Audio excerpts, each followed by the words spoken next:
As long as you have been driving for 3 years, the company will give you a Land Rover. Work for 5 years and you will receive a villa in the Magic City. Work for 10 years and get a cash reward of 1 billion. With 1 day off for every 2 days worked. Daily wages. Company covers fuel and maintenance for the car. All expenses reimbursed by the company. Company takes responsibility for any traffic accidents, and even includes social insurance and housing fund. These benefits are simply amazing. Just laid off by the company. You hear about these benefits and immediately agree, okay, I'll do it. When can I sign the contract? The man in front of you seems to perform magic, instantly producing a contract and placing it in front of you. You read it word by word, confirm that there are no issues, and with a big wave of your hand, you write down your name. 2 copies of the contract. You kept one, and the man kept one for himself. The man spoke up and said, "Let me introduce myself. My name is Huang Quan. You can call me Quan Gu. I am the person in charge of the car club. If you need anything in the future, feel free to call me." He handed over his business card as he spoke. You took the card and asked, "Quan Gu, do I start work tonight?" Huang Quan shook his head and said, "Today happens to be your day off. Be at the company tomorrow night at 8 o'clock sharp." Huang Quan took out 500 cash from his pocket and handed it to you. The contract took effect as soon as it was signed. "This is today's salary for you to take." You hesitated and waved your hand, clearly not accustomed to this way of giving money, feeling a bit too generous. "Isn't this inappropriate? I haven't done anything to deserve this money." Feeling uneasy, you tried to refuse, but Huang Quan grabbed your hand and forcefully placed the money in it. "Since you have joined the company, you need to get used to it. If there's nothing else, go back and rest well. Be sure to arrive on time at 8 o'clock tomorrow night." After arriving at Xinxie with Huang Quan, you drove back to the rental house. Back home, you placed the 500 yuan on the bed, took out the contract, carefully read it again, confirmed it was correct, and finally felt relieved. However, when you saw the column with your signature, your pupils shrank instantly. You noticed that your name was written in red ink, even though you distinctly remembered using black ink. In ancient times, red ink was used to write the names of executed criminals or deceased individuals,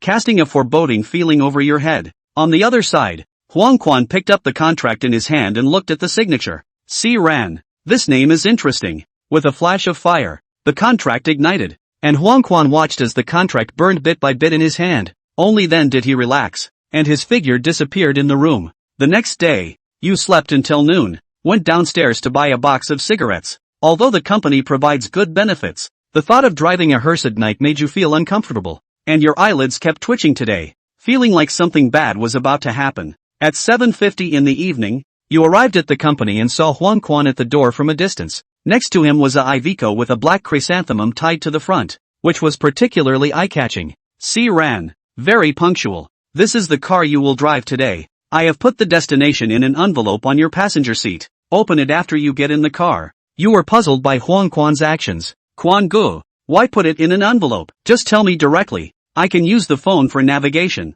Huang Quan shook his head and briefly explained that the destination is remote and there is no signal on the phone. "Alright, it's almost time. Get in the car. Don't make them wait too long." You sat in the driver's seat, fastened your seatbelt, started the car, rolled down the window, and looked at Huang Quan outside the car window. "Quan Gu, I'm setting off." Huang Quan looked at the time, only a few minutes left, and said seriously, "Kid, I'll give you some advice. First, no matter what happens on the way, do not stop the car. Even if you hit someone, do not stop. Second, if you hear someone calling your name, do not answer. Third, the coffin is secure, so don't worry about anything coming out, so don't look back no matter what sound you hear. Fourth, you must remember that you are driving a hearse, carrying dead people inside. Have you seen the white wine next to the envelope? When you feel anxious, take a sip."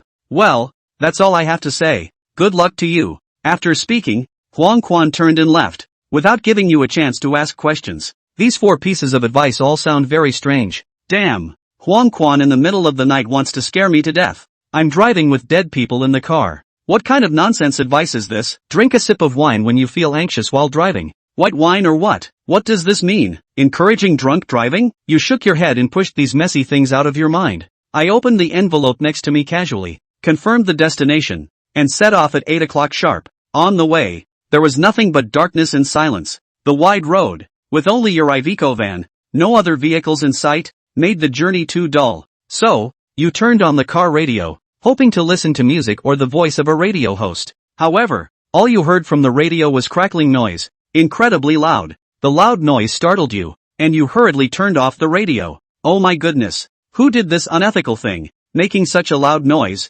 scared me to death. As you lowered your head to adjust the radio, a white shadow flashed across the windshield in front of you, caught by your peripheral vision. What was that? A plastic bag? Although you thought it was a plastic bag, your heart started pounding rapidly, and your mind began to conjure up some eerie things. The more you thought about it, the more scared you felt, with your entire back soaked in cold sweat. Just then, there was a creaking sound coming from under the car. What a junky car. Is it going to be scrapped? You seem to be complaining, but in reality, you were trying to boost your own morale. You see that the speed of the car is not very fast, always maintaining a driving speed of 75 to 80 miles per hour. After driving for a while, suddenly found that there was no concrete road ahead, all dirt road, and the road conditions were very bad. Take out the map and take a look. You are less than 3 kilometers away from your destination. You are about to arrive soon. You slow down, swaying and driving on this bumpy dirt road, because the dust on the dirt road is particularly large, so you close the car windows. Just under 500 meters on the dirt road, a flicker of fire was spotted not far ahead at the crossroads. Where did the fire in this wilderness come from? As you slowly approached the fire, you saw an octogenarian woman in black standing next to the fire, staring at you intently. In the dual illumination of the fire and the car headlights, the old woman looked eerie and terrifying. Cold sweat dripped from your forehead, but you dared not wipe it off. Gripping the steering wheel tightly with both hands, you drove straight past the old woman without looking at her, only breathing a sigh of relief 100 meters later. The appearance of the old woman just now was truly frightening, with a deathly pale face and no color in her cheeks. In the desolate wilderness, how could this old woman be burning paper all alone here? As if compelled by a supernatural force, you glanced at the right rearview mirror, and in that split second when your eyes met the mirror, you were almost scared to death, only to see that old woman's face was imprinted on the rearview mirror. The hollow eyes, the eerie smile made Siren shudder. I wanted to scream at the top of my lungs, but realized I couldn't. Feet pressed hard on the gas, trying to shake off the old woman. An Iveco was traveling at high speed on a narrow dirt road, and dust was filling the air. The unevenness of the road, coupled with the excessive speed, caused the hearse and the carriage to constantly collide and make a loud noise. It wasn't until he heard the voice that Siren calmed down, and he mustered the courage to look in the right rearview mirror again with his afterimage. This time the old woman's face did not reappear. He took a long, comforting breath. I must have been so stressed out that I was hallucinating from driving too hard and concentrating too much. That must have been it. Finally, we reached our destination. Lights were on ahead, and a white tent stood a short distance away. Spirit streamers were erected around the tent and paper money was everywhere. Hearing the car, 2 people, a man and a woman, came out of the tent. The 2 were dressed in white mourning clothes, with black cloth wrapped around their arms, and could not be seen clearly because of the hoods they wore. Siren stopped the car and turned off the engine, opened the door, and then smoothly took out a cigarette from his pocket and lit it in his mouth. I can finally get to the place. This part of the road is all dirt. It's not easy to drive. The man saw the firelight and took a slight step back, his tone raw as he replied, "Yeah, it's a bad stretch or I wouldn't be looking for you guys." Siren didn't hear the question in the words and walked over to the wagon, opening the back door and greeting it. "Give us a hand and lift this coffin out." The man came to the carriage and spoke. "Don't bother, just leave it to us." Siren didn't think much of it as he sniffed, leaning against the car door and smoking a cigarette, his mind constantly recalling the old woman from earlier. After watching the man and woman carry the coffin into the tent, Siren got into the car. "I'll go back if there's nothing else." From the tent a ghastly white hand reached out and waved at him as if to bid him farewell. Siren put out his cigarette, strapped in his seatbelt, tapped the gas and took off. Walking some distance away, he suddenly stopped in his tracks with a kick of the brakes. Something's not right. The coffin must be more than 300 pounds at least, plus the lying dead inside, plus the messy burial goods, almost 500 pounds. This man and woman carried the coffin in so easily? The key was that these 2 people were unusually thin, as if a gust of wind could blow them down. Siren recalled carefully and suddenly realized that the man and woman seemed to walk without a sound. When he thought of this, he did not dare to stay any longer, but thinking of the old woman not far ahead, Siren's heart drummed and prayed that the old woman wasn't there anymore. As if the heavens had heard his prayers, all that was left at the intersection was a pile of unburned paper money, and a pair of black cloth shoes, and the old woman was nowhere to be found. The ride back was very smooth. Not only could I see oncoming traffic, but I even got a signal on the radio. Siren returned to the dealership humming along to the music on the radio. "Get out of the car and hand the keys to Huang Quan." Gee, that was a scary ride. Brother Quan, You don't know how scary it is to have an old lady burning paper money in the middle of the night in the middle of nowhere. And I sent that coffin less than 500 pounds. I did not expect his relatives, a man and a woman, 2 people, easily move this coffin. Just as he was chattering away, he didn't realize that Huang Quan had a cold face, looking at him without a word. Siren finally sensed something was wrong and asked with a compensatory smile, "Brother Quan, what's wrong with you? Such an ugly face?" Huang Quan snorted coldly, "Kid, count yourself lucky to have dodged a bullet today. But just now I got a complaint from a customer that you can't drive and almost turned the coffin upside down." Siren scratched his head, embarrassed. "Quan, there's a stretch of road that's a dirt track that's especially hard to drive on, and that's where I ran into that old lady. I added a little speed to this fear, but I checked the coffin when I got to my destination. I didn't find anything wrong with it. How did they see it?" Huang Quan smiled grimly. "It was the dead man in the coffin who complained about you." Hearing these words, Siren had a jolt, and the hairs on his back stood up in sweat. "Brother Quan, I'm timid. Don't scare me." Huang Quan ignored him and handed him a pamphlet and a key. "Here's the employee handbook. Go back and read it. Remember, one word at a time and read it well. This is the key to the dealership. Now it's yours to keep, and you can drive the car inside as much as you want. But remember, when you send it back, you must make sure that there's plenty of gas in it. Keep the invoice for the gas and I'll reimburse you. This dealership doesn't sell cars, and if there are any lookers just chuck them out. If it's coming for a shipment, just give him my phone number. Okay, that's it for today. Go back and get some rest, and don't forget to take a good look at that employee handbook." After saying that, Huang Quan left. Siren looked at the key and employee handbook in his hand, a little confused. But the thought of being able to drive whatever you want inside and be reimbursed for gas is not cool. That's not right. Today's paycheck hasn't been paid yet. Ding! Siren's phone rang. Taking it out, it was a message. "Your XX line in number 9414 deposited $1,000 with a balance of $1,812.05. I don't remember telling Huang Quan the card number. How does he know?" Siren shook his head. He couldn't figure it out, so he didn't think about it. As long as he didn't miss his money. Back inside the rental house, Siren ordered a takeout. During the time he waited for the takeout, he opened the employee handbook and read it. In order to regulate the behavior of the company and its employees, and to safeguard the rights and interests of both the company and its employees, these rules and regulations are customized in accordance with the supporting regulations as well as the employer's wishes, and in conjunction with the actual situation of the company. Employee notes. 1. During the work period, please solve any emergencies by yourself. 2. If you encounter a person wearing a red coat while driving at night, please run away as soon as possible. 3. White wine is your good friend. You can drink some white wine when escorting the casket. There will be unexpected benefits. 4. On the way to work of the hearse, no living thing is allowed to enter except the driver, or she will be responsible for the consequences. 5. Cars are not allowed to stop on the way. If you meet the welcoming party, you can pull over and wait until the other party passes before moving forward. 6. Trust your instincts. What the eye see is not always true. 7. Don't rely too much on your intuition. It will affect your judgment. 8. Transport the casket to the designated location. The generous family members will give you some small gifts. You can accept. Will save your life. Beware of ill-intentioned family members who will use small gifts to kill you. 9. Your duty is to drive and do your job. 10. No pie will fall from the sky,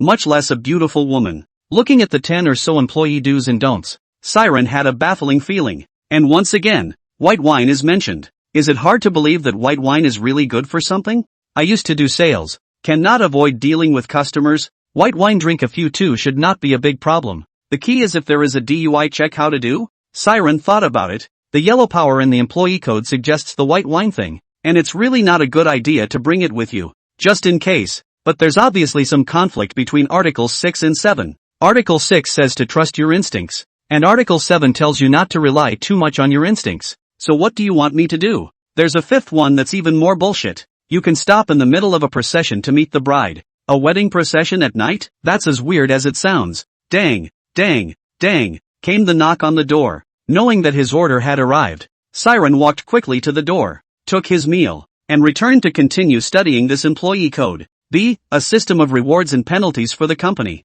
1. Every time an employee completes a delivery task, he or she will get a little bit of points, and 10 points can be promoted to the company's training staff. Subsequent positions with insufficient points are not visible. The higher the position, the more detailed the customer information, the better the benefits. 2. Guests give positive reviews increase 5 points. Bad reviews do not deduct points. 3. In order to prevent employees from being lazy, the company has newly launched a reputation value system. Log on to the official website of Spiritual Path Company and search for your name to check. The initial reputation value is 100 points. One complaint by a passenger reduces the reputation value by 10. And the reputation value is lower than 50, with a great probability of triggering a special customer. Getting a favorable review from a special customer restores 20 points to your reputation value. The company then assigns a special customer each month and expects each employee to take it seriously. 4. Points can be exchanged for any items except for upgrading positions. Check out the official website Spirit Way Mall.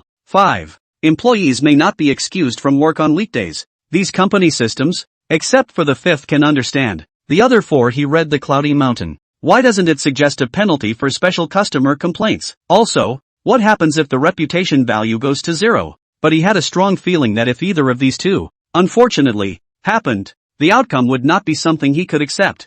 Eyes scanning to number 4, and the one he was most interested in at the moment. Points can be exchanged for anything. This company isn't bluffing, is it? I want to exchange a Russian big sister can exchange? It's a joke. With a curious heart, Siren logged into the company's official website. Following the process, he entered his name. Siren, number 044, temporary worker at Spirit Way. Credibility value 90. Points 1. He skimmed. Che, isn't it just driving a little faster? And complaining about me because of it? I'm really convinced. Then he found the Spiritual Path Mall and clicked on it. There are only 2 items on the official website. The others show insufficient posts and are not visible. One of the items that sent Siren into a frenzy. The first item is cash, which can be redeemed for $10,000 for every 1 point. The second item is also money, only it's plutonium. Siren, in order to confirm the authenticity, mouse clicked and immediately converted the points into cash. Ding dong, UXXX line tail number 9414 deposited $10,000 with a balance of $11,812.05.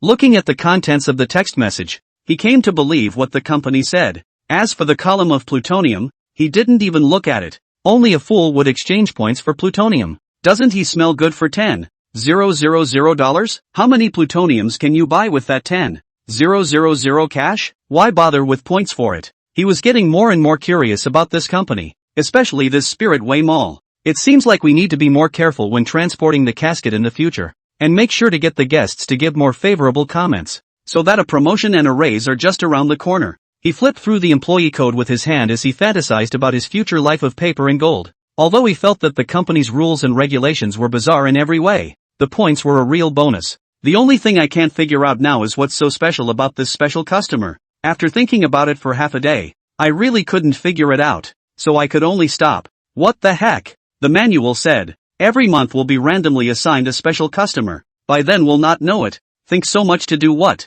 And this special customer to give positive feedback also add credibility points. Serve not good also do not deduct points. Siren put away the employee handbook, casually ate 2 bites of takeout, and shuffled off to bed. In his dream, Siren was walking alone on a deserted mountain path with many pairs of eyes staring at him from the bushes. Some of these eyes looked like human beings, some like beasts, but they had one thing in common. They were all extremely aggressive. It seemed like they were waiting for an opportunity, a chance for Siren to let his guard down. He ran stiffly and furiously up this mountain road, while these eye owners were in hot pursuit. After running for a long time, he suddenly saw a wooden house in front of him. With no time to think, he opened the door to the room and dove in, then leaned his body heavily against it to try and stop whatever was behind him from coming in. Listening sideways, he was relieved when it seemed that the things weren't following him. Then his eyes kept looking around the house for something. Found it. He walked quickly to a cabinet and strained to block the doorway, wiping the non-existent sweat from his head. The rest of his eyes then suddenly saw what seemed to be shifting on the beams of the room.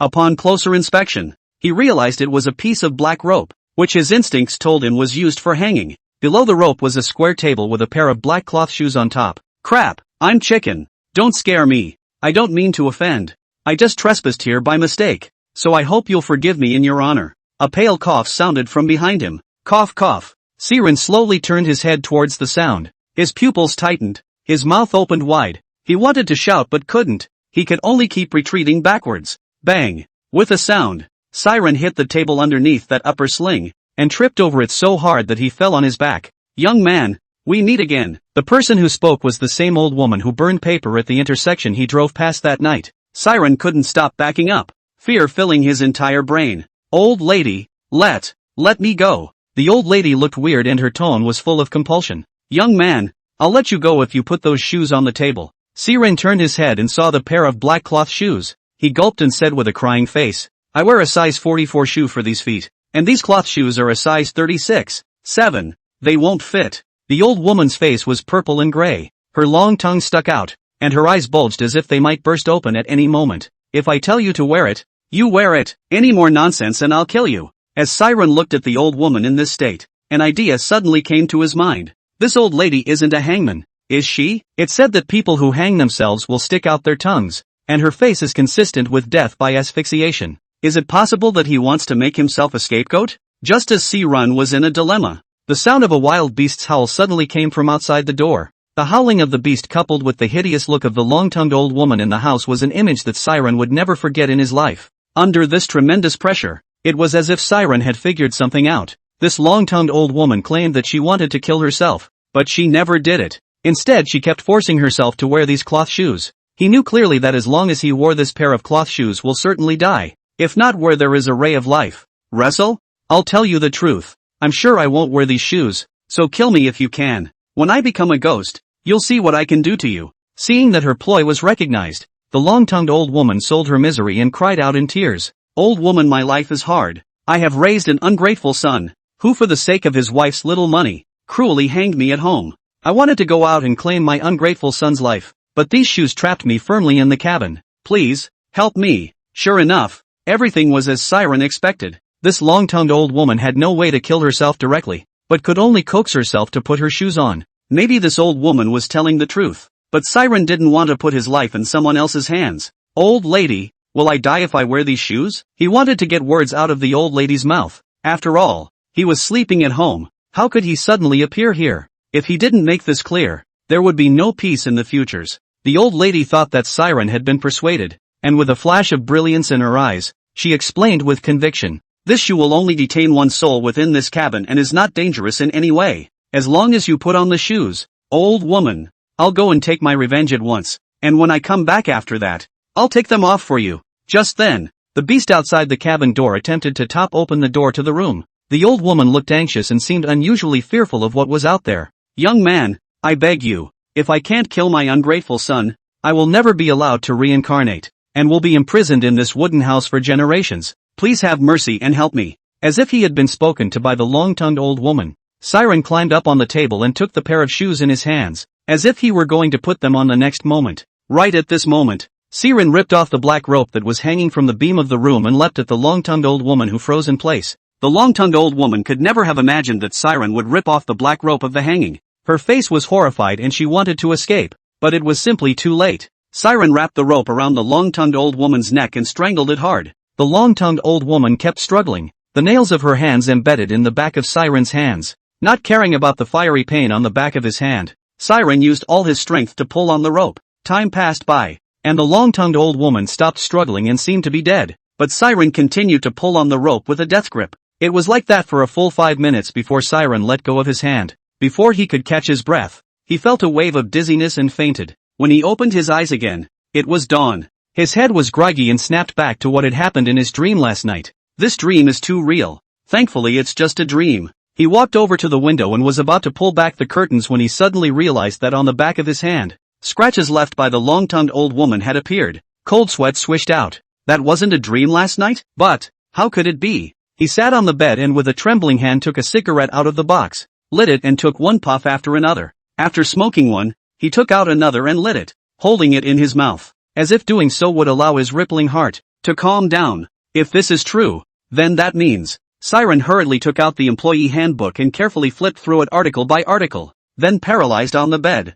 So it is. Clauses he couldn't understand before were clear at a glance this time. What encounter with a welcoming party can pull over? That is clearly Med H, and all of his own customers are ghosts. Looking at the contents of this article, Siren closed his eyes in despair. Where is this any kind of employee handbook? It is clearly a survival code. Seeing that the red coat must flee. What does that mean? It means that this red-clothed ghost creature will not be restricted by the rules, and is completely different from the long-tongued old woman. Every month there will be a special customer randomly assigned, which makes it even harder. He had thought that this particular customer was nothing. Even if he was complained about, there was no punishment anyway, but after last night, he now figured out where this was no punishment. If a special customer isn't satisfied, there's a chance that they could just take their own life. And is there a tougher punishment than that? Thinking of this, Siren's heart was like ashes. I thought that I had found a reliable job, but I didn't expect it to be like this. It instantly felt like the 10,000 or so dollars on the bank card didn't smell good anymore, and it was in exchange for his life. He washed his face and cleaned and sterilized the wound on his hand briefly. Then he leaned back on the couch, remembering bits and pieces of yesterday's drive to transport the casket. From the car dealership, we didn't meet a single car or person along the way, except for the long-tongued old woman burning paper at that intersection, and the man and woman carrying the coffin. But when you come back, you can see the oncoming traffic. This means that during his work, he should have entered a certain space in which there was no living thing but himself, and everything that appeared was a ghostly apparition. Thinking of this, Siren involuntarily shivered. It seems that this white wine must be arranged on their own, compared to their own little life. What is it to be checked for drunk driving? Besides, in a space full of ghosts, how can anyone check for drunk driving? In order to live better, one has to work hard to earn points, and only then can one get promoted. The higher the position, the more detailed the information you get about your clients, so that your chances of surviving will be higher. The whole taking points for money thing, MD, is AF ****ing deal itself. It seems that the next client himself must be treated with care and at any cost. He must be made to give himself a favorable review. Be sure to promote your interns before the special customers arrive. Only then will you have a glimmer of hope for survival. He had wanted to take advantage of the 2 days off to drive around in the company's luxury car, but a sudden turn of events had taken the wind out of his sails. Using the past few days, he traveled to various temples and Taoist temples, begging for a pantload of amulets, Buddha beads, and other magic weapons. The monks and Taoist priests all said that these magic talismans were enlightened and that a lot of money had been spent on them, but they just didn't know if they were true or not. Siren is also desperate and out of options. Fear of what might come. 2 days went by in a flash. It's time to work again tonight. Even with all the reluctance in his heart, he had to go tonight. If he left the customer on his own in the wagon, he knew with his ass that the customer would come to his door to express his condolences in person. Stopped by the supermarket and picked up a bottle of Nulanchen. Yo, young man, you want a drink today? The owner was still so warm and talkative. Hi, don't mention it. Let's talk back. I'm going to work first. Siren really couldn't bring himself to chat. The boss looked at Siren's back and snapped to attention. Don't drink when you drive. Don't drink when you drive. This kid, then smiled and shook his head. Upon arriving at the office, Siren realized that an Alpha had been parked at the front door for a long time. Oh, it seems that today this customer is more or less a bit of a poker face. Last time he drove an Iveco. This time he switched to an Alpha. He smiled to himself. Now he was in the mood to think about this. Better think more about how to stay alive tonight. Opened the door, got in, and turned around to make sure the casket was placed in the car. Then picked up the passenger envelope, which contained a sheet map and a card. Ha, an extra card today. Raising his hand, he checked the time. 7:54. Plenty of time to see what was on the card. Name, Lee Gatching. Age 72. Ha, that's gone? The card was the client's information, and he now felt more and more that a high position was his only means of saving his life. The temp can only know name and age. What hints will be given if they go up another level? It wouldn't be gender, would it? That's a bit too doggy. The map was then picked up to confirm the destination. He looked in the rearview mirror at the hearse and gritted his teeth before speaking. Hello, Mr. Lee, I'm glad to serve you. I'm the driver of the Spirit Way special car. Siren, employee number 044. I will get you to your destination on time and give you a comfortable ride. Have a nice trip. Siren nervously looked into the rearview mirror. He was now unusually torn in his mind, wanting a response from the customer while at the same time being afraid of the customer responding to him. He was relieved when the clock pointed to 8 o'clock and the customer still hadn't made a sound. In any case, this customer in the car should not have been angry. He tapped the gas and was on his way. The mood of this drive was completely different from the first one. The first time he drove, he was suspicious of everything, and unlike this time, he already knew what was going on. I just hope the trip goes smoothly and I don't run into any of the red shirt stuff. Siren drove, eyes squarely ahead, always keeping his speed around 60. Even though the road was now incredibly wide, it was a guarantee that something would come out of the darkness the next second. On both sides of the road, the dim lights flickered on and off, but luckily this time, I was driving an Alpha, and the high beams gave me power. so I didn't have to be wary. With his current speed, he was perfectly capable of handling emergencies. Siren drove halfway down the road and nothing happened, but that didn't make him let his guard down. Just then, there was a dangling sound coming from the casket, and it was obvious that something was banging on the coffin inside. Siren gulped. Although he had already prepared himself mentally to face the ghosts, when he really had to face them, he still gave himself a cold sweat. Lee, Mr. Lee, may I ask what you want? Siren fixed his mind, raised his eyes to the rearview mirror, and opened his mouth to ask with forced composure. At the sound of Siren's voice, a brief silence fell within the hearse. Then there was another dangling sound. Seeing this, and knowing that the things inside the casket couldn't come out, Siren put his heart down and opened his mouth to ask, "Sir, can you hear me? Can you hear a knock?" The casket rattled as soon as the words were spoken. "Sir, is there something you want to say to me? Knock once if you do. Not twice." Dang. Is that about the journey, or is it about yourself? Dang. That's a tough one. What can a customer be up to? Nothing more than wanting to get out, which definitely won't work. Let's not talk about the company's rule that you can't stop in the middle of the road. But if you have to come out of the coffin, won't you be dead yourself? But by not doing anything, you're probably going to make the guest hold a grudge against you and maybe get a bad review. Sir, I know how you feel, but the company has a rule against stopping in the middle of the day. You should know that. We're less than 5 kilometers from our destination. So will you bear with us a little longer? As soon as Siren's words fell, violent noises came from the hearse, as if the customer was venting his heart. Faced with this situation, Siren didn't know what to do for a moment. It's over, there's no way to get a bad review this time. But in order to survive, there was only one other way to start. Mr. Lee, do you have some unfinished business? If you trust me, I can help you. The casket was silent for a few moments, and it didn't take long for it to rattle softly. There's drama. A heart's desire is nothing more than one's loved ones, possessions and such things. But the customer couldn't talk, and being only a temp, there was no way to know his details. The customer couldn't hear Siren's voice and became more and more irritable, and the sound inside the casket grew louder and louder. It's not a good idea to go on like this. Hold your horses. Sir, is your unfinished business your own loved ones, or is it a question of your own property? Dang. Is it your late husband, or is it your lover? Dang. Man or woman? Dang. She's in danger? Dang. The sound was unusually loud. Looks like you're looking in the right direction. Someone's trying to hurt him, right? Dang. What happened when he just responded that he was in danger and then denied that anyone was trying to harm her? Wait. No. A ghost is trying to harm her? Siren asked tentatively. Dang. Siren's face sank. Finished? Why is it a ghost? If it was a living person, he could still have some hope. And if not, he could still find the police. But how do you solve this ghostly creature on your own? But then it occurred to him that as long as he rose another level and reached trainee employee, the spiritual path mall should be able to unlock another batch of things. So there might be a solution. Mr. Lee, I'll be honest with you. As long as I'm promoted to trainee employee, I'll have a high degree of certainty that I'll be able to save your juniors. I'm 10 points away from promotion, plus 5 points for each positive review. So give me a good review when I drop you off at your destination in a bit. This helps me as well as yourself. Dang. Siren understood and the deal was struck. But the main thing now is to know this customer's home address, member information. Take advantage of the 2 days of rest so you can keep her alive yourself. But now the trouble was that only the name and age of this customer was known. Nothing else. If you can't, you'll have to spend some money on a private investigator. Siren and the ghosts inside the hearse reached an agreement,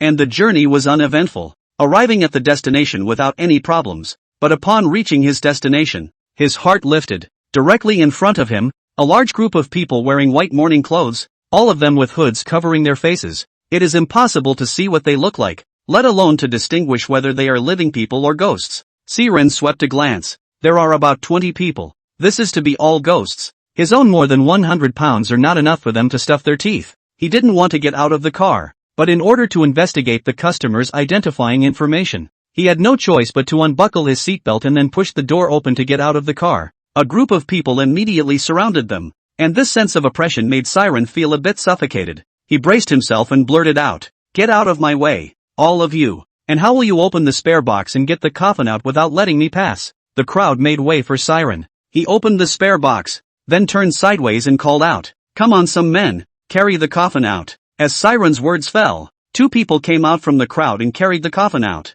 The 2 who carried the coffin walked in front. The rest of the people followed behind. As for Siren, no one paid any attention at all. Siren slammed the spare box shut.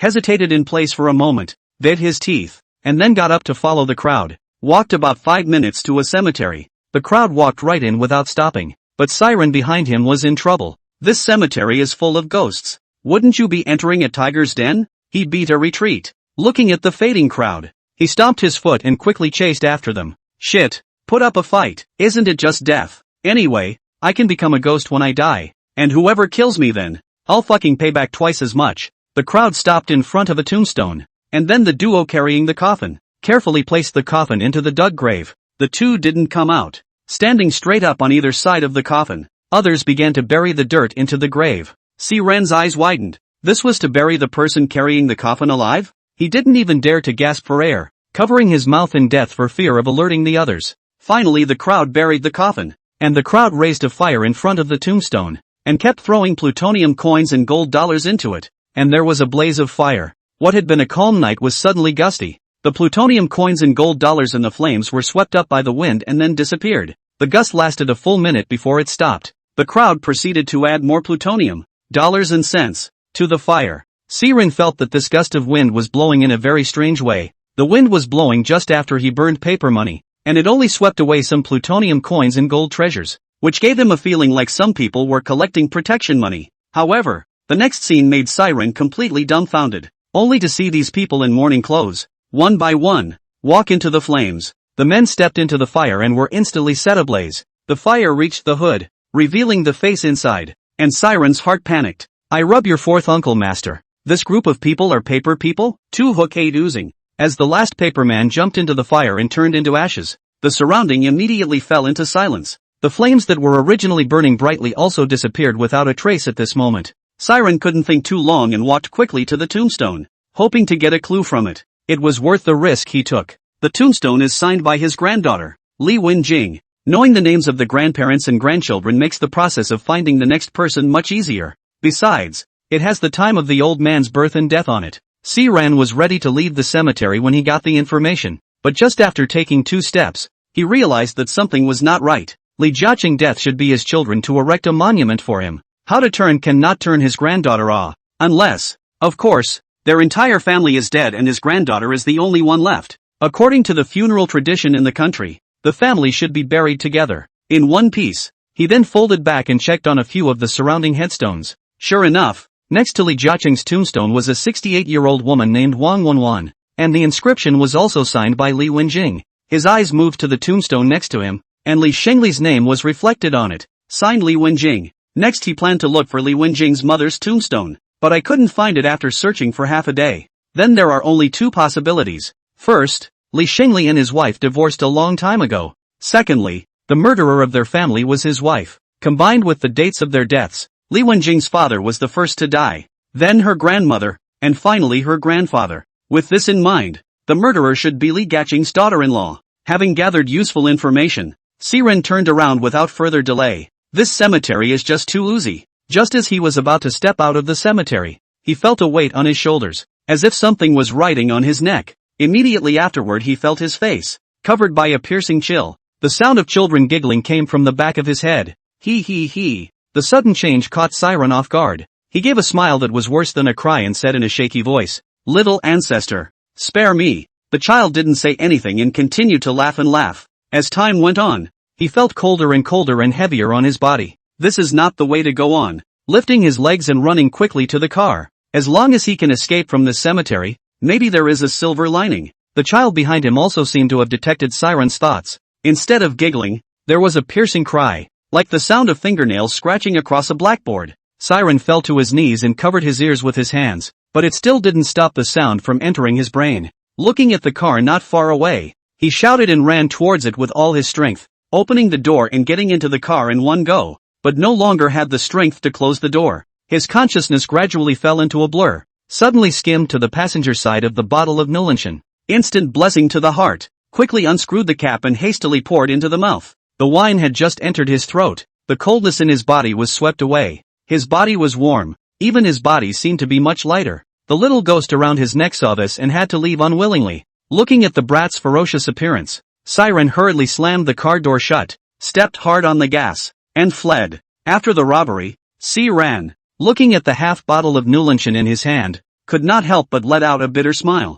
I didn't realize that drinking alcohol could really save one's life. What's the principle here? This white wine wards off evil spirits? Never heard of it. Just now, Si-Ren drank half a bottle in a hurry, which was a 1 kilogram bottle, which means that Si-Ren dried half a kilogram in one gulp. With the alcohol gradually on the head, the eyes began to blur a little. The brain reaction is obviously a little slow. The foot throttle is not light or heavy. The speed soared to 140. Fortunately it was late at night. He was in the suburbs, and no cars passed by. With the last vestiges of his sanity, he made sure his surroundings were safe before pulling over and sinking into a deep sleep with his twin blinkers on. Instead of dying at the hands of a ghostly creature, he died in a drunk driver, which is a shitty way to die. A ray of early morning sunlight shone into the car, waking the sleeping siren. Ah, exhausted me. This sleep. This is still alpha.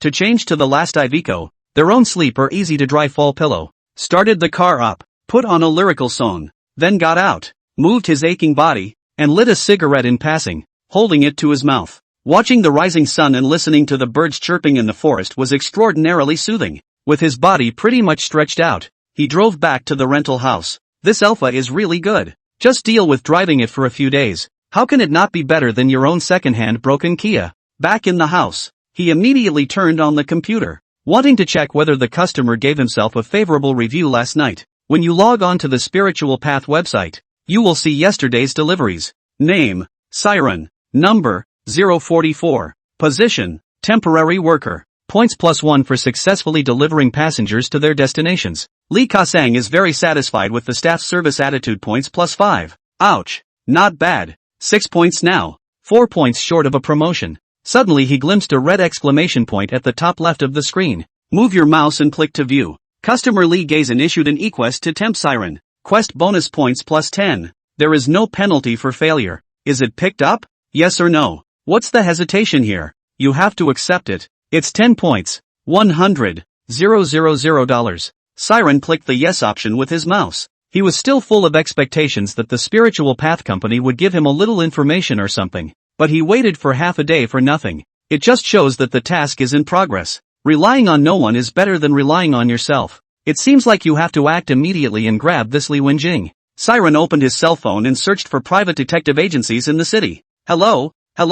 Is this the Sherlock Detective Agency? The reason why I picked this one is simple. There's a chance that people don't know the name Sherlock very well. But what if it's Sherlock Holmes? Siren felt that this detective agency must have some skills if it dared to name itself like that. Yes, we are Sherlock Detective Agency. May I ask what kind of help you need? The operator's voice was exceptionally sweet. Just by hearing the voice, Siren felt his entire body tingling. Tell you what, I'll come to your store in a little while and we'll talk about it when we meet. Is that okay? Yes. May I ask your name and how long will it take to get there? Siren looked at the time and quickly returned. My last name is C. We're not far away. We should be there in half an hour. Hanging up the phone, Siren briefly washed up. After all, after sleeping in the car all night, more or less a bit of a mess, after packing up, he drove off to the detective's office. Hello, it's Mr. C, isn't it? The boss is waiting for you inside. Please come in. The one who spoke was the woman who had just talked to Siren. Not only did she speak well, but she was also very pretty and had a sexy body.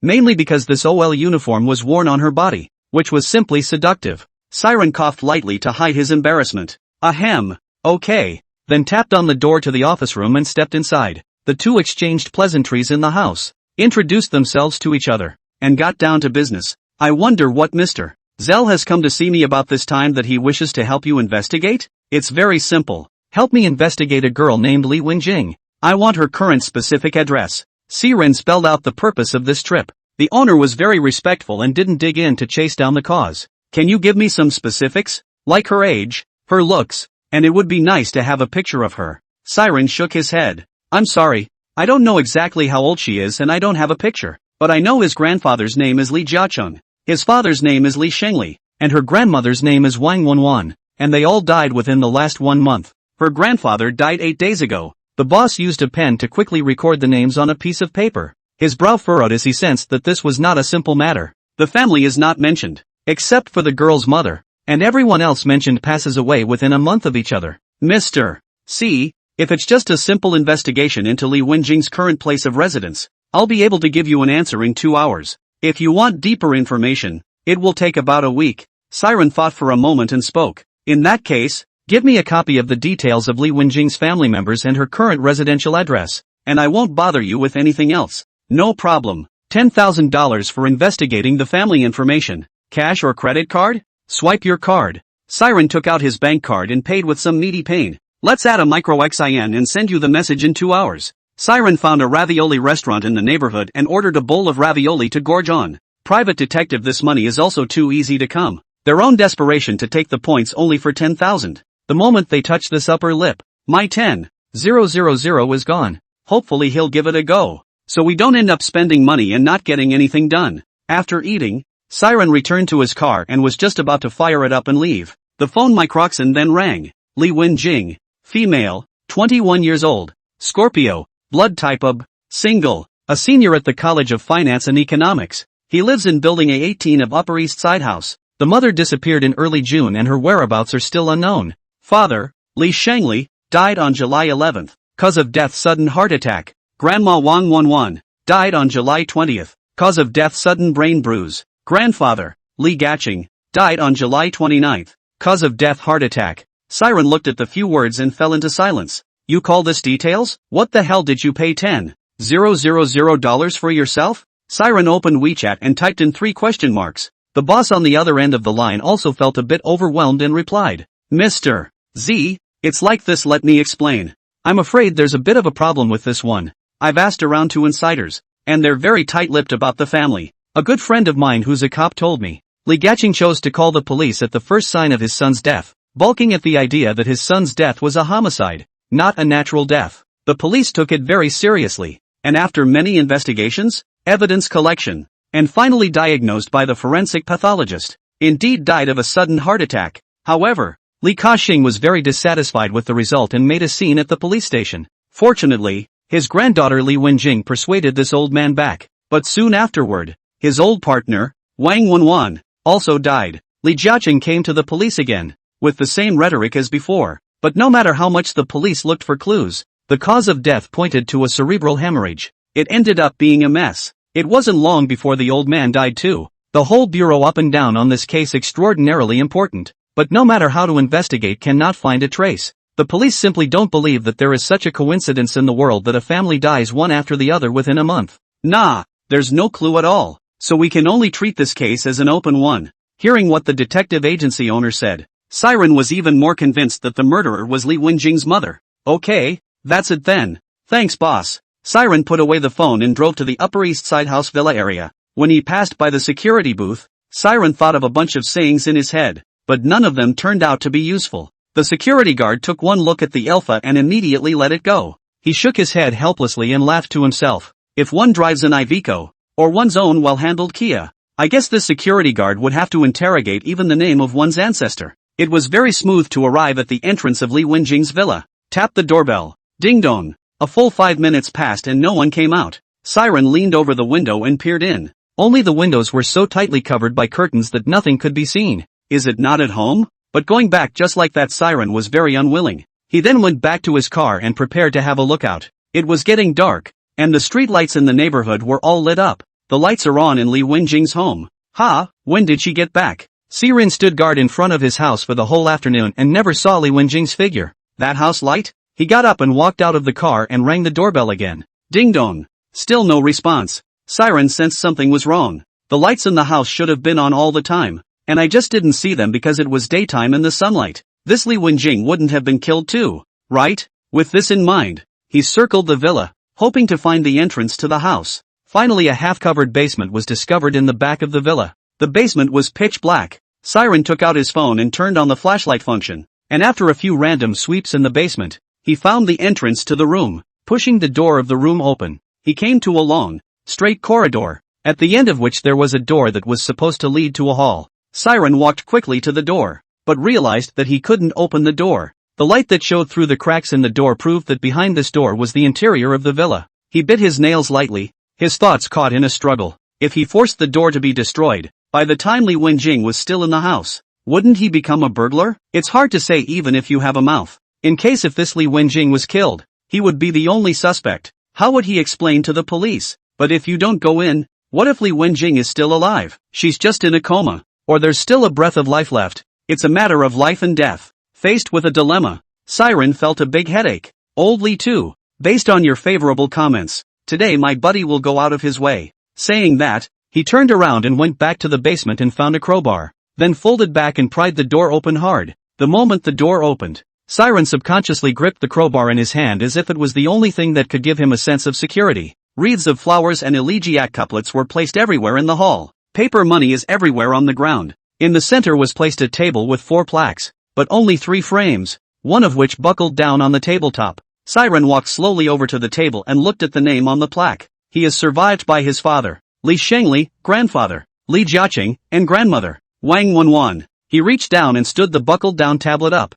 and the instant he saw the name, his sweat broke out. The deceased mother, Zhang Huizhen. It clearly records the time of death, June 3rd. The owner of the detective agency told himself that Li Wenjing's mother disappeared at the beginning of June, which would coincide with this date of death. There were too many mysteries in his head right now, and perhaps only Li Wenjing could help him solve them. Siren set up Zhang Huizhen's tablet and bowed 3 times deeply to the 4 tablets. Then he picked up the crowbar and went from room to room looking up Li Wenjing. Just as he turned to leave, he only heard a snapping sound, and Zhang Huizhen's tablet snapped down once again. After hearing the voice, Siren froze in place, his intuition telling him that the source of the voice must be Zhang Huizhen's tablet. Siren stiffened and turned his neck in the direction of the tablet. Sure enough, it's Zhang Huizhen's tablet. He didn't dare to move even for a second, just staring dead on in the direction of the tablet, as if Zhang Huizhen would emerge from that place in the next moment. Siren looked highly tense, as if he were a bird of prey, and whenever he felt any unusual noises in the house,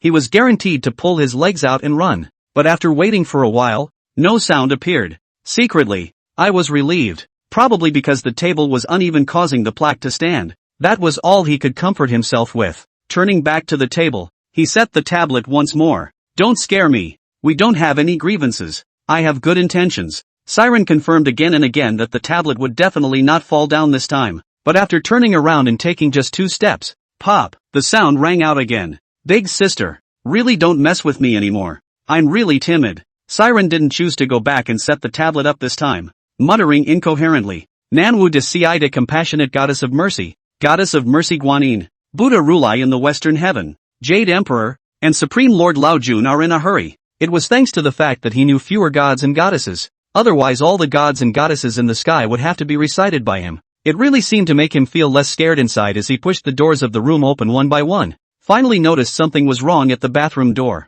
The bathroom door was unlocked, and the faucet inside had been clattering. He yelled Li Wenjing's name outside the door, but he got no response. There was no choice but to offer the crowbar again and pry the door open. Li Wenjing was currently soaking in the bathtub, her eyes closed tightly, her pretty face pale. Siren reached up and probed his nose. His breathing was weak and seemed like it might stop at any moment. It was too late to think and immediately carried Li Wenjing out of the bathtub. When her hand just touched her body, she realized that Li Wenjing's body was cold and her limbs were a bit stiff. Siren carried Li Wenjing onto the bed and wrapped her securely in the quilt, then quickly dialed the emergency number. Hey, is this the emergency center? Come to Upper East Side Building A18. There's a girl here who's going to die soon. Now her limbs are stiff and her body is cold, but she's still breathing weakly. The operator immediately reported the situation, his tone smooth and reassuring to Siren. Sir, please don't be in a hurry. I've already notified the nearest hospital to send a car. It'll be there in 10 minutes, Siren said with some anxiety. She seems like she could die at any moment. Is there any first aid? The operator patiently explained. There is no way to do emergency treatment because we don't know what caused the patient to have this condition. Please be patient where you are and we'll have a professional attend to you. Siren used his hand to probe Li Wenjing's nostrils again and found that she was no longer breathing. He said to the operator in a trembling voice, It's over. She's not breathing. The operator's voice was unusually smooth, and although he spoke quickly, he spit out his words with exceptional clarity. Sir, please don't be in a hurry. You put your hand over her heart and see if it's beating. Siren followed the operator's instructions and tried the heart position. No more dancing. Sir, now I'm going to teach you how to artificially breathe.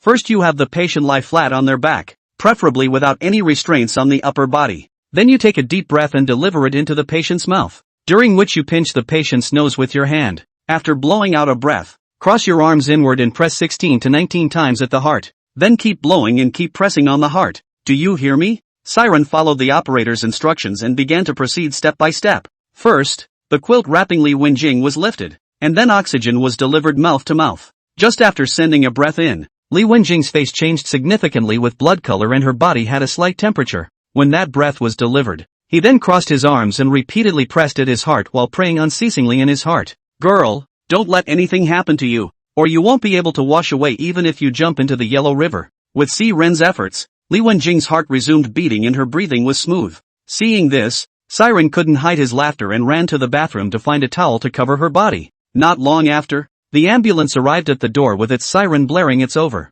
It's over." With the help of the rescue team, they managed to get Li Wenjing to the hospital and into the resuscitation room. As a party, Siren went along with a piece of the hospital and offered to pay the bill. "Is Li Wenjing's family there?" the nurse asked as she came out of the resuscitation room. "I am. How's it going, nurse? Is he okay?" Siren immediately got up and glared at the nurse. The nurse looked at Siren and spoke with a smile. "The patient is fine. I heard that you did artificial respiration and cardiac resuscitation while the patient was in respiratory and cardiac arrest, is that correct? Thanks to the first aid you did in these 4 golden minutes. Otherwise, even if the person is saved, the brain will be permanently traumatized due to lack of oxygen. Now the patient is still in a coma. It is estimated that he won't be able to wake up for a while. You should go and pay the hospitalization fee first. After he has woken up, he will still need to stay in the hospital for a period of observation." Siren thanked him and went to pay the bill. Holding up the charge slip and then looking at the text alert from the bank on his cell phone, he let out a long sigh. Before he had time to distress his balance,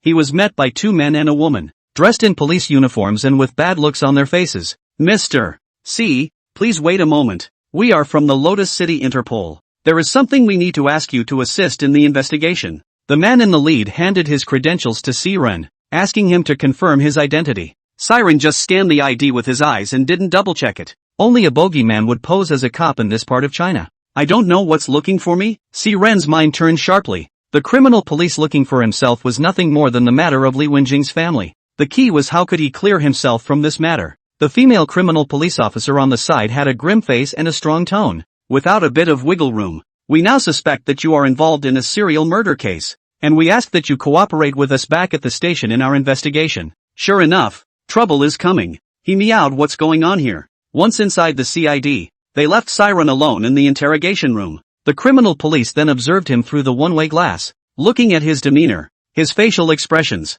The first time Siren entered the interrogation room, he sat on a cold chair. Although he was not handcuffed, the place gave him a very bad and depressing feeling. He placed his hands on the small tabletop and kept thinking about how to respond to the police questioning. But after thinking about it, he couldn't come up with a good reason. After all, he was trespassing on someone's home and violently pried the door open. Siren sighed lifelessly, his eyes staring blankly ahead. Seeing Siren in this state, the criminal police thought it was a breakthrough and immediately launched an operation. A man and a woman pushed their way into the interrogation room. The man was Wang Liang, the captain of the Lotus City Interpol team, and the woman was Yao Yu, the team flower of the Interpol team. Yao Yu's face was icy cold as he routinely inquired. "Name, Siren. Age, 24. Do you know why you were called here?" Siren glanced at the policewoman in surprise and asked in confusion. "Wasn't it you guys who called me here about a serial murder case and need me to cooperate with you to help with the investigation?" Yao Yu slapped the table hard and scolded in a stern voice.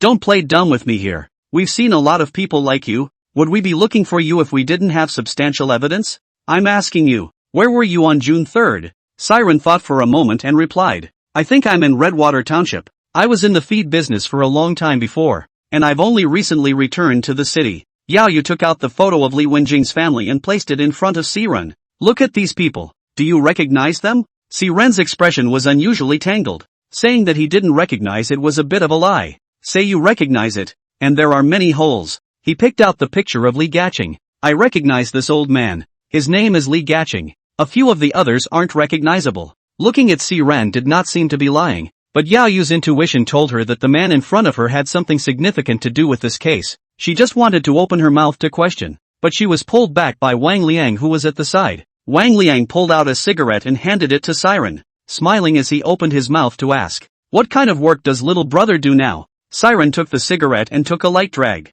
"I work at a car dealership and drive." "Oh, that must not be as much as you earn in business." Wang Liang seemed to be pulling a fast one with Siren. At the mention of work, Siren came to life. "I earn more at this dealership than I did in the business before. 1,000 a night, and I pay 5 insurance and 2 days off." Wang Liang randomly tapped a few times on his notebook. then frowned. He searched for Siren's car dealership in the internal data and the results came up blank, which was absolutely impossible. He can check out any merchant who is registered. Is it hard to believe that they don't have a registered company for this car dealership? With that, he inquired about Siren's social security status. According to the display, it is true that Siren has 5 insurance policies and 1 pension, but the unit of contribution is also shown as blank. This situation makes Wang Liang a little confused. Only the unit can pay social security for employees, but the system does not show this company. Then there are 2 possibilities. The first is that there is a problem with the system and it will display once it is fixed. The second is that this company has its hands full and is intentionally hiding the company.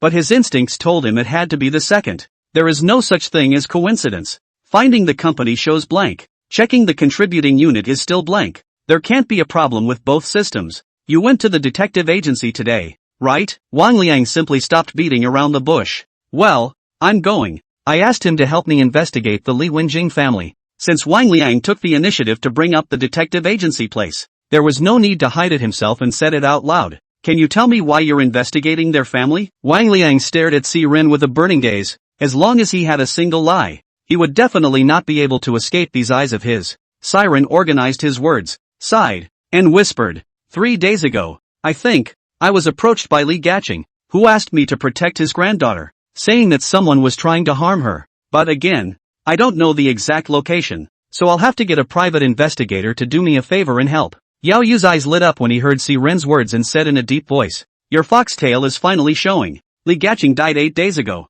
You don't want to tell me that it was his ghost that told you, do you? Siren looked at Yao Yu in surprise, then shook his head with a bitter smile. You're really right. It was indeed his ghost who told me. To be precise, it should be him who gave me the dream. Yao Yu had a serious expression on his face and knocked on the table to tell him not to go on. Don't play dumb with me here. Do you know what this place is? Siren spread his hands with a helpless expression. Of course I know where this is, but the situation is what it is, and I don't have to lie. Besides, I saved Li Wenjing today. This matter is always right. Wang Liang crossed his arms on the table. Even if he gave you a dream, but who in general would believe in dreams? Besides, you didn't cross paths with Li Gaching before, and you didn't know him. Do you think this whole thing is normal to risk so much for a stranger? Siren nodded, recognizing Wang Liang's words. Yes, it is indeed abnormal, but I'm a believer in fate, and I'm working as a night driver in a hearse now. Do you think the dreaming thing is something I believe in or not? The conversation basically came to a standstill.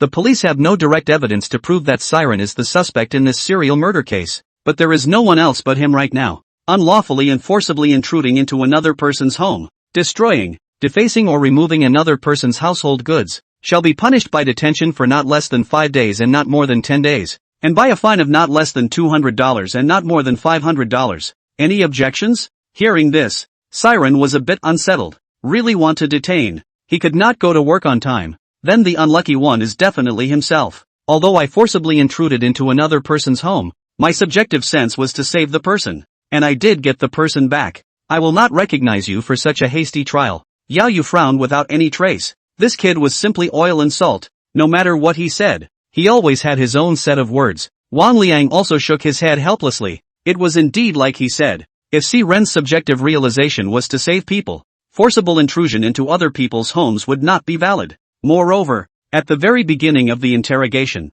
Siren had emphasized that he had been commissioned by Li Gaching to save his granddaughter, which further corroborated his later statement. Mr. Z, although we can't charge you with the crime of forcible intrusion into another person's home, we have the right to detain a suspect in a major case for 2 months. Do you understand what I mean? Siren is not afraid to check. People are not he killed. No matter how to check again cannot be investigated on their own head. Now the only trouble lies in their own work. It doesn't matter if you imprison me for a few months. I didn't do it. You guys can investigate all you want. I have a clear conscience. But I have to remind you that if I am held for 2 months and still cannot find anything wrong, I will definitely sue you. If this incident causes the company to fire me, think carefully about how much money you will need to pay me. I'll be honest with you. Our unit is giving away a top-of-the-line Land Rover for 3 years, a 3-bedroom apartment in the city center for 5 years, and $1 million in cash for 10 years. Other than that, I don't need to tell you how much a 3-bedroom apartment in the center of Lotus City costs. This year I am 24 and my salary is $20,000 a month. $240,000 a year. 4 million in 10 years. I have 36 years ahead of me. All of this adds up to over $10 million. If you think your police department can afford to pay for it, be my guest. I don't care. And that's not even counting my moral damages. I've had you guys locked up for 2 months for nothing. Yao Yu clenched her teeth in anger when she heard this. Don't talk nonsense here. I haven't heard of any company that is so generous as to give away a car and a house when they've worked for a number of years. Siren gave her a look and shrugged helplessly. Just because you haven't heard of it doesn't mean it's not there. The signed contract is still at my house. If you don't believe me, send someone to get it. I'm a man of honor, and it makes absolutely no sense for you to waste your time on me. Have that time to go and find the real criminals out instead of pulling these boring threads with me here. Wang Liang couldn't do anything about this almost rogue behavior of Siren. They didn't have any evidence in their hands to prove that he had committed a crime. They could only pressure him from a spiritual level. Even though the two of them were singing one red face and one white face, this Siren still didn't show any cracks. In that case, we'll lock you up for the first 24 hours. That's as far as we're legally allowed to go. After saying that, he led the way and left the interrogation room. After leaving the door, Yao Yu was a bit reluctant, so she opened her mouth and proposed to Wang Liang, Captain, this kid is slippery and looks like he's been dealing with our police a lot. If we can't, let's use some means. Xiao Yu, everything is about evidence, not feelings. You can't go to court and say to the judge, I think. Also, how many times have I warned you that we have to enforce the law in a civilized manner? Is there any point in flexing your muscles? There's a saying that Siren got right. There's time to interrogate him. So why not go out and look for more evidence? Yao Yu took a deep breath and exhaled slowly, pressing down the indignation in his heart and looking back in the direction of the interrogation room. I hope you really are innocent. I'll keep an eye on you. And if it's really you, no good for you. Siren in the interrogation room seemed to feel something in his heart and winced. What's going on? Something doesn't feel right about this. Inside the hospital room, Li Wenjing woke up quietly and slowly opened her eyes. Cocking his head, he realized he was in the hospital and his breath was weak. Anyone? It happened that the nurse on duty was passing by and walked quickly to the front. You awake? How do you feel? Li Wenjing responded in a small voice. A little headache. Otherwise fine. May I ask who sent me here? Come out. You can go home. Yao Yu said with extreme reluctance as she entered the interrogation room. Siren couldn't have been happier to hear that he could go home. At first, in the interrogation room, the lighting was rather dim, coupled with some anxiety in the mind while being interrogated, so it hadn't even looked at her closely. But the moment Siren got up, it felt like the whole world stood still. He had a narrower social circle before and didn't get out much. Therefore, when he saw Yao Yu's face, he couldn't help but freeze. Although she didn't look as sexy as the front desk of the detective agency, a police uniform added a bit of valor to her body. Yao Yu was stared at uncomfortably and opened her mouth. Don't want to leave? Then you stay here and I'll show you a good time. Siren hastily pulled his gaze back and smiled compensatorily. I'm really sorry. I got carried away and just remembered a deceased person. Yao Yu rolled her eyes and urged. There's no time for idle chatter here. So get out of here. By the way, although we are letting you go, you need to keep your phone on at all times. We may contact you at any time and ask you to assist in the investigation. And you are not to leave Lotus City. Do you understand? You go to the hospital now. The little girl you saved wants to see you.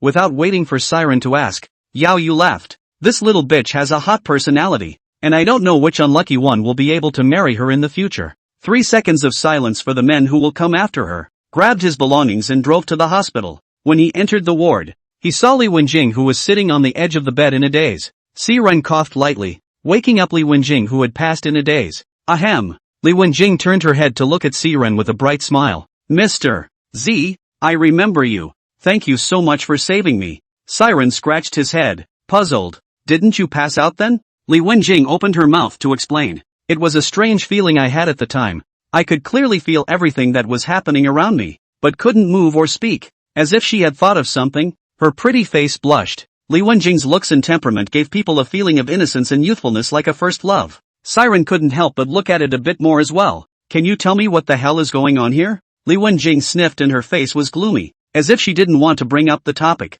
Mr. C, let's add a WeChat. I'll transfer the hospital bill to you later. Seeing that she was intentionally avoiding the topic, Siren couldn't say anything more. Forget the money. I was also commissioned by your grandfather, who asked me to protect you when he was leaving. I also know that a lot has been going on in your family lately, and it has hit you twice as hard. Still, I must warn you that you are in a dangerous position. Afterwards, Siren handed over the phone number to Li Wenjing. Here's my number. Call me anytime if you're in any danger. You get well. I'll leave you. Li Wenjing wanted to say something, reached out her hand to stay, and halfway through her hand, she withdrew it. One could only watch as Siren left the hospital room. Siren left the hospital room and went to the nurse's station and found the nurse on duty. Nurse, let me ask when Li Wenjing can be discharged. The nurse flipped open the chart and then said, it's best to take another day off today and observe the situation. She's still weak and will need some time to recuperate even when she gets home. Is there anything to watch out for in her diet right now? Siren didn't want to just give up,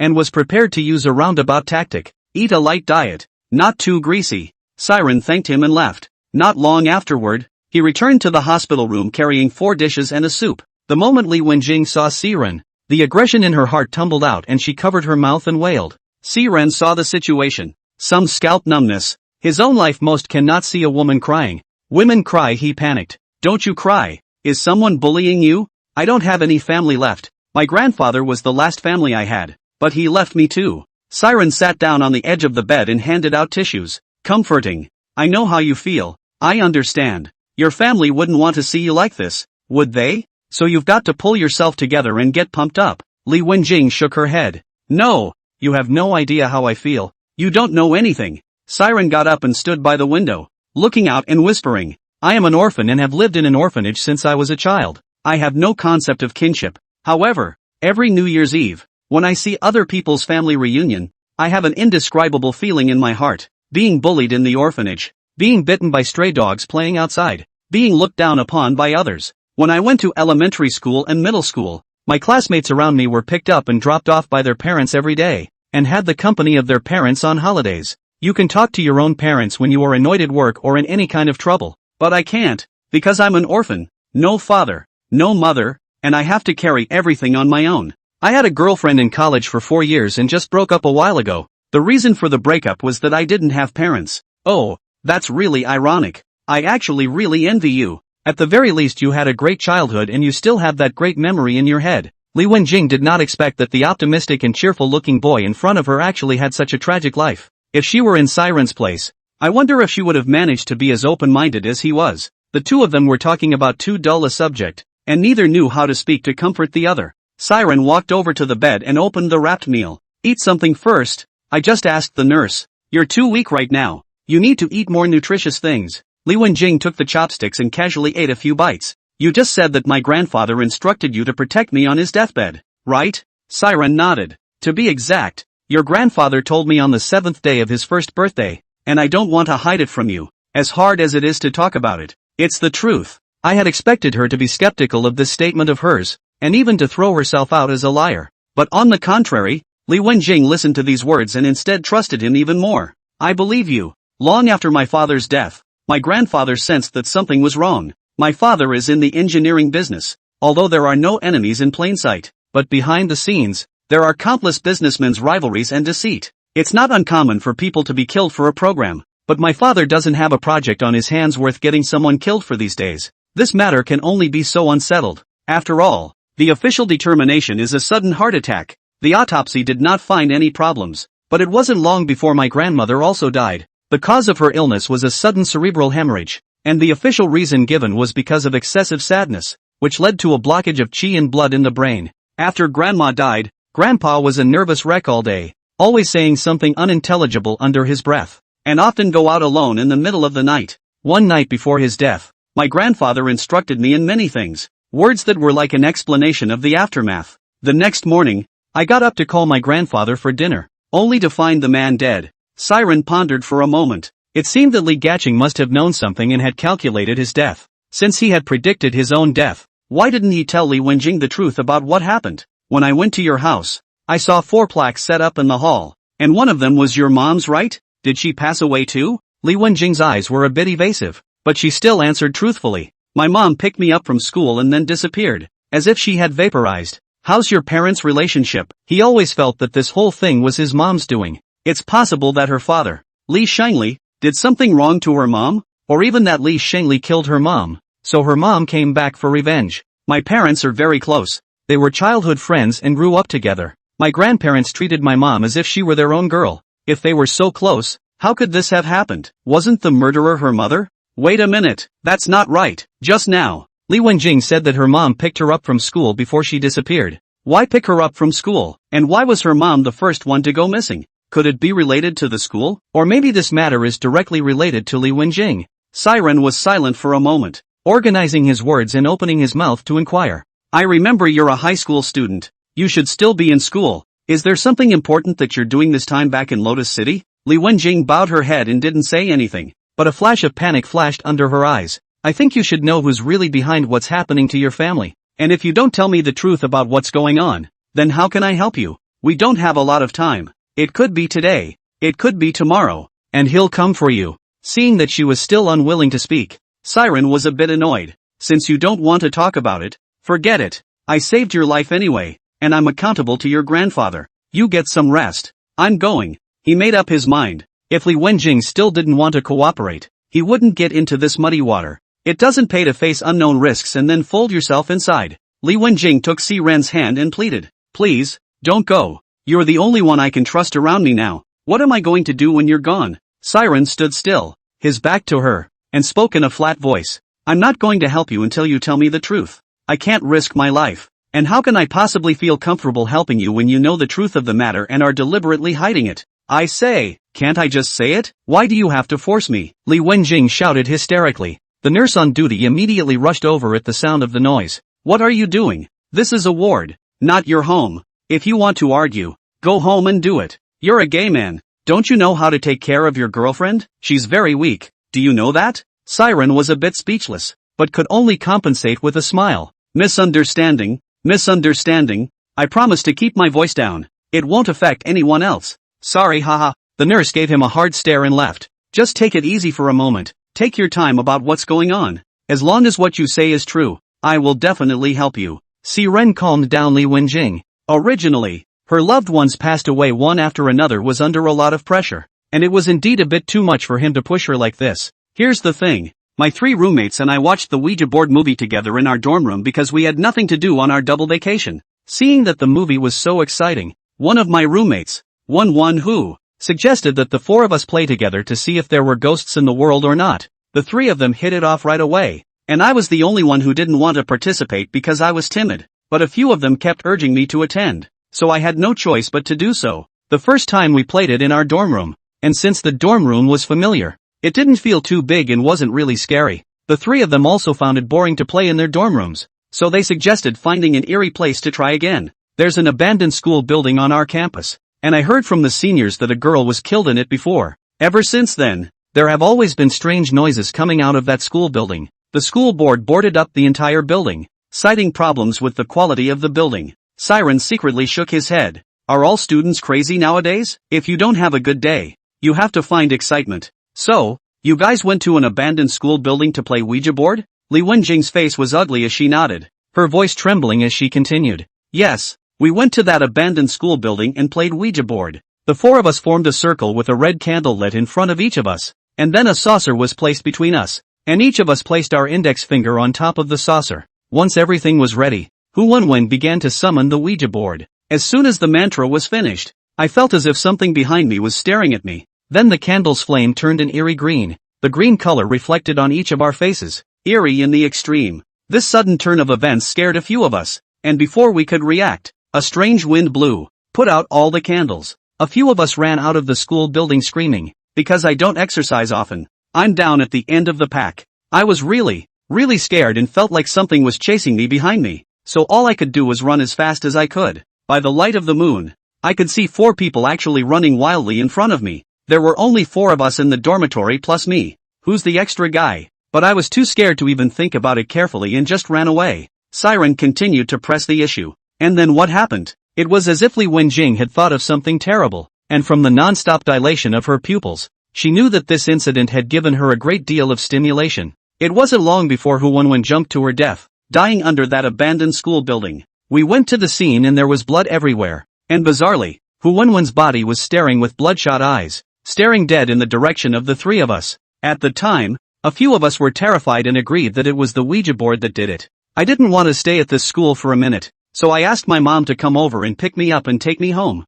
On the same day I was getting ready to go home, my other roommate, Chi Xin, had an accident, but at that time, me and my other roommate didn't know. Just as my mom was packing up my stuff, Zixin came back. There was nothing wrong with it, except for a somewhat bad face and a somewhat stiff tone of voice. After all, a few of us have been freaking out for the past few days, and everyone doesn't look so good. Zixing called my last roommate out and said she had something personal to tell her, but that went away, and both men never came back. I later heard that my last roommate died in a bathroom in an abandoned school building. Shocked and scared to death, my mom was driving to pick me up. Halfway through the drive, my mom started talking to herself and then jerking the steering wheel uncontrollably. The car flipped and I fell into a coma. When I woke up, my dad told me that my mom was missing. Siren combed through the whole thing and could now confirm that it must have been the girls playing with the so-called Ouija board that had caused the trouble. No wonder she didn't want to talk about it. Her whole family's deaths were directly related to her. What exactly is this Ouija board's method of killing?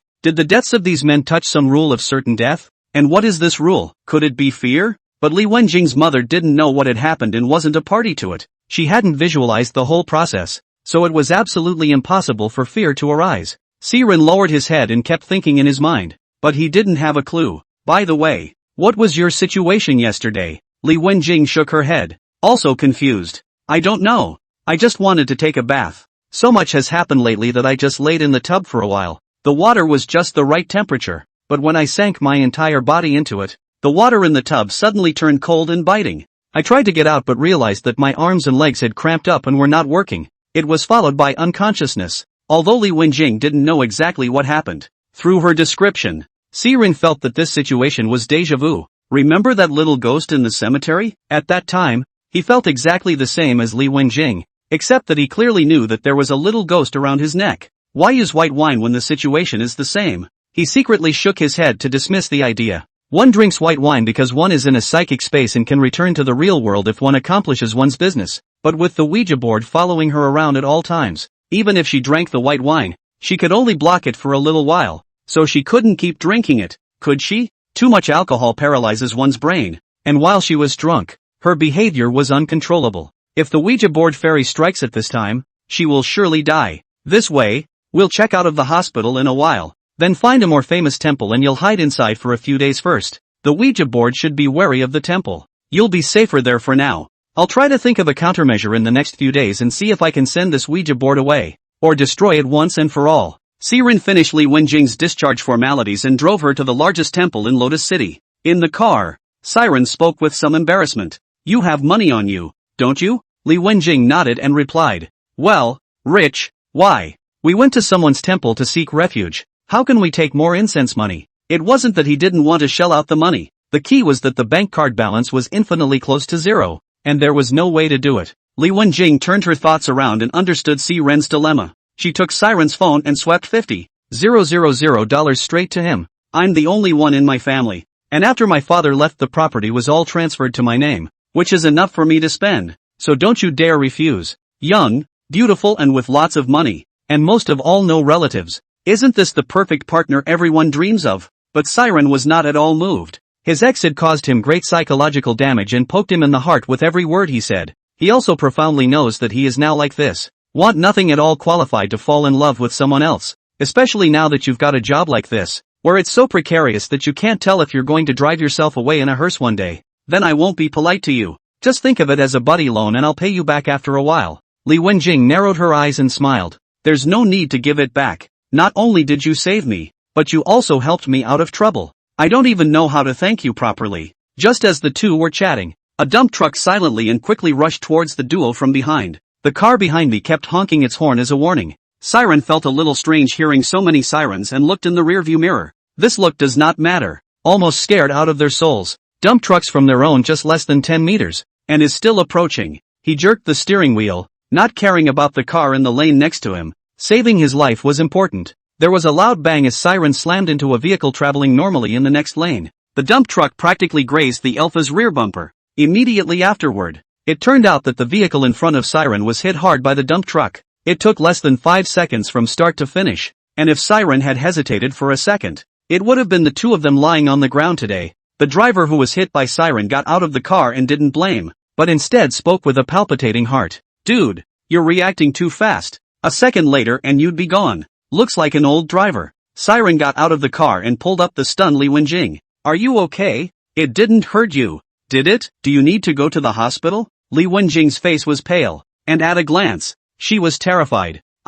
I'm fine. Just scared. Making sure she was okay, Siren turned to the driver he had hit. Dude, we'll talk about our business later. Let's go see what's in front of us first. Let's give a hand and see if there's any salvation. Siren Hart is actually quite self-blame. If he did not suddenly change lanes, the car in front of him will not have an accident. Although he survived, the car in front of him was probably in bad shape. The crowd walked quickly to the site of the crash. Looking at the mess all over the place, Siren was afraid afterward. The driver and passenger of the front vehicle died on the spot, and the driver of the dump truck was crushed to death by the construction debris pulled behind the body under the force of inertia. Soon traffic police arrived at the scene and evacuated the traffic, and Siren agreed with the driver next to him. Back in the car, Siren tried to start the car, and everything was fine, except for the front face, which was smashed. The two of them saw that nothing was wrong, so they continued on their way. Neither of the two spoke on the way, unsure if they were scared by what had just happened or because of the tragic death of the innocent owner of the car in front of them.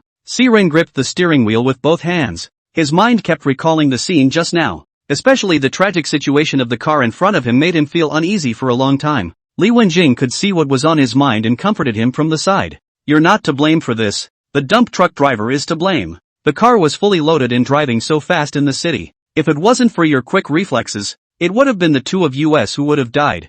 I know, but I just don't feel comfortable in my heart. I always feel like I got them killed. Siren looked downcast for a long time, just as he was caught up in his self-recrimination. Not far ahead of him was a patch of cranes under construction, lifting several tons of steel and slowly turning towards Siren's side. Boom boom, a few sounds of broken cables rang out. The tower crane driver was confused, watching several tons of steel smashing into the highway outside. He could only pray in his mind that no one would be killed. Also, take out your walkie-talkie and call the site manager. If they were to drive at the speed Siren was driving now, the tons of steel would surely smash into their car. But coincidentally, from their rear quickly rushed a big G. Not only severely don't the Siren's car, but also put the window down to put up a middle finger. It turned out that Siren was thinking about the car accident just now in his mind, so his speed had not been fast, and the car behind him kept honking his horn to urge him, but it was as if he didn't hear it. That big G is also a violent temper, and when he saw the right time, he overtook, then parked and went to the trunk to take out a baseball bat to cut Siren off.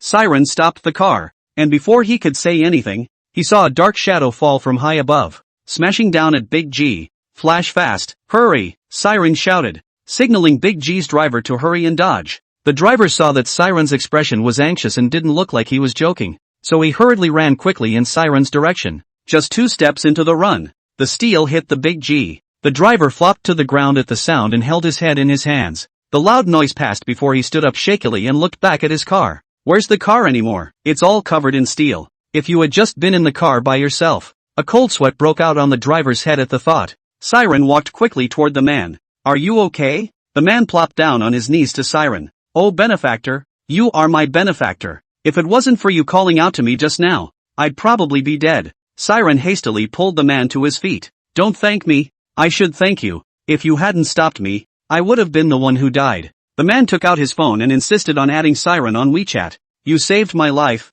You're my buddy. You've had a lifelong friendship with me. I'll be sure to find you for a drink when I'm done with this and thank you properly. The two of them exchanged WeChat, and the man turned around and walked aggressively toward the site manager. I grass. The curses were loud and clear, and the site manager kept smiling on the sidelines. Siren pulled Li Wenjing back to the car, then lit a cigarette and took a hard drag. Something's not right. It's too evil. Haven't you noticed that both accidents have been directed at us? Li Wenjing also finally reacted at this moment, but didn't have a single idea about it. So what to do? Siren took one puff after another and looked at the map. It was less than a kilometer away from the temple. There's no other way. We can only put up a fight. Although we don't know why it can show up during the day. But right now we have to hurry and get to the temple. Since he is so impatient to kill us, it means that the temple does have a good restraint on it. Putting his cigarette out, then gripping the steering wheel with both hands, he barked, buckle up and hold on tight. With that, he stepped hard on the gas and rushed out.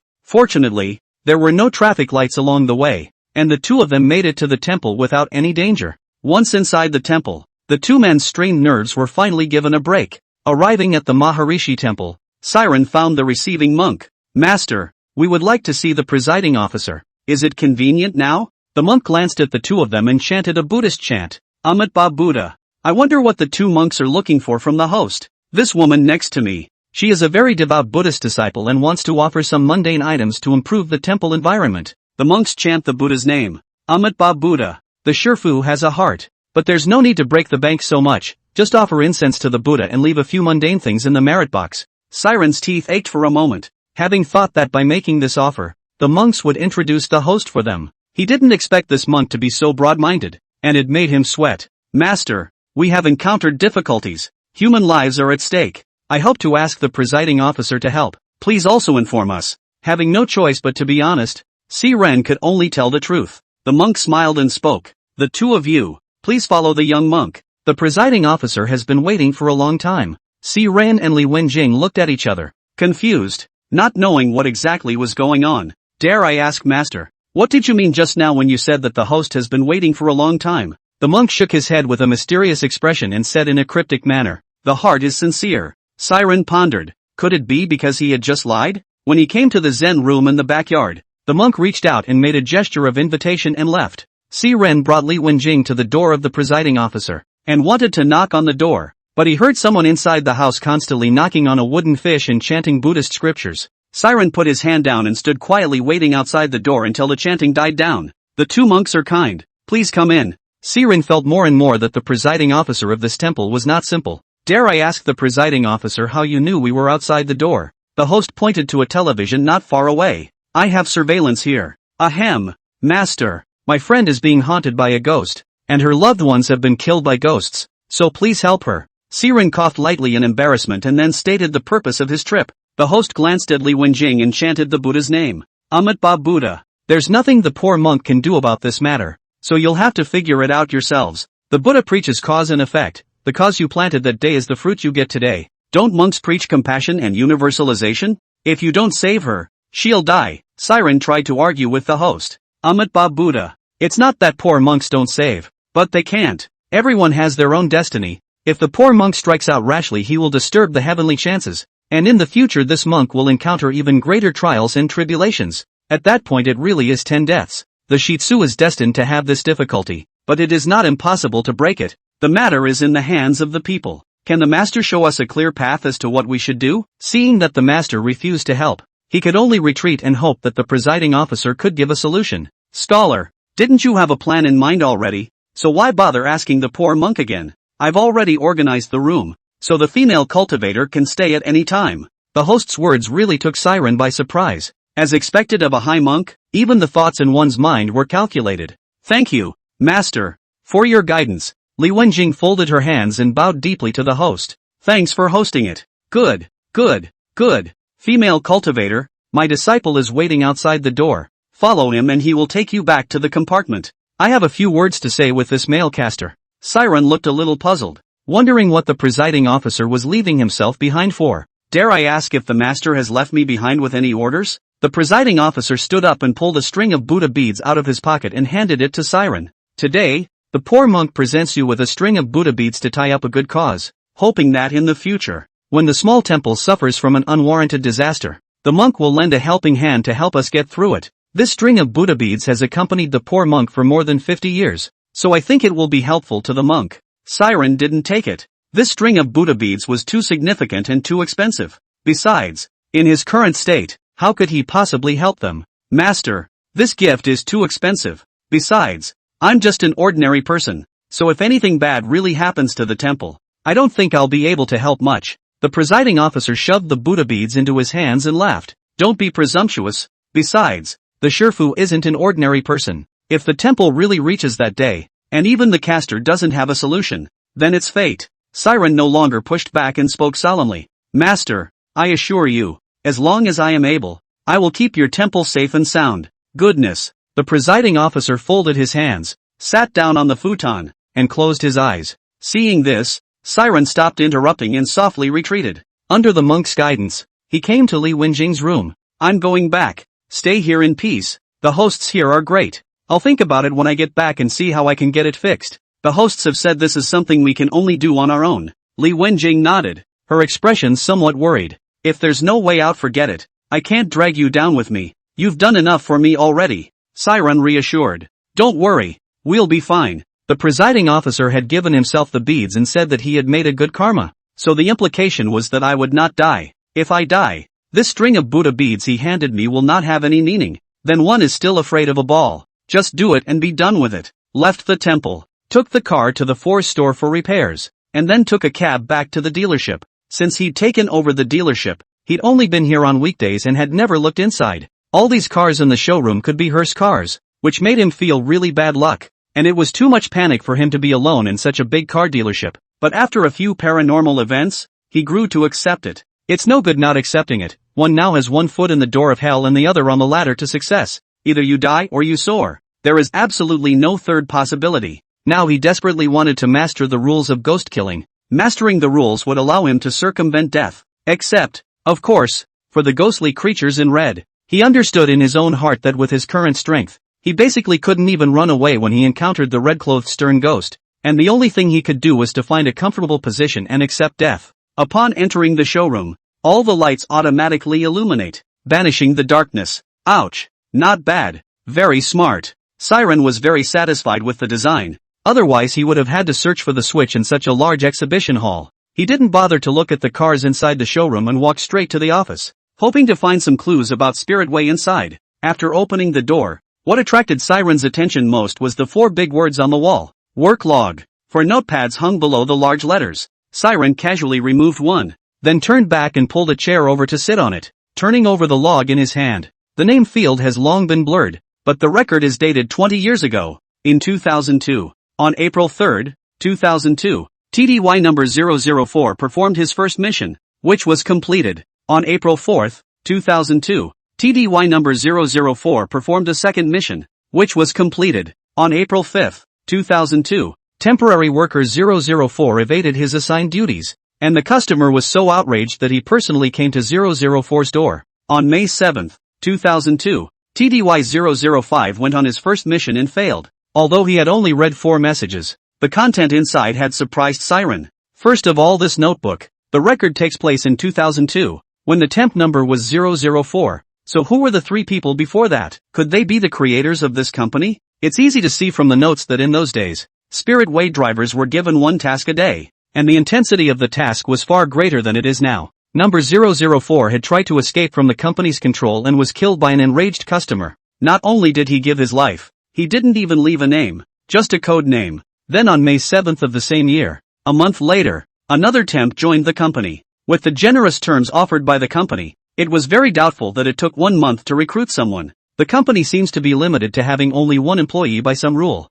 Siren continued to look down. On July 14, 2002, TDY 006 performed his first mission, which was completed. On July 15, 2002, TDY 006 undertook a second mission, which was completed. September 6, 2004, number 006, position, accepted special customer assignment mission. Mission failed. So far, only 006 has done the best, surviving 2 years of such intense work. But sadly, he died on a mission assigned by a special customer. Siren read all 4 notebooks on the wall. Most of the mission failures were due to special customers. The notepad also mentions a couple of red-coated ghostly creatures, and each time they were encountered, the company's employees ended up failing in their mission. The time from the last notebook shows that it was 2018 when the company began to shift from 1 quest a day. It has been changed to 1 quest every 2 days, and introduced positive reviews and honor points, as well as opening up the Spiritual Path Mall. Siren had a cigarette in his mouth and his mind was running fast.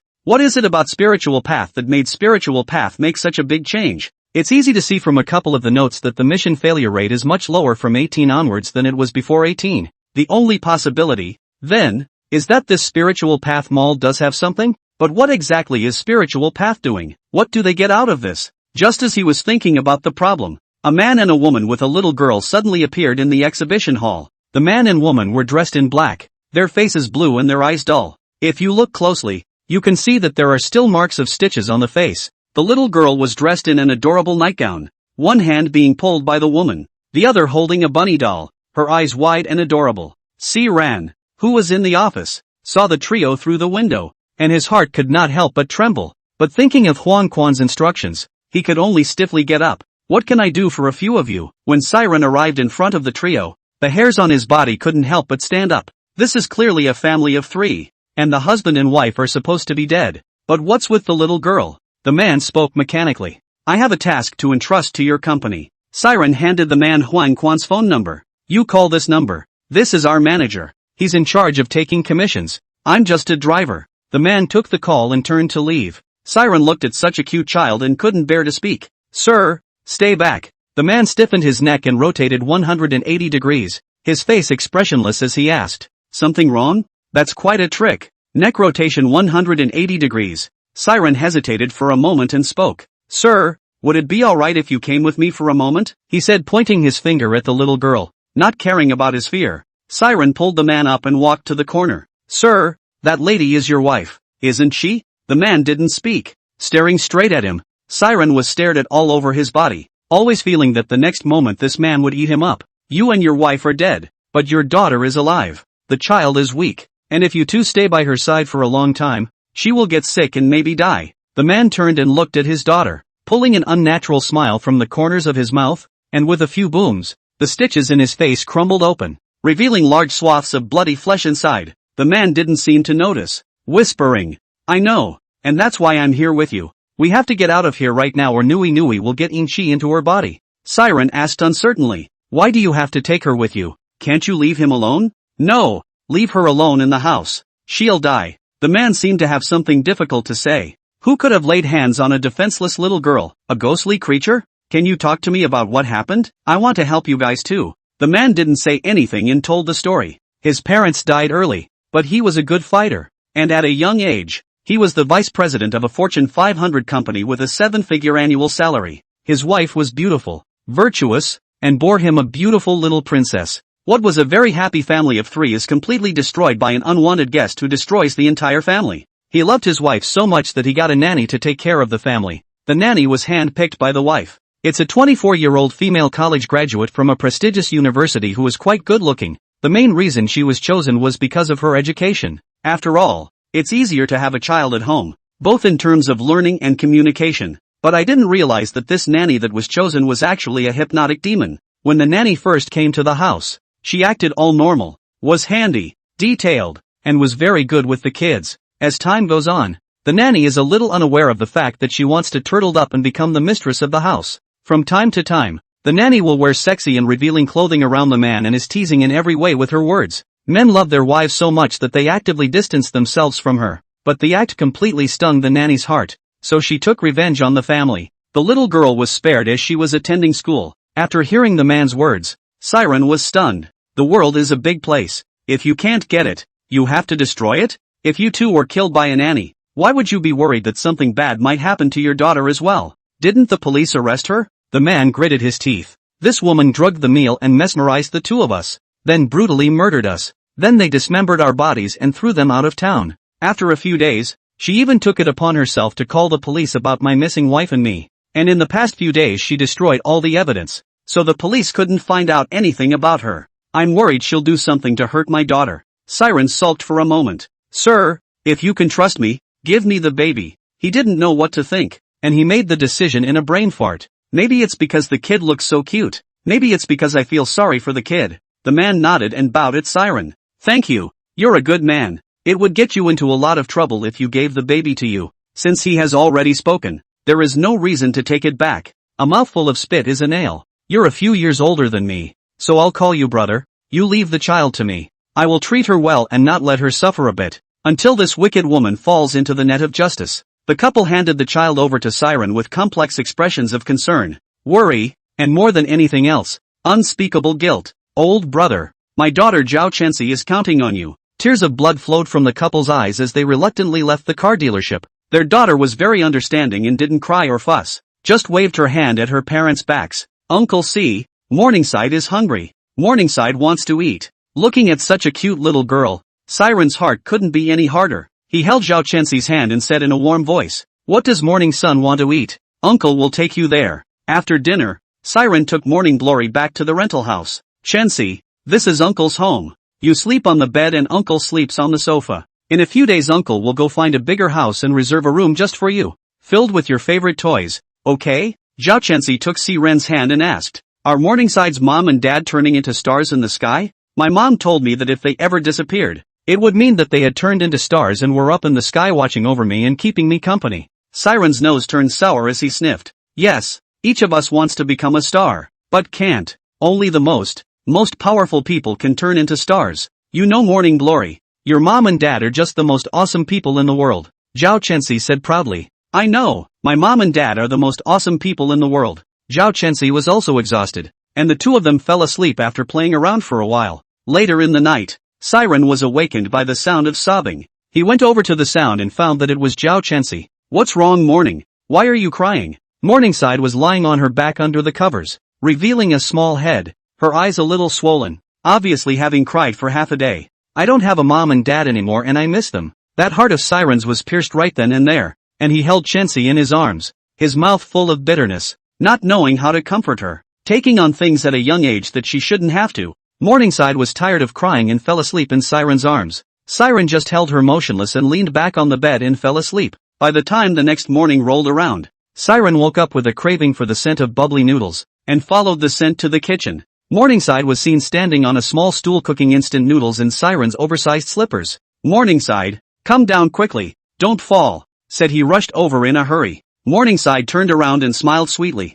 Uncle, it's fine. I often cook my own noodles at home. Don't you have a babysitter at your house? Why do you still need to cook your own noodles? Siren asked with some confusion. At the mention of the word babysitter, Morningside had a visibly upset look on her face. Oh, you're talking about Sister Moon. I don't like her. She treats me one way in front of my parents, and another way after my parents leave. My parents aren't usually home, so she lets me cook for myself. So you didn't tell your parents? Siren picked a bowl of noodles and placed it in front of Morningside. Morningside picked up the noodles and brought them to her mouth, barred them twice, then opened her mouth to reply. And I mentioned it, but it didn't seem to help, so I stopped talking about it. Siren was thoughtful. It seemed the nanny was good at excusing herself. Morningside, Uncle has to work tonight. Will you be okay at home by yourself? Morn nodded vigorously and picked up the bunny doll. Morningside is not alone. Oh, there is Mr. Bunny with Morningside. Uncle, go in peace. A black line crossed Siren's forehead.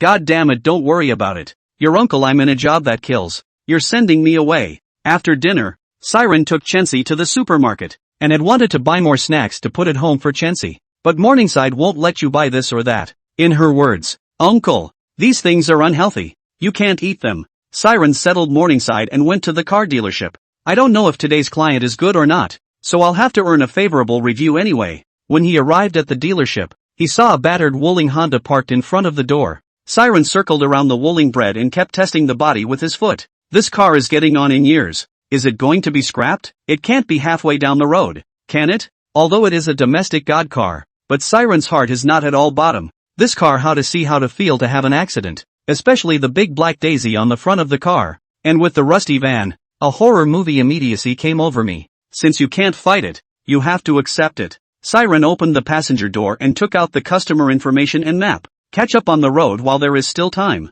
The moment the customer information profile was opened, Siren's expression was strange. There were surprises, dark feelings, and a hint of unspoken loss. The man's name is Chen Wua, the same man he caught in bed. I had thought that the two would never cross paths again, but I didn't realize that meeting again would actually be in this way. For Chen Wua, Siren hated to eat him alive at first, but in the past few days he had also figured out that even if there was no Chen Wua, there would be another Wang Wenhua. Zhang Wenhua. You have no one to blame but yourself. Who made you blind? After lamenting, Siren took out the map, imprinted the route in his mind, and returned to the driver's seat, ready to go. I thought it would take a lot of effort to start this old van, but I didn't expect to put my foot on the clutch and start the car with a twist of the key. The engine sounded a little noisy, like a farm tractor harvesting land in the countryside, and the whole car was shaking constantly. Geez crikey, don't fall apart. After waiting in place for a few minutes, the engine noise slowly dropped and the car shook less. Siren then dropped his heart, then looked at the coffin in the carriage. To put it nicely, it was a coffin, but in fact it was a wooden box made of a few boards, with straight edges and corners, and the boards hadn't been sanded, so that the burrs were clearly visible. Seeing Chen Wenhua die in this way, Siren couldn't help but feel secretly happy in the bottom of his heart. Cool as it was, but this Chen Wenhua had a grudge against him, so how could he give himself a favorable review? Siren didn't talk to him either, and with a light press on the gas, he was on his way. I hadn't gone far out of town just yet, and according to the directions on the map, I drove onto a remote side road. The trail was fairly level with a few small dirt pits every now and then. He was afraid to drive too fast, with the first bad review still fresh in his mind. But even if he drives slowly, when he encounters a bad road, the bumps are still bumps. After traveling for more than 10 minutes in such a shaky manner, the shaking made Siren a little sleepy. He took a box of cigarettes out of his pocket, pulled one out, and was about to light it. The road, however, became unusually bumpy, and there was a constant crunching under the car. When Siren looked through the dim light, the path was clearly paved with white bones. The trees lining the road are also made of white bones as far as the eye could see. It felt as if he had entered a human slaughterhouse. Seeing this scene, he held his breath, as if he was afraid that the sound of his gasping would stir the skeletons lying underground. The creaking sound of the vehicle pressing against the skeleton continued to strike deep within Siren. Negativity ensuing. Siren's face was suffocated red. His eyes were covered in blood. His face was hideous, and he kept cursing under his breath. The vehicle was going faster and faster. 40, 60, 80, and soon it came to 120. But Siren was oblivious to this. Anger, fear, and unease had filled his brain. Finally, as Siren's spirit was close to breaking down, there was a crunching sound from the coffin in the carriage. It turned out that during the high-speed driving of the car, the coffin could not withstand the bumps and was shaken apart. The body in the carriage slowly opened its eyes. Sitting up shakily, he made a hee-haw sound as if his windpipe had been cut off. Despite the speed of the car, the body seemed unaffected, firmly attached to the carriage. The ghostly green eyes stared deathly at Siren, slowly crawling towards him. Siren, whose brain was filled with negative emotions, didn't even notice what was happening in the car, cursing and complaining under his breath. Cursing God for being unfair to you and complaining about why you live such a stifling life. Chen Wua raised his ghastly white hands, and in the next moment, he strangled Siren's neck in death. Siren first felt a piercing chill coming from his neck, then his brain instantly cleared. Then he perceived that his neck was being choked by something, and he could not breathe, and was about to be suffocated. He looked through the rearview mirror and saw Chen Wua's rotting face, and then realized that the car's speed had exceeded 100. Again, both of these things are killing me. He let go of the gas and took control of the steering wheel with one hand, while his other hand attempted to break Chen Wua's strangling hands apart. Chen Wua's hee-hee voice kept ringing in Siren's ears, as if mocking his lack of self-importance. The choking sensation was becoming more and more obvious, and Siren's hand hung down feebly, feeling a little blurry in front of his eyes. Nima, if you're going to die, you're going to die together. You hooker, you cuckolded me in life, and you're going to drag me to the back after you die, and I'm not a vegetarian. Siren increased the throttle strength under his feet, then vigorously rotated the steering wheel, wanting to use inertia to get out of Chen Wua's control. The idea is beautiful. The reality is cruel. Not only did it not throw Chen Wua out, but the choking sensation became heavier and heavier. Just as he was despairing, the string of Buddha beads in his pocket fell out because of the bumpy road. It fell right into Siren's hands in an unbiased manner. It was too late to think about it and attach the Buddha beads to Chen Wua's hands. A zipping sound rang out, and Chen Wua wailed and let go of his hands. A foul, putrid odor wafted over. Siren's lack of oxygen due to the prolonged chokehold caused him to take a big breath of air, but he didn't expect to be nearly backed up by the putrid smell. Vom. Naya. Whoever hooked the 8 set the poop on fire. Chen Wua was so frightened by the sudden blow that he piled into the corner of the carriage, shivering. The voice was hoarse and pleading. SZ. Siren, please let me go. Siren sniffed and glanced up at the rearview mirror, seeing his cautious look and letting out a long breath of relief. This string of Buddha beads given to me by the abbot is really extraordinary. Without it, today I think I would. Nima Chen Wua, do you want to die?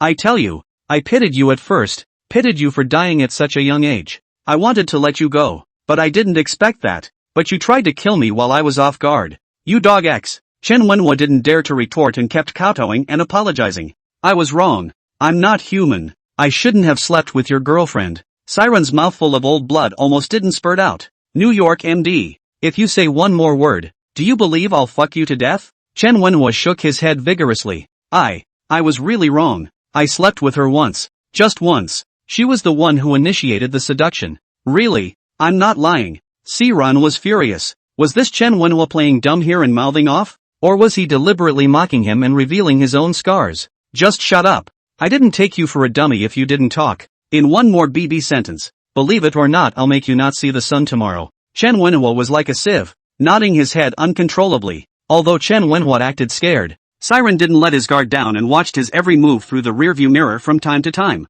Tell me, how did you die? And what's the deal with you not even having a decent coffin after this death? Chen Wua looked a little embarrassed, as if he didn't want to mention this. This is all in Siren's eyes. The less you want to talk, the more I want to know. Hurry up. What's there to hide when you're dead? This matter still has to start with that bitch Linan. Chen Wua glanced at Siren and realized that he did not have any expression on his face before continuing. I'm a fitness instructor and I met Nan Li at the gym as well. As you know, she's average looking but has a very good body. All of us coaches have ideas about her. She got a card at the gym and I coached her. Coaching to avoid physical touch. One thing led to another and we are very messy in our circle. And it's not unusual to have sex with female cadets. We mostly played around with it and never took it seriously. Since you caught me in the act, I've cut off contact with her completely. But she didn't seem to think so, and she reached out to me to hold me accountable, claiming that I was the one who lost her long-term meal ticket. I really don't even want to pay attention to her. Later, when she saw that I did not care about her, she came to my company to make trouble. Not only did she want to return the membership card, but she also asked me to compensate her $200,000 for her mental damages. If you don't lose money you have to stay with her. Of course I can't agree to his request, not to mention whether I'm married or not. It's a trouble to get involved with such a woman who is so sexually attractive and shameless. I was really blinded by the lard at the beginning. Siren's heart was quite unfavorable when he heard Chen Wua say this about Linan, but it was the truth. Cut the crap and get to the point. Chen Wua nodded his head busily. Then within a couple of days, she contacted me again and said she wanted to ask me to go around the countryside and have some outdoor excitement. I declined in no uncertain terms, wanting nothing more to do with her. She told me that if I stayed with her for one day, she would never pester me again. I was also so annoyed by her that I had no choice but to agree to go to the appointment. But I didn't realize this bitch had set me up. We were both getting heated when not only did the police show up at our door, but my daughter-in-law showed up at the scene. Linan, she cried to the police that she QJ her. And there are recordings to prove it. Since the two of us were having a more exciting time at the time. Anyway, I was pressurized and ran away because I was scared. The cops were right behind me. I panicked and went into a public restroom. Then without looking, I fell in and drowned. Siren was originally quite sad, but when he heard this ending, he couldn't hold back a single laugh and snorted out. Then as if he thought of something, he looked at Chen Wua through the rearview mirror in disgust. You're saying you drowned in shit? Chen Wua was silent. But the color of humiliation in his eyes was clearly seen by Siren. No wonder he didn't even have a decent coffin after death. It turns out that not only was he caught red-handed by his own daughter-in-law, but he also had the label of QJ offender on his head after death. The family can't lift their heads up with him, and it would be nice to collect his body. That's a shame. It's a shame to die. Why did you run then? Why didn't you explain this away? I wanted to explain, but this Linan is too good at acting, crying when she says she's crying. Add to that the fact that she recorded the evidence ahead of time, and I had a brain fart and ran with it. After hearing the cause and effect, Siren also lost interest in talking, so he concentrated on driving the car. At some point, they had stepped off the path filled with dead bones. The destination of the trip is not far ahead. It's almost time to get to the place. Is there anything else you want to explain? Chen Wenhua's eyes lit up, but they quickly dimmed. There's nothing more to account for. That's all. Are you going to keep carrying the charge of being a QJ offender? Siren looked at him with some confusion. Forget it, I'm dead. So what if I'm a QJ offender? Since Chen Wenhua himself had given up, Siren would no longer advise him. Alright, in that case, I'll leave it at that. Don't forget to give me a favorable review when I get you to your destination. Chen Wenhua nodded and agreed with a hmm. Upon arriving at his destination, Siren realized that the area was bare and rocky, with no hint of green life at all. The few remaining crooked-neck trees have all withered and died. Siren opened the trunk and released Chen Wenhua, casually handing him a cigarette. How come no one came to pick you up? Siren asked the unanswered question in his mind. Chen Wenhua took a drag on his cigarette, his eyes looking at the distance listlessly. There was no one to bury me and burn the paper, so I had to be sent to this mass grave. As soon as the words fell, a man in a black robe walked not far away. The man dragged the heavy chain slowly towards the duo. Siren was not afraid. His intuition told him that the black-robed man in front of him was not here to find himself. Who is Chen Wenhua? The black-robed man drank eerily. Chen Wenhua threw away the cigarette in his hand, with some fear and confusion in his eyes. I'm Chen Wenhua. Without any further ado, the black-robed man attached one end of the chain to Chen Wenhua's body. Just like lassoing an animal, Chen Wenhua wailed in pain, as if the chain had caused great damage to his body. The black-robed man grabbed one end of the chain and pulled Chen Wenhua to leave. Wait! Siren suddenly called out. The black-robed man turned around and asked in a bad tone, Kid, what's up? Hurry up. I'm busy. May I ask where you're taking him? The black-robed man glanced at Chen Wenhua and said disdainfully, Take him where? The old man is taking him to do hard labor. Siren was a bit puzzled. Although Chen Wua was not a good person, he was also not a great traitor or evil person, and was not guilty of being tortured like this. He hasn't done anything terribly wrong, so why should he be sent to labor? The black-robed man snorted. Kid, light me a cigarette and I'll tell you why. Siren pulled out a wazoo and lit it and handed it to him. The black-robed man took the cigarette and did not smoke it, but just held it in his hand and watched it burn out little by little. And then the magic happens. The originally burned out cigarette actually appeared intact in the black-robed man's hand. The black-robed man picked up the cigarette and sniffed it, unable to help but smack his lips. Hey, it's been a long time since I've seen such a good smoke. The black-robed man carefully placed the smoke in his arms and let out a soft laugh. Little brother, it looks like you're really a newbie. You don't know anything. Okay, there's not much to do today, so I'll talk to you. Our part of the world is called the border prison, and it specializes in guarding those lonely souls whose relatives don't care about them after they die. And we call them black. The coffin is their dwelling place after death, and the plutonium is our prevailing currency here. But these lonely souls don't even have coffins, let alone someone who will burn money for them. So they have to work if they want to live and have food. The only way to reincarnate is to make enough money. Of course, those who come to the border prison have to work for 50 years at the very least to save up for the journey to the next life. Siren was a bit surprised to hear that it took 50 years to be reincarnated. Why is it taking so long? Is it too much plutonium needed to reincarnate? The black-robed man bristled. It costs money to eat and live in the border prison. And our boss is kind-hearted and sees pity in them and gives them a chance to be reincarnated. But they have to work. To put it bluntly, we are a mine. No matter how powerful you were in your life, you can only stop and go digging when you get here. Worked 20 hours a day with no holidays. Even then, they had to save what little money they had each month. We also thoughtfully provided them with casinos,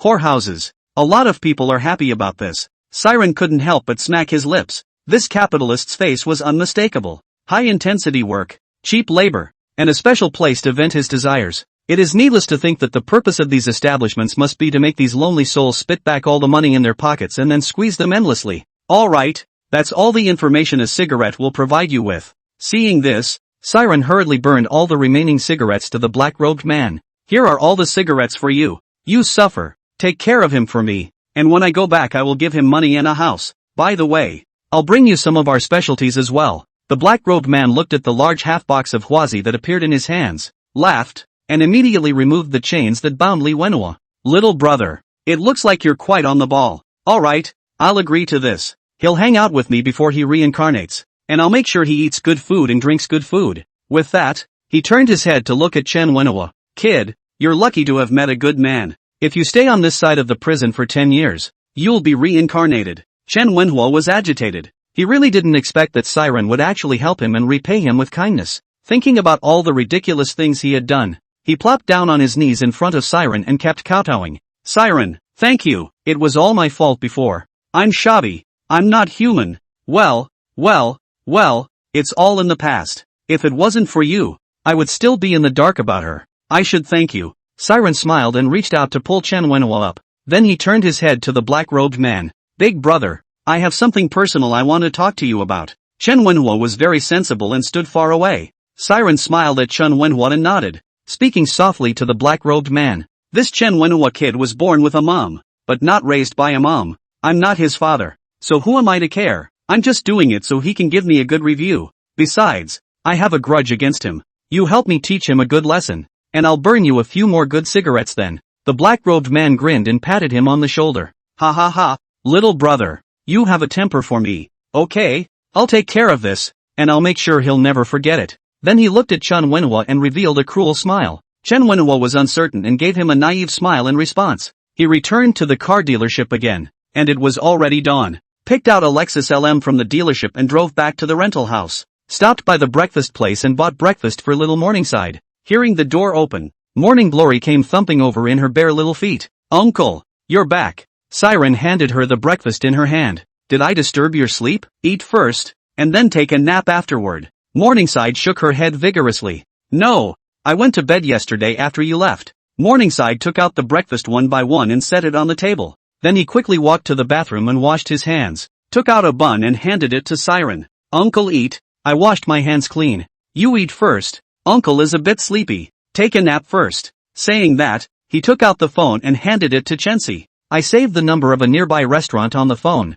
so you can order takeout when you're hungry, okay? When the evening comes, Uncle will take you to a big dinner, okay? Siren returned to his room and took out his computer to log onto the company's official website. Name, Siren. Number 044. Position temp. Promotable. Points 12. Level mission Li Gaching's wish in progress. Oh exempt. Stupid Chen Wua. Not in vain I in front of the black-robed man to say good words for you ha ha. Siren moused over the promotion button and then refreshed the page. Name, Siren. Number 044. Position trainee employee. 2/20. Points 2. Level mission Li Gaching's wish in progress. Do I need 20 points for my next promotion? It's okay, not a lot. If you complete Li Gaching's quest you can harvest another 10 points, and deliver the casket twice more you can get promoted again. Cool. He immediately opened the Spiritual Path Mall, wanting to see if this promotion would refresh some of the items for dealing with Ouija board fairies. This time the mall swiped 2 more items.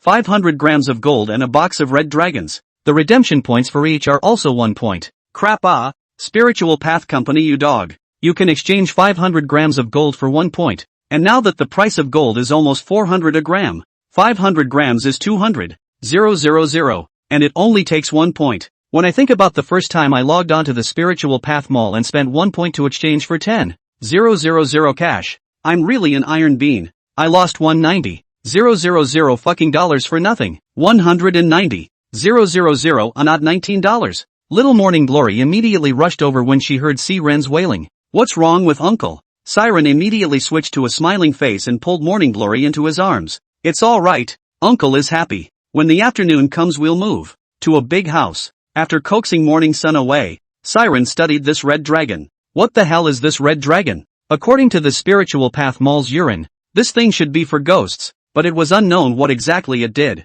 Siren opened the posting and dangled a question. Does anyone know what a red dragon is? I've got a case of it. Is it worth anything? Please? Soon there were replies below. Brother, can I take the liberty of asking you? Is this red dragon fresh? Is it heavy in flavor? A friend of mine wanted to buy it at a high price. Contact 18 ******************* 1 inch. Followed closely by another reply below. Upstairs. You're making friends out of nothing. Owner. The red dragon is a woman-used auntie's napkin. Women'sine is heavier, so the elimination of dirty blood is very easy to attract offloading. If you want to make a move, contact me upstairs. He's probably got some quirks. Seeing the comments, Siren's forehead veins popped. Auntie's napkin is Auntie's napkin, but also called a red dragon, by his DJs. But on second thought, if you use the red dragon to attract the Ouija board fairy to show up, and then use the Buddha beads given by the host to dry it up, it won't be a complete success. But how can I see myself losing money by paying 1 point for a case of red dragon? How about stealing from the ladies' room? On second thought, this will be caught and cannot explain maybe the next day the news headlines. A perverted man broke into a women's restroom and went on a trash can rummaging spree to grab countless tampons. It's better to forget it. Siren wiped the cold sweat from his head. He was so young that he didn't want to carry the name of a pervert. Why don't we ask Li Wenjing, see if she's come to visit her relatives lately? Taking out the phone, he immediately dialed Li Wenjing. Hey, brother C, what's wrong? Siren rubbed his nose for a moment, not knowing how to speak. Inside, Wenjing, I figured out a way to deal with the Ouija board. Just what quickly say anxious. Siren put his heart in the right place. It's not just about tampons. I'm in the right place and it's not something unseemly. When do you get your period? Li Wenjing was dumbfounded at her words, and her face brushed red. Random thoughts began to run through his head. Brother C, I'm not ready for this. My loved one just died. Can we talk about it sometime? Siren had a question mark on his face. What does this vacation have to do with the death of a loved one? How come you women control this vacation with your mind and can make it come when you want it to? What's the point of preparing for this? It's all adults. Li Wenjing said weakly with a red face. Would that be too much of a rush? We've only known each other for less than 2 days. I promise you all that when the trouble is settled once and for all. Mainly now it's too dangerous to do this at the temple. Siren was a bit anxious. If there was no red dragon, he could only spend points to exchange, but he really couldn't afford to give it up. Indeed, we've known each other for such a short time, and I know that this is something that will be hard for you to accept for a while, but it's urgent. If we don't fix it soon, I'm afraid my life will be in danger. But you have a point. It's true that it's not a good idea to have a Buddhist place of tranquility. These two were not even on the same channel. One talking about the gatehouse and the other about the crotch shaft. Li Wenjing bit her lips lightly and said weakly, If you're really in a hurry, come pick me up at the temple. Siren put down the phone and drove immediately to the temple. Come on out. I'm waiting for you at the door. Li Wenjing dressed up carefully and walked out. Brother C, let's go. To your house. To my house? What for? Siren was filled with doubt. Li Wenjing stomped her foot. It's my first time. Do you hardly want me in the car? I really didn't think you were like that. In the car? And for the first time? Big sis. You're over 20 and it's still your first time? It's too late for you to be developing. And, can this be in the car? Are you crazy? Can't we find a public restroom? Siren said in a serious manner. Li Wenjing huffed and puffed and got into the car. Siren also followed with a foggy face. You're a pervert for liking a place like this. I told you it's my first time. A girl's first time is supposed to be wonderful. I didn't think you'd take me to a place like this, even to a hotel. Siren skimmed his lips and kept spitting in his mind. How come this rich kid is so nosy? He needs a ritual for his first period. Not even in a public restroom? Does it have to be a posh occasion? Sister, I just want a bloody tampon to use against the Ouija board. Why are you so nosy? We're trying to survive now. Can't we just keep things simple? Li Wenjing ought. Her small face brushing red. Ha, you're asking for tampons? Siren looked at her suspiciously. So you thought? Then as if something came to mind. Ah, you didn't think I was going to. Li Wenjing interrupted him with a quick voice. Now she was embarrassed and her entire face burned red. Don't be ridiculous. I'm not. The two of them didn't say anything to each other in the car. The air was full of ambiguity. Eventually Siren broke the peace. Are you on your period or not? Li Wenjing snorted coldly. No, it's not due yet. It's still half a month away. Siren covered his face with his hands. Sins, then why did I come all this way for? Okay, it's okay, you go back. Li Wenjing stepped out of the car furiously and slammed the door hard to vent her frustration. Siren shivered at the loud noise. Taking gunpowder, this woman is a dog, and she changes her face when she says she will. When Siren got home, he logged onto the website and gritted his teeth and spent 1 point to redeem a case of Red Dragon. In less than 5 minutes, the delivery boy delivered it. Siren, right? Here's a delivery for you. Sign for it. Siren took the box and wrote his name with a few swipes. What did you buy here? It smells like seafood. Such a big box but it's quite light. Did you buy it at 9? 9 on pinkies? Fooled, right? Siren darkened his face and closed the door. The courier turned around and said dismissively. Che, poor B. Want to eat seafood still buy so cheap on Pinyingsi? Deserve you to be fooled. Eat you to death. Siren looked at the box of red dragons in deep thought. Let's not talk about how it tastes. But the point is he can't use that much of it. This has to be at least 100 pieces. Morningside barred his way over. Uncle, I just heard my delivery brothers say that you bought seafood. Right? Are we eating seafood tonight? Siren gave a smile that was worse than tears. Well, Uncle will take you to eat seafood tonight. But not what's in this box. He said and sealed the box and hid it. Can't have a kid that young thinking he's a pervert. I got the tampons. I'll pick you up tomorrow and go to your school's abandoned building. After sending a message to Li Wenjing, Siren muted the phone and then fell asleep under the covers. On the other hand, Li Wenjing was exceptionally curious. Where on earth did he find the sanitary napkins? Did he go to the women's restroom and steal them? This is too exciting. Siren slept this sleep until 2 o'clock in the afternoon, got up, washed up, and took Morningside out the door, getting ready to go to the agent to find a house. With an extra little one in the house now, she couldn't be crammed in such a small room with herself. I was able to find a 3-bedroom apartment for the small price of $4,000 a month, and it came with an underground parking space. Siren's previous rental house didn't have much to pack,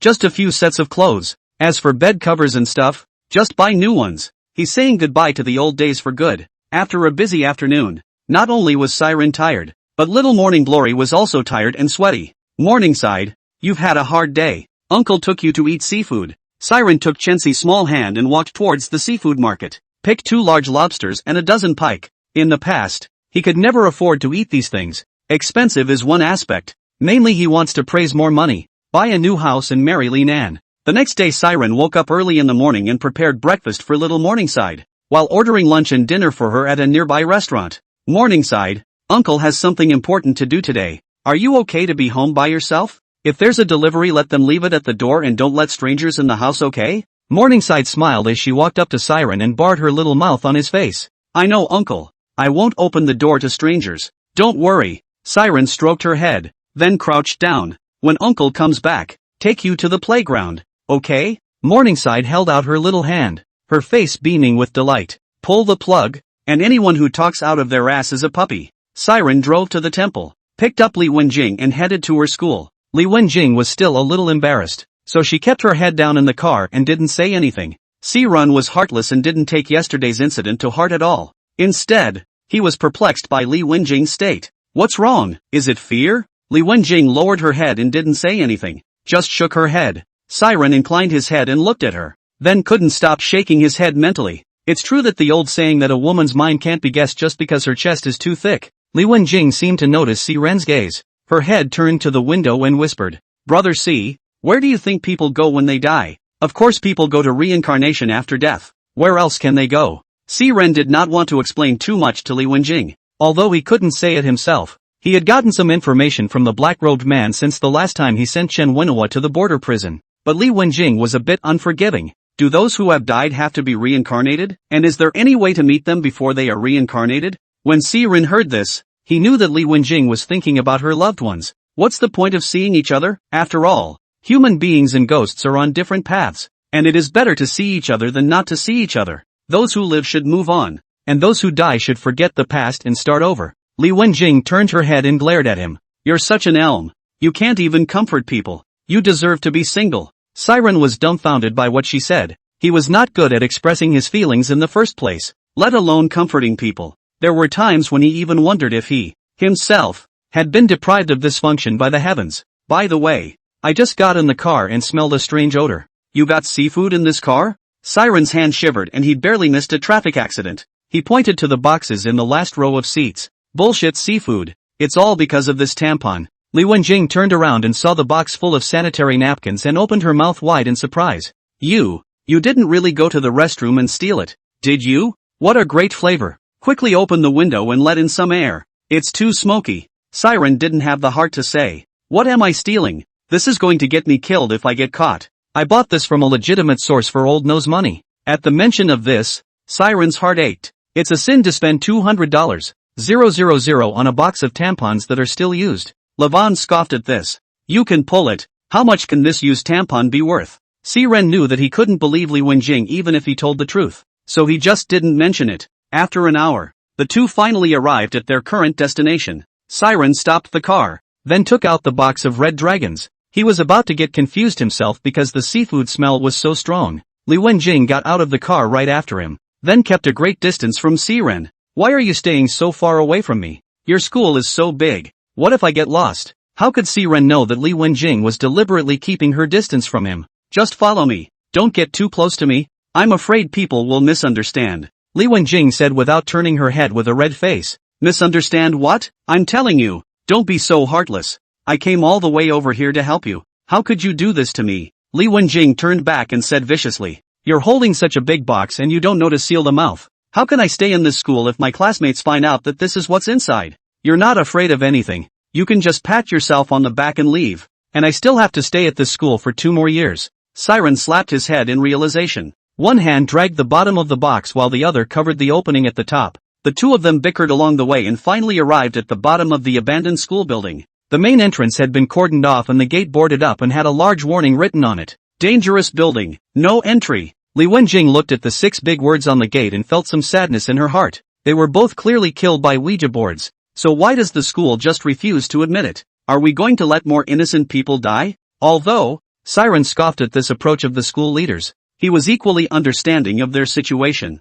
Schools have school considerations, and even if they know it's the Ouija board that's causing the trouble, they can't admit it. Where is this place? The premier financial institute in the country. If a scandal like this breaks out, this school's reputation will be in tatters. Li Wenjing didn't say anything and led Siren around to the back body of the building, then picked up a stone to break the window and carefully climbed in. Just as he entered the building, Siren was jolted. The temperature inside the house was the opposite of the outside. He opened his mouth to ask, "Was it this cold in the house when you guys came here to play the other night?" Looking at the white mist exhaled in front of him, Siren's heart drummed. Li Wenjing clasped her hands on her shoulders, coloring from the cold. "No, it was a little cool in the house when we arrived the other day, but it didn't get to this point." Siren had thought that this time would be simple, but he never expected to encounter such a tricky situation just after entering the school building. If it had dragged on any longer, the two of them would have frozen to death here without the need for the Ouija board itself to do anything. "No, we'll both die here if we go on like this.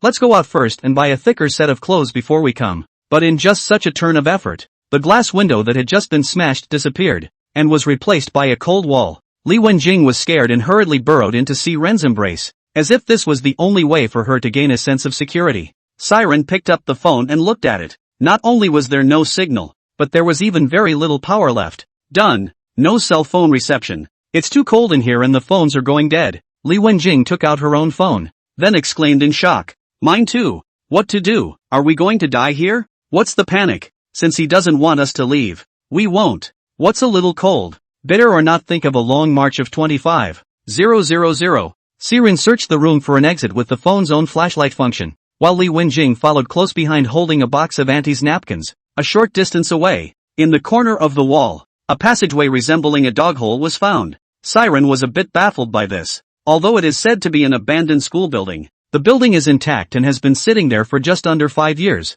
How did this dog hole form? Siren got down on the ground and shined the phone toward the hole. A black shadow flickered. His heart trembled. His cell phone almost didn't hold steady, and he hastily backed away. When Li Wenjing saw Siren's abnormality, she hurriedly spoke out to inquire about the situation. Why? Where does this hole lead? Siren didn't turn around. His eyes were dead set on the hole in case that unknown black shadow rushed out. Something just flashed by. I didn't see what it was. Li Wenjing tightly grasped Siren, her words a little choked. Brother C, don't scare me. Now the two are caught in a dilemma. It is not a good idea to go in. There is no way out. In such a dry consumption, sooner or later freeze to death inside. Siren also looked slightly nervous, his palms all sweaty in such a cold room. It's no good dragging it out like this. I'll go in first, then you follow. Got it. Li Wenjing pulled Siren to her death, desperately shaking her head. Don't go in there. Let's think of something else. Siren whispered in a deep voice. Do you have a better idea?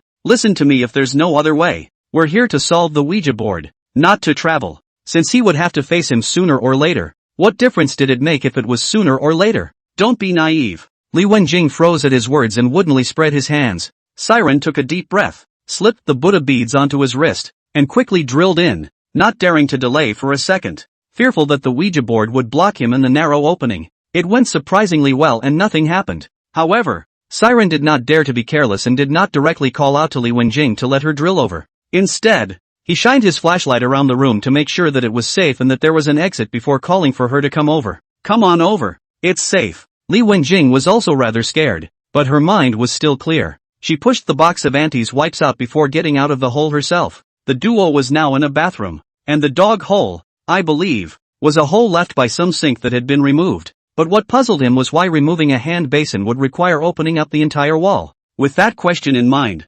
Siren took his cell phone and checked up on the wall. It was discovered that a mirror was once supposed to be hanging above the cave entrance, but the mirror was long gone. Standing still and racking my brain, I couldn't figure out what the hell was going on. Li Wenjing didn't look too good, and her lips were already purple from the cold. Let's hurry up and find an exit. It's too cold and I can't hold out any longer. Siren nodded and walked quickly to the bathroom door, opening it. Squeak! The sound of the door opening was unusually loud in this empty school building. The two were also frightened by the sound and their hearts touched. They both waited in place for a moment, and when they realized there was nothing out of the ordinary, they began to walk outside. The sound of feet barreling on the floor. The sound is basically the same as the frequency of their heartbeat. This dark corridor seemed to have no end in sight, and it was as if there were countless pairs of eyes staring at them from the classrooms on both sides of the corridor. Several times Siren wanted to take the phone and shine it at the classroom next to him, but every time the idea popped up, his instincts told him he would be in danger if he did. He pressed the thought down hard.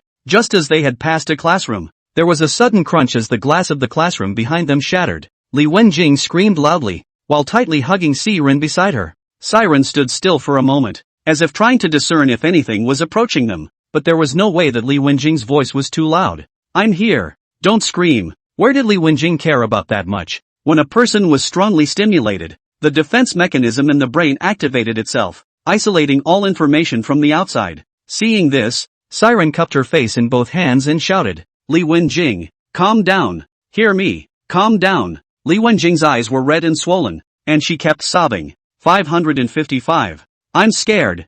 I'm really too scared. Let's get out of here. I don't want to stay here a minute longer. Siren knew he had to give her a dose of her own medicine, or else she'd keep yelling and screaming, and sooner or later both of them would have to be thrown in here. Look, we're in a dangerous situation. We could die here if we're not careful. If you want to live well, stay close to me and don't make any noise. If you yell again, I'm going to leave you alone and leave you here all alone. Do you hear me? Li Wenjing looked at him incredulously. Siren met her gaze without fear and said in a deep voice, word for word. I said, do you hear me? Li Wenjing felt that at this moment, Siren was like a stranger, unfamiliar enough to scare her. Here, please don't leave me. Siren turned back his head and continued to walk forward, not paying the slightest attention to Li Wenjing behind him, and likewise not checking the glass that had just exploded. After walking for a while, I finally saw the stairs. Siren looked at the wall with the large number 4 written on it and felt something was wrong. The two had obviously smashed the window in from the first floor. How did they suddenly come to the 4th floor? Seeing Siren standing motionless at the entrance of the stairs, Li Wenjing curiously went up to check it out. And this look didn't matter, as if it made her think of something. This is the 4th floor? Siren didn't notice the difference in her. Yeah. It looks like we've been taken to the 4th floor by the Ouija board without realizing it. And I don't know what the hell he's up to. Li Wenjing bit her lips tightly, then opened her mouth. At the time, I remember we were playing Ouija board is on the 4th floor, because the number 4 is unlucky and the harmonic represents death. We chose this floor because we found it so exciting. The classroom choice is 404. There were 2 paths before Siren now. First, go back down the stairs to the 1st floor and break the window. Second, go to classroom 404. Hard steel Ouija board. However, considering that the duo's current physical condition was really not suitable for fighting, they could only choose to go back to the 1st floor, smash open the window to go out first, and then start all over again when everything was ready. But it seems the Ouija board isn't ready to let them go. They had just gone down a floor when Siren shone his cell phone at the stair number and realized it was still the 4th floor. Unbelieving, Siren continued to lead the way down, only to unsurprisingly end up back on the 4th floor. Catching his breath in place for a moment, he shone his flashlight down the stairway, but the light from the cell phone seemed to be swallowed by the darkness, and there was no bottom to be seen. When he lifted his flashlight, he realized with a start that there was a figure standing at the corner of the stairs. Li Wenjing also saw it, but she didn't scream out, covering her mouth with her hand in death before leaning tightly against Siren. Siren slowly turned to the figure with his cell phone. The silhouette was dressed in white, with a cloak of hair that made it impossible to see his face, bare feet, and pale skin. Siren didn't dare to act rashly. His eyes were dead set on the man at the corner of the stairs. Time just passed by. The sweat that flowed from his forehead crossed his eyes. The burning sensation made Siren's eyes unusually uncomfortable, but he didn't dare to blink, afraid that while wiping and blinking, that person would suddenly attack him. Just as the scene was at a stalemate, a pure black cat came gracefully up from the bottom of the stairs. The black cat's eyes glowed a ghostly green in the light. It walked slowly to the man's side, then kept rubbing its head against the man's feet. Siren looked at him for a while, and realized that the man always kept a posture and did not move at all. Even the black cat at his feet he did not bother. Take care of yourself. I'll go over and take a look. Siren admonished Li Wenjing, and then carefully walked towards the person at the corner of the stairs. As the distance grew closer, Siren's frown tightened and the speed of his feet increased. Siren stopped 2 meters away from the man, then took a long breath. Turns out the staircase corner wasn't a ghostly creature at all, just a plastic model. It was only the darkness of the environment and the sudden appearance of the model that made them mistake the thing for a Ouija board. The black cat saw Siren approaching and turned to run away. Siren turned around and waved at Li Wenjing. It's okay, it's just a model. Before she could finish her words, she realized that Li Wenjing had one hand covering her mouth, looking horrified, and the other hand pointing behind her. Siren instantly felt something bad. Instantly the hairs of sweat rose. Before he could react, he felt that the back of his head was hit hard by something heavy. His eyes went black and he nearly fainted. He immediately turned to find the model taking its own head in its hands and slamming it down on him again. With his defenses up, Siren didn't even give it a chance to draw back and dodge. There was a loud boom and smoke rose from the building. The model fell straight to the ground because it was too late to collect its strength. The head of the model in his hand rolled to the side as well. Siren came to the model and put his foot dead center on it, restricting its movement. The model's strength was great, far beyond Siren's imagination, and a few violent struggles toppled him to the ground. Siren fell to the ground exactly where the model's head was. He copied the model's head in his hand and slammed it towards the model. Once, twice, until the model gave up struggling. This stopped. The strenuous exercise made Siren a little dehydrated, and he sat down on his butt, panting heavily. Upstairs, Li Wenjing rushed over and said with concern, "Brother C, are you okay?" This model. Before the words were finished, Li Wenjing exclaimed in shock, "Blood, it's blood." Siren sniffed and looked toward the model. Only blood was gurgling out of the model's neck, and when he looked at the model's head, there was also a little blood coming out from the eyes and mouth and nose. Siren approached the model and scrutinized it. This look did not matter. The scene in front of him made him feel numb, and he involuntarily took 2 steps backward. What exactly did he see that made Siren so out of sorts? As it turns out, the model had a body sealed inside, and from the shape it looked like a young woman. In that case, there could be far more than one ghostly creature in this abandoned school building, and it seemed that he had thought things too simply. Just as Siren was thinking about countermeasures, the Buddha beads on his wrist emitted a soft glow. The light quickly enveloped the model, and in a short time the light disappeared, dropping a piece of fabric from the void. Siren picked up the rag, a little unsure of what this thing was for, and casually slipped it into his pants pocket. Big brother C, do you feel that it doesn't seem to be particularly cold now? It was still cold in the house, but it was a lot better than when I first came in, at least 5 degrees higher. The Buddha's light had just transcended the dead man, and the man's grievances had dissipated in the school building, so the two wouldn't feel so cold. Come on, let's go straight to 404 and find the Ouija board. We can't delay. The two of them had just returned to the 4th floor when Siren's cell phone turned off due to a lack of power. The surroundings were plunged into darkness. Even the moonlight outside could not shine in. When Jing, take out your cell phone. Siren's tone was smooth, not flustered at all. He was afraid that if his tone was a little bit heavier, it might cause a lot of pressure on Li Wenjing, and it would not be worth it if something went wrong at that time. Oh, Li Wenjing busily pulled out her cell phone and turned on the function of the flashlight. Just as she was about to hand the phone over to Siren, the light shone on the window next to her. From the reflection in the window, she saw a horrible image. A female ghost with a twisted face was sticking her long tongue out at her, and the ghost's hand seemed to be trying to stick out of the glass. Ghost! Li Wenjing was so frightened that she turned around and had to run. Siren pulled Li Wenjing to her feet, then protected her behind, and snatched the phone from her hand, looking along the place where Li Wenjing had just shown her light towards. As a result, there was no ghostly creature to be seen, except for a bright red, blood-colored handprint. But the bloody handprints were obviously freshly made, and the blood was still flowing downward. Just as Siren was about to comfort Li Wenjing, from behind them, the sound of glass exploding occurred one after another. The sound was getting closer to the duo and faster. It was too late to think. Pulling up, Li Wenjing desperately ran forward, until it ran to the deepest part, and realized that there was no road ahead, so it had no choice but to hide in the classroom beside it. As soon as they entered the classroom, the sound of the glass exploding behind them disappeared. This was closely followed by the creaking sound of an object stepping on shards of glass. Cluck, cluck. The sound got closer and closer, finally arriving at the door of the classroom where the two were hiding and disappearing. Siren hugged Li Wenjing and hid under the desk and turned off the flashlight. After waiting 2 minutes, there was no sound at all from outside. Siren slowly poked his head out, trying to see what was going on outside. Just as he had just stuck his head out from under the desk, he ended up on all fours with the ghostly creature. The ghost's face was greenish-gray, its hair was disheveled, and its eyes were covered with blood, although it looked horrible. If one looked closely, one would find that the female ghost had pretty features. Siren's brain was confused beyond belief, and subconsciously he would swing his fist at the female ghost. With the added power of the Buddha beads, this punch directly sent the female ghost flying straight out. The female ghost stood up from the ground in an eerie position and let out a piercing howl. Siren grabbed Li Wenjing and quickly ran towards the house. They were about to run to the door, but unexpectedly, the female ghost was one step ahead of them and blocked them right at the door. Seeing this, Siren shielded Li Wenjing behind him and prepared to fight it hard. The female ghost knew how powerful Siren was, and when she saw him initiate the attack, she drifted to avoid it. Then he grabbed Li Wenjing in his hands while he was unprepared, and then clasped Li Wenjing's neck with both hands in a deadly grip. This sudden turn of events caught Siren off guard. Li Wenjing's face was unsightly as her body kept struggling, trying to break free from the female ghost's hold on her. But other than making it harder for her to breathe,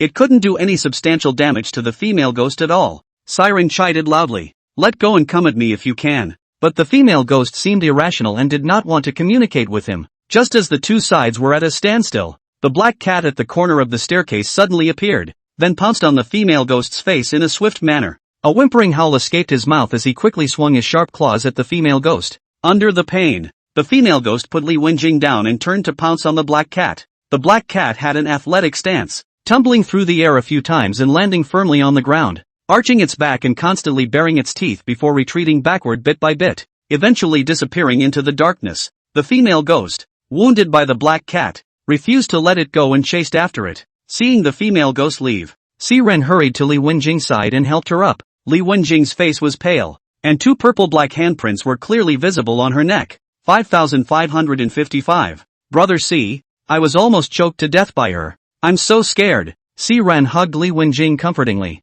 Okay, no more crying, it's okay. From the far side of the hallway came the angry howl of a black cat, and the hissing of a female ghost. Brother C, let's go help that black cat. If it wasn't for it just now, I might have died. Siren wasn't some kind of loving person, but this black cat was indeed a bit magical. Not only could it see ghosts, but it could also hurt that female ghost. Okay, let's go now. The duo quickly ran towards the direction of the sound, not caring if the sound created by running would startle other ghosts. When he arrived at the scene, he was just in time to see the female ghost swinging her hand and knocking the black cat out and slamming it hard against the wall. The black cat tried to get up several times, but the injuries were too severe for him to stand. However, its eyes kept flashing with a ferocious light, and its mouth kept hissing. On the contrary, the female ghost's face was already disfigured by the black cat's scratches, and one of her eyes seemed to have been scratched and blinded, from which black sticky liquid flowed out. Wenjing, protect yourself, I'll deal with her. Li Wenjing came to the black cat's side and squatted down to try to check its injuries. The black cat arched its back, warning in its eyes, and hissed from its mouth. Don't be afraid, kitty, let me see if you're hurt bad. On the other side, Siren took on the female ghost, expecting to be a chess match, but not expecting Siren to be unilaterally abused. In front of the female ghost, he was like a toy, constantly being knocked down, knocked away, and even his lifeblood received focused attention. I don't know how many times Siren was actually knocked down, but when he stood up once more, he was ready for the female ghost to attack. The black cat, which had been seriously injured on the side, scurried out again and crawled behind the female ghost, opening its mouth to bite at her neck. The female ghost's arm, in a bizarre gesture, caught the black cat behind her, allowing it to leave scars on her arm. Then he dropped the black cat hard to the ground, alive or dead. Seeing this opportunity, Siren immediately perched himself up and aimed both fists left and right at the female ghost's head. The already tattered and torn face was battered under Siren's heavy fists, as if the entire skin was about to fall off. Li Wenjing didn't know where she got the courage to pull out a handful of anti-wipes from the box, quickly ran to the female ghost, and then flung the anti-wipes onto the female ghost's face. The anti-towel had just been attached to the female ghost's face, and the female ghost let out a creepy scream, accompanied by a gust of black smoke rising up. Seizing the opportunity, Siren pressed the Buddha beads on the female ghost's face, and soon the female ghost lay on the ground without a sound. The Buddha beads once again emitted a soft glow, wrapping the female ghost. When the female ghost disappeared, a button fell from the void. Siren collected the buttons and ran to the black cat. Li Wenjing held the dying black cat in her arms and wooed with red eyes. Big brother C, it seems like little black is dying. Siren was silent, looking at the black cat with a bad taste in his heart. Regardless of the purpose, it was a fact that the black cat had saved himself and Li Wenjing. Having spent many years selling feed in the countryside and working with all kinds of livestock myself, I know more or less everything related to animal pathology. The black cat was picked up and found to have multiple fractures and a small amount of blood spilling from its mouth and nose. It's highly likely that the internal organs have been damaged. The black cat's nose twitched gently, seemingly sensing Siren's scent, and slowly opened its eyes. Then the breath meowed weakly twice, sticking out his tongue and licking Siren's hand gently. It was as if he was reassuring Siren not to worry. Wenjing, Xiaohei should have fractured his bones. It's not clear if the specific injury has hurt his internal organs. Now there is no X-ray. We can't see it at all. Avoid the bones hurting your internal organs. Let it rest where it is for now, and then take it to the vet when things are settled. Then placing the black cat in his arms on the ground, he spoke softly to it. Little black, stay here for a while, and later we'll take you out to heal you. The black cat seemed to understand and meowed twice in response. Come on, let's go to 404 now. I think the Ouija board is the only ghostly thing left in this building. He never thought that the red dragon was actually not something that attracted ghosts, but could instead cause damage to them. This posting bar people really a little unreliable. As early as knowing the red dragon has this power, they are still afraid of a hair with so many red dragons flung directly into the ghostly creature's face. Let's see if he won't die. Li Wenjing also saw the effect of the red dragon, and not caring to dislike the seafood flavor, she grabbed both hands full of sanitary napkins. Now that she knew how to deal with ghosts, she was no longer afraid. The two of them quickly arrived at classroom 404. The door to room 404 was open, as if waiting for them to come to the door. Siren glanced at Li Wenjing and instructed in a low voice. You protect yourself later, and if you find a problem, immediately greet him with the red dragon in your hand. Without worries, Siren stepped into the 404 with ease. Ouija board, come out. I know you're here. The temperature in the building had returned to normal after the two ghostly creatures had originally been overtaken. But after Siren finished speaking, not only did the door to the 404 classroom slam shut, the temperature inside the room dropped drastically, and the temperature was even colder than when they first came in, and there was weird laughter coming from all around. Ha ha ha. It wasn't hard to tell from the voice that it was a woman. Siren took the phone and shone it around the house, but there was no sign of the female ghost. Just then, Siren felt a coldness at the back of his neck, as if something was blowing on his neck. Siren snapped back and threw the red dragon in his hand. Behind him was empty except for Li Wenjing. Wenjing, did you just see someone behind me? Li Wenjing lowered her head, unable to see her face, and her voice was clear and cold. Are you looking for me? Li Wenjing looked up with a smirk-like expression on her face and a hollow voice. Who exactly are you and what exactly do you want? Seeing that Li Wenjing was possessed, Siren had more constraints and did not dare to act rashly. Li Wenjing circled around Siren, her tone filled with teasing. Oh, don't you know who I am? Haven't you been looking for me? What, you don't recognize it now that you've seen it instead? Seeing that the ghostly creature was thinking normally, Siren attempted to communicate with it. Why did you kill so many people? What's wrong with Li Wenjing? What's wrong with her roommate? It's just that young people like to take risks, don't know what's important, and alarm you. And you went on a killing spree? Just how many more innocent people are you going to kill? Li Wenjing covered her mouth and first laughed softly in a small voice. Then the laughter became more and more unrestrained. Then suddenly put the laughter on her face away and said with a grim face, how many men will I kill? I'm going to kill every man in the world. You men deserve to die. As soon as the words left his mouth, Siren was easily lifted up by Li Wenjing as if he was like a toy. Then he pulled him to himself and whispered, I can't wait to bruise you dirty men. Li Wenjing threw Siren to the ground with force. Siren was thrown to the ground, and before he had time to regain his senses, he was stomped on the face by Li Wenjing. You men are simply ugly, nasty-minded, and will do anything to get what you want. Today I'll kill you first and collect some interest. Then a vicious kick to Siren's stomach. Siren cried out in pain, his body curling up in a ball. Why don't you fight back? Aren't you great? Didn't you come to destroy me? Oh, I see. Are you afraid of hurting your sweetheart?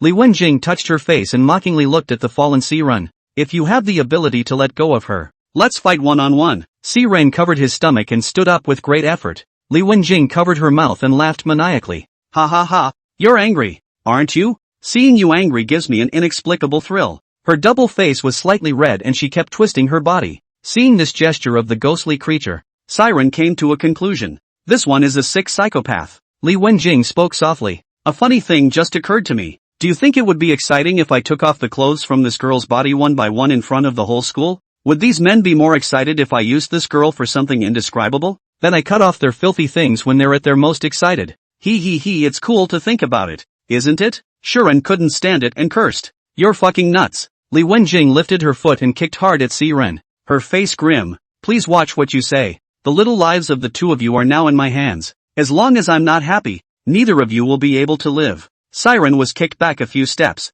the intense pain making him feel a little out of breath. Rubbing his chest vigorously, this eased it. I came to you today with only two ways out. I'll beat you to death, or you'll beat me to death. Want to make little master submit? Saying that, he spat a mouthful of bloodied spit towards Li Wenjing. You dream. Li Wenjing wasn't annoyed. Instead she looked at him with a smile. Oh, looks like you're brave. So what if this is it? Said Li Wenjing, placing her right hand on the wrist of her left hand, and then slowly twisting it to the outside. Get on your knees, crawl in front of me and lick my shoes, or I'll twist her arm. I'm only checking 3 numbers. 3, 2, last one counts 0. Looking at Li Wenjing's right hand was firing and had slightly deformed at the joints of her left hand. She hastened to speak out. Don't. I'll kneel. Siren plopped down on his knees, then slowly crawled towards Li Wenjing. Li Wenjing laughed triumphantly and offered the shoes to Siren. Lick it carefully for me, like a dog, and lick it clean. Siren cupped Li Wenjing's foot and snapped,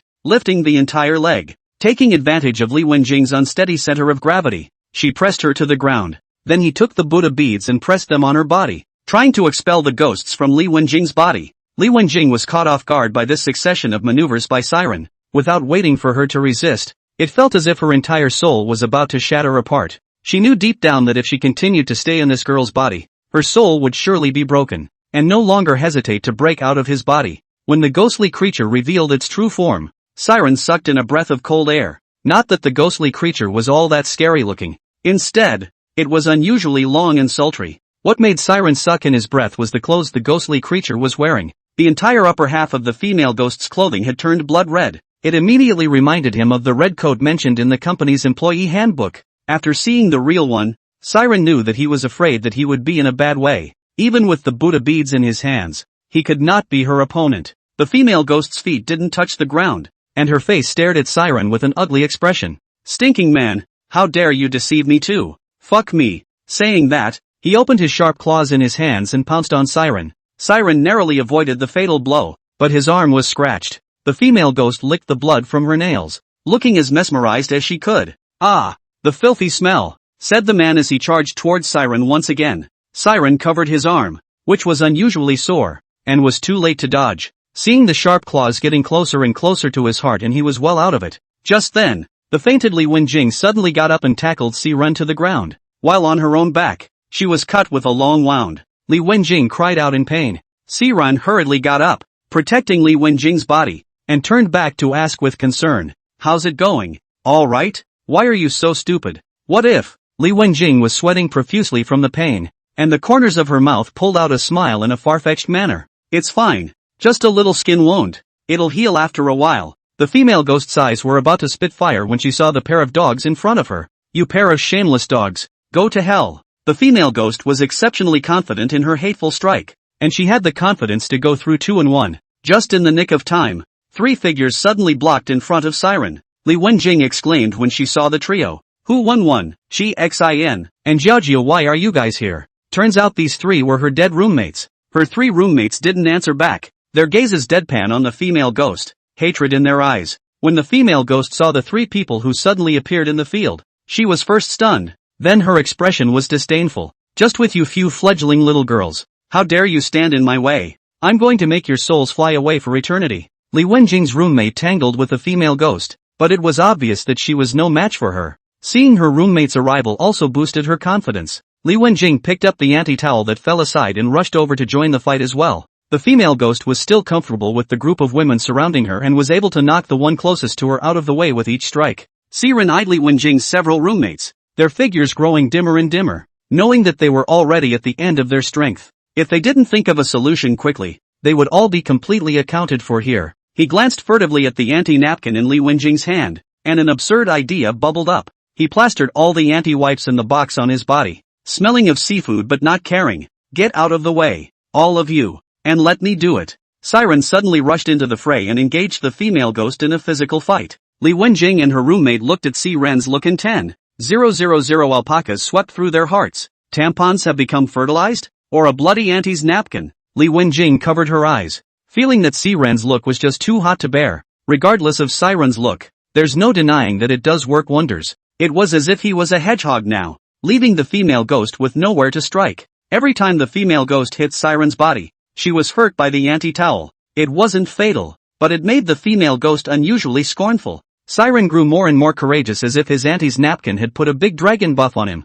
Facing Siren's attack, the female ghost was able to fight back at first, but as each return attack was countered by the aunt's towel, he no longer chose to fight him hard. "Damn stinking man, it's just despicable. Siren doesn't care about that. Since you won't hit me, I'll hit you." Under Siren's repeated attacks, the female ghost was forced into a corner. Female ghosts see this situation, hands holding curled legs, brows written full of unwillingness, the pair of eyes full of hostility. At this moment, as if covered with a layer of fog, the tip of the nose sour, blood tears out of the socket. Siren raised the Buddha beads in his hand, wanting to give her one last blow, but when he saw her like this, he couldn't bring his raised hand down. Seeing that Siren was no longer attacking, Li Wenjing hurried over. "Brother C, what are you hesitating for? Hurry up and kill her. Don't let her appearance fool you. You look at my roommate and then you look at my dead relatives." The female ghost seemed to have changed into a different person at this time. Her tone was soft and full of apologies as she looked at Li Wenjing.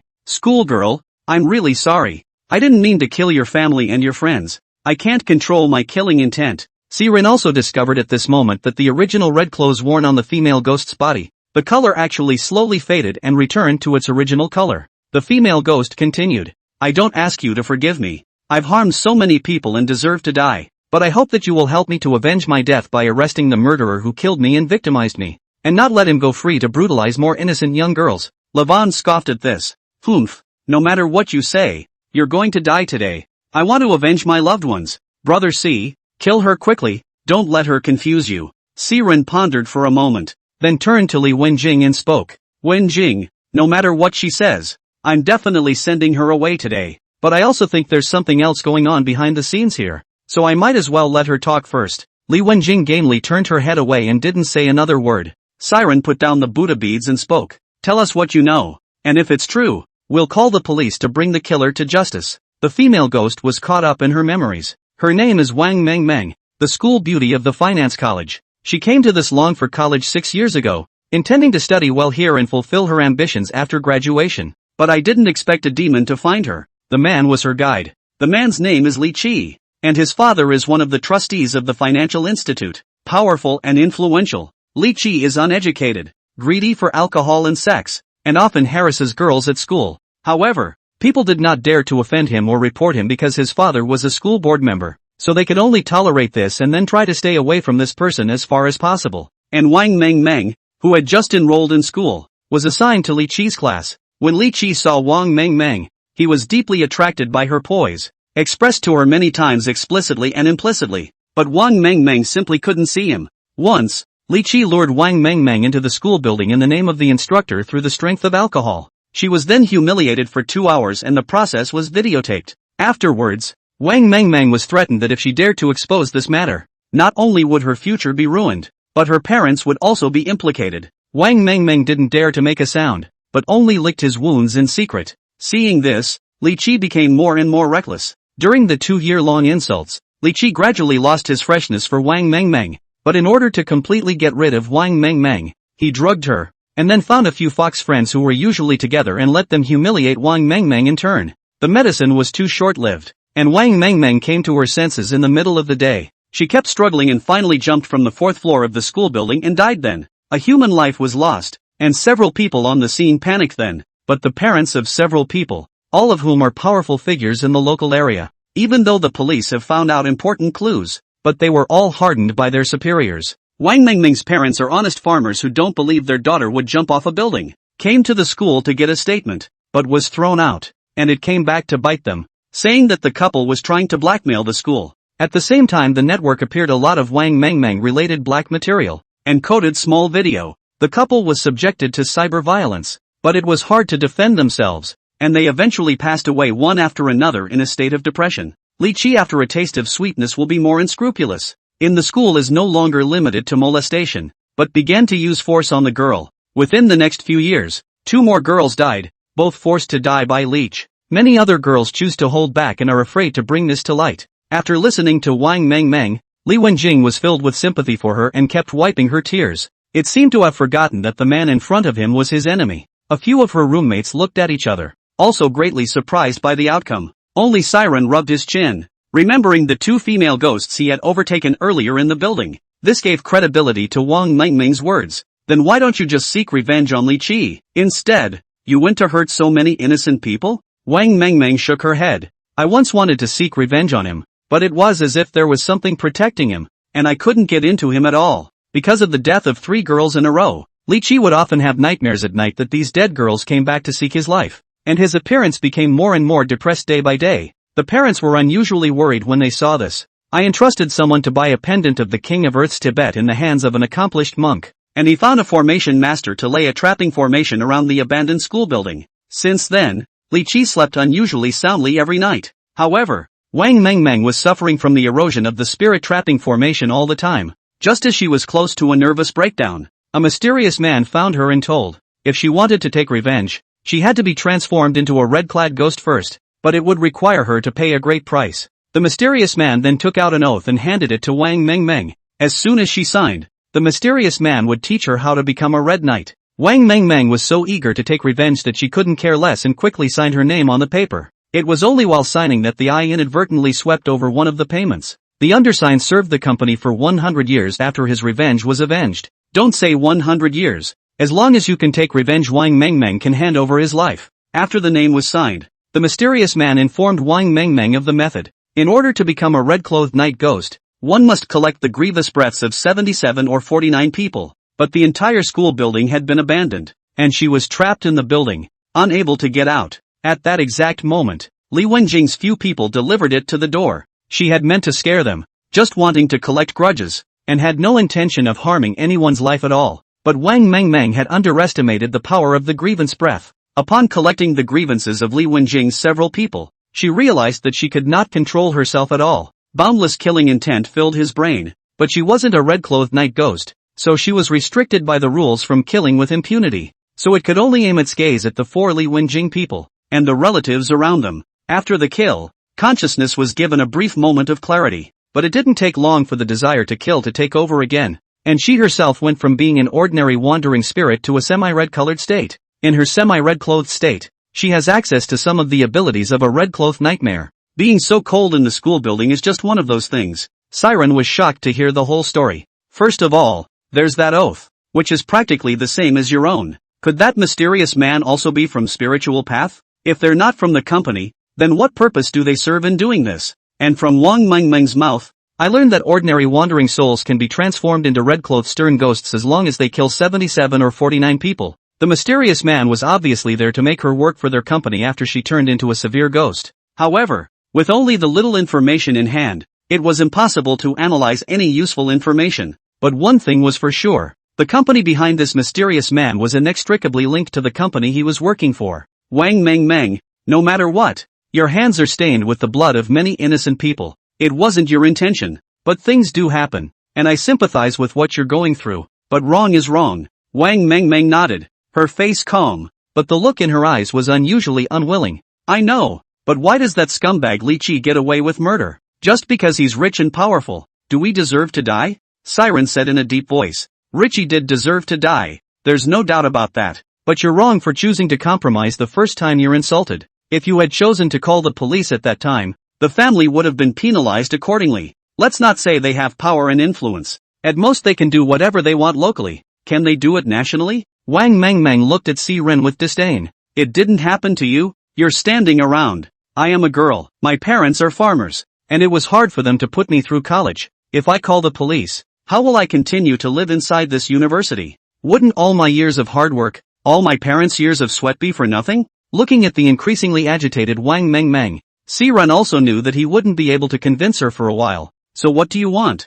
Wang Mengmeng said through gritted teeth. What do I want? I want to make his life worse than death. Siren pondered for a moment and spoke. If Li Qi is really what you say he is, I will definitely help you get revenge. But after all these years, I'm afraid it's hard to find evidence of Li Qi's crimes. But even if it's hard, please believe me, I will clear your name and bring this scum to justice. Wang Mengmeng calmed down at his words. I have videos of him insulting me. Every time he insulted me, he made a video of it and sent it to me and used it as blackmail. I've saved all these videos to use as evidence. The videos I've saved on my netbook. Then he told Siren the account password. Wang Mengmeng, in order for you to believe my words, I'll call the police for you now. Wang Mengmeng put away her ability. The temperature in the room instantly warmed up, and her cell phone regained its signal. Siren picked up the phone and called Yao Yu. Hello, hello, which one? Officer Yao. I'm Siren. Remember me? Yao Yu is having a headache over the case of Li Wenjing's family in the past few days, especially this Siren,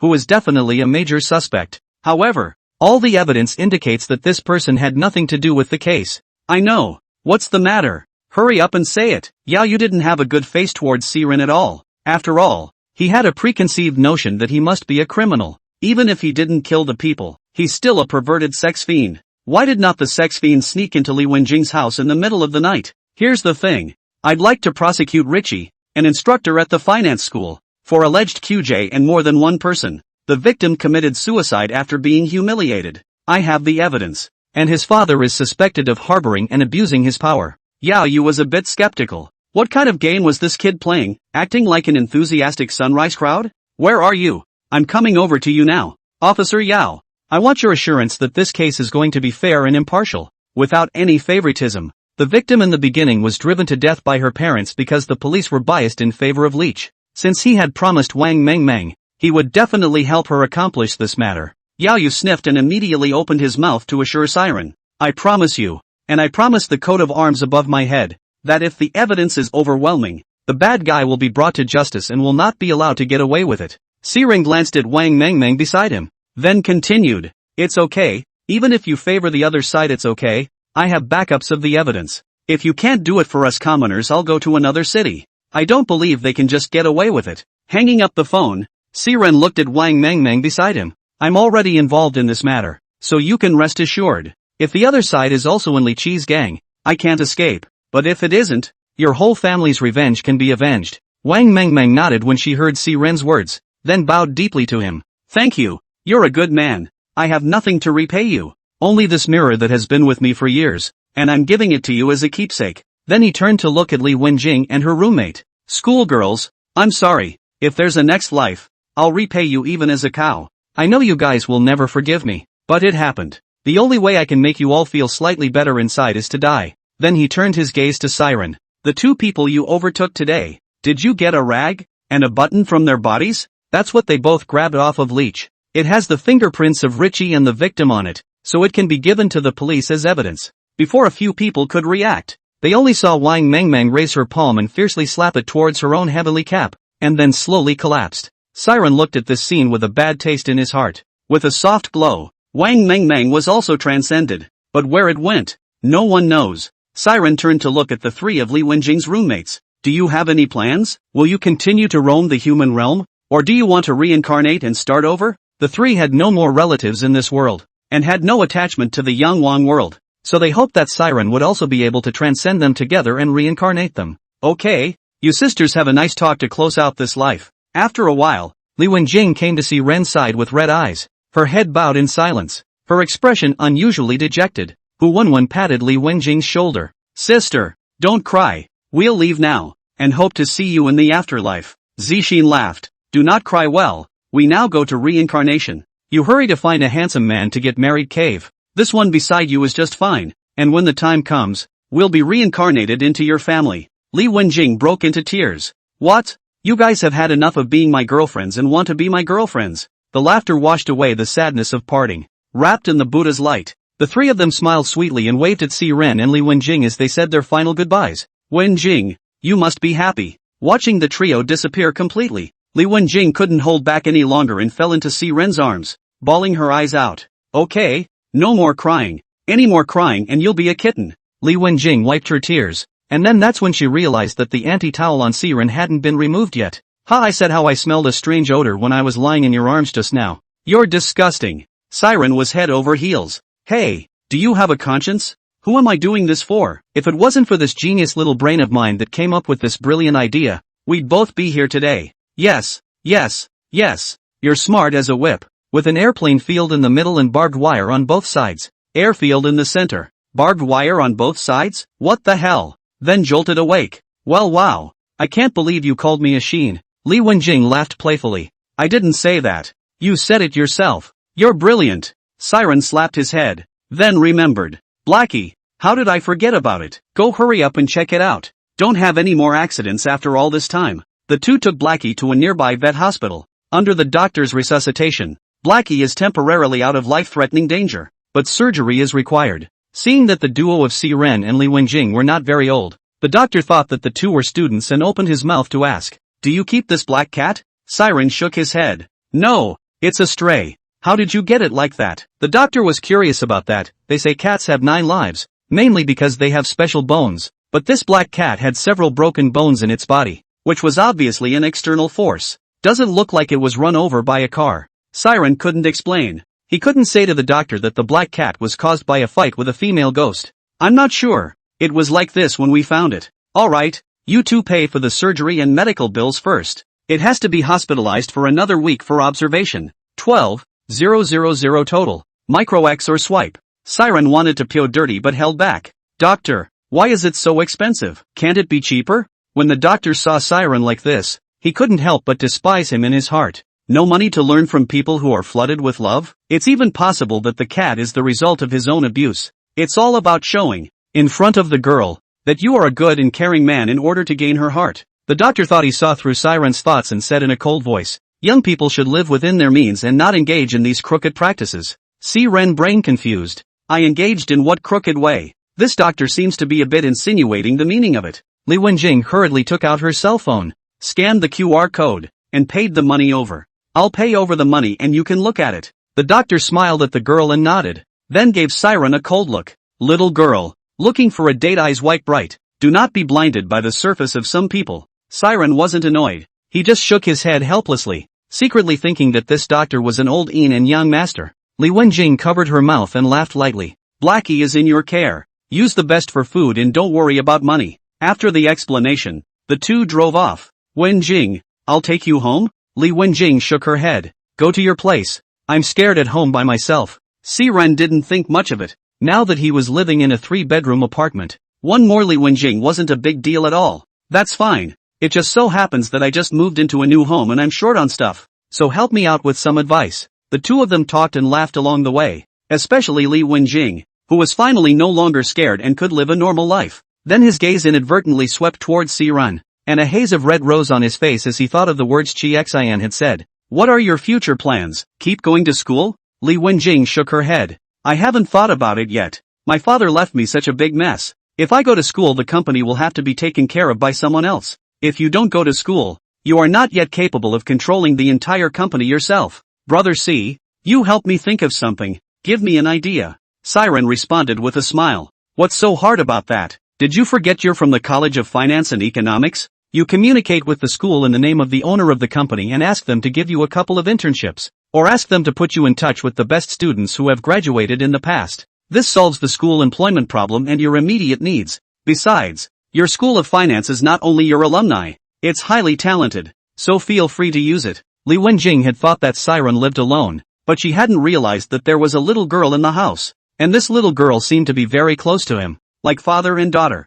Brother Z got married? Is this his child? Li Wenjing was a little lost. No wonder he didn't feel anything for himself. Uncle C, you're back. Chensi bounced to Siren's side, then looked at Li Wenjing on the side. Uncle, who is this pretty sister? Is she your girlfriend? It's beautiful. Siren deliberately grimaced. Little morning glory, who are you to call her sister and me uncle? I'm just 2 years older than her. Little Morningside cocked her head and said with a serious face, the good-looking ones I call brother and sister. Ah. Li Wenjing didn't hold back and snorted out a laugh. Your name is Chensi, right? My name is Li Wenjing. You can call me Sister Wenjing. I'm a good friend of your Uncle C. Li Wenjing deliberately said the 3 words Uncle C in an unusually obvious manner and turned to look at the speechless Siren on the side. Sister Wenjing. Little Chensi knew how to be polite and sweetly shouted. Li Wenjing stroked Chensi's head. The little guy is so cute. Must have been a great beauty when she grew up. Li Chensi asked innocently. Really? Can I grow up to be as good looking as you?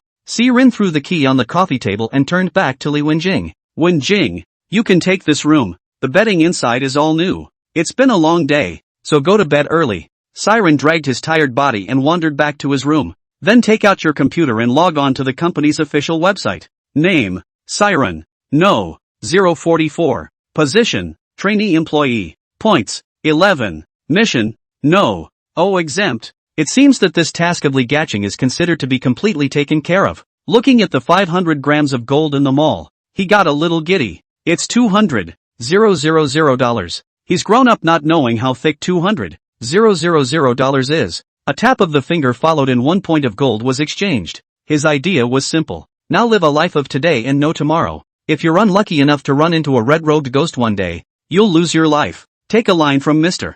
Zhao Skit. The most painful thing in the world is when people die with no money left to spend. Just as Siren was thinking about life, there was a knock on the door of his room. Enter. The door is unlocked. Li Wenjing pushed open the door and spoke with a somewhat unnatural expression. Brother C, do you still have your pajamas? Siren scratched his head. That's the only pajamas I have. Why don't I get you one of my shirts you can deal with wearing first? Siren rummaged through the box and picked a clean shirt and handed it to Li Wenjing. It didn't take long for Siren's 500 grams of gold to arrive. Brother C, there's a delivery for you. Coming. Siren heard Li Wenjing's voice and hurriedly walked out. He took the box from Li Wenjing and looked down to try to see the shipping address on the box, but his eyes were fixed on a pair of sexy straight legs now. As his gaze continued to move upward, he looked at the familiar shirt, especially the few buttons in the middle of the shirt that hinted at something. This feeling of being hidden is so exciting. He felt his nose burning a little, as if he were about to eject something. Taking the box, he fled in a state of disarray. Li Wenjing looked at Siren, who was fleeing in a sorry state, and smiled wryly before following closely behind him. Siren's mind was now filled with the words Daiwa Bai, and he didn't even pay attention to Li Wenjing behind him. Back in his room, Siren let out a breath and muttered to himself. Wow! Who can top that? Li Wenjing's voice suddenly appeared behind him. Brother C, what are you talking about? Siren was unusually embarrassed, and his eyes didn't know where to look. Li Wenjing brought her face closer and exhaled as she opened her mouth. Brother C, do I look good? Good looking. What's nice? Siren had a brain fart and said what was on his mind. Big, white. Then realizing that there was something wrong with his words, he hastily opened his mouth to explain. No, I mean you're long and cute as a big white rabbit. Li Wenjing was a little embarrassed by Siren's words. Where had she ever heard such blunt words? She also had many suitors at school and received many love letters. No one has ever been so blunt about being big, white. Brother C, you're so annoying.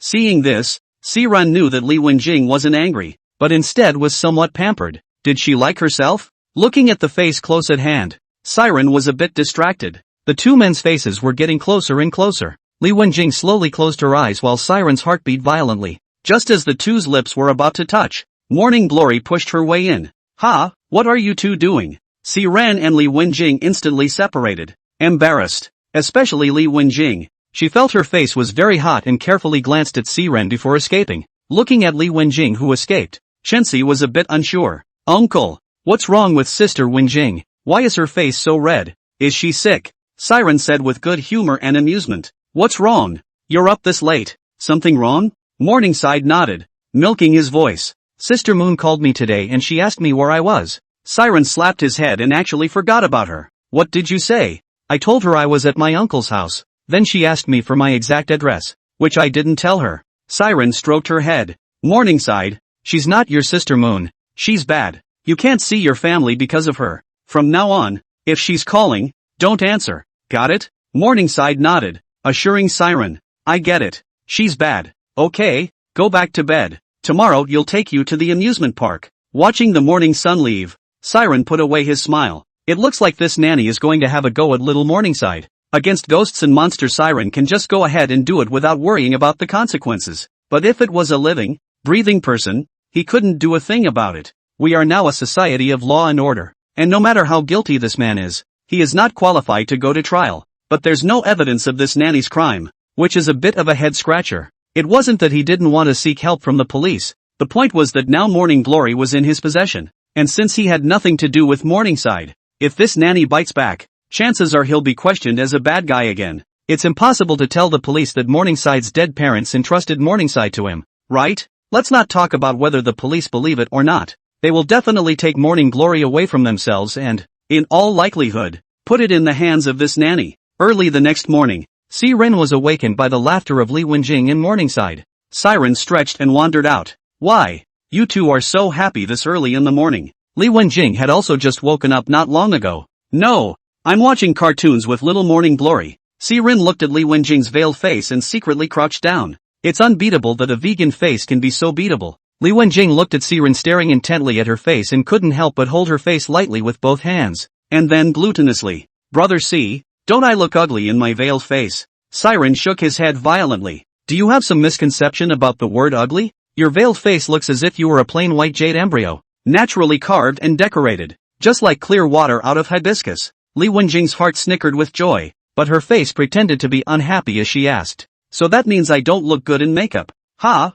Siren wiped the cold sweat from his forehead and immediately opened his mouth to explain. With your makeup on, it's just pixelated white jade embryo dotted with glaze, adding to the flavor. Li Wenjing covered her mouth and laughed. Brother C, I was wrong about you in the past, thinking you didn't know how to be affectionate. I didn't realize you knew quite a bit, but you can actually compare me to porcelain. I see you're a veteran of love affairs. Siren hastily waved his hand and denied it. Don't be ridiculous. I'm not. I've only been with one person in my entire life, and I let her green me. Li Wenjing was obviously not convinced. I don't believe it. With your flowery language, I'm not surprised how many little girls have fallen into your hands. Chensi took the apple and took a bite. Then his eyes kept scanning back and forth between Siren and Li Wenjing. What are you two talking about? Siren picked up Morningside and barfed on her face. Quickly go wash your face and brush your teeth. Later uncle will take you to the amusement park. Morningside put the apple down and bounced off to the bathroom. Li Wenjing looked at Chensi's back and slowly opened her mouth to ask, what's your plan? Have Morning Glory just follow you around all the time? Siren picked up the apple that Morningside had bitten into and took a bite. Or what? His parents are dead. And that murderer is her family's nanny, still at large. If I don't let her follow me, do I send her back so the nanny can kill Morning Glory too? Siren looked at Morning Glory's adorable appearance and continued. Besides, Morningside is a very understanding child, and I like her very much and would like to adopt her. But, Li Wenjing was about to say something else, but was interrupted by Siren. There's nothing but, the boy is so poor, losing his parents at such a young age. If I abandon her again, her whole world will come crashing down. Li Wenjing gave him a blank look. Listen to me, what's the interruption? I mean, she should be in first grade at her age. Shouldn't you be thinking about that aspect of things? Oops, this schooling is a big deal. Why did I forget about it? What should we do now that Chensi doesn't have a guardian? Siren was a bit distressed. There was nothing Li Wenjing could do about it. Little Morningside bounced out. Uncle C, tie my hair. Siren looked at the leather straps in his hands and clumsily drummed them on Morningside's head. Li Wenjing couldn't help but feel funny when she saw the scene. Give it to me. Look stupid for you. Li Wenjing grabbed the leather band and talked and laughed with Chensi as if they were mother and son. Siren looked a little dumbfounded for a moment. Isn't this the life of your dreams? After packing up, several people drove to the police station. Yesterday Siren and Yao Yu made an appointment to meet at the police station to give her the evidence. Officer Yao, this contains the video of Li Qi and the victim, said handing over a USB flash drive. The victim's name is Wang Mengmeng, and she was humiliated by Li Qi for a long time. Later on, Li Qi got a few of his fox friends to drug her in an attempt to misbehave with her. Halfway through the thing, Wang Mengmeng came to her senses, fought back desperately, and then fell to her death from the 4th floor. Then Siren handed Yao Yu another piece of rag and a button. Li Qi has repeatedly assaulted schoolgirls at school, and most of the girls fear Li Qi's power and only tolerate it. Wang Lin and Zhu Yueming, the two victims of persecution, used their hands to grab the clothes and buttons off of Li Qi's body. The police's autopsy report should have the report from the victim's fingernails analyzed, and the true culprit can be identified with a single comparison. In the face of such obvious evidence, the police ignored it, and I have to suspect that there are bad people within the ranks. Yao Yu hated men like Li Qi the most, scum who had no respect for women and treated them as playthings. Don't worry, we will investigate this matter thoroughly and clear the victim's name. Seeing Li Wenjing beside Siren, Yao Yu could not help but ask, Li Wenjing, where have you been these days? Have you been kidnapped? Speak up if you are. It's at the police station. Don't worry about it. Her gaze was cold and icy as she looked at Siren, as if Li Wenjing only had to nod her head. She was going to rush up and subdue Siren. Li Wenjing hurriedly spoke. No, these days I'm living in a temple, chanting for my loved ones. Yao Yu looked at Li Wenjing, who was not much different from his own age, and couldn't help but sigh a little. We are so sorry to hear about your loved one. The Bureau suspects that someone is deliberately targeting them and has been looking for evidence for some time. I still not forgetting to look at Siren to see if he would disorganize himself because of his words. Li Wenjing, however, spoke up. So much for my loved ones. They all died of natural causes, not man-made. Don't waste manpower and resources looking into someone who doesn't exist. Yao Yu said sternly with an iron color. Do you realize what you're saying? You are condoning criminals. Wouldn't the country be in chaos if everyone was like you? It's just nonsense. Li Wenjing rolled her eyes. Suit yourself. You're lucky if you can find out. Morningside hid behind Siren, clutching her toy bunny, showing a cute little head looking at Yao Yu. Uncle C, this sister is so fierce. Chensi is scared. Yao Yu froze at his words, a little embarrassed, and smoothly took out a lollipop from his pocket, handing it to Chensi in a soft voice. Little friend, good boy. Just now it was my sister's tone that was a bit heavy. Scared you, right? My sister apologizes to you. Chensi took the lollipop and smiled sweetly at Yao Yu. Thank you, sister. Then open the package and put the candy in your mouth. Siren felt a black line cross his forehead. Morningside, how can you just eat anything a stranger gives you? What did I tell you? You can't eat things from strangers. Before Yao Yu could snap, she responded with an innocent face. This sister wears a police uniform and the police are good people. My mom told me that if I'm in trouble to look for people in police uniforms and they will definitely help themselves. The three of them left the police station and spent a painful day at the amusement park, especially Li Wenjing, who had vented all her boredom and repression over the past few days. Although the departure of her loved ones had a great impact on her life, she had to face it as a fait accompli. Brother C, today is the happiest day I've had in a while. Thank you. Siren stroked his chin and smiled in response. Don't you dare thank me. It always makes me feel like I'm losing out. Li Wenjing guffawed, then spoke. By the way, why don't you take little Morningside to stay at my house? I'm going to school tomorrow and the house is empty, and the security around the neighborhood is great. If you go out for something, Morningside is safe at home alone. Siren didn't even think about it and rejected Li Wenjing's offer. Better not. You're a yellow girl. What am I doing living in your house with my kids? You're still so young. How can you meet people in the future? Li Wenjing lightly bit her lip and stomped her foot. Are you really stupid or are you just pretending? I'm not afraid. What are you afraid of? Siren bared his teeth. I'll go back to your place when this house of mine expires. I just rented an apartment and paid a quarter's rent. It's a waste not to live there. Don't get to the point where we go to your house and you're chucking us both out. Li Wenjing's face eased. Then it's a deal. Be sure to come by when your house is due. I'll be off then. Don't forget to call me. If you don't give me a fight, see what I'll do to you. Siren couldn't help but tremble in his heart as he looked at Li Wenjing's adorable appearance. What a nice girl. On his way home, Siren passes a store that sells birthday suits. A moment later, he remembered what the black-robed man had said when he was in the border prison.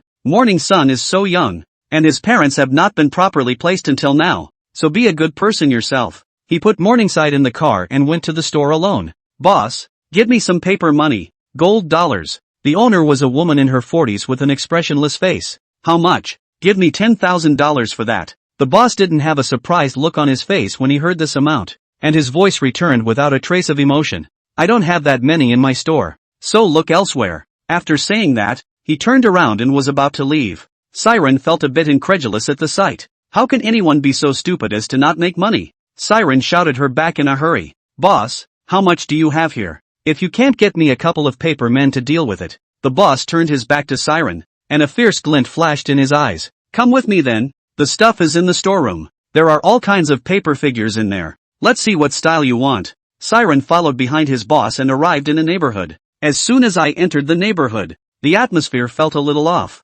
According to reason at this point, the neighborhood is not to say that every house is lit. At least there should be a few illuminated street lamps in the neighborhood for residents to walk, right? But here's the weird part. Not only was there no lighting, but even the entire neighborhood was pitch black, with only a few scattered houses lit up with red lights. Boss, why is this neighborhood so quiet? There aren't many people, the owner said without looking back. There's no one in this neighborhood. What? What do you mean no one? Boss? The owner turned around, revealing a ghastly white face in the light of the flashlight. The houses here are for the dead. Each room houses at least one urn. Some even put the body directly in the room. Siren looked at the clusters of buildings and couldn't help but feel a chill in his back. Boss, this area of the building is all about storing urns? How much does a flat cost for a house here? The owner didn't look back and opened the door to the unit straight away. That's about 3,000 families with almost 80,000 people buried here. What? You want to buy yourself a house here? Siren shook his head and waved his hand in quick succession.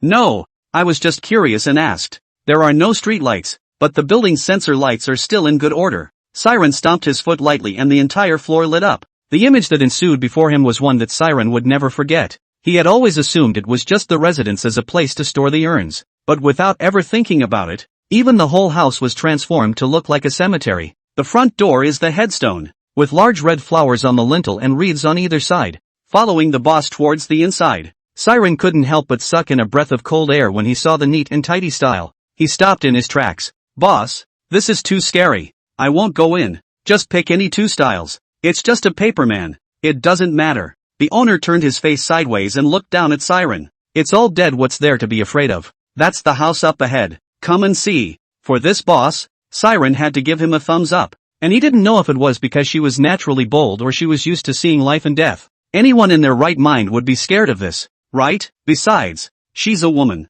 having no choice but to follow the boss with a stiff upper lip and continue walking. It's halfway there. We can't turn around and go back. But as he walked, Siren realized that something was wrong. Inside the building were sound-activated lights, and although the owner, who led the way, could make a lot of noise when he walked, none of the lights were lit. Instead, it was the sound of his own footsteps that made the lights come on. Siren was secretly wary. It can't be possible that you're so unlucky that you encountered a ghostly creature just by buying a paper money, right? The owner stopped in front of a room door. The door to the room was unlocked and opened with a gentle push. Siren stood in the doorway and looked in. Nothing could be seen. It was pitch black. Boss, it's too dark to see anything. Turn on the lights. The owner didn't reply and walked inside on his own. Seeing this, Siren hurriedly shouted, "Hey boss, talking to you." What responded to him was infinite darkness and deathly silence. Naya, something is definitely wrong. Siren quickly closed the door to the room and prepared to return the same way.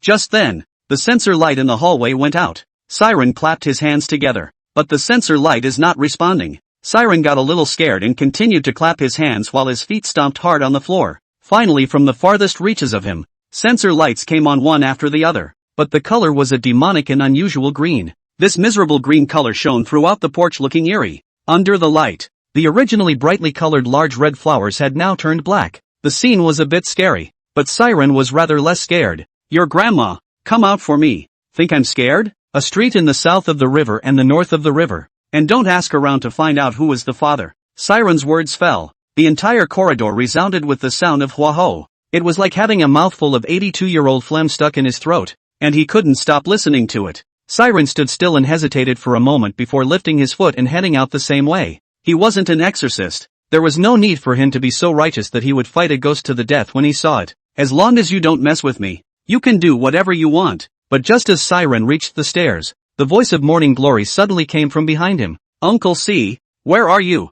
I'm scared. C-Run was instantly furious. To actually use Chun-Shi to blackmail himself was simply unforgivable. IXX. You big XX. Release Morningside to me, or I'll set your building on fire for you. But there was no second sound except for the cries of the morning sun. Ooh-hoo, Uncle, I'm scared. Siren didn't dare to hesitate to run quickly towards the direction of the sound. Don't be afraid, little Morning Glory. Uncle is here. The voice came from inside the room the woman had just entered. He kicked the door open and was able to see less than 2 meters by the miserable green light of the porch. And there was nothing within those 2 meters, except for the black liquid running on the floor. Siren took out his phone and turned on the flashlight function. Instead of blindly looking from room to room, he carefully started searching from his side. First, he checked the roof of the shed over his head, and there was nothing unusual. Then there was the left and right sides, and nothing to find but walls. Finally the light shone on the floor, and it was discovered that the black liquid that had flowed before was actually bright red, and it was not clear whether it was paint or blood. Morningside, where are you? Siren shouted out, hoping to be able to pinpoint Morning Glory's exact location through her voice. But Morningside was not responding at the moment. Siren couldn't help but get anxious. Morningside? Morningside, do you hear me? Has sounded again, right in the deepest part of this house. I'm warning you, if one hair of Morningside is missing, I'll leave you for dead. The sudden silence of the morning sun made Siren lose his mind a little. He couldn't care less and rushed towards the deepest part of the room, pushing open the door to his room. A large pile of paper figures stood in front of him. The paper people seemed to be living creatures, their eyes staring at him in unison. Siren looked at the paper people in front of him in a bizarre manner, in which the front row of several paper people on the mouth, hands and clothes, there are traces of blood. Could the ghosts be these paper figures in front of us? Immediately after that, the paper people began to shake violently, and they shook their shoulders while a scraping sound came from their bodies. The bloodied paper men took their heads off, held them in their hands, made a few basketball dribbling motions,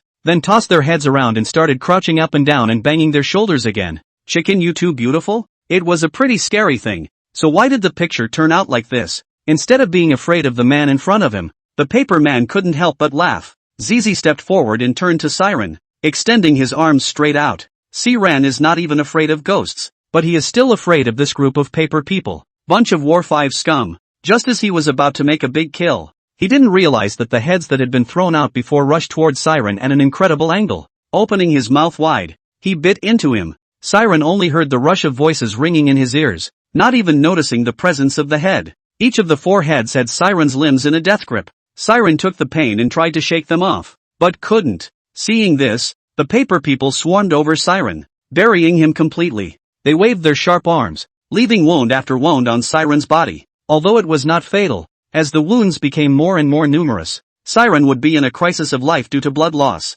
The arms of this group of paper people, seeping with Siren's blood, became more and more furious and excited. Their pale faces are slowly taking on blood color, and they are becoming more and more like a living, breathing human being. Siren felt his body heavy, as if he was being pressed down by a huge stone, unable to move. Holy shit, why is this paperman so fierce? As the wounds on Siren's body became more and more numerous, the clothes on his body gradually turned into pieces. The mirror Wang Mengmang had given him showed up from his body. With a loud boom, all the paper figures on Siren were shaken off. A few of them were unlucky enough to be directly shaken apart. Siren regained his movement and immediately got up, pulling the nearest paper figure beside him and dropping it to the ground, trampling it over and over with his feet. The wooden frame inside the paper man made a crunching sound. as if bones were breaking, and lay motionless and incapacitated. Siren grabbed a second paperman and did as he had done. Only this time he chose to just blow the paperman's head off. With a bang, the paperman's head exploded like a balloon,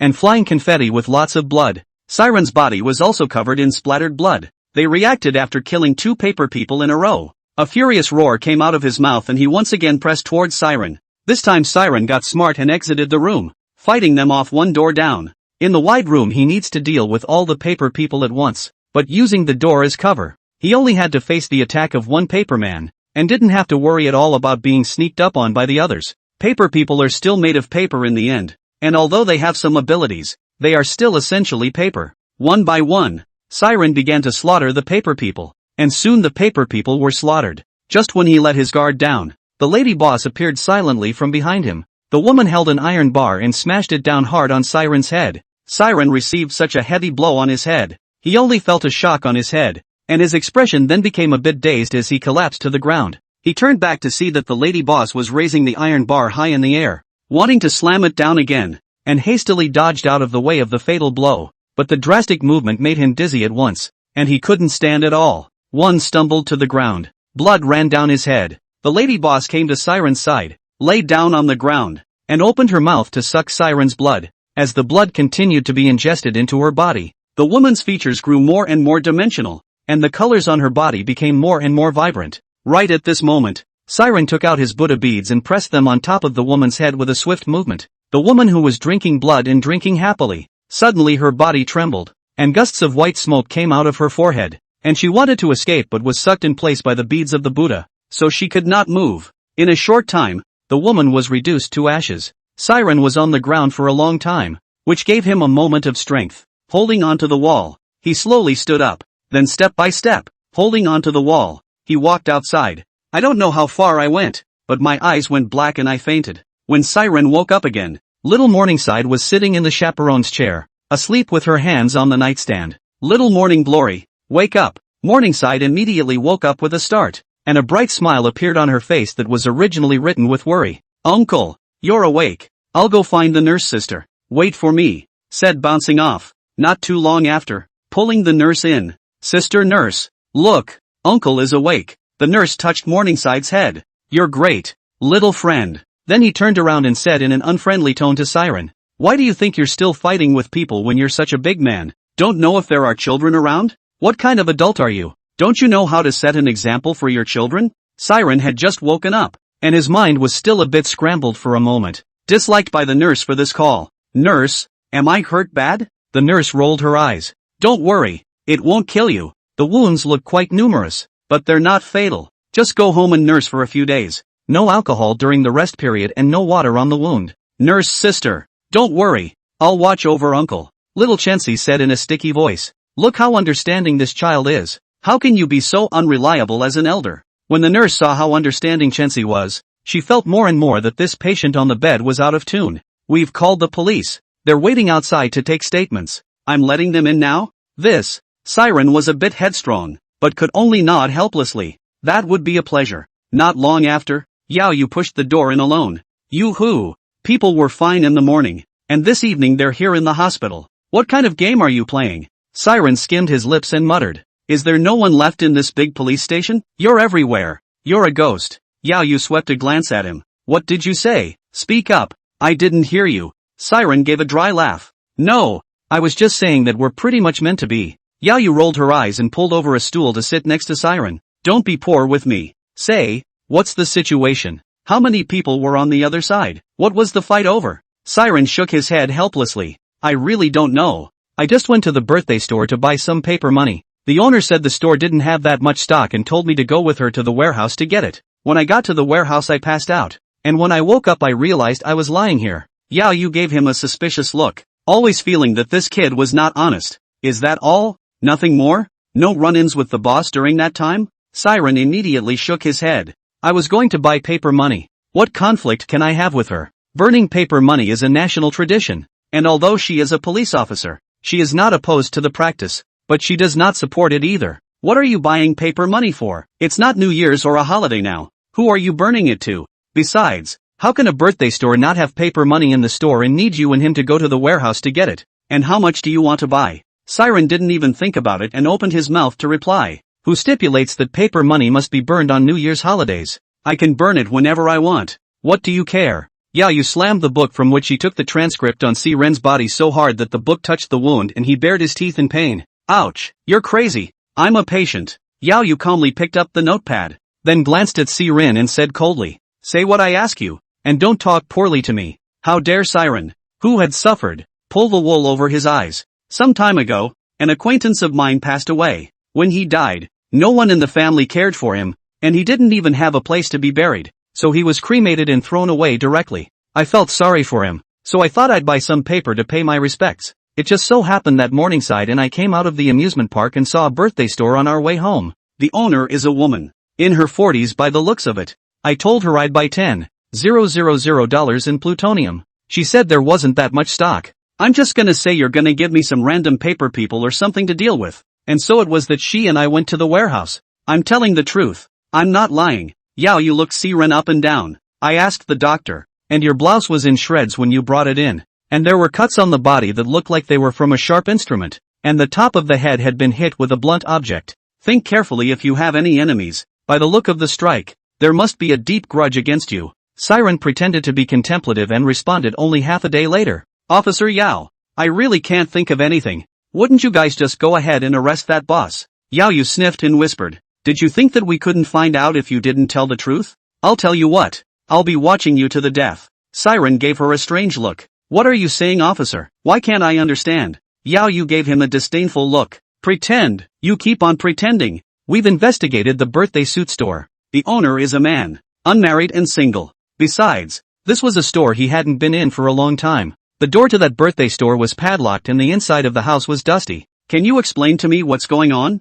Siren never expected that he would be blinded by a ghost. Since when? How come I didn't notice it at all? That's impossible. I went in there. Is it hard for me to meet a ghost? Seeing that he's a dead duck and still not telling the truth, Yao Yu picks up his notepad and stands up to leave. Since you don't want to talk about it, just forget it. Stop talking about godly things here. Believe it or not, I'll arrest you for spreading feudal superstition. Let me remind you that you have a little friend with you. Think not for your own safety, but for hers as well. Okay, I'm off. Get well and call me when you figure it out. Morningside stood up and spoke with a smile. Police sister, I'll give you a ride. After Chen she sent Yao Yu away. Siren opened his mouth and asked, Morningside, was it you who called the hospital? How did you find me? Morningside nodded vigorously. I played with Mr. Bunny in the car for a long time, and I got all sleepy and I fell asleep. A man in my dream told me you were in danger and told me to follow Mr. Rabbit to you. I woke up and looked for Mr. Bunny and didn't see him.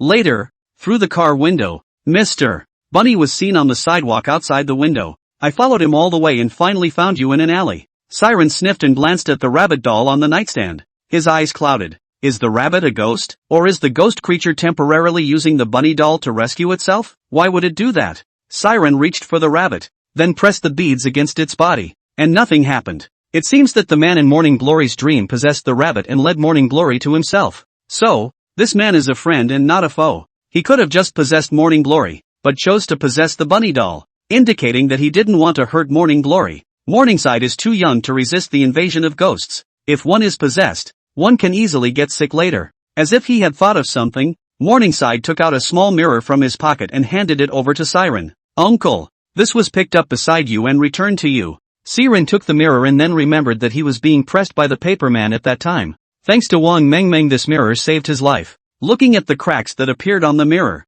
Siren immediately understood. This is the limit of the use of the mirror. Every time the mirror is used, the mirror will produce some cracks. The higher the strength, the more cracks the mirror will have, until the mirror is completely broken. Siren settled his own medical bills, led Morningside out of the hospital, and took a cab to the birthday suit store once again. When he got to the place, he first found his ride and then put Morningside in it. Morning, do you remember where you found your uncle? Morningside raised her hand and pointed in the direction. Morningside, wait for me in the car and don't open the door for whoever it is, okay? Morningside nodded. I know. It's 3:30 in the morning and there's not a soul on the road. Not even a car in sight. By the dim streetlight, Siren came to that hutong. Standing at the mouth of the alleyway, Siren hesitated for a long time, turned on his flashlight and slowly walked in. The images of his battle with the paperman were vivid in his mind, and he was very impressed with that neighborhood in particular. How could I not believe that it was an illusion? A scene I saw myself after being guided by a ghostly creature. Siren took one step at a time and slowly walked towards the inside, his footsteps alone always echoing in the narrow alleyway in the silent night. The alley was very long, and you couldn't see the end of it at a glance, especially in this dark night. Even the light from the flashlight couldn't reach the end. It was as if there was a black hole in the depths of the alley that swallowed the light. The wind was blowing in the alley, and it was still a little chilly for this 3 a.m. morning, especially since Siren was still wearing the Emperor's new clothes. The sound of the wind was especially terrifying in this hutong, seeping abnormally. It's like a ghostly creature singing. Not only is it hard to hear, but it's also panic-inducing. As he walked, he was originally the only footsteps in the alley, but suddenly he felt another footstep not far behind him. At first he didn't take it to heart, thinking it was an echo from the alley, but as he walked, he realized something was wrong, and the frequency of his footsteps was completely out of sync with his own. He stopped, and the footsteps behind him stopped. Siren stood still, not daring to turn around for fear that the ghostly creature would give him a turnaround kill.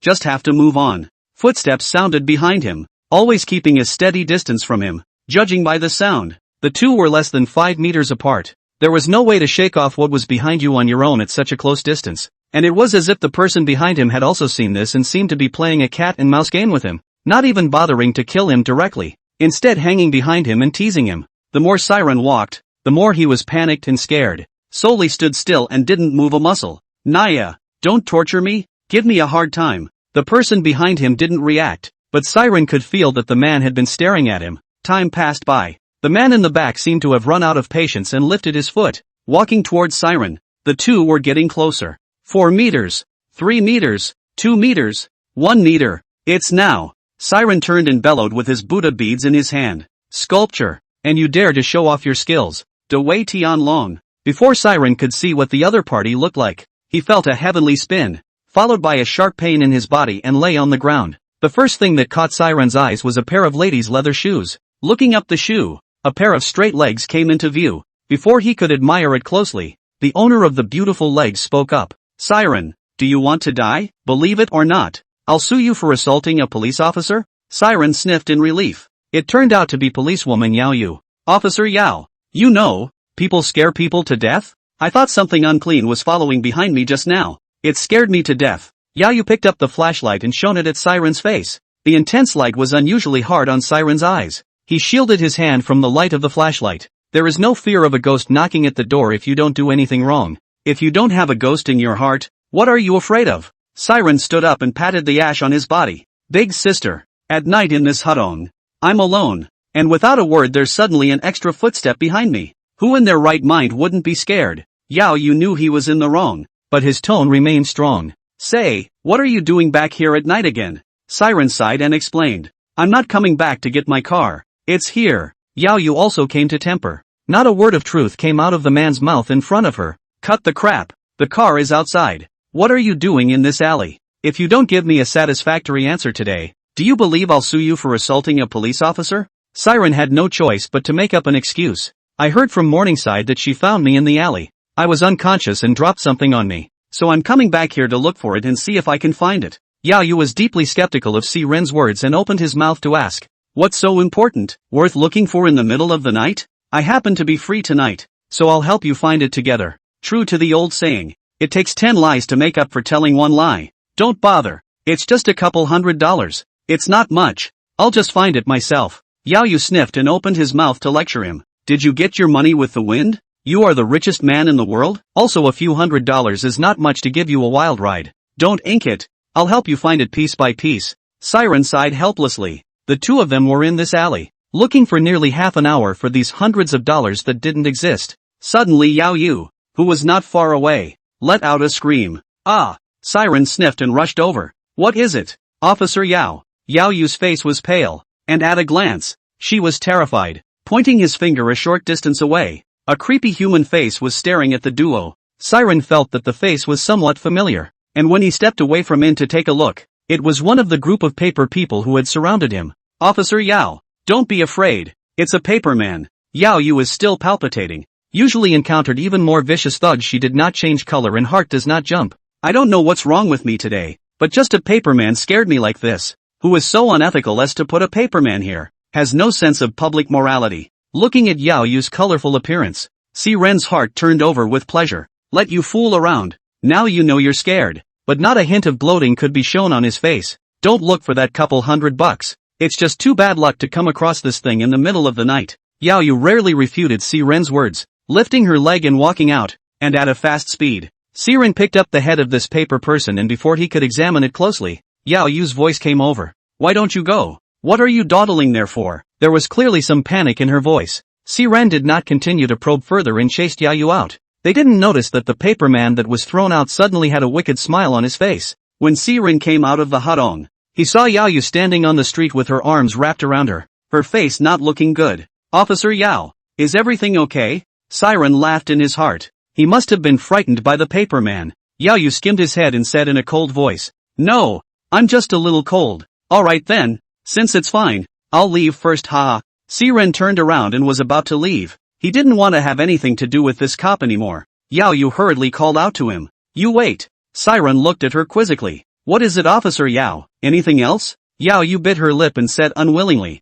Are you still a man, leaving me here alone with a defenseless girl? Si Ren stared at her with wide, unbelieving eyes. You call that a handful? An over-the-shoulder drop in the alley just now almost killed me. Ah, I'm sorry, it was an oversight on my part. Officer Yao, please give me a chance to give you a ride home. Yao Yu nodded and said with a straight face, Well, since you invited me in good faith, I can't afford to turn you down. Lead on ahead and give you a chance to show off. Si Ren hurriedly nodded and brought Yao Yu back to the car. Little Chensi was unusually happy to see Yao Yu follow a piece of the car and hurriedly greeted him. Sister policeman. Yao Yu gently pinched Chensi's little cheeks. You're so cute. Let your sister kiss you, he said as he cupped Morningside's little head and gave her a kiss on the cheek. Kissing Morning Glory giggled. He, police sister. You and Uncle C kiss Morning Glory in the same place. Oh, a little kid wouldn't know so much and would just assume that both men like them. The speaker has no intention of listening. Yao Yu blushed and sat in the passenger seat in silence. Si Ren didn't react much,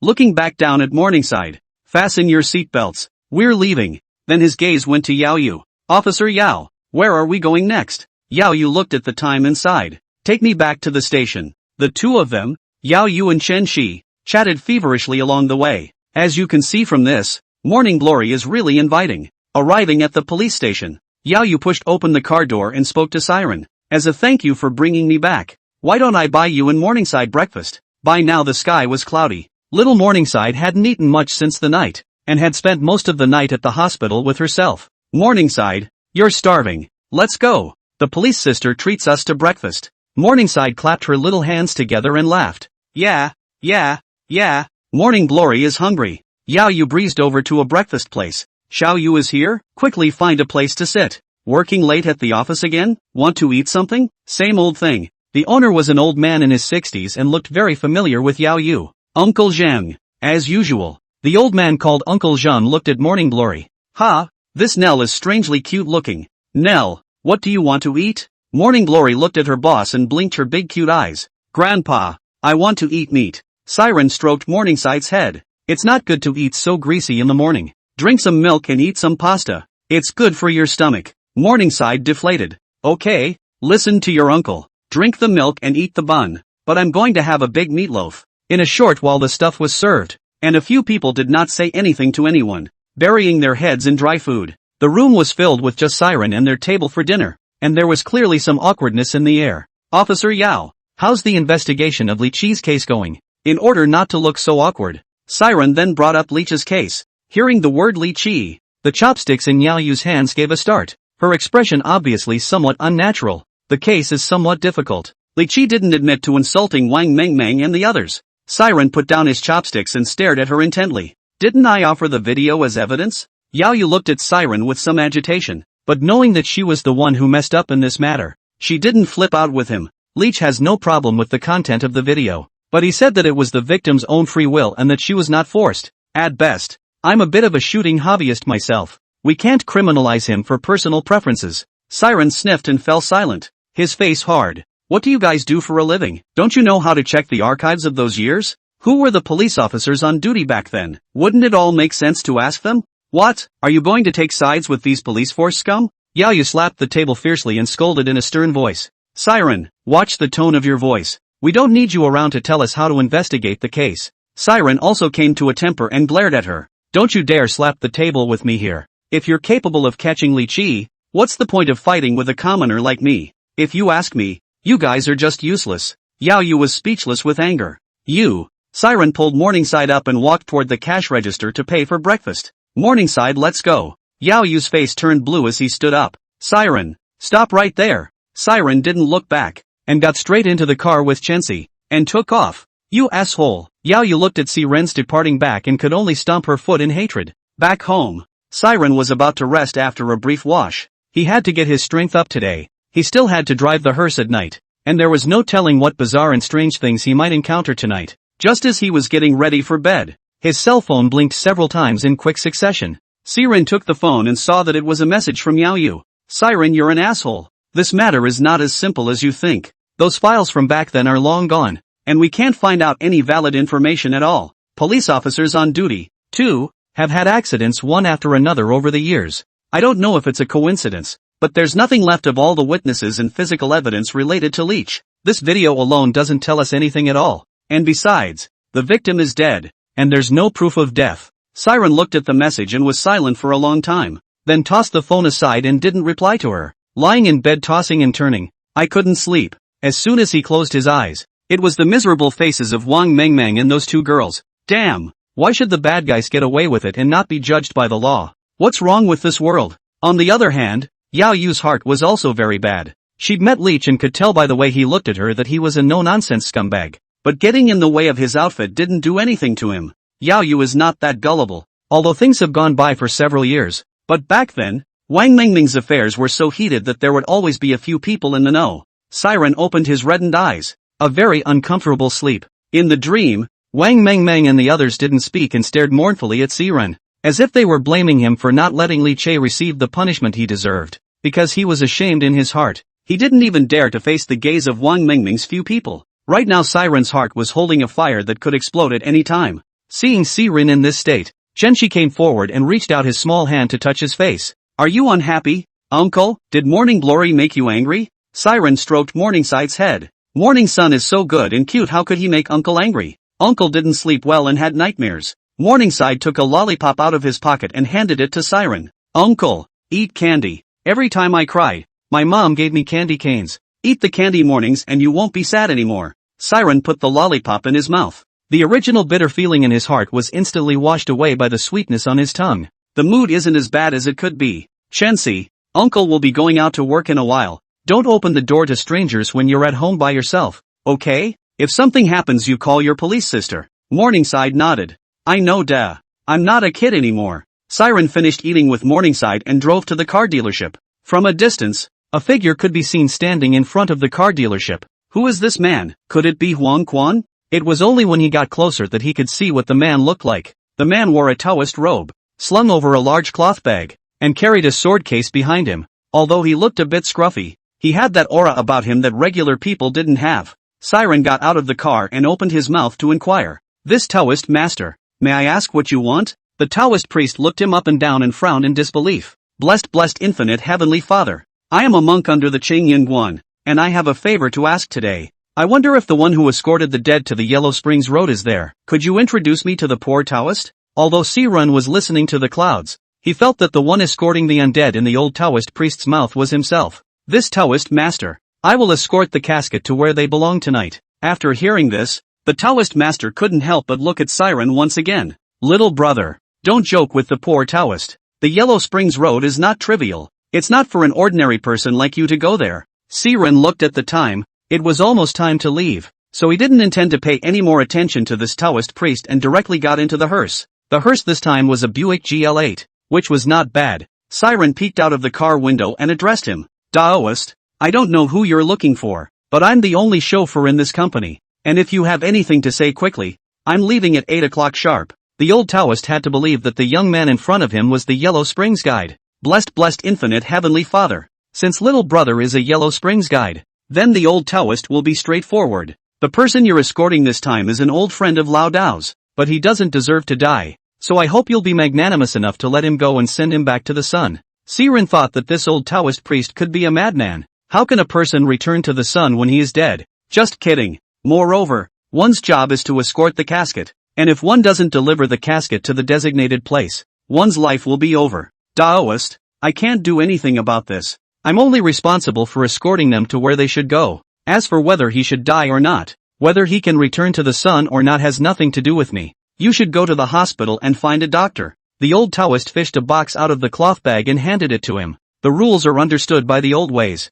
Here's the payment. Please look it over. Siren didn't pick it up and spoke again. Taoist master. I'll say it one last time. I don't know any yellow power guides, and I don't know how to make someone return to the sun. Something you'd better put away. The time has come, too, and I should be on my way. The old Taoist looked a little frustrated, and chanted in a low voice. Blessed beings, infinite heavenly Father. In that case, the old Taoist won't bother much, as fate would have it. Siren felt that although this Taoist priest was mysterious, he did not look like a liar. Taoist, wait a minute. Looking at the fact that there was still some time left, Siren called out to the Taoist priest to find out more about his company from him. Taoist master, to tell you the truth, I also just came to this company not long ago. What is this thing you call the yellow power leader? And can you tell me more carefully about it? The Taoist priest nodded. No wonder I always felt something was wrong. So you really don't know anything. I thought you were being perfunctory. Alright, I'll talk to you today. The yellow springs are also known as the 9 springs,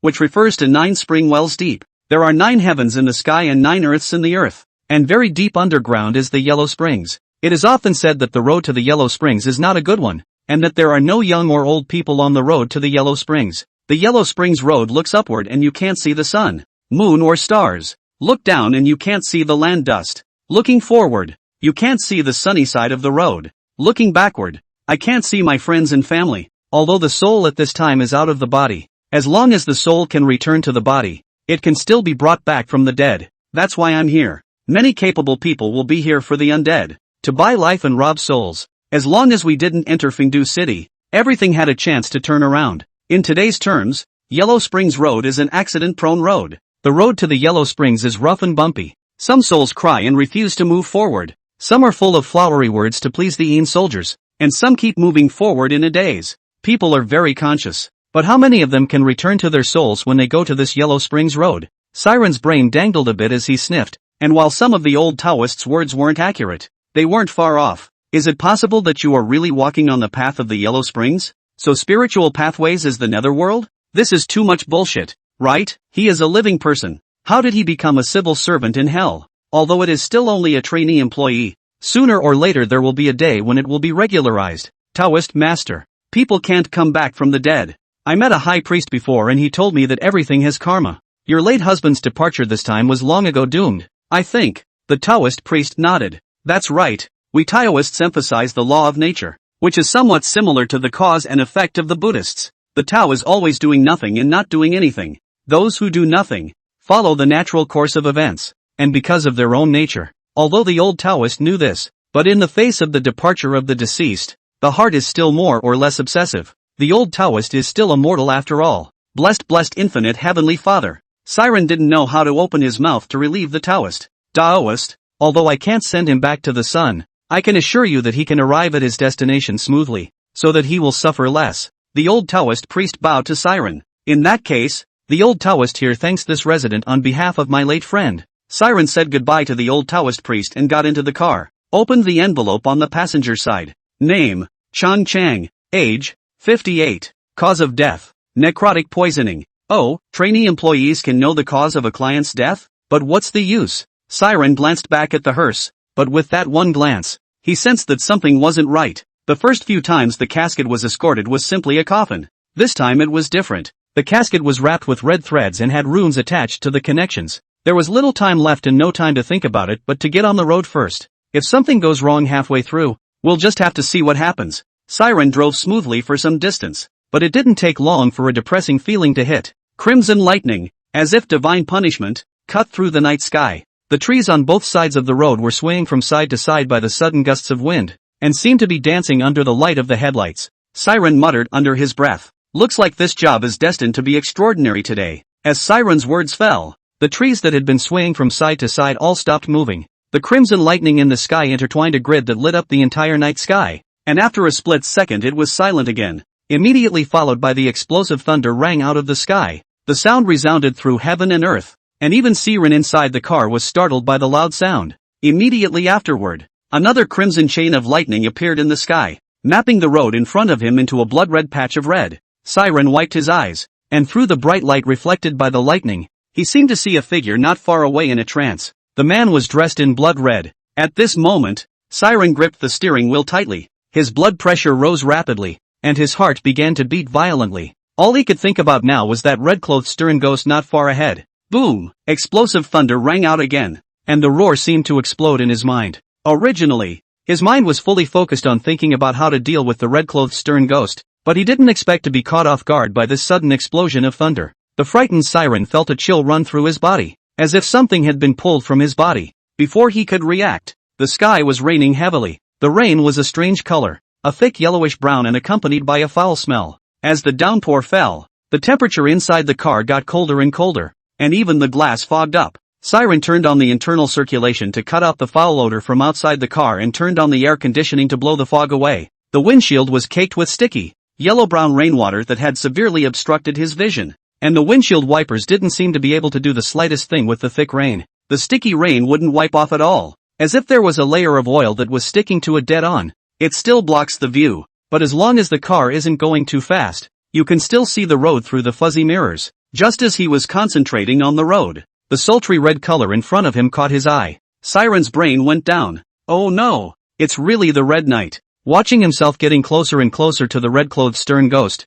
Siren held his breath, not daring to breathe. The car always maintained an even speed, afraid that he would make any superfluous movement and startle this red-clothed stern ghost. Can't see me, can't see me. Siren couldn't stop praying in his mind, praying that it would let itself go as a fart. As if Siren's prayer was effective, the red-robed stern ghost did not strike at him, but only stared at the car with a slightly puzzled expression. The mere gaze of suspicion made Siren inside the car feel uncomfortable, as if he was being stared at by some fierce beast. The car drove past the red-clothed night ghost, who watched the car disappear into the darkness, never realizing anything was wrong before he withdrew his gaze. When the stern ghost completely disappeared from Siren's line of sight, he then exhaled his turbid breath and gasped for air, his lapel wet with sweat. The pressure that this stern ghost had given himself just now was too great, as if he could be killed with just one look. No wonder the company's death rate is so high. It's basically 10 to 1 when it comes to this stuff. It's just my own luck that I dodged this bullet today. Indeed, Siren was very lucky today. He was first shaken out of his own yang energy in both shoulders by the explosive thunder. And that's not even rain falling from the sky. It's corpse oil. The stench of corpse oil wrapped the entire car, and the yellowish-brown sticky liquid covered the entire car so tightly that the entire car seemed like a pile of corpses, because the stench was too really pungent. Siren had no choice but to turn on the internal circulation. Any one of these three things missing, he's dead today. Siren's yang chi was shattered, causing the lich ghost to think that there was no living person inside. Plus, the entire car was covered in corpse oil, making it impossible for the knight to see or smell Siren inside the car. The internal circulation was turned on so that Siren's own odor did not leak out, so much so that he thus escaped. Before Siren could celebrate after the robbery, he caught a whiff of a pungent odor. The smell was nothing like the rain outside the car. Pungent but not particularly fishy. It smells like disinfectant and rotting flesh. Siren frowned. The inexplicable smell that drifted in made his heart unusually uneasy. He reconfirmed that he had indeed turned on the internal circulation. It shouldn't be. It's already on internal circulation. Where's that smell coming from? Then, as if he thought of something, he immediately looked through the rearview mirror at the casket in the carriage. Only the lid of the coffin was wrongly opened by a slit, from which a pair of eyes without the slightest emotion was revealed. The eyes had no pupils and were white and unusually oozy. Siren watched the road ahead while distractedly looking in the rearview mirror. Those emotionless eyes disappeared into the slit. Before Siren could breathe a sigh of relief, half a palm suddenly reached out from the gap. The long nails and the ghastly white palms looked alarming to Siren, especially those long fingernails, which looked unusually sharp. Half a palm kept testing the coffin as if looking for something. The palm of his hand got closer and closer to the red line, and Siren's heart lifted. The next moment, the ghastly white finger touched the red line. Only a piercing sound was heard, and the miserable white palm quickly retracted as if it had been electrocuted. Seeing this scene, Siren lowered his heart. It seems the red thread has a strong restraining effect on this one inside. Siren then stopped worrying and concentrated on driving the car. But not long after, a soft crash was heard, as if a string had been cut. Siren screamed that it was bad and immediately turned back to check. As luck would have it, the red thread at the very beginning had been disconnected. More dark burn marks appeared on that miserable white palm. Don't fuck around, big brother. What's going on here? Then he suddenly thought of the cause of death described in the customer's information. Necrotic poison entering the body. No way. Is this a necrophilia? A zombie? The palms continued to feel around, trying to find other red threads. Siren couldn't help but gulp as he watched Zhang Chang's palm gradually approach the next red thread, eyes dead set on seeing exactly how he broke the red thread. The jabbing sound resounded again. However, the owner of the palm seemed to have been prepared and was not deterred by the blow. Only the palm gently retracted, leaving only the long nails exposed. Snapping, the nails raked the red rope quickly. With a thump, the red rope snapped in response. Siren's heart gradually fell to a low point as the red rope broke. He himself was at least 30 kilometers away from his destination, and at his current speed, he would be able to cut all the red ropes in less than 15 minutes.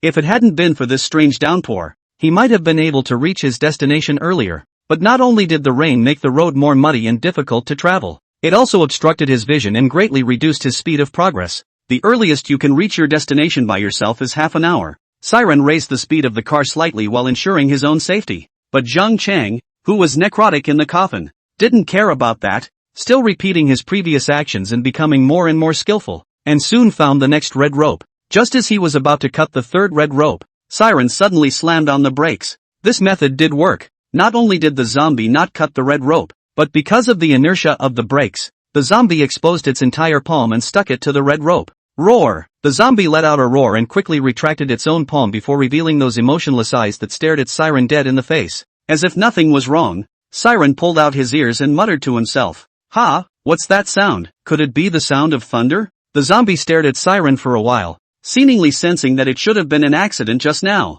and was ready to continue on the third red rope. Siren saw him through the rearview mirror, saw his palms ready to fire again, and braked sharply again. The blow again fell short. The necromorphic Zhang Chang seemed to have been prepared for this, and realizing that something was wrong, he quickly withdrew his hand. Zhang Chang narrowed his eyes and stared viciously at Siren through the slits, a low growl escaping his mouth. Siren also knew that he was exposed, so he simply stopped hiding. Hey, what are you doing? Yelling. How long has it been since you've cut your nails? It's so dirty. There must be a lot of germs in there. When you eat, bacteria are running out of your fingernails, into your mouth, and then into your intestines, or your brain. I'm telling you, you're being very unsanitary. Look, you're young and you're dead before you're 60, and it's all because of your lack of hygiene. Zhang Chang's corpse poison entered his body and turned into a zombie, without a shred of sanity. But as a zombie's instincts, he sensed that Siren's flesh and blood was very tasty and wanted to wait to go out and savor him. Nay, he was sealed in this coffin.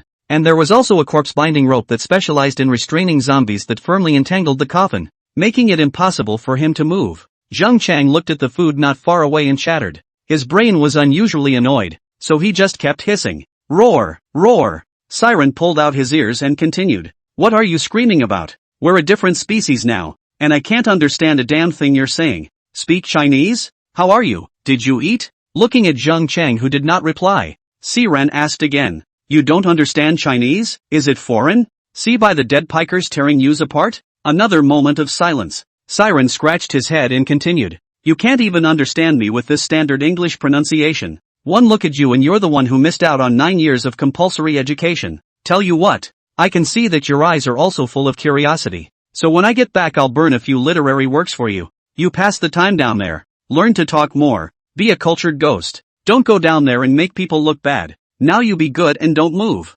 Okay? Although Zhang Chang could not understand what Siren was saying, he could sense that this guy was annoying. Roar! Roar roar roar! Then he reached out his hand and cut off the third red rope in a swift motion. Siren's pupils shrunk violently. Careless, this Zhang Chang is not a setup. Actually engage in a sneak attack. Can't afford to play you little trash. You don't have the strength. Zhang Chang let out a roar as if mocking Siren. 3 red ropes were chopped off by him one after another, and the gap in the coffin became much larger. And while before he could only stretch out half of his palm, now he was able to stretch out his entire hand. Seeing that Zhang Chang had already found the 4th red thread, Siren immediately opened his mouth to interfere with him. Ouch! What are you doing? Why don't you just stay put? Don't move around. You hear me? Believe it or not, I'll take you? Zhang Chang ignored it and instead continued to lay his hands on it. Seeing that the 4th root was about to be chopped off, Siren immediately slammed his foot on the brake, but it didn't help in the slightest. The red rope snapped in response. The coffin lid was now somewhat unable to hold Zhang Chang down,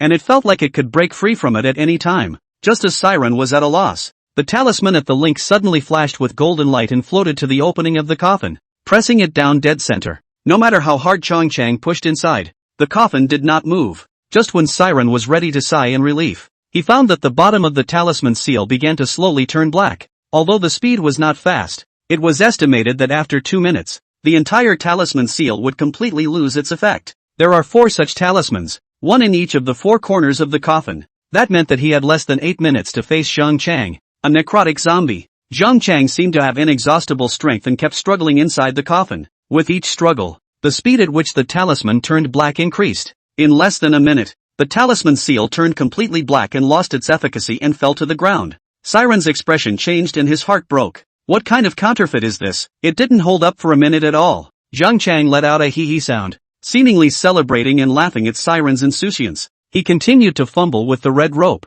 As long as he cut it all the way through, he would be able to get out of the trap and eat this damn human alive. There were now 16 red ropes left, and 3 talisman seals, so it was no surprise that he should be free. The red ropes were chopped off one after another by the necromorphic Chang, and the coffin lid was about to be crushed. Only 3 red ropes and a talismanic seal were left struggling. Seeing this, Siren snapped to mind that he still had extra anti-towels on him that he hadn't had time to use. Nor could they care to consider whether or not this thing had any effect on zombies. Pulling out a sanitary napkin from his arms, he smashed it at the necrotic Chang. The sanitary napkin hit Chang squarely in the face. Chang did not move, as if he had been cast under a spell of immobilization. Siren laughed. No matter how bullish you are, in the end you still fall under this ant's napkin. How about that? It smells good. But Siren didn't notice that the dirt on the tampon was decreasing at a rate visible to the naked eye. Siren was in a good mood at the moment. Not only had he escaped the certain death of the red-clothed ghost, but he had also sealed the zombie in the coffin with his aunt's napkin. Either that or the lucky man has his own destiny. Master, I was born with great luck. Ha ha ha. Before he could be happy, there was a soft thud behind him. Siren stiffened and turned his neck around, only to see Chang sticking out his long tongue and licking the dirt from his face. That look of enjoyment. Like an addict. Well, since you like it, I'll give you all of it, he said, and threw all the anti-wipes in his arms to him. With the anti-towel, Chang also stopped working on the remaining red string, turning to concentrate on absorbing the dirt from the ant's napkin. From the beginning, when it took 2 minutes to absorb an anti's napkin, it now takes just a few seconds to absorb one. Soon the ant's napkin was sucked up. Roar! Zombie Chang roared at Siren, seemingly still wanting, but these anti-wipes were all he had in stock. Brother zombie, I really don't have any more. If you really like it, when I get back, I'll be sure to get you another box and send it over. Zombie Chang instantly became furious when he saw that Siren did not continue to throw food at him. Reaching out, he severed the 3 remaining red threads. By this point, he had also finally broken free from the coffin. Just by lifting one hand, the coffin board was easily lifted off, and then he sat up straight, turned his stiff neck, and looked at Siren with a grimace on his face. Siren watched Chang in the rearview mirror, slowly crawling towards himself from the coffin. It felt like his life force was slowly draining away as Chang approached. He didn't care about the muddy road and put his foot on the gas. The strong pushback kept him dead center in the seat. The zombie Chang was not so lucky, and was thrown to the rear of the carriage by the powerful inertia. Whenever he tried to get up and move forward, the bumpy road made it impossible for him to get the balance of his body. It was as if they were rootless, going with the flow. Just like that, Siren arrived at his destination without any danger, and the rain had stopped long ago, and the walker, Chang, was tossed around. When he arrived at the place, Siren hastily unbuckled his seatbelt and opened the car door to escape, incidentally locking the car door to prevent Chang from running out. Looking at the dirt on the body of the GL8, Siren couldn't help but take 2 steps backwards. What is this stuff? So gross. It looks like big snot. Without fear for his life, he surveyed his surroundings. This place was not as barren as the border prison, but instead was full of life everywhere. Looking at the lush grass and trees, his heart calmed down for no reason. It was as if all the flurry of the world had nothing to do with him. Even the idea of wanting to sleep here for a long time came to mind. He closed his eyes and lay down on the soft grass, the breeze blowing over him like a woman's hands, gently caressing him. The feeling made him horny. As his thoughts emptied, he could feel as if his entire being was about to float. Suddenly, the sound of metal rubbing against metal rang in his ears. It woke him up instantly. Only then did he realize that his soul seemed to be out of his body and was slowly detaching itself from his physical body. He could see his physical body lying on the grass with a wry smile on his face. What the hell? Why am I suddenly a soul? watching his fleshly body's face get worse and worse, almost losing its blood color. Knowing that if you delay any longer you really will die, you must now return your soul to your body. But no matter how he tried, his own flesh seemed to be rejecting him. Watching his soul slowly detach itself from his physical body, his heart couldn't say it was sad, let alone happy, but more like regret. Forget it. Since it was futile to struggle, it was simply better to let him be. As his soul and his physical body were about to separate, the Buddha beads on his wrist flashed with light, instantly pulling his soon-to-be distant soul back into his physical body. It wasn't long before he opened his eyes. Was that a dream just now? What a real dream. I raised my hand to look at the beads and realized that one of the original 18 beads was missing. Is it not a dream? Before he could continue to look deeper, he realized that the zombie Zhang Chang had already hollowed out a large hole in the bodywork. Half of his body had also poked out of the hole. It seemed that the hole was a bit narrow, and he struggled slightly to drill, so he retracted his body again. There were a few more harsh metallic scraping sounds. The hole was now big enough for his whole body to get out. Zhang Chang, who had gotten out of the trap, looked up to the sky. Roar! After venting, he raised his eyes to see a dumbfounded Siren not far away. Slowly moving his own legs, he slowly approached Siren. He was like a child who had just learned to walk, staggering forward and even falling down a few times. Seeing this, Siren laughed. Come on, come and get me. Don't you want to eat me? Seeing that Zhang Chang was moving so slowly, he did not worry about catching himself at all, and had been teasing him from a short distance away. As time passed, Siren gradually realized that something was wrong. Zhang Chang not only mastered walking in a short period of time, but even managed to run a few steps at times. Looking at the increasingly skillful Zhang Chang, Siren felt a great sense of misfortune in his heart. He looked around and shouted, "Anyone? I'm here to make a delivery." The only one who responded to him was Chang Chang, who was following behind him. Roar! Time passed by, and the originally dark night sky gradually whitened. Zhang Chang was always in close pursuit of Siren behind him, as if he had an inexhaustible strength in his body, and Siren was already huffing and puffing like a lost dog as he chased him. With this and that, Zhang Chang was getting closer and closer to Siren, and was already at the point of being within reach. Just then, the sound of many chickens crowing came from the valley. When Zhang Chang heard the voice, he immediately stopped where he was. His eyes were listless, and his body kept twitching. Siren didn't have the time to turn around and check out the situation, and rolled into the car and started it up. Through the window he saw many roosters coming out of the valley. The direction in which the rooster was advancing was exactly where Zhang Chang was. It didn't take long for Chang Chang to get the roosters around him. One of the roosters with an unusually majestic appearance stood on Zhang Chang's chest and crowed loudly. It then lowered its head and pecked hard at Zhang Chang's forehead with its hard beak. The rest of the roosters saw this and began to each find a place to lay their beaks. In no time, Zhang Chang was pecked clean by the rooster, leaving only a field of dead bones. And with that the rooster left. Siren's eyes widened, simply not believing what he saw in front of him. This had already overturned his perception.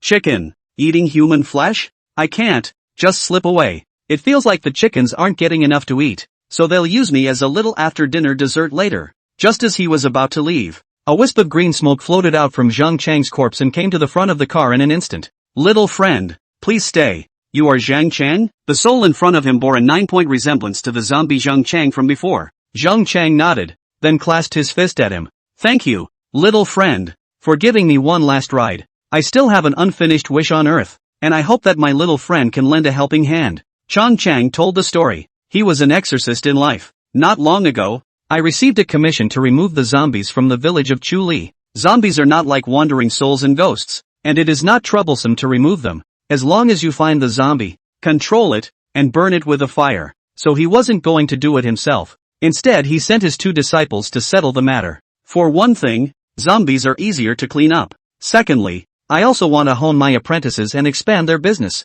But I didn't expect such a simple little thing to go wrong. 2 disciples are attacked by zombies and their lives are in danger. After getting the news, Zhang Chang rushed to Chuli Village, but he was still a step too late. When he arrived at the entrance of the village, he found that his 2 disciples had been corpsed and were hanging by the combined efforts of the villagers at the entrance of the village. Zhang Chang is eager for revenge and searches for the zombie alone despite the village chief's advice. After searching for 3 days and 3 nights in a row, there was no sign of the zombie. It was as if the zombies were deliberately avoiding him. Not only was he physically and mentally exhausted, but he also had very little dry food left. There was no choice but to return to Chuli Village to resupply and then think long and hard about it. Wine and dine and fall into a deep sleep. But no one could have imagined that the zombie actually sneaked up on him while he was sleeping. Knowing that he would not live long, Zhang Chang wanted to fight for his life. Which had thought? This zombie as if it had a spirit. Not at all with him hard fight. Turn and run. Where would Zhang Chang let it go? Desperately chasing after it behind him.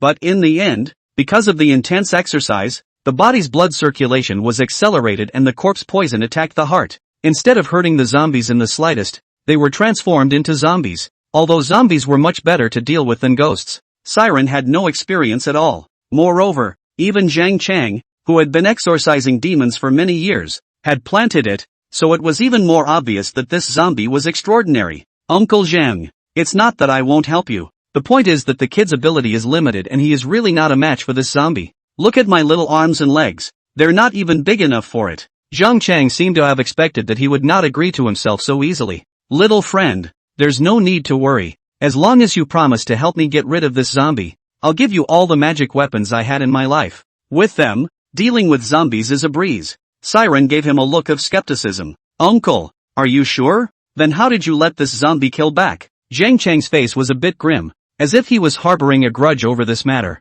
I was snuck up on. Understand? If it had fought me fair and square, I could have fought 10 of them with this kind of stuff.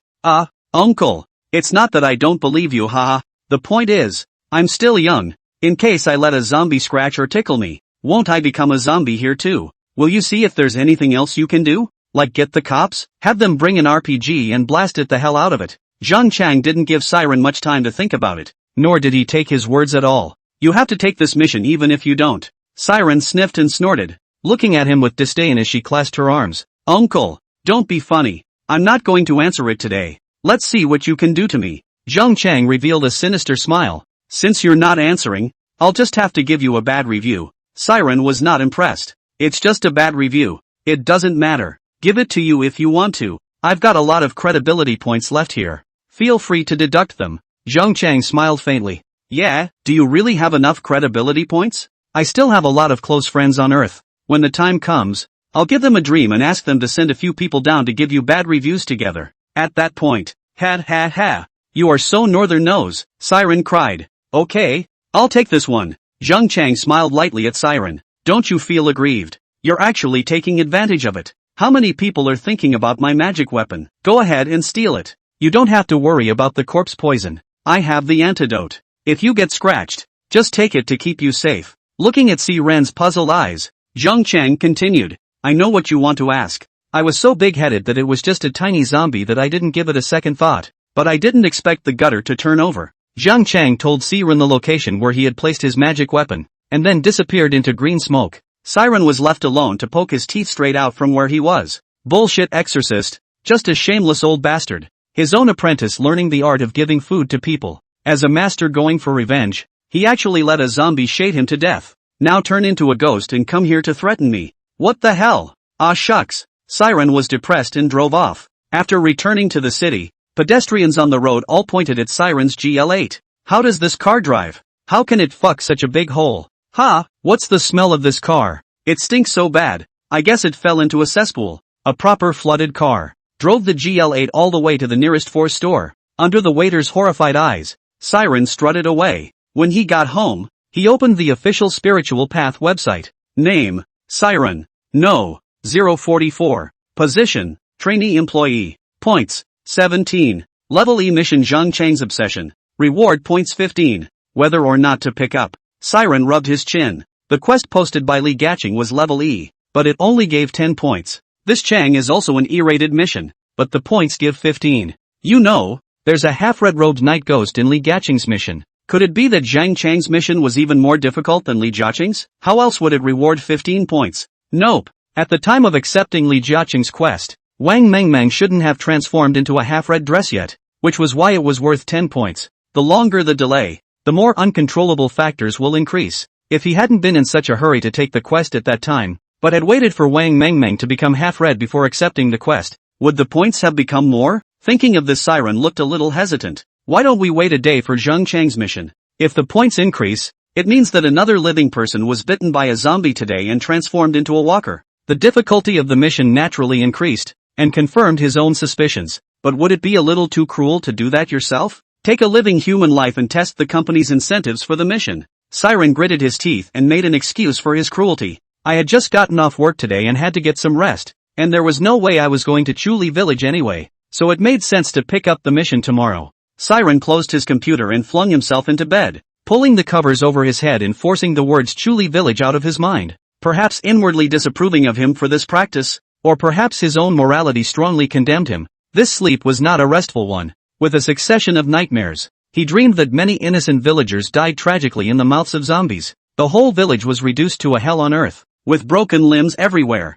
The villagers who had survived were looking at him with bloodied faces and grimaces. A silent cry escaped his lips, as if reproaching why he did not come to their rescue. Ah! Siren sat up violently, gasping for air, cold sweat soaking the entire sheet. Little Morningside heard the sound and ran over holding the rabbit doll, asking with concern, "Uncle, what's wrong? Was it a nightmare?" Siren shook his head, picked up the glass of water on the nightstand, and took a drink. After putting Morningside at ease, he then took out his computer and logged on to the official website. A change did appear in the tasks column. Level E mission, Zhang Chang's obsession. Reward points 20. Whether or not to pick up. Seeing that the quest had changed, he didn't hesitate anymore and took the quest. Putting on his jacket, he prepared to head to the place where Chang Chang stored his spells and take them out first. Morningside, Uncle is going out and will be back later. Morningside had a downcast expression, all of which was seen by Siren. Good morning, haha. Uncle really has something important to do. What do you want to eat?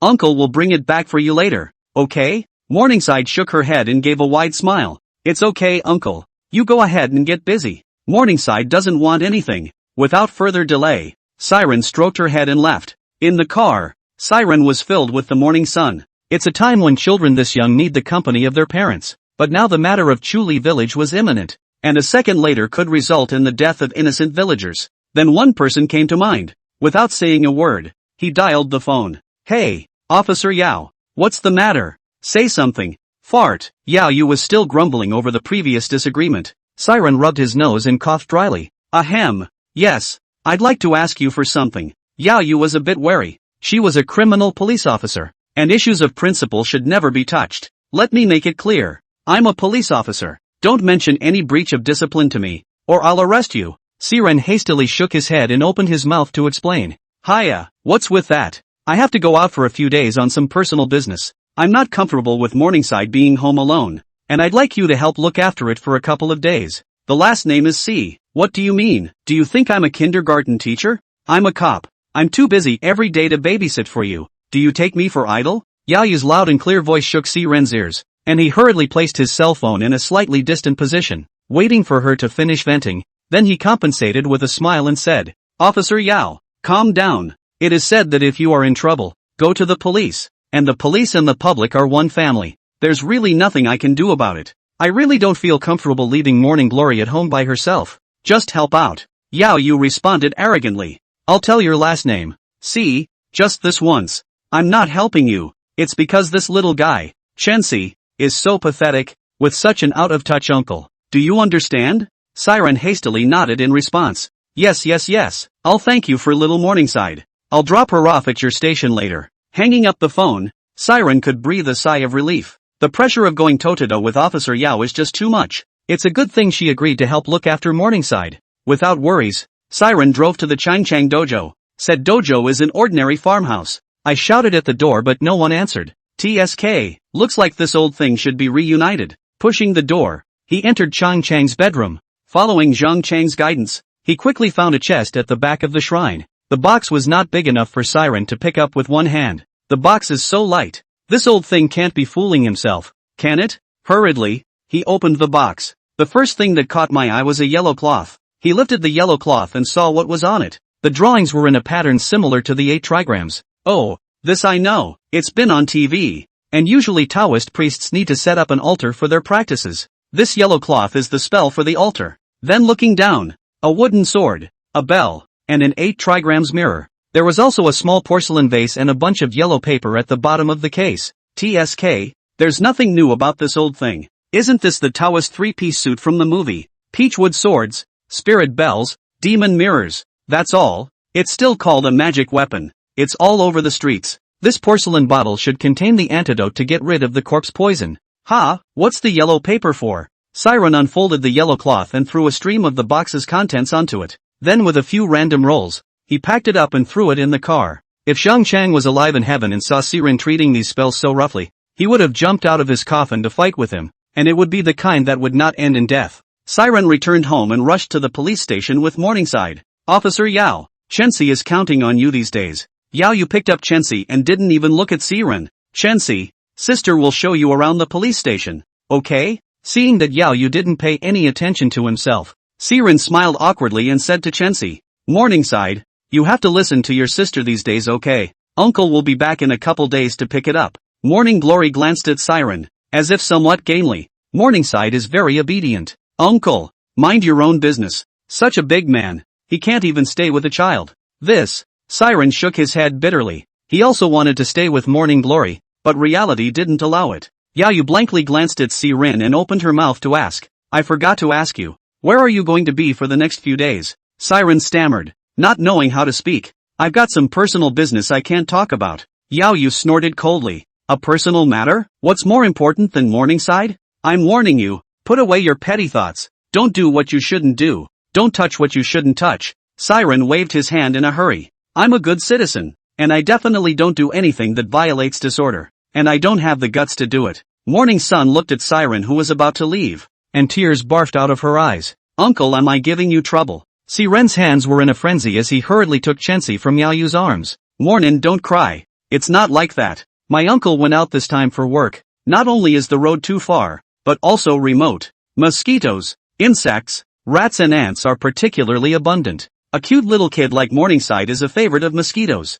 insects, and ants. Morningside blinked and stopped crying. Uncle, is it true? You didn't lie to Morn, did you? Siren kissed Morningstar on the cheek. How could I lie to you? I mean what I say. I promise you. Yao Yu glanced at Siren with disdain. You're shameless when you lie even to children. Without waiting for Siren to retort, Morning Sun smiled and spoke. Sister policeman, I believe what my uncle said. Morning Glory is bound to get eaten for being so cute, but uncle will be safe. Snakes and bugs don't eat ugly people. Siren drove his own second-hand Kia and set off for the village of Calais. During the midway break, he had been studying the terrain around Chuli Village on his cell phone. Speaking of terrain, Chuli Village is really a bit strange. The village is surrounded by mountains on three sides and has only one exit. Looking down from high above, it was as if the village was held in the palm of a claw. And the village is so remote that there is no second village within 50 kilometers around. The roads are also in a state of disrepair, having not been repaired for years. I guess after a heavy rain, there is no way for vehicles to drive on it. In this country, it's hard to imagine that such a broken road actually exists. The bumpy ride almost made Siren's overnight meal vomit. Finally, when it was just getting dark, he arrived at Chuli Village, raised his hand and checked the time. 6:43. The village is awfully quiet. The door of every house is closed. The house is dark, not to mention the smoke. Even a dog barking insects cannot be heard. Siren drove the car and slowly began to wander around the village, but there was never any sign of the presence of a living person. Just as he was at a loss, he noticed a man on the roof not far away, flashing a flashlight at him over and over. Siren was overjoyed and immediately rushed towards the man's location. He came to the door of the man's house and tapped lightly on it. Anyone home? A pair of eyes peeked out from the doorway, staring at Siren for a moment before opening the door. Get in here. With that said, he pulled Siren into the courtyard with one hand, then quickly closed the door behind him and deadened the gate with a stick. The boy in front of Siren is not very old. Looks like 17, 8 years old. Dirty face, dark skin, body is very thin, but the eyes were bright and glossy and looked very soulful. Little brother, this is? Without waiting for Siren to speak, he was stopped by the little boy, making a gesture of silence and pulling him inside. Back in the house, the little boy skillfully unlocked the door and pushed a cabinet over the doorway, covering the entire door. Then pulled out a lighter and lit the candles in the room. By the dim light of the candles, Siren looked around the room. The rooms are small, except for a kitchen and a bedroom, less than 20 square feet in total. The room had 2 windows that were boarded up tightly by the young boy. Then another layer of newspaper was put on the outside to prevent the fire inside the house from being seen from the outside. The little boy asked in a not-so-standard Mandarin, "Who are you and what are you doing in our village?" Looking at the little boy's vigilant appearance, Siren felt a little amused. "You've dragged me into the house, and you're still looking at yourself so warily. I don't know if I should praise you for being kind, or if I should say you're an afterthought. My name is Siren, from Lotus City, being entrusted with the task of solving the zombies in your village." The little boy's distrust of Siren was written all over his face. "Just you?" Siren laughed. "That's right. Why? What's the problem? The little boy's tone was unkind, as if he had some preconceived notions about Siren. I advise you not to get into this mess. You're no match for it. You stay with me for the night, and in the morning, go back where you came from. Siren looked at him in amusement and opened his mouth to ask, how do you know I'm no match for him? Ignoring him, the boy went alone to the kitchen and took 2 pasties out of the basket. Didn't eat, did you? Have a pie first to pad your stomach. There's no way to entertain you at this particular time. Although the little boy pretended to be indifferent, the hint of reluctance in the bottom of his eyes did not escape Siren's eyes. Siren took out the food he had brought from his backpack. Roast chicken, roast goose beef jerky, sausage drink 8. You treat me to pie, I'll treat you to meat. Siren smiled as he placed the food on the table and opened them one by one. The little boy hadn't eaten meat for a long time, and his eyes went straight when he saw the roasted chicken and goose. Still, he restrained his senses and didn't make a move. Siren continued, eat, it's okay. I still have it in my car. The young male looked at Siren before he began to wolf down his food. Yummy. It's been a long time since I've had meat. It smells so good. Big brother, you're a good man. When the zombie thing is over, I'll definitely go up to the mountains myself, lasso a wild boar for you, and get a few wild chickens, so you can taste the wild flavors of the mountains. Siren took a bite of the pastry and smiled. Then let's make a deal. As soon as the zombie thing is over, you'll treat me to some mountain game. The 2 of them. You and I chatted as they ate. Conversation learned that the boy called Wu Dazhang, 16 years old. He also has a younger brother in the first year. His mother died in childbirth while giving birth to his brother. My father also went hunting in the mountains 2 years ago and never came back, so I guess he is also in bad shape. The year his father disappeared coincided with his junior year in high school. Learning of this news, he immediately returned to the village and searched for 2 days and nights along the traces of his father's hunting, but ultimately failed to find it. Because of his father's disappearance, he was left with the burden of raising his younger brother. He dropped out of school and followed the people in his village up the mountain to gather mountain goods and hunt to earn money for his brother's education. But when it comes to zombies, Wu Daxiang always stammers as if he has something difficult to say. Siren felt something strange and pursued the question. When did the zombies show up and how did you guys find them? Wu Daxiang scowled. Seeing this, Siren opened his mouth. The zombies have been running rampant in the village, and it's become difficult for you to make even the most basic living. How can I help you guys if you don't tell me the truth? Think about your brother. He's still in school. If the zombies aren't eradicated soon, what will you do to keep paying for your brother's education? It seemed that Siren's words had an effect as Wu Daxiang opened his mouth and spat out the truth of the matter. There have been rumors of zombies in the village for as long as I can remember. Every month we have a festival in our village, sacrificing their domesticated cattle and sheep, and wild animals captured in the mountains to a land temple in the back of the mountains. Pray that the land temple protects us from the zombies. But as the older generation slowly grew old and died, we gradually forgot about this village tradition. After a few months, suddenly a lot of livestock died in the village. The cause of death was also very strange. With all the blood drained from the body, the people in the village thought it was the weasels in the mountains that were responsible. So every family made traps to prevent the weasels from coming to their door again. Eventually the livestock died and the traps didn't help at all. The village chief was anxious as he saw the village's livestock dwindling. A team of livestock guards was then organized in the village. The procession is filled with young adults from the village. For 3 days in a row, nothing happened in the village. Just when the village chief and the others wanted to give up, a figure broke into the livestock pen of the village chief's house. Wu Dazhuan looked a little nervous. His eyes slightly shrunk, subconsciously picked up a cup on the side, took a sip of water, and continued. We heard the animals scream, and then the figure bent over. The village chief and a few of them rushed over at a fast pace with their hunting tools as well as with knives. The man heard a voice and immediately stood up, looking in the direction of the crowd. Under the light of the flashlight, the village chief and the others got a good look at him. Through his ragged clothes, his skin could be seen to be miserably white. As the light shone upward, he saw that the man's face was covered in blood and his mouth was still chewing. Blood ran down the corners of his mouth. His pupils were the size of soybean grains and unusually deep. The crowd was restless, too frightened by his appearance to advance the slightest bit. The village chief opened his mouth and questioned why he was hurting the livestock. The man cocked his head as if he couldn't understand what the village chief was saying. Soon, the sound of restlessness drew the village in. The man seemed to be a bit annoyed with the heavy encirclement of the villagers and yelled up to the sky. The villagers were also scared by the sound and backed up one after another, and he took the opportunity to run away. Siren was a bit puzzled. This zombie didn't drink human blood. Instead, it was attracted to the flesh and blood of livestock.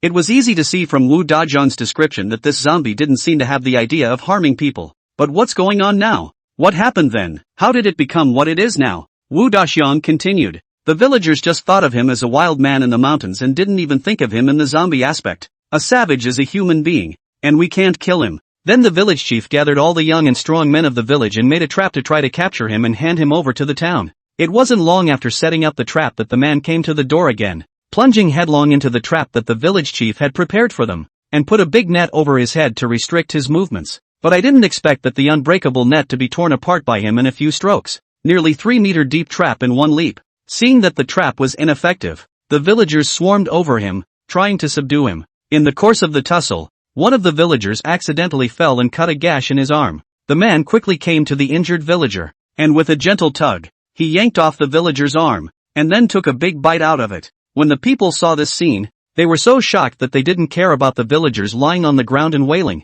They all ran back home. Early the next morning, they returned to the scene again, and the villager with the broken arm was long dead, and his body was gnawed beyond recognition. His intestines scattered all over the place. It was not good for everyone's heart to see this horrible image. The dead villager was also considered to have sacrificed for the village, so the village headman proposed that he be placed in the village shrine for 7 days and then buried in the ground. But on the 3rd day, the man actually sat up from the hearth. The scene terrified the wake, and he rushed to gather the villagers. When we arrived at the scene, we saw this dead villager slowly crawling on the ground. The rotting wound trailed a long trail across the floor. It was then that the village chief realized that he had encountered a zombie. Then he ordered people to bring gasoline and pour it on the dead villagers and burn them in a fire. Since that day, all the people in the village have kept their doors closed for fear that the zombie would break into their homes. But there are still a number of villagers who are hard to escape. Now the people in the village should run away. Only some old and sick people are left who have no way to escape this village and can only wait for death. Siren rubbed the sparse beard on his chin and opened his mouth to ask, how often does this zombie come around? Does it find the hidden villagers every time it comes? Wu Daqiang shook his head. There are times when he comes once every 3 days, and there are times when I don't see him for half a month. Every time he comes he makes a lot of noise, and when he can't find anyone alive, he sets his sights on the domesticated livestock. Just as Siren wanted to continue his questioning, he suddenly heard a sound from outside the room, accompanied by a low hee-hee sound. Wu Dazhuang's eyes widened and his hands covered his mouth and nose in death. Siren stood up and got close to the window to take a look, but was pulled back by Wu Daxiang. Wu Daxiang desperately shook his head, signaling Siren not to do so. Siren hesitated for a moment and sat back down. After all, there is now an innocent villager in the house. It doesn't matter if he dies or not. It would be wrong to implicate him. He has a younger brother in his first year waiting to be taken care of. The zombie searched outside for half a day and left without finding any sign of a living person. After waiting for a while to make sure that the zombies had gone far away, Siren stood up and spoke. I'm going to go out and look around. So watch yourself. Dai Jiang wanted to say something, but eventually moved the cabinet out of the way and let Siren leave. Big brother, you must come back safely. I haven't treated you to the wild game from the mountains yet. Siren didn't turn around and waved a hand at him. Out of the door, Siren cats his back and tries not to make a sound as he slowly searches for the zombies within the village. It wasn't long before he heard a noise in the yard not far ahead. Holding his breath, he slowly made his way to the fence, then poked his head out to look in. There was a figure in the courtyard, moving sluggishly, wandering around constantly, his head bobbing from side to side as if looking for something. Suddenly, the figure yelled at the door of the room. The men in the room gasped out in shock at the sudden sound. Hearing voices coming from inside the house, the zombie got excited and kept tapping on the door of the room, his long nails embedded in it and scratching out cracks. All the homeowner could do was keep yelling at the situation, hoping that someone would save him. Anyone? Help! Seeing that the door to the room would soon be removed, Siren jumped out and made a sound to attract the zombie's attention. Hey, big dummy, I'm here. The zombie jerked his head back and yelled at Siren, staggering towards him. Looking at the slow-moving zombies, Siren couldn't help but feel strange. I can't even walk. I can't understand why people in the village are afraid like this. He picked up the shovel next to the fence in his hand and shined it at his head. Siren's hands were numb from the shock. The zombie, on the contrary, paused only slightly and continued toward himself. Siren struck again, this time aiming for the zombie's legs. The move worked. The zombie's body lost its balance and slumped to the ground under Siren's powerful blow. One could only grip the ground with both hands and slowly crawl forward. Siren lifted the shovel and aimed it at his head, stabbing it down hard. But red and white things splattered all over the ground. The zombie's hands stopped climbing, lying there motionless. When the man in the house saw that there was no sound from outside, he leaned over the door and tried to look through the crack to see what was going on outside. just in time to see the image of Siren pulling the shovel out of the zombie's head. His stomach lurched and he nearly threw up. The man forced himself to push the door of the room open and carefully came to Siren's side, then kicked the zombie lying on the ground with his foot. Seeing that the zombies were completely annihilated, they took a breath and turned their heads to thank Siren profusely. This little brother, thank you so much indeed. Without you, I'd be dead today. Siren nodded at the man and crouched down to examine the zombie before opening his mouth to ask, do you recognize this zombie? Is it from your village? The villagers covered their mouths and noses and came closer to observe. Then their complexion changed and they took several steps back. He's old Lu too from our village. We were just talking together the day before yesterday, and I didn't realize he was like this today. The man's mouth was full of bitterness, and at the same time, he was deeply irritated by old Lu's death. Siren really couldn't figure out that such a simple zombie could actually push the villagers to this extent. This zombie is slow-moving and has no mind. How did he scourge the village like this? He asked the question that was on his mind. The villager's face hardened as he explained. These freshly transformed zombies are easier to deal with. The hard part is the one who started it all. He's so strong. He's invulnerable to knives and guns. The key is that he seems to have spiritual intelligence. Except for the first time we designed a trap and he was trapped. He avoided all the traps after that. We had an exorcist in town some time ago, and we heard that this exorcist was very good at what he did. Thought I could get rid of this zombie once and for all. But I didn't expect this zombie to actually play a sneak attack and strike while the exorcist was resting. Shouldn't the local police be notified when something this big happens? In addition to an exorcist? Why haven't you thought of calling the police after such a big incident in the village? Let the officials step in to solve it. Hearing this, the villagers were also puzzled. The day of the accident we sent someone to the town for help, but the people who were sent out have inexplicably disappeared. We found the informant's clothes on the road not far outside the village, with undried blood on them. Unbelieving. The village chief sent 2 more men out, but the result remains the same. Siren felt that something was not right. It was obvious that someone deliberately didn't want the village's affairs to be known by outsiders. Could it be that this village is hiding some unknown secret? Wu Dazhuang had said that all the young and strong people in the village had run out, leaving only a group of old and sick people in the village. Why were the young adults able to leave the village unharmed and without the option of calling the police? Was there something in the middle? Big brother, Wu Dazhuang said that all the young men in the village have escaped. Why haven't they called the police? The villager's expression was hesitant and his complexion was a bit abnormal as he said with a snort, there is no such thing. Don't listen to Wu Dazhuang chewing his tongue. Siren's pupils shrank. This person was obviously lying, but why would he lie? He also knew that there was nothing to be gained by continuing the interrogation and opened his mouth. I'm an exorcist, commissioned to solve the village's zombie problem. It's all right for tonight. I should get back to resting. I'll look around tomorrow and try to get rid of the zombie hazard once and for all. The villagers opened their mouths to stay. Little brother, it's so late. If you don't mind you can stay at my house for the night. Siren shook his head. Don't bother big brother. I'll just sleep in the car, just so I can still keep watch for you guys, he said and left without looking back. The villagers watched as Siren faded into view, the smiles on their faces slowly tightening. Looking at the zombie at his feet, he grunted coldly, spat a mouthful of spit in its face, and turned around to go back inside his house. Siren returned to Wu Dazhuang's house and knocked lightly on the door. Jing, open the door. It's me. Wu Dazhuang quickly opened the door and let Siren into the house. Big brother, how was it? Did you see the zombies? Siren nodded. See, that zombie is from your village. It seems to be old Lu too. Wu Dazhuang sniffed in silence for a moment and said in a deep voice, I didn't expect Grandpa Lu to die too. Instead of comforting him, Siren opened his mouth to inquire.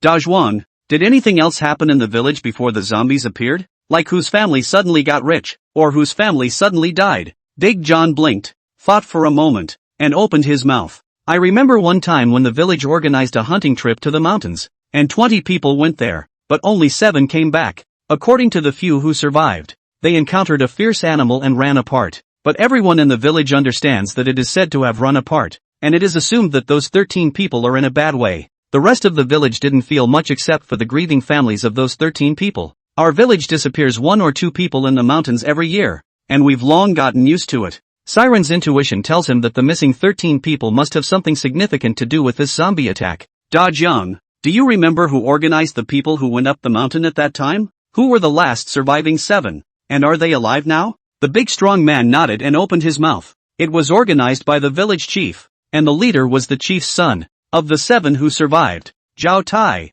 the village chief's son, is now left, along with big old Lu, Wang Laoshi, and Chen Ergu. Those other 3 are dead. dead at the hands of the zombies. One of them is the grandpa Lu you just saw. Hearing Wu Dazhuang's reply, Si Ren was even more convinced of his judgment. There must be a hidden agenda in this village, and it must have something to do with the village chief organizing a hunting trip up the mountain. Then he shook his head and snorted. What does it matter to you if there is a hidden agenda? He himself only needed to get rid of the culprit zombie and that would be the end of it. He didn't bother with the rest. Da Zhong, is it okay if I sleep at your house tonight? Early the next morning, there was a knock on the door of De Zhong's house. Siren frowned with an expression of some impatience and muttered under his breath. Really? Can't stop sleeping. Not long after, an old man came in with a few villagers. I wonder what this little brother calls himself. Siren rubbed his eyes and yawned back. My name is Siren. What can I do for you? The old man smiled with a kind face. Little brother, I'm the village chief of this village. My name is Zhao Tai. I heard that you saved Chen Erga's life last night, so I'm here to thank you specifically. Siren raised an eyebrow. So the person he saved yesterday was Chen Ergu, one of the few who survived. Oh, that's something. No thanks. I'm an exorcist. It's my job to bring down demons and get rid of them. I don't know if the village chief believed this grand statement of Siren's, but he believed it himself anyway. The village chief didn't beat around the bush and directly stated the purpose of his visit. Little brother, you've seen what's going on in the village right now. It's just too bad. I'm old enough to die. It doesn't matter. But there are still so many villagers in the village. I really can't bear to see anything happen to them. Please can you get rid of the zombies as soon as possible? And if you need anything, just tell us. We will cooperate fully. The village headman spoke with sincerity and did not seem to be faking. But, Siren, who had long realized that there was something wrong with the village, didn't take his words lightly. Chuli Village is truly blessed to have a village chief like you in their midst. Don't worry, I'll definitely destroy this zombie as soon as possible. The people exchanged pleasantries for a while, and the village chief left. Siren watched the village headman go away, stopped for a moment, and then began to organize his equipment. He had less than 2 days to get out of this place whether the zombies were solved or not. Organizing his equipment, Siren went up the mountain alone. He had no idea about the habits, the lifestyle of zombies. Looking for a zombie alone in this mountain is like looking for a needle in a haystack. Arriving at the foot of the mountain, Chen Ergo saw Siren. A smile plastered on his face as he warmly greeted him. Benefactor, are you going up the mountain? Siren nodded. That's right. Taking advantage of the heavy yang energy in the daytime makes it more manageable to deal with zombies. Where did Siren know so much? Making up nonsense. Anyway, now that he was an exorcist, he said whatever he wanted. Chen Ergu revealed a gaze of admiration. Benefactor, this mountain is treacherous and there are fierce beasts from time to time. If you come across a fierce animal, run away if you can. And if you can't run away, go up a tree. Then he pulled out a cloth bag from his pocket and handed it to Siren. It's a cannonball in here, average power, but exceptionally loud. If you're trapped by a beast, throw it out. The loud noise will scare the beast away. Thanks a lot. This is very useful to me. Siren took the cloth bag and then stuffed it inside his backpack. Benefactor, I won't keep you from your business, so I wish you success with your horse. Siren was not surprised by Chen Ergu's appearance. Ever since the village chief showed up, he felt like there were eyes watching him at all times. That's why he wanted to hurry up and leave for the mountains in search of zombies, mostly to avoid these people who are watching them. Chen Erdog watched as Siren entered the mountains and disappeared, and stayed in place for more than 10 minutes to make sure that he had gone far before leaving. Not long after Chen Ergo left, Siren popped his head up. Instead of going to the mountains, he found a secluded spot and waited for darkness to fall. The mountain mosquitoes, insects, rats and ants are particularly numerous, but fortunately, he made sufficient preparations before departure. Mosquito repellent medicine do not want to spray on the body. Bored, Siren was ready to play a mobile game for a while to kill time. Although the signal in this place is not particularly good, pesticide chicken cannot play, but play sheep a sheep or no problem. My TM, is this developer's brain in a pit? Is this a game for people to play? After more than 100 failures, he finally gave up. This crap game, I'm a dog for playing it again. The music started again. Night fell and the village quieted down. Siren didn't rush down the mountain. Instead he waited until the sky was completely in darkness before he started to move. His goal was clear this time, and he came directly to the neighborhood of Chen Ergu's house. Finding a spot of supreme height, he carefully climbed up and then lurked here motionless. He had wanted to go directly to the village headman's house, but was struggling to know where it was located, and it was not a good occasion to ask the villagers about it for fear of spooking them. After a long time, there was no movement. Just when Siren was wondering if he had guessed wrong, the door to Chen Ergu's room was slowly pushed open. He was seen carrying a bucket and sneaking out of it. Seeing this, Siren quietly followed him. Chen Wua was also very vigilant, stopping every few steps to look around. Looking at Chen Wua being so cautious, Siren couldn't help but frown as well. A big question mark popped up in his head. What the hell is he up to? Following Chen Wua, he drove in a big circle and then came to a dilapidated house. After looking around for a moment to make sure it was safe, he dashed inside. Not knowing what was going on inside, Siren did not approach hastily. After more than 10 minutes, Chen Wua quickly ran out, and the bucket in his hand disappeared. Siren didn't continue to follow him, and waited where he was for a full half hour before he tiptoed into the dilapidated house. The house is small and in full view. Strange. There's nothing here. What's Chen Wua doing here? Siren felt that there must be something odd in the room, or else Chen Airdog would never have risked his life to come here in the middle of the night. Besides, he came with a bucket and when he left the bucket was gone. Just as Siren wanted to continue searching for clues, footsteps sounded again outside the house. A beam of light shone through the door.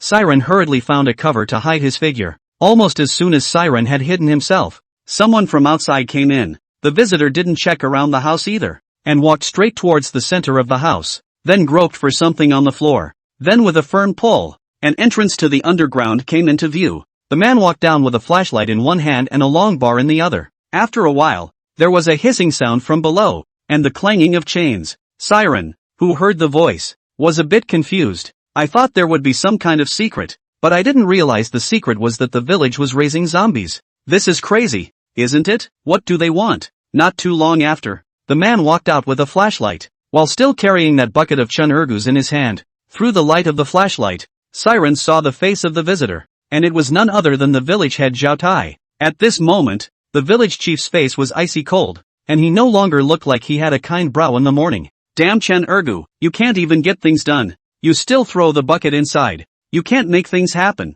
Sooner or later I'll feed you to the zombies. Siren looked at the village chief's cruel face and couldn't help but shiver in his heart. After a while, after making sure that the village chief had gone far away, Siren revealed his figure and came to the entrance of the secret passage. It took a while of groping and rummaging around before the entrance was opened. What came into view was a wooden staircase going down. Siren tried his foot on it and it was sturdy. In the narrow passageway, Siren couldn't straighten his back at all, and could only half crouch downward. The further down you go, the more open the terrain becomes. From time to time, the sound of clashing chains and gurgling gasps came from below. It wasn't long before Siren reached the bottom, and he took his cell phone and shone it forward. Holy shit! The scene in front of him caused Siren to curse. The zombie was seen as a dog, chained by the neck. The whole man was secured to a wooden table with chains wrapped all over his body, and no matter how much he struggled, it was to no avail. And on the floor beneath him, there was a pattern drawn that Siren couldn't understand, like an 8 trigrams and a hexagram.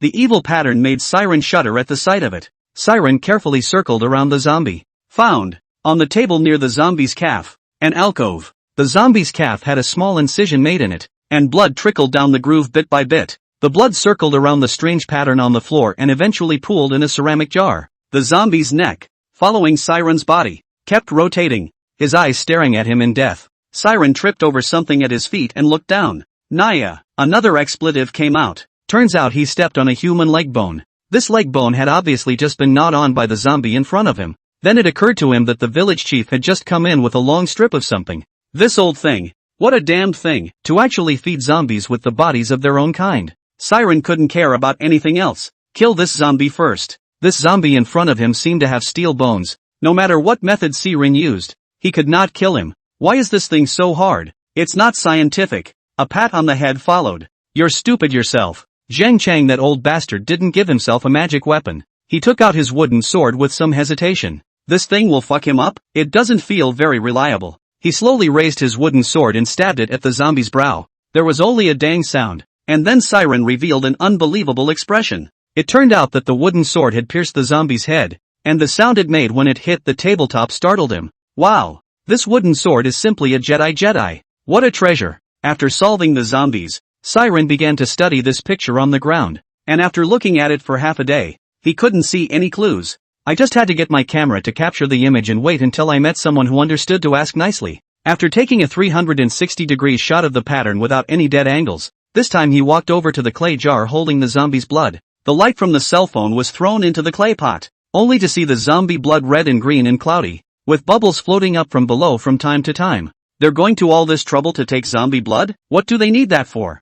Siren didn't know what they were going to do, but the blood must be vital to them. He lifted the clay pot and left the chamber. As for how to deal with this zombie blood is indeed a problem. It couldn't just be dumped out. In case some wild animal licked it, there was no chance of another whole monster coming along. This zombie is almost catching up with the biochemical weapons. This will make the Yankees see it must be so excited that they can't sleep. They love to study these things. Siren clutched the jar and carefully made his way through the village. Passing by a villager's house, he found a shovel, which he took by hand. Then a piece of wasteland was found, and the jar was buried, the mouth of which was covered with a slab of stone, and finally earth was placed over it to bury it completely. After everything was done, Siren sat down and lit a cigarette. Looking up at the stars, he muttered, "What's wrong with this world? People are scarier than ghosts." Early the next morning, Siren walked down from the mountain with a tired face. Chen Wua had been waiting here for a long time. "Benefactor, how's it going? Did you find the zombie?" When Siren saw the smiling face of Chen Wua,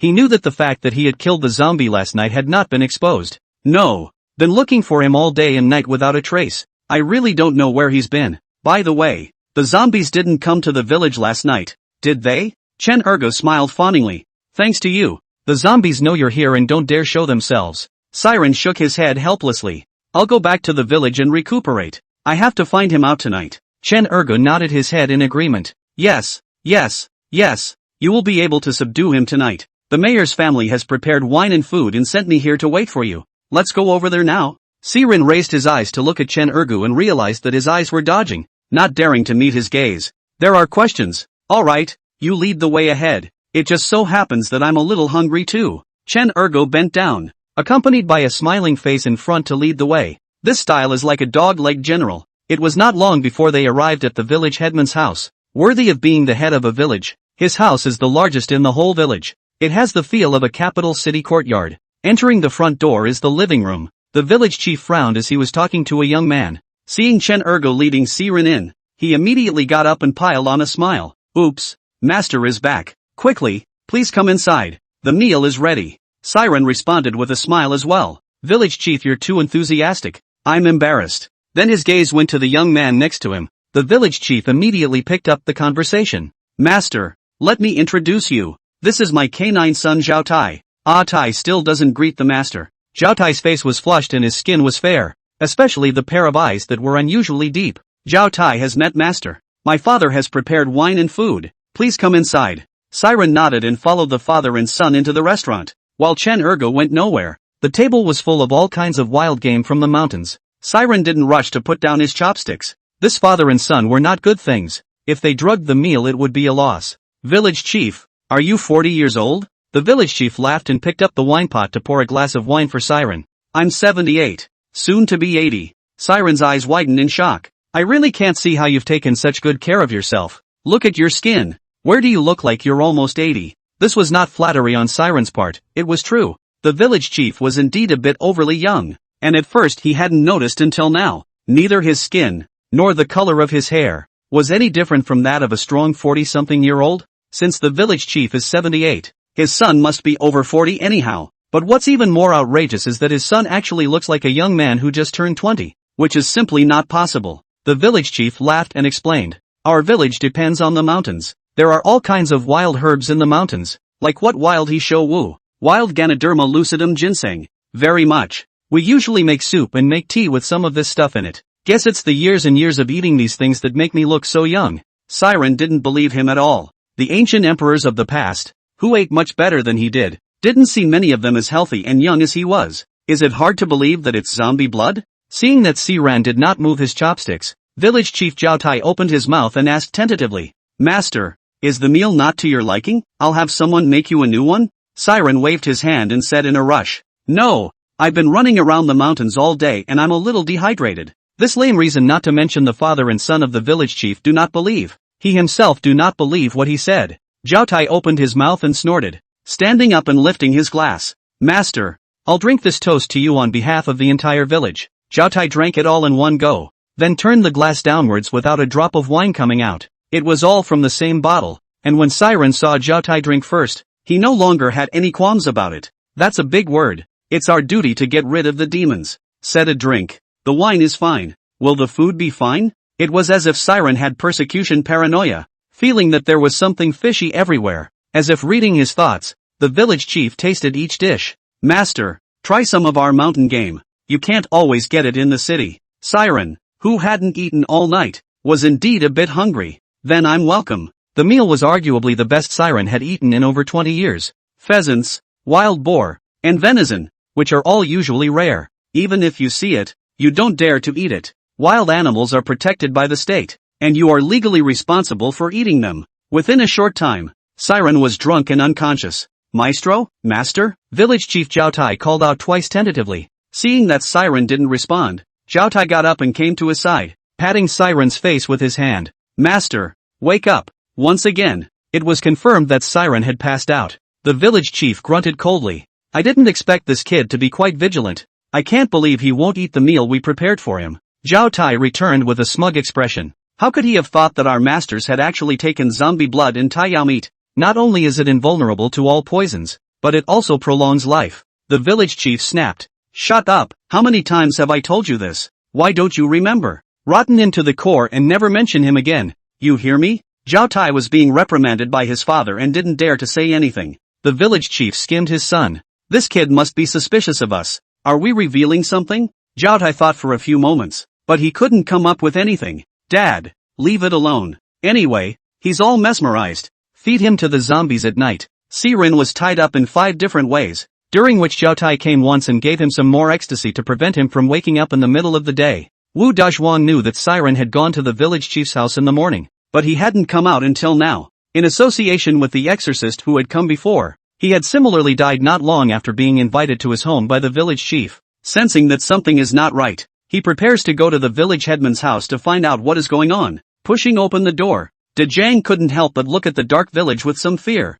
The unknown night, maybe the zombies are hiding somewhere waiting for their chance. Holding the firewood knife, Zhuang gritted his teeth and walked quickly towards the village chief's house. Fortunately, there were no accidents along the way. When they reached the door of the village headman's house, light came from inside through the doorway. Why are the lights on in the village chief's house? Aren't you afraid that the zombies will come to your door? With suspicion, Big Strong leaned over the crack in the door and looked in. Only the father and son of the village headman were sitting facing each other, and there was no sign of Siren. Wu Dazhuang decided to sneak into the courtyard. Even if he was discovered, the village chief wouldn't do anything to himself. He found the high wall, pinned his woodchipper behind him, and stepped back a few meters before quickly sprinting towards it and deftly tumbling into the courtyard. Entering the courtyard, Big Strong catapulted himself to the bottom of the village chief's window with care. Ah Tai, you'll personally deliver this kid to the zombies later. Watch the zombie eat him up before you leave. Make sure you blow his head off before you leave. And don't turn into a zombie and hang around the village like that big old Lou. Hear that? Big Strong sniffed and stared in shock, covering his mouth with his hand in death. What the village chief said had turned his perception upside down. How? Zhang quietly escaped under the window and searched the yard for Siren. It didn't take long for Big Strong to find him in the woodshed. Seeing Siren, who was tied up to a pillar in 5 different ways, Dazhuang quickly stepped in to help him untie the ropes. Then he scooped up a pot of water from a side tank and splashed it in his face. Siren gasped and awoke, but his head was still a bit groggy and he couldn't remember what had happened. Zhang, where am I? Big Strong made a gesture of silence and whispered, Brother C, we're at the village chief's house. You're supposed to be mesmerized. Just now I overheard the village chief and Zhao Tai talking. They want to send you to feed the zombies. Come on, come with me. I'll get you out of here. Siren shook his head violently, trying to bring his chaotic consciousness back to life quickly. I don't know what kind of drug the village chief had given him. It was so strong that even though he had come to his senses, his reactions were still unusually slow. All that could be done was to let the big strong man assist himself. There was a creak of a door opening. Zhuang was shaken, listening to the approaching footsteps. He opened his mouth and quickly said to Siren, Big brother, don't make a sound. I'll lure them away. You can figure out how to escape on your own when it's safe. Zhang spread the firewood inside the woodshed over Siren's body. Without waiting for Siren to say anything, he pushed the door and ran out. The sound in the woodshed startled the father and son not far away. The village chief first came to the firewood room and swept around, realizing that Siren had already disappeared. Tai, go after him, don't let that kid get away. The father and son ran out after the big strong man right behind him. Siren waited in the room for a few moments, realizing that the person had gone away, before removing the firewood from his body. Staggering over to the water tank, he stuck his head in. Stimulated by the cold water, Siren finally came to his senses. First, He found the three-piece set of magic weapons that Zhang Chang had given him in the woodshed. He didn't rush to leave after getting the spell. Turning around, he made his way to the mayor's bedroom. When he entered the bedroom, he saw a huge, immense fish tank. The water in the tank was a little cloudy, but you could still see what was inside. Just a large mass of meat was placed in the middle of the fish tank. What is this thing? Could it be a taiyukai? He had seen pictures of taiyaki online, and they weren't too far off from the ones in the fish tank. Zombie blood, taiyaki meat. Is this the secret to father and son's youth? But where did they get this information from? How dare they drink zombie blood? Aren't they afraid of necrophilia? Siren also knew that now was not the time to think about it, and picked up the stool beside him and smashed it hard into the fish tank. The taiyaki flowed down the gaping hole in the fish tank. Siren smoothly pulled down the curtains beside him, wrapped the taiyukai meat in them, and hurried away. Without looking back, Big Strong ran forward desperately. The father and son were in hot pursuit behind them and gaining speed. Dazhuang's heart was also alarmed when he heard the voices getting closer behind him, but he didn't dare to look back at all for fear that he would be recognized by the village chief duo. The father and son looked at the silhouette not far away,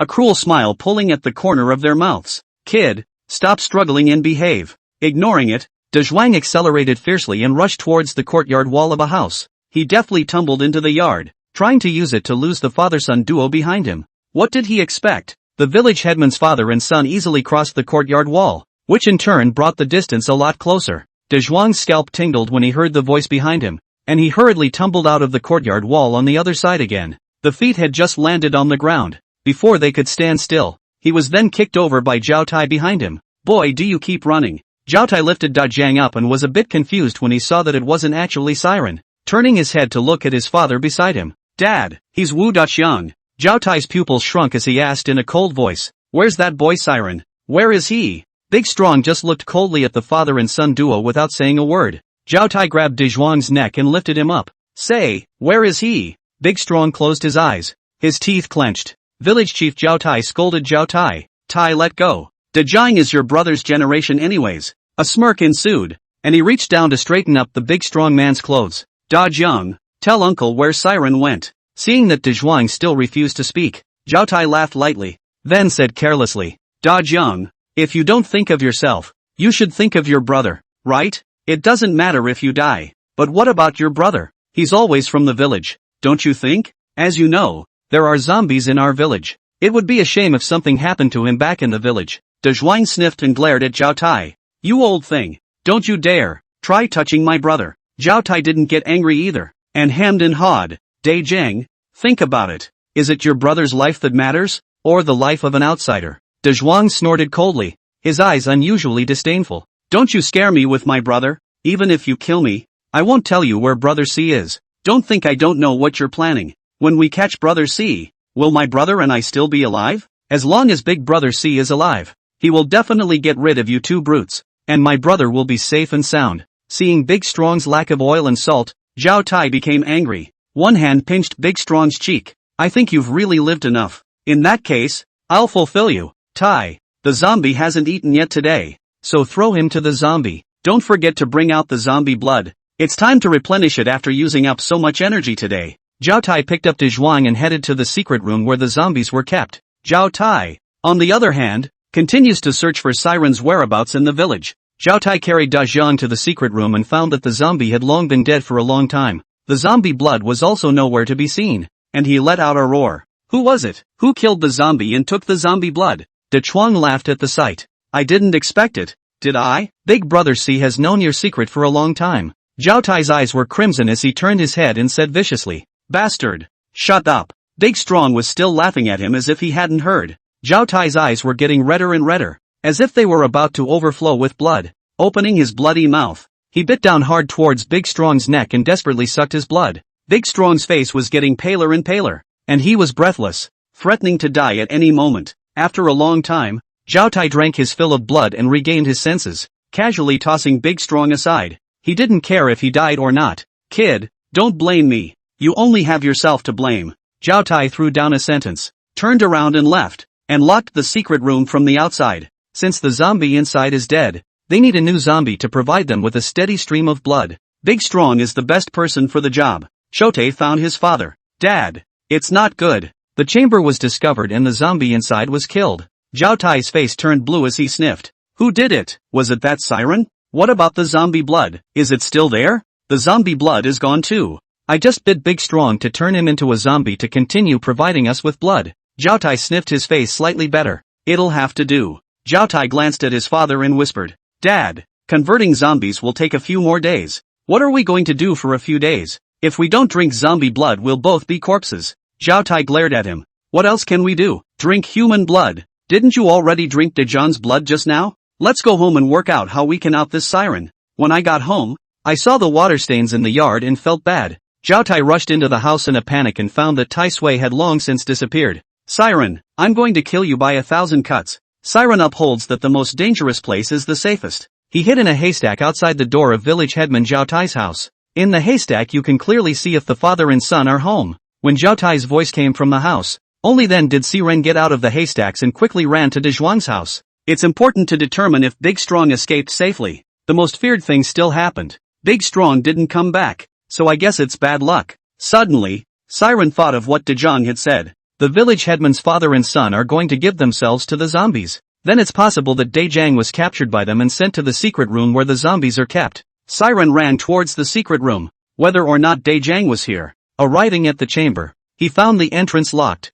That's more than enough to be sure that Big Strong is down there. Siren wandered outside and found a large rock. Not caring if the sound would startle the village headman's father and son, he slammed hard at the iron lock. Once, twice, Siren's hands were worn out, but the iron lock didn't show a single sign of damage. At that moment, a timid voice rang in Siren's ears with an unusually familiar sound. Great, great, master, smash it with this. Siren turned back and saw that the visitor was Chen Ergu. Not being able to think too much, he reached out and took the hammer handed by Chen Erdog, smashing the iron lock open in a few strokes, then quickly drilled into the secret room. Chen Erdog followed suit and followed him into the secret room. Entering the secret room and seeing the collapsed Da Jiang, Siren hurriedly ran over and helped him up. Big Strong, wake up. Chen Ergo saw the wound on De Zhuang's neck and whispered. He was bitten by Zhao Tai's father and son and will soon turn into a zombie. Siren rummaged through his bag for the antidote prepared by Chang Chang, pinched Da Jiang's nose, and shoved the medicine in.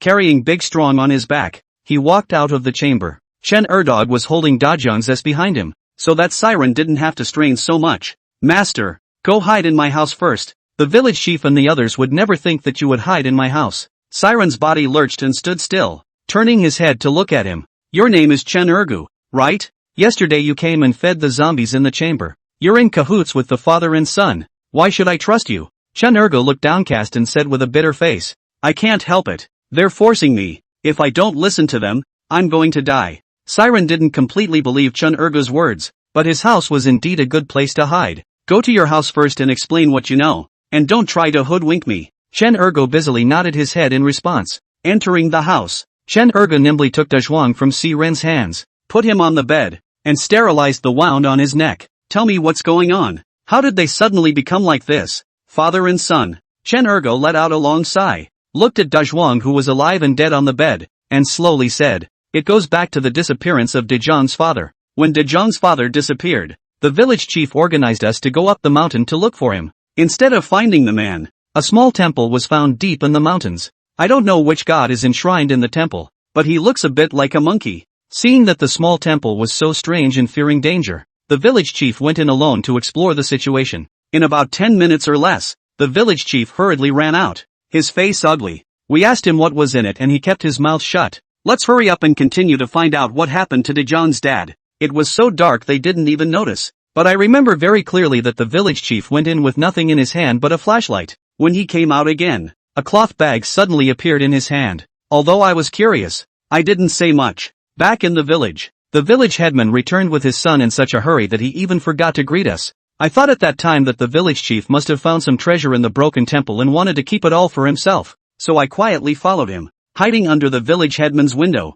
he heard the headman talking about zombie blood, Taiyao meat, immortality and eternal youth. When I saw it wasn't a treasure, I lost interest and left. After a few days, several people died in the village in bizarre circumstances, the exact cause of which is unknown, but the village headman said it was the plague, and isolated the families in the accident individually, not allowing other villagers to come near them to prevent the spread of the plague. Every day, he and his father and son personally delivered the living supplies. After about a month, I think, the village chief announced that the plague had been completely eradicated. But sadly, the infected villagers died. In front of the entire village, a handful of these plague-infected villagers were burned in a fire. But I realized something was wrong. There were 6 dead villagers. Those 6 people were put into a sack by the village chief, and it was impossible to see whether they were inside or not. Many people didn't even dare to look at the scene, but I looked closely. There were 6 sacks in total, 5 of which contained villagers, and the other one was filled with straw. I didn't know what the village chief's intentions were, and I didn't dare to voice them, or I could have been mistaken. But I hit a heart. On the day of the burial, no one came because the villagers were more squeamish about the plague. Only the father and son had to bury the 6 of them. I hid where they couldn't see and watched father and son bury 5 burnt and charred bodies in the earth. Siren interjected. The one left is the zombie that's been rumored to be in your village? Chen Wua nodded. That's right. This zombie didn't even run in from outside. Rather, the village headman, father and son, got it out somehow. Siren pondered for a moment, his mind already constructing the circumstances of the matter. The village chief organized you guys to go hunting in the mountains, and more than a dozen of you disappeared to stock up on food for this zombie. 2. Hearing Siren's words, Chen Wua gritted his teeth. The 2 of them are simply evil and deserve to go to the 18th floor of hell. There were 20 of us on the mountain and it was very rewarding. At the halfway point, the village chief made a roast with the game he had shot and drugged it with ecstasy. We were defenseless and ate it all. I was weak as a child, so I drank Chinese medicine for years, and it's possible that my body is resistant to it. So I woke up in no time. Watching them, father and son, with their big axes and machetes in hand, chopping and slashing at the unconscious villagers. I was shrieking out of fear, but because of the ecstasy, his hands and feet were so weak that he couldn't stand up at all, let alone escape. Father and son looked at me with cruel smiles, especially his son, Zhao Tai, waved the machete in his hand and was about to chop me to death. Luckily, his father stopped him. Zhao Tai handed me the axe he was holding and told me to pick one of the villagers to do it or I would be the one to die. I really had no choice but to do as I was told. Now the 3 of us are on the same rope, so they both don't care about me, they just cut people. For more than 2 hours, the axe and machete are split and curled edge. The land is stained red with blood, like a hell on earth. It wasn't realistic to go up the mountain with so many people all dead, so the ones who survived were the ones he intentionally left alive. And they, father and son, told me what had happened and promised me that I, too, could have everlasting life. I just want to live. What with the immortality and eternal youth? I'll go TMD. Siren continued to ask. Why did all the young adults in the village leave later? Did they find something? Chen Wua shook his head and nodded again. After this accident on the hill, the atmosphere in the village became delicate. No one said anything, but there was a feeling that something wasn't right this time. Their father and son also knew that things were about to be exposed, so they sent out the zombies, causing the villagers to divert their attention. Those young and strong men felt that something was wrong and tried to leave, but they were all intercepted halfway by the village chief. They didn't even run out of this village. Siren sucked in a breath of cold air. How many people had this crazy father and son killed? Dang, dang, dang, came the knock on the door, followed by Zhao Tai's voice. Chen Wua, hurry up and open the door. There's something for you. Chen Wua glanced at Siren, only to see Siren holding a wooden sword, fully alert, whispering to himself, go see what's going on. Chen Wua responded in a hurry. Coming, quickly opening the door. He greeted them warmly. Tai, come on inside. Zhao Tai gave him a disgusted look and said in a cold voice, no time for idle chatter. Tomorrow during the day, mobilize the whole village to look for that Siren. If you can't find him, the whole village will have to be buried with him. I'm not joking with you, just watch out. Chen Wua sent Zhao Tai away and quickly closed the door behind him. Master, what next? Siren was silent, thinking about a countermeasure. Chen Wua muttered as he kept circling around the house. Gee, what a way to go. The 2 of them haven't drank zombie blood for several days, and now that you not only killed this zombie, but also destroyed the zombie blood, this father and son can only rely on drinking human blood to maintain themselves, or else they will turn into zombies. Siren's eyes lit up at his words. What did you just say? Say it again. Chen Wua froze and repeated the words again. I just said that this father and son hadn't drunk zombie blood for days and had to rely on drinking human blood to sustain them or they would turn into zombies.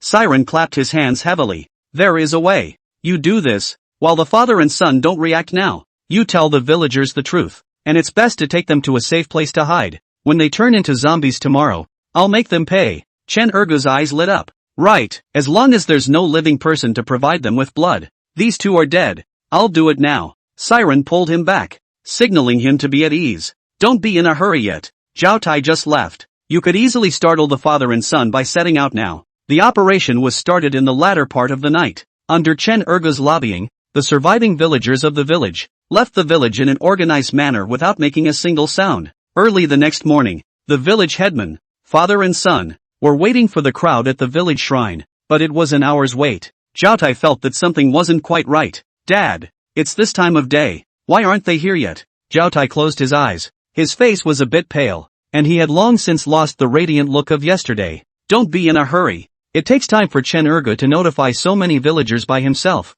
Wait a little longer. After another half an hour, Zhao Tai violently opened his eyes. Tai, go to the village and see what's going on. It's been so long, no one should have come. Tai made a mad dash for the village, knocking door to door. No one responded. Seeing something wrong, he forced his way in, only to find that the villagers had long since disappeared, came back on fire. Dad, it's bad. The villagers are gone. Zhao Tai sniffed and questioned with a stern voice. What did you say? The villagers are gone? What did you order Chen Wua yesterday? Zhao Tai's expression was a little aggravated. I just told him to tell the villagers to gather and arrest Siren in the morning. Dad, do you think it's possible that all these villagers went out to look for that Siren? Zhao Tai kicks his own son down. Find a fart. It must be Chen Wua who took the pariahs away. What are you waiting for? Hurry up and go after them. Without the blood of these bitches, we'll all turn into zombies. Oh, I'll go now. Zhao Tai rolled and ran towards the village entrance. Zhao Tai's eyes slowly began to turn red,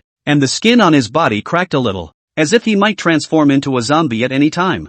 Zhao Tai ran furiously all the way to the entrance of the village. Just as he tried to stop and catch his breath, a large net fell from the sky and trapped him firmly inside. No matter how much he struggled, one by one, the villagers then showed up. Seeing this scene, Zhao Tai's eyes rolled and he opened his mouth. You're crazy. What are you arresting me for? Hurry up and let me out. I have an important announcement to make now. Chen Wua and Siren are both working together, posing as exorcists in order to cheat money. The zombie showed up last night, and under the protection of Wu Daxiang, my father and I managed to survive. Unfortunately, Dai Jiang was bitten by a zombie. This liar Siren was around at the time. Siren stepped out of the crowd and said disdainfully, your lie is full of holes everywhere. Since you said Dai Jiang was bitten by a zombie to protect you, well, then, Big John, come out and tell everyone who bit you yesterday. Dajuan was being supported by Chen Wua. His body was still weak, but the voice was unusually loud. It's him. Yesterday Zhao Tai bit me, sucked my blood, and locked me up in a basement. If it wasn't for Brother Siren and Uncle Chen showing up in time, I would have turned into a zombie. Zhao Tai's face was full of disbelief when he saw Wu Dajiang appear. No way. Obviously I bit you yesterday. How can you be standing here properly? You should have been corpsed a long time ago. When the villagers saw that Zhao Tai was not fighting, the group was excited and took the weapons in their hands and smashed them at him with deadly force. In no time, Zhao Tai collapsed to the ground, not moving a muscle. The villagers refused to let it go and wanted to get a statement from the village head. Unexpectedly, Zhao Tai in the net suddenly let out a roar and stood up straight. The eyes were pupilless and crimson, constantly struggling in the net. Seeing this, the villagers worked together to tighten the net to prevent him from running out. Siren was not idle either and copied out his wooden sword to stab Zhao Tai. Zhao Tai could not move well in the net. There was no place to dodge, and he was stabbed to death in a few strokes. Siren instructed just to be on the safe side. Get the gasoline and burn him with one fire. Zhao Tai heard the roar from the distance in the ancestral hall,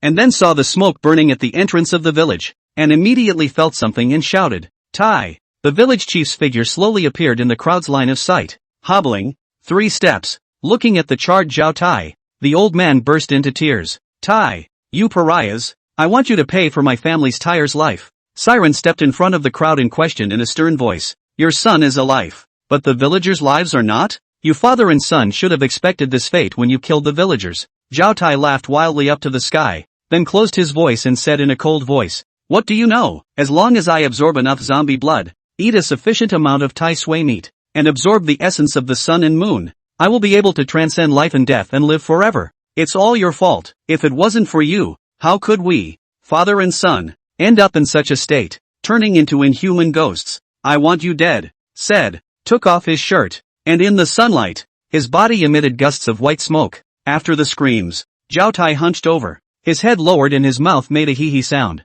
Seeing this, Siren immediately shouted, hurry up and run. Zhao Tai's necrotic. Zhao Tai slowly raised his head, a pair of emotionless eyes staring at Siren in death. Roar! After Siren easily killed the 2 zombies, he thought that the zombies were nothing more than that, so he was a bit gullible. Lifting his wooden sword, he rushed towards Zhao Tai, wanting to kill him with a single blow. However, he didn't expect that Zhao Tai would send Siren flying out with a big wave of his hand. It then leapt violently towards where Siren had fallen. If this stomp was solid, Siren would be crippled if not dead. Good thing he rolled over to avoid the fatal kick. But the wooden sword in his hand was flung somewhere. Siren screamed darkly. Why is this thing so violent? Eating vigorously? Without waiting for him to continue complaining, Zhao Tai quickly rushed over again and pinched Siren's neck with one hand before his palm slowly exerted force. Siren's face was suffocated red and he kept slapping and kicking Zhao Tai, but to no avail. Zhao Tai locked Siren's neck tightly, then pressed his face close and opened his big, fishy mouth,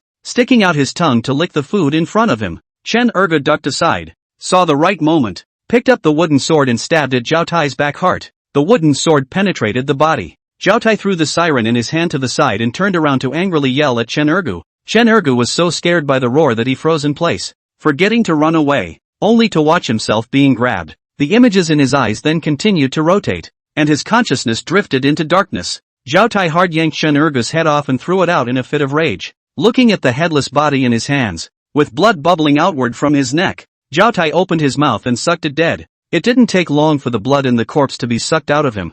Zhao Tai's face was covered in blood, and he looked at Siren not far away with a fierce expression, then slowly approached him step by step. Wu Dazhuang and the villagers cried out in pain when they saw Chen Wua's tragic death. Uncle, 2 dogs. 2 dogs? Shun. I'll fucking fight you. Chen Wua's death angered the group of villagers. They were brazen and one by one, they rushed up to fight with Zhao Tai. But where was his match? One by one they were knocked to the ground. Seeing the right moment, Wu Dazhuang came behind Zhao Tai and used all his strength to pull out the wooden sword that was stuck in his body, then threw it to Siren who was not far away. Brother C, follow. Zhao Tai turned back and swung his arm to lift Wu Dazhuang out of the room. Alive or dead? Jing, seeing with his own eyes that Chen Wua died tragically in order to save himself, and seeing Dazhuang being sent flying out, not knowing whether he was alive or dead, Siren had lost his mind a bit at this point. Zhao Tai, you deserve to die. Saying that, he raised his sword to meet the flying Zhao Tai. Facing Zhao Tai's attack, Siren didn't dodge or avoid it. His body received several heavy punches, and all the bones in his body seemed to be broken. There was only one thought in his mind. He must use this wooden sword in his hand and plunge it into this beast's skull to relieve his heart's hatred. The wooden sword was close to Zhao Tai's forehead, and he was about to get his hands on it, but he didn't expect that he would raise his hand to block it, making the original attack fall through. Seeing this, Siren didn't dare to get involved in the battle, and immediately drew back, waiting for a chance to find the next time to attack. The villagers formed up and attacked them once more, but this time Zhao Tai ignored their attacks and let the villagers beat themselves with bricks and sticks. The only thing he had in his eyes right now was Siren, or to be precise, the wooden sword in his hand. This wooden sword caused damage to his body one after another, even making him feel the threat of death. Siren gasped for air, his eyes staring at Zhao Tai with a deadly stare, focusing on his every move, hoping to find out where his weaknesses were. Seeing that Siren was weak, Zhao Tai didn't give him any chance to catch his breath and charged against the pressure of the villagers' attack. Siren's stamina was exhausted and his body was in immense pain. He didn't dare to fight with him anymore and only kept dodging and avoiding, but every time he dodged, the pain in his body intensified, making his figure slow and stiff. Eventually, he let Zhao Tai seize the opportunity and punched his head, then blacked out and fainted. In the dream, Siren came to a bridge, saw a tea stall not far away with a long line in front of it, and he was listed. A woman is pouring tea for a guest. The guests who had drunk tea stepped across that bridge as if they were walking dead. Soon, it was Siren's turn. The woman mechanically handed him a bowl of tea. The bowl of tea seemed to have some kind of magical power. The aroma was unusually sweet, and his hands were simply uncontrollable, wanting to drink this tea in one go. The woman eat softly as if she had noticed something. "Ha, what are you doing here? This is not the place for you." With that, he waved his big hand, and before he could react to what was going on, the feeling of dizziness struck him again. Phew, phew, Siren sat up violently, gasping for air as if a drowning person had regained his life. His eyes were lifeless as he watched the villagers in the field being unilaterally abused by Zhao Tai. Then the eyes slowly focused and the memories returned to his mind. Zhao Tai had his back to him at the moment and didn't even notice the sober Siren. Seeing this rare opportunity, he gripped the wooden sword in his hand and slowly got up, quietly approaching Zhao Tai. When the villagers saw Siren suddenly appear behind Zhao Tai, their originally dead eyes glowed again. "Folks, let's fight this beast." The villagers were willing to sacrifice their lives in order to create an opportunity for Siren to keep Zhao Tai firmly in check. At this moment, Siren had already touched behind Zhao Tai. His eyes were red and his face was hideous. You go to hell. The wooden sword entered through the back of Zhao Tai's head and rushed out through the sky. Zhao Tai froze in place, holding his offensive stance before collapsing to the ground with a loud thud. Siren stumbled over to Dai Jiang. Reaching up, he probed his nose, then sighed in relief. And gas. Then he sat paralyzed and looked at the villagers in the field with a sad face. There is no joy in surviving a great revenge, only the sadness that comes with the departure of a loved one. The villagers silently collected the bodies of their loved ones, and Siren couldn't help but sigh. How many innocent people have died because of the greed of father and son? Siren leaned on his wooden sword and gathered Chen Erdog's corpse together. Chen Ergo didn't have a trace of regret on his face until he died, and on his face he could only see a look of remorse for not killing Zhao Tai, though he had once killed his own villagers and was in league with their father and son. But it's also true that they are forced to do so. Then he came to the realization that if it wasn't for him, the entire village would still be in the dark and would have to let this father and son keep them captive and eventually become their food. Master, I thank you on behalf of the people still alive in Chuli Village. Thank you for saving my life. Siren shook his head, looking a little downcast. Don't thank me, I'm the one who should be thanking you. If it wasn't for you guys brazenly dragging Zhao Tai down, I would have died long ago. It's all my fault for being so proud and arrogant and letting so many villagers die innocently and tragically. It's all my fault. Master, you've done well. If you hadn't come along, we'd still be in the dark about this beastly father and son. We'll set up a longevity tablet for you in the shrine. Siren bid farewell to the villagers and drove back to Lotus City. He was unusually moody all the way there, watching the people die in front of their eyes and not being able to do anything about it. The strength is still too weak. Without Zhang Chang's magic weapon this time, the consequences would be unimaginable. Back home, Siren immediately turned on his computer and logged into the official website. Name, Siren. No, 044. Position, trainee employee, upgradable. Points, 37. Mission, no. Let's upgrade first. Become a full-fledged employee and there will be some more items in the mall. And you can also add some customer details. Siren's mouse clicked, and his points were deducted by 20. And his position was officially upgraded from a trainee employee to a full-fledged employee. After Siren was promoted to full employee, the screen flickered for a moment, and then the page crashed. What? What the hell? Why is the web page still crashed? Is the company reliable? He opened the web page again and entered the URL, but the result showed 404. Unbelieving. He went through multiple attempts with the same result. I still have 17 points in there that I haven't redeemed yet. Shit. Spiritual Path official website. Just as he was cursing Spirit Way, a knock sounded at the door. Siren came to the door in a depressed manner and opened it. Mr. C, is it? Here's your delivery, please sign for it. Siren sat on the couch and cocked his head at the delivery in his hand. Who bought this and mailed it to me? Sweeping his gaze toward the shipping site. Spirit Way, Inc. The company is up to something again. Unwrapping the delivery. Inside was a small box. Inside the box, a solid black fine watch comes into view. Yoo-hoo, that's quite a watch. The watch had just been put on his wrist when he felt a tingling sensation coming from his wrist. Ouch, what is this thing? Why is it still leaking electricity? A piece of information appeared in Siren's mind. Congratulations to number 044 for being promoted to a full employee of Spiritual Path. This is a one-of-a-kind watch for regular employees. Employees are invited to explore the main features of the watch on their own. Siren bristled. That's a nice way of saying it's tailored to the employee. What about leakage? Does that mean I'm rechargeable? Electricity is healthier? Siren saw a red button on the watch, and with a light press, a virtual screen was projected. Oh ho, high tech, but how does it work? Seeing the virtual screen, displaying the official website of the Spiritual Path, Siren raised his hand in the air and clicked, actually entering the mall interface. In addition to the previous 4 items, there are a couple new additions. Invocation Talisman, priced at 5 points. Invites a random immortal demon to possess you for 10 minutes. Exorcism Incense, priced at 3 points. For 30 minutes, no ghosts will be encountered. Not valid for red-coated ghosts or above. Pilot B for 3 points. Quickly locates the desired target. Yuan Chi Dan,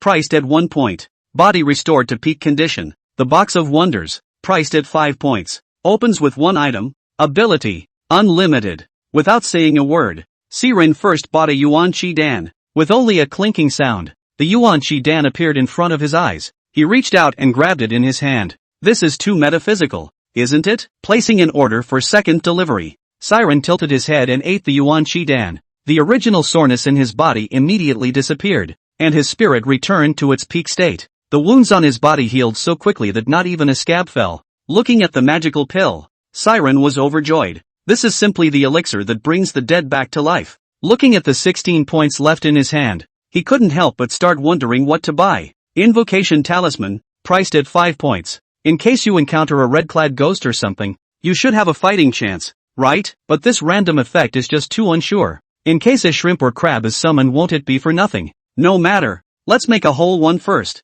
In case we get lucky and invite the Jade Emperor and Buddha Rulai over here. And all the demons and ghosts and red clothes and stern ghosts will be given to me in 4. An invocation talisman floated down, and Siren reached out and grabbed the invocation talisman, carefully storing it away. These points aren't unspendable, either. I've only bought 2 items here, and I'm left with 11 points. Why don't you buy another Wanshan box to try your luck? The introduction says that the top is not capped, so in case you're blessed with any immortal magic artifacts, you can just take off. Faced with this endless temptation, Siren still didn't hold back and purchased a Wanshan box. Opening the box, a dazzling burst of light shone on Siren's face. Ha ha ha, look at the color, it's at least an immortal weapon to start with. The light dissipated and a rusty dagger lay inside the box. When Siren saw this scene, he couldn't help but clench his back teeth. What kind of cow horse is this? A rusty dagger? If I exchange these 5 points for gold, I can buy several tons. That's not an upper limit you have. It's a lower limit. I wanted to throw away the rusty dagger,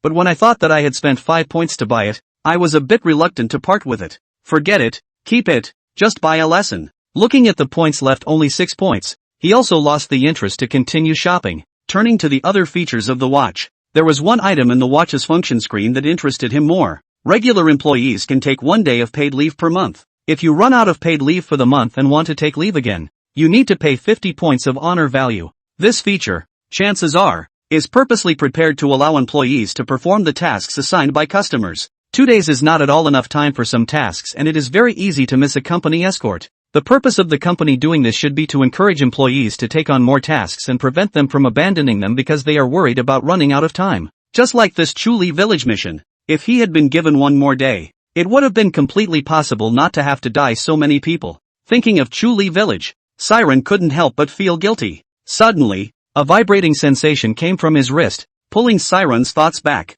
Ouch, what the hell? It doesn't move and leaks. Siren turned his gaze to the screen, only to see an unread letter on the website. Special customers. Name, Li Wan. Age, 28. Cause of death, asphyxiation. Good sense, poor. Synopsis. Li Wan was brutally murdered by her boyfriend in her lifetime, and after her death, she was so resentful that she vowed to kill all men in the world. Siren looked at the customer profile and couldn't help but gulp. I've just been promoted to full-time employee and I get a special customer. After being promoted to a full-fledged employee, the customer profile had an additional favorability and personal profile, but Siren was not happy at all. The fact that the favorability rating is poor speaks volumes. What the hell? A female ghost with deep resentment, killing all the men in the world. It's still a special customer. Must have some special ability. Maybe it's still a red-clothed stern ghost. No, can't just sit back and wait. It's 3 p.m. It's 5 hours to 8 p.m. During this time, he kept thinking about how to deal with this particular customer. This woman was killed by her boyfriend, so she hates all men in the world and thinks none of them are good. But what if I tell her I'm gay? Would that work? Siren leaned on his chin, his eyes twittering. There's no shame in trying to stay alive. Then Siren picked up the phone and dialed the policewoman Yao Yu. Hey, Officer Yao. Yao Yu picked up the phone and returned. What's up? Back in the city? Morningside is at the police station. Pick her up whenever you want, Siren said with embarrassment. I'm sorry, how Officer Yao. I'll have to trouble you to look after Chancy for 1 more night. I'll pick her up tomorrow. Yao Yu nodded. You can pick her up whenever you want. The girl knows what she's doing, and she's likable. Siren inquired to Yao Yu. Officer Yao, I want to ask you about someone. The victim is 28 years old. Her name is Li Wan. Do you know her? Yao Yu had been investigating Li Qi's case, so he wasn't too clear about it. I find it interesting that you're a person who doesn't concentrate on your work and always cares about things that have nothing to do with you.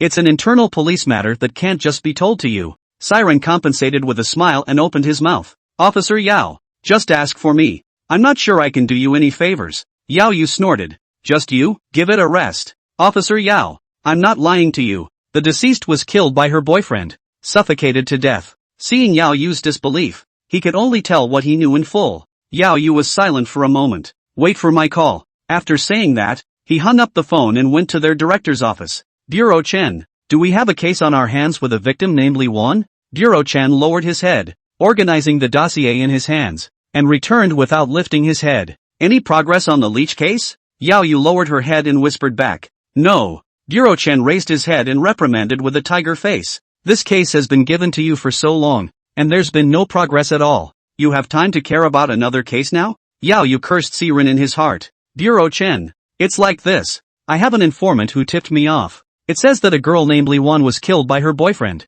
And I'm not looking for a clue from you. Only after hearing Yao Yu's explanation did Bureau Chen's face soften. The Bureau has no recent victims named Li Wan. Where did you find this informant so unreliable? Bureau Chen. The informant told me something. Li Wan, 28 years old, was killed by her boyfriend. The cause of death was asphyxiation. It looks like the real thing to me. Since the director had said that he hadn't received any cases about Li Wan, it meant that the matter didn't exist, or if it did, it wasn't within their jurisdiction. However, the director revealed a thoughtful look when he heard Yao Yu's description. Later, you just said the girl was 28 years old and the cause of death was asphyxiation, right? Yao Yu nodded and immediately came over. Yeah, what's up Bureau Chen? Did you remember something? The director took out a dossier from under the table and threw it to Yao Yu as he opened his mouth. I have a case here similar to your description. 6 months ago, we received a 911 call from a member of the public that a woman's body had been found at the foot of Stickleback Mountain. The woman was naked and there were no documents to prove the woman's identity.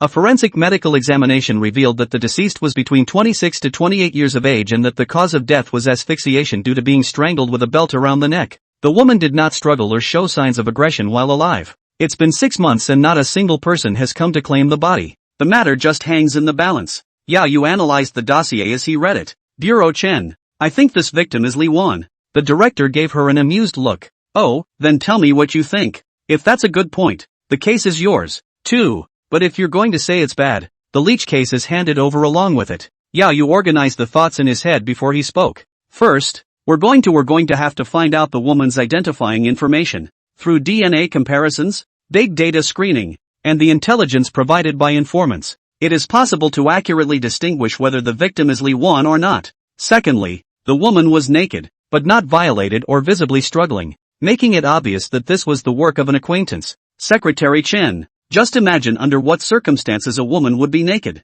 One is a shower and one is in front of the love of your life. So in summary, I have a high degree of certainty that the victim in this case is Li Wan. The director tapped his fingers on the desk. Tell you what, go and verify if this victim is Li Wan. If it's Li Wan, this case is in your hands. Not long after, Siren received a call from Yao Yu. How's it going Officer Yao? Any news? Yao Yu said viciously. It's because of you that I just got the chief to give me a good scolding. Siren smiled sarcastically. Ah, this. I'm so sorry to have caused you so much trouble. Yao Yu snorted coldly and continued. The bureau doesn't have a victim named Li Wan. Siren frowned. That's impossible. Yao Yu lightly smashed her mouth. TCH, I said can you hear me out? The body of a nameless woman was found at the foot of Stickleback Mountain 6 months ago. Age cause of death is pretty much what you said. But unfortunately, to this day, we don't know the true identity of the victim. But don't worry. I've already started working on the investigation, and I expect to have the results in the next day or two.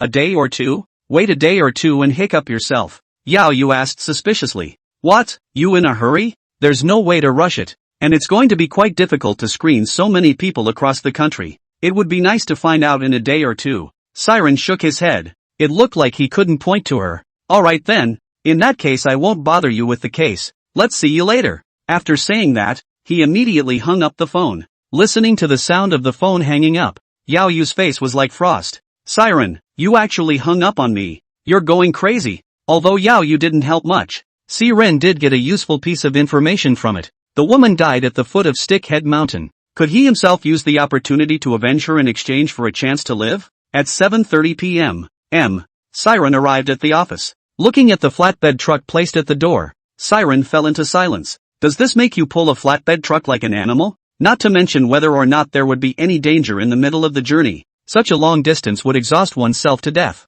But since the company has arranged it, one has no right to refuse, and one has to resign oneself to it. Siren circled the flatbed truck. Seeing the car, the body was hastily covered with a straw mat. Greenish-gray feet in still bare, The thick hair fluttered in the wind without any beauty and looked unusually weird. Beauty Li Wan. We have no grudges in the past and no grudges in the near future. I'll be your cowboy today and give you one last ride. May you be reborn soon and suffer less. After waiting for a long time there was no response. Siren crouched in place, smoking cigarette after cigarette. His heart was dead. With a flick of his wrist, a message was revealed. Siren opened it to find it was a road map for this time. And you can also navigate with your wristwatch. Looking at the distance, you'd have to travel 2 hours less by yourself. Pulling a flatbed truck for 2 hours doesn't matter. But the key is that the road is not peaceful. And the last time that red ghost is still fresh in our minds. What's more, there was also a Li Wan who could take his life anytime, anywhere, watching from the sidelines. Suddenly,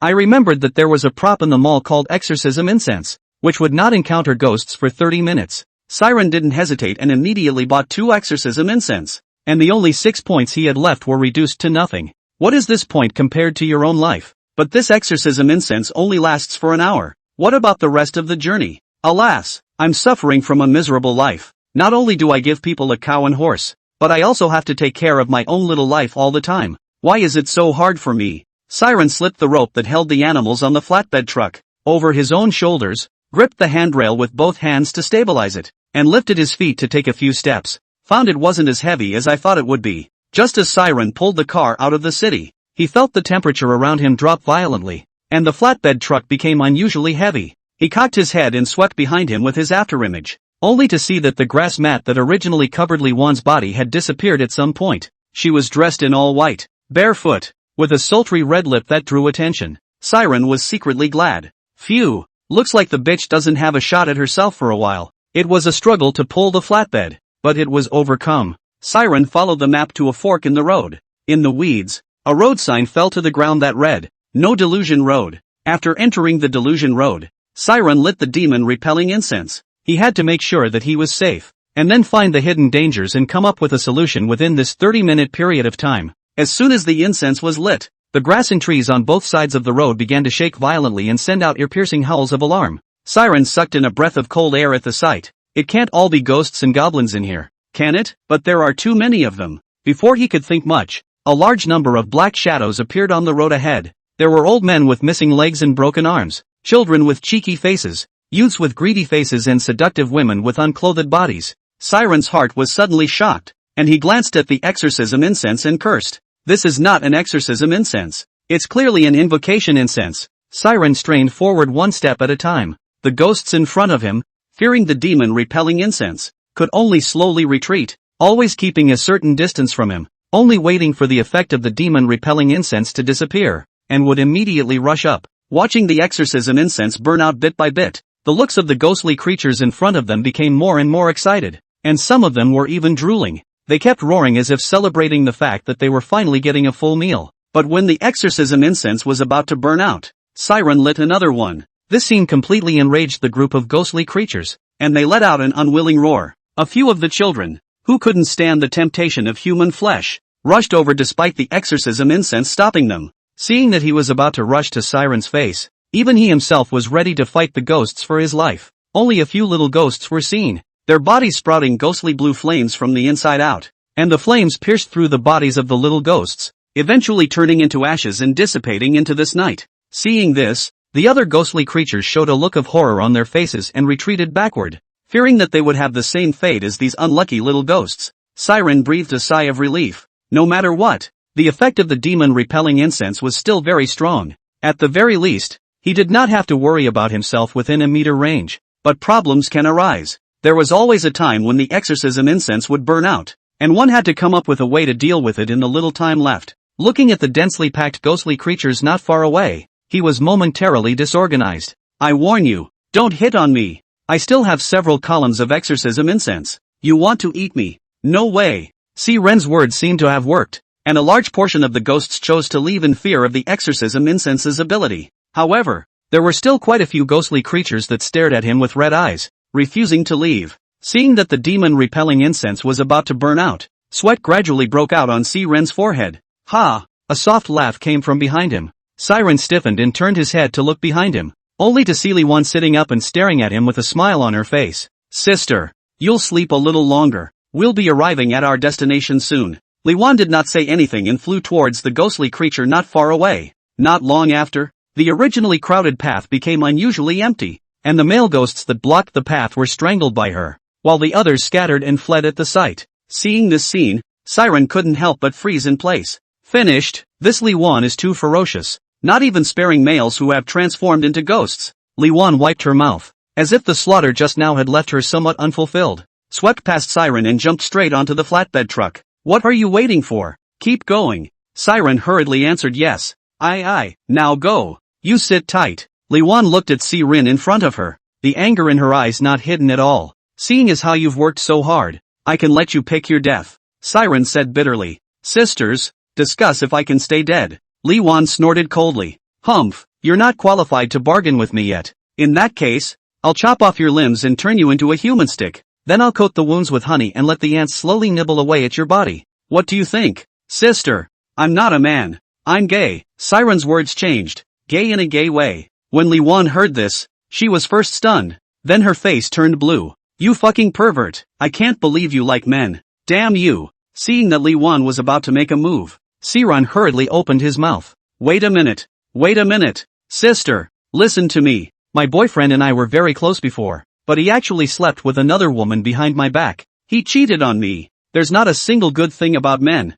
I'm going to kill every man in the world. Li Wan seems to have met her soulmate. Exactly. Men deserve to die. Why should a man be allowed to womanize all over the place and not be allowed to have a male best friend? Why should a man be forgiven for making a mistake when he just made a mistake that every woman makes? And why should he do this to me? Siren raised an eyebrow, realizing that this Li Wan was properly a female boxer. Sister, you're right. Men are the original sin. We are women, and women should be pampered and loved. They can have female friends. Why can't we have male girlfriends? Besides, we're just normal friends with our male best friend, drinking and bouncing around together. What's wrong with that? We just think of them as sisters. And it's normal for sisters to sleep in the same bed. Right. Li Wan nodded heavily. Exactly. Even if something happened when we were drunk, we're still innocent. Siren was a bit speechless, but he could only go along with her in order to stay alive. Sister, men like that don't know anything about love. He doesn't really love you either. He just wants to fulfill his sick desire for control from you. The more Li Wan talked, the more excited she became, as if she had vented all the grievances in her heart. What's your name? Siren responded in a hurry. My name is Siren. Li Wan nodded and continued. Are you trying to become a woman? Siren felt that things were a bit bad and could only say with a hard head. Yeah, I'm a single parent who lost my father at a young age, so I was desperate for a man to come along and protect me. It's just a shame I'm a male. A hint of a smile hung from the corner of Li Wan's eyes. I can do you that favor, yo. It only takes 1 second and painlessly makes you a woman. I knew that bitch was up to something. Sister, I won't bother you with this. I have an appointment with a friend in Thailand and I'm going there next month for a sex change operation. Li Wan's face sank as she scolded in a stern voice. What? Are you not trusting my skills? Or are you just being perfunctory? Siren's cold sweat came down. It would be better to castrate himself than to kill himself. Sister, you are mistaken. It's not that I'm afraid you'll see this thing of mine and dirty your eyes. Li Wan had a disinterested look on her face. It's okay. I've seen this stuff a lot. I've chopped up several pairs by hand. I'm familiar with it. Here, take off your pants and let your sister help you. Siren forced a smile. Sister, there's really no need to bother you. Without waiting for Siren to finish his sentence, Li Wan floated over to him, her face covered in frost. You take it off when I tell you to. Where's the bullshit? Don't make me do it the hard way. Seeing this, Siren knew he couldn't escape, so he shed his disguise. Fuck off. I'm a man. If you want to kill me, you'll have to kill me. The corner of Li Wan's mouth curled up and did not get annoyed. Yo, why don't you keep pretending? That was a pretty standard little orchid finger crossing you did just now. Siren held the invocation talisman in his hand and kept a close eye on Li Wan. As long as she showed signs of striking out, he would immediately use it. Seeing the invocation talisman in Siren's hand, Li Wan did not care. I advise you to put away that charm. It won't do anything but piss me off. Having seen Li Wan slaying her way through that group of ghosts, Siren knew that the invocation talisman was mostly ineffective. I'm afraid. He cried out and tried to reason with her. Beauty, let's have a talk. Don't move and shout and kill. We are all civilized people, right? Civilized people should settle things in a civilized way. Li Wan rolled her eyes at him and said faintly. Okay, stop being poor and get down to business. My name is Li Wan. I was killed by the son of the mayor of Lotus City. As long as you can avenge me, I can spare your life. Seeing the hope of living, Siren immediately agreed to do so, regardless of the mayor's son. It is all bullshit. Don't worry. I'll definitely help you avenge this. Li Wan snorted coldly. Don't promise so fast. If you can't get rid of him in the time I've set, you'll die. Not only will you die, but all the friends you know around you will be implicated. One by one. I thought I could get my life back, but I didn't expect this result. Then you should always tell me what it takes to avenge you. It's simple. Either kill him, either that or let him face the law. It looks simple, but it is difficult to execute. If you hate him so much, why don't you do it yourself? I think it's easy to kill him with your strength. Li Wan looked up at the dark night sky, her eyes revealing resignation. His father is blessed with chi, and ghosts and monsters can't come near. No matter how many things he has done to harm the heavens and the earth, we, the group of wronged souls and ghosts, can do nothing at all to take them. The chi is added to the body? This is too metaphysical. But she didn't have to lie to herself about it. Can we negotiate? If I fail, just my life alone and spare the others. Li Wan shook her head and said in a cold voice, you don't have a choice. I'll only give you 1 month. Since he couldn't resist, he had no choice but to accept it. The big deal was that when the time came, he would exchange his life for a life, and he couldn't let the innocents around him sacrifice their lives for himself. Ha! You've got a good hand. Siren also figured out why Li Wan did what she did at this time. Threaten him with a friend, and if you succeed all is well. If he failed, he himself would surely die, and since he would surely die, there was no need to drag his friends around him, so it had to be the mayor's son's life for a life. Li Wan did not open her mouth to explain, seemingly acquiescing to Siren's statement. Then you should always tell me how it started and why he tried to kill you. Why the police couldn't find out your identity information for so long. Li Wan sat on the crate, her arms wrapped around her legs, and whispered, Zhang Ran and I went to college together. He's been pursuing me since freshman year and has been after me for 4 years. I'm naturally more turned off by this group of males and think they just want to have fun. But it was his persistent pursuit over those 4 years that finally impressed me. We got together after graduation. At first everything was wonderful, but after 2 years, Zhang Ran opened a real estate company, and with the help of his father, the business grew, and then grew cold to me. I'm not some hokey girl, and since I'm getting cold feet then I'm splitting up, but he doesn't want to let go yet, and he's spending time with me while he's out on the town. I mentioned breaking up several times, but he refused and used his father's status to pressure me. If I leave him, let me have no place in this city. I was like a canary to him for 2 years. I've been trying to escape for the past 2 years, but I haven't had any chance, until one time, he was drunk. When I got home I threw a file bag on the coffee table and dove into the bedroom and fell asleep. Out of curiosity, I opened the dossier. It contains records of all the catfights between his real estate company and his father. To get out of his control, I filmed them as leverage to leave him. I broke up with him the next day and he disagreed. I laid the picture out in front of him. He didn't say anything, but he had a look in his eyes that I still remember to this day. Cold and full of murderous intent. You know what happened after that. He killed me, strangled me with his belt. No matter how much I struggled or begged for mercy, he didn't have a single moment of weakness. Siren looked at Li Wan and asked suspiciously, so, at first you were lying about all the male best friends? Li Wan cocked her head and looked at him with a smile. What do you say? Siren coughed lightly to hide his embarrassment. Ahem. Truth be told, this is a tricky one. You should know that his father is the mayor. If you want to try Zhangran, you must bring down his father first. I'm just a nobody, and this is too difficult for me. Li Wan's face turned away, her voice flat. This difficulty is nothing compared to your life. Siren didn't say anything, and his feet began to fire, as if he wanted to vent out the anger in his heart. Along the way, the two never spoke another word. Reaching his destination, Siren removed the ropes that held the animals and rubbed his sore shoulders. Phew, finally we're in the place. Li Wan stepped off the crate and raised her eyes to survey the surroundings. I only saw a village not far away, which was brightly lit, with figures flashing by from time to time. Oh, is this where I'll end up? Li Wan's tone could not be heard as sad or happy, and was as flat as water. After saying that, he left without looking back. Siren watched her enter the village, her figure slowly disappearing from his view, and then let out a long sigh. As he was about to push up his crate to return, he realized that he was blocked by 3 children behind him. The children were laughing and giggling, carrying red lanterns in their hands as they bounced around Siren. Hee hee, ha ha ha. The voice was ethereal and shrill. Kids, move over, Uncle is going home. The little child didn't answer back, flashing a creepy grin and singing an unknown nursery rhyme. Light the lanterns, they are red. The lanterns light up the face. Cut the crust, attach the red thread, and pour blood on the lantern face. The eerie song gave Siren the creeps as he looked at the red lantern in the child's hand, and he couldn't help but feel the hair on his back. This is not a red lantern. It is clearly a blood-stained human head. Tick, tick. The sound of blood dripping down seemed to become a hypnotic charm, strangling Siren's throat and making him gasp for air. The child's expression was no longer so innocent, and his eyes were dark and without whites, in contrast to his miserable face.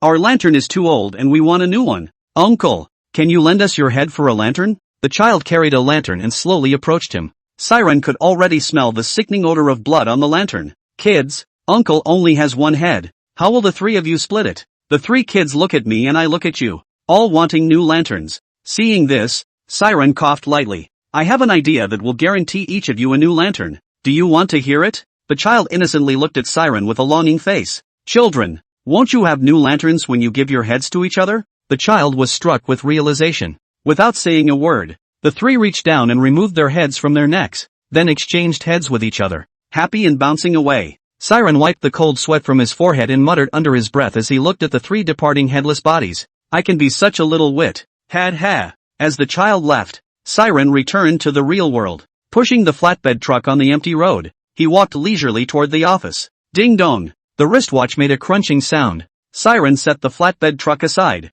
pulled out a cigarette and lit it, holding it in his mouth as he checked his wristwatch information. Name, Siren. No, 044. Position regular employee. 1/50th. Points 1. Honor value 100. Special assignments. Greedy father and son. Limited to 30 days. Execution in progress. Mission rewards. Bonus points 35. Half of the property in the name of Zhang Wei's father and son. Mission failed. Li Wan's resentment will take the lives of her employees and friends around her. Although I already knew the outcome, I couldn't help but want to explode when I saw it with my own eyes. Li Wan's trip to this mission had truly cost him a lot. Not only did he waste 2 pillars of exorcism incense, but he also got himself into such a big trouble. If it was a ghost or something like that, at the very least it could be put up a fight. But he was now facing the mayor of Lotus City. It is said that the people do not fight with the government, and the rich do not fight with the government. What's the point of bringing down this father and son when you're no shit yourself? Should we use our own blood?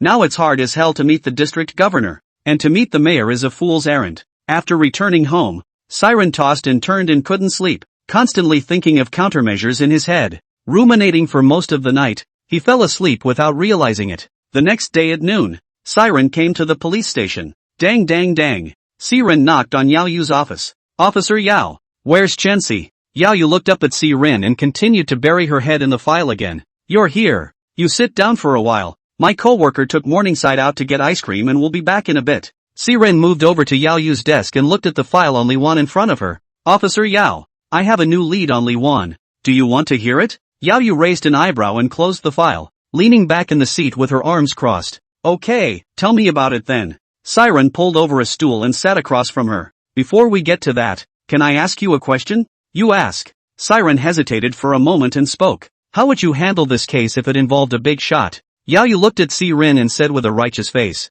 We are the police. No matter how big or small a character is, as long as he touches the law, he must accept the due sanction. But what would you do if this person had so much power that they could manipulate the entire police department? Yao Yu stared at Siren with a deadly stare as a sense of foreboding surged through his heart. You're not going to tell me this case has something to do with our chief? Siren shook his head and said with a smile on his face. That's not true. Yao Yu quietly breathed a sigh of relief at his words. We are absolutely fair and impartial in our work, and everything is done with reference to the law. Siren suddenly brought his face close and whispered. He's the mayor's son, Zhang Ran. Yao Yu stood up violently and chided in a low voice. Do you realize what you're saying? Siren leaned back and spread his hands. Looks like Officer Yao was scared. Because Li Wan found out about the nastiness of the mayor's father and son, she was silenced. If you want to look it up, I'll give you directions. Zhang Ran has a real estate company.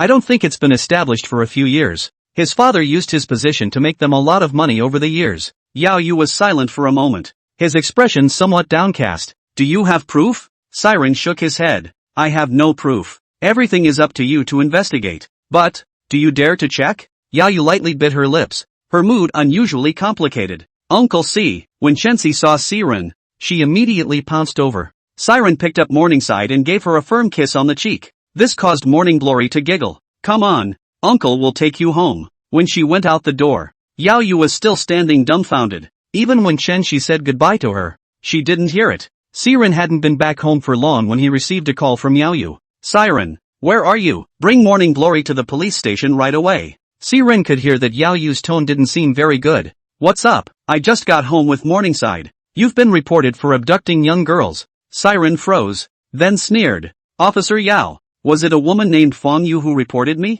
Yaoyu covered the phone and said in a deep voice. That's right. She said that Zhao Chenxi was abducted by you by underhanded means. If this Fongu hadn't taken the initiative to call the police, he'd almost forgotten about this murderer. Okay, wait for me. I'll be right there with Morning Glory. I'll tell you in advance. Fongu is the nanny of Chen Shi's family. Chen Shi's parents were brutally murdered by her. Yaoyu looked a little confused. One said that the other party was abducting young girls, and the other said that the other party was a murderer. Who was telling the truth? Yaoyu glanced with his eyes at Fongu, who was not far away. No matter from the mannerisms or looks, it was not at all obvious that she would be a murderer. You're not kidding? Would I joke about this? Okay, wait for me. I'll take Morning Glory there now. Hanging up the phone, Siren took Morningside to the police station once again. On the way, Siren looked at the morning sun, and the words came out of his mouth and swallowed back. Although she had known for a long time that her parents had passed away, bringing up the matter again would cause secondary damage to her psyche.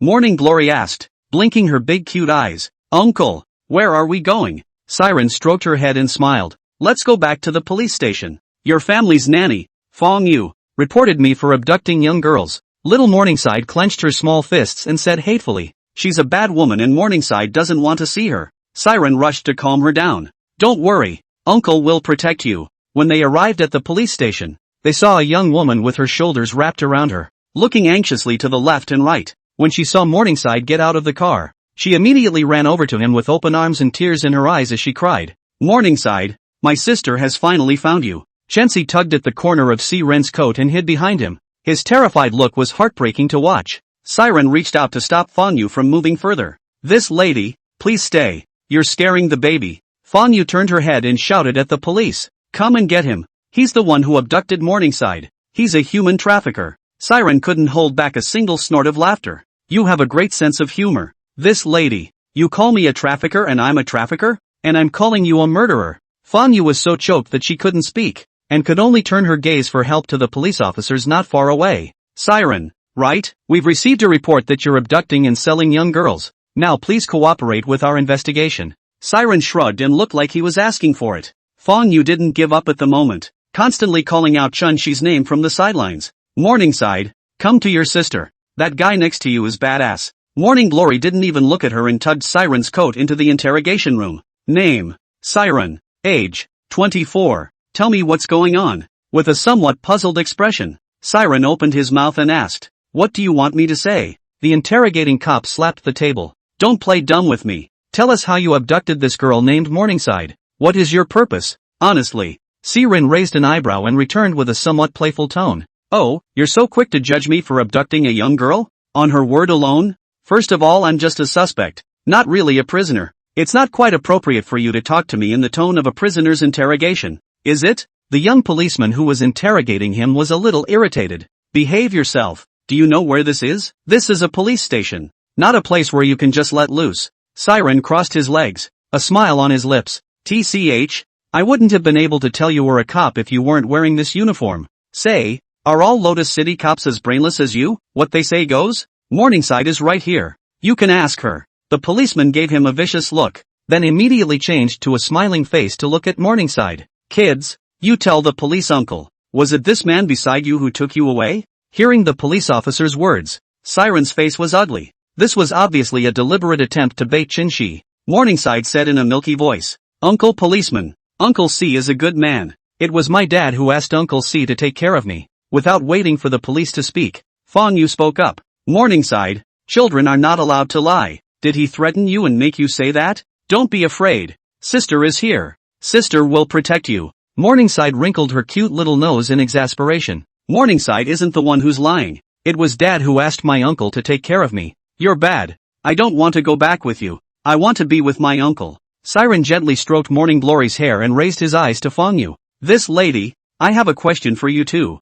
In what capacity are you talking to me now? Don't forget, you're just a babysitter in Morningside's house, not her guardian. Fongu's face turned blue as she bit her lip in death. I've been working in the Zhao family for so many years, and I've long considered Chenxi as my own sister. Her parents are gone and I'm the only one around. I'm obligated to raise her. Siren smiled and shook his head. You're just a babysitter, not her family. You have no right, much less the right to raise her. Fongu tried to struggle and Riley argued. Anyway, I'm still babysitting for her family. I'm more qualified to take care of her than you, who came from nowhere. The police officer in charge of the interrogation scolded. Shut up, all of you. What is this, a food market? Siren, I'm asking you, how do you prove you didn't abduct Zhao Chenxi? Siren showed a strange expression as he looked at the police officer interrogating him not far away. This officer, didn't you hear what Morningside just said? Just as the policeman was about to get angry, Yao Yu pushed the door and walked in. Wang Wei, you go out first, leave this place to me, the young policeman named Wang Wei said with some reluctance. Xiao Yu, there's something wrong with this man. Yao Yu looked at him with an unpleasant expression. Don't call me Rain. Also, the person in question had just made it clear that it was his father who entrusted her to Siren. I've met Siren once, and he's not like that. Wang Wei looked a little agitated. Xiao Yu, you can't help him just because you know him. This lady named Fongu is the nanny of the Chenxi family, a high achiever who graduated from a first-class university. Without waiting for him to finish, Yao Yu cut him off. I told you to get out first, don't you understand? Wang Wei still wanted to say something, but being made uncomfortable by this stern gaze from Yao Yu, he could only leave in disgrace. Before leaving, his eyes kept staring at Siren as if the two of them had some kind of enmity. Siren was feeling a bit baffled at the moment. This Wang Wei is sick. Feels like he's targeting himself at every turn. Yao Yu picked up the notes that Wang Wei had just recorded on the table, glanced at them, and then tossed them aside. Ms. Fongu, you said that Siren abducted Chen Shi, but the person in question said that it was her father who asked Siren to take care of her. I think there's some kind of misunderstanding. Fongu was a bit confused at the moment, having thought that Chen Shi no longer had any relatives in this world, and that she was the only person she knew well. As soon as you bring Morning Glory home, everything in her house will be yours. What does a little girl under 8 know? When the time comes, transfer all the money to your name, change your name and go far away. Never in a million years did she expect that a guy named Siren would pop up and completely mess up her plans. The officer, you and this man know each other, and I suspect the two of you are conspiring to embezzle Morningside's family fortune. Yao Yu's face was gloomy and his tone was unkind. This lady, please watch your language. I'm a police officer and everything I do is worthy of the uniform I wear. Fongu snorted. Humph, that's a good point. What is really going on is clear in your own minds. Yao Yu smiled angrily at his words. Ha, Ms. Fongu, it just so happens that I have something I want to find out from you. Morningside's parents were.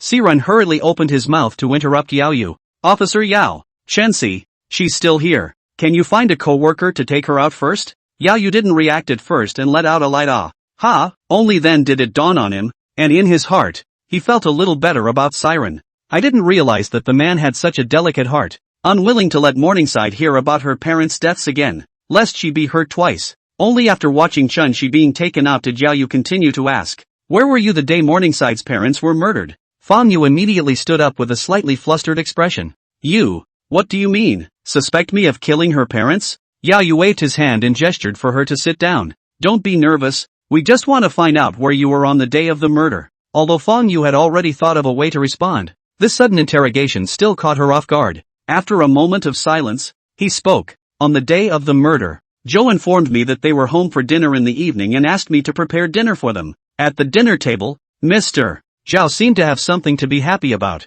so he specifically opened a bottle of red wine. I'm not a good drinker. One glass and I'm drunk. When I woke up again, it was the next day. But who knows, said the man, with tears in his voice, not seeming to be faking. According to forensic tests, the husband and wife were killed that night. Besides, there is no record of the husband and wife leaving from the surveillance footage. There are only 3 of you in the house. How can this be explained? Fongu wiped her tears with a soft and weak look. I understand when you guys doubt me, but, no matter what, it's impossible for me to fight 1 against 2, right? Besides, Mr. Zhao is in his prime. How can a woman like me be his match? Siren spoke up from the sidelines and added, indeed, but you could have used your position as nanny to drug their meals and make them lose their intuition before you made your move to kill them. Yao Yu didn't say anything. Her gaze was fixed on Fongu, wanting to see how she would explain. Fongu, on the other hand, turned her gaze to Yao Yu and asked as she dried her tears, if they really drugged the meal, the police should have found out long ago during the autopsy. Am I right, Officer Yao? Siren was also stunned when he heard this. That's right, a police autopsy would definitely tell us this. But how come it feels like the police don't know anything about it? Yao Yu explained helplessly. The couple was split up and dumped in the suburbs, but no blood was found at the scene, so we're sure it wasn't the first crime scene. The strangest thing is that all of the internal organs of both men have disappeared, so there's no way for us to determine whether or not the two of them were taking sedative-type drugs. Siren hurriedly pursued the question. Isn't it possible to extract the ingredients of the potion from the blood as well? Yao Yu shook his head. Because it's been so long, and if they did take medication it would have disappeared long ago. No wonder the police have not been able to find a breakthrough. It turns out that this woman has already thought of a way to deal with it. The inadvertent smirk between the corners of Fongu's eyes was caught by Siren. But nay, there was no evidence. Officer Yao, Chenxi's parents treat me like a sister. You must do right by him. Also, Morningside, she's still young, and I want her back in her own home, under my care.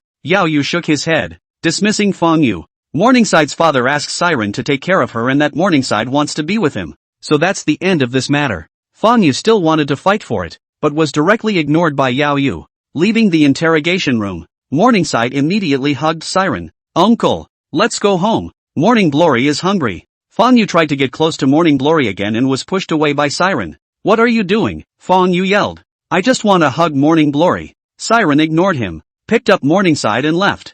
Fongu's face was unusually ugly, and inwardly, she looked at the distant duo with extreme unwillingness. Back home, Siren ordered takeout from downstairs for Chenxi, then initiated a message with Yao Yu. Officer Yao, there must be something wrong with this Fongu. I'm pretty sure she killed Morningside's parents. Yao Yu was also in a bad mood at the moment. She could also tell that Fongu had a problem, but the key was that there was no evidence to prove that she had anything to do with it. Why did she kill Morningside's parents? Where's the motive? Where's the evidence? How can we arrest without evidence? Siren hesitated for a moment and spoke. Morningside's dad and I talked about it. Fongu wanted to be the mistress of the house and tempted him more than once, but without success. It must have been greed for the property of the Mornington family that did this, and she had expected you to perform an autopsy. That's why she removed all the internal organs, leaving you clueless. Yao Yu replied. Even if all you say is true, there's nothing we can do to make an arrest on her. There's no proof. You understand? But you don't have to worry. Fongu coming over today gave me a new idea.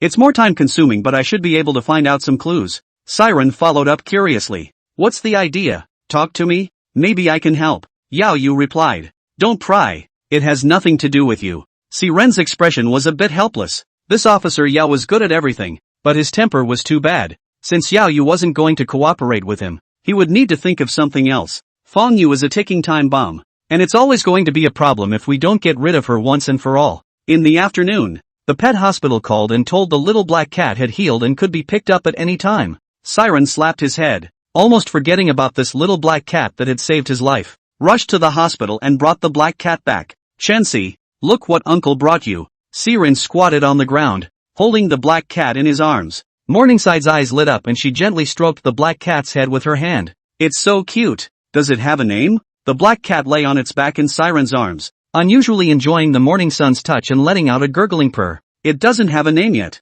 so you come and give it one. Morningside sat down toward the ground, crossed her legs, and wrapped her arms around her, her eyes darting around. Call Oreo. Siren scratched her little nose. You snacker. The black cat was then placed on the floor. You'll be called Oreo from now on. As if it understood, the black cat responded with a soft purr, then rubbed affectionately against Siren's pants leg, then rolled up its belly to lie in front of Morningside. Oreo seems to be very fond of Morningside, and wherever she goes, Oreo follows her. Looking at how happy Morning Glory was, Siren was also happy from within. Siren got Fongu's phone number from Morningside. The next morning, Siren called her and the two agreed to meet at Morningside's home. Hanging up the phone, Siren traveled alone to Morningside's house. Ding dong. Siren rang the doorbell. Soon the door opened. Mr. C, didn't Morningside come with you? Siren smiled. Morning is still asleep. Didn't bother to call her. Fongu did not continue to pursue the matter and stepped aside, reaching out to invite Siren into the room.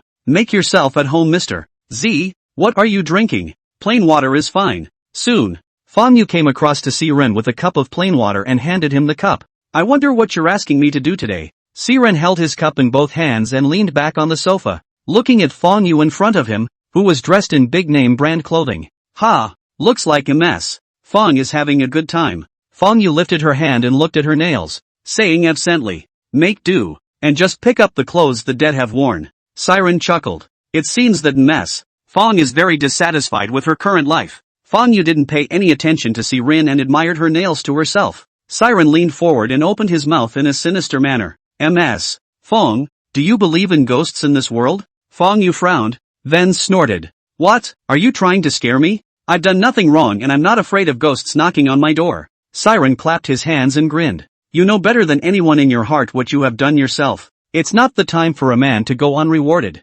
Fongu looked at Siren with a confused expression. Mr. C, what are you saying? Why can't I understand a word of it? We're the only two people in the room. Who are you pretending to show? Siren pulled out the phone and pointed the screen at Fongu, letting her see clearly that she wasn't recording. When Fongu saw this, the corners of her mouth curved out. Why? What do you mean by that? Siren shook his head and chortled lightly. Ha, Fongu, I'll be honest with you. Don't you just want the family's property? I can promise you that. A hint of hesitation flashed across Fongu's face before she returned to her normal self. I'm just a babysitter, and the amount of money their family has nothing to do with me. Siren said absently as he picked up his glass of water and scrutinized it. There's no drugging me in this. Ha ha, just kidding. With that, he finished his drink. As long as you promise me one condition. It's not impossible for all of the Morning Glory family's possessions to be given to you. Fongu breathed a little heavily, but quickly settled down. Oh, tell me your terms. Siren came to her and gently caressed her face with his hand.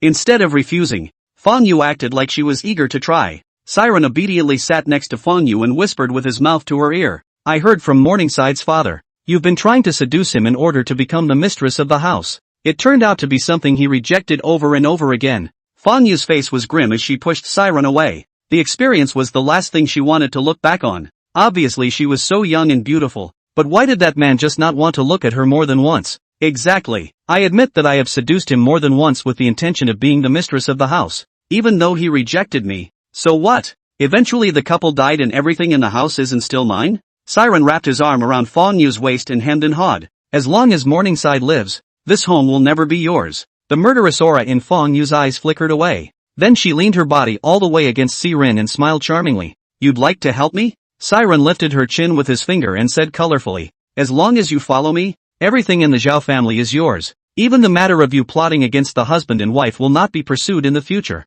And you can enjoy everything in the Zhao family with a straight face. Fongu looked at the colorful Siren and said shyly. Then you must love me from now on. Siren laughed and his hands kept mooching on Fongu's back. That's for sure. The main thing right now is this little girl named Morningside. What are you going to do about it? Fongu suppressed her heart's distaste for him and opened her mouth with a smile. The best way is to make her disappear. Of course. But the police are watching too closely to move her yet. This girl Chensi listens to you. There must be no problem for you to ask her to hand over the Zhao family's property. Then keep her for a while. Then get rid of her. Siren frowned slightly, his expression somewhat torn. I've never killed anyone. I can't do this. Fongu gave him a blank look and laughed delicately. Don't worry. I'll do it myself. Just like I did with her parents. And I'll make sure the police don't find a single clue. The corner of Siren's mouth curled lightly as he opened his mouth to ask. Then let's have a good cooperation? Siren made a move to pounce on Fongu, but he didn't expect Fongu to turn around, making him pounce. She laughed petulantly.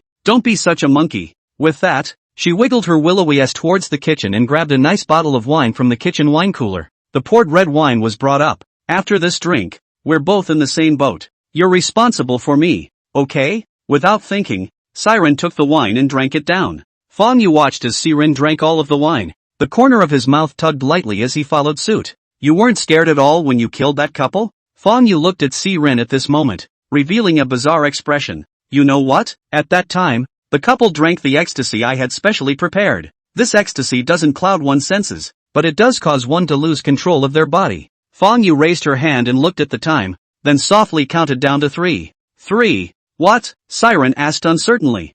Fongu didn't answer and continued counting. 2. Siren felt something was wrong and immediately stood up. 1. As the word 1 fell, Siren felt that his body was out of control and collapsed helplessly to the ground. Fongu stomped hard on Siren's stomach with her foot. The pain coming from his stomach made Siren's 5 senses become a little twisted, but there was no strength in his whole body, so he could only be slaughtered. Fongu looked at Siren condescendingly, her eyes filled with mockery and disdain. Just you want to get your hands on me? What are you? With that, he took the fruit knife from the fruit plate on the table and stabbed it at Siren's thigh. The drilling pain made Siren nearly faint. Fongu drew out the fruit knife and blood sprayed all over her face. At the moment, she looked insane. Like a madman. You know what? The husband and wife were given this drug by me. I slashed and hacked at his wife in front of him. He was like a dog that could do nothing but watch. First I cut off his wife's ear. Then I took it and shoved it in his mouth. My heart was overwhelmed by the sight of his helplessness. I didn't think that was enough. So I took out my saw again and cut off his wife's limbs.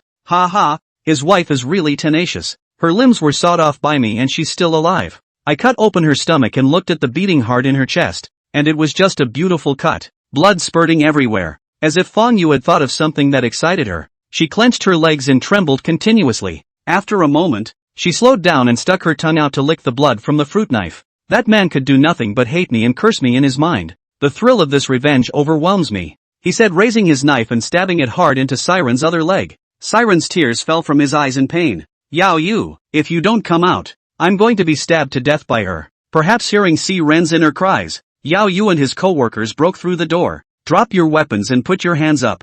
Fongu's original excited expression instantly disappeared. You actually tricked me? Then die with me. With that said, the tip of the knife went down and stabbed down hard against Siren's heart. Bang! Yao Yu raised his hand and fired a shot that hit Fongu squarely in the center of her eyebrow.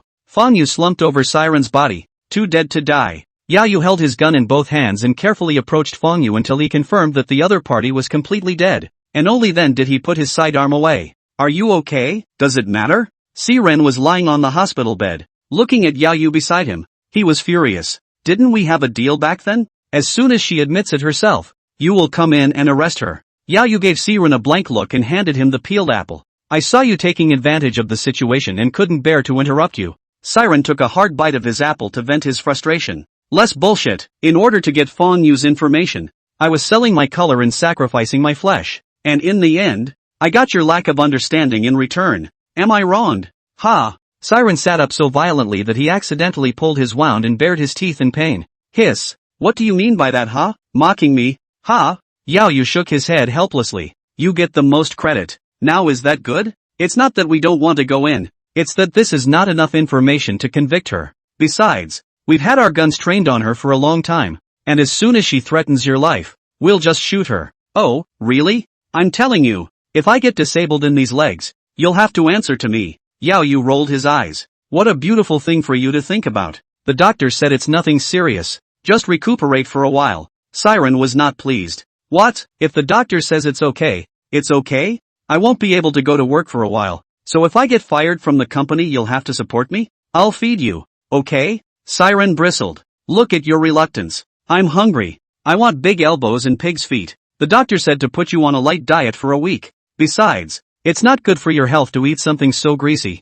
Hearing this, Siren quit. What do you know? I'm a patient. I have to eat elbows and pig's feet now that my legs are broken. It's called eating what you eat. Just as Yao Yu wanted to retort, the ward door was pushed open. Li Wenjing ran in with crying red eyes. Brother C, how are you? Are you alright? Where does it hurt? Does it hurt? He said that he was about to lift Siren's blanket to check the wound. Siren reached out to stop it. Sis, no, no, no, there are so many people here. What are you doing? Li Wenjing gave him a strange look, then said rightfully, if I'm not afraid, what are you afraid of? Yao Yu coughed lightly, feeling as if she was being a bit redundant here. Your girlfriend is here, so I'll leave you to it. Ugh, no. Before Siren could finish, Li Wenjing stood up and spoke. Then I'll give you a ride. Walking to the door of the hospital room, Yao Yu pauses for a moment, then pushes the door open and leaves. Li Wenjing sat down on the edge of the bed and peeled up an orange for Siren. Brother C, didn't we agree that you would call me from time to time? Siren rested his head on his arms and gave a dry laugh. Sis, I've been busy for a while. 2 days ago I went to Chuli Village to catch zombies. That place is thieves' remote. There is still no signal. Li Wenjing brought the orange to Siren's mouth, petal by petal. Will you stop doing such dangerous things in the future? What am I going to do if something happens to you? Blushing, she added. What about Morning Glory? By the way, Morningside is home by herself. She hasn't eaten yet. Li Wenjing gave him a blank look. By the time you think about it, Morningside is starving. Don't worry. I went to see Morning Glory before I came to the hospital. Get her settled before I come over. After 2 days in the hospital, Siren was discharged. No matter how much Li Wenjing tried to dissuade him, Siren was determined to get out of the hospital. He has to drive the casket at night. There's no time to lose. When they get home, Siren tells Li Wenjing to go back to school, but she refuses to go back and has to stay and take care of herself, with no choice but to spend 1 point to buy a yuan chidan. Siren took it in front of Li Wenjing. A magical scene appeared, only to see Siren's legs rapidly healing, and in no time at all, they were back to their original state. Li Wenjing stared at him with wide, unbelieving eyes. Brother C, what are you? Siren winked at her. This is an exclusively refined elixir, the effects of which you can see. Now you can go back to school in peace, can't you? Siren even ran in place a few times to make her believe it. Then why didn't you not eat it 2 days ago? Did you have to eat it today? Do you have self-mutilation tendencies? Brother C actually has this kind of fetish. It's so troublesome, but it's okay, I can try it too. Li Wenjing kept cheering herself up in her mind. The wristwatch vibrated and the client's file appeared in front of Siren. Name, Li Chunyang. Age, 29. Cause of death, asphyxiation due to inhalation of large quantities of hot, toxic gases. Good sense. Hi. Synopsis. Li Chunyang is a firefighter who was buried in a fire to save the trapped residents of a residential house. Looking at these few words on the synopsis, Siren's heart was in a bad mood. So young to lose his life. Silent for a moment, Siren opened his cell phone to check where there had been a recent fire in the city. The news should be all over it with the loss of a firefighter. But another thing he found strange was that there was no news about firefighter Li Chunyang's death found across the net. What the hell? Just when he was a bit unsure, a short video appeared in front of him. A woman cried out with her ID card and her eyes in tears. My name is Shin Li, and I am reporting the Lotus City Tingfei Real Estate Company and its legal representative Wang Mang in my real name. In 2019, Tingfei Real Estate officially constructed the establishment of Triumph Court. During construction, delinquent employee paychecks and the use of non-compliant materials resulted in. The video was deleted before Siren could finish watching it. Siren grunted coldly. Dog are capitalists. Another video pushed through, this time released by Lotus City officials. 7 days ago, a fire broke out in the city's Triumph Court. The cause of the fire has now been identified, and there were no casualties in this fire. Siren's eyes glazed over. Triumph Court again? The official is coming out to dispel the rumors? Why don't they publicize it since the cause of the fire has been identified and there were no casualties? Then what is Li Chunyang's death in vain? Siren put away the phone, pushed open the window and looked at the street of traffic in front of him, and wondered what was going through his mind. In the evening, Siren came to the office on time. It's still the familiar Iveco Grand Gold Cup. Fasten your seatbelt, open the map on your wristwatch, and off you go. Just outside the city limits, the roads become very wide. The road was lined with fiery red petunias in full bloom. Flowers bloom on the other side of the river. When they bloom you can't see the leaves. When there are leaves you can't see the flowers. The flowers and leaves don't see each other, and they are born in the wrong place. From a distance it looked like a carpet made of blood. A few small flying insects floated on the pigeon flowers, which were crystal clear and gave off a soft glow. It's so beautiful to see how the petals and the flying insects echo each other. Looking at the beautiful scene in front of him, Siren couldn't help but be a little smitten. Ooh, after working several night shifts, today was an eye-opener, he said, picking up the phone, ready to record the scene in front of him. But no matter how many shots he took, the rendering was a blur, with nothing to see but a dark red color. Less than a kilometer to go to reach your destination. The journey was uneventful and nothing happened, causing Siren to wonder if he had been too unlucky on his first few night shifts. As he got closer and closer to his destination, he gradually felt that it was a little difficult to breathe, as if his whole body had fallen into the deep sea. What's this? Looking at the giant building that suddenly appeared in front of him, Siren was a bit at a loss for words. It was only when I got closer that I realized it was a city gate with 3 big words, Ghost Gate, written in gold above it. At the entrance of the city stood a group of soldiers, the leader of which was dressed in a white robe and a high hat, holding a whaling stick. When he saw the Iveco approaching, the white-robed man took the initiative to welcome him. Siren asked respectfully as he unbuckled his seatbelt and got out of the car. I wonder what your honor calls you. The white-robed man nodded at Siren. My name is Xiafu. Allow me to get the good man situated before I catch up with you. He then turned his head to signal the soldiers behind him to come and carry the casket. Dang dang dang dang. The sound of gongs and drums. Soldiers holding huge plaques with the word silence, retreat and good people painted on them. Xiafu held the bowl in his hand and recited it aloud. Li Chunyang, born in 1994, a native of Lianhua City, aged 29. During his lifetime, he did good deeds and saved 17 lives. Pardon Li Chunyang for entering the Ghost Gate and traveling to Fongu City. When he finished, he closed the bowl and threw it into the sky. With a flash of golden light, the oracle flew towards the casket and landed firmly on it. The soldiers carried the coffin at a steady pace toward the ghostly gate. Xiaofu stooped down and held his hands above his head until the coffin had entered the ghostly gate. Then he got up. Siren saw this and realized. The fact that this journey went so smoothly was entirely because of Li Chunyang. He had done good deeds in his life and could be treated so well after his death. Xiaofu looked at Siren with a smile on his face. What is this little brother's name? Siren immediately returned. My name is Siren. Can I ask you a few questions? Sure. Siren organized his words and opened his mouth to ask. Is this what happens to people who have done good deeds in life? Shepherd shook his head. There are two kinds of goodness. True goodness and false goodness. True goodness is the thought that comes from the heart. No matter how big or small. As long as one has not done evil in one's life and has done good in every way, one will surely enjoy such a courtesy when one reaches hell. Hypocrisy. Good deeds that are coerced or not done voluntarily are collectively called hypocrisy. Hypocrites don't enter hell. They need to undergo a period of ideological education in a border prison before they can re-enter reincarnation. Siren looked towards the ghost gate and opened his mouth to inquire. You're dressed like the white impermanent Xiabian I remember. Shepherd laughed. I'm the white impermanence. And Xiabian is our boss. We, the white impermanents, are responsible for receiving normal people for reincarnation. The black impermanence is responsible for apprehending the evil ghosts of the netherworld that are stranded in the yang world. Xiaofu looked at the slowly closing ghost gate and said regretfully, the ghost gate is about to close, and I can answer one last question for you. There were too many doubts in Siren's mind, but right now, he could only ask one last question. How can I survive the Yellow Springs? Xiaofu shook his head, and there was a slight helplessness in his expression. There is nothing I can do about this. The Yellow Springs Road is the intersection of the Yang and the Yin worlds, and it is not subject to the jurisdiction of either world. There were many powerful and deeply cultivated humans, ghosts, and demons entrenched in them. To stay alive, you don't just need luck, you also need great strength. Looking at the gradually closing ghost gate, Xiaofu once again arched his hand. Little brother, I should leave. Let's meet again sometime. Saying goodbye to Xiaofu, Siren drove back to the Yang world. Tonight, it gave him a better understanding of what he was doing, especially since Shepherd answered his own last question. The two realms didn't only have humans and ghosts, there were actually demons as well. Does that mean that in the future, one's service targets would not only be humans, but possibly the demon race as well? Just thinking about it gave Siren a headache. Humans can at least communicate. How can this demon race communicate? Nothing is known about them. It seemed very necessary to brush up on the knowledge of the demon race. That said, I think the immortals of the Northeast are considered demons, right? Early the next morning, Siren received a call from Yao Yu. Is the leg better? Siren was stunned. What kind of wind did this officer Yao draw?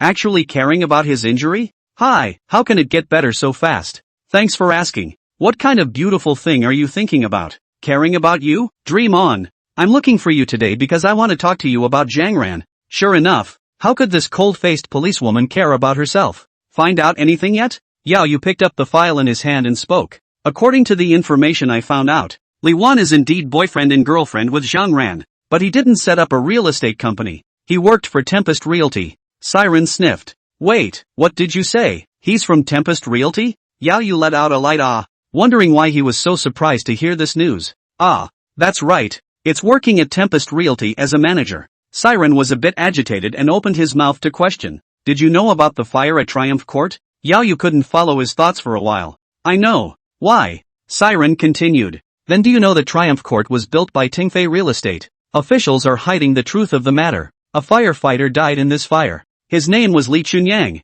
Hearing this, Yao Yu immediately returned. It's not possible. It's impossible for officials to hide something this big. Siren grunted coldly. What's impossible? This matter can be easily investigated. Also, have you ever thought that Wang Mang, the legal person of Tengfei Real Estate, is a shield launched by this father and son? If something did happen, it wouldn't involve the father and son. Yao Yu was silent for a moment, then spoke. It's all your guess. Good, even if this is my guess. Then can't you check this fallen firefighter Li Chunyang first? Why is there no official communication and who is behind the pressure? And, the question of Li Wan's identity. Why is it that you only found out after I provided the information? Wasn't someone stepping in and squashing this before that? Yao Yu was dumbfounded by what was said and didn't know how to retort. She couldn't believe it was so dark in Lotus City. Sorry, give me some time. I will definitely investigate carefully. After saying that, he hung up the phone. Siren let out a long sigh. If I hadn't been set up by this bitch Li Wan, I wouldn't have bothered with this shit myself. No matter how chaotic the top is, what does it have to do with him? A commoner. As long as they have food to eat and money to earn, They can make as much noise as they like. That said, what should he do? He will do. Warning, you stay home and play with Oreo for a while Uncle goes out. Siren drove to the nearest firehouse in Triumph Court. Hello comrade, is your captain in? I'm looking for him for something. The firefighter responded meticulously. Please wait, I'll ask. It didn't take long for the fire chief to come out, with a slightly puzzled expression. You're looking for me? We don't really know each other, do we? Siren said with a smile on his face as he extended his hand. Hello, my name is Siren. Would it be convenient to have a few words alone? The captain didn't refuse, although there was some strangeness in his mind. Okay, this way. The two came to a quiet setting and the captain opened his mouth to ask. If there's anything, say it here. Siren didn't beat around the bush and directly stated his intention. You put out the fire at Triumph Court,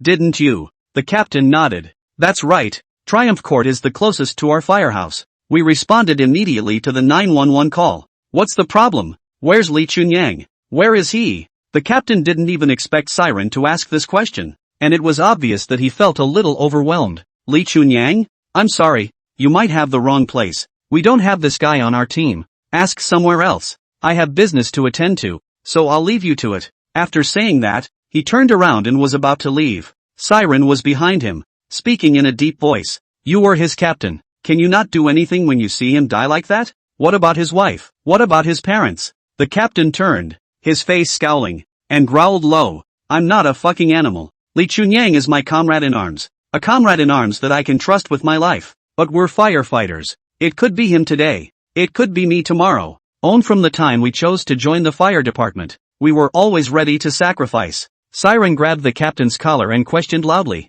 Then let him die so unexplained? The captain's eyes were red with tears in them. The word is out from above. Don't want to expand on this. As compensation, a large sum of money will be given to Li Chunyang's family. Isn't that good? Siren snorted coldly, his tone filled with mockery. Triumph Court is just a residential house. How could such a big fire happen? Have the relevant persons in charge of the Urban Renewal Triumphal Court been held accountable? Today it is Triumph Court. Tomorrow it may be the Mansion House shopping mall. And the day after tomorrow it may be a government building. How many lives do you firefighters have? The captain was silent for a moment and let out a long sigh. That's what we firefighters are called to do. We're only responsible for putting out fires. The rest is out of our hands and out of our hands. Alright, if you have nothing else I'll leave you to it. The captain swept past Siren, whispered an address, and left as if nothing had happened. Siren froze in place, wondering what kind of game he was playing. Arrived at a residence at the address provided by the fire chief. Hello, is anyone home?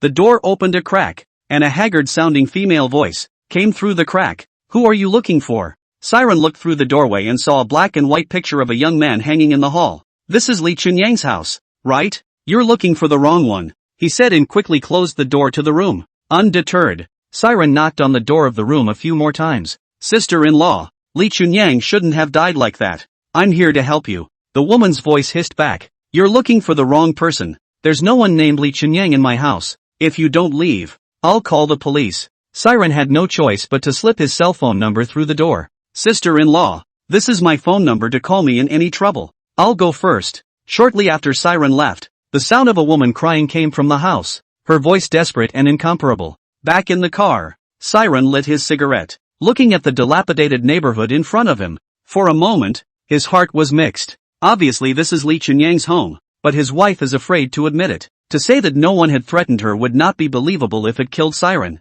Hey, Li Chunyang's path seems to be temporarily impassable, so we can only think of other ways. I also don't know if there's any progress on Officer Yao's side. On the other hand, Yao Yu also started to investigate Tingfei real estate, but she didn't expect to encounter such difficulties. Running around for a small day with no luck at all. Various departments are mum on this real estate company. Yao Yu, who has had a nosedive, finds the director and hopes to get help from him. Dang, come in. Yao Yu grimaced and sat somewhat gamely across from Bureau Chen. Bureau Chen, they've gone too far. The director looked at her quizzically. What's wrong? Something's wrong. Yao Yu told the director what had happened to him. Bureau Chen shook his head and smiled at her. Xiao Yu, let's put this matter aside first. Let's take down the case of Li Qi from the School of Finance first. As for Tang Fei real estate, it's not time to clean him up yet. But, Yao Yu wanted to say something else, but was interrupted by the director's outburst. No buts, that's an order. Looking at the demoralized Yao Yu, the director said softly,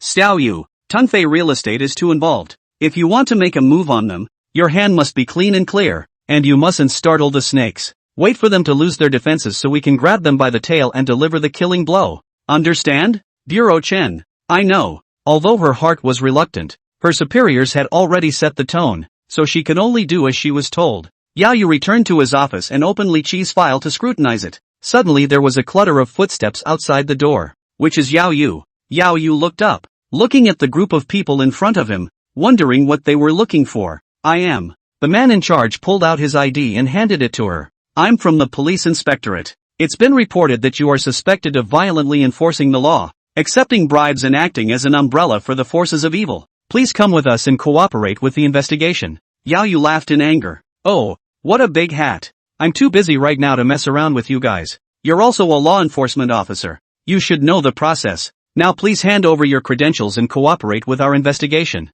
The noise startled Bureau Chen. What for? Yelling and screaming during work hours. Disorganized and undisciplined. The inspector turned back and saluted. Director Chen. I'm Bai Qi from the inspectorate. Police officer Yao Yu is suspected of violent law enforcement, accepting bribes and acting as an umbrella for the dark forces. We would like to ask her to go back and assist in the investigation, but she refused to cooperate. You're her leader, so hopefully you can do her thinking. Bureau Chen's face turned blue as he stared viciously at Bai Qi. My men, I know best. Go back where you came from and don't look for pain here. Ha ha ha, old Chen, you're still so fiery. You haven't changed at all after all these years. There was a hearty laugh from the door, followed by a man in his 50s walking in. Wu Division. Wu Division. Seeing the visitor, Chen Bureau knew that he could not make good. Humph. Who did I think it was? So it's Director Wu. I wonder what you're doing here with me. The visitor's name is Wu Liang, the head of the inspectorate. It's not that I'm afraid that the people under my hand won't know the rules and hurt the two families again.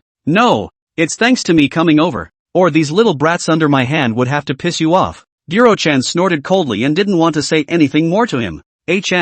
That's good to know. Hurry up and take your men back. There's no one here that your inspectorate wants to arrest. Don't interfere with our work here. Wu Liang laughed, not angry in the face of Bureau Chen's cynicism. Old Chen, as you know, my job is to offend people, but there were orders from above, and I had to listen. Don't you make it hard for me, will you? Looking at Wu Liang's smirking expression, Chen Bureau was unusually indignant in his heart, seemingly requesting, but actually using his power to oppress others. Turning his head to Yao Yu, he said softly, go with him, don't worry, I'll figure it out. Then he looked at Wu Liang and opened his mouth with a bad expression. I'll leave the people to you, but, if anything happens to her, remember, no one can protect you. After saying that, he left without looking back. Wu Liang didn't take Chen Bureau's words to heart at all. It was just a small police officer. Yao Yu, come with us. 2 days passed in a flash. Siren didn't wait for Yao Yu's call. Instead a courier from the company was delivered to him. Looking at the courier in his hand, Siren felt a bit puzzled. What's this again? A company benefit for yourself? Opening the package, there was a jade ring with an ancient shape inside. Taking the ring in his hands, he looked at it for half a day, but couldn't make out a single thing. Just as he was wondering, the phone rang beside him. Hello? Hello? Which one? A grim laugh came out of the phone. Oh, Siren, well done. The gloomy voice that belonged uniquely to Huang Quan was instantly recognized by Siren. Ah, it's Big Brother Huang Quan. The ring is received. I believe. This is the company's reward for you. Siren was a bit confused. He had done nothing. How could the company give him a reward for no reason? Is it a mistake? Huang Quan gave a wicked smile. I don't know whether to say you kid is lucky or unlucky. I can't believe I'm alive to escort a good man into the ghostly gates. Brother Huang Quan, don't beat around the bush. Tell me what's going on. Huang Quan snorted.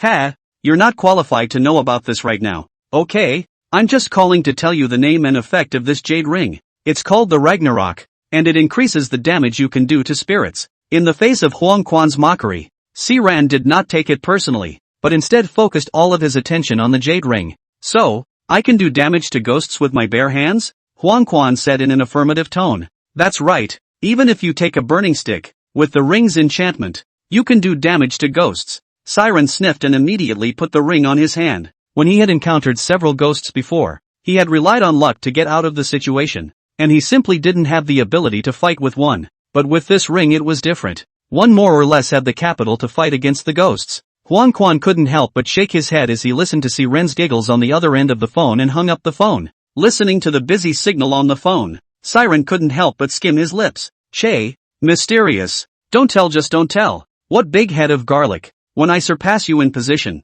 you'll see how I'll shoo you. Buzz. Siren's wristwatch chimed, and he knew it was the company sending over the customer information and maps. Name, Yifun. Age, 32. Cause of death, a foreign body in the abdomen cutting through the intestines. Synopsis, born a popular traffic. Because of its behavior, do not know how to restrain. Forced female fans. In prison, he was sent to his belly with a foreign object by a fellow prisoner. Ha! Who do I think it is? If it isn't Mr. Broadface. I didn't think you'd have a day. What a day. Arriving at the dealership, unsurprisingly, a beat-up old Wuling Honda pulled up in front of the door. What kind of person goes with what kind of car? A scumbag like you. Pulling you with a five-liner commiserates with it. Get in the car and buckle up. Throwing the bullpen into the passenger seat. Looking back at the coffin, he shook his head helplessly. This guy, he actually had someone to collect his body when he died. Siren started the car and headed towards his destination at full speed. It didn't matter that the Wuling van had mediocre damping in the first place.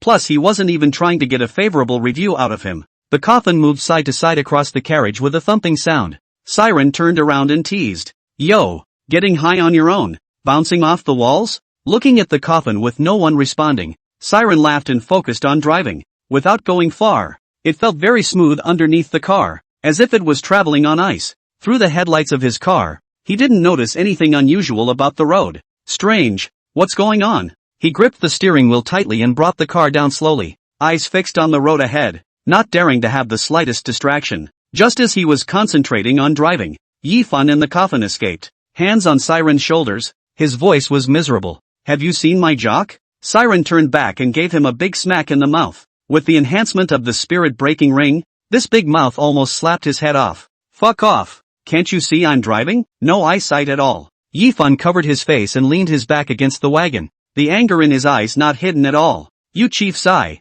do you know who I am? I'm Superstar Yifun. Fuck off. I'll kill you if you bleep again. Siren had no time for him right now. He had slowed the car down already, but the road below, as if it had no friction at all, sprinted rapidly forward with the inertia of the very beginning, and at an ever-increasing speed. No matter how much Siren slammed on the brakes, it didn't help. Ichiban saw his chance and came behind Siren again. How dare you talk to me like that? I'll have your life. Siren raised his eyes to the road ahead, saw that it was a straight road, and reached down to unbuckle his seatbelt. You're fucking finished. I think you really want to die. This unstable factor had to be resolved first, or else this stupid lack would surely be a time bomb in case of any unforeseen circumstances. Siren put the seat down and pounced on Ichiban. Are you incapable of understanding human language? Can't you understand when I tell you to get lost? Siren cursed as he struck the disgusting face underneath him with his fist. He had been emptied of his body by alcohol and sex for a long time. He was not a match for Siren at all, and could only cover his face with his hands and plead uncontrollably.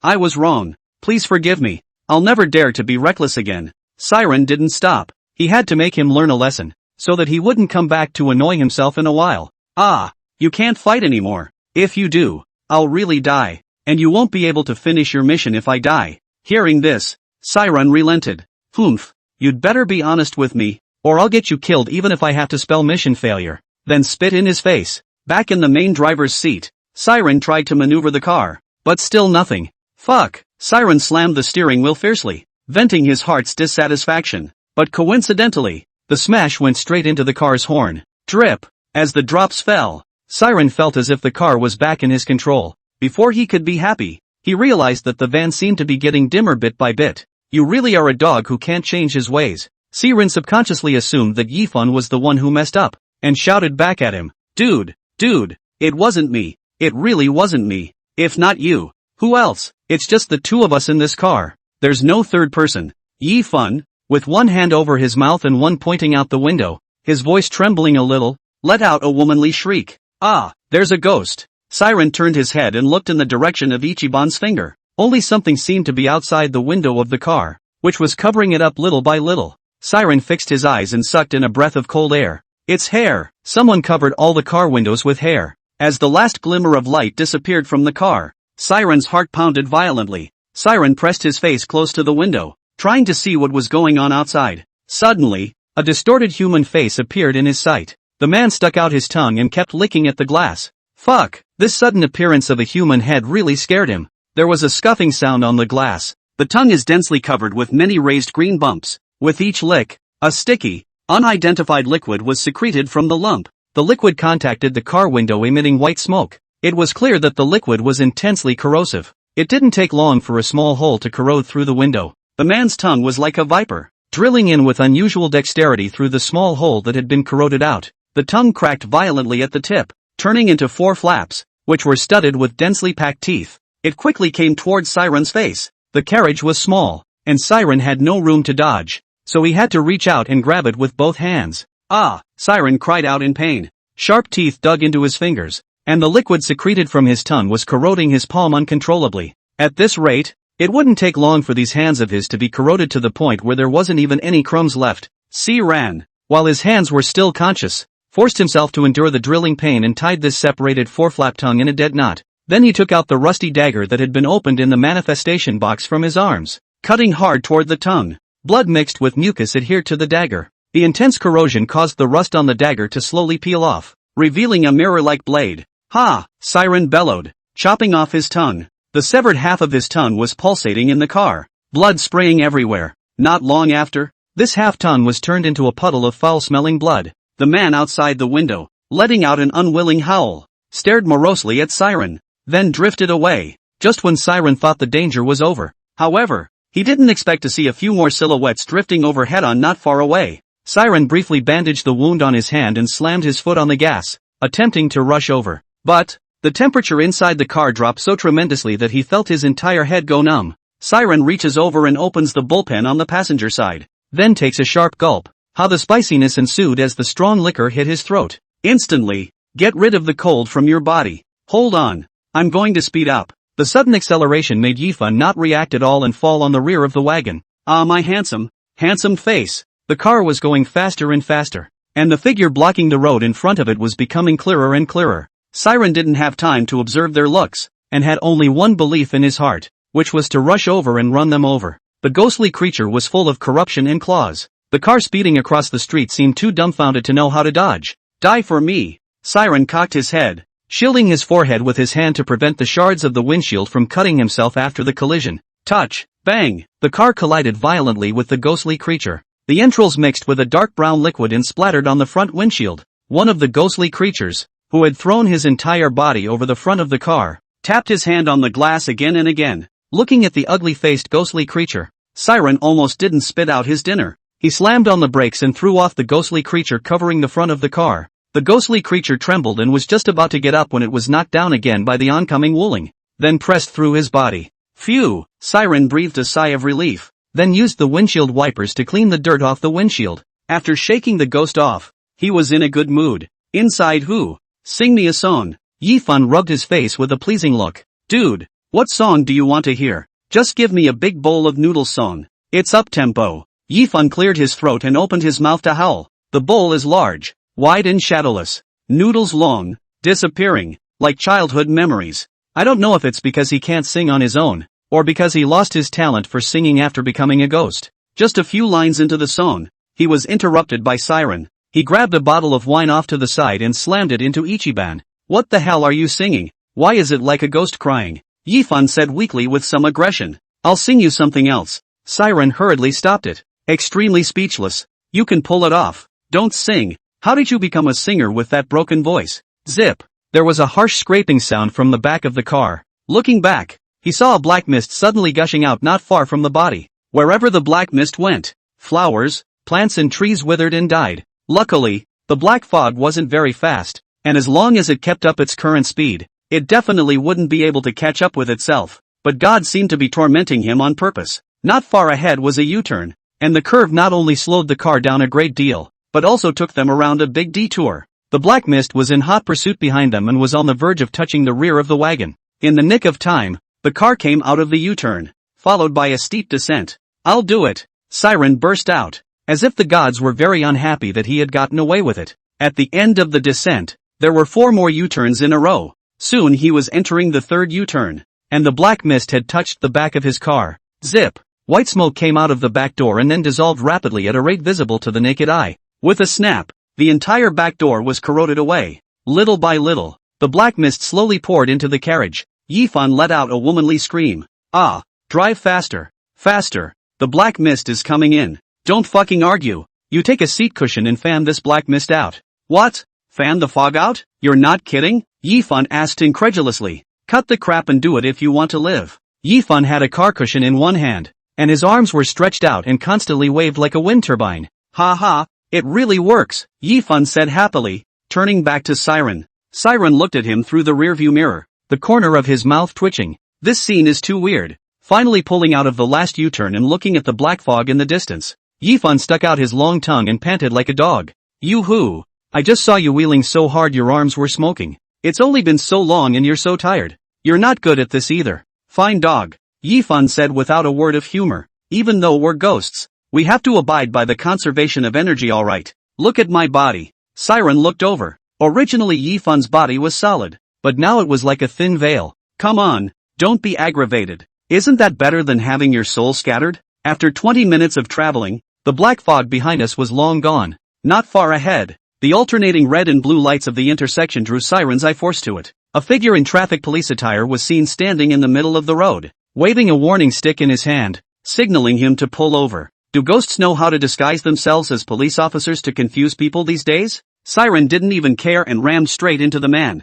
Traffic police saw the van not only did not slow down, but speed up. And there was a vague sense that the owner seemed to be targeting himself. The traffic policeman lurched to the side and was lucky to regain his life. Asshole. Getting up quickly, he straddled the motorcycle at his side, sounded his siren and gave chase toward the fleeing van. Siren, who was in the car, was still feeling sorry for not hitting the ghostly creature just now. It's a pity. I didn't expect this ghost creature to be quite resourceful and know how to dodge and evade. Before he had a chance to lament, he realized that sirens were blaring in the rear. A motorcycle quickly approached. Car in front. Pull over for inspection. Yo-ho. Now this ghost thing has learned to keep up with the times.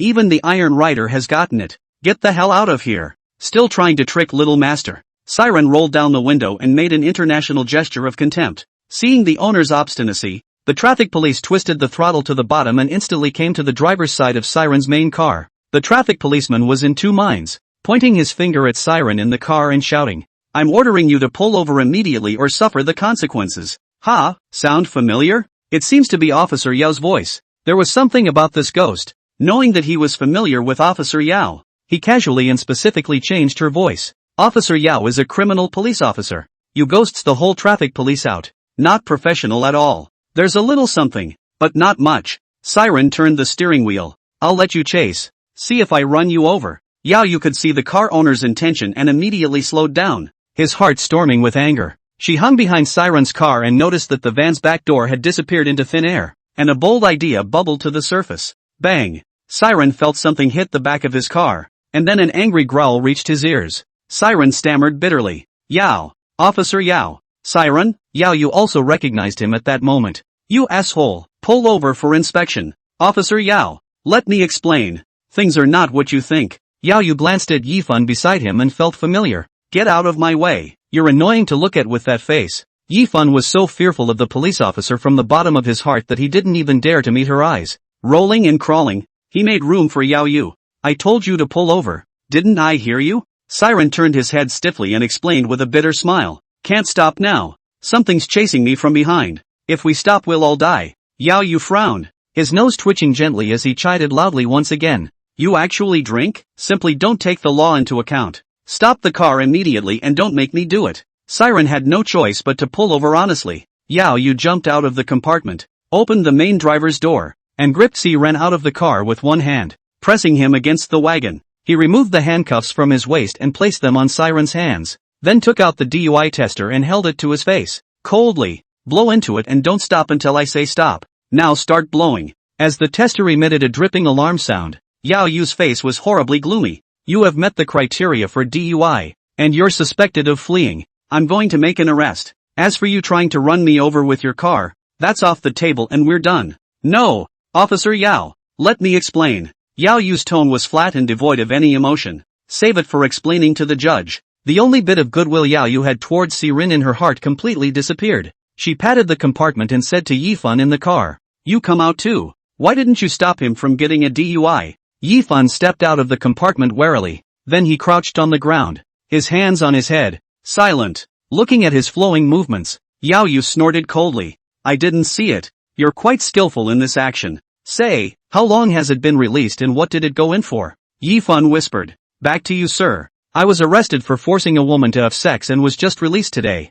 Yao Yu kicked him hard. Scum! Yao Yu took out his walkie-talkie. I'm Yao Yu. I caught a DUI. Please send 2 men over to take him away. After waiting for a long time, there was no response at all from the walkie-talkie except for the current sound of zip, zip, zip. Yao Yu changed the channel, and the result was the same. Still no response. Siren said bitterly. Officer Yao, we're not in the Yang world. We're on the Yellow Springs Road, so there's no signal. Don't you waste your breath. Yao Yu walked up to Siren and sneered. You're drunk and confused, aren't you? And the Yellow Springs Road. If this is the way to the Yellow Springs, I'm the king of hell. Cut the crap and stand up straight for me. The familiar nuisance sound resounded again. Siren turned his head to look, and sure enough, the black mist chased after him, and he said sharply with an anxious face, Officer Yao, run quickly, it'll be too late if you don't run. I'm really not lying. This is really the Yellow Springs Road. This guy next to you is called Yifan. He's a prisoner. He was killed in prison. Now he's just a ghostly creature. Yao Yu laughed and looked at Yifan. He said you were a ghostly creature. Is there anything you want to explain? Yifan looked at the gradually approaching black fog and said with a face full of horror, Sir, hurry up and run. The black mist is catching up. If we don't run we'll all die. Only then did Yao Yu realize that a thick fog had indeed appeared 500 meters behind him. A strong sense of fear arose within her as she looked at the eerie fog. What is it? As she watched the fog corrode the nearby trees cleanly, she did not hesitate and immediately opened her mouth to shout. Hurry up and get in the car. Yao Yu grabbed Siren, opened the passenger door, and shoved him in. Getting himself into the main driver's seat, he immediately started the car. Ichiban also had the good sense to get through the gaping hole in the back of the car. Inside the carriage, the 2 men and the ghost were silent. In the end, it was Yao Yu who spoke up to break the silence. What was that black mist just now? Siren shook his head. I don't know. It's followed us all the way. The gaping hole in the back door was corrupted by the black mist. Yao Yu thought that this black mist was just a natural phenomenon that he had never heard of, and didn't believe that this was the Yellow Springs Road at all. The car had been traveling for 10 minutes when a stooped old man appeared in the middle of the road. The old man came toward them, breathless, with a cane in his hand. Yao Yu stopped the car in time and was about to push open the door to get out. Siren rushed out to stop it. Go, don't stop. The old man's a ghost. Yao Yu skimmed at Siren. Give me your hand. Yao Yu took out the key and opened one of the copies. Siren Tian really thought that she had figured it out, but she didn't realize that Yao Yu had cuffed the end of the handcuffs to the passenger's armrest. Stay in the car and don't go anywhere. Then ran all the way to the old man in the middle of the road. Siren shook the handcuffs as hard as he could, trying to break free. With an anxious face, he shouted furiously at Yao Yu. Get back here, he's a ghost. I'm not lying to you, hurry back, there's danger. Yao Yu drifted off. Old man, why are you here alone at night? It's too dangerous for you to walk in the middle of the road like that. The old man lowered his head and smiled conspiratorially. Ha, girl child, I've lost something. Yao Yu asked in a hurry. What is it? Where did you lose it? I'll help you find it, he said, pulling the old man up and trying to pull him to a safe position on the side of the road. But as soon as his hand touched the old man, he felt he lost control of his body. The old man lifted his head and a face with incomplete features was reflected in Yao Yu's eyes. Inside the old man's eyes, maggots were constantly wriggling. There wasn't a single piece of skin intact on his face. Ha ha ha, woman child, you have such a good heart. Lend me your head, will you? When he finished speaking, the old man's clothes shredded open behind him, and he had 3 sarcoma-like heads growing out of his back. The 3 heads were beating up and down as if they were hearts. Drool dripped from his mouth and he let out a demented whisper. Eat, eat, brains, I want to eat. The old man soothed gently. Don't worry, babies, you'll be fed in a minute. Yao Yu looked at the nearby sarcoma. Her heart was desperate. Siren pulled out the invocation talisman from his pocket and stuck it to his chest as he shouted. Invoke the gods. Lightning bolt after lightning bolt from the sky landed within 2 meters of him. The arc of electricity made all of Siren's sweaty hairs stand up. A mysterious feeling appeared in his mind. Immediately after that, he found that his body seemed to have become stronger. With an inexhaustible strength, a jingoistic memory suddenly popped into his head. Siren bellowed uncontrollably. I am Changshan Zhaozilong. Who dares to fight me? Zhao Yun and Si Ren were united in one thought and knew what was going on in his mind. Arms flared, easily breaking free of the handcuffs. Looking at Yao Yu, he was about to be sent by the ghostly creature to the mouth of the sarcoma behind him. He kicked a stone from the side of the road at the ghostly creature's arms as he powered up on his feet. With a poof, the stone ran the ghostly creature through both arms. Roar! The ghostly creature flung Yaoyu aside as it suffered pain, revealing his hideous face. He looked at the rapidly approaching siren. I want you dead. Siren quickly rushed to the ghostly creature with his dagger in hand and tangled with him. With Zhao Yun's augmentation, his attacks were sharper and his body was more athletic. Soon, the ghostly creature's body was covered in wounds. A green liquid kept flowing out of the wound. The ghostly creature knew that if it continued like this, it would surely die. Kid, you made me do this. With that, the arm grabbed at an incredible angle to the 3 sarcoma heads on his back. With a firm tug, he yanked one of the heads off. Half of his intestines hung below his skull, and his mouth opened and closed in a woozy cry. Seeing this, Siren was on full alert, wondering what drug it had in its gourd. The ghostly creature looked at the head in his hands with pity, his palms gently caressing it. Good girl, don't cry. Daddy found you a new body, he said and threw the head in his hand at Siren. The head flew in mid-air, and half of the intestines transformed into a long whip, binding Siren's hands. The intestines were so flexible that no matter how hard Siren tried, he couldn't break free from the bindings on his hands. Seeing this opportunity, the sarcoma quickly came to the top of Siren's head. The intestines wrapped around his neck several times before snapping. Wanting to strangle Siren's neck and replace it with his own head, he completely controlled this body. Siren gritted his teeth and flipped the arm that held the dagger. Hard. In the moment of dislocation, cut the intestines with a dagger. Immediately after that, the other hand grabbed the dagger and jabbed it a few times at the sarcoma on top of his head. No, my child. The ghostly creature saw its own child, dead in front of it, and fell into a frenzy. Reaching down, he yanked out the last 2 heads together. 2 fleshy tumor-like heads, floating on either side of the ghostly creature's body, quickly rushed towards Siren. One head cost Siren an arm. Now with only 1 arm left, he had to face 2 heads, and a ghostly creature at the same time. The odds of winning are almost non-existent. However, under the enchantment of the invocation talisman, there was nothing at all within Siren that did not know what it meant to be afraid. Kill, he roared, launching a lone charge. The intestines wrapped around Siren's neck once again, but this time, he opened his mouth and, using his own teeth, bit the intestines off hard. A lot of unidentified liquid came out of the break and sprayed all over his double face. The fishy and bitter taste in his mouth caused Siren's features to twist a little. Mixed with the unknown liquid, that looked like an evil spirit crawling out of hell. He hissed this voice and shouted, "Come on, come again." The ghostly creature was close at hand at the moment, and it jumped up and pinned Siren underneath it. With his dagger, Siren stabbed the ghostly creature dead center, one after the other. I'm going to let you be buried with me. Black blood flowed from the corners of the ghostly creature's mouth, and under Siren's constant attacks, it could be killed at any time. It was using this life-for-life method to kill Siren. The last sarcoma, coming above Siren, gutted up close to his mouth, trying to burrow through it and take over his body. Siren stared with wide eyes, watching the disgusting intestines, bit by bit, enter his mouth. The slippery touch, past his tongue, dug into his throat and continued down his esophagus. Eyes on the prize, Yao Yu, who had been paralyzed on the roadside, regained consciousness, lifted his helmet, and rushed over at a fast pace, smashed the sarcoma out with force.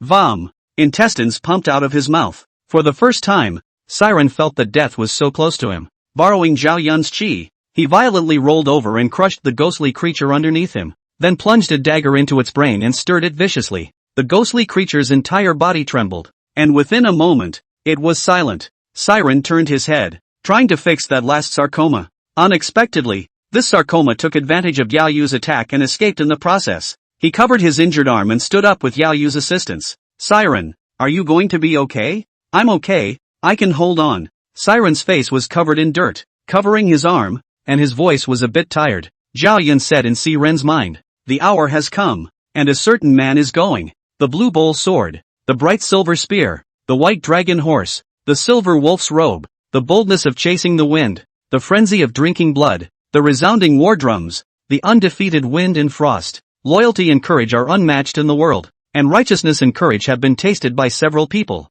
The name of the war general in the army is not worthy of being heard by a child. Zhao Yun sang unknown words and tunes under his breath, fading into his mind. Losing the boost of Zhao Yun's power, Siren once again collapsed to the ground. Originally, the pain in his shoulder wasn't obvious, but he didn't expect that once Zhao Yun left, the pain in his shoulder was a bit too much for him to take in for a moment. Siren cold sweat beaded, face reddened, clenched his teeth, did not say a word. Yao Yu strained to help him up again. Ah, Yao Yu was not paying attention and touched Si Ren's dislocated arm. What happened to your arm? Dislocated? Said the man, lifting his dislocated arm and about to attach it. Can you do it? Before Si Ren could finish his sentence, he only saw Yao Yu grabbing the arm and gently sending it to connect. What did you just say? Yao Yu looked at Si Ren in confusion. Si Ren was a bit embarrassed and hurriedly explained. It's nothing. My arm hurts just now. I'm talking nonsense. Yao Yu's voice was dull as he opened his mouth to ask. Is this true? Si Ren scratched his head. It's come to this,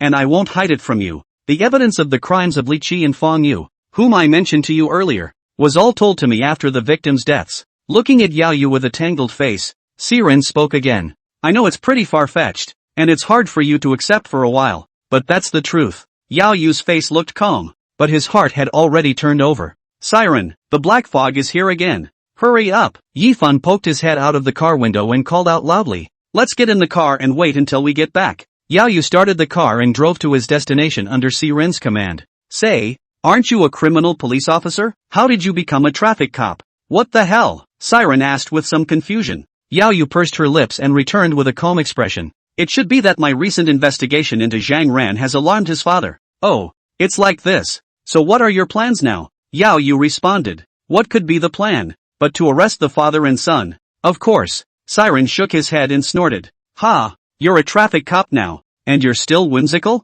He's the Sky of Lotus City. Just by opening his mouth, he could have countless people working for him. Even if the east window comes to light, he can still be free of any responsibility. Yao Yu did not agree with Si Ren's words. So what? I'm a police officer. That's what I do, and I have to live up to the clothes on my back. Siren was a bit speechless. Officer Yao, what's the use of your passion alone? Do you have any plans? Tell me about them. Yao Yu's pretty face was slightly red. Plans? Of course there is. The first step is to investigate Wang Mang, the legal entity of Tingfei Real Estate, and force him to become our tainted witness. In the second step, Li Wan will then be used as an entry point to arraign Zhang Ran. Finally, use Zhang Ran as a breakthrough to pull his father down. Siren clapped his hands. Wow, Officer Yao, your plan is simply brilliant. Contingency STH. What I'm saying is, what if Wang Mang doesn't want to cooperate? What about Zhang Ran not admitting to killing Li Wan and introducing a scapegoat? Yao Yu was a bit speechless for a moment.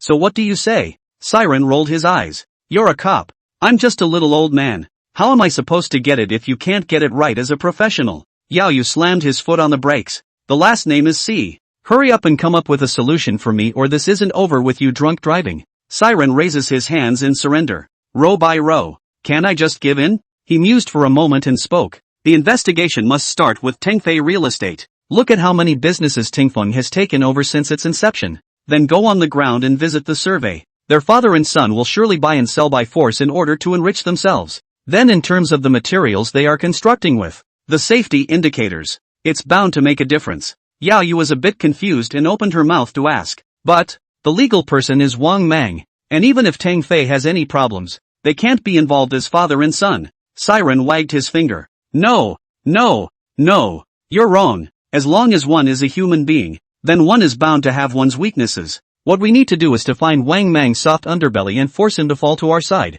Yao Yu nodded with seeming understanding. I seem to understand a bit. The car arrived at its destination. Siren and Yao Yu pushed the door to get out of the car. Ichiban climbed out of the wagon right behind him. The two of them, one ghost, stood still, staring in shock at the tall mountain peak in the distance. The top of the mountain was billowing smoke, as if it were a volcano ready to erupt at any moment. The temperature was so high that it was like being in a sauna. The two just stood there for a while, their clothes soaked with sweat. Looking at the cracked earth in front of him, Yao Yu asked in a small voice, "Where is this?" "It's too hot too." Yifan gulped as well, unable to believe that this was where he would end up. "I don't want it. I don't want to be here." Yifan's scream startled the two minotaurs watching the gate at the foot of the hill. The minotaur, bare-chested and huge, with an iron rod in his hand, spoke in an urn. "Who are you? What's the reason for coming to Inferno Prison?" Siren hurriedly opened his mouth to explain. "Brother Bullhead, I'm an official employee of Spiritual Path Company. This is today's passenger.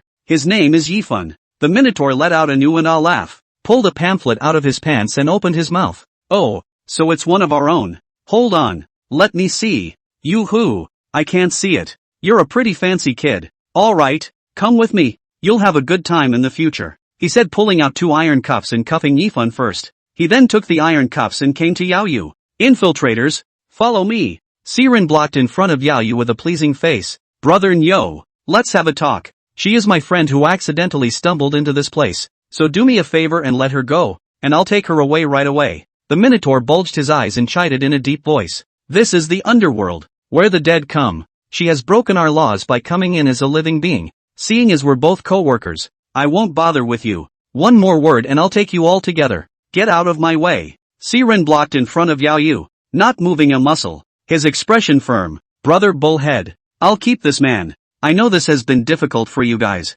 but we can talk about everything, right? Name your terms, and if I say a single word of no, you'll put me down for a piece of it. The two Minotaurs looked at each other and smiled knowingly. Okay, we're all co-workers, so I won't make things difficult for you. My brother and I have served as messengers in this inflamed prison for over 400 years, and people have come and gone around us, but we have always been here. As you can see, there's not even a hair here. It's just too bitter. It's big brothers. Can we change the terms? I'm just a regular worker. I really can't help it. The Minotaur grunted in a tone of voice. Looks like you'd rather be caught in the Inferno prison than help our brother and sister, doesn't it? Fine. Then I'll fulfill you. Siren spoke in a hurry. Two big brothers? It's not that little brother won't help with this favor. It's really that I have a heart. The Minotaur's face was disdainful. Humph. You humans are really hypocritical. It's clear that you don't want to help, and you say you have a heart. Don't think we don't know. When you're promoted to supervisor, you can recruit 2 Ghostbusters to serve you.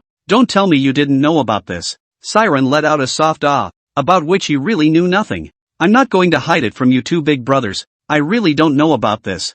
I need to know that I'm going to take the initiative to invite you to join without you mentioning it. The 2 elder brothers are so powerful and strong that they seem to be good helpers, so I'm taking advantage of a great advantage. The Minotaur rubbed the back of his head and smiled nervously. We brothers can't do much else, but we have a lot of strength. The other Minotaur patted his chest and spoke with conviction. Don't worry, if there's any trouble in the future, our brothers will help you out. Siren asked with a nod and a smile. 2 big brothers? What are your names? My name is Oxty and his name is Oxair. We're both brothers from the same mother. Seeing that the crisis had been lifted, Siren asked the duo about the Inferno prison. Nyo duh. What is the Inferno prison? Can you tell me about it? The Inferno prison is a place that specializes in imprisoning people who have raped and pillaged in their lifetime. See this mountain? This mountain is 444 meters high and has 4 levels above and below. From top to bottom, the temperature is higher than 1 layer. At the top level, it was the high temperatures that seared the flesh, so that the criminal could visibly feel the flames traveling around in his body and watch as the flesh on his body was cooked.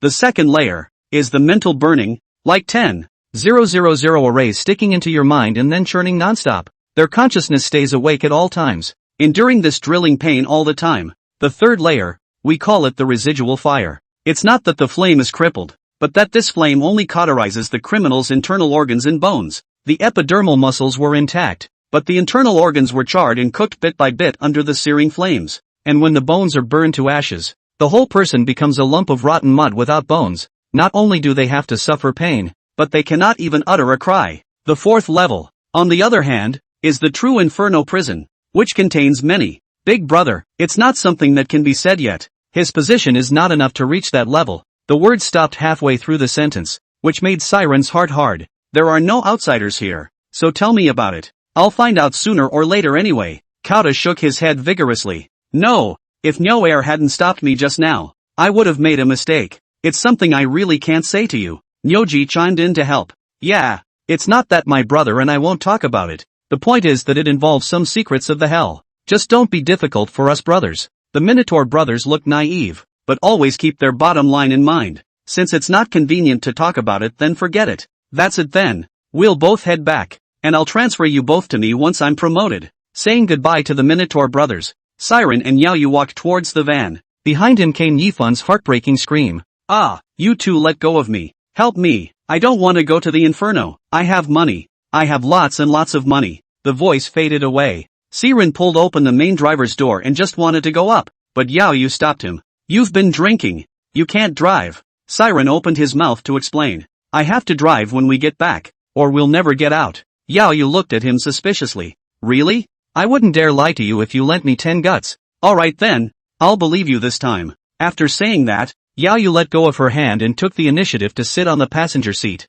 After returning to the young world, Siren took the initiative to exchange places with Yao Yu. Yao Yu had a stomach full of questions and had the intention to have Siren solve them for himself. But for a moment I didn't know where to begin. And the atmosphere in the car seemed unusually somber. Not long after, Yao Yu drove the car to the downstairs of Siren. Siren opened his mouth to extend an invitation to Yao Yu. Officer Yao, come up and sit down for a while. Have a drink and rest your feet. Good. Siren tiptoed open the door to his room. Afraid of waking up the morning sun, he took advantage of his neck to look into Morningside's bedroom. She was found sleeping with a rabbit doll in her arms. Oreo, who was on the pillow, heard a noise and looked up. Seeing that it was Siren, he dropped his head again and went back to sleep. Shoo, keep it down. Morn is asleep. Looking at the cautious Siren, Yao Yu felt a sudden sense of amusement in his heart. Morning Glory isn't your child either, so why are you being so nice to her? Siren handed Yao Yu the brewed tea. Poor child Chensi. She lost her parents at such a young age.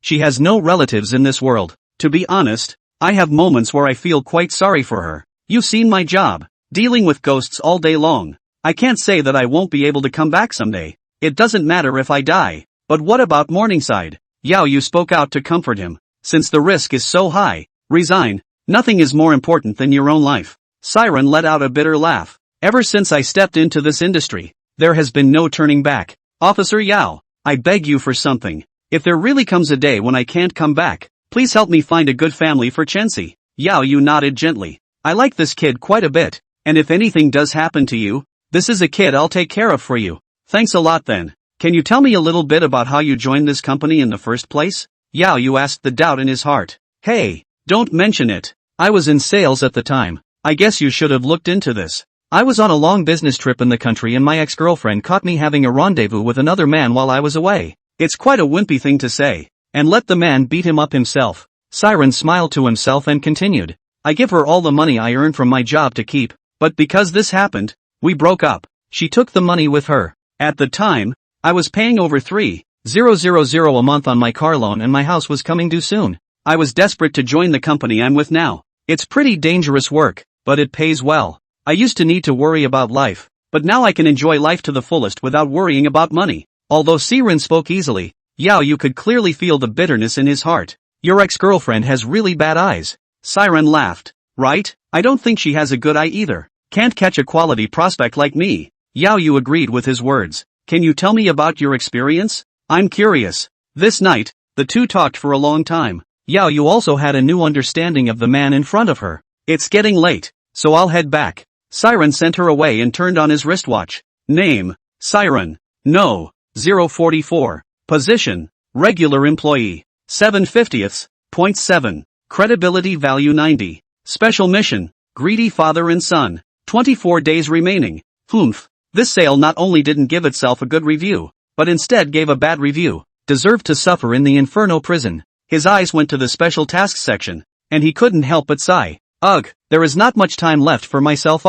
Siren took the dagger opened in the Wanxiang box and played with it in his hands. The original rusty dagger was now chillingly bright. The word 7 stars was engraved on the blade. The dagger had passed through an unknown number of years, and the blade was still intact. Without any chips, there was a soft click, and the dagger easily disappeared into the solid wood coffee table. Siren froze, not expecting the dagger to be so sharp. What a treasure. On the other hand, it didn't take long for Yao Yu to receive a call from her mother after she returned home. Xiao Yu called you, how come you didn't answer? I don't know what the mother-daughter duo said, but I can feel that Yao Yu's face looks bad. It could explode at any time. Mom, there's no need to say it. It's impossible. Well, that's it.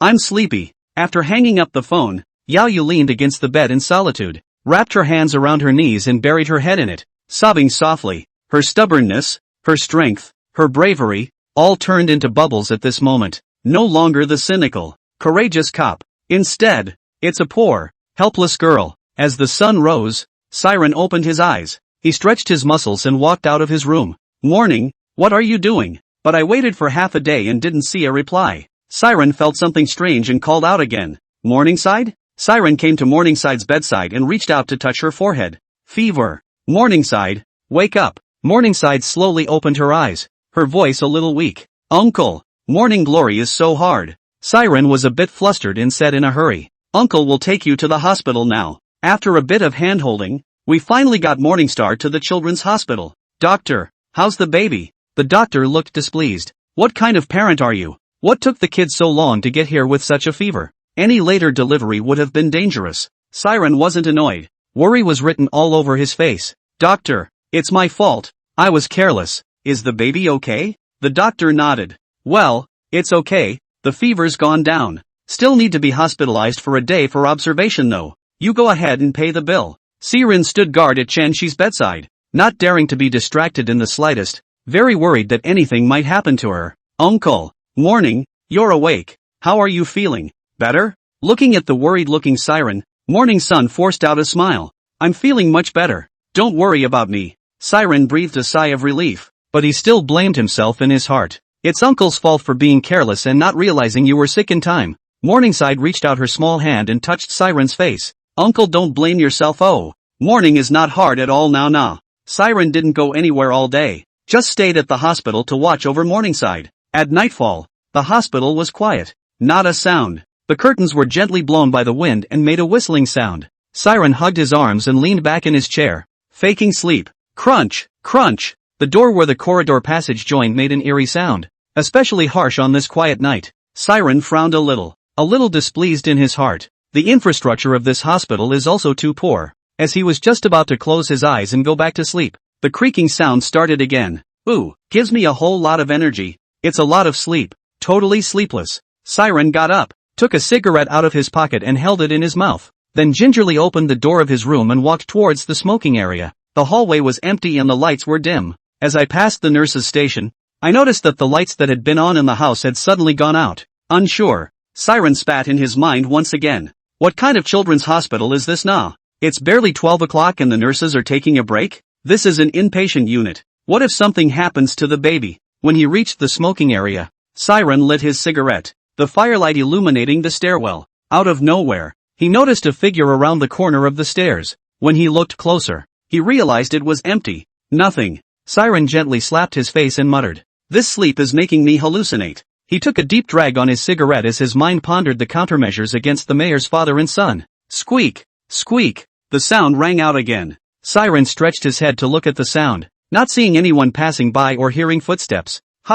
That's strange. Did the wind blow it? This was followed by the sound of snapping barefoot running in the hallway. Siren hastily stubbed out his cigarette, narrowed his eyes, and went on full alert. The footsteps were getting closer to him, but he couldn't see anything. Suddenly, the voice stopped less than 3 meters in front of him. Siren stood his ground and opened his mouth to chide in a low voice. "This is not the place for you. Go back where you came from." Cluck! A sound of bones turning came from above his head. Looking up, a small, naked boy was clinging to the ceiling on all fours like a gecko. Black as ink pupils, miserable white skin, strange smile. Looking at it makes people shudder. "You caught me." The boy turned his head 360 degrees, not taking his eyes off Siren's body for a moment. Siren sucked in a breath of cold air. Although he had seen a lot of ghosts during this period of time, it was the first time he had seen a ghost with such a strange look and posture. "What do you want?" "Hey, hey, hey." The boy's smile echoed throughout the hallway. The boy backed up backwards, his form disappearing into the darkness. Siren was a little confused as to what was going on. Is it just to scare yourself? But immediately afterward, the lights in the entire corridor began to flicker abnormally, and then he suddenly felt the image in front of him change. What was once a clean and tidy wall became dilapidated. There was a soft creak and the door to the joint was opened. There was darkness behind the door, as if a black mist obscured his vision. Seeing this, Siren understood that this was the ghostly creature inviting him in. Contemplating for a moment, he lifted his foot and headed for the front door. Passing by the nurse's station, I noticed that the door to the nurse's station was open and dusty inside. 2 skeletal skeletons dressed as nurses lay motionless in their seats. "Ha, I'd like to see what the hell you're up to." Passing through the gate, Siren was in a wilderness. What? Illusion? He really couldn't figure out. Obviously he was in the corridor just now. How did he come to the wilderness after passing through this door? Siren looked around as a light mist surrounded him. Playing God. Say what you have to say. Fart what you have to say. And if you want to fight, hurry up and do it and don't dawdle. Ha! Are you in such a hurry to die? A cool female voice came from not far away from Siren. Siren turned to look. The original light fog became thicker and thicker. It was impossible to see what was behind the fog. The sound of breaking air rang in his ears. Siren subconsciously tilts his head to avoid it. It felt like a coolness on his face, followed by a rolling sensation. Reaching out, his face was actually scratched. He couldn't help but be thankful that if he hadn't tilted his head to avoid it just now, it wouldn't have been his face that was slashed, but his throat. Are you lucky that you managed to dodge this fatal blow? So what are you going to do next? Swish, swish, swish. The sound of breaking air rang out one after another. Siren didn't dare to hesitate. His figure flopped to the ground in a lousy manner, dodging all the attacks. Hidden rat, come out and fight if you can. The woman smiled wryly. Why are you so naive? Does spiritual path have no one? Electing a loser like you. Siren's body shook violently at his words. He first thought this hospital was haunted, but he didn't realize it wasn't at all. The woman was obviously coming for herself. You know about the spirit path? Who the hell are you? The woman didn't speak, just kept waving her arms behind the thick fog. As his arm waved, uncountable silver needles flew out of the fog. Zap head-on at Siren. The sky was already incredibly dim, plus the silver needles were already tiny. So Siren simply couldn't react in a hurry. Only forced to raise his arms to protect his vitals, the silver needle entered the body, and the feeling of acidity and numbness spread all over the body. You're despicable to poison. Siren immediately exhaled his wristwatch and purchased a yuan chi dan. Very stealthily, he put the elixir into his mouth, but didn't eat it right away, but held it in his mouth. He was waiting for an opportunity, for a chance to strike a blow. The woman saw Siren get hit and stepped out of the fog with ease. She was dressed in a long red dress, with an enchanting and charming look and a curvaceous figure. Yo, that's not good enough? I haven't had my fun yet. Siren was weak and sat on the ground. Are you trying to kill me? The woman in red laughed. No, no, no, how could I kill you? You are still of great use to us. Watching the woman get closer and closer to herself, she was already in the best range of attack. He swallowed the elixir in his mouth and regained control of his body, then pretended to be weak and opened his mouth to ask, who the hell are you and what is the purpose of capturing me? The woman covered her mouth with a smile. Little brother, you're very curious. You'll know naturally when the time comes. Seeing his chance, Siren stormed up. The woman looked flustered and drew back. Siren held a dagger into the woman's abdomen. Ah, the woman wailed, jerking away and running back into the fog. Ahem, kid, you're pissing me off. The woman covered her wound, her face dripping with cold sweat. With that said, he raised his hand and continued to use the silver needle on him, with the medicine still remaining in his body. Siren protected his head with one arm and rushed towards the fog. The woman kept wandering by the cover of the fog, always keeping a safe distance from him. Visibility in the fog was less than half a meter, which was not good news for Siren. The woman had the ability to see through the mist and was so athletic that it was impossible to tell where the woman was from her voice. However, the woman's melee combat ability seemed weak, and she was no match for Siren. Besides, she's still seriously injured. Suddenly he had a flash of insight. The eyes looked down as if searching for something. Found it. The bloodstains dotting the floor pointed him to the woman's hiding place. As Siren gradually approached, the woman began to shift her position constantly, but no matter how she moved, Siren always found her exactly. The woman kept reassuring herself in her head. It must be a coincidence. He couldn't have found me in the fog. Soon, Siren caught up again. This time she could finally be sure that the man in front of her did have the ability to track herself. She pulled out a clay jar from her bosom, uncovered the talisman paper at the mouth of the jar, and pulled off a handful of her own hair and cast it into the jar. A ghostly blue flame rose violently from the jar, which then turned into a gust of black smoke and floated out. Not far from her, it coalesced into a figure. Boy, this is a gift I've prepared especially for you. Enjoy it. After saying that, he left without looking back. Siren didn't know what the hell she was up to, so she could only be on careful guard. The mists lost the woman's grip and slowly dispersed. When the mist completely dissipated, an unfamiliar figure appeared in front of Siren. Looking at the figure in front of him with long hair covering his face and dressed in a white linen robe, Siren felt bad and drew back. The man hung his head and stood motionless. The two of them just confronted each other for almost 5 minutes. And finally Siren couldn't stand it anymore and rushed over with his dagger. Bang! He first felt the sky spinning and his body was out of control. Then he landed heavily on the ground. Looking up at the sky, his mind foggy, he wondered what had just happened. Siren wiped the blood that spilled from the corner of his mouth and climbed up, his gaze deadpan on the man in front of him. But this mysterious man who had been summoned didn't seem to have any intention of letting him go. Crouching on all fours, he charged toward him as if he were a beast. When he was close enough to Siren, he swung his arms up, trying to cut the man in front of him off. How could Siren do as he wished? Jumping up and riding on top of him, his hands wrapped around the man's neck in a death grip. The man felt a person lying on his back, and like a bull in heat, he kept jumping and running, trying to throw Siren off. The strong lurching sensation made Siren's stomach turn over. He clenched his teeth and forced himself to endure the discomfort, quickly pulling out his dagger and plunging it into the man's skull. Poof! With a sound, the man seemed like a deflated ball, his body continuously shrinking, eventually leaving behind only a skin. Siren stood up, and before he could check, he felt the scenery in front of him change, and he was back in the hospital. Turning around, he saw a couple of nurses, faces hiding away in horror. Siren touched his head and asked uncertainly, "Nurse, what's wrong with you guys?" One of the older nurses shuddered. "Sir, calm down. Do you have something unpleasant in your heart? Tell sister. Sis is a person who has been there and can enlighten you. Don't ever think about it." Siren gave her a crooked look and smiled. "I'm fine. Fine. Thanks for asking." Then pushed the door about to go back into Morningside's hospital room. The nurse gritted her teeth and violently opened her arms to stop Siren's path. She tilted her head and closed her eyes tightly, not daring to meet Siren's eyes, her voice trembling as she opened her mouth. "Sir, the children are innocent. Come at me for anything." A couple of the other nurses opened their mouths in a threatening manner. "You must be calm. Security and police are on their way. Wrap it up in time before there are any casualties. When the police come,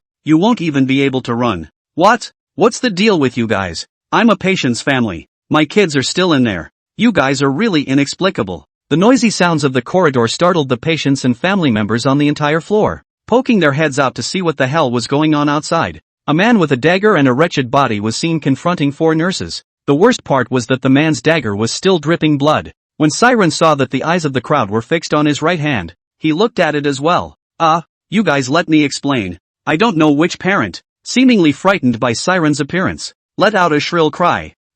Not good. Murder. Someone come quick." The corridors were a mess of noise, shouting and cursing. Siren was somewhat helpless and put the dagger away. "This is a real misunderstanding. I'm a good person." Tap tap tap. The police stationed inside the hospital rushed over quickly at the news. The policeman put his hand on his back waist in a gesture of drawing his gun and snapped, "Get your hands up and stand facing the wall." Siren was a little reluctant. "This officer, can you just let me explain? I'm really not a bad person. I really didn't do anything." The nurse saw the police appear and her mind was made up. "Humph. Nothing? You just took a knife and waved it wildly in the hallway, then crouched down and kept poking." Siren was at a loss for words, so he could only throw the 7-star sword aside and follow the police officer's instructions to raise his hands and stand against the wall. The police quickly rushed behind Siren, first kicking the 7-star sword to the side, then taking out handcuffs and putting them on him. The crowd of onlookers clapped their hands. Yes, police mighty. The police led Siren to an interrogation room inside the hospital.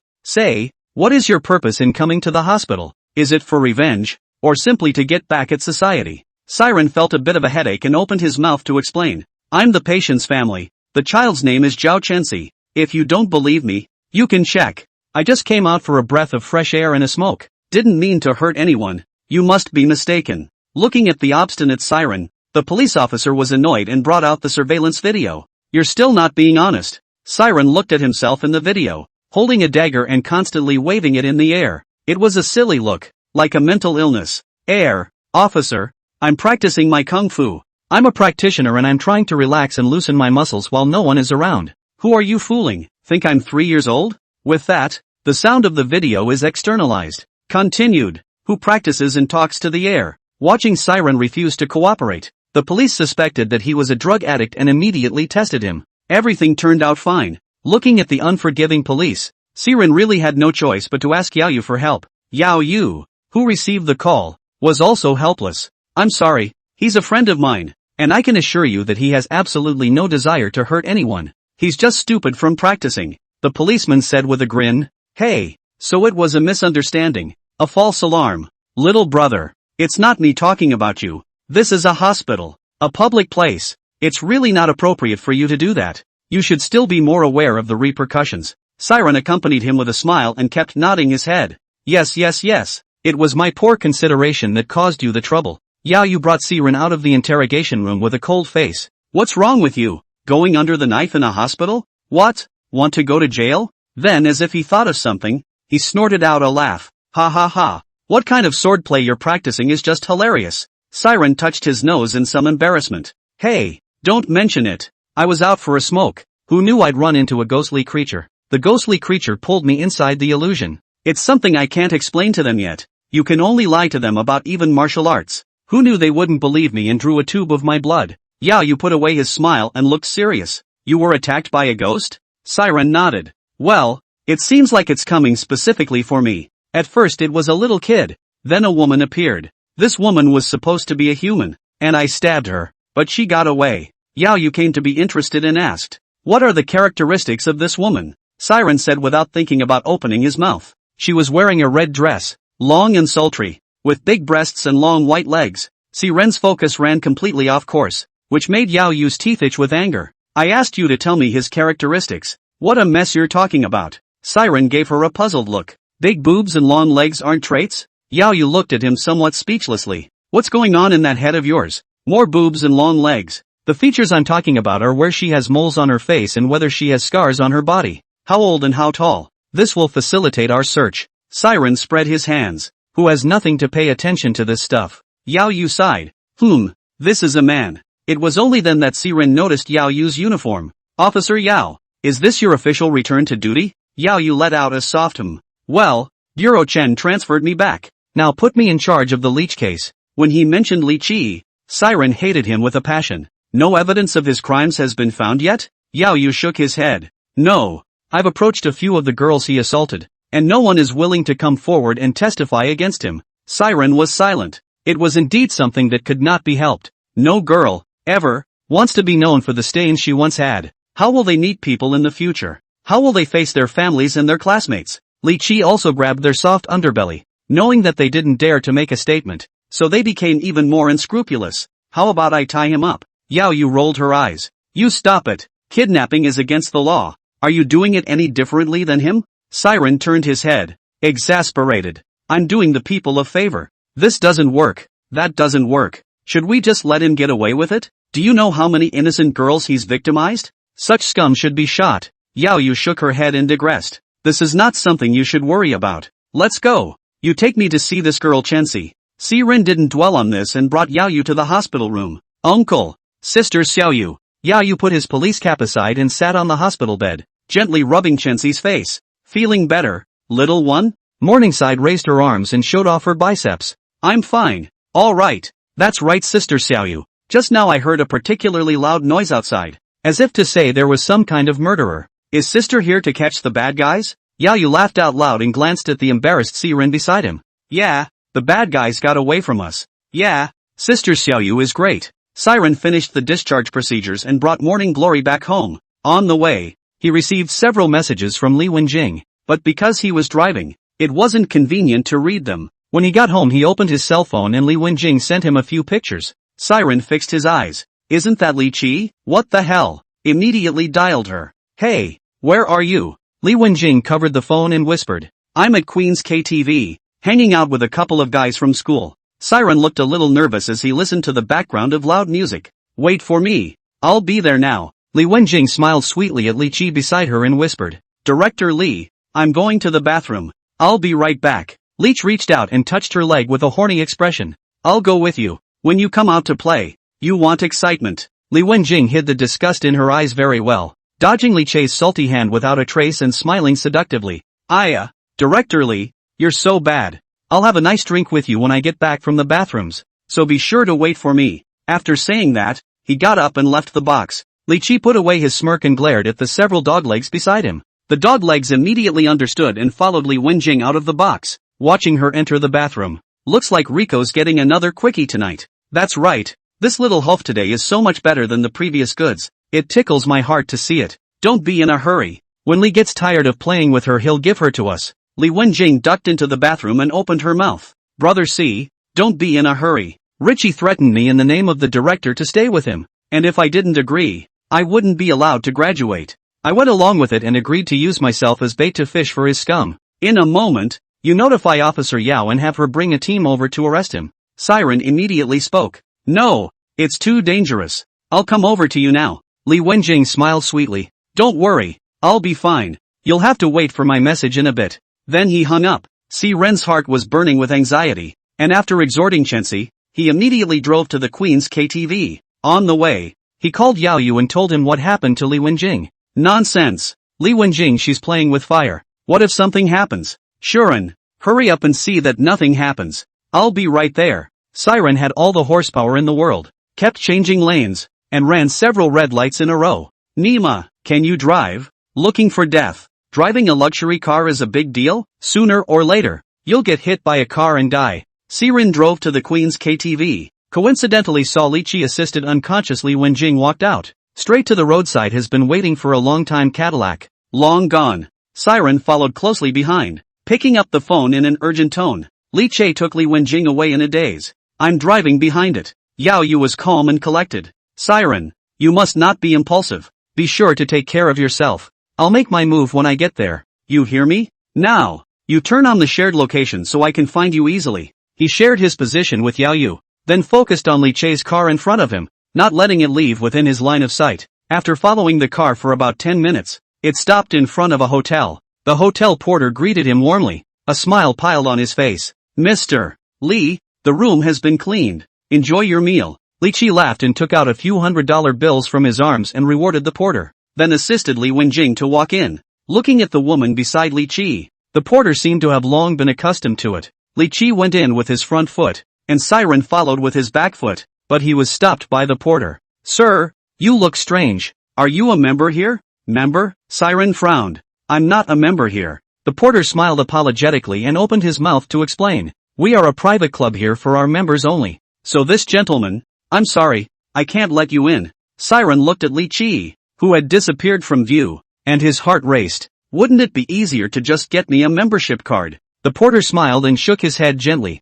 I'm really sorry, but membership cards are issued by our owner himself. To become a member of our hotel, you have to get the approval of our owner. So I'm really sorry. Siren took out a bunch of money from his pocket, and without checking exactly how much it was, he directly shoved it into the porter's hand. Do me a favor and let me in. The porter looked at the money in his hand, very heartwarming, but thinking of his own boss's terrifying background and cruel methods, he could only grit his teeth and refuse. I'm sorry, but I can't take this money. You don't have to give me a hard time. I'm just a little porter. I'm going to let you in and risk losing my job over it. Siren was as restless as an ant on a hot pan. He looked at the distribution of staff inside the hall, then drew his legs and made a mad dash inside when the porter wasn't looking. The porter's face changed and he shouted behind him. Quick, stop this guy. Hearing the porter's shout, the guardroom instantly rushed out 5 or 6 burly men, surrounding Siren in the center. Kid, be sensible and get out of here before you suffer a flesh wound. Siren stared stubbornly at those in front of him. Get out of the way, guys. My friend was drugged and brought here. If something goes wrong, can you take responsibility for that? A few pugilists looked at each other and laughed. Kid, do you know whose territory this is? In this part of Lotus City, he is the sky. Siren's mind was racing. Could it be that this club was owned by the mayor of Lotus City? This is Mayor Chang's place? The big man at the head of the group shook his head. The mayor is just one of the members here. Okay, kid, get the hell out of here. Siren's eyes rolled and he pointed his finger behind the big man, a look of surprise on his face. Mayor Zhang, you're here. The crowd sniffed and turned back to check. Siren escaped through a gap in the crowd's turnaround. Don't let the kid get away. Grab him. Siren ran furiously towards the elevator. Although he didn't know how many floors Li Wenjing had been taken to, but as long as he got rid of this group of people and searched from house to house by himself, he would definitely be able to find the person. Besides, Yao Yu will be here soon. The moment the elevator door opened, Siren rushed in without thinking. It just so happened that 2 people, a man and a woman, were heading out of the elevator. Siren collided with the woman. Ah! The woman exclaimed softly as she rubbed her chest. Seeing this, the man behind the woman quickly stepped forward, reached out and grabbed Siren's collar, lifting him high into the air before turning back to ask with concern. Miss, are you okay? The woman shook her head and whispered. Forget it, I'm fine. The man tossed Siren aside with a cold grunt. What are you security guards for? Are they all rice bowls? If anything happens to Miss, can you take the responsibility? How many heads do you have? The crowd of security guards were coy and didn't dare to breathe, being lectured like grandchildren by the man in front of them. Siren bared his teeth at the fall and stood up, rubbing his shoulders lightly. This lady is sorry for knocking you over. I'm in a hurry now, can you do me a favor and let me up? The woman didn't even look at him and walked straight out of the elevator. The man opened his mouth to curse at the security. What are you waiting for? Hurry up and throw the Yakuza out, he said, following the woman out of the elevator with him. A group of security guards pinned Siren to the ground and punched and kicked him. Siren held his head and curled up, the anger in his eyes not hidden at all. You scum! Scum! If anything happens to my friend in your clubhouse, one of those present will pay for it. The woman stopped, cocked her head at him, and spoke with interest. Oh, I'd really like to know what you can make us pay? The woman didn't walk away either. Finding a random couch in the hall and sitting down with her legs crossed. Escort him over here. It's been a while since anyone dared to talk to me like that. Siren, who was covered in black and blue, knelt in front of the woman under the forceful suppression of security. The anger in Siren's heart had reached its peak, and he could not wait to kill all the people here. Let go of me, he kept struggling, but where could he break free from the crowd? His entire body was pressed down to the floor and his face rubbed intimately against it. Right at this moment, Yao Yu walked in wearing a police uniform, and with a glance, she spotted Siren who was pinned to the ground. Open your mouth and berate the crowd. Let go of me, all of you. The crowd ignored Yao Yu and instead turned their attention to the woman sitting steadily on the sofa. When the woman saw Yao Yu, she was first surprised for a moment, then she stood up and laughed chirpily. Who did I think it was? So it's the Yao family's eldest miss. What's the matter? Why don't you go and be the wife of the Wang family? And what is the purpose of coming to my club? Yao Yu's face turned blue as he said in a deep voice. Qianrong, I'll say it again. Let go of him. Qianrong glanced at Siren on the ground and said with a playful face. This kid is the concubine you found? If your fiancé finds out about this, guess what he'll do? Yao Yu drew his sidearm, walked up to the crowd, and chided. I'll give you one last chance to let go of him. Otherwise, I will take you back to the police station for obstruction of law enforcement for investigation. None of you have a clean slate under your asses. And if you go in, you don't want to come out for 3 or 5 years. Qianrong waved her hand and told the security personnel to back off. Alright, Miss Yao has given her word, so you guys should disperse. Yao Yu crouched down and helped Siren up. How is it? Is it badly hurt? Do we need to go to the hospital? Siren covered his chest and shook his head. It's not in the way. Hurry and find Li Wenjing first. She's been in there for more than 10 minutes. I'm afraid she's in danger. Yao Yu was about to go upstairs with Siren, but Qianrong called out to him. I said Miss Yao, you think I don't exist? You asked me to release them. I did. What? And now you want to search my family's clubhouse? Isn't that a bit excessive? If you disturb my family members, can you afford to take this responsibility? Yao Yu looked at Qianrong, his tone a bit icy. I hope you understand that I'm on official business. I'm sure your old man would not be happy if any lives were really lost in your family's clubhouse, right? Qianrong covered her mouth and let out a light laugh. Ha, I think you're mistaken. Want to catch a suspect? You've come to the wrong place. The people who come to me are hefty business elites, dignitaries and bigwigs. Yao Yu's patience had run out and didn't want to waste any more time with her. Pulling up Siren and entering the elevator, Qianrong snorted coldly before ordering the man beside her. Go find out who was here earlier. Not long after, the man replied with a message to Qianrong. Miss, check it out. Reception at the door said that the Li boys took an unconscious female upstairs. The Li family? Which Li family? Qianrong asked suspiciously. School of Finance Director Li. Qianrong let out a light oh. Oh, his son's name is Richie, I believe. That's right. This Li Chi is a total booze hound. I've heard that he's been messing around in school, wreaking havoc with girls on the strength of being the school manager's son. And a couple of girls tried to kill themselves. Qianrong said calmly. Aha. Send someone up and take him for a while to hide. When the police leave, take back his family's membership. Such a person does not deserve to set foot in my house. Yes, ma'am. Qianrong entered the elevator and found Yao Yu and Siren. I say, Ms. Yao, have you found anyone yet? Yao Yu ignored it, checking out one room at a time. Siren scratched his ears anxiously. This young lady, can you give us Li Chi's room number? Qianrong didn't even look at him. Instead she looked at Yao Yu playfully. Miss Yao, why don't you beg me? Maybe, if I'm happy, I'll give you his room number? Yao Yu was silent for a few moments as she kept struggling with her thoughts inwardly. On one hand, she was asked to bow down to her nemesis, and on the other, Li Wenjing's innocence. Yao Yu valued his dignity more than his life, but when it really came down to it, she hesitated. Qianrong, there is an innocent girl about to be violated in Li Chi's room. We're both women, and you're just going to stand by and watch? Qianrong's smile didn't diminish. Then she looked at her watch. Yikes, almost 20 minutes have passed. If Li Chi was fast, it would all be over by now, right? You, Yao Yu pointed at Qianrong, gnashing her teeth in hatred. Good, count on me begging you. Please give me Li Chi's room number. Qianrong narrowed her eyes and let out a light laugh. There's no need to be so formal between the two of us. What's the point of begging or not begging? Come with me. Several people quickly rushed to Li Chi's room. The bed was a little messy and the bathroom was still wet, obviously having just been used. Yao Yu also figured it out at this time and let out a cold snort. Qianrong, you play this hand beautifully. I really underestimated you. Qianrong waved her hand and responded carelessly. What are you talking about? It's so weird. You asked me to bring you to Leech's room, and I have done so. What does it matter to me if he's not here? He's not my son either. His legs are on his own and he can go wherever he wants. Yao Yu looked at Siren inside. The man has probably run away. Siren's eyes were red as he looked at Qianrong as if he wanted to kill someone. Say, where did you hide Leech? Qianrong grimaced. What's your name? Talking to me in that tone of voice. What's the matter with you? Find it yourself if you can. If you don't have the skills, don't learn from other people's heroes. A disgrace. Siren wanted to continue arguing with Qianrong, but Yao Yu stopped him.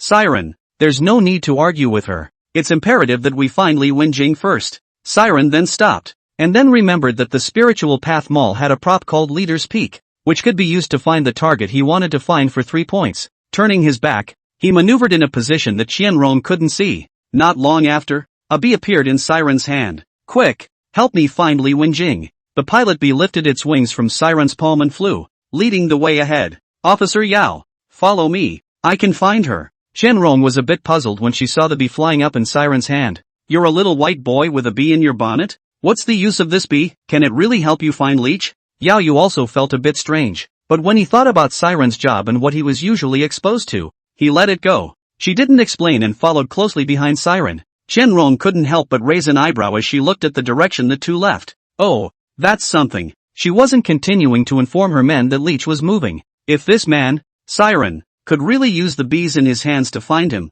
he would have to pull the strings on this man himself. How can it be considered appropriate to trade a drunkard for a young man with special abilities? The trio followed the guide bee and soon came to a mural. The pilot bee lay motionless on the mural. Yao Yu looked at Siren with an inquiring gaze. Siren trusted the things from Spirit Way Mall, and he returned a firm look to Yao Yu. Yao Yu nodded gently before tapping his hand on the mural. It's empty. It should be a secret room inside. Seeing this, Qianrong no longer hid it and opened the door of the secret room with great generosity. As soon as he opened the door, he saw Li Qi's naked upper body, and he was furtively touching Li Wenjing. Siren was furious, stepped forward and grabbed Li Qi's neck, and slapped his big mouth. Yao Yu didn't make a move to stop it and looked straight at Qianrong, hoping to give her a reasonable explanation. Qianrong cocked her head and blinked. What are you looking at me like that for? I now suspect you of harboring criminals. Yao Yu had a businesslike tone. Qianrong patted Takamatsu's chest. Gu, Miss Yao, I'm timid. Don't scare me.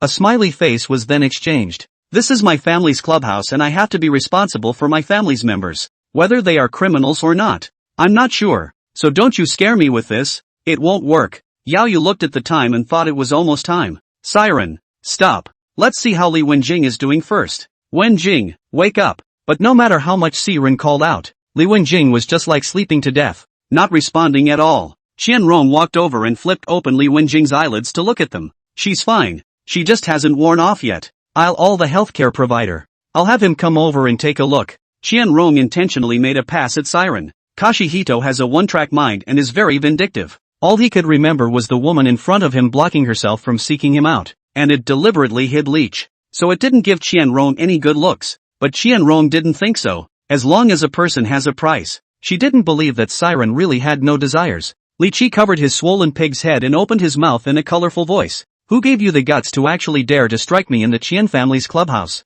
In fact, as early as when Siren and the others found this secret room, he knew that the odds were that he had run into a hard case. But when he thought of the power of the Qian family, he put his heart back. In Lotus City, the money family's word is more powerful than the mayor's. Yao Yu took out handcuffs and cuffed Li Qi. Come with me and explain your problems. Li Qi still wanted to resist for a bit, playing dumb and asking, this officer, you have to give me a reason for arresting me, right? Siren sniffs and raises his hand for a smack in the mouth. Reason? You should know in your own heart for all the shit you've done. Li Qi covered his face and looked at Siren with hatred. Officer, I'm a suspect at best right now. You're enforcing the law violently. I'm going to sue you. Who saw it? Got any proof? Without evidence, beware, I'll sue you for slander. Yao Yu didn't take Li Qi's words to heart at all. Li Qi also stopped speaking. It was useless to say anything now. Put all your hopes in your own father. In a short while, Li Wenjing regained her sanity under the treatment of the clubhouse's healthcare practitioner. Head. It hurts.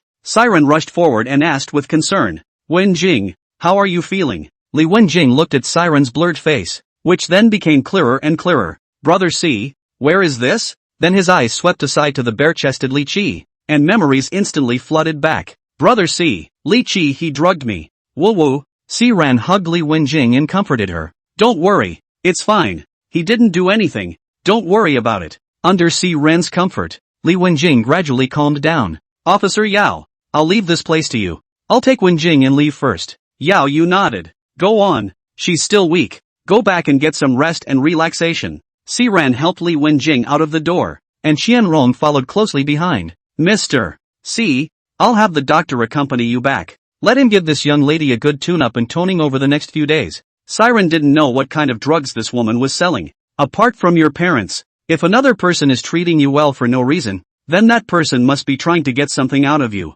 Siren knew the truth of it. It's not necessary. I don't want to be associated with you in any other way. We're not on the same page. Qianrong's smile did not diminish. I think you have some kind of misunderstanding about me. There are long days ahead, and I'm sure you'll change your mind about me as the days go by. Siren ignored her and left with Li Wenjing. Qianrong watched Siren go far away, then spread out her palm, revealing the guiding bee in her palm, not knowing what she was thinking in her mind. Back at home, Li Wenjing's state had pretty much recovered. Wenjing, you're too impulsive this time. What if there is danger? Li Wenjing playfully spat out her tongue. It's you. You wouldn't let anything happen to me, would you? Siren sighed and shook his head helplessly. Don't ever take such a risk next time, okay? Li Wenjing nodded playfully. Nah, I'll keep that in mind. On the other side, in the interrogation room, Li Qi didn't say a word. No matter how much the police questioned him, he just wouldn't talk. Li Qi, are you planning to be recalcitrant to the end?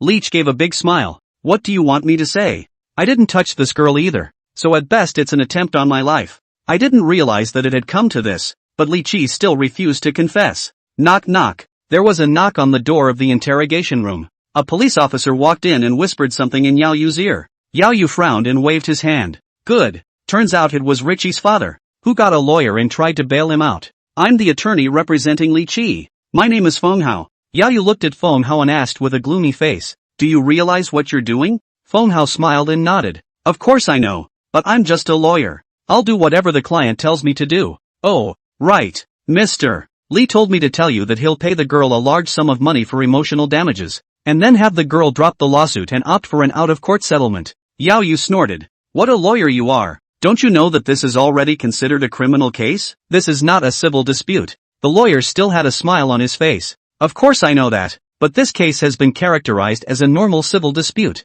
Yao Yu's face changed. What did you say? The lawyer didn't answer, putting away his smile and speaking faintly. Now, I'm going to take my client away. Despite all the reluctance in Yao Yu's heart, she could only step aside and allow Li Qi to be bailed out. Li Qi proudly walked out of the interrogation room and looked at Yao Yu with a cheap grin on his face. TSK. Officer Yao. I'm leaving. Oh, bye. Just then, Yao Yu's phone rang. I was already in a bad mood, so my tone was harsh. What is it? Say something. Fart. Siren froze. Officer Yao. You're on gunpowder. So much fire. Yao Yu looked at the fading away Li Qi. The anger in his heart was beyond words. Say what you have to say. I'm annoyed now. Siren doesn't ink either. It's like this. Qianrong just had someone send me the evidence of Li Qi's crime. Not only is there video, but there are witnesses. Yao Yu was a bit incredulous. What did you say? It's true? Siren didn't know why he was reacting so strongly and said truthfully. Yes, it's true.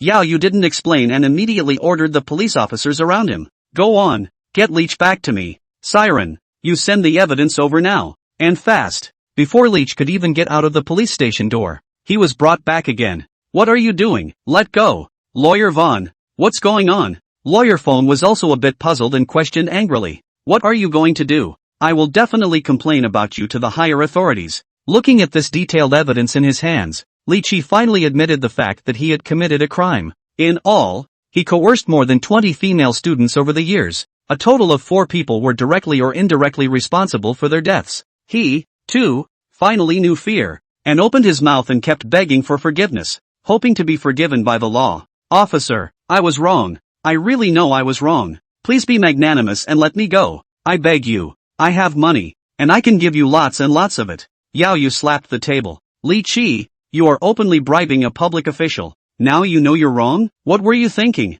The lives of those 4 students are not lives? Li Qi opened his mouth with a sniffle and a tear to explain. Officer, it's really not my fault. They seduced me first. They dress so revealingly and hang around me every day. I'm a man. Physically normal man. Yao Yu laughed in exasperation, full of crooked reasoning. You think you're a hooker because you're underdressed? You really think you're a dish? Talk about it. You've been wreaking havoc on so many people for so many years. Why has no one ever reported you? Is someone backing you up and wiping your ass? Richie fell silent in a rare moment. No. Seeing this, Yao Yu also knew that there was no need to continue the interrogation. Okay, you're going to spend the rest of your life in prison. Enjoy it. Li Chi hesitated for a moment and pleaded in a small voice. Officer, I'd like to see my father. Yao Yu did not turn around and responded coldly. Don't worry, you'll see your father on the day of your trial. After exiting the interrogation room, Yao Yu finally breathed a long sigh of relief. The case that's been bothering her for so long is finally done.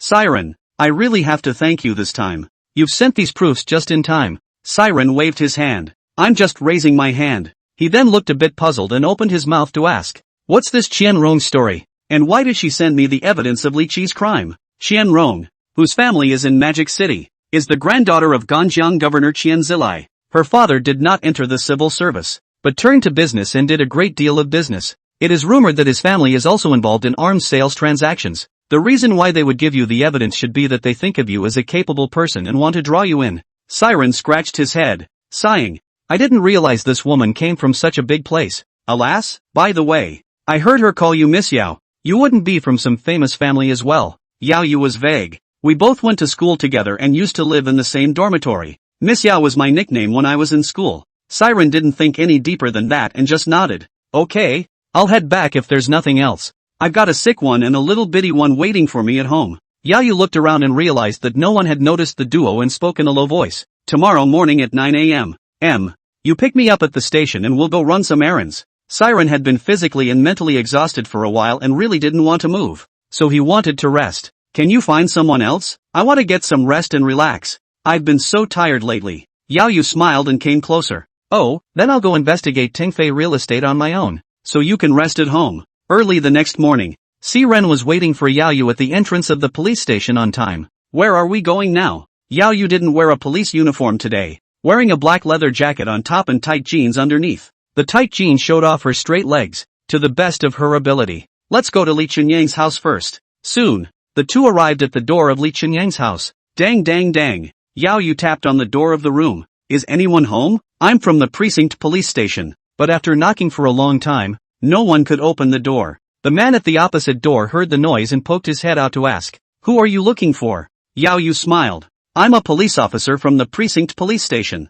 Do you know where her family went? Hearing that it was the police from the district, the residents dropped their guard. The woman is a poor one, too. His man died some time ago and her mother-in-law was devastated to learn about it and was hospitalized. The whole family depended on her alone. No, every day, I get up early in the morning and sell some vegetables and fruits at a stall outside. After saying their thanks, Si Ren and Yao Yu left. Lu Shangshi Ren has been moping around. Yao Yu opened his mouth and asked, What's wrong? I've seen something wrong with your expression since the beginning. Siren responded. From what I understand, after Li Chunyang's death, the city council gave her family a large sum of money in order to quell the effects of the incident. But why does she have to get up early in the morning to sell vegetables? Yao Yu replied rightfully. So what do you think should happen? Take your husband's large pension and squander it mindlessly. Sitting on it? I don't think there's anything wrong with it. Siren shook his head. Li Chunyang's mother is now bedridden and in desperate need of care. Why would she be selling vegetables at this hour? Yao Yu drifted off,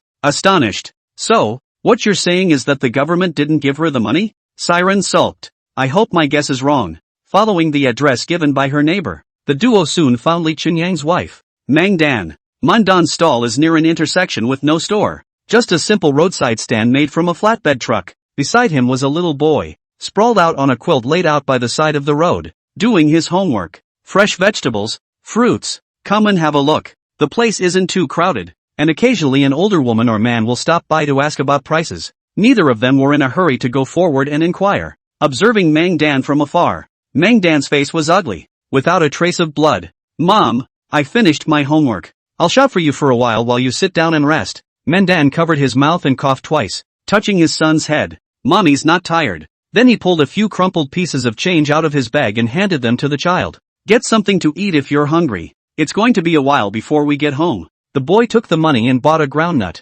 came back and handed it to Mom. You eat. Mom, I'm not hungry. The two sirens looked at it for a long time. What was a happy family of 3 has now become this. Sister-in-law. Remember me? Mendan shook his head and smiled apologetically. Sorry, I don't remember. May I ask who you are? My name is Siren, and I've been to your house before, and I left you a phone number. Mengdan's face changed violently, and he hurriedly put away the dishes and pushed up the crate to leave. Sister-in-law, what are you doing? I'm not a bad person. Yao Yu also opened her mouth at the right time to explain. Sister-in-law, I'm a police officer. We're here to help you. Mendan didn't reply, stifling his head and pushing the cart forward. Seeing this, Siren stood in front of the crate and forced it to a halt with force. Please let me go. I've already promised you that I won't sue. What more do you want from me? Mendan was a little hysterical at the moment. Yao Yu glanced at Siren, and sure enough, he had guessed it. I didn't realize they'd even take the money. Aren't they afraid of retribution? Yao Yu handed Mengdan his credentials. Here are my papers. The chief sent me to look into the circumstances of this case, to get a statement for Li Chunyang. Mengdan didn't even look at them, looking at the two of them with a pleading face. I beg of you, spare me. I don't know anything. I'm just an ordinary citizen. Yao Yu wanted to continue persuading Mengdan, but he was stopped by Siren. Siren, what are you doing? Siren shook his head. Forget it, let her go. Yao Yu was puzzled by his approach and opened her mouth to question. Why? Siren opened his mouth to explain. She's just a powerless little old lady. She has a terminally ill mother-in-law to take care of and a son who is in school. You want to think about it. If we can't take out the mayor and his father in a short time, what will be waiting for the girls? We'll have to think long and hard about this. Yao Yu looked at the distant Mengdan with a complicated expression. So what do you think we should do next? Let's go to the hospital first and visit Li Chunyang's mother. I'll tell you in advance. We're simply going to visit the old man. Don't ask questions when you're occupationally ill. Yao Yu rolled her eyes. Is that what I am? When they came to the hospital, they were guided by a nurse to find Li Chunyang's mother. Ying. The old man had no ward. Just an extra bed in the corridor, with no one at his side. Siren and Yao Yu came to the bed and saw that the old man's face was waxy. His eyes were lifeless, and it would not be an exaggeration to describe him as being as thin as a bone. The old man seemed to sense that someone was watching her and inclined her head, looking at the two with a puzzled expression. Siren carried the fruit in his hand. A smile piled on his face. Auntie, we are friends of Big Brotherly. How's the body feeling? The old man's voice was a little weak and he tried to struggle to get up, but Siren reached out and stopped him. I'm quite well. It's an old problem. Nothing serious. I said I'd be discharged, but Dan wouldn't let me. This hospital is several hundred a day. I'm so old and I'm giving her a hard time. LOL. This sigh from the old lady made Siren hear the helplessness and heartache in it. Yao Yu, you stay with Auntie and talk first. I'll go ask the doctor about Auntie's condition.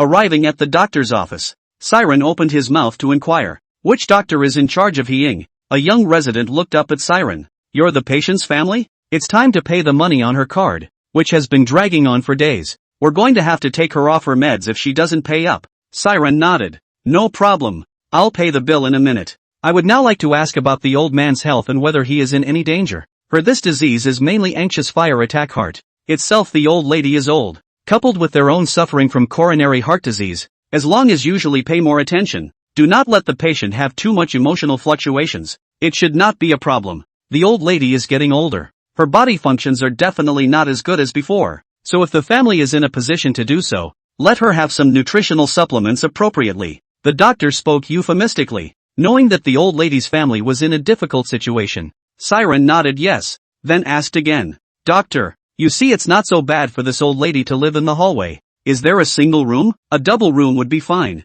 The doctor was a little hesitant. Yes there is, but the key is that it's not a cheap day. Money is not a problem. There is a good environment for the elderly to get well faster. You bill me now and I'll pay the bill. In no time, the nurse wheeled the old lady into the single room. Nurse, is there a mistake? Upon entering the single room, instead of being happy, the old lady had uneasiness written all over her face. Panic. You must be mistaken. We don't have the money to afford a room like this. The nurse gave her a quizzical look. Your name is Ying, right? Right. That's right then. Yao Yu reacted and opened his mouth to console him. Auntie, you can stay at ease. It was Siren who helped you change your room. Not too long after, Siren walked in carrying a bunch of nutrients. Auntie, I just asked the doctor. Your illness is mainly an acute fire attack. 2 days of good rest and you'll be fine. The doctor also said that you are weak and need to eat something nutritious to make up for it. Let Dan get it for you when she gets here tonight. The old man had mixed feelings for a while. She didn't know what this man and woman in front of her were.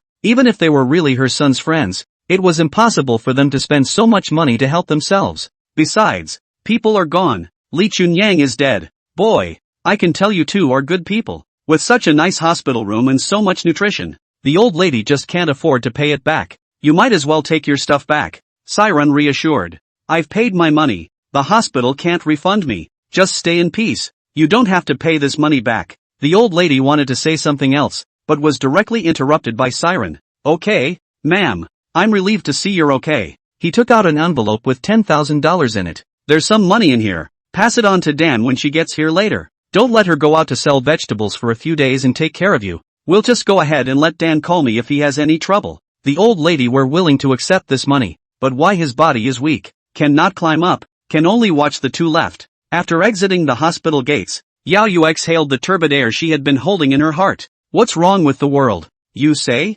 Siren gave her a strange look and asked. That's the way the world has always been. This old lady thing just happened to come your way. There are people worse off than her where you can't see them. The two were not interested in continuing the investigation and each went back to their own homes. I'm back. What's cooking? It smells so good. When he entered the house, Siren smelled a burst of aroma. Li Wenjing stretched her head out from the kitchen and smiled. I've learned a couple of dishes, so I'm just in time to show you what I can do today. Sit down for a while and brush up on your video. Dinner will be ready soon. Morningside was grasping a chicken drumstick in her hand, her mouth full of grease. Sister Wenjing's chicken thighs are super delicious. Uncle, try them. Siren took the chicken leg and casually pulled a tissue from the coffee table and wiped Morningside's mouth. Kids need to eat less of these greasy things, okay? Morningside smiled cheekily. People only eat one. After dinner, the three of them sat on the couch and watched the cartoon Cat and Mouse. It was as if they were family. The laughter is extraordinarily heartwarming to watch. On the contrary, Yao Yu was alone at home, eating instant noodles and listening to the latest news reports. The hand kept writing something. At night, Meng Dan came to the hospital and searched for half a day without finding her mother-in-law. I eventually learned from the nurse that my own mother-in-law had been sent to the intensive care unit. Mom, why did you move here? Granny opened her mouth to explain. Two youngsters came in this afternoon, a man and a woman. Said he was a friend of Chunyang's. They're the ones who put me in this ward. Saying that, he handed Meng Dan the envelope that Siren had left behind. This is what they left behind on their way out. I didn't want it, but I'm just too out of shape to get up. Two young people, a man and a woman, is that them? Thinking of those two people this morning, Meng Dan was nervous in her heart, afraid that they were sent there to test herself. Mom, did they ask you about Chunyang? Granny shook her head. No, they didn't ask anything. What's going on? What happened? Mendan let out a long breath. It's okay, I'm just asking. I'm going to go ahead and pay the hospital bill, and we'll talk about the rest when I get back. Coming to the payment hall, Meng Dan opened his mouth and asked the staff. Hello, how much money is owed on He Ying's card? I'll make it up now. The staff member operated on the computer and spoke back. He Ying, right? It's not in arrears. Someone came and paid it today. There's still $50,000 on the card. Okay, thanks. Meng Dan walked out of the hall, took out the phone, hesitated for half a day, and only then dialed. Hello, is this Mr. Siren? I'm Meng Dan. Siren immediately sat up straight. Sister-in-law, what's wrong? Is something wrong? Where are you? I'm coming over now. Hearing this anxious tone from the other party, Meng Dan's heart warmed. She had endured so much indignity alone these days. His own relatives avoided him as if he were the plague.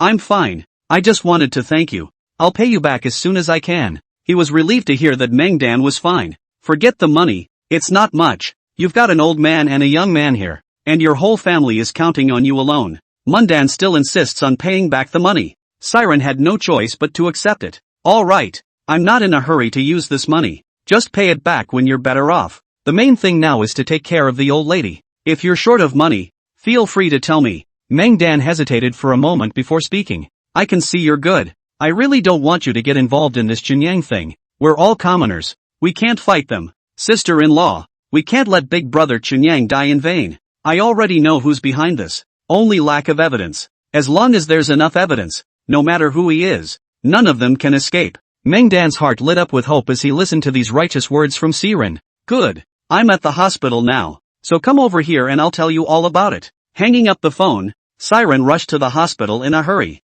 He didn't tell Yao Yu about it and chose to go alone. When they arrived at the hospital, they saw Mendan waiting at the door for a long time, and the two of them found a quiet tea house nearby. Meng Dan spat out the ins and outs slowly. That day, I got a call from Captain Chunyang. He told me that Chunyang is critically ill and is now in the hospital. By the time I got to the hospital, Chunyang was already gone. I didn't even see the last of him alive, said the man with tears on his face. Sobbing softly, Siren was silent and handed over the tissue. He didn't know how to comfort Meng Dan. Feeling that all words of comfort seemed so pale and powerless, Meng Dan calmed down a bit and continued. In the morgue, I saw Chunyang's body. It was burned all over his body and there were burn marks all over his body. I cried and asked their captain what was going on. The captain told me that it was because of the sudden fire in Triumph Court, and Chunyang was buried in the fire to save the people who had not yet had time to escape. I'd been mentally prepared for this since he became this firefighter. Still, the day came so suddenly that I couldn't take it in for a while.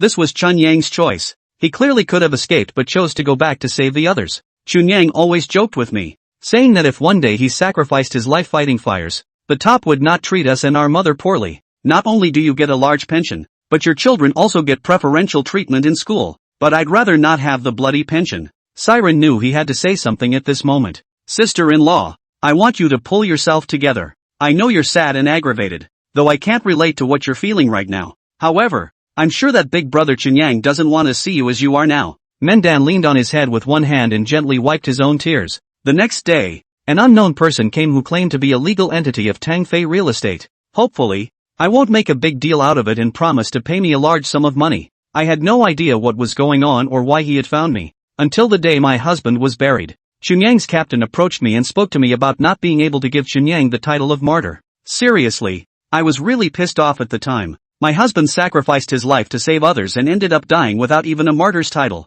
But Chunyang's captain seems to have something to hide. No matter how hard I pressed, he refused to talk. Then, in a fit of pique, I reached out to their higher-ups and asked them to give themselves a piece of their mind. But I didn't even get in the front door before I was thrown out. I was not happy and wanted to go to City Hall for help. But when he was halfway there, he was stopped by a group of people. They threatened me with children and old people to prevent me from petitioning. I'm just a woman with no choice but to swallow it. But even then, they didn't leave me alone. Every day they come to my house and harass us. I also reported them to the local police station. But every time the police came, they disappeared without a trace. After a while, the police wouldn't bother with me. Then later, the martyr's commendation money that was supposed to be paid by the government was not paid. Only 40 months of basic salary was paid back on the grounds of death due to illness. He lived in the army for 2 years, recovered, and then joined the fire department, where he was paid $800 a month, plus various allowances to get about $2,000 a month. But the salary is back pay at $800 a month,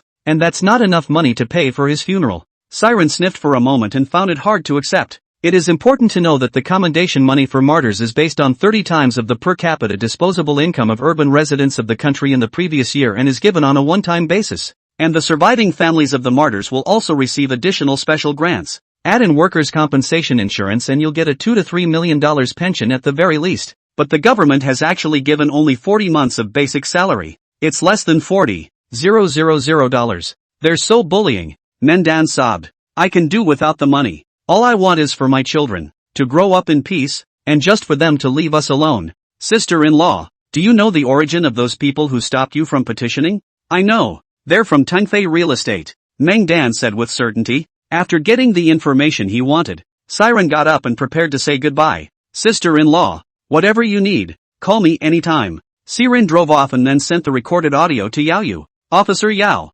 receive this. It's the information I got from Meng Dan. Siren was in a good mood and finally had some evidence. Just as he was waiting for a stoplight, a commercial vehicle suddenly drilled out of the reverse lane and slammed straight into his main driver's seat. He had no time to react at all. There was a loud bang and all the airbags in the car popped. The brain of Siren in the car was in chaos, and the force of the airbag made him nearly faint. But even if he didn't pass out, his consciousness began to fade. There was no telling where his head had hit, and blood began to ooze from his forehead. Immediately behind them came 3 more commercial vehicles. More than 20 people came down from the car, armed with sticks and machetes, and aggressively surrounded the car he was in. He couldn't see what was going on out there because of the airbags blocking his vision. A strong desire to survive compelled him to open the car door and try to seek help. He feebly unbuckled his seatbelt and strained to push the car door open before falling to the ground. What caught his eye was a pair of immaculate leather shoes. Yoo-hoo, you've got a tough life. Ha! Even if Siren's head was slow to react,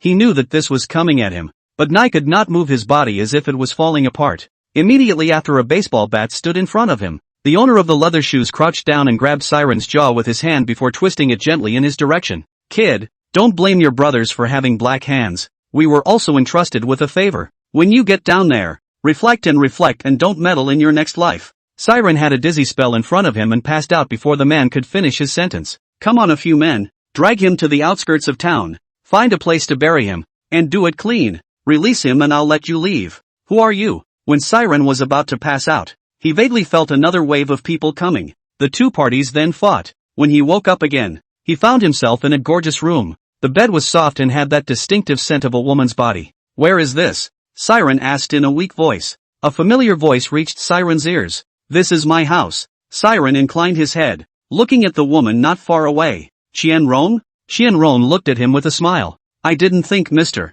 C would remember me. How's that? Feeling better? Siren slowly sat up with a puzzled expression. He really couldn't figure out why Qianrong would be the first one to arrive at the scene and save himself when something happened to him. What was her purpose? Was she trying to get something out of herself? Siren touched his bandaged head and spoke. Thank you, Ms. Qian, for saving my life. I feel much better. Qianrong handed over a glass of water and spoke. Drink a glass of water first. You're hungry, aren't you? I'll have them bring you your meal. Siren got up with difficulty and tried to leave. I won't eat the meal. I have things to do, so I'll take my leave. Qianrong laughed and didn't stop him. Looking at Siren, who was about to leave, he said, You're in a lot of danger. Do you realize that everywhere out there is looking for you right now? Stay with me and I can keep you alive. Siren stopped and returned with a calm voice. It's not necessary. Miss Qian saved my life. I owe you a favor. Call me anytime you need anything. After saying that, he left without looking back. Qianrong took out her phone and dialed a number. Uncle Wang. Siren is gone. Send a few people to follow him. Don't let anything happen to him. The man on the phone, called Uncle Wang, was puzzled by his own young lady's approach. Miss? Qianrong smiled. Are you asking why I'm still helping him? I saved his life and got nothing in return. If I let him die like that, I wouldn't be doing all this for nothing. Siren took a cab and went back to his house. Seeing the gauze on Siren's head, Li Wenjing rushed over and asked with concern. Brother C, what happened to your head? Officer Yao and I have been calling you, but we can't reach you. What the hell happened last night? Morningside looked at Siren's look and tears barred her eyes. Uncle, does it hurt? The morning sun blows you. Blow on it and it won't hurt. Siren picked up Chensi and opened his mouth to explain to Li Wenjing. Ugh, don't mention it. I'm going to meet a witness. They ended up getting robbed on the way back. Luckily, I escaped with my life. By the way, we can't stay in this house any longer. We have to leave. Li Wenjing had no doubts and began to help Siren pack his clothes and prepare to leave. Dang it. There was a knock on the door. Siren signaled Li Wenjing to take Chenxi and hide. Went to the kitchen himself and got a kitchen knife. Carefully arriving at the door, he looked out through the cat's eye and realized that the visitor was Yao Yu. Officer Yao, please come in. Siren casually tossed the kitchen knife behind him aside. Seeing this, Yao Yu hurriedly asked. What happened last night? I got a 911 call to the scene and found your car there. Li Wenjing greeted Yao Yu and started to continue packing again. Siren let out a bitter laugh. What else could be going on? Last night, when I came out of the hospital, I was targeted by someone from Tangfei Real Estate. They ran me over with a car and had to dump me in the suburbs to bury me. Thanks to Qianrong's men showing up in time, I got my life back. Li Wenjing spoke with hatred. Officer Yao, you have to do right by Siren. The security in Lotus City is so bad even now. Stopping people in the street and killing them. We're being forced to move now. Yao Yu's face was blue. She also didn't expect Tangfei Real Estate to be so heartless. What are your plans now? Siren, with a cigarette in his mouth, returned indifferently. What intention? To return it, of course. Otherwise I wouldn't have gotten this beating for nothing. Yao Yu looked at him in surprise, having thought that after this incident Siren would be scared and back down. It's a man. I have some information here about Tempest Realty. I'll send it to you and you can read it. Siren took out his phone and realized it was turned off. Charged it up and turned it on again to find so many more missed calls and messages on the phone. This includes Mundan's. Siren's face changed violently. Crap, mundane. It was followed by a quick call back. Hello, the number you have dialed is not answered at this time. Please dial again later. Sorry. After several consecutive fruitless attempts, Siren and Yao Yu rushed towards the hospital. The two rushed to the hospital and found that the old lady was not in her room. I learned from the nurse that a group of people came in last night and they discharged the old lady. The two rushed to Meng Dan's home, but no matter how to knock on the door, no one answered. Siren had worry written all over his face. Will something happen to Mendan and the others? Yao Yu spoke out to comfort him. Don't worry, they'll be fine. A phone rang. Yao Yu picked up the phone. Hey, it's Yao Yu. What's up? Yao Yu's face changed violently. What did you say? Okay, I'll be right there.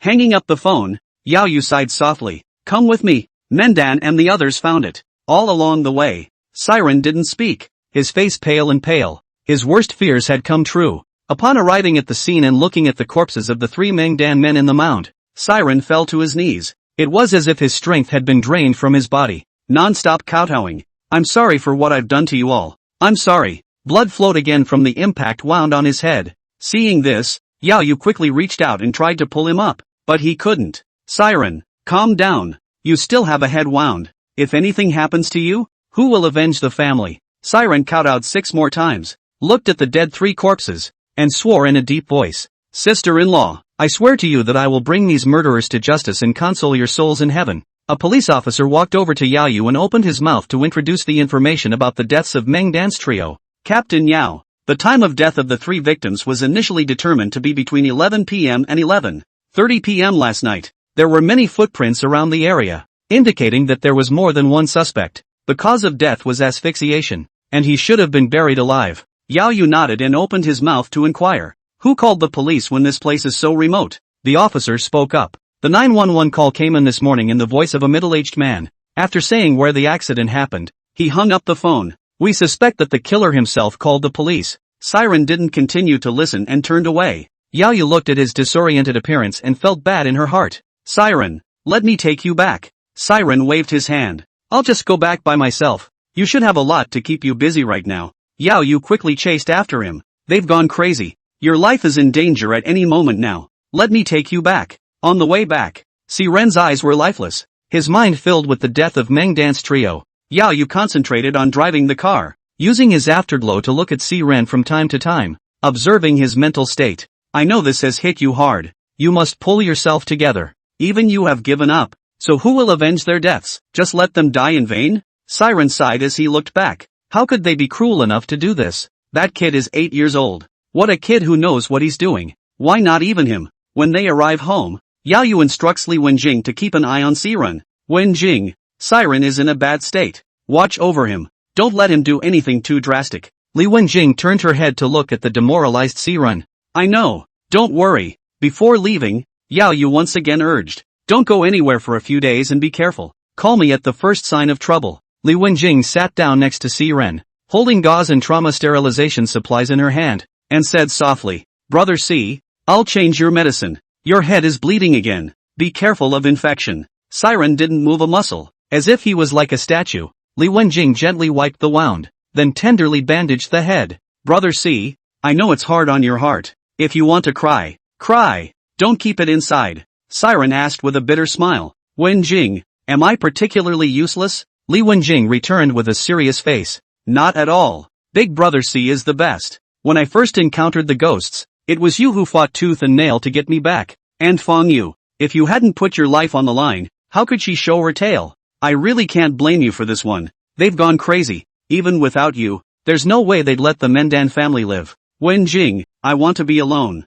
Worry was written all over Li Wenjing's face. Good. I'll be right outside, so feel free to yell at me if anything happens. Siren was lying on the bed, his eyes staring at the ceiling listlessly. Siren, you're a piece of shit. It was you who caused the tragic deaths of Meng Dan's family. Your starting point is not at all to allow Li Qinyang to be rehabilitated. You're just trying to fulfill the mission entrusted to you by Li Wan and save your own life. You're a selfish coward. No, I'm not. I'm not a coward. Siren violently woke up from the bed. The sound startled Li Wenjing outside and rushed in. What is it? Brother C. Siren shook his head. It's okay, I just had a nightmare. He went to the bathroom and washed his face. A tremor came from the wristwatch. Siren view content. Customers, 3rd year, 2nd class. Age, 10. Cause of death, automobile accident. Good sense, medium. Synopsis. The school organized a trip, and in the middle of the trip, for unknown reasons, the vehicle went out of control and tumbled over a cliff. He wiped his face carelessly. Seeing the customer information, Siren was a bit worried. I don't know if I'll be able to complete this mission on my own. Wenjing, you take Chensi to your house first. Lock all the doors to your rooms and don't open them to anyone who knocks. Whatever happens, contact Officer Yao first. Li Wenjing opened her mouth and asked, Brother C, what about you? Aren't you coming with us? Siren opened his mouth to explain. I have to go to the night shift tonight. When I get back from work, I'll move everything to your house. In the evening, Siren came to the office. A dilapidated yellow school bus pulled up in front of the door. Siren looked at this speck of marks on the car and had a hard time imagining what had happened then. He checked the car first. The synopsis says that the vehicle went out of control for unknown reasons. He had to get to the bottom of this potential factor or else he would have to ride inside himself once he hit the road. But you can't see anything by checking it over. Seeing that there was still plenty of time, Siren called for a professional repairman. Master, you can fix the car now, right? Can't fix it. Too late.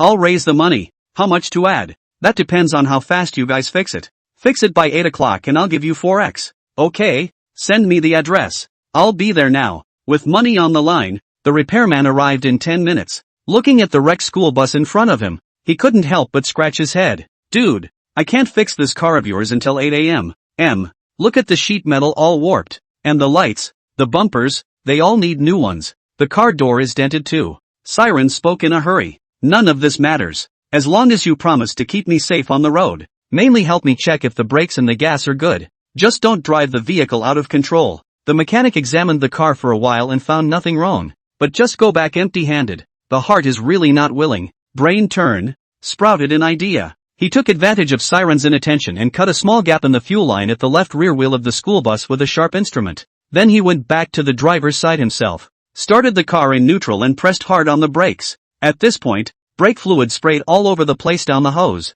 Little brother, there's something wrong with your brakes. It should be whichever pipe is broken, said false flagged inspector eventually came to the fuel line in the left rear. Dude, see, it's a bad brake fluid line. This oil is leaking all over the place. Siren asked suspiciously. Master, what happens when this brake fluid line breaks? The master rose, clapped his hands, and explained. A ruptured brake fluid line can cause the car to lose control and brake. Siren was secretly glad. Thanks to my own foresight, I had a repairman come over to check it out. If this is on the road without brakes, the consequences are unthinkable. Master, then I'll trouble you. The repairman did a good job and replaced the fuel line in a few tries. Alright, it's fixed. Repairs plus the fuel line totaled $240. Siren didn't hold back and just transferred him $960. Promise people 4x and do what you say. Thank you so much for today. The maintenance man smiled in embarrassment and turned away. Watching that it was almost time to get on the road, Siren calmly got into the cab,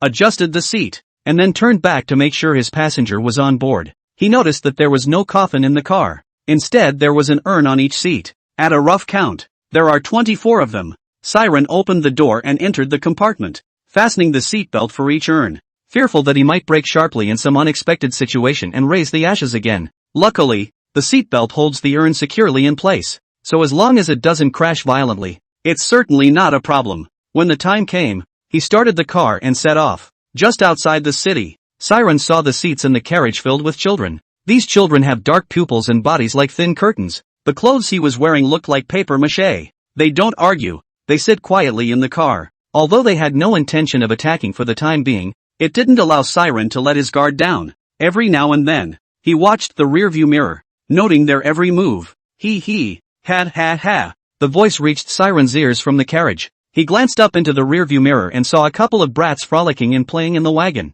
In no time at all, the entire compartment was covered with the sounds of playfulness. What are all doing? Go back to your seats and sit down. The sudden female voice startled Siren, and the entire carriage became silent. Siren looked through the mirror and saw a middle-aged woman in a red dress with her hands on her back. Dry. Why is there another ghostly creature in red in the car? Who is she? The presence of the ghostly creature in red caused the temperature in the car to drop dramatically. Instead of picking on Siren, the female ghost slowly made her way to the back of the car, walked up to a little boy and stared straight at him. Chan Ming, you're leading the charge again, aren't you? All day long you don't study, you just play. Hearing this, Siren snapped out of it. This red-clad ghostly creature is their homeroom teacher? Yeah, teachers should definitely walk with their students. But how did one not find this teacher's urn? And how did she appear in the car? And there was no information about this female ghost in the customer profile at all. Teacher, I know I'm wrong. I won't dare next time. The female ghost gave him a deep look. Forget it this time. Next time, you know the consequences. The female ghost made her rounds in the car, then silently came up behind Siren. Young man, so young. How old is this year? Siren stabilized his mind and looked ahead without blinking. 24. The teacher gave him an interested look. You're lucky. If you hadn't buckled my students in before you got behind the wheel, you'd be a corpse by now. When it came to matters of life and death, Siren didn't dare to answer. He didn't know what kind of personality the female ghost had. And if he told the truth, would she get annoyed about it? If you tell a lie to a female ghost in order to deliberately cater to her, you will be seen to have killed yourself. Siren didn't dare to gamble and couldn't afford to. Looking at Siren concentrating on driving and not chiming in, the female ghost spoke again. Not bad, a good and competent driver. Know that you can't be distracted while driving. Siren cursed inwardly. I fuck you XXXX. It's definitely an old 6. Setting himself up at every turn. Just as the female ghost and Siren climbed into conversation, there was another commotion in the carriage. The teacher walked briskly toward the place where the sound had come from. Chan Ming, did I say what I just said for nothing? Get your ass up. The little brat named Chen Ming stood up in fear, his head lowered, not daring to meet the teacher's eyes. Let me ask you, what was that all about again? Chen Ming stumbled and opened his mouth to reply. Teacher, it's Wang Xiaowang. He pickpocketed me. The teacher skimmed his eyes to Wang Xiaowang who was on the side. You get up too. The teacher is talking in the front, and you guys are making small talk in the back. Which one of your hands did you use just now to pick at the flabbergasted Chen Ming? Wang Xiaowang's expression was horrified. His fists clenched, not daring to speak. The female ghost sternly scolded. I'm talking to you. Are you deaf? Which hand? Hold it out. Wang Xiaowang slowly extended his left hand. Old master, I was wrong. The female ghost's eyes flashed red with a cruel smile. Late. With that, he used his palm to form a sword and chopped off Wang Xiaowang's entire left arm. Ah! Wang Xiaowang covered his wound and shouted his heart out. Shut up! One more noise and I'll sew your mouth shut. The female ghost picked up Wang Xiaowang's broken arm, then placed it at her own mouth and took a big bite. Although it was only a spirit body, this intense sensation still made Siren a little uncomfortable. The female ghost was full of enjoyment, as if what was in her mouth was the most beautiful food in the world. She wiped her mouth and said in a sinister voice, Okay, forget it this time. You two sit down. Let me find out you two are doing little things in private again, and see what I'll do to you. The female ghost swept around the carriage as if she were a king patrolling her territory. Seeing that there was no sound of discontent, he was content to find an empty seat and sit down. Siren's mind kept rolling, thinking about how he could survive her. From the brief contact just now, he roughly grasped the trigger conditions for the female ghost to kill. The ghost girl is a teacher, so things like lying, breaking traffic rules, inattention, private tampering, and a host of other things that are repugnant to teachers are firmly off limits. But on the flip side, what kind of students do teachers like? Teachers are nothing more than students who are obedient, quiet, and good learners. Knowing these points, you should be able to blind yourself with a good disguise. But who would have thought that this teacher is not a teacher in the traditional sense at all? Chan Ming, give your father a dream at night and ask him to burn more money down, or I'll make you look good. Chen Ming's face was cloudy, but due to the pressure, he could only nod helplessly and respond. I know, teacher. The teacher laughed and spoke out reassuringly. Don't worry, I know your family situation best. Your parents gave me a lot of gifts for you back then. She rose to the center of the wagon and her face snapped. You guys listen up. When you get to the place, each of you should dream a dream for your parents to send money. If any parent doesn't send money down, you guys do know what happens. A timid girl nervously spoke up. Teacher, my family is poor. My parents have borrowed a lot of money to pay for my schooling. The teacher turned her head to look at her. Your name is Wang Shui, right? The study committee member of our class. You said your family is so poor. Why do you go to school? So what if you're a good student? Are you on the same starting line as them? I'll give you 2 days. And if you don't receive the money, you'll end up like her. Saying that, he pressed his palm on Wang Shui's head. No matter how much Wang Shui begged, she was indifferent. Blame it on the fact that you weren't born into a wealthy family. The palm of his hand slowly exerted force, and Wang Shui's head exploded like a watermelon. The female ghost opened her bloody mouth and greedily sucked the soul that escaped from Wang Shui's body until the soul was completely obliterated. Bang! The photo figure on Wang Shui's urn slowly disappeared into thin air, leaving only an oval blank. The students who originally sat next to Wang Shui buried their heads deeply, afraid that they would follow in her footsteps. The teacher gently touched her stomach and smashed her mouth, a little unimpressed. Still, what a wonderful soul. Siren took it all in. He really couldn't figure out what this female ghost wanted. Crazy? The female ghost sauntered up behind Siren, grinning deviously. Kid, drive your car properly and I'll keep you safe. The female ghost was putting too much pressure on him. It made him unable to resist at all. Looking at the navigation, he was less than a third of the way to his destination. As long as we get to our destination, we'll be safe, right? Siren really wasn't sure because this female ghost was acting too strangely, and there was no way to know what was going on in her mind. Not far ahead was a sharp turn, and Siren wanted to slow down, but he didn't realize that the brakes had suddenly failed. Sit tight and hold on. Class, there's a sharp turn ahead. Watching the distance from the bend getting closer and closer, the female ghost, seeing that Siren did not slow down at all, walked over quickly and scolded in a stern voice. Decelerate, slow down, what are you doing? Siren gave her a smile back that was worse than tears. Teacher, it's not that I don't want to slow down, the brakes are failing. He hadn't realized until now that it was caused by the fact that he had leaked all the brake fluid. Thought it was the car itself that was the cause of the hidden problem. Siren jerked the steering wheel, keeping the car against the guardrail and forcing the car to slow down. The ear-piercing rubbing sound made this female ghost unconsciously cover her ears. Stop now, get off the guardrail. Siren was fully focused on maneuvering the car, very afraid of a small mistake that would result in getting himself and a car full of people accounted for. Phew, finally passing through the sharp turn safely. Siren couldn't help but breathe a sigh of relief. But the female ghost behind him wasn't going to let him go. I just told you to pull over. Didn't you hear me? Siren was choked by the female ghost's throat, and the feeling of suffocation instantly surged to his heart. He kept slapping the female ghost's hands in an attempt to break free. The female ghost opened her mouth and slowly approached Siren's throat, trying to drink all of his blood. Unexpectedly, Chen Ming suddenly stormed up, raised his urn high, and slammed it against the back of the teacher's head. Bang! Ashes floated and scattered all over the ground, and Chen Ming's figure looked a little dim. Let's all go together and beat this old hag to death. Not willing to lag behind, Wang Xiaowang followed suit and swung up his urn with one hand, once again smashing it towards the back of the female ghost's head. The ashes dispersed and the female ghost stood intact. You two brats have pissed me off. She let go of Siren's neck and turned to lift both children. Wang Xiaowang, can't breaking your arm make you remember? If you have to come and die, then I will fulfill you. With a forceful pinch of one hand, Wang Xiaowang's soul was destroyed. Then he held Chen Ming close to his face again. Ming Chen, I gave you a chance, but you've challenged me over and over again. It seems that my tolerance has gotten you a little carried away. Chen Ming shouted at Siren. Driver, rub the guardrail with your car. This old hag is afraid of harsh sounds. The female ghost turned her head, looked at Siren, and opened her mouth sinisterly and threateningly. Kid, don't you dare. The female ghost had already started to kill herself, no matter if she listened to her words or not. In the end, it would definitely be hard to escape death, so it would be better to take advantage of the existing people to hold her back and put up a fight. He jerked the wheel and the car hit the guardrail once more.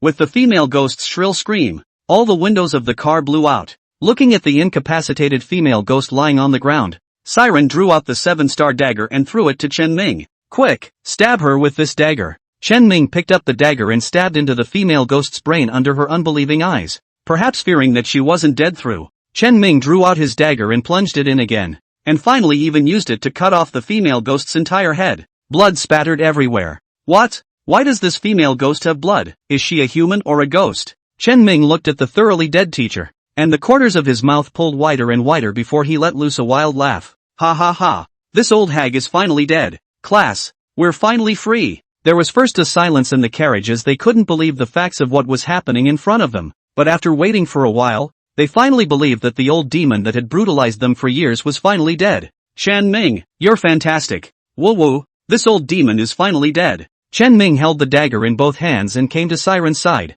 Thank you, big brother. Here's your dagger. Back to you. Siren was confused until now. He couldn't understand why the group of students were so hard on this teacher. Your name is Chen Ming, right? Can you tell me why you guys hate her so much? Chen Ming glanced at the dead teacher in disgust and slowly opened his mouth. This woman, Su Feng, was our homeroom teacher and took us for 2 years. There were 45 people in our class, and she killed half of them. Chen Ming spat out the story slowly. 2 years ago, they just entered the school. The homeroom teacher is the headless female ghost lying on the floor. Everything was fine at first. The ghost girl had a good relationship with her classmates and never physically punished or scolded them. But, suddenly, one day, she changed her temperament as if she were a different person. Not only do they speak in a shady manner, but they also explicitly and implicitly ask parents for their belongings. There are 45 people in the class and family conditions very greatly. She treats her classmates with smiles from her privileged family and sneers at those who have no family. Whether one studies well or not, everything is tied to money.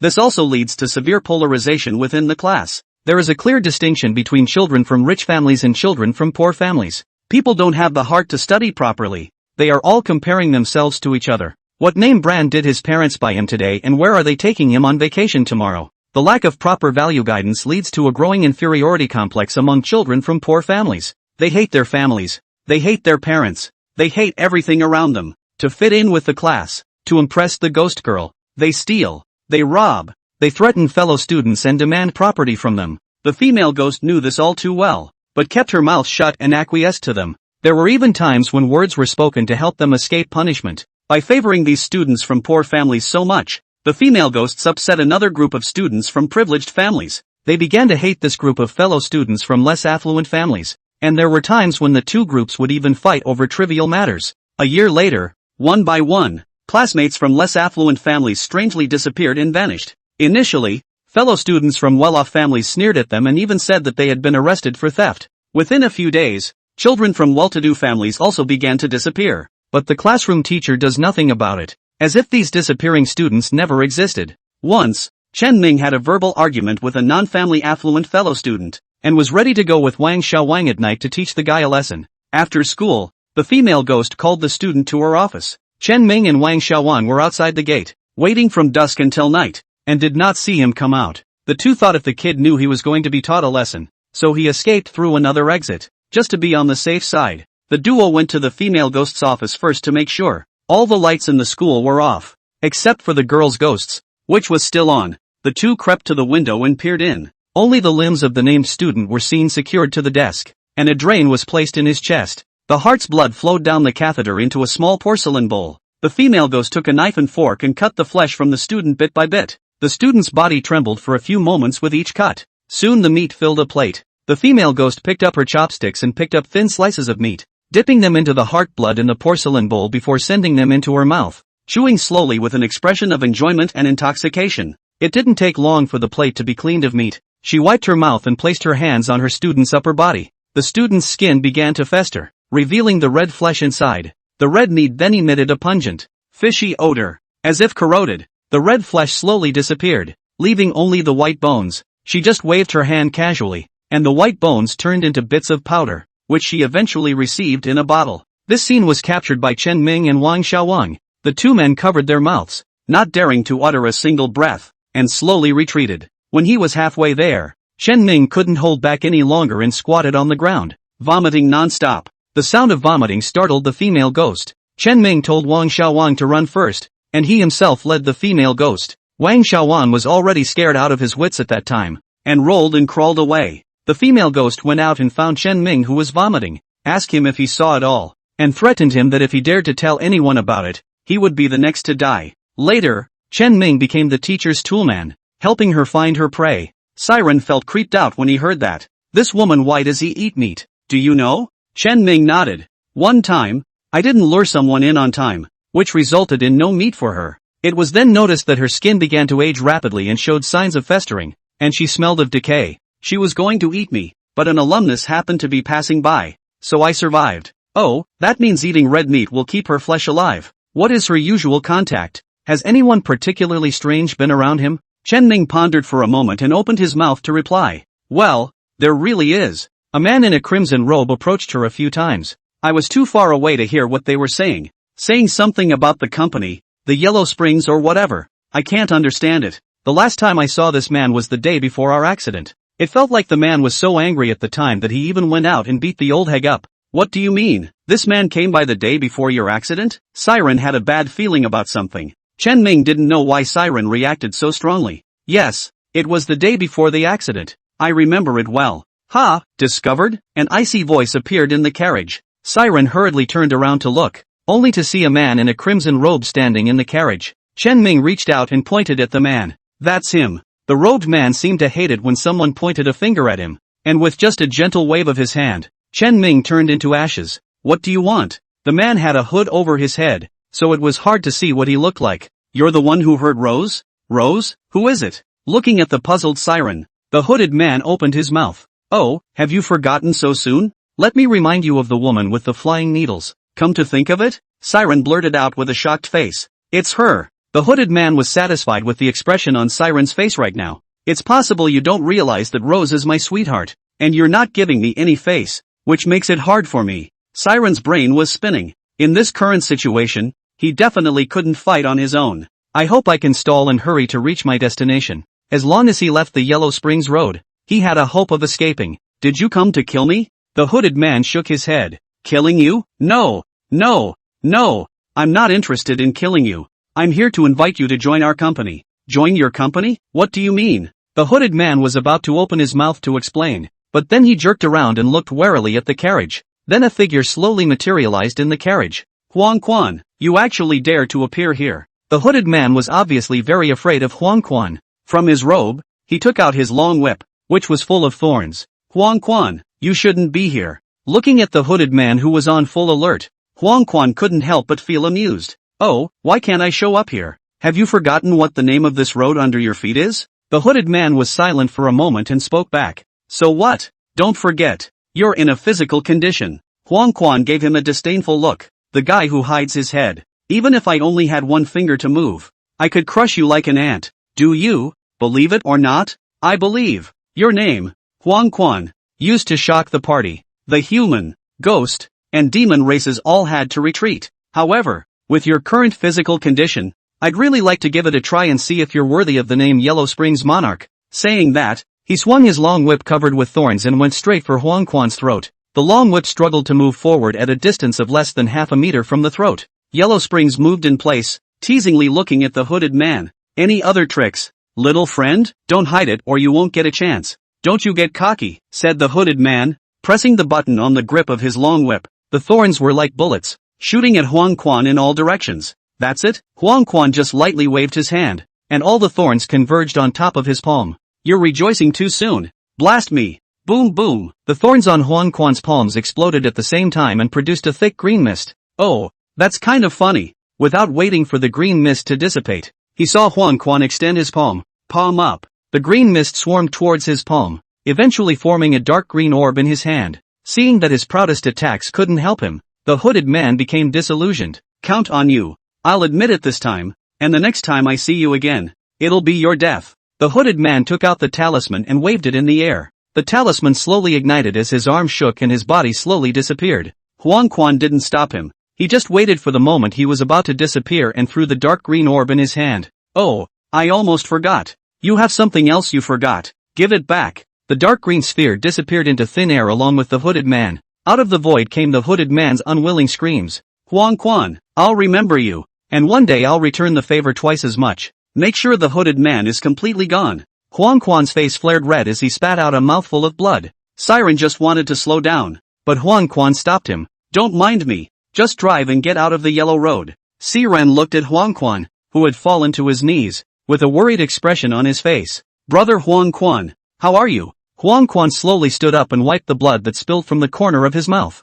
I'm fine. Old habits. Huang Quan walked behind Siren and looked at the young man in front of him and smiled. Do you have a lot of doubts in your mind? But I'm sorry I can't answer them all for you. I can only tell you that there are many companies like Spiritual Path in this world. But the Spiritual Path is unique and there is no substitute for it. Unless they can find me and kill me. Thousands of years ago, they gathered all their power to wipe me out and seize control of the Spirit Path. Unfortunately, they failed. But they didn't give up and kept hunting the company's employees. It is hoped that this will sever the legacy of the Spiritual Path. So far, they seem to be successful. Huang Quan let out a bitter laugh. I've picked over 40 receivers and they've all been snuffed out. There were also a couple of guys who were outstanding performers that they chose to lure into the midst of their company. Siren looked up at him. So, I'm better? So they plan to edict me? Is that it? Huang Quan glanced at him with a disdainful face. You're not even close. They figured that I was too old to train another successor when my time was up. So they had to hit you with the idea. Siren was a little confused. Doesn't the Spirit Way Mall claim to be able to buy everything? Is there no way to save your life? Huang Quan shook his head. I've lived long enough. It felt like I was being held captive in a cage. Though invincible in the cage, I want to see the outside. Maybe it was the fact that I sprung for this idea that caused me to be backslidden by the rules. There is no cure. Huang Quan was calm and didn't see a bit of regret from his face. A sheep is a sheep after all. And even if it overcomes all the sheep in the cage, it cannot metamorphose into a lion. But I, for one, still want to be a lion. Huang Quan organized himself. Kid, you're still too weak right now. Come on, Although your strength is low, you don't have any excessive talent, and your looks are ordinary. You are lucky. The thing about luck is that no one can really manipulate it. But I see in you the seeds of budding luck. Maybe you'll make it too. Well, I'll leave you to it. A kind reminder to use your points properly and try to choose something that enhances you. The thing called the box of wonders should be touched as little as possible, and the betting dog will die. Ah, this. When Huang Quan uttered the words that betting on a dog would surely lead to death, the flesh pain in his eyes was not hidden in the slightest. It seems he was the one who had suffered a great loss on the Wanxiang box. Siren shook his head, his mind recalling what Huang Quan had said. There are many companies in this world and spiritual path is unique. Isn't it understandable that one has a lot of peers that do the same things one does, only that they are private companies and they are state-owned? While they are well paid, they don't have as good a benefits package as they do. Take for example the Spiritual Path Mall. He always thought that the existence of the Spiritual Path Mall was very unreasonable. Huang Quan was also only one of the heirs of the spiritual path. So who created the spiritual path before that, and how long did it exist? It was beyond his comprehension. Hey, what the hell? He himself would reach the heights of Huang Quan sooner or later if he worked hard for promotion. Heck, what sheep, what lions? It's all bullshit. If it really comes to that day, only a fool would escape from the cage. And isn't it much better to speak in one's own territory than to go outside and be a brother among brothers for someone else? It was really hard for him to understand Huang Quan's thoughts. Is it because life is as lonely as snow without a rival? Eat your heart out. Soon, Siren arrived at his destination. It was wide open in front of him, and there was a huge lake not far away. The lake was crystal clear with many unrecognizable fish playing in the water. Siren knew the brakes weren't working well and had no choice but to find a tree to crash into. Ouch! Although he was mentally prepared, when the impact actually occurred, his body was simply out of control and his head shook violently back and forth. Rubbing his sore neck, he pushed the door and stepped out of the car. What do you do? How can you just damage public property? Fine 1,000. Damage to public property? A figure floated in the distance, dressed a bit like a city policeman. Siren compensated with a smile, pulled out the wazi from his pocket, and handed it over. Big brother, let me explain. The city manager took the cigarettes and looked a little better. Not that I'm talking about you. Such a big man. Why do you do things in a furtive manner? Look what you've done to the tree. I really wonder how you got this license. Yes. Big brother, you said. The main thing is that the brakes on this car are broken and there's nothing I can do about it. The only way to stop is to hit a tree or go into this lake. You see, the lake is so clear. I really can't bear to spoil the beauty. The city manager grinned. Yoo-hoo, here I am, all these years, and for the first time I've heard someone say this lake is clear.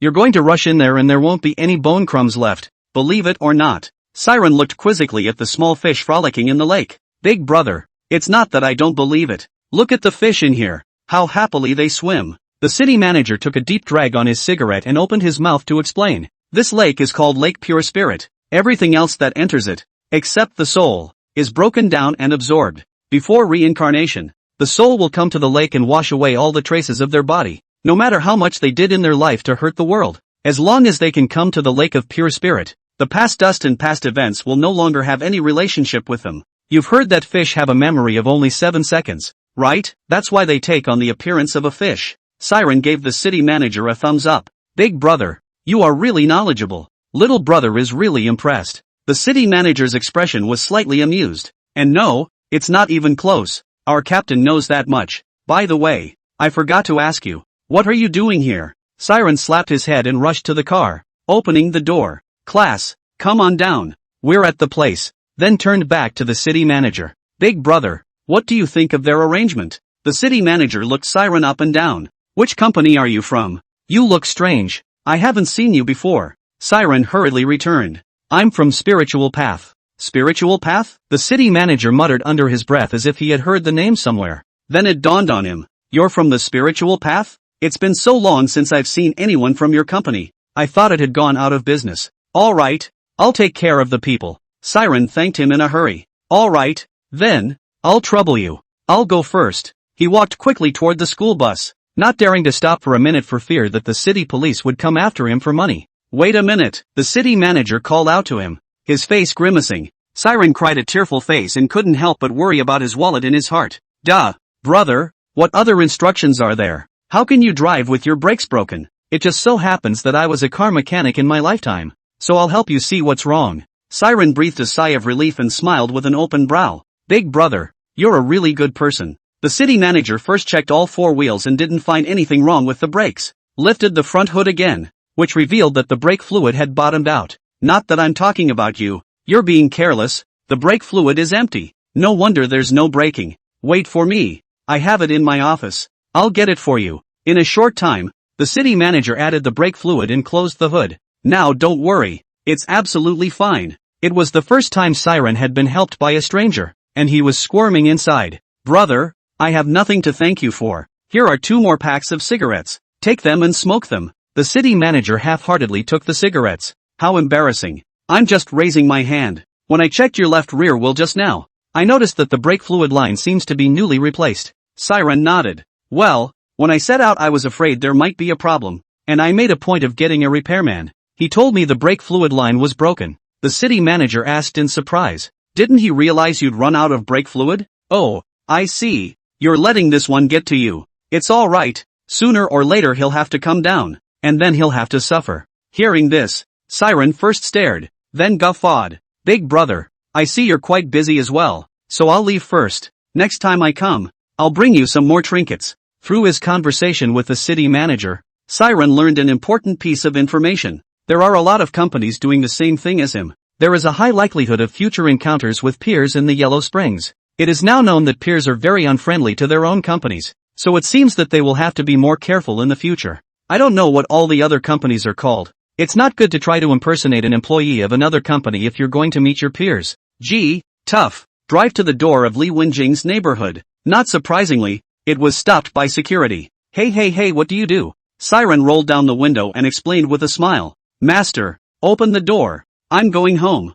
Home? Where's your home? You've been drinking too much, haven't you? This is an upscale villa area. You've come to the wrong place. Hurry up. Siren was a bit helpless, so he had to dial Li Wenjing's number and ask her to come pick him up. Not long after, Li Wenjing appeared at the door and led Siren into the neighborhood. The security at the door had a bad taste in their mouths. This kid isn't even as good looking as me, so what makes him able to find a young, beautiful, rich woman? Is that the type rich women like these days? He said, picking up the small mirror and looking at himself in it. I'm much more handsome than this kid. Gee whiz. No vision. In the mirror, besides security himself, there was a pale face behind him. Achoo. Security rubbed his nose, then tightened his top. Strange. Why is it suddenly so cold? He said, taking a sip of white wine from the table. The body was instantly warmed and the chill was swept away. Once again, I came to Li Wenjing's house, and this time I felt much better. Last time when I just walked in the door I saw 4 plaques in the hall and paper money everywhere. It was weirdly scary. Will it be a problem for you if Morning Glory and I stay at your house? Li Wenjing gave him a blank look. Say what? This is your home with Morning Glory. Your room is upstairs. You've been given new sheets and covers. Toiletries are all ready for you too. Oh, and by the way, upstairs at the end of the walk is my dad's study, which is now yours too. With that, he yanked a box out of the cabinet and pushed it in front of Siren. These are cigarettes someone gave my dad, and he doesn't smoke them. It's all cheap. Siren rubbed his hands together. There were at least 100 or so strips in this box, and the most common one was Huazi. That's not good, is it? Li Wenjing made a gesture to yank up the box. So I'm throwing it away? Siren hastily spoke out to stop it. Don't.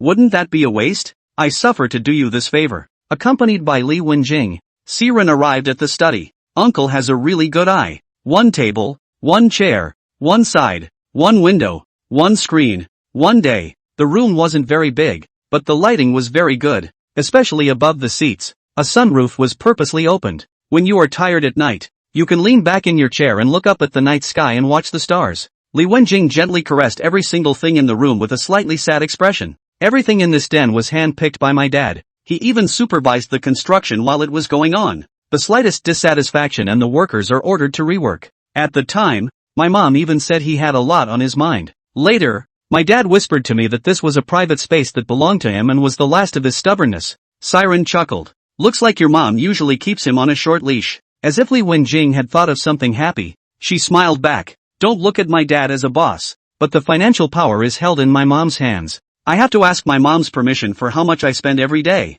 Although my dad complained to me every time, I could tell that he loved my mom. Okay, it's late. I'm going back to rest. And don't you stay up too late. Go to bed early. Li Wenjing gently closed the door to her room and paused in the doorway for a moment before returning to her room. Siren opened his wristwatch. Name: Siren. No. 044. Position: regular employee. 10/50. Points 10. Credibility value 90. Special mission: greedy father and son. 21 days remaining. The fact that he was able to reap favorable reviews this time around was actually unexpected. After all, 2 passengers died on the way. I don't know the company's criteria for judging, but always 6 points are in hand. Ugh, this bad luck. 21 days left in the special mission. Time is too tight. 2. Looking at this special mission, Siren couldn't help but have a bit of a headache. Why don't we go find Qianrong? The thought popped into his head, followed by a violent shake of his head. Let's just forget it. The woman is too heavy-minded and utilitarian. When the time comes, she'll let her sell it again, and she won't even know it. I can only hope that Officer Yao gives a shit. Early the next morning, Siren ate breakfast and picked up the phone to dial Yao Yu. Officer Yao, any progress on the matter? Yao Yu didn't answer and instead asked with concern. You worked the night shift yesterday? How was it? Everything okay? Siren let out a soft Well, all the best. Yao Yu's mood wasn't particularly high, as if something was bothering her. You'll come to the police station later and say it in person. Okay, wait for me. Be right there. Siren looked at Li Wenjing, who was eavesdropping sideways. What are you doing? Li Wenjing was caught in the act and couldn't help but say with a small red face and a pout. Are you going to see Officer Yao? Siren nodded. Yeah, what's up? Li Wenjing was obviously a bit unhappy. Is Officer Yao pretty? Siren was a little unresponsive, unsure of what she meant, and could only answer matter-of-factly. Pretty. Why? Then do you like her? Li Wenjing stared at Siren with dead eyes. Siren looked at Li Wenjing strangely and reached out to touch her forehead. What's wrong with you, boy? Got a fever? What nonsense are you saying? I'm looking for her for a case. She's a policewoman. I'm just a little old man. Besides, who can look at me when I look like this? Li Wenjing got the answer she wanted and said in a thin, inaudible voice. Not at all. Big Brother C is the most handsome. My favorite. Siren didn't hear and let out a soft ah. Ha, what did you say? Nothing. I said go get busy. Don't worry about me at home. Arriving at the police station, Yao Yu got into Siren's car and opened his mouth to order. Drive. Go to Triumph Court. I'm not your driver, so please watch your tone of voice. Yao Yu just stared straight at him. Siren was stared at and defeated. Okay, I'm scared of you alright. Yao Yu took out her notebook, her voice clear and cold. I investigated the surveillance and there were 3 commercial vehicles the day you were hijacked. Check the license plates. They should all be sets of cars. I investigated Tempest Realty's company car again. It was found that their company had 7 identical vehicles. Siren glanced in the rearview mirror, thinking with my heels. I know it's the work of Tingfei Real Estate. Then shouldn't we go to Tingfei Real Estate? What's the point of going to Triumph Court? Yao Yu returned with a calm voice. I got a message. Several murders occurred at Triumph Court during the early stages of construction. I heard that when the load-bearing columns were poured, one of them wouldn't work no matter how much cement was poured. But the schedule was so tight that in order to speed up the construction, a live human being was placed in the column, which they sealed with cement and made into a load-bearing column. Although Siren was a bit surprised, he was relieved to think that it was the father and son. That really seems like something the two of them could do. And then what happened? Later, I heard that the 2 houses near this load-bearing pillar were not very clean, and the owners would always somehow lose their lives. I didn't believe it at first, until I met you that day, and that's when I figured it out. It dawned on Siren. Oh, so we're going to investigate if there's really someone inside the load-bearing pillar this time. If someone does, they can follow the trail and pull Tempest Realty into this case completely. Yao Yu nodded heavily. Exactly, that's our only breakthrough so far. The 2 of them arrived at Triumph Court and looked for a real estate agency on a small advertisement in the neighborhood. It wasn't long before a real estate agent arrived on a small motorized scooter. You 2 want to see the house? I wonder if there are any requirements. Siren glanced at Yao Yu and saw that she had nothing to say, so he could only speak up himself. I want to buy a house in Triumph Court. Size doesn't matter, but only one thing is required. The house has to be evil. The more evil the better. The real estate agent was dumbfounded to hear this. It was the first time he had heard such a request in all the time he had been in the business.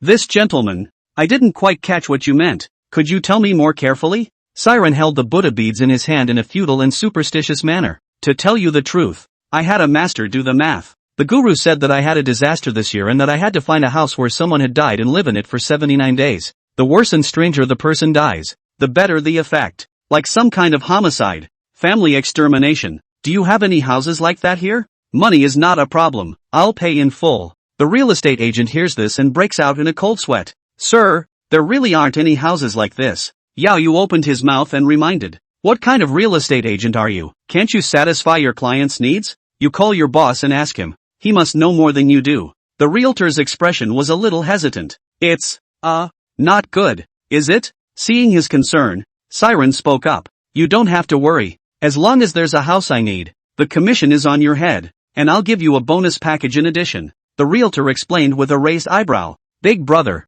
that's not what I meant. I just want you to reconsider. Any house like this is unlucky, but you've said your piece, so I'll ask for you. Just a moment. The realtor walked to the far end and called his boss. Hey, Sky, I have 2 clients here who want to buy a house. Tian returned without a word of humor. Little King, this is you, for the 38th time this month, telling me that a client is buying a house. Have you opened one this month? Seeing as how this month is almost over, if you can't bill again, you'll be leaving next month itself, the realtor said in a huff. Brother Sky, this time it's for real. This client wants a murder house. The more sinister the better. Tin snorted. Are you crazy or are they crazy? You've been doing this for at least 6 months. Ever heard of a client who wants to buy a murder house? With all the time wasted on people like that, it's no wonder you can't get a bill. The realtor was scratching his head in a hurry. Brother Sky, I really didn't lie to you. The client drove an Alpha. The man was extraordinarily average looking, but his girlfriend was very pretty and classy. Think about it. Would he have such a beautiful girlfriend if he wasn't rich or something? He said he got a master to calculate for himself. Said that this year there is a disaster. Must find a dead person, or the whole family extinguished the house to live for 49 days. I saw him holding a Buddha bead in his hand, and it looked like he was quite a believer in it. Tin mused for a moment. Okay, I'll trust you one more time. Where are you now? I'll come over to you. The realtor ran his ass off. Wait a moment. You too. Our boss will be right over. Not long after, a white S6 pulled up in front of the trio. Siren cocked his head at the car and grinned. Boss, you have a good eye. The owner was also a little less than kind. Hey, it's not about wanting a poker face. This color is cheap. I heard from Wang that you two want to buy a murder house? Siren nodded. That's right, the meaner the better. The best kind of thing is to live in it and have your whole family die. The owner wiped the cold sweat from his head. At the risk of sounding presumptuous, do you live in this house yourself? Or do you use it for top billing? Siren looked at him with a smirk. You know quite a bit. Don't sweep your ears open. You have the house. I'll pay for it. Simple as that. Tin gently patted his mouth. Come on. I'm the one who talked too much. I really do have 2 houses here that meet your criteria, but I'll tell you in advance. This house is really evil. The owners have died 6 times in a row. No one who enters this house comes out in one piece. The house has been empty for years, and I've had it looked at by a guru, but it still doesn't work. If you really want it, I'll do it for 144 square meters. 200,000 for immediate closing. You know the price of housing in our Lotus City, and besides, it's still in the center of the city. 200,000 is equivalent to giving it away for nothing. Siren doesn't rub it in. $200,000. No problem. You take us there first. If it's really like this, I'll pay immediately. Tin, however, hesitated a bit. Here's the thing. The house is so evil. I'm scared here with my oldest and youngest. Why don't I give you the key and you can go in and see for yourself? I'll have Wang wait for you outside. If you like it, you can just sign a contract with Wang directly. You see? Siren didn't give him a hard time either. Alright, then we'll go over there and see for ourselves. After receiving the key, the 2 of them arrived at the murderous mansion that Tian had described. Ooh, look at this gossip mirror. It's hung up quite a bit. The entire building hung at least 20 gossip mirror faced toward the murder house door direction. Yao Yu was uncertain and opened his mouth to inquire. What's the point of hanging this thing? Well, it's supposed to keep what's inside from escaping. Open the door to the room and the smell of rotting mold hits you. The 2 covered their mouths and noses and slowly made their way to the house. The room was dark and the curtains were covered to death. Yao Yu strides over to the window and reaches out to pull the curtains open. Blinding sunlight shone into the room. Yao Yu grinned. Not to mention, the light in this house is pretty good. The house was fully furnished, except that it had long been covered with a thick layer of dust. Yao Yu checked from room to room and found nothing but dust. Siren, is it really a murder house? How come it doesn't feel like it? Siren looked at her strangely. Hey, are you a woman? Not scared at all? Yao Yu gave him a disdainful look. Who told you women have to be afraid of ghosts and goblins? You are prejudiced against us women. Siren shook his head helplessly. This Officer Yao indeed can't be considered an ordinary woman. She's a heroine. There must be something wrong with the house. Otherwise the agency owner couldn't have sold it to us at such a low price. It's possible we've come at the wrong time. Let's find out at night. But we don't have a key. Are we really going to buy this house? Siren looked at Yao Yu and made a gesture to touch his forehead. What are you doing? Yao Yu dodged out of the way.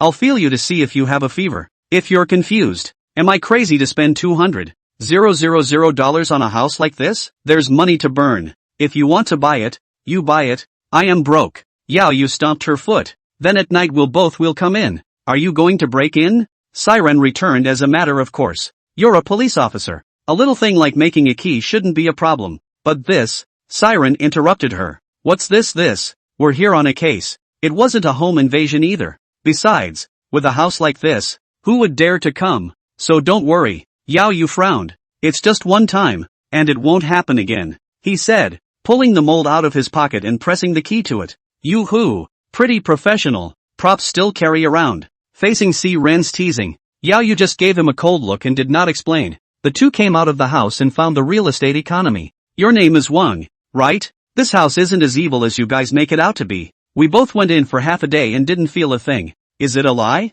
The realtor waved his hand in a huff. Brother, how dare I lie to you? If you really don't believe me, ask around the neighborhood. Siren scratched his head, showing some impatience. Okay, I'll ask around then. If it's really what you say it is, I'll give you a separate favor payment. Thank you, brother. Siren pulled Yao Yu into the car and left. The two of them circled the triumphal court several times, then bought bread and instant noodles and found a quiet, deserted place to pull over and wait for darkness to fall. The two of them matched the keys and waited in the car for a little while until nightfall. Yao Yu urged. Almost there. Let's hurry over. The two of them got out of the car and furtively made their way to the entrance of the high-rise. When he looked up, the two houses next to the murder house on the entire high floor were darkened. It looks like it's been tossed around by the murder house, and it's not afraid to live here. The hallway was silent, and the clamor outside seemed to be cut off so that nothing could be heard. Yao Yu walked to the door and pulled out the key with a slightly struggling expression. Seeing that something seemed wrong with her state, Siren asked in a low voice. What's wrong?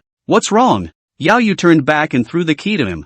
You're quite a big man, hiding behind a woman. Are you still not a man? Ha? Siren was confused. And during the day he said he was prejudiced against women. Now he's saying he's not a man for hiding behind a woman. He took the key helplessly and inserted it into the door of the room. Click. The crunch of a door opening made both men's hearts seem to jump out of their heads. The door to the room creaked as if it were a baby's cry. Gee, the immediacy of a ghost movie. Yao Yu blushed a little. Hey, we came in the daytime and the door to the room wasn't even this loud. How now? Siren spoke up to comfort him. Hold your horses. What's the panic? Since it's a murder house, anything is possible. It's possible that the ghosts inside are doing this on purpose to make us know what's going on. The two of them entered the house, only to see that the curtains, which Yao Yu had pulled open during the day, were once again closed. Looks like there really is something in here. Siren pointed at the curtains. Yao Yu felt hairy at his back, as if he was being watched by something, and hurriedly turned back to check, but there was nothing behind him but the door. Siren, it seems like something just looked at me from behind. Before Siren could offer words of comfort, he heard the sound of running water coming from the bathroom. The two of them looked at each other and ran towards the bathroom. Entering the bathroom, he saw that the faucet was running red liquid outward. The sink was also covered in blood and still bubbling. Yao Yu unconsciously pulled on the corner of Siren's coat, her voice trembling a little. It's blood? Siren stretched out a finger, gently dipped it in the red liquid, and sniffed it close. There's not much flavor. If you don't believe me, smell it. Not caring if Yao Yu resisted or not, he directly put his hand under her nose. Yao Yu was just about to get angry, but subconsciously twitched his nose. Ha, there's really not much flavor. And what is this red stuff? It should be water, Siren said in a positive tone. As for why it's red, it should be a blindfold, or illusion, that he's using. He wants to destroy our will mentally so he can take us easily. Yao Yu nodded with seeming understanding, and her heart was no longer so scared. But she couldn't help but let out a yelp when she accidentally looked up and saw the mirror above the sink. Ah, the mirror is occupied. Siren looked up, only to see that besides the two of them, he and Yao Yu, there was an additional unfamiliar man in the mirror. The man was lying on his back next to Siren's ear, the skin on his face festering beyond recognition, and through the wounds, you could even see the white bone inside. He gave a miserable smile and his mouth opened and closed as if he wanted to say something. Several blood-red words of death slowly emerged on the mirror. Siren has had many experiences with ghosts and knows that generally ghosts try not to BB when they can. But this ghostly creature was obviously bluffing. And at first glance, it was just a silver bullet. Not useful to look at. Come on, don't be bluffing here. There's a lot of tricks to it. It doesn't do anything but scare people. The ghostly creature seemed to have its pride wounded by Siren, and the mirror began to shatter inch by inch. Ha, that's pissed off? The murals and pictures hanging on the walls began to fall off one by one. The curtains made a whirring sound. The TV was also turned on and the picture was a snowflake with a harsh sound. Siren covered his ears, his tone a little impatient. All right, put away your little tricks. Be a man and come out and fight. The room instantly regained its calm, revealing figure after figure behind them. Siren felt something and immediately turned his head to check, only to see 8 figures standing behind them, both male and female, old and young. Siren was a little speechless for a moment.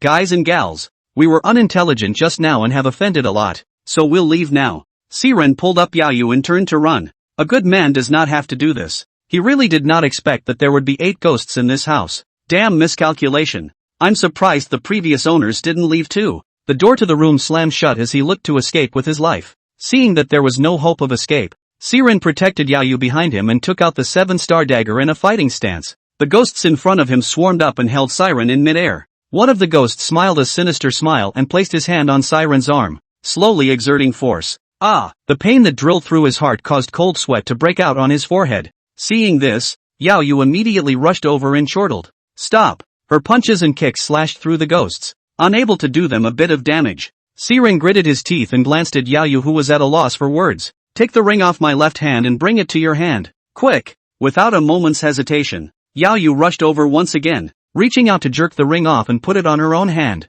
Turning to the ghosts, he began to attack them. With the spirit-breaking ring's enhancement, these ghosts were no match for her. They were just ordinary people when they were born. How could they possibly compare to Yayu, a mother Tyrannosaurus-like existence? Soon the battle came to a close. The ghosts piled up against the wall, their eyes looking at Yayu in horror, not daring to move a muscle. Rubbing his shoulder, Siren came to the ghost who had just tried to remove his arm and looked at him condescendingly. Did you just try to remove my arm? You've lived a long life, haven't you? With that, he picked up the 7-star dagger and rushed to slash at his shoulder. The ghost held back the pain, defiance written all over his face. You who? What? Not convinced? The ghost covered his arm, his voice grim. Relying on women. What are you? Don't let this female Tyrannosaurus Rex make a move if you're capable of it. Let's see if I exterminate you. Originally, Yayu still had some sympathy for this ghostly creature, but when she heard the name that was addressed to her, she instantly became furious. Reaching out,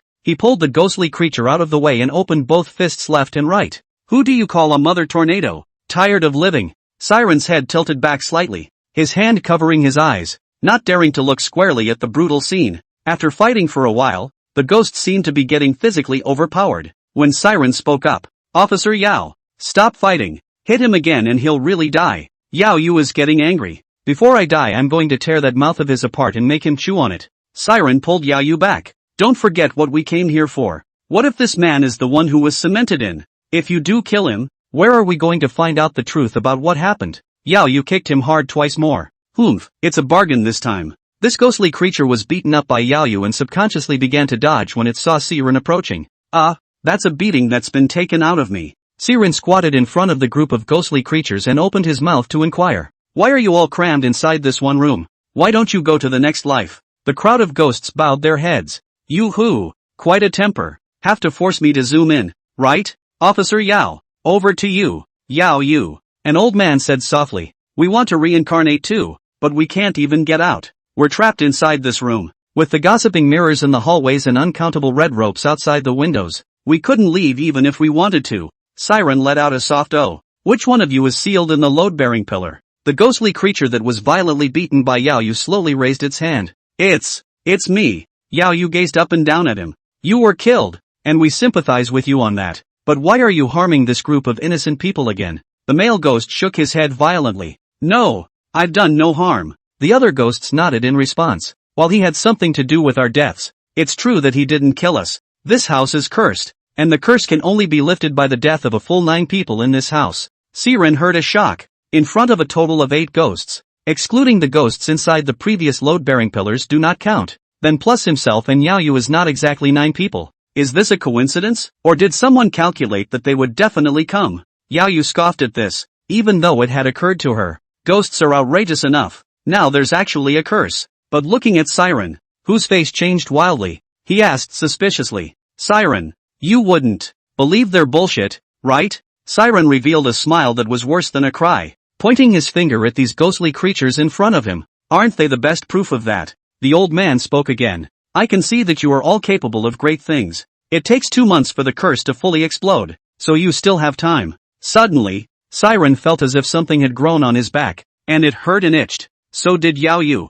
Siren knew that this was the curse's efficacy beginning to show. He took his top off and asked Yao Yu to take a picture of his back with his cell phone. Yao Yu took several steps back as she looked at what was on his back. What's wrong? Siren was unsure. Yao Yu calmed down for a moment, took his cell phone and snapped the picture and handed it to Siren. See for yourself. Only to see an evil ghost avatar suddenly appear on Siren's back. Not far from the evil spirit's mouth was a sarcoma, which it seemed to be trying to eat with its big open mouth. Siren took the picture and handed it to the old man. Is this what the curse you guys were hit with looked like then? The old man shook his head. No, we just had some tiny little red dots on our backs. Nothing like what you have. Yao Yu pulled up her hair and took off her top. Siren, look what's on my back. At this moment, Siren couldn't care less about the difference between men and women, only to see that on Yao Yu's back, an evil ghost avatar similarly appeared. But from the looks of it, it was a female ghost. It seems that they were counted years ago. Otherwise it couldn't have been such a coincidence.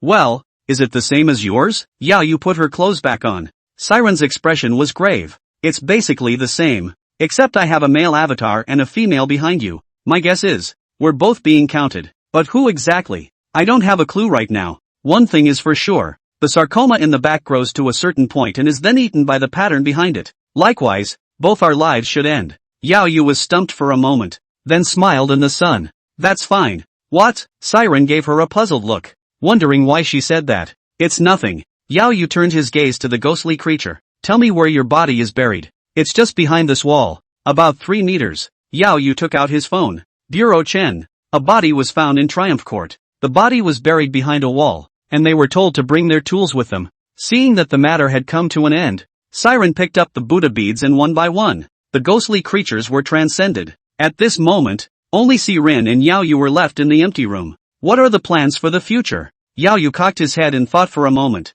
Well, after pulling the mayor's father and son off the horse, I'd like to go for a walk around. All these years, I've been living for someone else. There's no need to think about that much when it comes down to it. Siren didn't know why Yao Yu could be so calm and open-minded in the face of matters of life and death. I'll be sure to find out how to break the curse in no time. Yao Yu just smiled. Find it or not, it's fate. Yao Yu was clearly in the wrong state, and although the two had been cursed, it wasn't unbreakable. She was now giving herself the usual feeling of someone with a death wish. Officer Yao, are you okay? Are you interested in hearing a story from me? Yao Yu turned her back to Siren and continued without waiting for him to open his mouth. Once upon a time there was a little girl who was born into a military family and grew up in an army college. Grandfather was a commander of a military district and father was a regimental chief of staff. Everything was going pretty good in life, but just when the little girl was 19, her grandfather became seriously ill and had to step down. It was a time when my father was on the upswing of his career, with less support from his grandfather. His father's military career seemed to have come to an end, but the mother is not satisfied, and uses her newly adult daughter as a bargaining chip for a marriage with someone else so that her father can quickly take over from her grandfather. The little girl didn't refuse. She felt that if she could help her family, she was willing to pay whatever it took. As she gets older, the little girl learns more and more about the person she's joined to. Men are snarky, calculating, very controlling, and have more than one woman. She was able to tolerate all of this. After all, she had seen it all long ago. Oh, there are no real feelings in the union. It's just a means to an end. The little girl learns by chance that even if she marries this man, her own father will still not be able to take her grandfather's place. She approached the man for a statement. The man told her not to be naive. The first condition of the union is that both parties should be in the same position and mutually beneficial. And what's happening now can only be called annexation. If she served him well, she might be able to feed and clothe her family in the future and be a rich man. The girl refused. That same day, the man's family launched a crackdown on his father. The mother found out the reason after a few inquiries. She was used to enjoying a life of fine clothes and food. How could she be willing to give up what she had now? So the mother still decides to sacrifice her daughter to ensure her quality of life in the future. For this reason, Mother and daughter had a big fight. The girl is far away. Oh, count the time. There's less than 6 months before the girl has to marry the man. Siren didn't know what to say for a moment. The girl spoken of in the story was herself. He could sense that Yao Yu should be desperate. Her parents treating her as a commodity, knowing the other party's intentions and pushing herself into the fire. This time, the curse seemed to give Yao Yu hope that her fate would finally not have to be manipulated by others. Will the other side spare your family if you die? Yao Yu smiled slightly. If I kill myself, they will definitely not spare my family. But I'm obviously cursed. I don't want to die, right? It's been bottled up in my heart for years, and I finally got it out today. It turns out that Yao Yu's previous behavior was just a disguise. Why the words and behavior were so over the top was a way of venting her frustration at the injustice of her fate.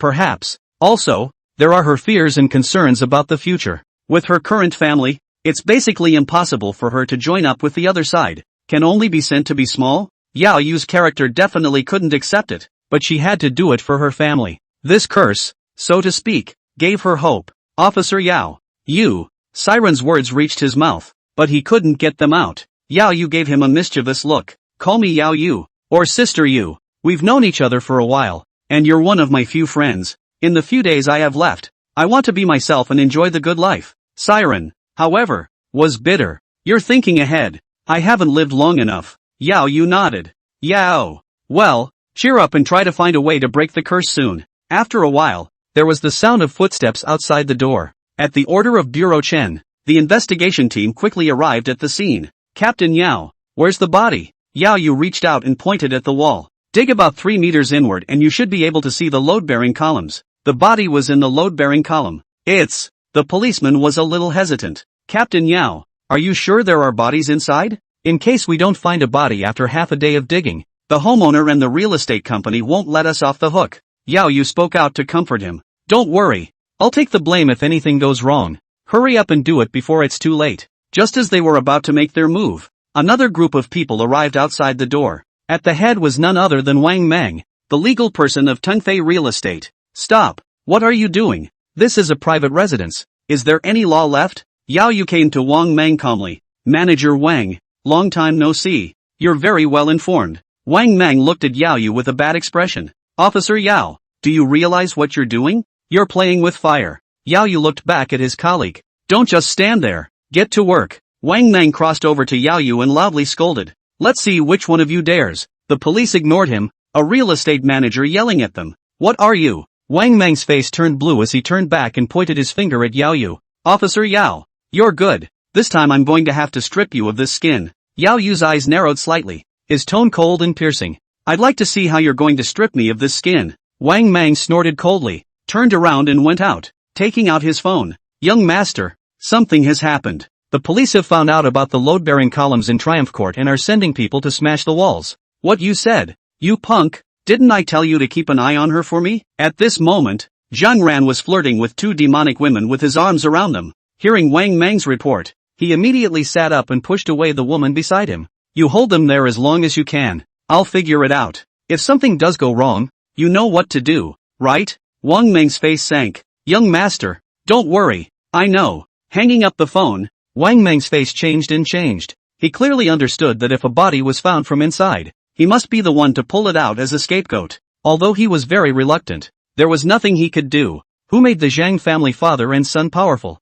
I only hoped that Zhang Ran would be able to move in for help as soon as possible. He returned to the room and looked at the wall, which had been hollowed out to a depth of about 1.5 meters. Then an idea popped into his head. A couple of you go door to door and notify the residents of this building to come down. Tell them this building is in danger of collapsing. Go! He then looked at Yao Yu with a morose smile. Little bitch, you're not even close to fighting me. Just as the police were about to touch the load-bearing pillar, there was a clamor from outside. Yao Yu frowned slightly. Li, go out and see what's going on. Not long afterward, Li came running back gasping for air. Team Yao, go and take a look. The residents heard that we are going to demolish the load-bearing columns. They don't agree and want to rush inside. The situation is getting a little out of control. What? Yao Yu swept a glance at Wang Mang and cursed when she saw him showing a smug smile. Asshole. She stepped out of the room and looked at the crowd of residents and shouted. All be quiet and listen to me. Say what? What are you police doing digging up load-bearing columns when you've got enough to eat?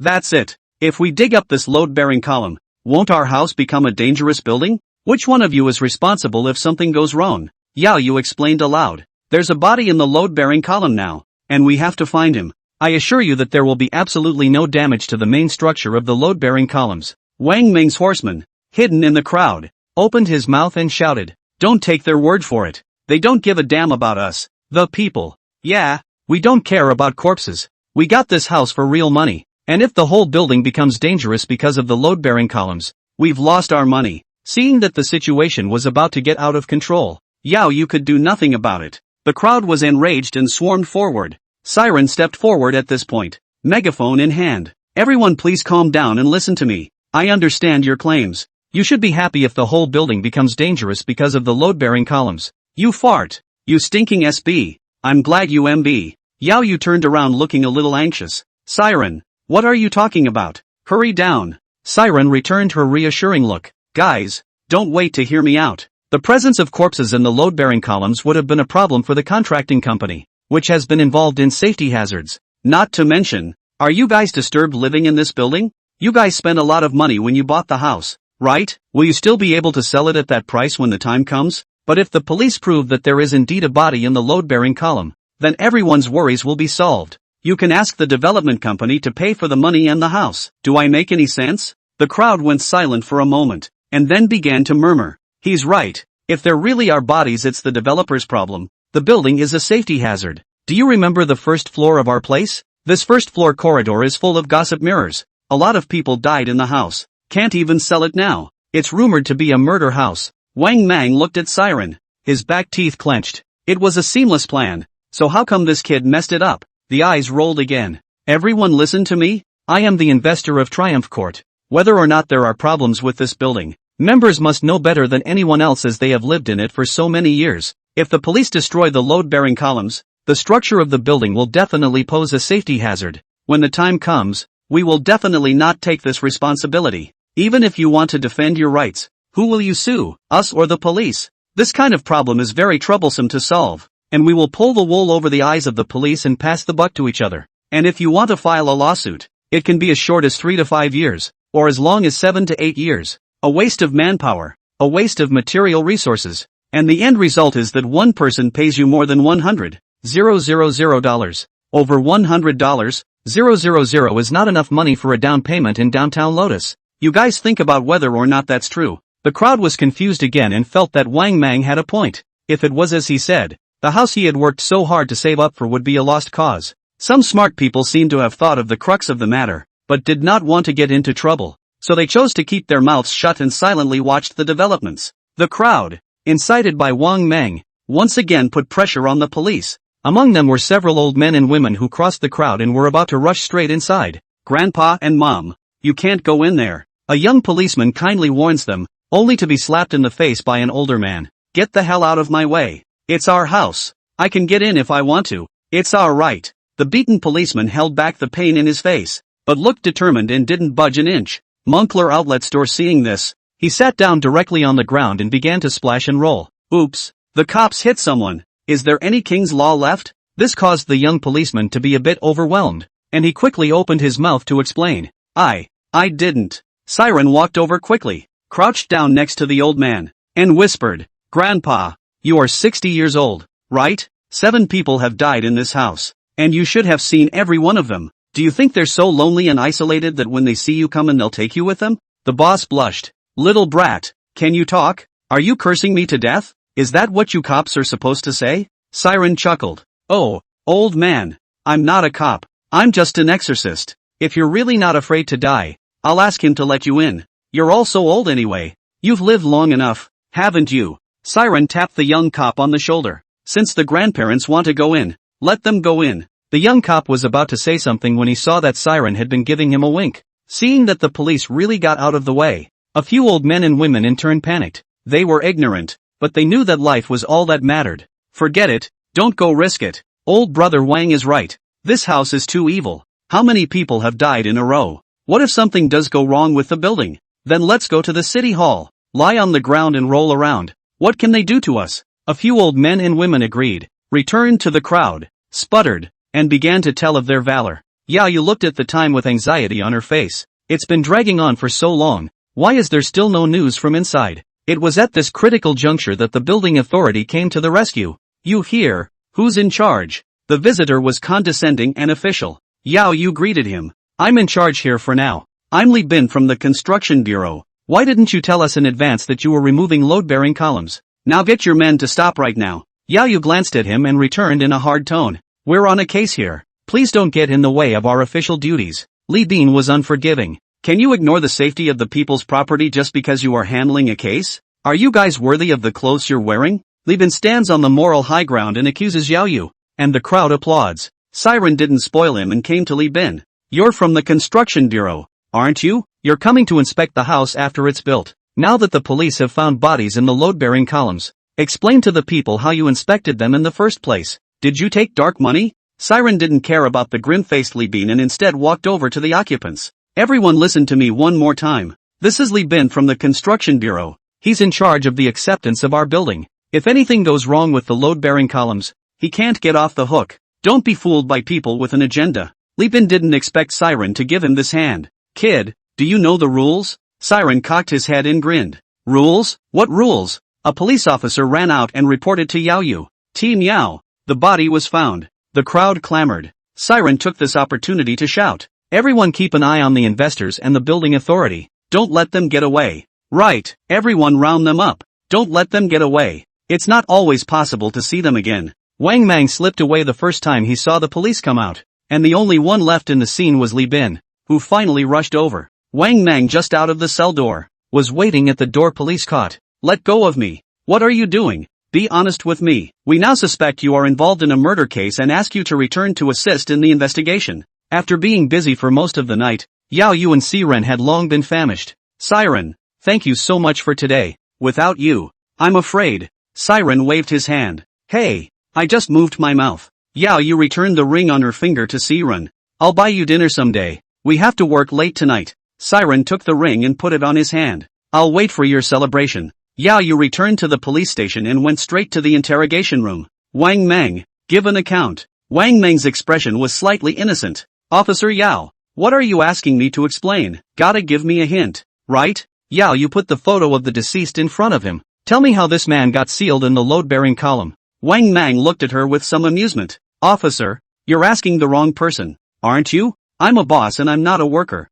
I just spend and collect. I never do the work myself. Looking at Wang Mang's emboldened appearance, Yao Yu was not infuriated. Wang Mang, what you've done doesn't stand up to investigation. The year you built Triumph Court, you were still just a contractor, and in charge of a project that happens to be this one. Do you have anything else to explain? After a night of interrogation, no useful information was obtained from Wang Mang. One question, three noises. Wang Mang relies on the fact that the police do not have definitive evidence at this time, and also believes that the Zhang family's father and son will not easily abandon themselves. After all, he had in his possession a great deal of evidence of corruption on the part of the mayor's father and son. On the other side, Zhang Wei's face was grim as he looked at his indomitable son. What's going on? What did you promise me in the first place? Doing things in a matronly manner and leaving such a big mess behind. First, it was that woman called Li Wan, and then the fireman's family. And this time, it was so good that the police directly arrested Wang Mang. Zhang Ran opened his mouth to explain. Dad, I'm really not to blame for this, and I don't know where a yakuza named Siren came from. He seems to know everything, and that stinking cop. Sooner or later I'll wheel her. Zhang Wei glared at him and said without a trace of anger. Do you know who she is? If you touch a hair on her head, neither of us will see the sun tomorrow. Alright, the priority now is to find a way to stabilize Wang Mang. He knows too much. Zhang Ran's eyes revealed killing intent. How about I get someone to take him? Zhang Wei shook his head. Now is not the time. We must first destroy any unfavorable information about us in Wang Mang's hands. See what I mean? Zhang Ran nodded. I understand. I'll find someone to contact Wang Mang. Zhang Wei rubbed his temples. Do a good job on this one and don't make a mess. As for that Siren, Zhang Wei tapped his fingers on the desktop. I don't want to hear from him again. Zhang Ran was a bit hesitant. But, Miss Qian's family bailed him out that day. Zhang Wei said without any good humor. So what, is it as important as our lives? After a busy night, Siren was also a bit exhausted. Go home and fall asleep. It didn't take long to sleep when the sarcoma behind him began to emit a stabbing pain, as if something was trying to break through his skin. Siren came to the mirror, turned his back and looked at his back. Only the sarcoma seemed to have grown another size. Ugh, this is bad luck. Huang Quan talks as if he's farting. saying that I have the seed of qi. Where did I get this qi? Li Wenjing heard the movement in Si Ren's house and gently knocked on the door. Brother Si, are you awake? Siren opened the door with a haggard look on his face. Ah, just woke up. What's wrong? Li Wenjing asked with concern. What's wrong with you? Why are you so listless? And it feels like you've lost so much weight overnight. Siren shook his head. It's okay, I just didn't get any rest. I'll just catch up on some sleep later, he said, turning his back and trying to change. Ah, brother C, what happened to your back? Siren sighed softly. Hey, it's not like I went to the murder house last night to check on a case and got shaded. Let a curse be put on it. Let's go to the hospital and let the doctor take a look. Yeah, what if the hospital has a solution? It's really not possible to have an operation to cut it off. Go, now. Li Wenjing pulled Siren back. Wait a minute, take it easy. I recruited a nanny yesterday and I'm coming in for an interview later. Siren looked at her suspiciously. What's the point of hiring a nanny? There's money to burn. Li Wenjing gave him a blank look. Don't you hire a babysitter to let you take Morningside for takeout all day? I haven't graduated yet, and I can't always be home to take care of you too, can I? It didn't take long for the babysitter to come to the door. It's an aunt who is in her late 50s. It looks kind. Li Wenjing brought over a cup of water, handed it over, and invited Auntie to sit down. Auntie, what to call you? The woman's name is Qin Guilan, from the countryside, hardworking and cooks a good meal, most of all very welcoming. Because her daughter works in the city and can't get home more than a few times a year, she came to the city alone to work, so that she could not only take care of her daughter, but also earn some money to supplement her family's income. Li Wenjing said with a smile. I'll call you Auntie Lan then. Auntie Lan, there's not that much bending in my house, but there are a few things you need to be aware of. With a 7-year-old at home, the diet needs to be lighter. Then he smiled and looked at Siren, who was on the sidelines. There's also a strong young man in his 20s, so there has to be 2 meat dishes at each meal. Qin Guilan hurriedly nodded her head in response. Li Wenjing continued. My house is a bit big, and you definitely can't clean it up by yourself. So every week, you need to go and have housekeeping come and clean. I'll give you $8,000 a month. Is that okay with you? Qin Guilan hurriedly waved her hand. Girl, it's too much. I just cook and wash clothes that don't cost that much. You do have a big house, but you don't need to hire a housekeeper. It's a waste of money. Just leave it to me. Just pay $5,000 a month. Li Wenjing said with a straight face. Tell you what, $10,000 a month, and you can do all the housework. You try it for a month, and if you think the workload is too much, we'll recruit cleaning again. Do you think it's okay? Qin Guilan looked embarrassed. Girl, that's too much money. I'm not sure what I'm holding in my heart. Li Wenjing let out a light laugh. Auntie, I'll pay you even twice as much if you can take care of these two for me. Okay, it's a deal. Can you come over to work today? Qin Guilan nodded her head in a hurry. No problem, I can now. Li Wenjing gave Qin Guilan a credit card to use for her usual grocery shopping. After everything was accounted for, the two went to the hospital. The doctor lifted Siren's shirt, put on gloves and gently touched the sarcoma. Does it hurt? Siren nodded gently. Some pain. The doctor told him to get an X-ray and get the results back for a diagnosis. After waiting for more than half an hour, the tablets were finally picked up. Doc picked it up and frowned. He really hadn't seen such an exceptional condition. Sir, you're in a lot of trouble with this sarcoma, said, pointing to the white tubular pattern in the sheet. You see, a blood vessel is attached to the sarcoma. The blood vessels go straight to the heart. This suggests that the formation of sarcomas is inextricably linked to the heart. But what exactly was the cause of the heart lesion that caused the sarcoma to grow in the back? Or is it because the sarcoma itself needs a lot of nutrients, and that's why it's mutated into a kind of tiny blood vessel that's used to draw blood from the heart? Right now I'm not so sure, so I need to bring a couple of cardiovascular specialists along for a consultation. The doctor quickly brought in several cardiovascular specialists. Professor Lee, come and take a look. Professor Lee took the film and sked.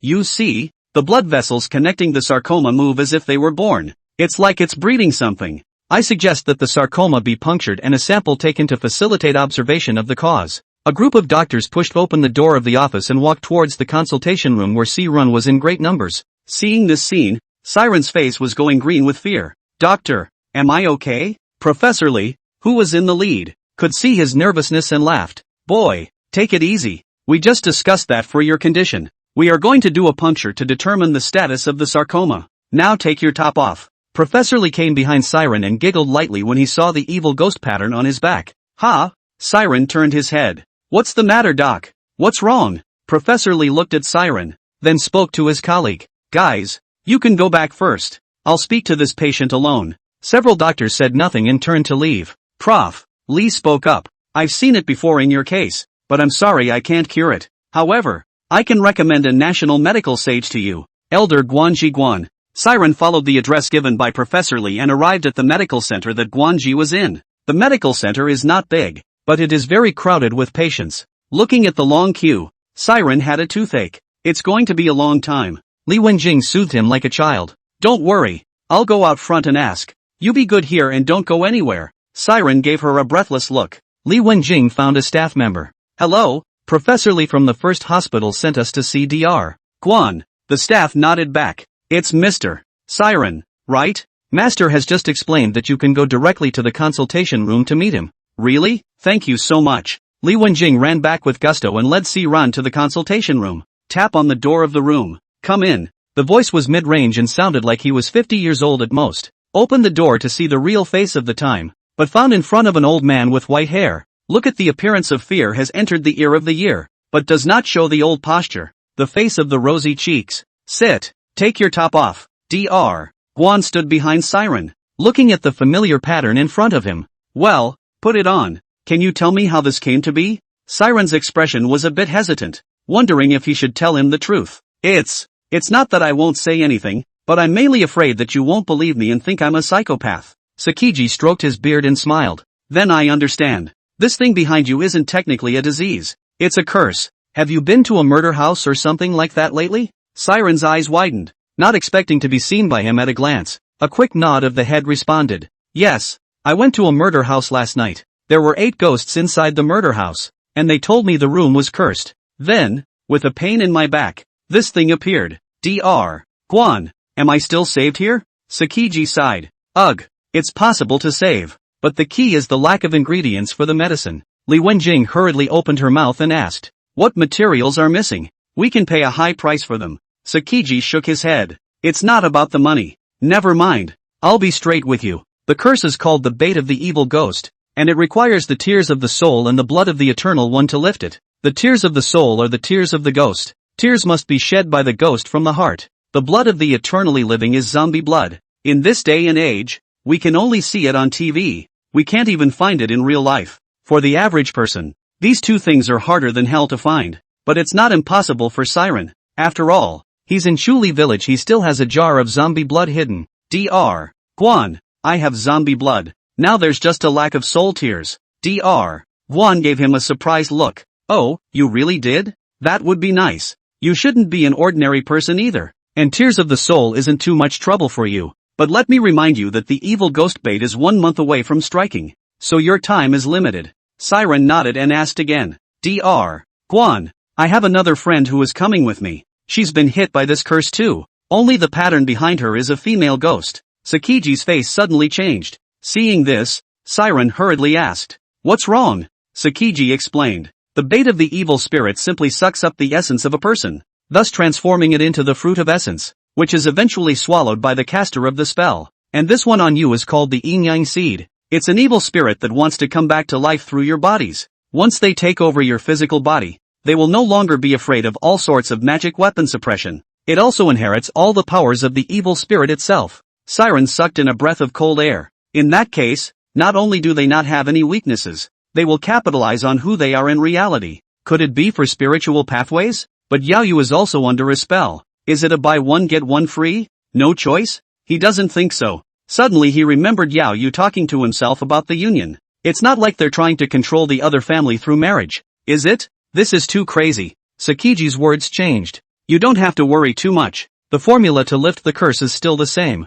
Except you only have 1 week and both must take it at the same time. In 1 week, you will no longer be you if you do not have 2 ingredients together. Saying goodbye to Sakiji, Siren was filled with sadness. It wasn't that he was worried that he and Yao Yu would die because of the curse. Instead, they were worrying about whether the person who had cast the spell would have other means, just for the sake of occupying the physical bodies of the two of them. They had plotted for several years, so one could imagine just how crazy their plans were. Li Wenjing watched as Siren's face changed again and again and spoke out to comfort him. Brother Si, you don't have to worry. Even if I sell all of my family's house and company, I'll help you by the tears of the soul. Siren looked at her sincerely. Thank you, Wenjing. When he returned home, Siren called Yao Yu. What's wrong? Siren told the ins and outs of the curse. Yao Yu was silent on the phone, struggling inwardly. She wanted to leave the world and break free from what fate had in store for her, but don't want Siren to get killed innocently. Good. Why don't you come pick me up later, and we'll go to Chuli Village together.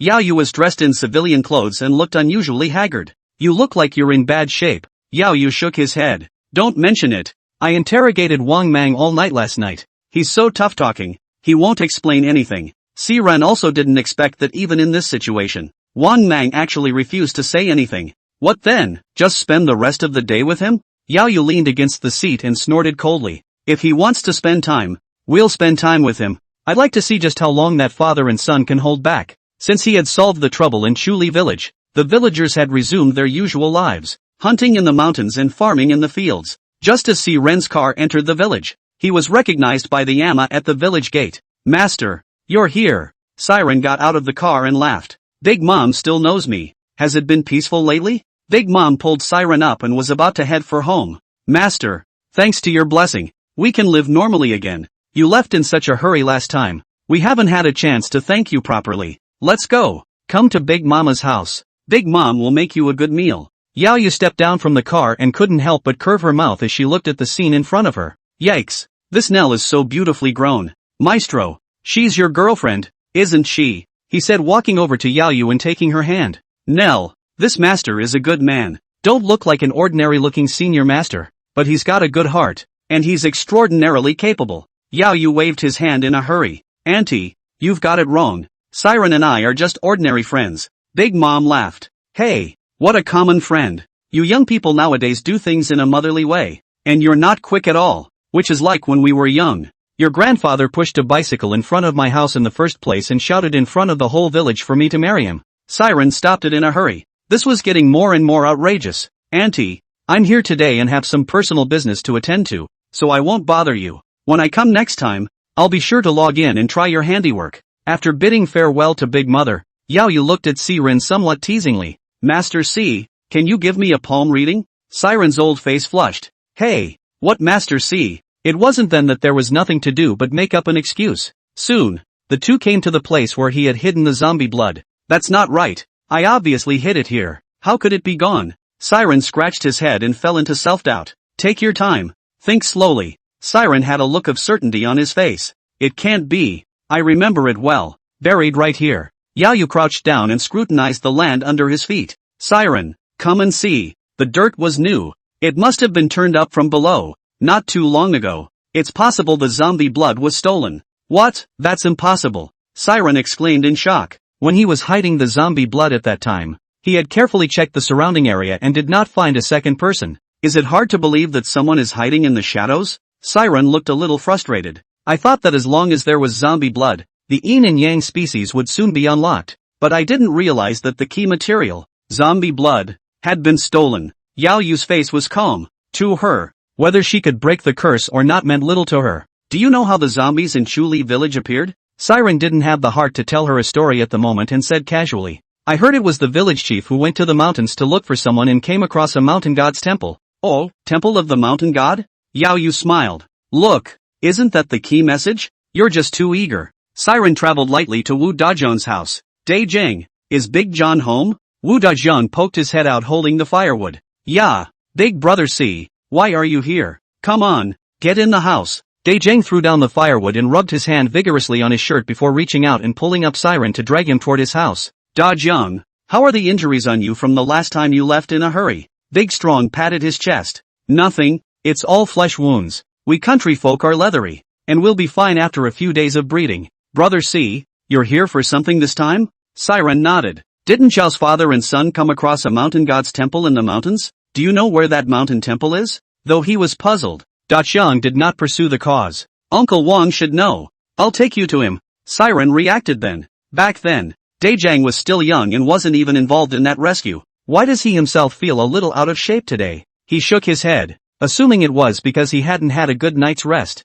Benefactor, you left in such a hurry last time. We haven't had a chance to thank you yet. Uncle Wang was happy about Siren's arrival. Siren didn't beat around the bush and opened his mouth. That mountain temple back then. Can you remember the exact location? Uncle Wang nodded. Of course, The first thing we hunters learn is to recognize the way. Siren sighed in relief. Can you draw me a map? I need to run some errands at the temple. Uncle Wang smiled brightly. Tell you what, I happen to be going up the mountain in a while, so I'll take you to the mountain god temple on the way. After the meal, Uncle Wang took the two of them to the mountain god temple. The rolling hills tired Siren out, huffing and puffing. On the contrary, Yao Yu, although he also showed fatigue, he was more than a step stronger than Bisren. How much farther na? Too tired? Siren asked, gasping for air. Uncle Wang led the way ahead and shouted back. Almost there, just over those two hills ahead. Siren raised his head, looked at the peaks not far away, and smiled. It's okay, not too far.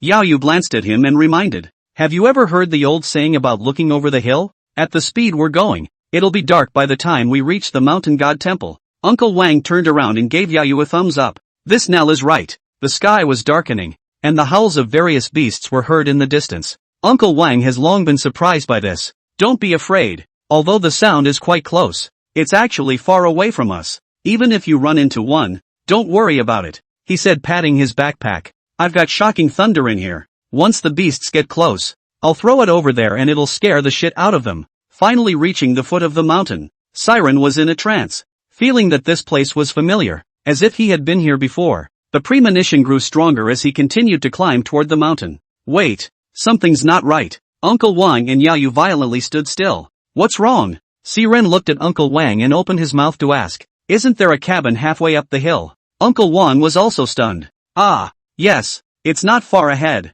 How do you know? Have you been here before? Siren had a bitter smile on his face. I didn't realize that the scene in the dream was actually a place where reality existed. The first time he entered the dream, he was forced to wear cloth shoes by the old woman was still fresh in his mind. Ugh, I have come to this place in my dreams, and it's been in a cabin halfway up the mountain. Siren told them about his dream experience. Yao Yu on the side didn't have much of a reaction and just thought it was a horror story. But Uncle Wang's face changed again and again. I know this old lady you speak of. She is the village headman Zhao Tai's own mother. Indeed hanged inside this cabin. What? It was Siren's turn to be surprised. Uncle Wang shook his head. I'm not sure exactly what's going on. All that is known is that this old lady hanged herself in this house. The village shrine is dedicated to the dead elders of the village. But Zhao Tai's mother was not sent to the shrine after her death. Even the body was buried in a random place. I felt something was wrong at the time, but it was someone's personal business, so I couldn't ask too much. Since they knew that this place was evil, they began to act more and more carefully.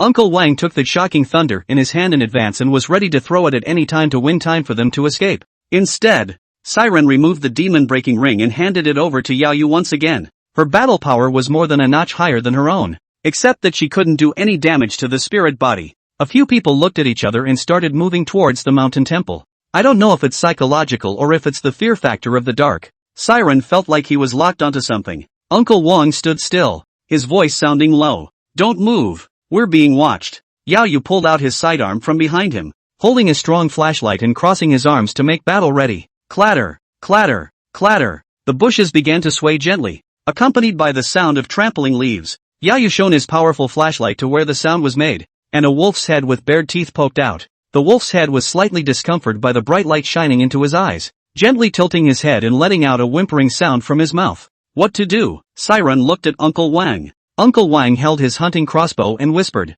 face it head on and back away slowly. Seeing the trio start to move backward, the gray wolf hid into the bushes again and disappeared. Siren hadn't had time to be happy. Uncle Wang was heard shouting sternly, run! Before Siren's brain could react, his body had already run after Uncle Wang. Why run? Didn't the gray wolf retreat? Uncle Wang turned around and explained. Wolves are accustomed to rounding up. They herd their prey into a small space and then attack. So make sure you escape before they close in on us. Seeing this, the head wolf raised his voice to the sky and no longer hid his figure as he jumped out of the bushes, with the wolves following close behind, heading straight for the trio. Uncle Wang turned back and threw out the shocking thunder and continued to run wildly. Boom! The loud noise sent the wolves into a panic, scattering in all directions with their tails between their legs. The head wolf, also startled by the explosive roar, turned and ran 2 steps. Reluctantly, it looked back, then cautiously made its way to the explosion site and sniffed with its nose. Looking around, he didn't see any danger and looked up to the sky. Soon the wolves assembled, and under the leadership of the head wolf, they once again gave chase to the trio. Siren is losing strength. Phew, I can't run anymore. Uncle Wang and Yao Yu were no better. Benefactor, Let's try harder. It's not far to that cabin. Let's go inside and hide. Looking at the slowly approaching wolves, Uncle Wang threw another thunderbolt. Under the cover of the roar, several people made it to the cabin without incident. Uncle Wang tried to push the door open, but he didn't realize that the back of the door was blocked by a cabinet. Seeing this, Siren was somewhat helpless. In the dream, he had to block a cupboard in the doorway to escape a fierce beast chasing him. I did not realize that this moment has become a roadblock for the three of them. Siren suggested that the three of them work together. Surely they could push the door open. But Uncle Wang refused. This door is in disrepair and cannot withstand the power of three men. Soon the wolves tracked them. He had no choice but to leave the burden of opening the door to Siren. Yao Yu and Uncle Wang took out their weapons and were on full alert, while Siren pushed the door of the room in a deadly manner. The head wolf walked back and forth in front of the pack, as if trying to find their weaknesses. Yao Yu aimed her gun at the head wolf, and as long as it had a tendency to attack, she would shoot decisively. The head wolf seemed to sense the danger and immediately ducked into the pack. Seeing this, Yao Yu couldn't help but curse. Siren, how's it going? Siren was sweating profusely and said without looking back, right away. By now the wooden door had been pushed open by a 10-centimeter gap, and Siren kept kicking the cabinet with his foot through the gap. Ow! The head wolf got a little impatient and prepared to attack. Yao Yu made a split-second decision and fired several shots at the first gray wolf to rush over. Uncle Wang followed closely behind, his hunting crossbow firing continuously. As the smell of blood wafted through the field, the wolves began to become frenzied. Siren's heart grew more and more anxious as he listened to the sound of gunfire and the howling of the pack of wolves behind him. Hurry up and open it for me. Yao Yu's clip was empty, and the head wolf saw this opportunity and pounced,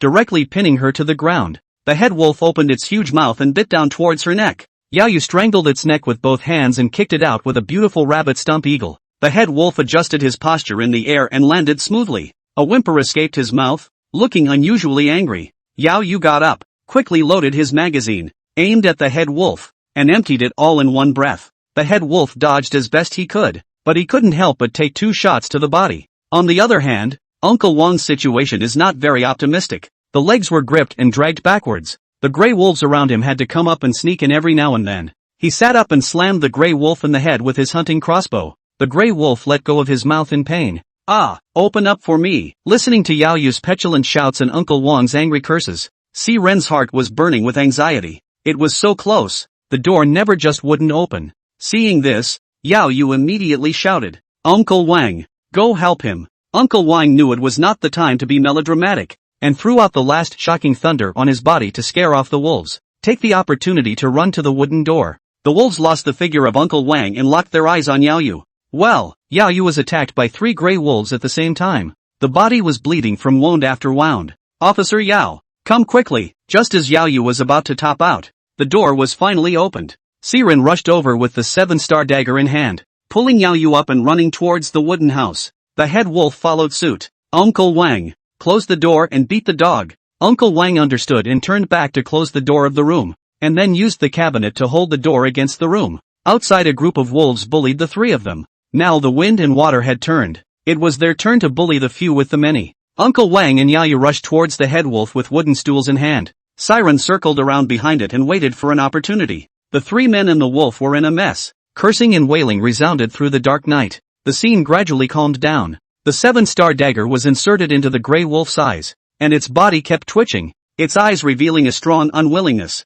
The 3 of them were panting heavily, unusually tired. Officer Yao, are you okay? There were many scratches on Yao Yu's body, and blood stained his clothes mostly red. It's fine. A flesh wound. Just go back and get a rabies shot. Uncle Wang, how are you? Uncle Wang waved his hand. Alas, old and useless. When I was young, I was not much worse than Wu Song. The wolves outside the house couldn't hear the voice of the head wolf and slowly retreated in fear. A few people rested for a few moments at the cabin, bandaged their wounds, and set out for the mountain temple once again. In the silence of the dark night, there was only the sound of the wind rustling the leaves and the exhausted gasps of a few people. Phew, Uncle Wang, how much further is it? Siren bent over with his hands on his legs, gasping for air. Yao Yu gave him an amused look. You usually just lack exercise. Uncle Wang laughed. Almost there. Another 500 meters almost there. Siren shook his head. Yao damsel, I'm not comparable to you. You're the people's good cop,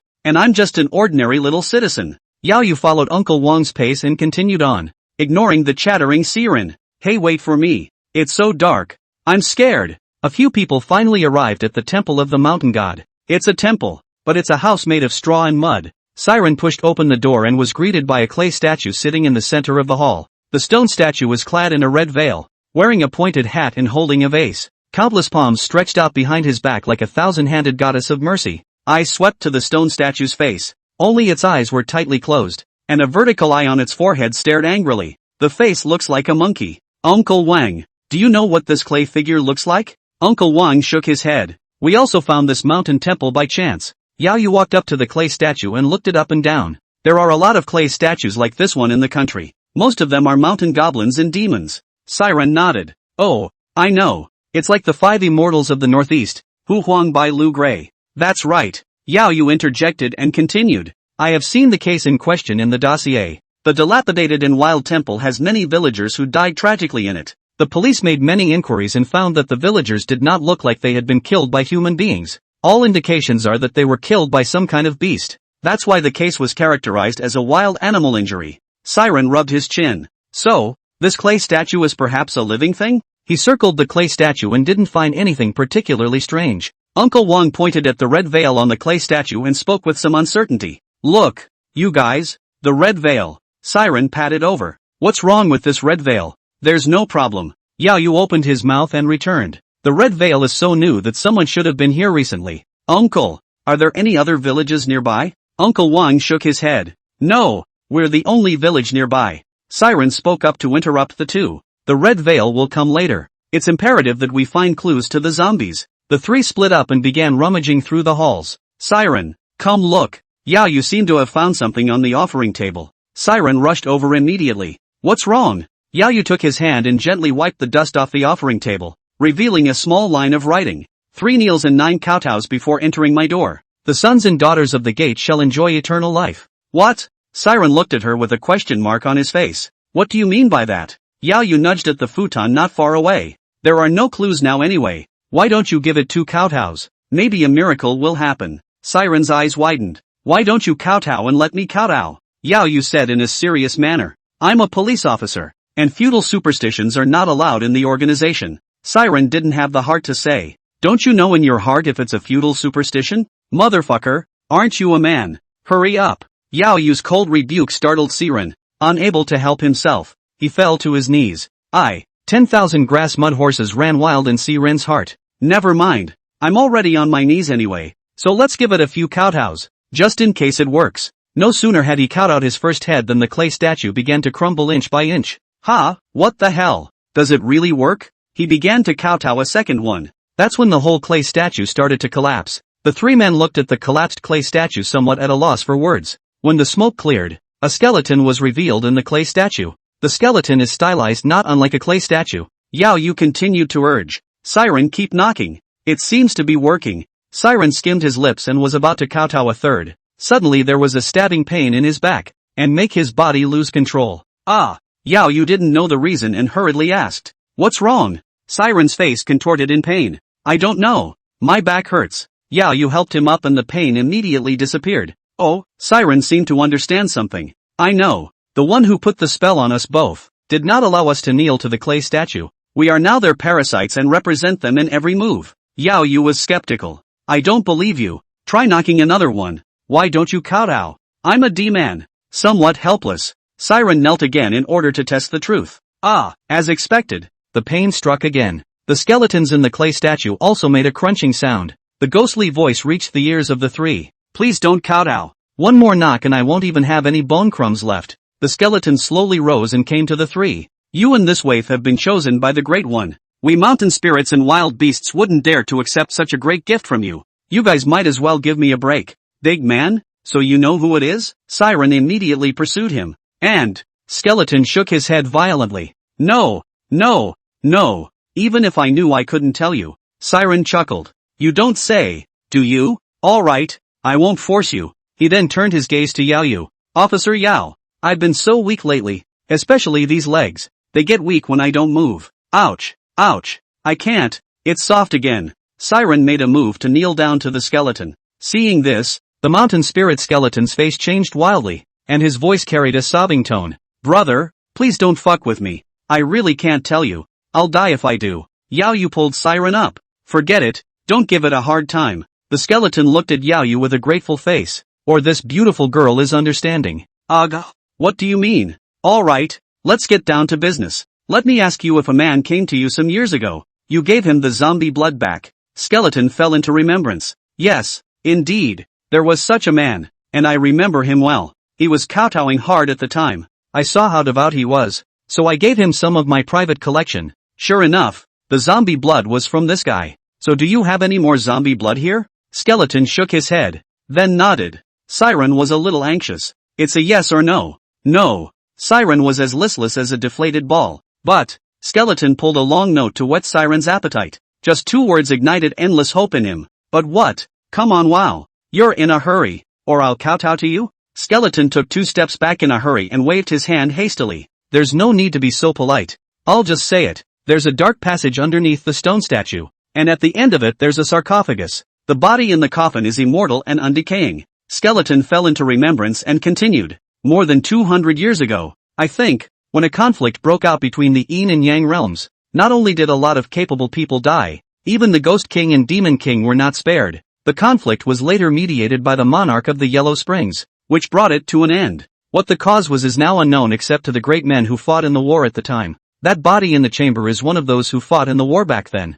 Skeleton sounded a little bitter. At that time, I was ostracized in the demon clan. So the higher-ups asked me to come here to hold down the fort. It's called a township, but it's just a disguised dispatch. That's 299 years and 244 days I've been on guard. Siren was secretly wary of the skeleton in his mind. A man has been living alone in this shithole for almost 300 years. He's either a pervert or a man of great fortitude. Regardless of the type of person, their style of doing things can be elusive. Alone in the temple for 300 years. Haven't you ever thought of going out to see it? Skeleton let out a bitter laugh. Of course I've thought about it, but I can't, and I don't dare take half a step outside. The one in the sarcophagus is a necromancer, and I'm watching over the corpse's formation. As soon as I leave, the Corpse King is bound to come out. At that time, the Corpse King would definitely massacre humans in order to regain his strength. I'm no better off. Luckily, though, the top merely asked me to watch over him for 300 years, and the time is almost up. Uncle Wang was shocked at his words.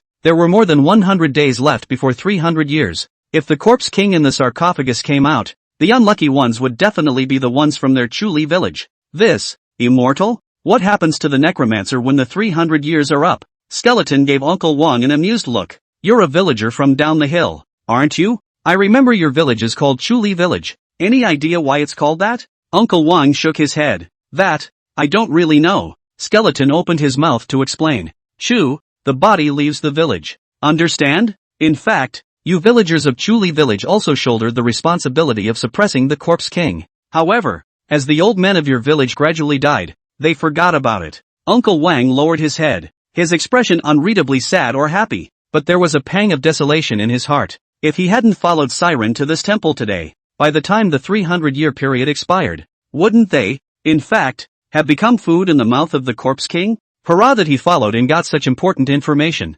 Skeleton stomped his foot gently, and a dark tunnel leading underground appeared before him. Come with me. It's still no problem to take some Corpse King blood. Through the long, silent corridor to the secret room where the sarcophagus was kept. The lid of the sarcophagus was pushed off at the command of the skeleton. Sure enough, as he said, the person in the sarcophagus was immortal and undecayed, and there was no difference between him and a living human being. Siren took out the 7-star dagger and cut a slit at the Corpse King's arm, taking out a bottle to follow the blood that flowed out. Looking at the zombie blood in the bottle, Siren finally let out a sigh of relief. Only, the bottle was just half full of blood when the necromancer's wound healed. Siren brought his dagger close to the Corpse King's arm once again, but he suddenly noticed a murderous aura pushing straight into his brow. When he raised his eyes, he saw the Corpse King with his eyes open, glaring at himself. What the hell? Siren pointed his finger at the Corpse King, and his gaze went to the skeleton on the side. Skeleton burst into a strange laugh. Stupid human. I really want to thank you. Thank you for resurrecting my lord. The one before him, because of his greed for life and fear of death, had merely pushed open only a corner of the sarcophagus. Ha ha ha, the Emperor has sent you guys over. The Corpse King sat up stiffly from the sarcophagus, his body crackling and crunching. He closed his eyes tightly as if he was remembering something. Seeing that the situation is not good, Siren pulls up Yao Yu and shouts for Uncle Wang to escape from here. Run! The skeleton blocked the way and Jejia laughed strangely. Where are you going? Leave your body behind and nourish it for my lord. Yao Yu leapt out violently and tangled with the skeleton. The wounds she had sustained from tangling with the grey wolf severely affected her fighting performance, and within a few rounds she had fallen into a disadvantage. Yao Yu could only give up his offense and start playing desperate defense instead. The skeleton's attacks fell on her like a raging wind and rain. Siren looked on dryly. Suddenly inspired, he kowtowed to the skeleton, but it had no effect. Skeleton laughed out loud at this scene. Kid, are you begging me for mercy? Even though you're being looked at by the big shots, don't forget that my lord isn't weaker than them. Siren's eyes were wide with rage. His anger was at its peak. Not only had he been used by him, but he had also kowtowed to his enemy. It's a disgrace. He opened his wristwatch and looked at the only 10 points left in his points, and gritted his teeth and bought 2 invocation talismans. With a flash of white light, 2 invocation talismans fell into his hands. Invoke the gods. The Cthulhu heaven is dead. The yellow heaven is in power. The year is in the first year, and the world is in good fortune. An old voice came out of the void. The aura on Siren's body then changed violently. What kind of demon dares to act recklessly in front of this heavenly master? Why don't you bind your hands and capture him? Siren put down his heart. This time the one summoned was typing Dao Zhang Jiao Zheng Tiancher. Although the force was not as strong as Zhao Yun, the piece of catching ghosts and subduing demons was far from being comparable to Zhao Yun. Skeleton drew back. Who are you? Don't mind your own business. Siren lifted his feet off the ground and threw his head back with his arms wide open, laughing. I am Zhang Jiao, the Duke of Heaven. Get rid of the demons. As the word demon removal fell, Siren's palm erupted with palm lightning that pushed straight into the skeleton. The skeleton could not avoid it, and his whole body was scorched black with electricity. Dying. Siren's heart snickered. This time it's reliable, so it looks like I don't have to die. At this moment, the Corpse King had already opened his eyes, teasingly watching Siren as he violently beat up his own men. After resolving the skeleton, Zhang Jiao sensed that there seemed to be another demonic aura in the chamber, and his gaze turned to meet the Corpse King's 4 eyes. A Corpse King? How is that possible? A pinch of fingers ensued. Siren violently spat out a large mouthful of blood, muttering under his breath. On the path of the Yellow Springs, Yin and Yang meet, and the demons are in turmoil. The world of man has changed hands. The Corpse King's face was cold. You know too much to keep you. Saying that, he ran towards Siren with a big stride. Zhang Jiao had used Siren's body to perform the art of heavenly evolution, and although he had used up a lot of his essence and blood, he still had the strength to fight. He raised his hand and grabbed it in the void, sending Yao Yu and Uncle Wang out of the secret room. Once again, he opened his arms and bellowed under his breath. The art of the 5 elements. Tarzan's pressure. The Corpse King felt a huge pressure coming from above his head, making it difficult for him to move an inch and confining him in place. The boulder dirt above collapsed, burying the Corpse King completely, and Siren escaped at the end. Phew, that was close. The peak of the mountain shook and the small temple eventually disappeared. An old voice came out of Siren's mouth. Little friend, the old man is just an idea, with less than 1/10 of the magical power of his main body, so he can only temporarily trap him. He's bound to get out of it in 7 days. The old voice hesitated for a moment before speaking again. The heaven is in disarray and the demons are rising together. This is not a good sign. Little friend should make sufficient preparations to kill for the human race. As soon as the words left his mouth, Siren felt his body lighten. Heavenly Master Zhang? He called out gently, but received no response. Yao Yu opened his mouth with a puzzled expression and asked, What's wrong? What were you just talking to yourself about? Siren explained. Just now it was a Taoist invocation technique, and the one who spoke was Zhang Jiao, the god of heaven. Okay, enough about that. Let's get out of here. The Corpse King had been suppressed by Zhang Jiao for the time being, but he would soon escape. Uncle Wang, hurry back to the village and tell everyone about this. Siren looked at the zombie blood in the bottle and always felt something strange. Officer Yao, don't you think things are too coincidental? Yao Yu was uncertain. What's wrong? Did you find something? Siren waved his head. Ever since we were both cursed, I've felt a big invisible hand behind us pushing us forward. The buried zombie blood is gone. Then he had no choice but to come to a wild temple in the mountains and release the Corpse King. I don't think it's a coincidence. Yao Yu thinks for a moment. I think it's possible that you've been mentally overstimulated and stressed out lately. Siren took a deep breath and let it out slowly, smiling. Maybe I'm overthinking it. After a night's rest in the village,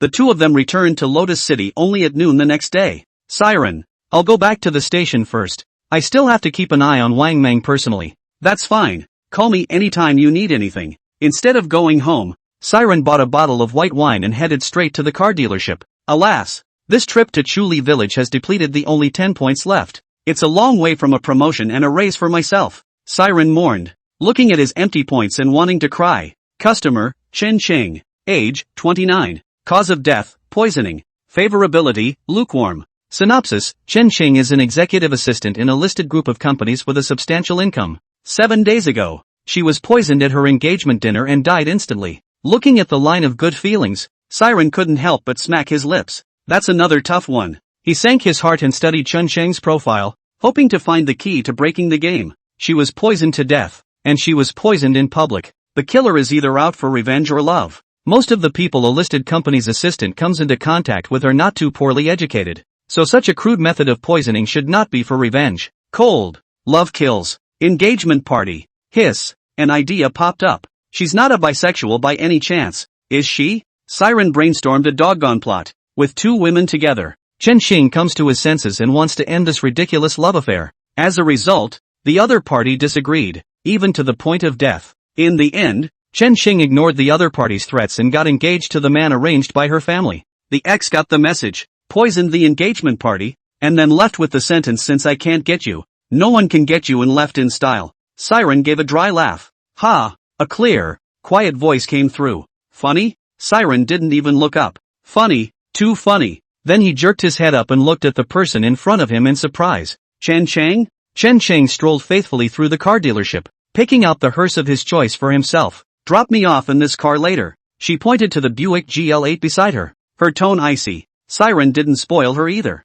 Any car you say? Who do you think you are, a cyber princess? There's no night of justice for you here. Go play aside and leave me alone. Chen Xing grimaced and floated to him. One more word out of you and I'll tear your mouth off. Believe it or not, Siren didn't know where he got so much fire from today. He brought his face up. Come on, you tier 1 for me. See what you can do. What's wrong with being a ghost? You don't know your own last name anymore? Chen Sheng's face changed as he said with a smile. I'm kidding you. Why are you so unamused? Siren glanced at the customer's information, only to see that the favorability column had changed from coldness to hatred. Oh, it's true that women are born with 2 faces. Come on, don't even pretend. I know you hate me with a passion. The hearse is not something you can choose on your own, so don't waste this effort. Seeing that he couldn't be fooled, Chen Sheng put away his smile, and the killing intent in his eyes was not hidden at all. Humph, men all deserve to die. Siren leaned on his chin, finding her somewhat amusing. Anyway, there's still time. Let's talk. I have nothing to say to you. Siren was not discouraged and spoke to himself. Are you a lesbian? He glanced at Chen Cheng, not noticing any shift in her face, and continued. You're pretty good looking too, and you make a good income, so why do you like women? Gee, it's a shame. Chen Cheng covered her mouth in winks. What, do you want to have a man-ghost affair with me? Want to be a ghost writer? Siren waved his hand. You've got to be kidding me. You really don't know your own last name anymore. With you people and ghosts, you want to fart eat. Chen Cheng reached out and grabbed Siren's neck collar. Do you really want to die when you provoke me again and again? Siren gently patted her hand. Save your strength. If you kill me, who will take you to the Yellow Springs? Besides, we don't have any deep grudges. Not only is there no hatred, but instead I'm going to escort you safely to your destination. Do you think it's appropriate for you to give me the cold shoulder and even try to kill me? Chen Cheng was momentarily speechless. All right, no need to talk about it. I get it all. Siren patted his chest, his tone a little heavy. We're in the service industry and we make money getting yelled at. Chen Xing blushed at his words, feeling as if she had gone a little too far. Master, I'm not at you either. Siren watched as the favorability level shifted from hate to medium, and he couldn't help but feel happy in his heart. Continuing to feign innocence, he responded. I get it all. Chen Xing sighed lightly. Ugh, I'll be honest with you. I am indeed a lesbian. My girlfriend agreed to a blind date arranged by her family and was soon to enter into marriage. To prove that I love her more than this man, so I directed myself to take poison at my engagement dinner. I was there to show her that I could die for her. That man can't do it. Chen Chang is not only a pervert, but also a paranoid maniac. Suicide was just a way to prove to her ex that he loved her more. And the results? Chen Qing said rightfully. She must have cried her eyes out for me. Siren shook his head and smiled. I'll make you a bet that instead of being sad, she's very glad you're dead. Impossible. Chen Qing didn't even think about it and flatly denied it. Oh, dare you bet? I lose. You can have your pick of cars from the dealership. You lose. And you'll have to listen to me the whole way. And you can't pull any stunts. Chen Chang was winning. Okay, I'll bet you. Under Chen Qing's guidance, the two arrived at her ex-girlfriend's home. A soft, sticky voice came out of the house. May I ask who you're looking for? Siren opened his mouth to respond. Hello, is this Zhu Xiaoxiao's house? Zhu Xiaoxiao looked at this strange man outside the door through the cat's eye and was a little puzzled. I'm Zhu Xiaoxiao. What can I do for you? Siren saw that she had no intention of opening the door. I'm a friend of Chen Chang. As soon as the two words Chen Chang left his mouth, the door to the room was quickly opened. Zhu Xiaoxiao pulled Siren into the house as soon as she could, then closed the door behind her. The face was hard to see. Say, what is it that you want from me? Chen Chang wanted to caress Zhu Xiaoxiao's face,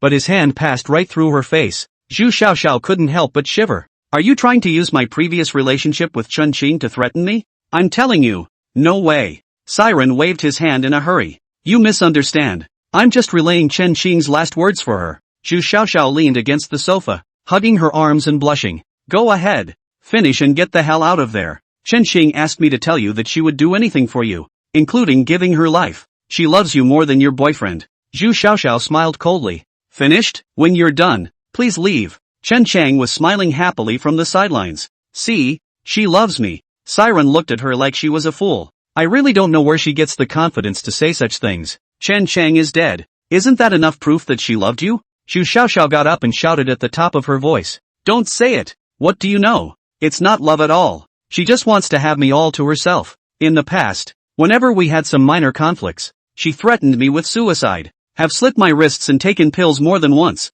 I can't take this torture anymore. I want to live a normal life. So I initiated the breakup. As a result, Chen Qing she ran to my company and made a big fuss. Not only did she cause me to lose my job, but my family did not look good to me either. But no matter where I fled, she always found me. She knelt and kowtowed to me and prayed for my return. I'm really scared. I'm afraid that one day she'll go crazy and kill me too. Siren hesitated for a moment, then returned. Either way, she's dead. And for you, haven't you the slightest touch? Shu had a smile on her face. Touched? I couldn't be happier. She's like my nightmare, haunting me all the time. Whenever she slit her wrists, I hated it when she actually died. When Chen Qing heard Zhu Xiaoxiao's words, his face was filled with incredulity as he took several steps back. No, it won't. She loves me. It must be my hallucination. Siren got the answer he wanted and got up to say goodbye. Okay, in that case, I'll leave. I wish you and your husband a long life together. But on the side of Chen Qing's face was ugly to the extreme.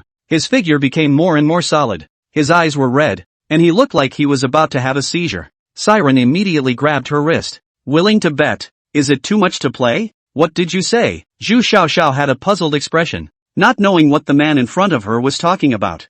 Siren just smiled without explanation. Chen Qing could not accept such a blow. Demoralized, empty eyes, although she is a bit paranoid and extreme, but there was no denying that she did love Zhu Xiaoxiao. Come on, don't feel bad. In your next life, reincarnate as a man and become a sea king. Chen Qing glanced at him, then buried his head, still not saying a word. Tell you what, seeing as you're so pathetic, I'll make an exception today and drive you away in the GL8, but you have to promise me you won't fuck up on the way. At 8 p.m.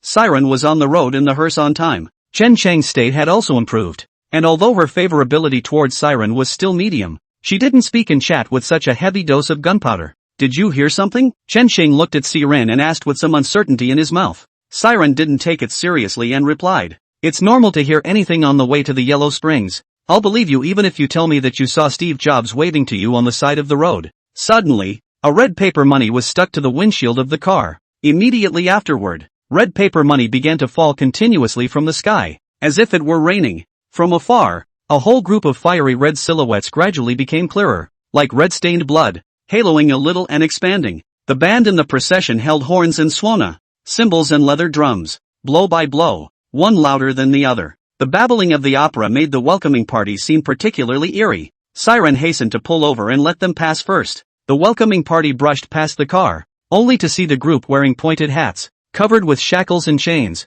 and with pale faces, along with the procession slowly forward. We'll see by 8 people carry, 4 corners decorated with snow-white pearl red phoenix brocade tasseled sedan chair. On each side followed the heavily made-up and pale-faced bridesmaids. The sedan chair was followed by a group of people dressed in the service of maids, with dull expressions and slow movements. They carry baskets in their hands and mechanically grab a red paper money from the basket with their hands and scatter it into the sky. A breeze cut through, and the square curtains of the sedan chair window were lifted up by a corner. The woman in the sedan chair had skin as white as snow, a pair of eyes like stars, and a mole at the corner of her mouth, adding a touch of charm to the woman's face. The woman seemed to notice that someone was looking at her, turning his head to meet Siren on all fours. She was puzzled, then surprised, excited. "Stop the sedan chair! Stop the sedan chair!" The voice was gentle and quiet. Carrying her phoenix robe, the woman hurried down from the sedan chair, and in an instant came to Siren's car, shouting excitedly, "Sagittarius! You're finally back! Mercy has waited so long for you." Siren was a bit scared and waved his hand. "I think you've got the wrong person, girl." The woman saw Chen Cheng on the passenger side through the car window. "General, did you abandon Renner for this woman? Mercy will kill her now." Before Siren had the chance to open his mouth to explain, he saw that the co-pilot Chen Cheng had already disappeared and appeared in the woman's hands. The woman's strong strength was far beyond his imagination. "Stop." Seeing that Chen Cheng's expression was becoming more and more agonized, and at any moment, his soul might fall apart, he hastened to speak out to stop it. "She has nothing to do with me, just one of my customers." The woman didn't seem convinced. "General, you've been gone for 100 years. Do you know how hard it's been for Mercy these past 100 years? But today, Runner saw General with another woman, and her heart really hurts." The woman's voice was miserable, but her hands were unusually vicious. Not only did he rip Chen Cheng's arms off, but he also scratched her face. "The General can only have one woman by my side. All women who come near the General deserve to die." The woman's hand formed a claw shape and was about to pinch down at Chen Cheng's head. Siren hadn't been clear about the situation until now, but there was one thing he was sure of. This woman of terrifying strength must have taken herself as her lover. "Stop. If anything happens to her, I will surely die as well." The woman hesitated. She was afraid to bet. "General, what you say is true, 1,000 times over." The woman threw Chen Cheng aside like a piece of trash. "General, come back to the house with me." Siren gritted his teeth. Today seemed to be a fateful day. He held the invocation talisman in his hand, ready to fight for his life. "This girl, you really recognized the wrong person. I'm not some general. My name is Siren." The woman waved her hand and Siren was out of the car in an instant. She circled around Siren, taking a closer look. Spare no detail on him. Originally, she still had some hesitation, but when she saw the 7-star dagger held in Siren's hand, she put her heart down. An unusually mournful voice followed. "General, have you forgotten about Mercy?"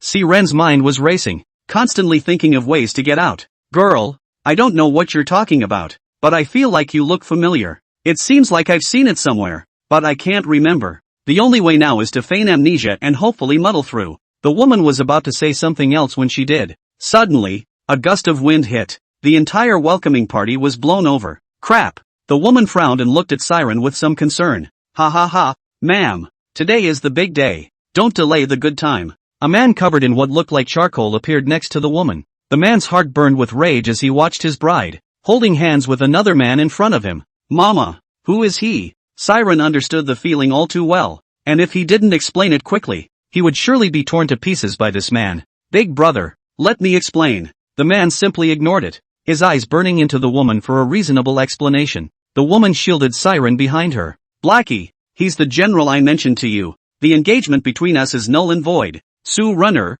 do you know what you're saying? He's just a loser with no cultivation at all." Sue Renner glared angrily. "I won't allow you to talk about him like that," raising his hand to slap the man. The man was not paying attention and was knocked out of the room. He looked at Sue Runner incredulously. "How dare you hit me? Do you really think you Boluan, am made of clay?" Sue Renner reached out and sent Siren into the car, then kicked Chen Cheng in as well. "The general goes first." Siren didn't care about that much, stepped on the gas to the end and flew away from this place of wrongdoing. After traveling for 20 minutes, he finally breathed a sigh of relief and turned his head to look at Chen Cheng. "Well," Chen Cheng shook his head. "I feel bad." Siren spoke up to comfort him. "It's fine, just a broken arm. At least it's alive, isn't it?" It looked like we were less than 10 kilometers away from our destination. The change came out of nowhere. The man named Yuboluan stopped in front of the car. "The body is full of wounds." He walked toward Siren with a sardonic smile. "Kid, I'll see who can save you today." Looking at the man who suddenly appeared in front of him,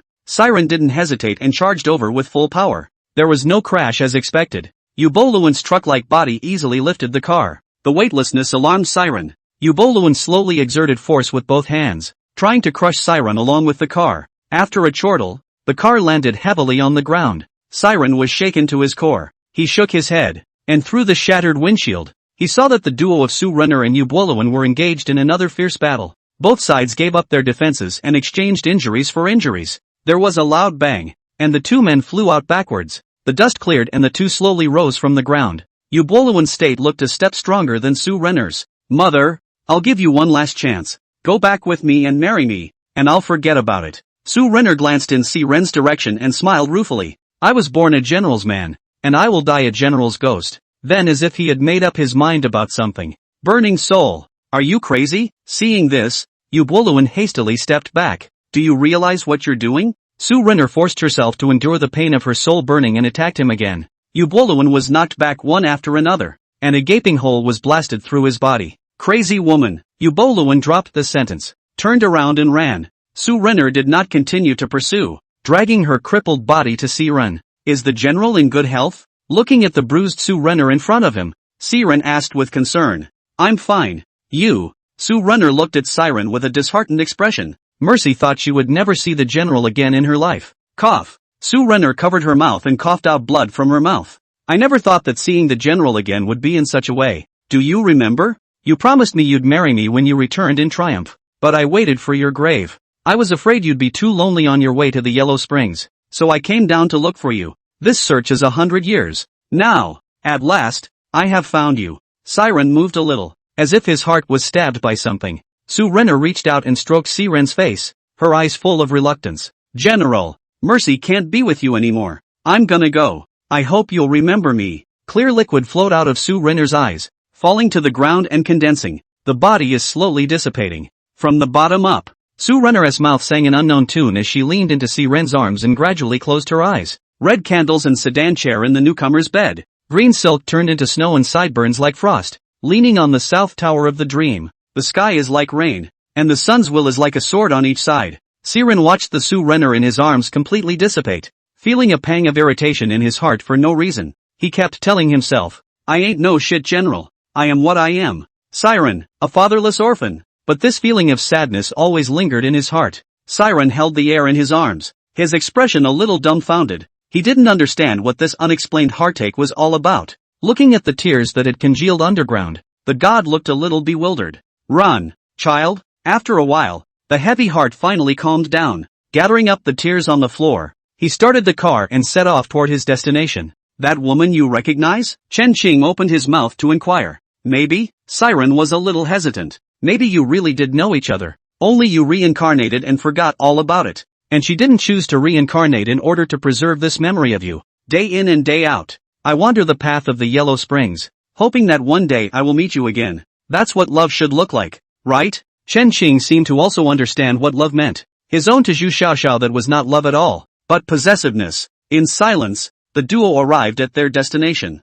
It's still a familiar place, the border prison. Yo, little brother. Hello again. The black-robed man laughed and walked up to greet Siren. Siren barely managed to squeeze out a smile. Big brother, long time no see. Chen Qing stepped down from the car. Looking at the barrenness in front of him, he couldn't help but feel a little heartbroken. Is this hell? It's too broken. The black-robed man let out a strange laugh. This is a side prison, not some hellhole. Siren threw a carton of cigarettes over to the black-robed man. Brother, take care of her. I'll go back and talk to her family and ask them to send some money down as soon as possible. No problem. It's all minor. Today our big boss is not here. Brother take you to visit the side prison to open your eyes? Siren wanted to refuse, but then thought that he had indeed seen too little to know anything, so he nodded and agreed. Then I'll trouble big brother. The black-robed man led Siren towards the depths of the border prison. The three came to the huge gates of the side prison. Li Eerie, you dogars deserted again. Hurry up and open the door. A head peeked out of the gate and hemmed and hawed with a bitchy grin. Another newcomer? There's a bit too many newcomers this month. Cut the crap and open the door. The gate cackled and slowly rose. Little brother. This door is the ghost gate that is often mentioned in the Yang world. There are many ghostly gates, and the border prison is just one of them. When you enter the ghost gate, the ghosts are equivalent to having a household registration. All of the information from the lifetime will be recorded as is by the ghost gate and then transmitted to the highest local enforcer. Not long after, a group of soldiers arrived in front of the black-robed man. My lord, we've come to collect. The black-robed man sidestepped and pointed at Chen Qing. Take good care of this woman and give her some easy work. The soldier nodded and left with Chen Chang. See, as soon as you enter the ghost gate, the appropriate person will come to guide you immediately. Siren felt that they were really efficient at this. Brother, have there been any fugitives in the border prison? The black-robed man laughed. Sure, and there's quite a few of them. Come with me. The black-robed man led him to a square. Countless iron poles were erected in the square. There was string after string of bodies hanging from it. Below that, a blaze of fire rises. These people didn't die. Wailing, cursing, crying, and begging for mercy mixed together. These are people trying to escape from prison. Our boss is too kind-hearted to kill them outright, so they hung them up in this square for 79 days, and let them go when they had tasted bitterness. Usually people who have received this kind of punishment don't think about escaping again. Watching this group of ghostly creatures being pierced through their bodies by the iron rods and being constantly smoked by the flames made Siren not be able to help but associate them with lamb kebabs. This boss is really kind. He ran a barbecue restaurant in his lifetime, right? People come and go in the square, and not only will it serve to make an example of him, but these people will have to work for him again after they recover from their injuries. Siren really wanted to meet this boss and see what kind of person it was. This operation was just too tawdry. He casually scanned the square and saw a familiar figure, and the corner of his mouth couldn't help but curl up. Big brother,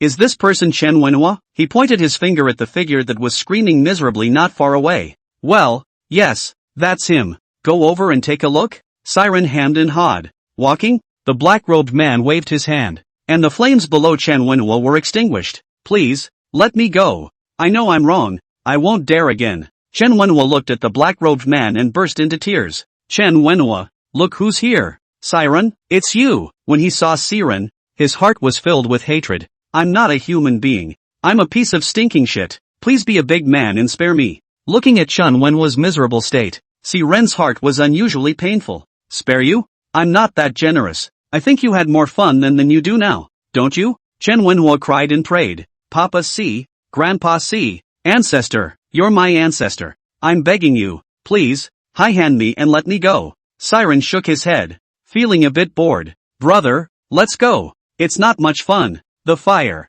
Can you burn a little more? Looking at the distant silhouette, Chen Wenwa's heart hated it to the extreme. Do you hate it? Who's talking? I can help you. There was a huge explosion from the top of the mountain. The black-robed man couldn't help but shake his head as he looked at the rolling smoke rising from the top of the mountain. Ugh. I wonder how many people died this time. Siren opened his mouth and asked. The explosion was? The black-robed man opened his mouth to explain. The mine was mining ore and there should have been a collapse. It happens so twice a month. It didn't take long for a figure to rush over. Chancellor? No, it's not good. The black-robed man kicked him. What's the rush? You shell-shocked piece of shit. Take your time. The visitor took a breath and spoke. The newly opened mine collapsed for some reason. Out of the hole came a large snake. The big snake ate a lot of people. The black-robed man's face was stunned. A big snake? Show me. Several people ran quickly to the top of the hill, only to see a large green-colored snake flying up in the air, disappearing into the clouds. The black-robed man muttered under his breath with his mouth wide open,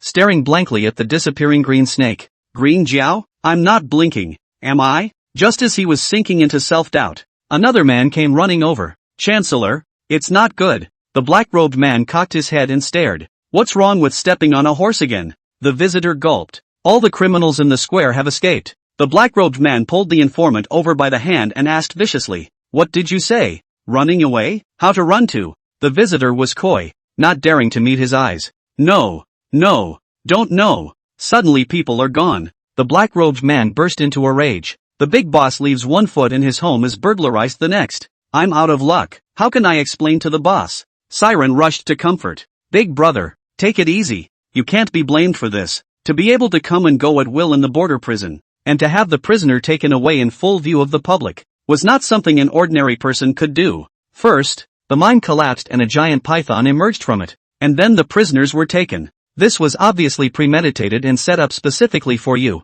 The black-robed man shook his head. Alas, it is my responsibility to name the flowers. The boss gave me the border prison, only to have it go so wrong. The heels made a lumpy sound on the floor. The black-robed man's expression tightened when he heard the sound. Hastily bending down and opening his mouth respectfully, he said, Boss, the prisoner was robbed, and I can hardly be blamed for it, and I am willing to be punished. A seductive imperial voice came through. Come on man, take the white commander down and throw him into the Stygian abyss. Siren turned his head and looked at the visitor. The woman is wearing a solid black dress. The colors are unadulterated and give a cool, inoffensive look. The v-neck reveals her collarbone and shows off just the right amount of glamour. The woman's name is Zhao Zi Sakura, And she's the big boss of border prison. Not only is his cultivation deep, but he is said to be inextricably linked to the higher echelons of hell. Otherwise, how could she alone, a woman, deter these mixed-up lone souls in the border prison? Siren doesn't know her well and tries to reason with her. This incident has nothing to do with him. The other side is planning this for a long time. Oh, and who are you? Zhaozi Sakura inquired as she looked at him and lightly opened her vermilion lips. The black-robed man spoke out in a hurry. Boss, he's an employee of Spirit Way. Delivery here today. Still a newcomer. Doesn't know the rules. Don't get on his bad side. Oh, so, then stay. Just as we're short-handed now. Siren started out in a big way, trying to absolve the black-robed man, not realizing that he had gotten himself involved. Hearing this, Siren's eyes widened. That's no good. A minor would never do it. With the way this bitch pisses, she'll have to plow her own mine for the rest of her life. His mind turned and he pointed at the black robe and cursed. You liar. You actually told me that your boss was wise and kind. The black-robed man was also stunned at his words, not knowing which play he was singing about, but subconsciously picked up on Siren's words. Am I not telling the truth? You fart. Your boss is obviously so gorgeous. Why didn't you tell me? I bet no woman in the world is half as pretty as your boss. Good heart and good looks. And running such a large border prison. It's almost like a woman's honor. The black-robed man also reacted at this time. This grandson is here to kiss his boss's ass off. He put on a villainous look and opened his mouth in triumph. Isn't that obvious? Who in all of the underworld doesn't know that my boss is the most beautiful person? It's common sense. Something everyone knows. You're the only one who doesn't know that. You rash. But our boss doesn't care about that at all. She has the kindest heart in the world. And the broadest heart in the world. Siren nodded his head in quick succession, very much recognizing his words. It's true, it's not small. 36D is solid. I won't be stubborn with you if you say so. Look at all these unaffiliated people in the border prison. If your boss hadn't been kind enough to take them in, they'd have become lonely ghosts. Not enough to eat, not warm enough to wear, no place to live. Become a street rat that everyone shouts at, to be reincarnated. Don't even think about it. Thanks to your boss. It's a great merit. When I get back, I will erect a longevity tablet for her to be worshipped by my children and grandchildren for generations to come. And she will also proclaim her great deeds, so that everyone will know that there is a person of unrivaled beauty and bodhisattva heart in the border prison. The woman covered her mouth and giggled. You two are talking out of your asses. Then his face sank. Really fooling me like I'm 3 years old? Siren immediately bowed his head. I wouldn't dare. Every word from the heart. The woman grunted. Measure you wouldn't dare. All right, I'll let you two off the hook today. And it's really not your fault. Commander Bai, take him out first. Yes, this kind and beautiful lady. May I have your name? I'll go back and make you a long life sign. The woman narrowed her eyes and looked at him playfully. It's not good to overact. And then left without looking back. The white commander collapsed to the ground and let out a long breath. Ouch. That scared me. Almost got sent to the Stygian abyss. Thanks to your resourcefulness, brother. Siren looked at him suspiciously. Witty, what do you mean? I'm telling the truth. Your boss is indeed beautiful and kind. The white commander froze, then immediately interjected. It's nice that you're taking everything I tell you to heart. A woman laughed from the void, then disappeared. It was then that the duo breathed a sigh of relief. The white leader wiped the sweat from his forehead before giving a thumbs up to Siren. Dude, you're this. I'm convinced. Siren blinked, not picking up on his words. Okay, let's get me out of here first. Out of the ghost gate. Siren glanced back and opened his mouth with his heart in his mouth. Ouch. That scared me. Brother Bai. You can't come to prison. I almost became a minor. The white commander shook his head. Bro, actually our boss is quite nice. Siren looked disbelieving. You pull up to it. We've lived and died together. I don't even know your name yet. My name is Siren. The white commander was also stunned. Gee, that's true. Just talk. My name is Bai Dianfeng. Just call me Feng. Vitiligo? No wonder I'm afraid to see people while wearing a black robe. Peek. When I get a chance, I'll bring down a couple dermatologists for you. Saves you from always wearing this black robe. White Temple Peak was a bit puzzled. What did you bring them down here for? A player with thin arms and legs who couldn't swing a mind draft. If you're so inclined, bring me some people who can relieve the boredom. I don't care if it's a heavenly paradise, or a seafood feast, or whatever. They're each skilled in their own way, and I've been wanting to meet them for a long time. Siren laughed. Peek, I'm not going to lie. I'd like to give it a try. The two men looked at each other, and it was all in the air. All right, man. I'm not going to see you off. The boss is bound to be furious with the robbery of the border prison this time, so we've got our work cut out for us. Saying goodbye to White Temple Peak, Siren drove back to Lotus City. He felt he was a disaster and that things happened everywhere he went. The border prison hasn't been a problem for so many years, and he went in on his own front foot, and something happened on his back foot. Is this Huang Quan looking at it wrong? He's not a chi seed at all. He should be a decaying god seed, right? He shook his head gently, shaking the thoughts out of his head. Back in Lotus City, he drove straight to the police station. The tears of truth and the blood of the Eternal One had been gathered, and it was only right to grab the curse and break it. Officer Yao, I'm at the door. Stuff. Siren. Something's wrong. Yao Yu's voice was unusually urgent. When he heard Yao Yu's words, his first reaction was that something had happened at home. Sure enough, the two of them, Li Wenjing and Chenxi, had disappeared. Last night, Li Wenjing called me and said that there were a few suspicious-looking people outside who had been circling the door. By the time I got there, the two of them were gone and the house was very disorganized. I want to see Wang Mang. Si Ren's face was grim and his tone was undeniable. Li Wenjing and Chenxi didn't have any enemies at all, so they must have come for him. Just calm down for a second. You can't just see Wang Mang. It's against the rules. Siren's face reddened, his veins showing. Rules? Fuck the rules. They break into a house and take someone away and that's the rule? Is it true that these rules are just for us underprivileged people? Yao Yu patiently opened his mouth to persuade. I understand how you feel right now. We'll do everything we can to find them both. Please trust us. Siren looked at her with unblinking eyes and a strong attitude. I want to see Wang Mang. Yao Yu hesitated. If it were before, she would definitely not have agreed. After being cursed, she changed a lot. In the past, no matter what I did, I always followed the rules and regulations and the system. Like a machine, law enforcement is unadulterated. Come with me. It was also a bit unbelievable to her that she could make such a concession. The officers received Yao Yu's instructions and mentioned Wang Mang to the interrogation room. Looking at his sleepy eyes, Siren was furious. You guys go out first. Yao Yu nodded to the officers. Wang Mang was emboldened as if he was on vacation. Officer Yao, what's the point of calling me here so late at night? I can account for everything. Siren revealed his face from the shadows. Remember me? Wang Mang glanced at him and raised an eyebrow. Oh, Siren, I know you. He looked at Yao Yu and smiled. Officer Yao, some time ago I had some minor friction with this little brother. You're not gonna make an issue out of this, are you? It's not like he's hurt. So the big deal is to pay him a few bucks and be done with it. Yao Yu knocked on the table. You're honest. What do you think this is? This is a police station, not a food market. Siren walked over to Wang Mang and said in a voice that only the two of them could hear. In a few moments I'll go to your house to pay a visit to my sister-in-law, and my great-niece. You do the first, I'll do the 15th. Wang Meng's face was grim as he whispered back. If you dare to touch a single hair on their heads, I will waste you when you go out. So we'll see? Wang Mang didn't dare to gamble. He knew that Si Ren and the Chen family had crossed paths. If the rich family stepped in to bail him out, even their own backers couldn't do anything about it. Looking at Siren, who turned to leave, he had to give in. Wait, Mr. Si, let's have a talk. Yao Yu looked at Si Ren with some surprise. No matter how many ways they had used in the past few days, Wang Mang just refused to talk. And Siren just whispered a few words in his ear and he reacted so strongly. What did you say to him? Siren smiled and didn't answer. Who usually handles your dirty work for you? Tell me about this man. I have something for him. Wang Mang internal struggle. Once the person accounted for out, their own bottom of the jail sit through is a small matter. Or perhaps to eat peanuts. Yao Yu could see the concern in his mind. Voluntarily turn off the video recorder that records interrogation information. Now you can talk. Wang Mang was silent for a moment and spoke. Got a cigarette? Give me a cigarette. Siren lit the cigarette and handed it to him. Wang Mang silently smoked a cigarette,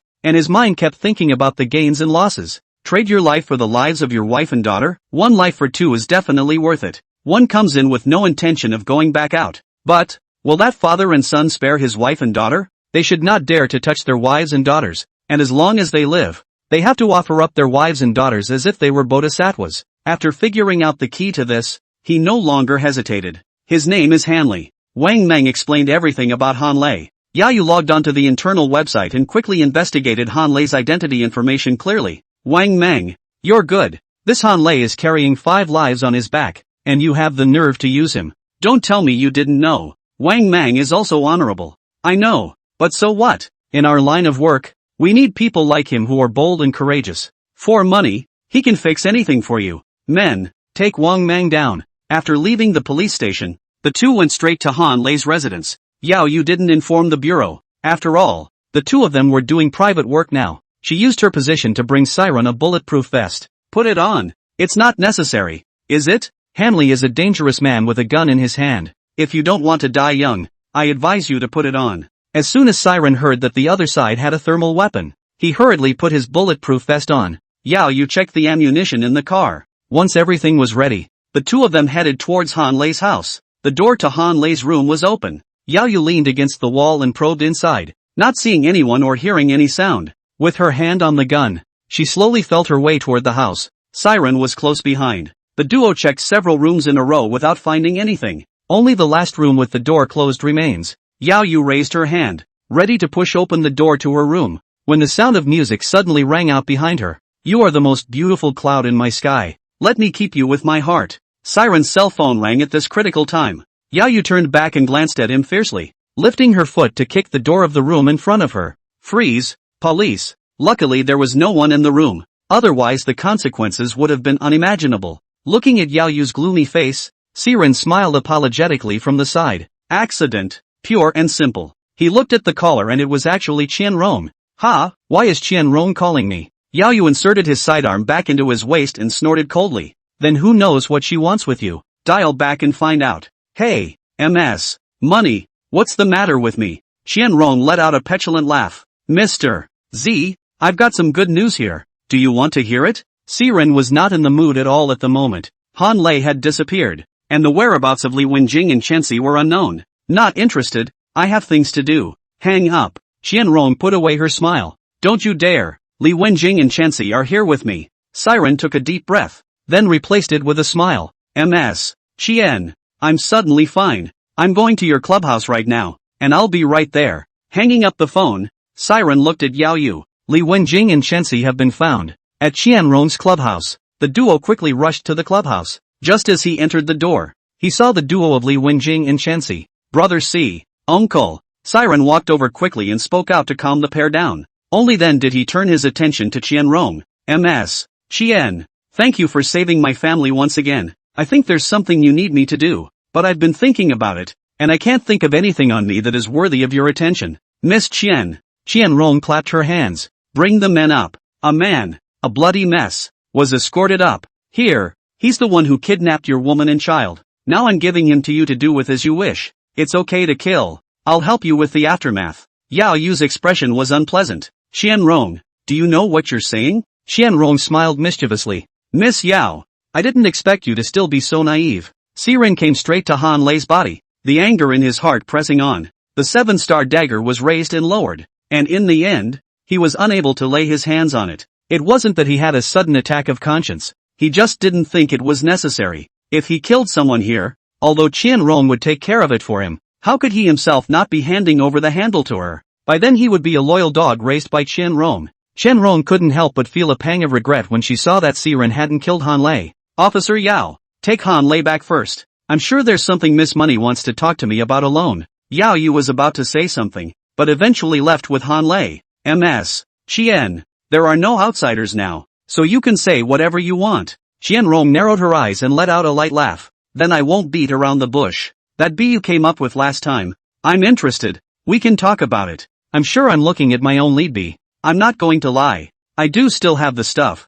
I don't know what price you can offer. Qian Rong's eyes lit up. Before we talk about terms, aren't you going to describe exactly what it does first? That way I can also give you a price. No. Siren nodded. Well, you're right. It's called a guide bee and it can lead you to who or what you're looking for. Are you sure? Qian Rong's face was solemn as she stared at him with a burning gaze. If it was really like what Siren said, the value of this thing could be too great. It can be used to find veins of ore, oil. It can be used against the enemy to find secret places where the opponent is hiding information. If the effect is really what you say it is, I will give you a satisfactory price. Our family happens to be exploring for ore veins, so when the time comes, you release the pilot bees and test the effects. If you succeed in finding the vein, I'll share 10% of the profits from this vein with you. Siren shook his head gently. Too little. 2 fingers were then held out. I want 20%. Qian Rong let out a light laugh. Ha, Mr.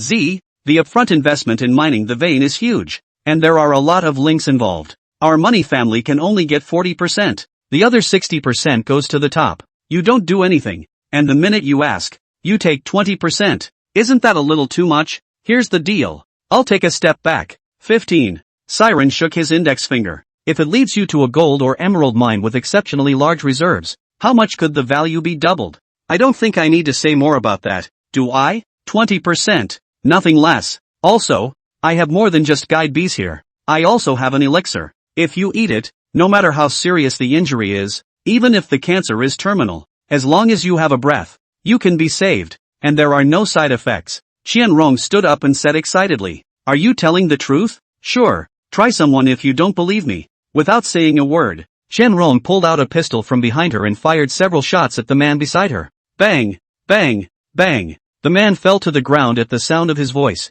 blood red underneath his body, and it looked like he was not going to live. Siren was jolted by this maneuver of hers. This bitch really hit hard. Without saying a word, he purchased a yuan qi dan on the official website. He pretended to pull out the elixir from his pocket and handed it to Qianrong. "Eat him, and in 5 minutes, make sure he's alive and well." She placed the elixir in her palm, then cocked her head at Siren. "Are you sure?" Siren said nothing but made a gesture of invitation. Qianrong handed the elixir to the bodyguard behind him and asked him to stuff the elixir into the mouth of the shot man. In less than 5 minutes, the man who was shot stood up, looking a little confused, and then as if he thought of something, he hurriedly knelt in front of Qianrong. Qianrong was in a good mood. "I did not expect this unimpressive man to have such a means. It seems that his original choice was very correct. Go ahead and go down, and I'll have the finances give you a sum of money as compensation." Siren's expression was slightly disgruntled. "You actually wasted one of my pills before we had a good price. It doesn't seem right to do so, does it?" Qianrong didn't talk nonsense. "How about 10 million apiece? Deal." Siren was also quick. 1 point a yuan qi dan for 10 million. No matter how you counted it, it wasn't a loss. Points can be earned at any time, and it's not common to see such a generous buyer. "How many you have in your hands now?" "I'll take them all." Siren chuckled. "I can sell you 2 more, and I'll keep the rest for myself just in case." Qianrong did not ink, and immediately transferred 30 million to him. "As for the leader bee, 20% pure profit. I'll do the honors and promise you that." Siren held out his hand. "Good cooperation, then. Happy cooperation. In the future, if Mr. Z has anything good, he must tell me first.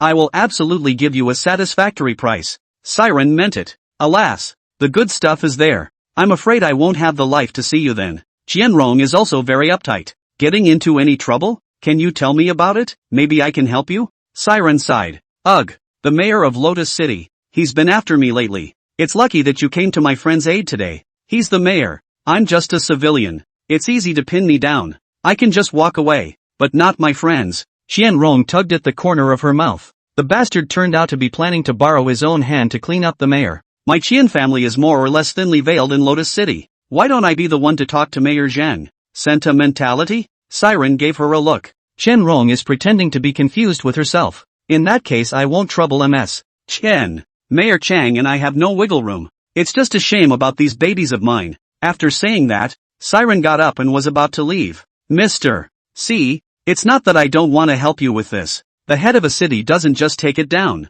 There are a lot of big names involved. You don't think they know he's doing this? The powers that be turn a blind eye to this practice of his because he is still useful and it's not time to unload him. Siren doesn't care about that. Those big shots have to live and die someday, right? Who can guarantee they won't get sick? That the family home is healthy? Keeping me is the same as buying an insurance policy for the big boys. I'm sure you're aware of that. Otherwise you wouldn't have spent such a large sum of money on 2 yuan qi pills." Siren left the clubhouse with Li Wenjing and Chenxi, his footsteps light and his face smiling. Although Qianrong hadn't given him any answers, it wasn't hard to tell from the tone and attitude of the speech that the Zhang family's father and son should be getting off work. Back home, Siren pacified his 2 daughters and went to the study alone. Chen Qing gave him a favorable review, bringing his originally zeroed out points to 6 again. Then he traded 3 more yuan qi pills with Qianrong, leaving only 3 points left in his points, and she wanted a pilot be worth 3 points. Name, Siren. No, 044. Position,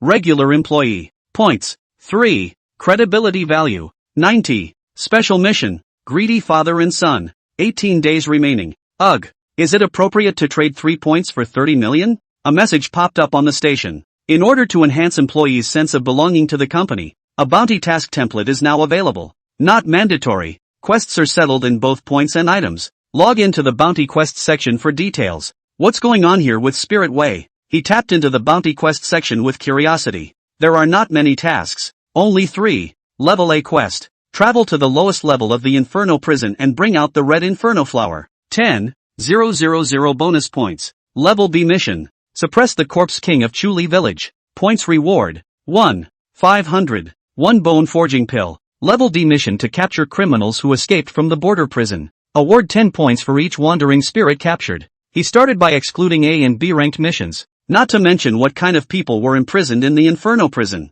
Just looking at this quest reward made one's scalp feel numb. At 10,000 points. It's more than 6 times higher than a B-level mission. He had seen the corpse king in Chuli Village, and he couldn't even help it even if he invited Zhang Jiao, let alone going deep into the Inferno prison to steal the red Inferno flower. Isn't this purely looking for death? Still, this apprehending fugitives is more reliable. Pick it up first. A bead fell into Siren's hand. The text is visible in the taskbar. Level D mission. Capture border prison fugitives. Fugitives will give a hint when they are 500 meters around the gathering stone. Oh, this thing is called a gathering stone, and although it can give hints within 500 meters, it's not that easy to find out this ghost. A brainstorm ensued. Wouldn't it be a lot faster if I spent 3 points on a pilot bee and then used it to find the fugitive? With that said, he was a bit impressed and couldn't wait to test the effects. 3 points for 10 points. How it works out is appropriate. But before that, it was imperative that the curse on his body be lifted. Siren found Yaoyu and made her intentions known.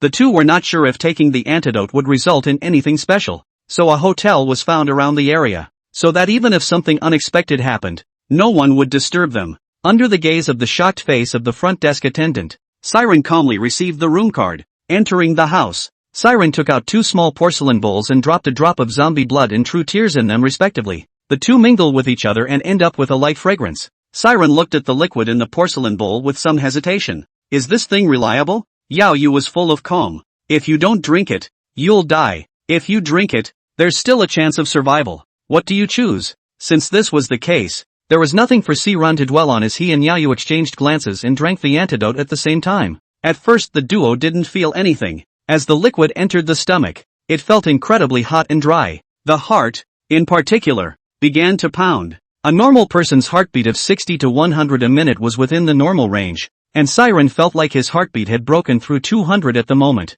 The heart seemed to be clutched by a hand. Suffocating, uncomfortable, parched. Siren's eyes blurred and he saw a naked figure appear before him in a trance. Blurred vision made him unable to tell reality from fantasy. Finally, his eyes went black and he passed out completely. In his sleep, he appeared in total darkness. He didn't know where he was, and the shouts of murder kept echoing in his ears. As the darkness slowly receded, he found himself in the middle of an ancient battlefield. The ground was full of broken limbs. Countless warriors in front of them were fighting in blood, and he himself was being dragged backwards by the soldiers. The voices in his ears were getting clearer. General, come on. It's too late if we don't go. General, you must avenge your brothers. A rain of arrows suddenly appeared in the sky, targeting none other than Siren. The soldiers baptized him with their own flesh against the shower of arrows. After the rain of arrows, there was no one left alive around Siren. In the distance, a group of cavalry galloped up. The man at the head was full of arrogance and complacency. A military god? Nothing more than that.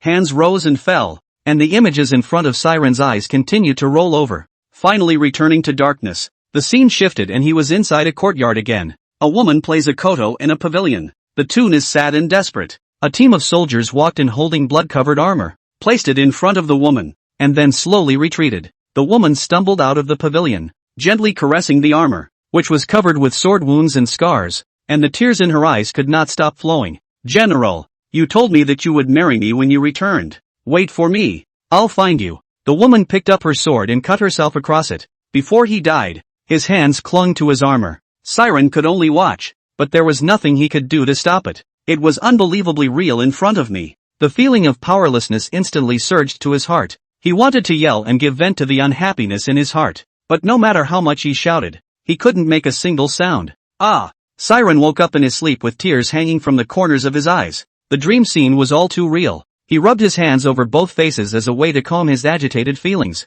Sighing softly, he shook his head. Suddenly, he realized that his leg was pressed against something. He tried to move, and a murmur came over him. Siren's body shook and he turned his head stiffly. No way? Only Yaoyu was naked, with one beautiful leg straddling his body. He carefully pulled his leg out for fear of waking Yaoyu up. He was internally panicked. Finished, dead. Perhaps Siren's movements were too great and startled Yao Yu. Siren saw this and closed his eyes tightly, pretending to be asleep. Yao Yu woke up and realized something was wrong. Her body was cool. With a sweep of her eyes, her pretty face flushed red. She nudged Siren with her hand and whispered, "Siren, wake up, don't pretend." Siren ignored it, muttering vaguely under his breath. Yao Yu was relieved to see this. Quickly, he put his clothes back on and then carefully left the hotel. Siren took in the scene. There was a pang of joy in his heart. Looks like he blindsided himself. Only after Yao Yu left did he get up. The flash of red on the bed went unnoticed by either of them. Out of the hotel,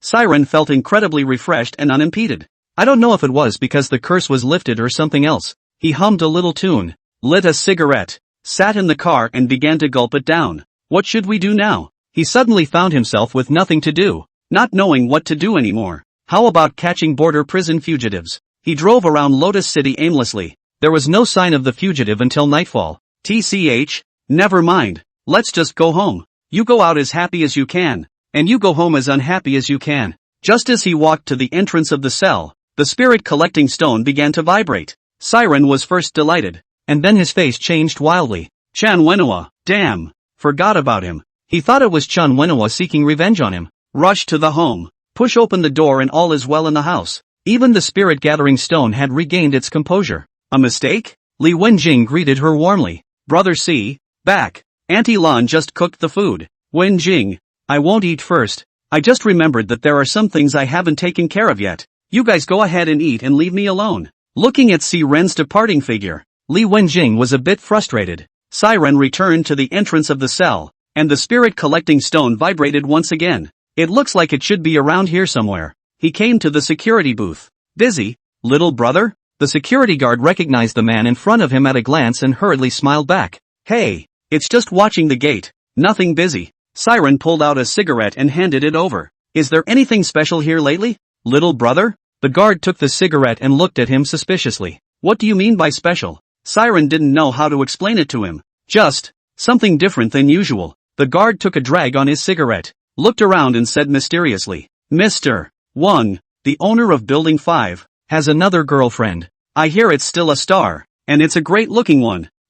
Siren was a little speechless for a moment. Anything else? The security guard thought about it. Well, there is. There's been a sudden increase in takeout workers in our neighborhood lately. Siren was a bit strange. What's so special about this delivery guy? The guard scratched his head. The delivery men used to be men, coming and going in a hurry. But lately, all the delivery men are women. And they're pretty good looking. Every time I come, I spend 1 to 2 hours inside. If it wasn't for an owner greeting me in advance, I definitely couldn't let them in. And these people don't know what they're up to in there, delivering a takeaway for so long. It's only strange that they can make any money. A cold sweat crossed Siren's face as he listened to the security guy's tirade. It's true that you have a plan and they have a ladder. From the earliest boss direct, to Frisbee, to today's female writers, it's just plain fancy. In the past, Siren was a poor loser and was too familiar with these sets, but as a man, he had more or less heard of them. Siren didn't get a single useful clue from the security guard's mouth. It was all gossipy information.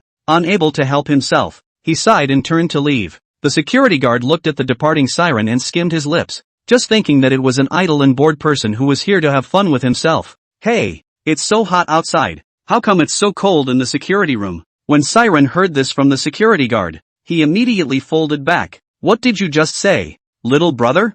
I said, it's hot outside and cold inside our house. What's going on? Siren probed the security room. The house is not big. It's only about 5 square meters, and you can see everything. He stuck his arm into the security booth and sure enough it wasn't the same temperature as outside. At first, Siren was wondering why the security guy was wearing such thick clothes in this weather. Little brother, can you do me a favor? Serving homeowners is what we do. Just tell me if you have any orders. Siren pulled out his car keys and handed them to him. Can you take my car in for service? The guard was a bit torn. We have a rule that you can't leave your job during work. If the manager catches you, you'll be fined. Siren pulled out a wad of cash. About $3,000. I can't let you run for nothing. This is for your hard work. The money for the car maintenance. I'll transfer it to you on WeChat later. The security guard waved his hand in quick succession. No. Looking at the wad of cash in front of me, it would be a lie to say that I wasn't impressed. But he refused through gritted teeth. Sir, there's no need for that.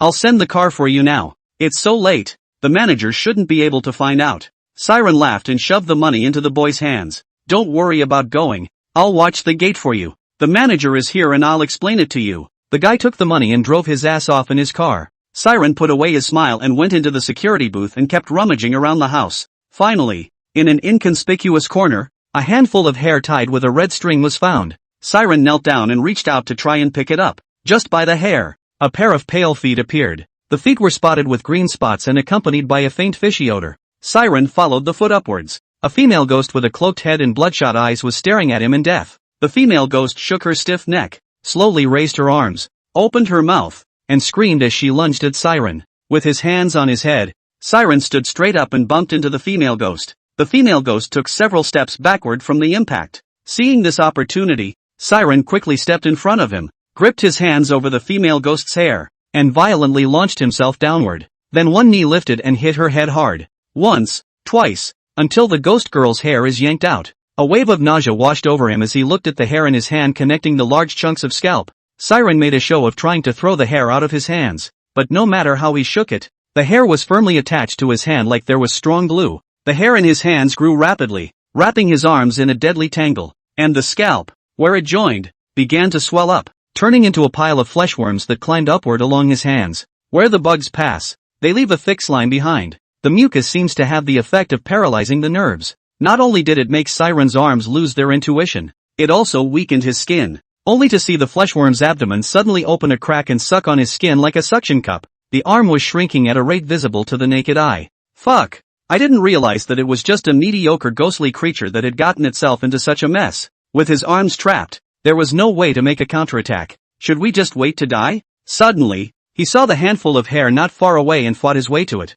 The female ghost seemed to know his thoughts as well, and blocked the way to him in advance. The hair on his arms got tighter and tighter, threatening to churn his arms into a mess at any moment. Siren bowed his head and forced himself to hold back the discomfort in his heart, using his teeth to bite off the strands of hair that bound his hands. The arm had just regained its intuition and immediately pulled out the 7-star dagger and stabbed at the female ghost's forehead. The moment she saw Siren break free of his bonds, the female ghost pulled away from him. The fatal blow was dodged. Seeing that the blow was not successful, Siren took out the small mirror that Wang Mengmeng had left for himself. The mirror shines on the female ghost, incapacitating her temporarily. Taking advantage of this, Siren perched himself once again. The female ghost was unable to avoid it, and her forehead was directly pierced by the 7-star dagger. The handful of hair, not far away, burst into flames and then turned to ashes. Siren looked at his somewhat dried out arms and couldn't help but shake his head. You're still too wasted yourself. You can't even solve an ordinary ghostly creature. Picking up the spirit-gathering stone, he realized with a jolt that it was still vibrating. This ghost is not a border prison fugitive? Ha. It's wonderful. A sinister voice came in through the door. How are you supposed to fight me in your current state? Siren held his dagger in his hand, carefully on guard. The man's figure slowly appeared in front of him. He had dark eyes, otherwise unlike a normal person, and wore the uniform of a border prison. Seeing the clothes he was wearing, it dawned on Siren that he had just worked for nothing. Although he was in very poor physical condition, he was not at all intimidated by facing the border prison fugitives. After all, there was still an invocation talisman in his hand. But 5 points for an invocation talisman was too expensive to part with. Try not to use it if you can.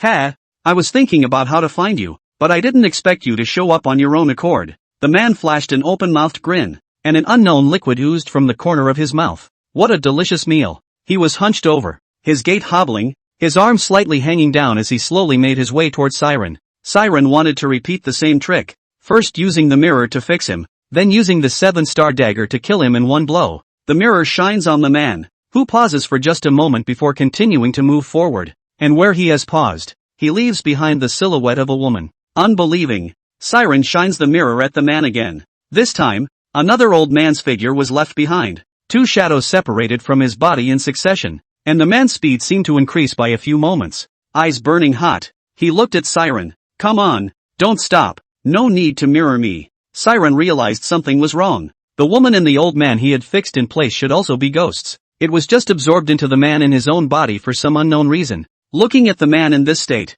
there should be more than these 2 ghosts inside him. Siren looked at the soon-to-be broken mirror with some heartache and immediately put it away. The man snarled angrily when he saw him put the mirror away. Hand over the mirror. Hurry! The woman and the old man lost the light of the mirror and immediately resumed their actions. The two stared at the man dead in the face, the hatred in their eyes undisguised. You bitch. And you old fuck. What's the matter? Have you forgotten what it's like to die? Let me help you guys remember? The woman and the old man's bodies lurched as if they had thought of something terrible. Waste. Fuck off. It's annoying to see you guys. While the man was reprimanding the woman and the old man, Siren quietly came behind the man, the 7-star dagger pumping in and out of the man's body. The man's neck rotated 180 degrees and a cruel smile appeared on his face as he looked at Siren. Happy stabbing? So it's my turn? Turning back, he raised his arm and swung it across Siren's face, slapping him to the ground. Putting his foot on Siren's chest, he towered over him. Don't worry, it's still early. Let's play slowly.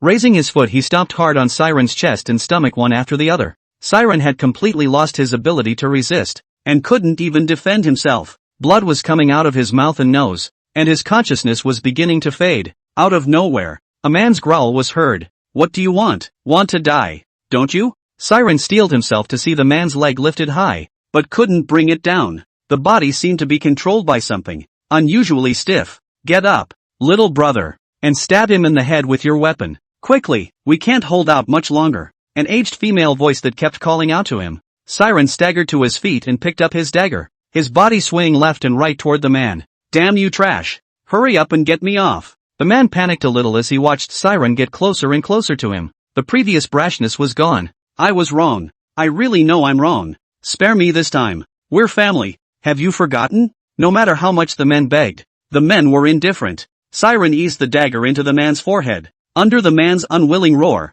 it turned into fragments and floated into the spirit-gathering stone. Number 044 has successfully apprehended the border prison fugitive. Bu Ren, rewarded with 10 points. The man was reduced to pieces, and out of his body came another old woman and a little girl in quick succession. Siren first purchased a Yuan Chi Dan to restore his body to its peak state before speaking out and asking, "How did you get inside him?" The four looked at each other and the old lady sighed and opened her mouth to explain. He is my son, called Bu Ren. He got rich doing business, but he got addicted to drugs. The family fortune was wiped out overnight. The whole family didn't blame him and kept comforting him, hoping that he would return to his lost ways. But I didn't expect that he would intensify his efforts, not only selling the family house, but also borrowing a lot of loan sharks. Seeing that he couldn't pay back the money, he hit on our whole family, buy insurance for each of us and then create the illusion of an accidental death to cheat us out of high premiums. The insurance made an excuse and didn't settle the claim. He ate a few of us in a fit of pique. Ugh. It's my fault for coddling him too much growing up and never scolding him for whatever he did. That's what led to where we are today. Siren couldn't do much to comment on that. Everyone's upbringing was different. Besides, having grown up in an orphanage without a father or a mother, he had never experienced the care of a family. In any case, a few of them were victims, and besides, it must have been very painful in their hearts to be killed by their closest relatives. In the soft glow of the beads, a few people were sent to where they were supposed to be. With a cigarette in his mouth, Siren looked at the place where the battle had just been fought and suddenly thought of a problem. How did this handful of hair appear here? How come this guard is okay? Because he's young and hot? But you're young yourself. After a while, the security guard came back with his car and handed the keys to Siren. Brother, the car is done for maintenance. Siren said thanks, then opened his mouth to ask, dude, are you usually the only one standing guard here? Since Siren had moved to Li Wenjing's house, he had only seen one security guard the last few times he had entered and left the neighborhood. The guard shook his head. Uncle Zhang had a problem at home and took a vacation to go home. It should be back in the next couple days. Siren nodded and didn't say anything more. The next morning, Siren was awakened by the sound of the phone. Who? He didn't have the heart to speak. Qianrong's trademark winks came through. Ha! Disturbing Mr.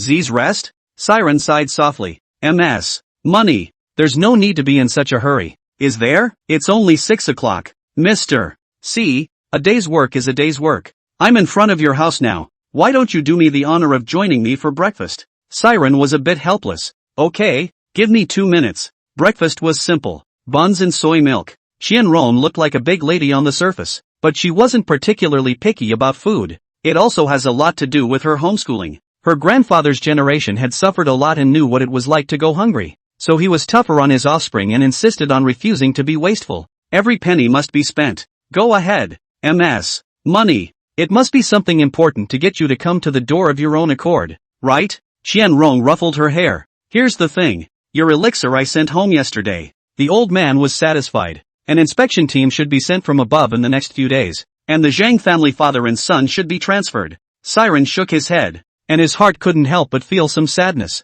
Even if he embodied such great value, he still couldn't exchange it for a fair trial for the Zhang family's father and son. I'll be honest with you. If I can't judge the father and son within 18 days, I will die. I'm not kidding you. And people around me die. Qianrong laughed and pressed on, not believing what he said. Mr. Z, this joke of yours isn't funny at all. Okay, enough about them for now. Come with me in a moment. Settle the matter of the vein and we'll talk about the rest. Siren also lost interest in conversation, casually redeemed a pilot bee and handed it to her. This is a guide, and you should know exactly how to use it. Let me remind you that this is a disposable item and cannot be used over and over again. Boss, check out. Siren WeChat payment and left without looking back. Qianrong carefully held the pilot bee and put it away. Then he turned his head to look at the faraway Siren, and he didn't know what he was thinking in his heart. Siren packed a breakfast and headed straight for the police station. Yesterday's incident was a bit embarrassing, but if he kept avoiding it and let her notice the problems, he probably wouldn't be able to avoid a fat beating.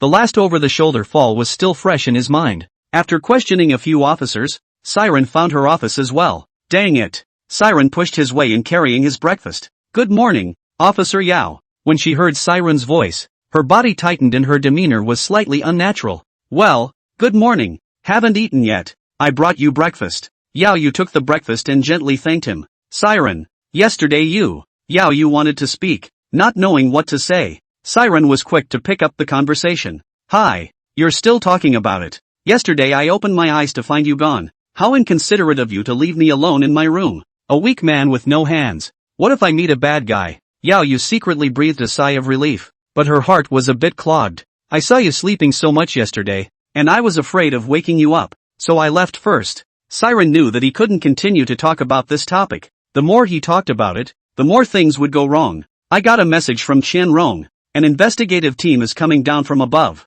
and there's a good chance the father and son will be transferred. Yao Yu froze, not understanding why the investigation team would intervene at this time. How come the investigation team is coming to Lotus City for no reason? Siren sighed and told her the whole story. The thing is this. We have to do something. We mustn't let the father and son leave, or else when the deadline comes, not only will I have to die, but everyone around me will have to go down with me, including you. Of course. Yao Yu pointed a finger at herself, her eyes widening. Me? Why should I have to die along with you? Siren knows he's in the wrong. I'm not thinking of you as a friend too. Besides, we've been born to die so many times. We've already formed a deep revolutionary friendship. Yao Yu laughed angrily. So nothing good ever comes from you, Siren, right? Siren scratched his head and compensated with a smile. You can't say that either. If I hadn't been at the murder house last time, you wouldn't have been put on the spot by Wang Mang. Yao Yu pointed at Siren's nose. Don't you bullshit me here. Without you, would I have to get into this mess? Siren spread his hands with a dead pig's face. The people's police love the people. Isn't that your duty? The two were still tossing and turning when a constable burst in hurriedly. Captain, it's bad. Wang Mang has taken poison. What? Yao Yu hurriedly rushed towards the prison room. Siren was close behind. At the door, he was stopped. Sir, you can't go in there. Yao Yu didn't look back. Xiao Lu let him in. Watching the doctors in the prison cell in chaos, constantly resuscitating Wang Mang. Who's on duty today? And what people Wang Mang has been in contact with today? A young policeman, somewhat flustered, approached. Captain, it's me on duty. Only Wang Mang's lawyer has visited him today. The two of them only talked for about 10 minutes or so. I was around the whole time and did check that there was nothing contraband. I'm not sure how he was suddenly poisoned. Yao Yu came to the doctor's side, looking at Wang Mang, whose face was so blue that he was barely breathing. His heart became more and more angry. Doctor, how is it? Is he saved? The doctor shook his head, his men still working at full capacity. Do your worst. The patient's vital signs are about to disappear. Presumably, Yao Yu's heart is now in turmoil. Wang Mang died in the detention center. With the Zheng family's father and son's tactics, they will definitely use public opinion to put pressure on them. At that time, their father and son would be able to get away from it. Officer Yao, do you need me to help you? Yao Yu turned around and glared at Siren, saying without a trace of anger, what a time to be joking with me. If Wang Mang dies, the clues will be completely broken. Siren scratched his nose. I'm not kidding you. I can indeed save him. Really? No kidding? Yao Yu asked tentatively. Of course, I won't let him die. There's nothing Hades can do. The doctor on the sidelines couldn't hear any more. Little brother, now is not the time for bravado. People's lives are at stake. Understand? Siren parted the crowd, exchanged a yuan chi dan, and directly stuffed it into Wang Meng's mouth. By the time the doctor responded, it was too late. What are you doing? The patient's life is in danger now. What are you adding to the confusion here? What are you cops doing? Letting everyone in. Something went wrong. Who? Without waiting for the doctor to finish his sentence, Wang Mang sat up and began to vomit. Vomit, black and red liquid sprayed all over the floor. The doctor was confused. Doctors did a full body check on Wang Mang and confirmed that he was out of danger. Sir, what did you just give the patient? Is it convenient to say? Siren smiled apologetically. I'm sorry about the family stuff. It's not easy to talk about. The doctor nodded his understanding and left. Wang Mang looked at Siren and Yaoyu with a slightly confused expression. He had obviously taken the poison himself, so how come he wasn't doing anything at all? Then his face changed violently, and he got up and quickly rushed to the wall, trying to run headlong into it. Wang Mang, what are you doing? Crouch down with your hands on your head. Yaoyu thought he was going to break out of jail, his hand on his waist, ready to pull out his gun. Siren felt that something was wrong and blocked in front of Wang Mang afterward. Fuck! He covered his chest and gasped. Wang Mang headbutted Siren's chest. Yaoyu rushed over and subdued Wang Mang in a few strokes. Wang Mang was pressed underneath and kept struggling, with a sobbing tone in his voice. Let go of me. Let me die. Siren covered his chest and came to his side. Wang Mang,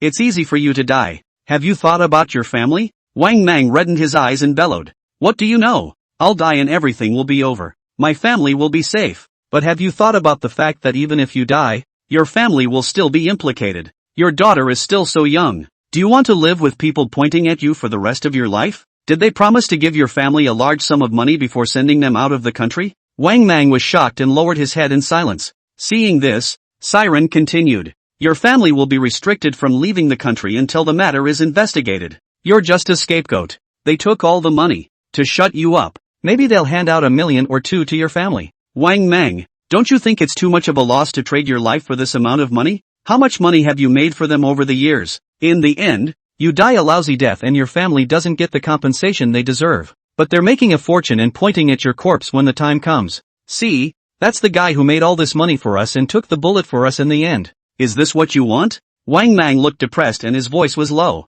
What can I do? I'm just a little person, to be rubbed the wrong way. When I was young, I didn't know what to do, and I thought that if I was tough enough, I would be able to break into a world. I got 3 years for assault with intent. The family lost all their money to the victims, leaving their mother seriously ill with no money for medical treatment. After I got out of jail, I was running around for money. I was introduced to Zhang Ran by a friend. At first it was just running errands and doing little things for him. He would also give me some money, and it was with that money he gave me that I got my mom back. Later, he found me reliable and introduced me to his father. It was only with a nudge from his father that I slowly started down that path. I was well aware of my destiny, and I knew what the father and son were up to. But since I stepped into his father's study, I lost my choice. Over the years, I've done a lot of dirty work for the father and son. 2 years ago a young starlet came to Lotus City to perform and was spotted by his father. Even threats and intimidation coaxed her into the house. His son has his eye on it too. His son plays during the day and his father at night. Within a few days, the woman died, and I helped dispose of the body. I remember it well. The woman was unclothed and had cigarette burns all over her body. There were bruises all over his neck, his legs. The most impressive thing was those eyes of hers. Deadly, his eyeballs seemed like they might pop out of their sockets at any moment. This is the first time I've helped them with something like this. I can't sleep well every night. I always feel that there is a pair of eyes staring at me in the dark, and I often wake up from my dreams. In this matter, Zhang Ran took $50,000 from me to keep quiet. Yaoyu said hatefully. Scum. Wang Mang, however, laughed. Yes, scum indeed. But what can be done about that? He is the sky of Lotus City, the earthly emperor of Lotus City. Say you'll die and you'll die. Yaoyu looked at Wang Mang and spoke righteously. Lotus City belongs to all the people, not to his Zhang family and his son. Wang Mang just smiled and didn't comment. Siren spoke up at the right time. Wang Mang, today I got the news that an inspection team came down from above to investigate their father and son in Lotus City. Why do they, father and son, want you to kill yourself at this time? Do you understand now? When the time comes, all the charges will be put on you and all your family's assets will be confiscated. And your daughter will not be able to get into a major college because of you. And Zhang Wei would only get a light chastisement and things would be turned over. By then they're still living the life they want, and maybe they'll find someone named Li Mang, Zhang Mang, or Lu Mang to keep doing the job you once did. You, on the other hand, will be nailed to the pillar of shame forever. But you have a chance now. It's not too late to get lost. After all, you were coerced, too. You're an accessory at best. A decade or so in prison at most. Maybe less than 10 years to get out because you got credit for whistleblowing. You do well in prison. Reduce your sentence by a few more years, and chances are you'll be out in less than 7 years. That's when your kids were in middle school, and you're not even 40. You're in your prime. Understand? Really? Really? Wang Mang was a bit impressed. He didn't want to die. With a wife who loved him and such a lovely daughter,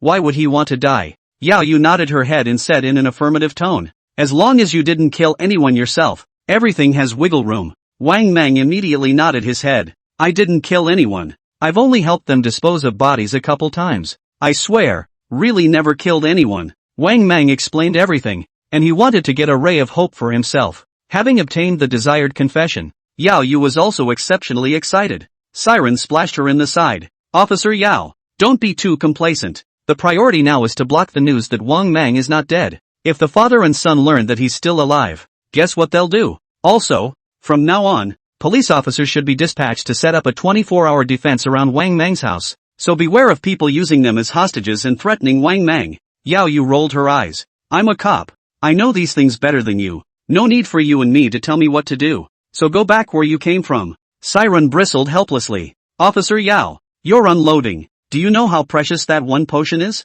I paid a terrible price to save Wang Mang. Don't you have anything to show for it? Yao Yu gave him an amused look before raising his own right hand. Here, come here. I'll show you a treasure. Siren wasn't stupid and lifted his leg to run. You might as well keep this baby for yourself. Soon, Yao Yu collected all the incriminating evidence of Zhang Wei's father and son based on the clues provided by Wang Mang. She went to the director's office and knocked lightly on the door. Bureau Chen. Oh, Xiao Yu, have things progressed? Yao Yu laid out all the incriminating evidence in front of the director's desk. The evidence is overwhelming, and I recommend that the arrest be effected immediately. Bureau Chen looked at the file in his hands, tapped his fingers on the desktop, and said softly, Xiao Yu, did you know the inspector was coming? Yao Yu nodded. I know. Why? Bureau Chen sighed. Ugh. The orders from above are that this matter is to be investigated by them in a unified manner, and we can't intervene. But, I've got all the evidence of their crimes in my hands. Now just apprehend the father and son. Yao Yu is really reluctant. Obviously the evidence is in hand. Why be limited by these rules and regulations? Bureau Chen also knew what she was thinking and spoke out to explain. The above came to Lotus City with great fanfare. If they were allowed to go back just like that, their faces would certainly not be able to bear it. We have evidence in our hands now, and we're not afraid of their father and son playing tricks. Just wait and see what happens. The door to the director's office room was knocked on again, interrupting the pair's conversation. Chief, the inspectors are here. So fast. Xiao Yu and I will greet the inspection team together. Yao Yu was a little reluctant. I'm not going. If you want to go, you're on your own. The director smiled. That's fine. You've been working pretty hard this whole time, so I'll give you a vacation today and go back to rest and relax. The two walked out of the office one after the other, happened to meet up with the inspector. At the head of the group was a man in his 50s, wearing glasses, looking svelte, keeping his skin well maintained. If not for the sight of his gray hair, one would not believe that he was a man in his 50s. Director Chen. I'm He Kuei, the leader of the group. This is Wang Zhe beside me, deputy team leader. Don't look at him as young. He's solved a lot of big cases in the past few years, so it can be said that he's young and talented. The moment Yao Yu saw Wang Zhe, his pupils contracted violently. Director Chen smiled and extended his hand. Welcome to the inspectorate. Inside please. Xiao Yu, don't just stand there. Have someone pour some water and bring it over. Wang Zhe smiled and opened his mouth. No need to trouble Xiao Yu. Bureau Chen gave him a puzzled look and asked tentatively, you know each other? He Kuei laughed. Director Chen, you don't know. Wang Zhe is Yao Yu's fiancé, and has been engaged for a long time, so I guess we'll be able to eat the wedding candy at the end of this year. Wang Zhe looked at Director Chen apologetically. Excuse me, can I have a word with Xiao Yu alone? Director Chen wasn't stupid. How bad could Yao Yu's fiancé's identity be? Besides, if He Kuei thinks so highly of this kid, his family lineage must be extraordinary. Okay then, you guys talk. Team leader He, try some of my treasured tea. Seeing the two of them into the office, Wang Zhe revealed a bright smile and took Yao Yu's hand. Xiao Yu, come back to Kyoto with me. Yao Yu drew out his hand. his face calm. I'll naturally go back when the time comes. The corner of Wang Zhe's mouth curled up, not caring about her tone. Sooner or later. They're all my Wang family's people. It's just a matter of 1 day earlier and 1 day later. Yao Yu didn't take his words and opened her mouth to ask, if there's nothing else, I'll take my leave. After saying that, he turned around and left without giving him a chance. Wang Zhe looked at the faraway Yao Yu and shook his head and smiled. Yao Yu left in a hurry and returned home. Sitting on her bed, wrapping her arms around her knees and burying her head deep inside, whimpering and crying. She really didn't want to be with Wang Zhe, but she had to do it for her family. Looking at the broken magic ring on his finger, his mind couldn't help but think of Siren's beaten face. Early the next morning, Yao Yu went to work as usual, and Wang Zhe, in the name of Yao Yu's fiancé, ordered a breakfast for everyone in the bureau. The colleagues in the bureau all revealed ambiguous smiles when they saw Yao Yu. Xiao Yu, you're hiding deep enough. That's right, if your fiancé hadn't come, we wouldn't have known. It's almost time to get married. You're keeping the news tight enough. It's still our Xiao Yu who has the vision. Not only is he handsome, I heard that his family is in Kyoto, and he's also a second-generation government official. Yao Yu shook his head and smiled bitterly, not explaining much. Xiao Yu, you're here. It's a special breakfast for you. Wang Zhe heard Yao Yu's voice and walked over with his breakfast. Thanks. No appetite. Yao Yu swept past Wang Zhe and walked straight to her office. Wang Zhe was not annoyed and followed behind Yao Yu and entered the office together. Wang Zhe, I'm warning you, even though I'm nominally your fiancé, but until we are married, please keep your distance from me. Wang Zhe took an apple in his hand and nibbled on it. Well, our engagement is probably off. Yao Yu's eyes lit up. Really? Wang Zhe laughed. Well, really, I'm engaged to Miss Li, to be consummated early next year. Yao Yu was in a good mood. Then may you grow old together. Wang Zhe looked at her like this and couldn't help but say, you misunderstand. Miss Li is a legitimate marriage of my Wang family, and you can only be used as a sidekick. Got it? Yao Yu froze and immediately opened her mouth to refuse. No way. Don't even think about it. Wang Zhe spread his hands. Your mom has promised. If you don't believe me, why don't you call and ask? Yao Yu was disoriented and paralyzed in his chair, as if his soul had been emptied, muttering under his breath. No, it can't be. My mom wouldn't approve. You lied to me. Wang Zhe reached out and wrapped his hand around Yao Yu's willow waist and let out a light laugh in her ear. Sooner or later it's going to be my guy anyway, so why don't we just, here in the office. Yao Yu slowed down and broke away from Wang Zhe's arms. You dream. Have you thought about what will happen if you refuse me? Do you know what happened to your grandfather? Your parents? Yao Yu bowed his head in silence, feeling that the entire world was collapsing bit by bit, desperate beyond measure. Seeing her silence, Wang Zhe prepared to strike again, bound to take her down today. Siren pushed his way in with his breakfast in hand. Good morning, Officer Yao. Oh, then realized a strange man was about to reach out and do something to Yao Yu.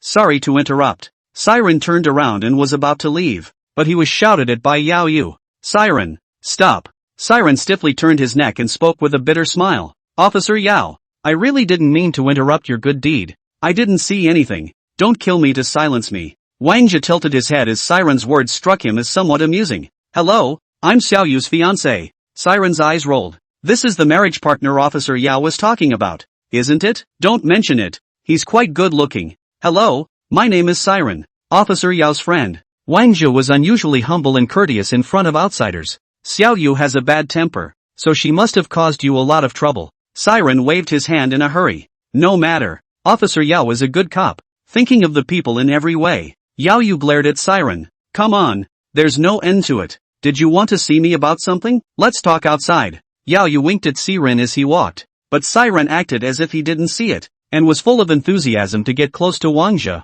Mr. is really a good judge of character. Officer Yao is really lucky. I don't know where to get high. Wang Zhe gently waved his hand. Overrated. I work for the Kyoto Directorate, and I belong to the same system as Xiao Yu. From start to finish, Wang Zhe did not introduce his name to Siren, though he seemed polite and humble, but he is exceptionally proud inside and simply cannot look at the bottom class like Siren. Having seen all of Qianron's actions, Siren was not surprised by this. The big families, it's normal to look down on yourself. They are simply not people of the same world. If it wasn't for chance, it's possible that the two would never have crossed paths in this life. From Wang Zhe's words, Siren had already guessed that he should be someone from the inspection team. His mind turned and he said bitterly to Yao Yu, Officer Yao, you shouldn't get too worked up about the Zhang family's father and son. They're too powerful. Siren turned his gaze back to Wang Zhe and opened his mouth in a serious tone to persuade him. You take Officer Yao and hurry back to Kyoto. Don't ever let their father and son know that you're Officer Yao's fiancé. You'll be in danger.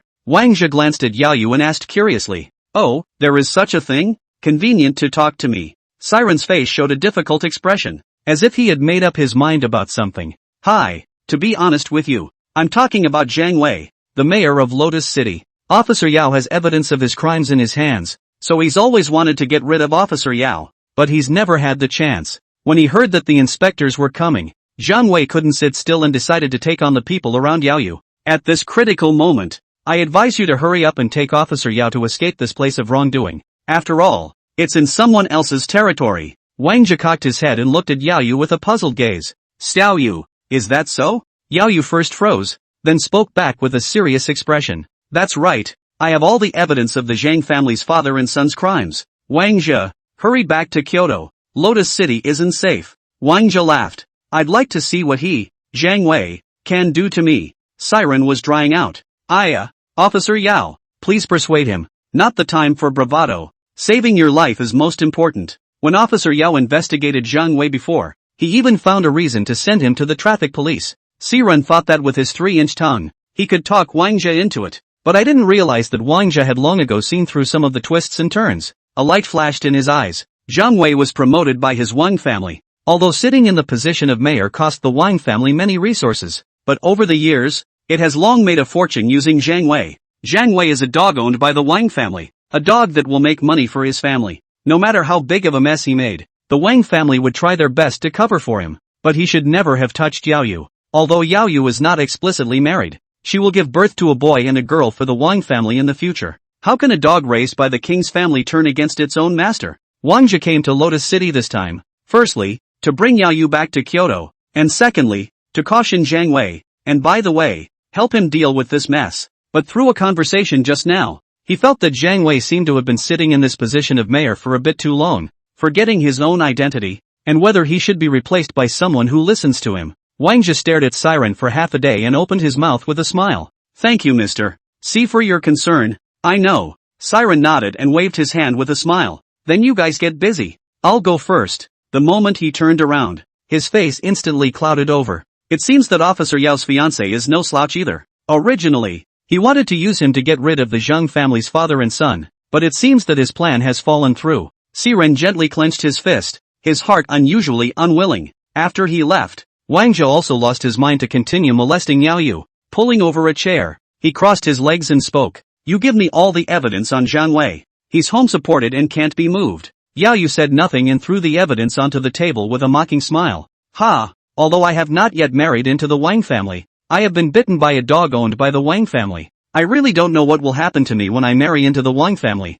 Will I be humiliated by yet another dog raised by the Wang family? Yao Yu, watch the tone of your voice. Wang Zhe grimaced and slapped the table hard. Yao Yu got up, ignoring him, and pushed the door open. After leaving the door, Yao Yu took out her phone and dialed Siren. Where are you? Doorway. Wang Zhe stood at the window and watched as Yao Yu drilled into Siren's car and then sailed away. Oh, that's kind of funny. In the car, Siren joked about Yao Yu. Officer Yao, this fiancé of yours is quite handsome. Yao Yu glanced at him. Well, it does look more than a little better than some. Siren had a hurt look on his face. Just say you're better looking than me and be done with it. Beat around the bush. Cut. Yao Yu let out a light laugh. Where are we going now? Siren raised an eyebrow. You called me, got in my car, and you asked me where I'm going? How do I know where to go? Then drive me around casually, just for a break. Yao Yu looked at the spirit-gathering stones on the workbench and asked curiously. What's this, a rock? It's quite pretty. Siren glanced over and opened his mouth to explain.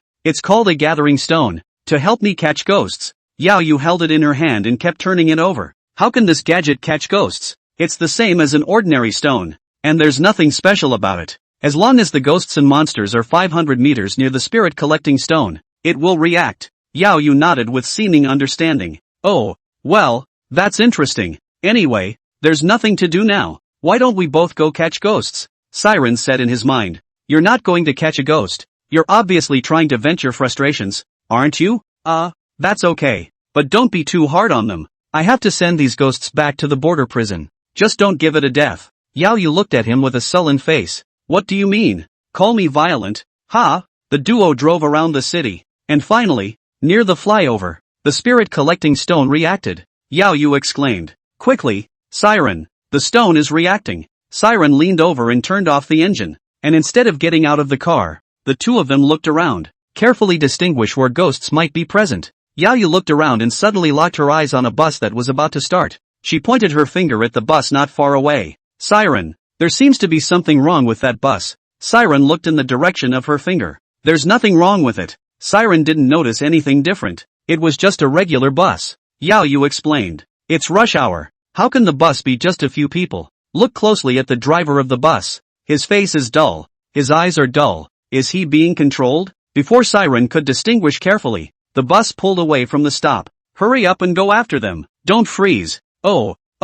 Siren hurriedly started the car and followed close behind. Siren drove while observing the spirit gathering stones. The collector's stone stayed on vibration, indicating that they were correctly targeting the bus ahead of them. Officer Yao, you can carefully distinguish which one is the ghost in a moment. Siren kept his foot on the gas and stayed in line with the bus. Yao Yu did not reply, staring intently at the bus at her side. Ah, Yao Yu cried out in shock. Siren inquired in a hurry. Why? Yao Yu pointed at the bus. No, the passengers on the bus seem to be having problems. You see, their faces are pale and their eyes are dark. Not good. They've found us. Siren glanced at the bus, only to see the passengers inside pressing their faces against the glass windows, their eyes deadpan. Some were licking the glass, some were grinning broadly, and others were banging on the windows as if trying to get out of them. Yao Yu was a bit anxious. She didn't know if these people inside the car were people or ghosts. This is something that can go terribly wrong if living, breathing people are being controlled. She opened her mouth and urged,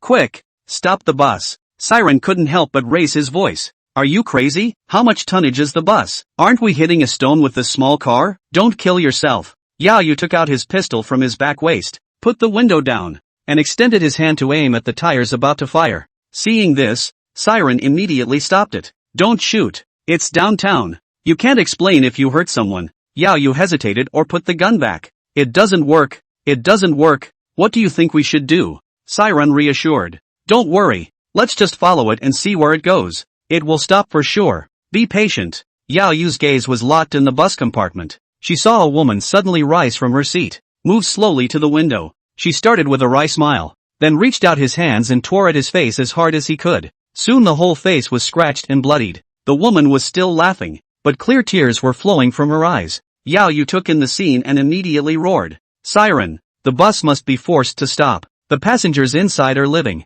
breathing people who are being controlled. As soon as the words were out of his mouth, the woman in the bus reached out her hand again and stuck her fingers straight into her eyes. The movements were very slow, as if they were deliberately meant to be appreciated. The woman snapped the eyeballs out, carried them in her hands, and shook them over and over in Siren's direction. The mockery was obvious. It was probably because he felt that doing so still wouldn't stir up the anger of the two men. The woman then put the eyeball in her mouth and swallowed it without chewing. She opened her mouth and pointed her finger inside for the Siren duo to watch, proving that she had eaten the eyeball. She then took off her top all the way. Reaching out, he pointed to his stomach. Yao Yu wasn't sure what exactly she was trying to convey, but this next scene completely made Yao Yu lose control, only to see the woman slam her hand into her stomach and rummage around inside. Gut after gut was pulled out. Suddenly she smiled, as if she had found what she was looking for. She started by pulling out her stomach and displaying it on the car window for the duo to see. Then with her fingernails, she slashed her stomach and two eyeballs fell into her hands. She casually tossed her stomach aside and grabbed an eyeball in one hand, displaying it to the duo. Siren was silent, his mind rolling over and over. Why would the ghostly creature do this? What is his purpose? Simply trying to piss us off? Yao Yu couldn't look away, and regardless, pulled out his gun and shot. 3 shots rang out, hitting all 3 tires of the bus. The bus lost control and rolled over onto its side. Before Siren could even park the car, Yao Yu opened the door and jumped out, running towards the bus. The bus crossed the middle of the road, causing the entire stretch to be blocked. A crowd of unsure eaters gathered around. Seeing this, Siren frowned uncontrollably. It's not right. He then turned his attention to the spirit gathering stones. The spirit collecting stone didn't move at all, didn't react at all. Crap, it's been hit. He got out of the car in a hurry and ran quickly towards Yao Yu, shouting as he ran. Yao Yu, come back. It's hit. Yao Yu only had one thought in his head now. He must make sure the passengers in the car were safe and sound. She came to the front of the bus and stepped closer to the door with her pistol raised. The carriage wailed. Ah, it hurts. 5,555. Someone help me. Mommy, I want mommy. Ah, dead man. Siren also chased after him at this moment. Put the guns away. Now. Yao Yu ignored it and slowly approached the cab. Siren looked around. The people were accumulating more and more. And there were a few melon eaters who had already taken out their cell phones and were ready to take pictures and record videos. Yao Yu. We've been tricked. The ghosts have run away. And now the car is full of ordinary people. Now we're in trouble. Yao Yu froze at his words and looked at him with some confusion. Let's get this straight. We could be in trouble. It wasn't just 3 shots fired. I'll just write a report up when the time comes. Siren was a little anxious. Do you remember the woman who just snapped her eyes? Her death will definitely be on your head. What do you think will happen to you when you shoot 3 times at a bus for no reason and cause the death of a civilian? Yao Yu explained. I was just trying to save a life. As you can see, that ghostly thing. She seemed to have thought of something as well, and her face clouded over. Although her starting point was to free the people, it was predicated on convincing them that there were ghosts in the world. Otherwise, let her talk big. She'd take the blame for this one. So what now? Yao Yu was a bit overwhelmed. Just put the gun away and leave the scene. Although Yao Yu was reluctant, he knew that continuing to stay at the scene would not serve any purpose other than adding to his troubles. While persuading Yao Yu back into the car, Siren came to the bus. He began by observing the situation in the car. There was no second victim except the woman. He hastened to greet passers-by. Everyone give a hand. Help! At Siren's yell, one bystander after another joined in the rescue. Siren kept a watchful eye as he ran straight to the driver's side and extricated the driver. Knowingly, Master, why did the car suddenly flip over? The driver's hand was over his chest and he looked terrible. I don't know what happened. All of a sudden the car flipped. The driver's eyes dodged from side to side as if he was running away from something. Siren asked tentatively, Master, are you asleep?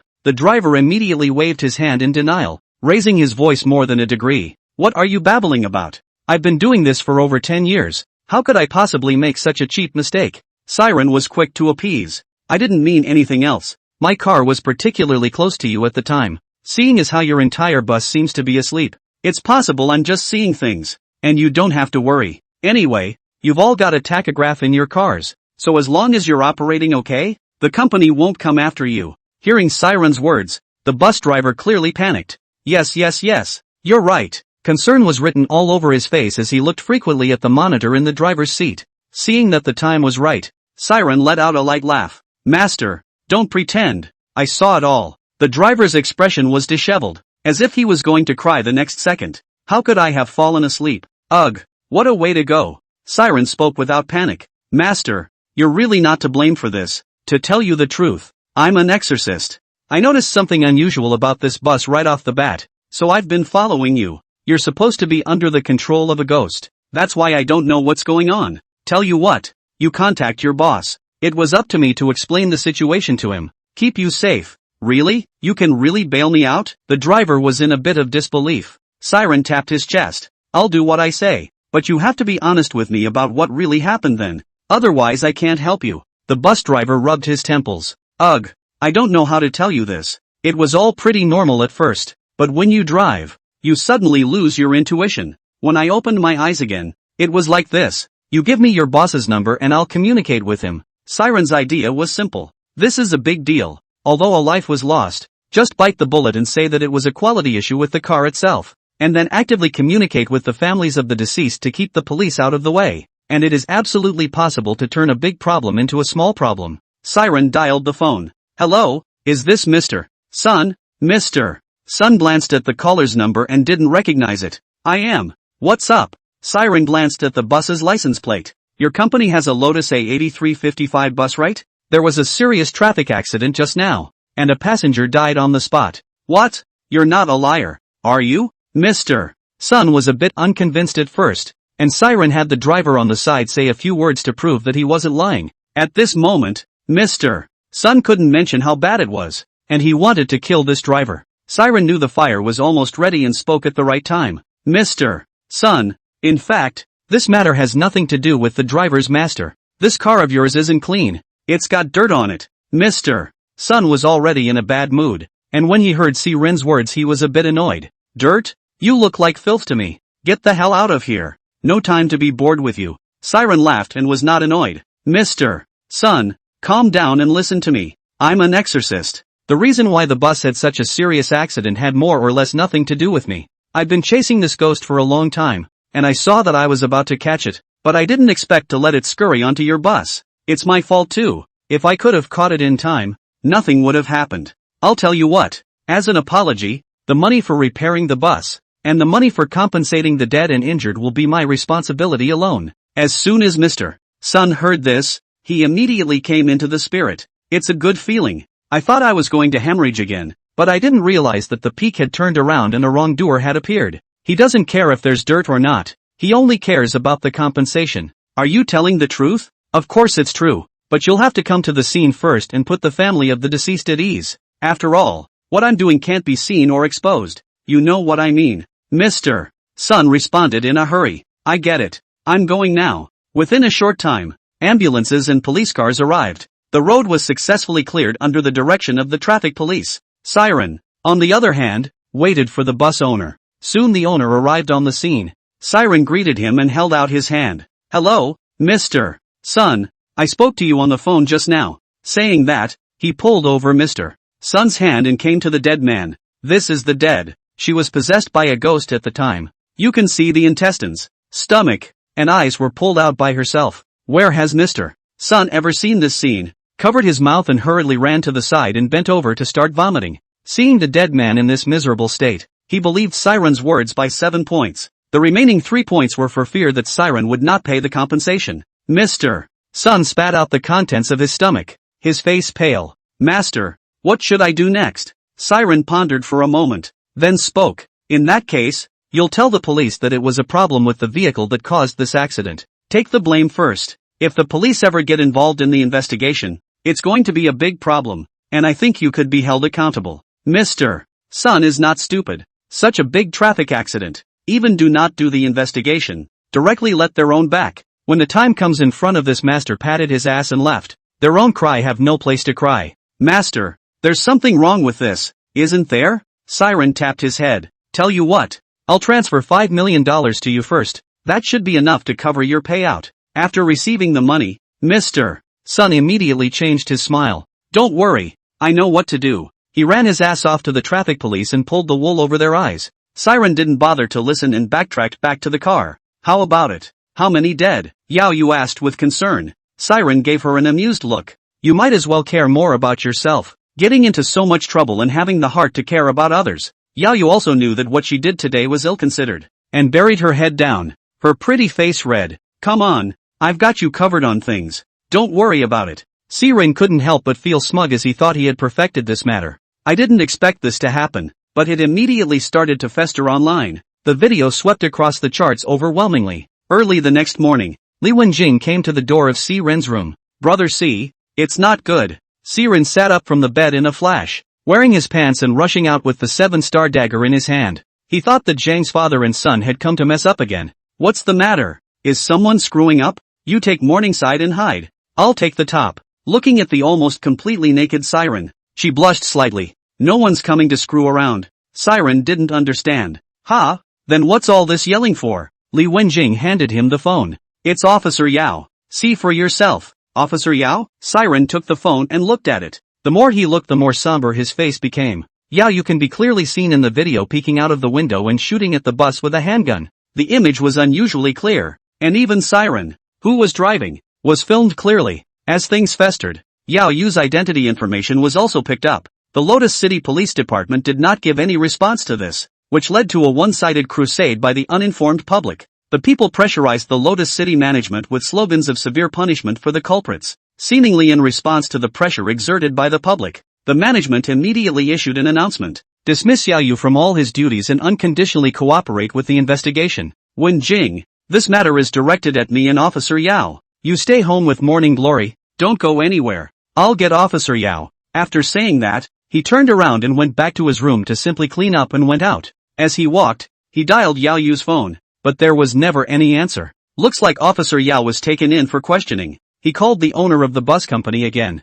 Mr. Sun, what's going on? Mr. Sun's expression was serious and righteous. I almost fell for your trick. It's not our company's problem at all. It's clearly you and that policewoman. And you want to hold shit over my company's head. Nice try. Siren was a bit upset. But you charged me $5 million.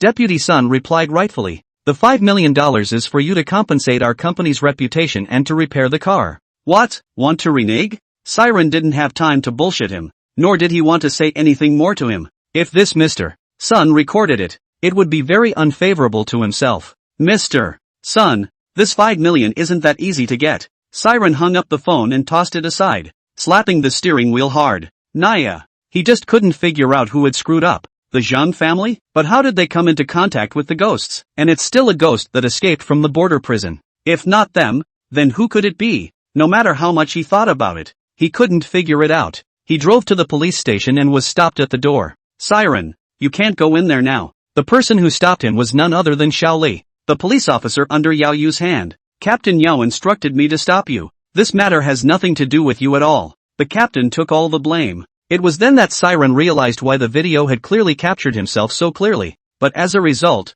he had not been brought in for questioning by the police. Officer Li, you should know better than anyone what your captain is like. There's something wrong with this. I'm a party to it. I have to make it clear to your director. Don't ever wrong a good person. Li looked embarrassed. The incident had very bad publicity and the investigation team was involved. And the Lotus City management has sent an investigation team. Our captain is afraid this time. I didn't expect the Zhang family's father and son to move so quickly, so it seems we can't delay any longer. Officer Li, I'll talk to your Chin bureau. There's still a lot of doubt here. Just let me in. Li hesitated for a moment before he let him in. Siren walked quickly to the director's office. Dang it. Come in. Siren pushed his way in, only to see the office filled with people. Bureau Chen glanced at Siren suspiciously. Something? Siren was a little stage fright at first, but went out on a limb for his friend, the chief, and the leaders. I'm here to fill you in on what happened regarding Officer Yao yesterday. Wang Zhe glanced at Siren and spoke. You were the one who drove Yao Yu yesterday, weren't you? Siren nodded. That's right, it's me. Wang Zhe took out a recorder and pressed the play button. The voice of Siren talking to Mr. Sun came from the recorder. The chat between the two was played out word for word. Wang Zhe narrowed his eyes and had a strong attitude. We suspect you are a cult extremist. Hurry up and explain your problem. Why did you do it at the time? And did you mastermind this whole thing? Siren was confused, not realizing that the boss of this bus company was such a dog that he actually recorded it. He took a deep breath and spoke. This matter is not what you think it is. The bus was going so fast that the entire bus, including the driver, fell asleep. Officer Yao and I realized something was wrong and tried to force it to a stop, but to no avail. A representative of the city's management spoke up and questioned. Are you kidding me? The whole bus is asleep? Do you really think we're stupid? Siren explained. Every bus has a trip recorder that records every move of the driver and passengers, so you can tell if it's real or not. Bureau Chen spoke at the right time. We're already looking into this matter, and we expect to have results soon. Now we want to know why Officer Yao took a gun and shot at the bus. The representative of the municipal management spoke again. Director Chen, Yao Yu is no longer a police officer now. Watch your words. Bureau Chen glanced at the person who had spoken. Oh, this matter has not been investigated yet. Yao Yu is still the captain of our police station. It's an internal matter for our bureau,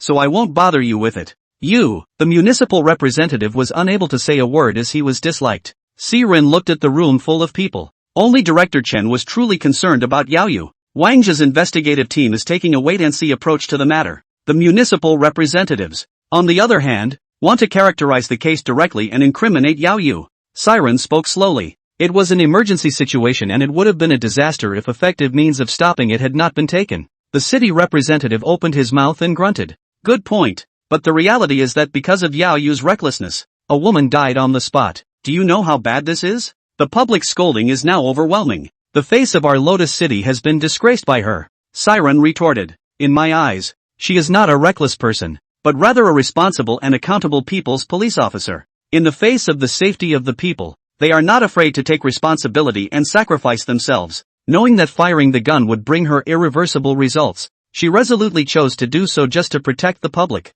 The city representative chuckled. Good point, but even if you talk a big game, that dead passenger is a fact. How are we going to calm the public's anger if we don't give an explanation? The municipal representative was clearly trying to force Yao Yu into a dead end without giving any respite. Siren retorted. What the people need most now is the truth, instead of being the object of venting. What you feel is that setting up a positive hero is more likely to boost the public's confidence in the municipality. Or would it be more convincing to the public to punish a negative example? Director Chen recognized his words very well. I think this little brother has a good point. The populace is very agitated indeed right now. If this incident is really what he says it is, things are going to take a huge turn for the worse. Not only will the public's anger be extinguished, but it will also have a positive effect on all aspects of Lotus City. Besides, I believe Captain Yao is not this kind of unorganized and undisciplined person. Wang Jie nodded gently at Hikuei. Hikuei understood and laughed. I also agree with what the little brother said. We are here to serve the people,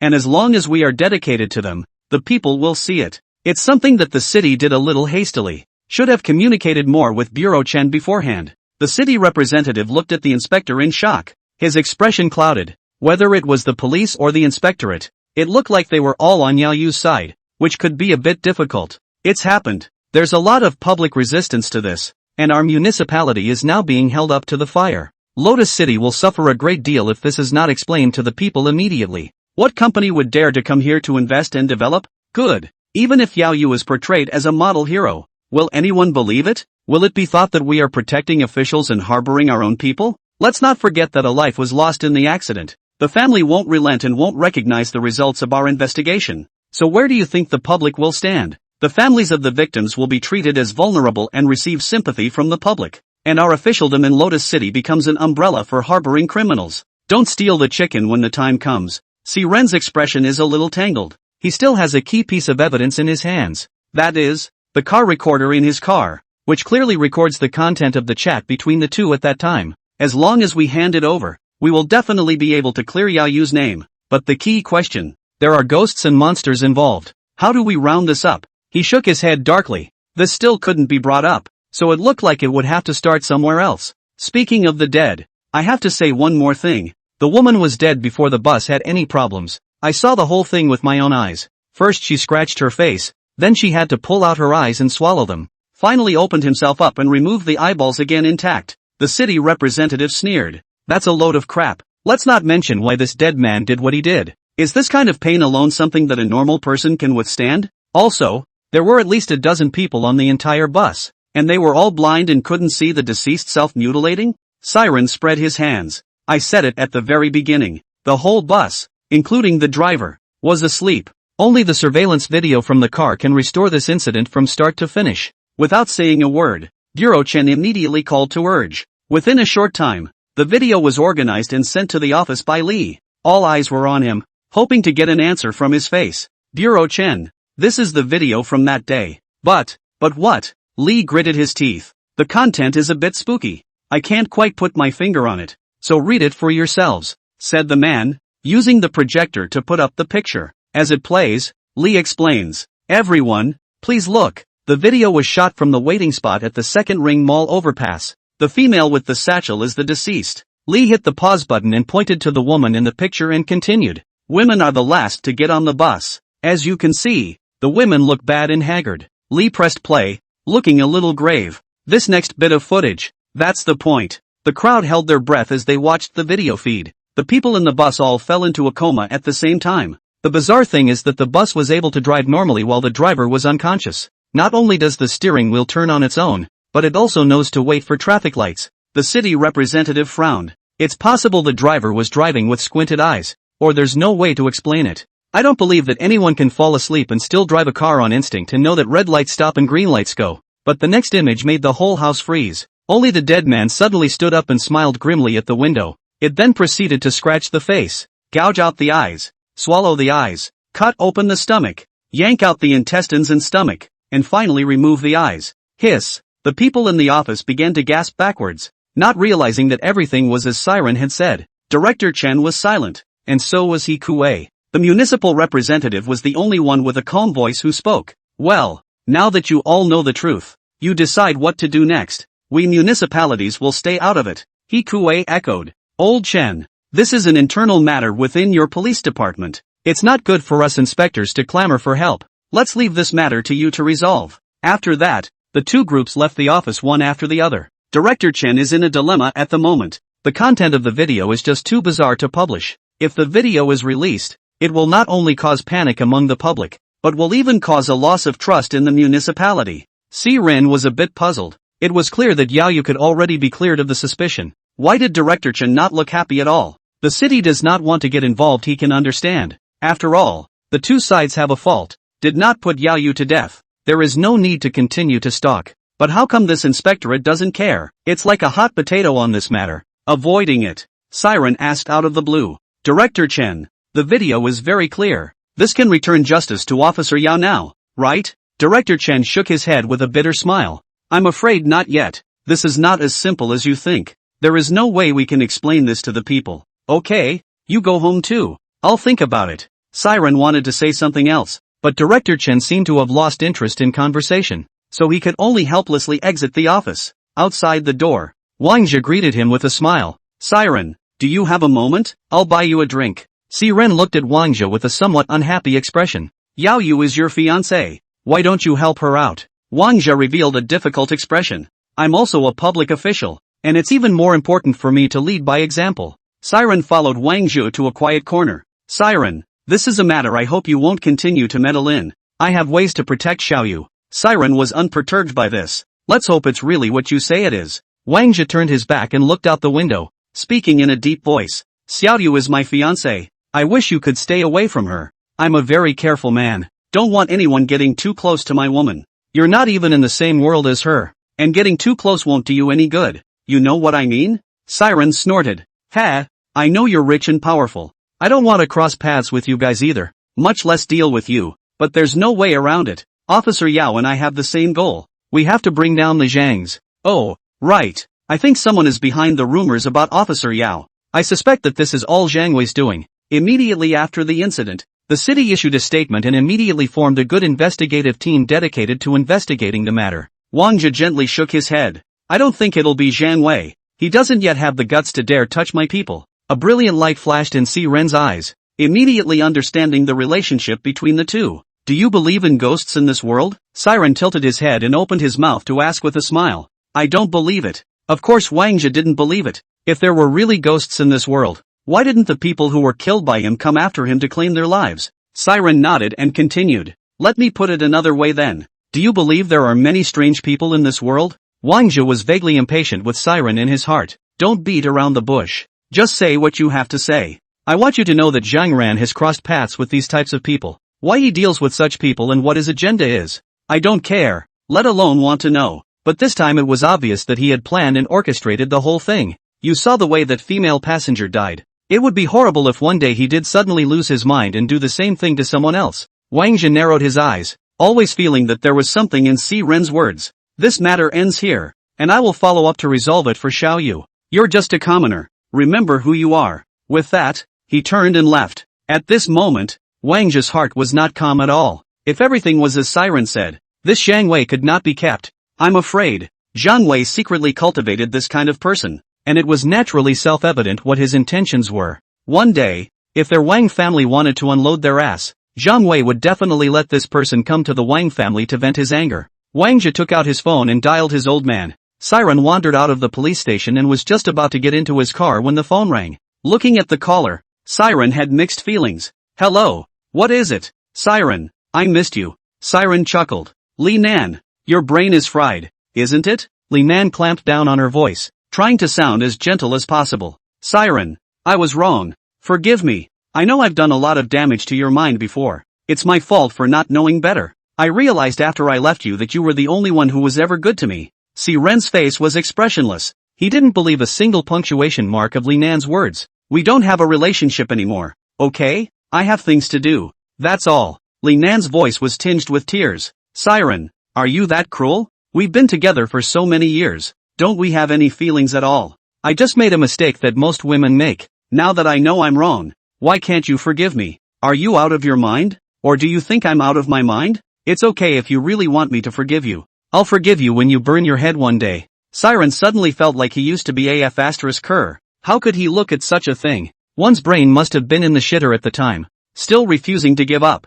Li Nan continued. The fact that you haven't even changed your phone number means you've always had me in mind. I know you men want to save face. After all, I was in the wrong in this case. I've also apologized to you, and you've got your face, so let's not bother about it anymore, okay? Siren laughed in exasperation at this amazing brainwave of Li Nan's. Li Nan, I didn't scold you out of respect for women. Don't you ever stop. I'm gonna say this one last time. We're done. We're done. Do you understand? If you mess with me again in the future, I won't be so polite. After that, He simply hung up the phone and spat a mouthful of 82-year-old phlegm into the ground. Drink ba. Damn. Bad luck. On the other side, Li Nan's face was unusually ugly. Siren. You stinking bastard. How dare you hang up on me? You've got a lot of nerve. Dialing Siren's number again resulted in a prompt. The number you have dialed is off. Please dial again later. Pulled the plug on me? Okay, Siren. We'll see. Li Nan didn't really come around. It was when she was swiping through the videos that she suddenly swiped the video of the police shooting the bus.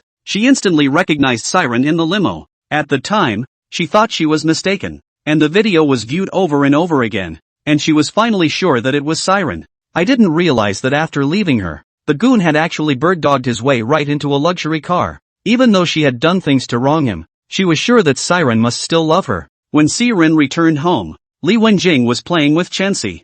Oreo was lounging on the windowsill, soaking up the sun. Brother C, how did the matter of Officer Yao go? Siren reached out and picked up Morningside and spoke. The matter was investigated and it had nothing to do with her. But there are some things that aren't good to explain to the public, and they're trying to figure it out. The odds are Officer Yao will be transferred. Li Wenjing was a bit indignant about this. Why yeah, Officer Yao is a good person. If he is transferred like this without an explanation, this stain will stay with Officer Yao for the rest of his life. Siren was helpless at this. It couldn't be helped. I talked her down at the time before she shot, but she can't see the people being hurt. The two of them played with Morningside for a while when the doorbell suddenly rang. Li Wenjing called out to Auntie Lan. Auntie Lan, please see who it is. Auntie Lan came out of the kitchen and wiped her hands on her apron. Hello, who are you looking for? Please, is Siren there? I'm looking for him for something. Auntie Lan nodded. May I ask your name? And I'll brief Mr. Z. My name is Li Nan. I'm his girlfriend.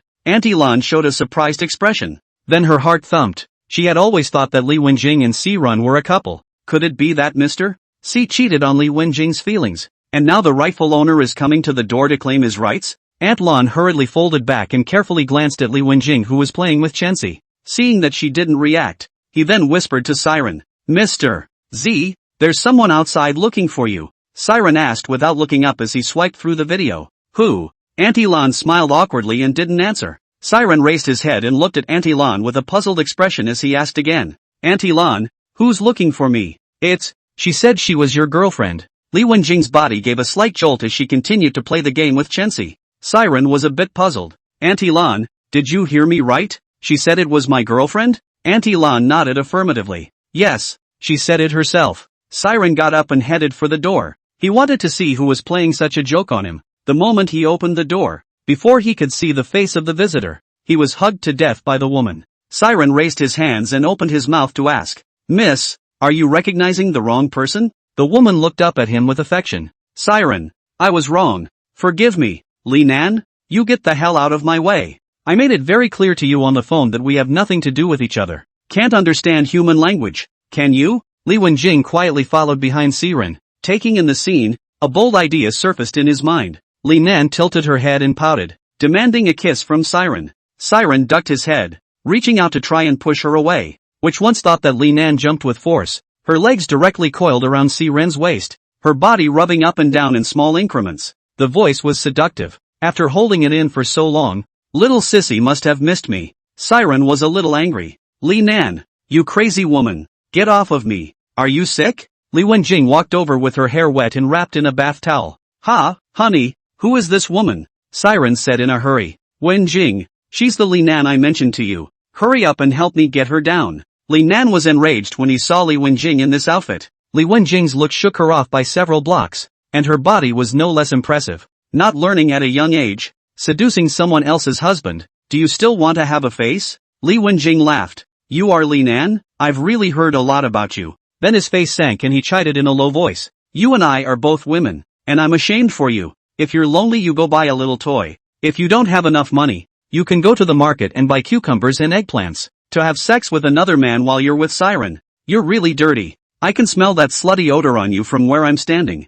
I advise you to go to the gynecology department of the hospital to check if you have any inflammation, or STDs. Siren looked at Li Wenjing dumbfounded. I didn't expect the usually quiet little girl to speak so venomously. Like a shrew, Li Nan jumped off of Siren and rushed towards Li Wenjing. Seeing this, Siren grabbed Li Nan's arm and kept her firmly under control. Li Nan's eyes spewed fire and he opened his mouth to curse. You motherborn, motherless bitch. You only steal other people's boyfriends. Li Wenjing stepped forward and slapped her hard. Mind your foul mouth. Say one more word and believe me, I'll tear it apart. Li Nan was dumbfounded by the slap and froze in place, turning his head to look at Siren pitifully. Siren, are you that heartless? At least I was your girlfriend once, and you just watched someone humiliate me like that. Can you stop grossing me out? What were you thinking when you were screwing around behind your back? I never hit women. Don't you make me do it. Li Wenjing took the initiative and walked over, crossing Siren's arm. Honey, there's no reason to get angry with someone like that. Li Nan was unusually unwilling in his heart.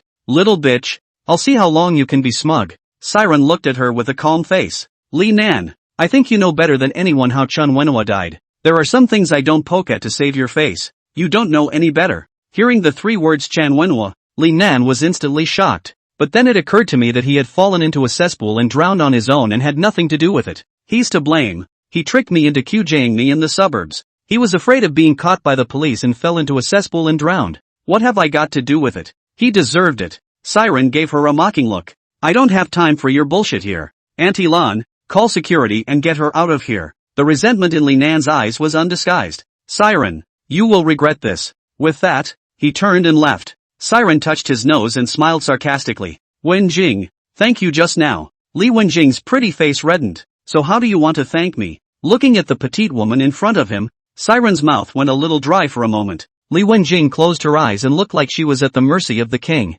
Siren wrapped his arm around Li Wenjing's waist and just wanted to do something. Suddenly a woman's shrill scream came from outside. Siren frowned. Li Nan? Li Wenjing put on a coat and pulled Siren outside. Let's go out and see if anything happens before something really happens. Siren was a little reluctant. No go. It must be that she's thinking of something else. Li Wenjing looked at him with a smile. Go check it out. I'm here. What are you afraid of? The two had just left the house when they saw a figure covered in crimson standing under a streetlight not far away, and Li Nan lay on her back a short distance away, whimpering and pleading, her body straining to squirm forward. Li Nan saw Siren and shouted in a weak voice, Save! Save! Me! Siren sensed that the spirit stone set in his arms was vibrating incessantly and immediately drew out the 7-star dagger to protect in front of Li Wenjing. Wenjing, you go back first. Quick! Seeing the serious expression on Siren's face, she knew that she must have encountered a ghostly creature. If he himself lingered on the scene, it would definitely affect Siren's play. You must be careful, said the man as he ran toward home. The crimson figure slowly approached Siren, revealing its true form. Chen Wua? Chen Wua smiled wryly. I didn't think so, but I'm back. He walked over to Li Nan, reached down, grabbed her head, and lifted the whole thing up. Siren, didn't you want to kill her so badly? I can help you. Oh. Chen Wenhua's other hand, on Li Nan's body, just gently scratched a few times, clothes like confetti, floating everywhere. Li Nan cried and begged, hoping that Chen Wenhua could spare her, but Chen Wenhua was unmoved, sticking out his tongue and licking gently on Li Nan's face. Siren, such a good opportunity is placed in front of your eyes. Aren't you moved? Aren't you angry that she cheated on your feelings and hung out with another man behind your back? Aren't you angry? Siren didn't bother about Li Nan's life and death. Instead, he was thinking about why Chen Wenhua had appeared here. His appearance was not a coincidence. It should have been premeditated. And seeing that Chen Wenhua was covered in crimson, he couldn't help but mutter, has he been promoted to become a red-clad ghost? Siren then shook his head to dismiss the idea. Chen Wenhua had just escaped from the border prison a few days ago, and in no way could he have become a red-clothed stern ghost in such a short period of time. The only explanation is that he killed someone in the last few days, and the color of his clothes is red from the blood. Chen Wenhua, what do you want? Chen Wenhua laughed. What do you think I want? Do you know how hard it was for me in the border prison? Do you know what it's like to have an iron bar penetrate your body? Oh, every time I want to get it over with, I think of my parents, my wife, and of course you and that bitch Li Nan. You all deserve to die. Ha ha, now that my parents' wives are on their way, it's your turn next. Chen Wenhua broke both of Li Nan's legs and flung them aside as if they were trash. Ready or not? I'm coming yo. Chen Wenhua arrived in front of Siren in an instant, choking him with both hands. He pressed his face to Siren's. Siren was choked and couldn't breathe. His face was suffocated red. At first, he was still able to take the 7-star dagger and swing it a few times, but as time passed, he gradually lost his strength. Seeing that Siren was about to lose consciousness, Chen Huawan loosened his hands. It would be too cheap to let you die like that. Siren fell to his knees, covering his neck and gasping for air. Ahem. You. What are you doing? Chen Wenhua crouched down and looked at him playfully. You'll find out soon enough.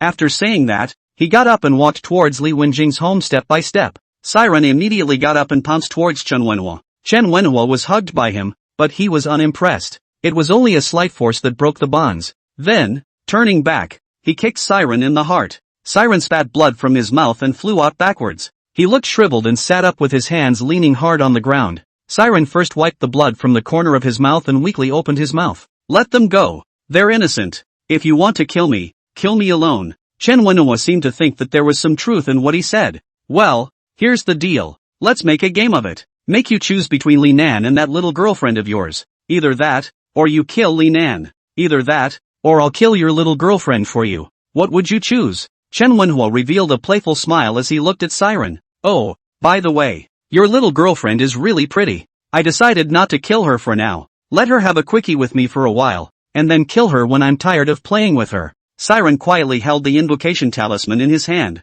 Chen Wua, I'm convinced. As long as you don't hurt Li Wenjing, I'll promise you anything you say. Yo, I didn't realize you were a lover. In that case, go over and kill Li Nan. Siren picked up the 7-star dagger and walked over to Li Nan with a hobbling step. Li Nan, I'm sorry. Li Nan's eyes widened as he watched the dagger, inch by inch, stab into his chest. Siren covered her mouth to prevent her from screaming. Don't look away and ruthlessly send the dagger into her chest. Li Nan was trembling in pain, and his hands kept hammering Siren and leaving several scratches on his body. Chen Wua drifted over and saw Li Nan's life breath getting fainter and fainter, revealing a satisfied smile, a light clap of the hands. You really are a lover, but I'm sorry to tell you that I lied to you just now. I didn't realize you were so stupid. Ha ha ha. I'm gonna go find your little girlfriend right now. Help you remember how it felt. Shiren never trusted Chen Wua and was merely stalling for time. Now that the time is right, use the invocation talisman immediately. Invoke the gods. There was a clear sky, but suddenly there were dark clouds and lightning. Chen Wua sensed a different aura on Siren's body and hastily stepped back to keep his distance. You're pulling a fast one. Siren crouched on the ground, bared his teeth, and howled at the sky. Ah! Chen Wua cackled with laughter. Ha ha ha, are you playing the dog? Don't say it's called like that. Scream twice more and I'll listen. With his hands and feet, Siren was like a wild dog that had taken off the reins and rushed towards Chen Wua. Chen Wua didn't dodge and tried to fight it hard. However, he did not expect that at this moment. Not only was Siren's attack sharp, his body was also unusually flexible. Within moments, Chen Wua was bruised and battered. You're not Siren. Who are you? Siren didn't reply and continued to attack Chen Wua. Seeing that he was outmatched, Chen Wua turned around and was about to run. How could Siren let him go? How could two legs outrun a four-legged one? He caught up in a few steps and pounced on him from behind. Then he opened his mouth and bit down on Chen Wenhua's neck. Feeling the fishy taste in his mouth, Siren's stomach churned. Kid, hold it in for me. Don't ever throw up, or else all the work will be lost. Siren sniffed and immediately suppressed the discomfort in his heart and opened his mouth again. With the blessing of the invocation talisman, in just a few moments, Chen Wenhua's neck was bitten off and his head and body were completely separated. Chen Wenhua's eyes dimmed and gradually lost their luster, but the smile on his face didn't diminish at all. You think you've won? Ha ha, I'm the one who won. You can never win against me. After saying that, Chen Wenhua's body weathered at a speed visible to the naked eye and was finally blown away by a gust of wind. Siren sat crouched on the ground, looking like a dog. This great immortal, may I ask how to address you? Aw, I'm a snarling dog. This is a bit of a big deal. Who doesn't know that the roaring dog is Erlang Shen's divine pet? Siren hemmed and hawed, a pleasing look on his face. I wonder how the Erlang Xian Shangjianjuan has been doing lately. How do I know if he's good or not? And I'm not the snarling dog next to him. Roaring dogs is the collective name for those of us who have attained enlightenment as canines. How did a deviant like you appear in the Heavenly Master's house? Alright, things are done, so I'll take my leave. Your dog, Grandpa. The Heavenly Master's mansion? Is the invocation amulet exclusive to the Heavenly Master's mansion? What is the connection between the spiritual path and the Heavenly Master? Before he could think about it, he heard the sirens of a police car in the distance. Soon, a group of police officers with loaded guns completely surrounded Siren. Director Chen picked up the loudspeaker and shouted at Siren. Siren, put your weapon down. You're surrounded by us now. Don't presume to resist. No wonder Chen Wenhua wanted him to choose between Li Nan and Li Wenjing. Turns out there was a plan in place. It's thanks to the fact that he kept his eyes open and didn't stab Li Nan to death. Siren exchanged a yuan chi dan and stuffed it into Li Nan's mouth. Then held up his hands and slowly walked out. Don't shoot. I'm unarmed. Bureau Chen. Keep an eye on them. Don't let the gun go off. See Siren walk out slowly with his hands above his head. Instantly 5 or 6 policemen sprang up and pinned him to the ground. Dude, go easy on me. I'm not resisting. Cut the crap. Li Wenjing was worried about Siren's safety and kept watch by the window. She was relieved until the police arrived. But I didn't expect the police to treat Siren as a criminal. What gives you the right to arrest people? Li Wenjing was furious. We received a report from the public that someone with a murder weapon was killing people in the neighborhood. Li Wenjing opened her mouth to explain. You misunderstand. This has nothing to do with Siren. I was there at the time, and there was a man dressed in crimson who killed him. Director Chen took out his phone and played a video. The video shows Siren covering Li Nan's mouth before plunging a dagger into her chest. Little girl, do you know that perjury is a legal liability? Li Wenjing looked embarrassed, and for a moment she didn't know how to explain. You guys believe me? Siren, he's really innocent. There really was a man in red at the time. Siren heard this helpless voice of Li Wenjing and shouted loudly. Wenjing, you take care of Chensi. Don't worry, I'll be fine. The policeman escorting Siren pushed him hard. You're fine? You think you own the police station? Director Chen walked over to Siren with a dark face. Siren, we've investigated your affair with Li Nan very clearly. You have a good motive for murder. Siren blinked. Director Chen, but I didn't kill anyone nah. Li Nan, she's not dead either. Go take a look if you don't believe me. A constable ran over, his voice swallowing. Bureau, fraud, fraudulent. Siren chuckled. What fraud? She's not dead. Director Chen glanced at Siren and quickly walked to Li Nan's side. The clothes on Li Nan's body had long been torn to shreds by Chen Wua, and she could only wrap the body cloth as a way to stop the spring light from leaking out. You're fine? Director Chen sized up Li Nan. In the video, Li Nan's look and splattered blood did not seem to be faked. Li Nan paled and forced a smile. I'm fine. Just had a little game with Siren. I didn't realize it had startled you. Director Chen pondered for a moment. Little girl, don't have any mental burdens. We'll do you justice. Li Nan waved his hand. You guys are really mistaken. I'm fine. No one hijacked me or tried to kill me. I'm really sorry for making you guys come all this way for nothing. Release the men and close the line. Li Wenjing crouched on Siren's chest, wailing and crying. Li Nan in the distance was also very sensible and did not bother much, leaving alone. As the dagger pierced her chest, all the memories flashed quickly in her mind. Parents often fight over small things. Eventually, when he was in high school, his father had another woman on the outside and abandoned the mother and daughter heartlessly. That's when her whole life changed dramatically. Her father left her alone and her mother started a new family. She was resistant to this new home. That's why he lives at school all the time, and only returns home as a last resort during New Year's Eve. When I saw that all the other students at school had new clothes and school bags, but I had nothing, I felt very inferior. The male classmates were looking at her with a very hot look in their eyes, and it was something she enjoyed exceptionally. It wasn't long before she fell in love. Of course it's the same old dog and pony show, with Li Nan getting kicked off when she's had enough of men. It wasn't long before she realized she was pregnant, but she simply didn't have the money to get an abortion. It just so happened that another male student found her and made his feelings known to her. Since then, she has been traveling around to different men, only having to give her worthless body in exchange for what she wants. After this life and death, she came to the realization that maybe it was time for a fresh start. Siran returned home, pacified Li Wenjing, and came to the study alone. Opened the official website. Name, Siren. No. 044. Position, regular employee. Points, 22. Honor value, 90. Special mission, greedy father and son, 16 days remaining. Bounty mission, capture of fugitives, in progress. Phew. Chen Wua really had ulterior motives when he asked himself to kill Li Nan handily. It seems one is indeed being watched. Is that the father and son? They have the skills to go to the border prison and rob people? Siren shook his head. He didn't believe the duo was capable of this. Let's not talk about whether or not they can do it by coming and going freely in the border prison. I'm afraid that they can't even walk out of the Yellow Springs Road. Then there's only one possibility. Their father and son are related to a mysterious force. He violently recalled a passage from Zhang Zhao, The Path of the Yellow Springs, where yin and yang converge. The devils are in chaos, the living are suffering, and the human realm is changing hands. If that's true, it's just horrible. Despite the fact that he was now an employee of Spiritual Path, he was no different from regular people. Even dealing with a normal wandering spirit is a close call. He scratched his hair, unhappy with himself now. Although he had the invulnerable 7-star dagger, but he did not have the corresponding ability. Before he could get close to the ghost, he was beaten half to death. How about paying for a place to train? The idea was then thrown out of his mind. Let's just forget about it. No amount of training is going to rapidly increase your strength in a short period of time. Just as he was about to close the site,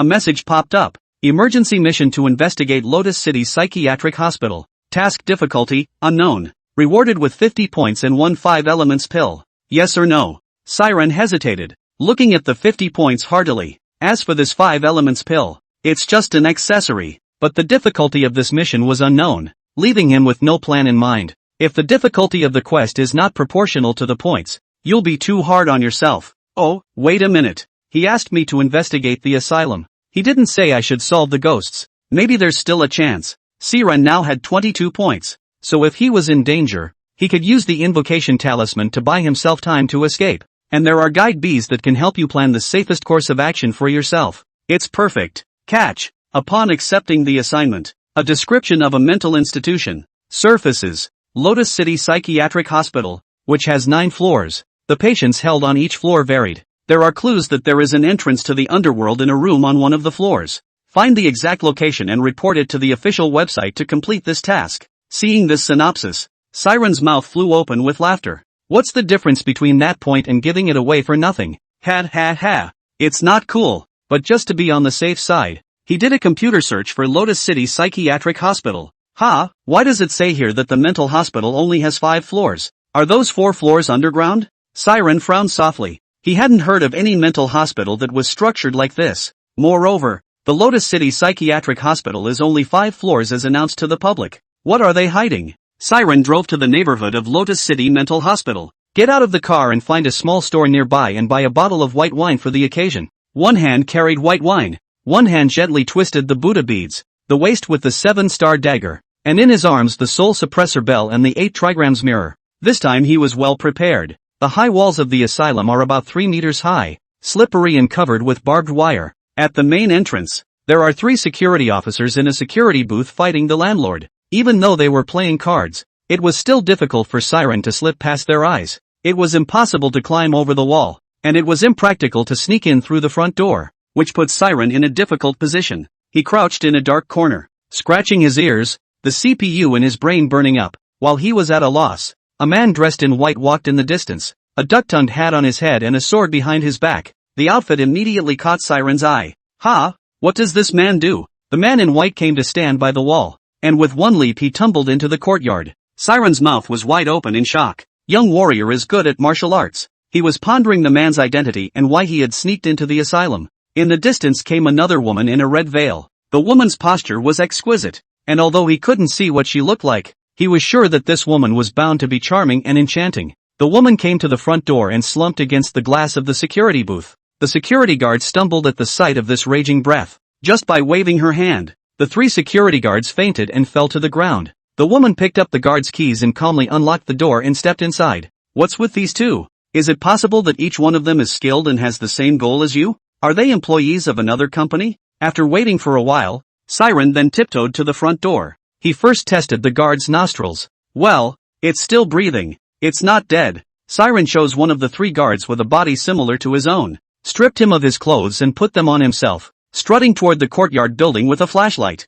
Each floor of the courtyard building had a room with a light on, and Siren guessed that it should be the office where the nurse on duty was. Siren pulled his security cap downward to hide his face as much as possible, prevent a surveillance camera somewhere from recording his resemblance. Arriving at the first floor hall, he didn't rush to use the guide bee to find his target. Instead, he was careful to guard against the man and woman who had entered the sickbay before him. Those 2 people were not easy to deal with on their own at first glance. The woman in particular gave him a sinister, inscrutable feeling. The halls of the first building were quiet, and there was not a second sound except for the echo of his leather shoes stomping under his feet. Siren picked the closest ward and stood outside the door, peering in through the observation window. It was pitch black in there and you couldn't see anything. He pushed his security cap with his flashlight, a little anxious. What I thought would be an easy task was disrupted by other companies. A bold idea bubbled up at this point. Why don't I go get them? He had just reached the elevator door when he felt a chill on his neck. An aroma flooded his nose. Don't scream or I'll kill you. Siren hastily nodded his head, revealing a look of greed and fear of death. He had never thought in 1,000 calculations that this woman would actually strike early, and it seemed that he had no chance with this mission. Woman, have mercy. The woman's voice was clear and cold as she whispered. As long as you cooperate obediently, I won't hurt your life, he said, handing Siren a pile of cash. Take it. It's your reward. Siren raised an eyebrow. It seemed that this woman thought of herself as a security guard. Dare not! Dare not! He hastily refused, displaying his cautiousness and greed for life to the fullest. If you're told to take it, you take it. Take it or I'll kill you now. Siren hastily took the money and slipped it into his own pants pocket. Then holding up his hands, his voice trembled as he asked, "Woman, if you have any orders you can just say so, but could you first remove this knife from my neck? I'm afraid I'll crash into it myself if I get nervous. It doesn't matter if I die. It would be a sin for me to spill this dirty blood on you. Are all you security guards so poor-mouthed?" With that, he put the short sword away. "I'm asking you, has your hospital been doing anything special lately?" Siren didn't dare to turn around and whispered back, "Mistress, we're a mental hospital, and every day happens in a very special way. Yesterday a patient on the 4th floor said he was a big tree, standing alone in the grass while letting off steam, and said he was trying to photosynthesize. Another patient came up to him and asked him, 'What are you doing?' He replied back, 'I'm a big tree.' The patient who asked the question nodded, then lifted his leg and peed on him. 'I'm a dog. Woof woof.'" The woman's voice was icy cold, and her gaze was dead on Siren. "Do you think you're funny? Warrior woman. I'm just laying out the facts for you. Every day is different in the sickbay, and I really don't know which thing you're asking about." The woman was silent for a moment and spoke. "Has it felt particularly cold in any room lately? And it always makes some strange noise." Siren blinked. "Woman, there's a shortage of everything in the sickbay but strange noises. These patients learn all kinds of grunts. Even the sound of linen tape can be heard in the ward in the middle of the night." "Flax belt? What does that mean?" Siren hated to slap himself. "What's the point of being poor here?" "Woman, wouldn't I be a psychopath if I knew what it meant?" The woman was also feeling overwhelmed by her head at the moment. She had come here for the 5-element stand, and she had thought that it was a hand-to-mouth task, but she hadn't expected it to be so troublesome. It was hard to find a security guard. Thinking I could get some clues out of him, the guard seemed to have spent some time in a mental institution and was a bit unhinged. Seeing that the woman had no more voice, Siren carefully turned around, hoping to see the woman's true face. The head had just turned when a sharp knife appeared in front of him. The tip of the knife was less than 1 centimeter from his eyes, and if he advanced just a little bit, his eyes would be ruined. "Woman, what is this?" Siren's eyes stole a glance at the woman's appearance without realizing that the woman wore a mask on her face. Showed him a lonesome. "Kid, don't play games with me, or I'll make you look good." Siren whispered back, "I dare not." He snapped back to the man in white and couldn't help but think of the plan. "Woman, I remember something. Yesterday the sickbay broke in with a man dressed in white with a sword behind his back. The man seemed to know martial arts, and with just a slight leap, he jumped in from the 3-meter-high fence. We've been searching for a day and a night, and there's no sign of the man." The woman's beautiful eyes flowed as if she was thinking about something. Siren on the side didn't dare to interrupt and lowered his head without saying a word. Just as the scene fell into silence, the elevator began to run, moving slowly down from the 5th floor. Siren looked at the woman who was still contemplating on the side and voiced a reminder. "Woman, the elevator is coming down. Should we find a place to hide?" The woman ignored it and instead stood in the elevator doorway, looking like she was going to touch base with the people coming downstairs on the 5th floor. Ding! The elevator door opened, but it was empty. The woman seemed to have expected this and took the lead. Siren stood still, motionless, and meditated in his mind. "You can't see me. You can't see me. What's the dawdling? Get in here." The woman's voice was slightly impatient, urging. Siren had a raw look on his face. He wanted to be a senior 6. How did he become a meat ticket instead? "Here we go. I just put a pee. I'm afraid I won't be able to hold it in the elevator and offend you again. Then I'll be guilty of something." The woman took a half step back in some disgust. "You stay away from me and stand in the doorway." Siren smiled sarcastically and came to the elevator door. "Heroine, how many floors are we going to?" "5th floor." Siren pressed the button and turned his back on the woman. He had to find a way to escape as soon as possible, following this woman all the time. Not to mention whether or not the mission could be accomplished. It was still another story whether or not one's own little life could be saved. Siren used the shadows reflecting off the elevator walls to monitor her every move. The woman seemed to still be obsessing about the man in white, not even noticing the abnormality of the man in front of her. Even if she found something wrong, she probably wouldn't take it to heart. An ordinary person couldn't make much of a wave. Watching the elevator door slowly close, Siren's palms were drenched in sweat. Success or failure was at stake. Now, the moment the elevator was about to close, he leapt and lunged out. Luckily, it didn't trigger the elevator's light curtain sensors and escaped without incident. The woman in the elevator froze, then let out a soft laugh. "Ha, I'll be with you in a minute, so make sure you hide it." Watching the elevator doors close and move slowly upward, Siren flicked his head. Alas, there are scares. let's go. I'm not going to stay here with you guys. You guys can do this mission if you like. Just as Siren wanted to leave the sickbay building, the spirit collecting stone on his body emitted a violent tremor. Siren had a puzzled look on his face. He had never encountered this kind of situation since he got the spirit gathering stones. Is it hard to believe that there are border prison fugitives here as well, and more than one of them? It was too late to think about it, so he lifted his leg and ran out the door. Just as he reached the door, he immediately turned and ran back and burst out. I'll do it. There were at least 10 border prison fugitives standing in front of the hospital. Thanks to his quick reflexes, he wasn't seen by these ghosts. Otherwise, with his less than 130-pound physique, it wouldn't be enough for the opposite side to stuff their teeth. Siren's heart went cold. Now it was in and out. He tiptoed through the door of the first-floor bathroom and dodged inside. It wasn't long before the ghostly creatures outside the door entered the sickbay. The temperature of the entire floor instantly dropped to freezing. Siren crouched in a huddled ball in a dark corner. This not only reduces the chances of getting caught, but also locks in body heat. As the gloomy feeling gradually faded, Siren knew that the group of ghosts had most likely left.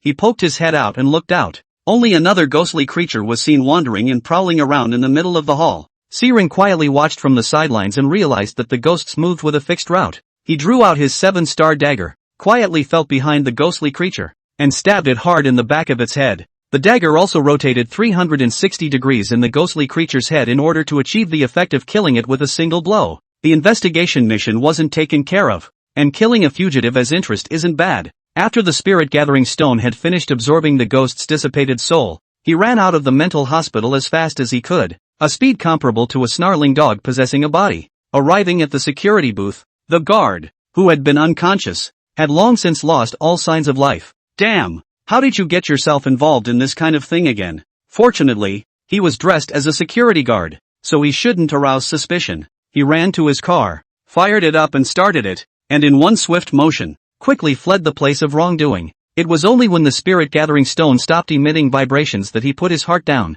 Why are these fugitives here? Are they also here for the entrance to the underworld? Is there this possibility that they escaped from the entrance to this underworld? Who, exactly, placed the entrance in this location? Was it done on purpose, or is it something else? He shrugged it off. Whatever. Dude had a big day today. Leisurely, I lit a cigarette and drove toward my home with some powerful dance music playing. Throughout the night, Siren's spirit was tense. In the beginning, he tangled with Chen Wua, and later on, he fought with the mysterious woman. In the end, he managed to escape from more than 10 more border prison fugitives, slaughtering one in the process. Looking at his points, which had become 32 at the moment, he couldn't help but grin. There's still 18 points to go before I get promoted. I wonder what the position will be this time. Will it be a supervisor? When he was promoted to supervisor, he recruited the bull-headed brother from Inferno prison. These two simpletons have thick skin and flesh, and at first glance, they are particularly capable of fighting, so their personal safety will be guaranteed when the time comes. At that time, no matter how black or white you are, if you dare to mess with me, I'll just have the bullhead brothers GAGA him. When he opened his eyes again, it was 1 p.m. He started by checking the information about today's customers. Customer, Chen Wua. Age, 42. Cause of death, automobile accident. Favorability, medium. Synopsis, killed instantly in a major traffic accident due to a brake failure while driving a Timola automobile. Siren hadn't driven a trolley and couldn't really comment on that, but I always hear a lot of bloggers saying how bad this car is. I used to just listen for fun, but I didn't expect to pull a party this time. I'll have to ask this Chen Wua at night to find out whether it's the car's problem or because of his operational errors. Then shifted his gaze to the taskbar. Emergency mission to investigate Lotus City Psychiatric Hospital. This quest is still here. It seems that those two didn't find the entrance to the underworld yesterday, so there's still a chance for myself. But the association of the border prison fugitives also stationed there was discouraging. Ugh, how can I blend in unnoticed? Blend in? Oh, there. A bold idea popped up and one that he felt was highly feasible. After sending Chen Wua away, he asked Li Wenjing to send himself to a mental hospital for treatment. He's got the reasons all figured out. Delusions of grandeur. I'm a fucking genius. When the time comes, get a doctor to give yourself a certificate of mental illness. Straight up invincible. After dinner, Siren set off for the dealership. He can't wait to meet the lucky owner. Seeing an Odyssey parked in front of the door, Siren couldn't help but drop his heart. He thought this Chen Wua's family was going to fight the new energy vehicle to the end. It wasn't that Siren was prejudiced against new energy vehicles. It was mainly that driving this type of car could easily cause problems on the Yellow Springs Road. Siren buckled his seatbelt and turned back to confirm the location of the casket. Once everything is ready, tap the steering wheel and head towards your destination. Just out of the suburbs, the front face was covered with fog, visibility less than 5 meters. Had no choice but to reduce speed. Although this yellow road has been traveled several times, the path is different each time. One never knows what awaits one up ahead. There are no normal people walking on the Yellow Springs Road at all, so you don't even have to worry about bumping into someone. With 32 points in hand, Siren wasn't worried at all that he would encounter a ghostly creature. The main concern is whether the road is level and there are no sharp turns. The casket in the wagon was slowly pushed away. Chen Wua sat up straight and looked around. Master, you must be careful on this foggy day. Drive slowly. There's no need to rush. I'm not in a hurry. By the way, don't turn on the double blinkers and always turn on the fog lights. Fog lights penetrate well. Siren tapped the co-pilot beside him. Uncle Chen, come sit here. I don't know when we'll reach our destination with this unlucky weather. Chen Wua was not polite and slowly climbed into the passenger seat. I've been driving since I was 24 years old and have been driving for over 10 years. Ugh. Never thought I'd end up dying in the car. Siren pulled out a cigarette and handed it over. Curious? He asked. I've heard about you. Was it an operator error on your part at the time? Or was the car itself a safety hazard? Chen Wua took the cigarette, lightly inhaled, and slowly said, the morning of the accident, I had a feeling that the car wasn't quite the same as usual. It won't stop when I hit the brakes. The pedal is hard. Seeing that it wasn't working, I stepped on it 2 more times harder and it still didn't work, and I hit that parking gear. Instead of slowing down, the car began to pick up speed automatically. It was then that I hit the brakes as hard as I could. Soon the car was going over 100 kilometers per hour. I was also swinging the put-down disc to avoid a motorcycle. The car was just accelerating hard at that point. My mind reacted quickly when I felt this car was out of control. Be sure to find an obstacle to knock the car off. I'm really trying my best to avoid pedestrians and oncoming traffic again. My right foot was always on the brake pedal and never left it. Imagine the braking effect of the car can be restored. I kept my foot on the brake for 2 kilometers, but the car never stopped. I'm a 10+ year veteran driver and can't tell the difference between the brake and the gas. Actually, if I die, I die. But because of this car's loss of control, 2 innocent passersby were killed. It's hard on my heart. Siren spoke up to comfort him. You're not to blame for this. It's not the first time Tesla has been in this situation. Chen Wua shook his head. No, in fact, those 2 could have been spared death altogether. I wasn't going very fast when I first realized the brakes were failing. At that point, if I just find an obstacle to crash into, nothing will happen and I won't die. But I can't let it go. It's a new car I haven't had for long. Can't really afford to give it up. Thought I could defuse it with my driving skills, but I really didn't expect to get into this mess. Just as the 2 men were chatting, the fog became thicker and visibility was less than 3 meters. Siren slowed the car down to 20 kilometers per hour, trying to avoid the unknown risks, but I hadn't counted on it in 1,000 ways, and I was actually rear-ended. There was a loud thud, and thanks to his seatbelt, Siren didn't suffer any substantial damage. The co-pilot Chen Wua can be miserable, with his head hard to hit a hole in the windshield. Because the fog was so thick, it made it impossible for Siren to tell what he was being attacked by. Trying to look through the rearview mirror, all I could see was a thick gray fog. Siren maneuvered the steering wheel with one hand and pulled Chen Wua back to his seat with force. Uncle, buckle up. Chen Wua shook his neck and spoke apologetically. I'm so sorry I smashed your windshield. Siren ignored him, focusing his full attention behind him. It didn't take long for the car to take another huge hit. This time Siren saw it clearly. The car that hit him was also an automobile, and from the outside it looked like a big G. What's the situation? This was the first time Siren had met another vehicle on the Yellow Springs Road. Before he could figure out what was going on, the big G jerked up to speed and drove alongside Siren. With the 2 cars less than a meter apart, Big G lowered the window and a man with sunglasses and a cigar appeared in Siren's line of sight. Hey, bro, I'm really sorry, it's too foggy to really see. Siren kept bellyaching in his mind, knowing that the fog is so heavy and wearing sunglasses. That's really something. It's okay, it's normal to have such a heavy fog that you can't see. The sunglasses man laughed. Which company is the brother from? Looks strange. Siren made up a name off the top of his head. I'm from Spiritcom. Brother, where are you from? I've never heard of this company. It's new, isn't it? I am Baojiaxian Freight Company. My name is Luh. Baojiaxian Freight Company. Are they the 5 major immortals in the Northeast? I didn't realize even they were involved. I just don't know how many companies like them there are in the country. I don't think there are less than 10, possibly more. Siren hurriedly returned. That's right.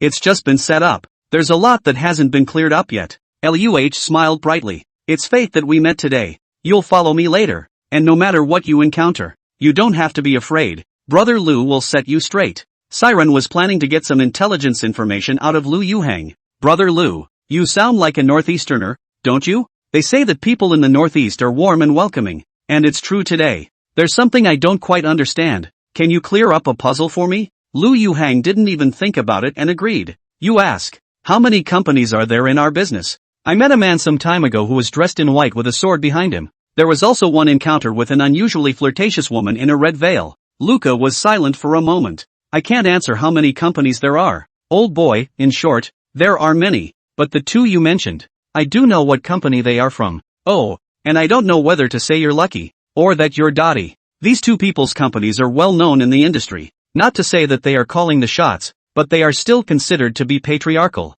If I'm not mistaken, this one in white is from the Heavenly Master's house. The one in the red veil is from the Tai-In clan. The people of the Tianchi mansion are upright and cynical. On the contrary, Tai-In clan. Sheesh, the entire staff is female and comes out hard and very vindictive. Using poison and playing with concealed weapons is a masterpiece. If you mess with them, you'll lose your skin if you don't die.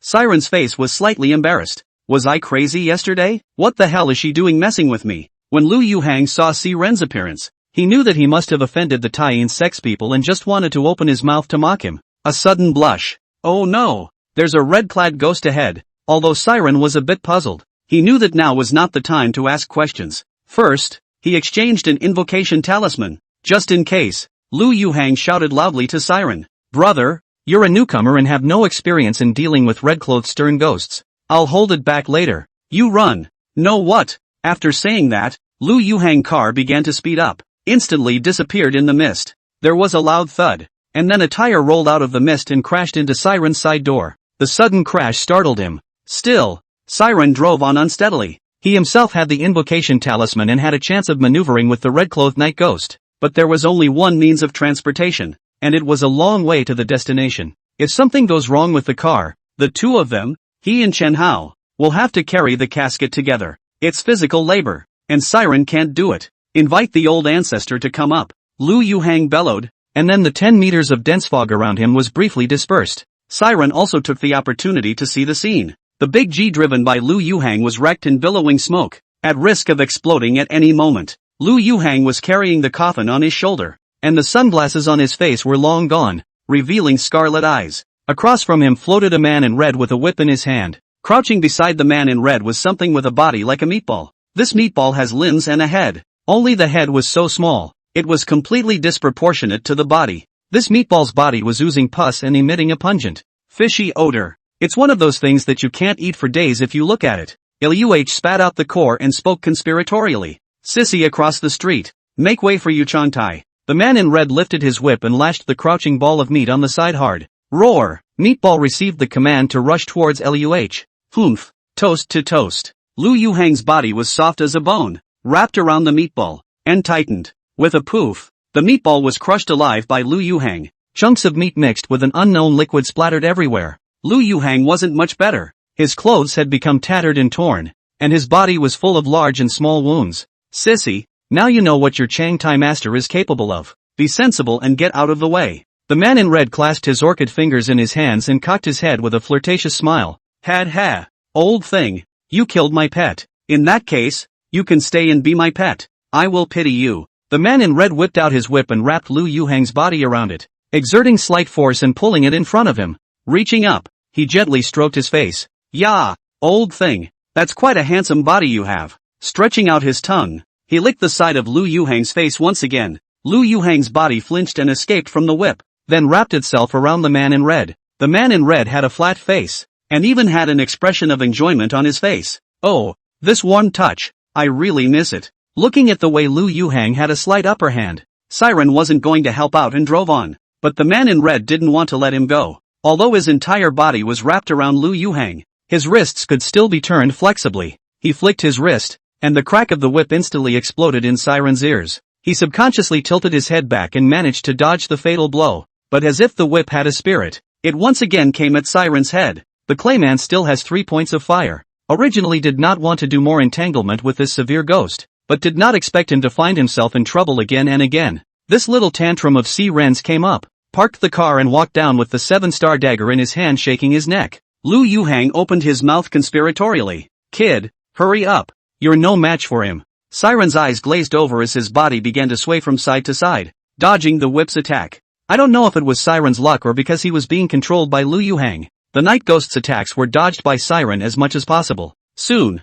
it burst into the knight's face and raised its dagger to stab him in the forehead. As long as it is stabbed, the night ghost will surely die. In the face of Siren's attack, the night ghost mockingly smiled, and with a slight force, it broke free from Lu Yuhang's restraints. Game over. The night ghost grabbed Siren's head with his cold, pale hand. The coldness coming from the upper part of the palm of his hand made Siren's mind so dizzy that he couldn't even move his fingers. The whole mind is in a state of chaos. Meh, unbearable. The stern ghost opened its mouth wide, wanting to swallow Siren in one gulp.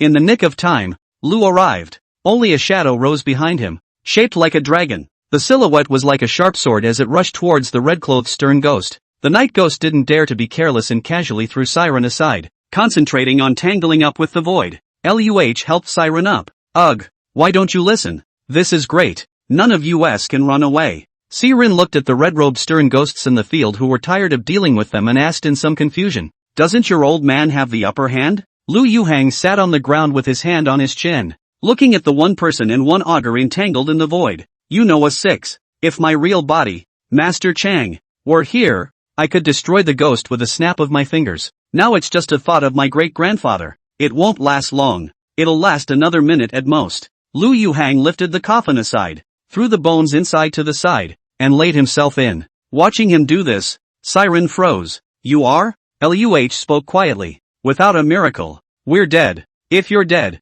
why don't you find yourself a good spot first? This coffin, taken from the finest sandalwood, can perfectly mask the rotting odor of the corpse. You'll help me close the coffin later. Siren looked at Lu Yuhang in the coffin and couldn't help but laugh out loud. Lu Yuhang was lying flat on his back in the coffin, his arms crossed and his eyes tightly closed. What's so funny? Did you know that a coffin is the equivalent of a house in the underworld? In the underworld, you can only work in a side prison without a house. That place in the border prison is no place for a human being. That boss, in particular, plugs in his hair and is better than a monkey. Luh's tirade made Siren quite agreeable. He had seen the scene inside the border prison with his own eyes. These people living in border prisons are so miserable. The battle between the standing clans Tai Tai and the red-clothed night ghost was gradually drawing to a close. Both sides sparred hard and retreated at the same time. The standing family's Taiji's eyes narrowed slightly. Motherfucker, let my offspring go and I'll forget about it. Otherwise, in heaven and on earth, I will catch you and destroy your godly form.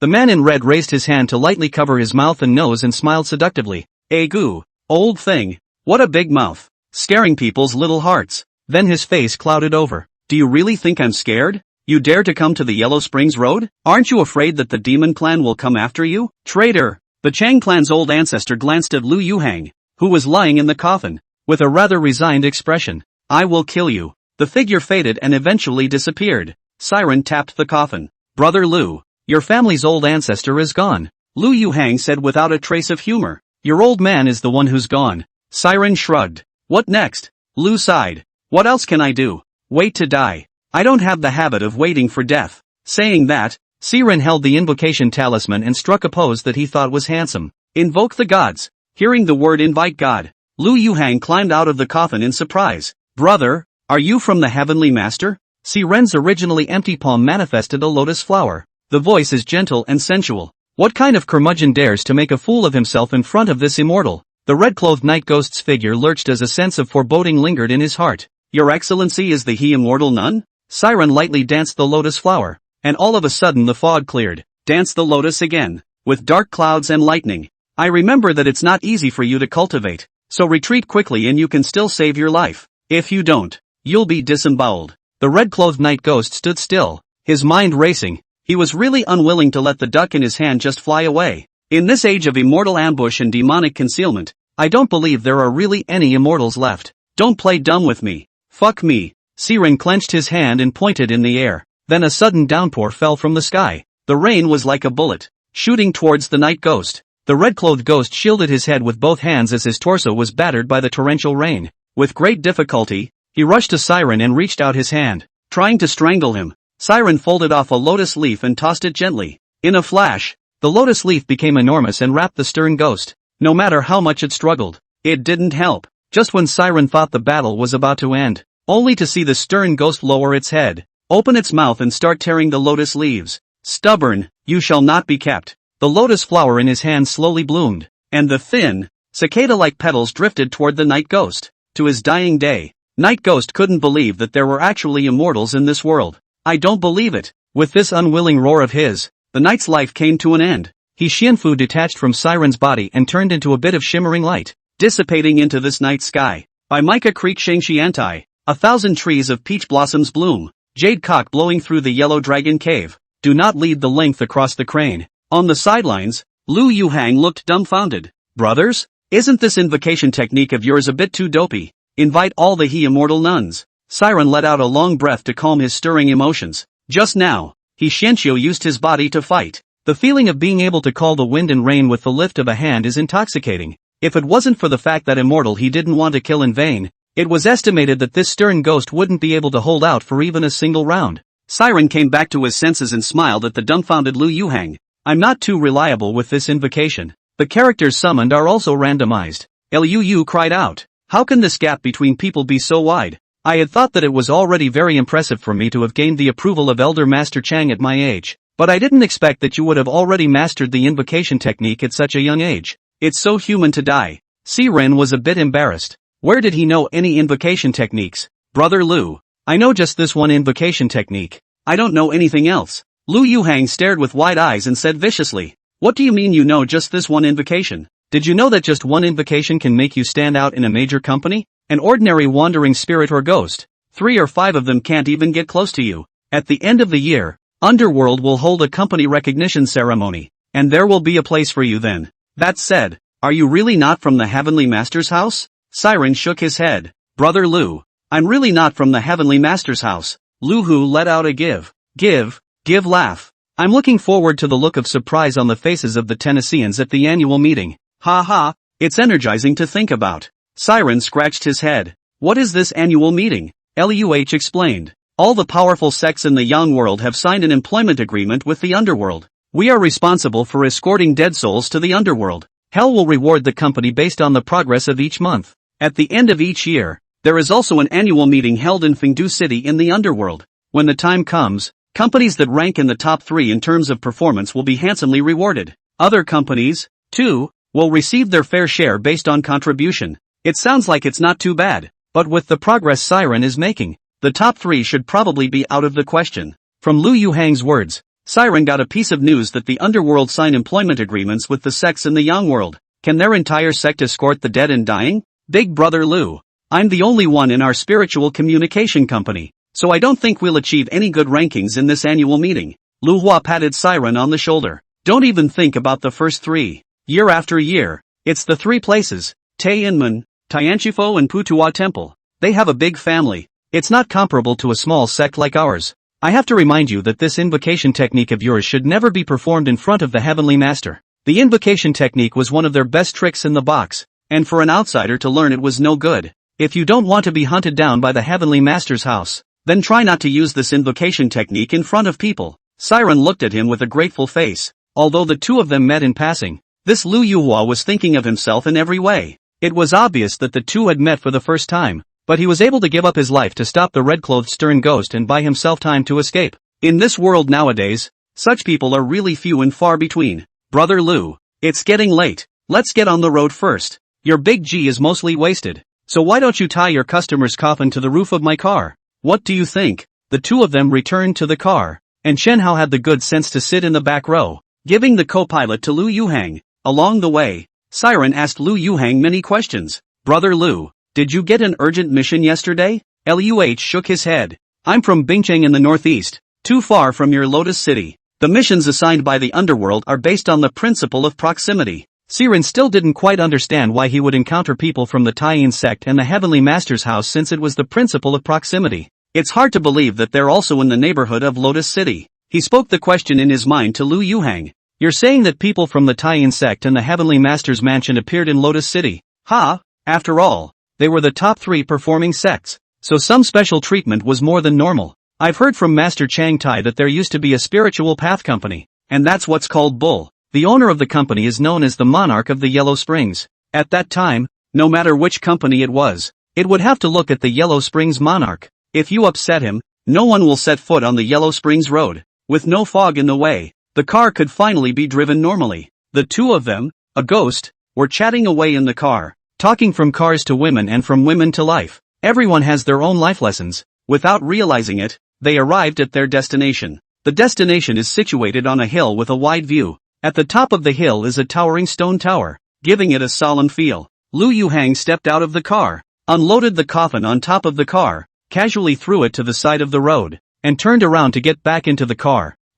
Brother Lu, do you do that well? Won't customers give you bad reviews? Lu Yuhang first stared, then realized. You mean customer satisfaction? Hey, that stuff doesn't matter. A small sect like ours can't fight for a top 3 ranking, so don't care about these things. Instead, the Tai-In sect, the Heavenly Master's house, and the Putua temple value this thing. The light in Siren's eyes flickered. Spiritual Pathways really is a very special being. The top 3 companies are not to be underestimated and should have something similar in their hands. An old man walked slowly down the upper mountain with his hands behind his back and hunched over. The 2 young warriors, I am the guardian of this barren mountain. You guys just leave the people to me. Lu Yuhang nodded at the old man without communicating too much. I don't know what the old man's name is. Siren arched his hand in a modest manner. The old man smiled back. My name is Chuli. Just call me Uncle Li. Sepsipan hit the snake. Uncle Lai, what's the name of this towering tower? It's really spectacular. Chuli stroked his beard and opened his mouth to explain.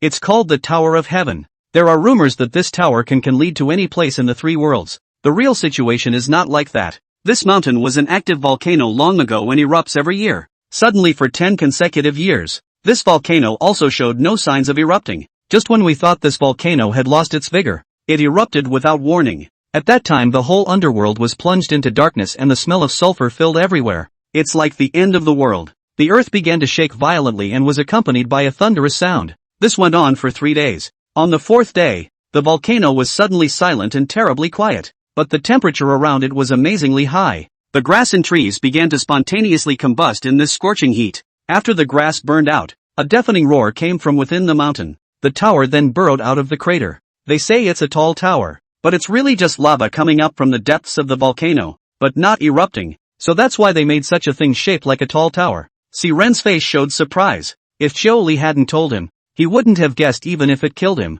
that this high tower was actually formed by the upwelling of lava from the ground. Lu urged from the car. Dude, hurry up.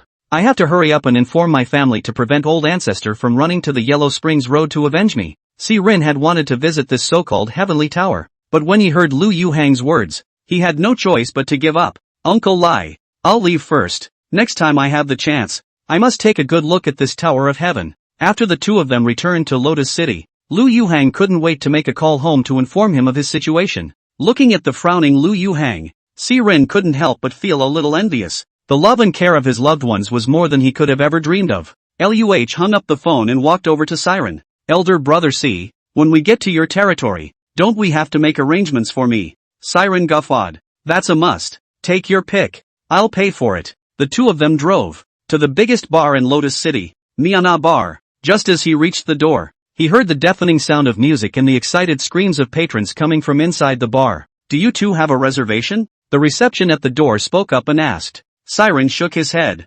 No. The waiter gave an apologetic look. Sir, I'm sorry, but the loose tables are no longer available. Now there are only boss bits and king bits left. Minimum spend of 5,888 for boss seats and 18,888 for king seats. Do you think it's okay? Although Siren had never been to a bar before, he knew one thing well. Since you're out to have fun, you must have fun. Talking about money is too vulgar. The king's bit, I think. Not long after being seated, the waiter came over with a group of beautiful women. Boss, which one do you think we should let stay? Siren's mouth quirked at the sight. Change the batch. Come up with something of good quality. No less. The waiter drew in 8 more girls, each with their own merits. Lulu laughed. It was okay this time. Leave it all behind. Waiter, give me 10 sets of your most expensive set here. The deck is made whole for me, he said and threw his bank card onto the table. Password 88. Siren was a little upset. Brother Lu, what do you mean? Going to my oldest brother and letting you spend money?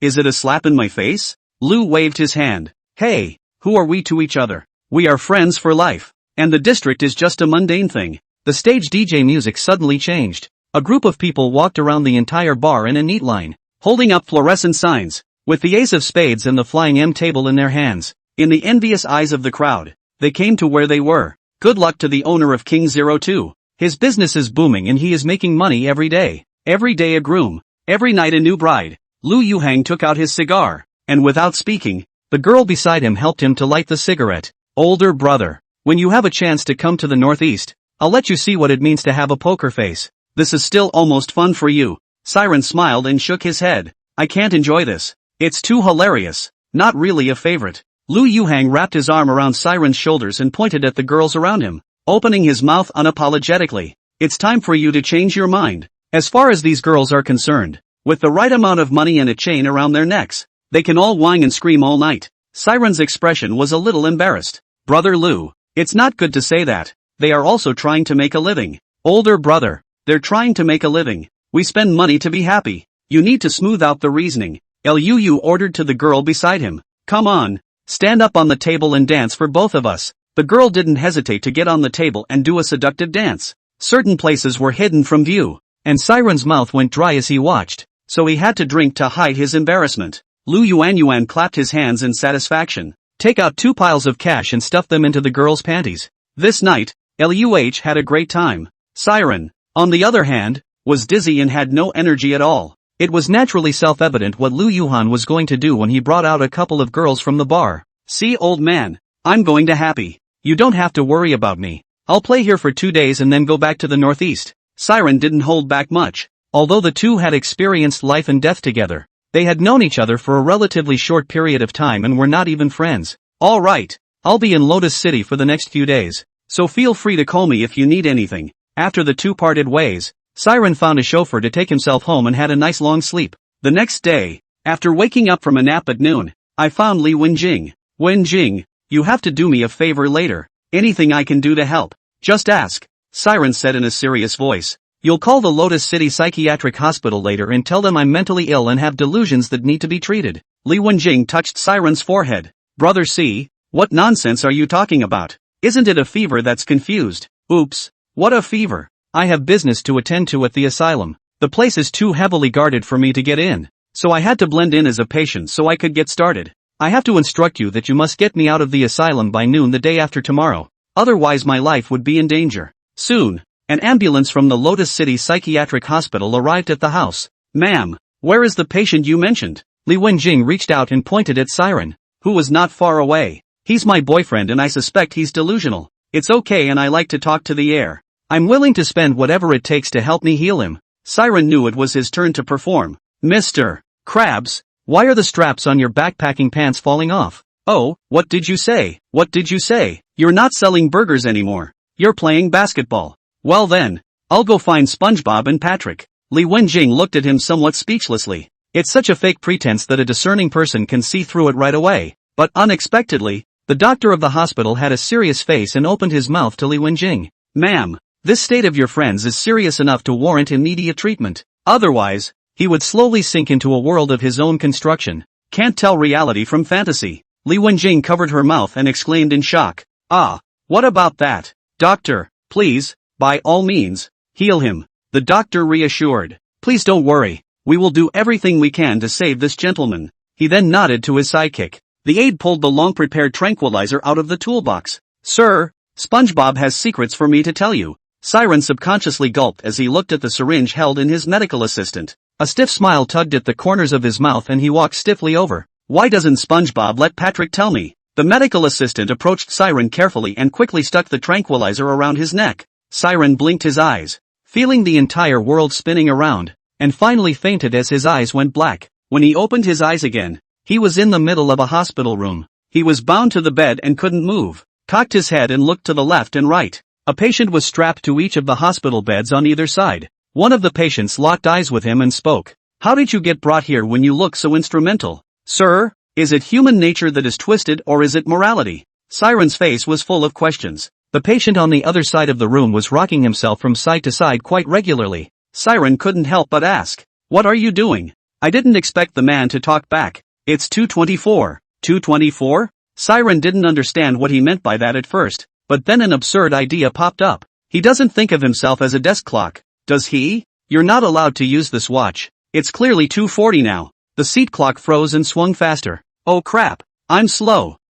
It does appear to be a desk clock. A short while later, the nurse came into the room pushing a cart. Siren hastily opened his mouth and asked, "Nurse, I'm merely delusional. Do I need to be tied up? I don't have self-harming tendencies or violent tendencies." The nurse gave him a look. "It's the same on the first day of hospitalization. Wait for a doctor's diagnosis before deciding if you need to be bound and tied." The nurse came to the first bed, put the medicine in a cup and roughly poured it into the patient's mouth. The patient's teeth are clenched and he just won't talk. The nurse blanched and raised her hands to slap the patient furiously across both faces. "Hurry up and feed me." The patient was forced to cooperate with the lewdness. The nurse came to Siren and opened her mouth unusually cooperatively without waiting for her to speak. The nurse grinned. "Oh, what a good boy. Don't you dare to be a bad boy. If you don't behave, you'll be the one to suffer." Siren hid the medicine under his tongue and pretended to swallow it. The nurse didn't suspect a thing and came over to the seat clock. The seat clock is still swinging. The nurse frowned and muttered in some confusion.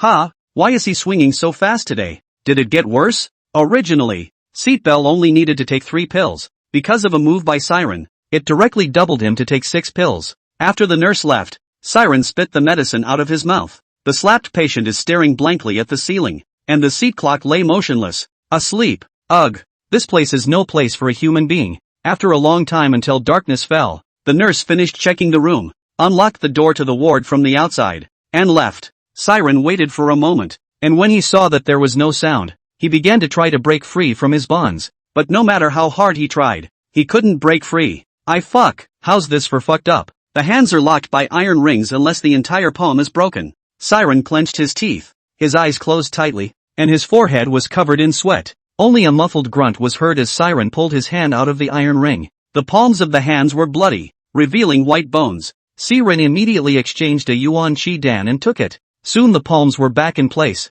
with one hand freed. The rest of the job was relatively easy, and soon he had all the restraints on his body undone. He stepped out of the bed in his bare feet and went to the door of the hospital room, listening with his ear to the side. The hallway was unusually quiet. He tried to open the door, but it had been unlocked and would not have opened on the inside. Just as he was at a loss, the slapped patient spoke up. 50 for unlocking, 200 for electronic locks, Microsoft or Value PayPal. Siren looked at the patient and asked tentatively, "You can really pick a lock?" The patient's face was calm and straight. "I am the king of lock opening in Jiangbei. From small bicycles to large bank safes, there is no lock that I, the king of locks in Jiangbei, cannot open." Siren reached down and undid the restraints on the Jiangbei lock king bit by bit, shaking his head as he did so. "I'm crazy to believe a psychopath." After the Jiangbei lock king was untied, he pinched his waist with one hand and pointed at Siren with the other. His aura was extremely arrogant. "Count on your boy's knowledge. It's just a door lock. I can open it easily. Get out of the way. Don't get in the way here. I can't cast." Siren raised his leg and kicked at the lock king's ass with a vicious threat. "Jiangbei lock king, if you can't open this lock, you'll see how I'll clean you up." Without further ado, the lock king came to the door and plopped down on the eye of the lock for a closer look. It took a moment before he stood his body upright, arms wrapped around his face. "Well, there seems to be a little trouble. This lock heart is unusual. There's a little mechanism inside. It's hard to get started without tools, so call out to my good friend." Siren was head over heels. "This lock king, why so much drama? Open a lock also rhyme. Why you want to go to the Chinese new rap as a rapper? Are you any good or not? King of Jiangbei lock." King Lock gave him a contemptuous look. "I've told you to yell for my best friend who has the tools." Siren nudged him with his hand. "Where are we going to find your friend now that we're stuck in the house? I guess you really haven't been beaten by society." Watching Siren about to make a move, the lock king hurriedly pointed his finger at the seat clock that was whirring. "The seat clock is my good friend who has tools. I'll trust you one more time." Siren came to the seat clock and raised his hand to snap 2 mouths. Seat clock murmured sleepily, "It's now 1:45 Kyoto time." When he finished, his head began to bob from side to side. "Seat clock, where did you put your lock-picking tools?" Siren took control of his head to keep him from bobbing. The seat clock's head stopped bobbing and turned to its feet and began to swing up. Ignoring Siren's press, Siren turned to look at King Lock. "What the hell?" King Lock scratched his neck with a slightly embarrassed expression. "You know, he's a clock. Clocks don't do anything but tell time." Siren was freaking out a bit. "What then?" King Lock hemmed and hawed. "I have an idea. Watch me." Coming to the seat clock, King Lock began to talk to himself. Ha, there's a screw here? Looks like it's from one of the clocks. Oh, here's another wind-up. Also from a clock. Missing the screws. Missing the spring. This clock is probably finished. Alas, it's a shame. Seatbelt's face changed. His body began to twitch, and his face turned red. On the side, Siren was dumbfounded, not knowing what was happening. I'm dying. Quickly press the clockwork and the screws for me. Hurry. Oh, but I don't have the tools to press it on you. King Lock shrugged with a look of love. The sound of the seat clock became intermittent, as if it might gulp at any moment. Bed. Under. There are tools. Siren sniffed and immediately stuck his head under the bed and kept feeling around. Finally, a pin was felt in the corner against the wall. This thing can open locks? Siren looked at the small and delicate pin in his hand with a somewhat hesitant expression. King Lock reached out and snatched up the pin, first pretending to make a few gestures at the seat clock. Phew, it's done. The clockwork and screws are pressed into place. Feel it. The seat clock closed its eyes and fell silent for a moment, then began to bob his head again. King Lock gave Siren a disgusted look. It takes a lot of brains to do things. Then he pointed a finger at his head and looked at Siren with contempt. Do you have this? You don't have it at all. Siren hated it, actually being taunted by a psychopath. King of the locks in the north of the river. If you can get this door open. I'll admit I don't have this. The lock king breaks the pin straight and feeds it into the lock cylinder. After a couple of gentle stabs, there was a crunch. Then the handle was turned and the door opened so easily. It's... King Lock spat twice on his hand and straightened his hair. Base fuck do not 6. Siren opens the door and peeks out, watching to see if the hallway is safe. When King Lock saw that Siren was about to slip away, he quickly reached out and grabbed him, uneasiness written all over his face. Don't go out. Siren turned around and asked curiously. Why, is it dangerous out there? King Lock hastily shook his head. 50 for the lock. And you haven't paid yet. Siren sighed lightly. He had thought that this lock king was a normal person, but it turned out that he had overthought it. Exit the ward door to the hallway and see the sign at the stairs. This is the second floor. Guess the passage isn't on this level. Siren headed for the elevator. King Lock then quietly followed him. Hearing a voice behind him, he immediately turned his head to look. King Lock followed suit, turning his body around and looking up at a 45-degree angle with his hands behind his back. Siren slapped his hand against his forehead and sighed. Ugh, what are you following me for? King Lock rubbed his hands together and hemmed and hawed.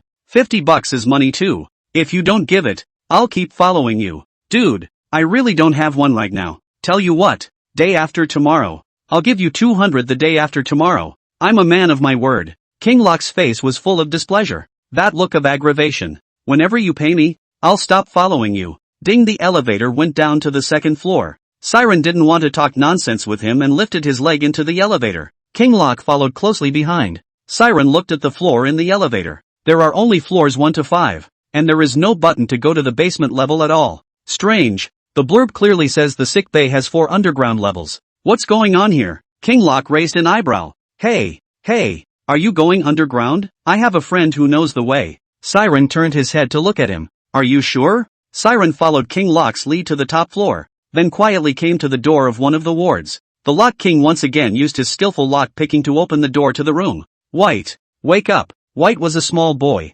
hairless and pale, without a trace of blood on his face. The little boy opened his eyes and smiled happily when he saw it was King Lock. Uncle God Thief, you're here. King Lock held up a finger in a gesture of silence. Shoo, keep it down. This guy next to me is an old reprobate. He wants to go underground but doesn't know the way. Can you take us there? The little boy looked at Siren suspiciously. Old scoundrels? Is he Uncle Lie by last name? King Lock grinned. Yeah. Just call him Uncle Lie. Siren rolled his eyes. I don't owe you $50 for not paying. How does that make me a scoundrel? A smile was then flashed at the little boy. Hello little friend. I want to go underground. Can you take me? White flashed a grin. Yeah, I can take Uncle Lie. Old scoundrels are old scoundrels. And Siren doesn't bother to correct them. White led the pair into the elevator and reached out to press the button for the first floor. Siren secretly nodded. It seemed that the entrance to the underground floor should be on the first floor. The elevator reached the first floor and Siren was about to walk out. But White pulled back. Uncle Lie, are you stupid? This is the first floor, not the ground floor. Siren let out a soft ah. But there's no floor to the ground floor in this elevator. King Lock barked. Where do you get off with all that nonsense? We'll go wherever Xiaobai says. Are you leading the way or is White leading the way? You are really not having this, said the man, once again pointing to his brain. Siren took a deep breath and kept reassuring himself. Don't take offense to mental illness. They're stupid. You're not. Ha ha ha. I'm all yours. The elevator closed again. White reached down this time and pressed the button leading to level 4. The elevator started again. Soon several people arrived on the 4th floor. Siren grew a long memory this time and stood still, keeping his eyes on Kahaku. Sure enough, after the elevator closed, White pressed the button for the 2nd floor. After reaching the 2nd floor, pressed the button toward the 3rd floor again. When he reached the 3rd floor, I pressed the button to go to the 5th floor, and when the elevator immediately reached the 5th floor, he quickly pressed the elevator for all the remaining 4 floors. The elevator reached the 5th floor and started up again. 4th floor, 3rd floor, 2nd floor, 1st floor. Siren looked incredibly nervous. -1. The elevator doors opened. The picture in front of me was nothing like what I had imagined. I would have thought that there was no difference between this negative floor and the floors above it. I didn't realize that the floor was in a state of disrepair, as if it hadn't been visited in a long time. Siren tried to get out of the elevator, but White pulled him back. Uncle Lai. It's dangerous. Don't go out. Siren stroked White's bald head. Uncle is here on important business, and no matter how dangerous it is, I'm going. White still had a death grip on him and wouldn't let go. Uncle Lai. Don't go. You'll die. There are bad people in there and they eat people. Oh, little White. How did you know that? From the very beginning, Siren felt that this little boy was not quite right. Both speaking and thinking are no different from normal people, but it's illogical to be sent to the sick bay on the side. White spoke weakly. I've seen them eat people with my own eyes.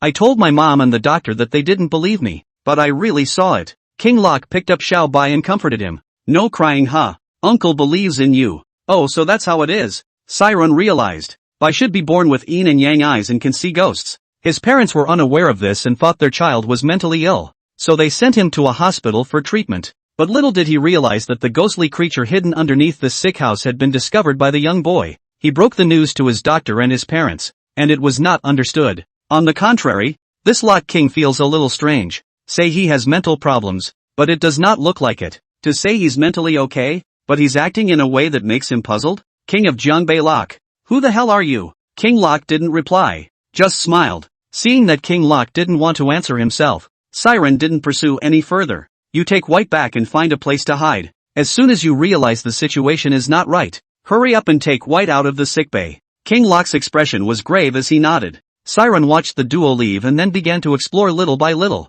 He walked all over this floor and found nothing out of place, and likewise did not find a passageway to the underworld. Siren didn't want to waste time here and purchased a pilot bee in the mall. The guiding bees walked and stopped as if they were headless. What's going on? Is the entrance to the underworld not underground? Instead, it's above ground? Or is the entrance to the underworld covered by something that the guide bees can't recognize? Siren placed the guide bee in his hand and lifted his foot towards the step ladder. Came to the -2 level. The scent of the place was much more chilly and damp. A few rooms were still lit with a faint glow. Siren approached one of the rooms and peered in. Only a fat man with a chef's hat on his head had his back to him and seemed to be fiddling with something in his hands. Siren scanned the room's amenities. It's all just pots and pans for cooking. To his surprise, the pots were filled with something dark and smelling foul. Carrion, animal or human? The cook turned the body around and cleaned the tub of blackened, rotting flesh several times with bloody water. The stench disappeared in favor of a strong smell of blood. The chef's voice was low. Oh, it's all about technology and hard work, buddy.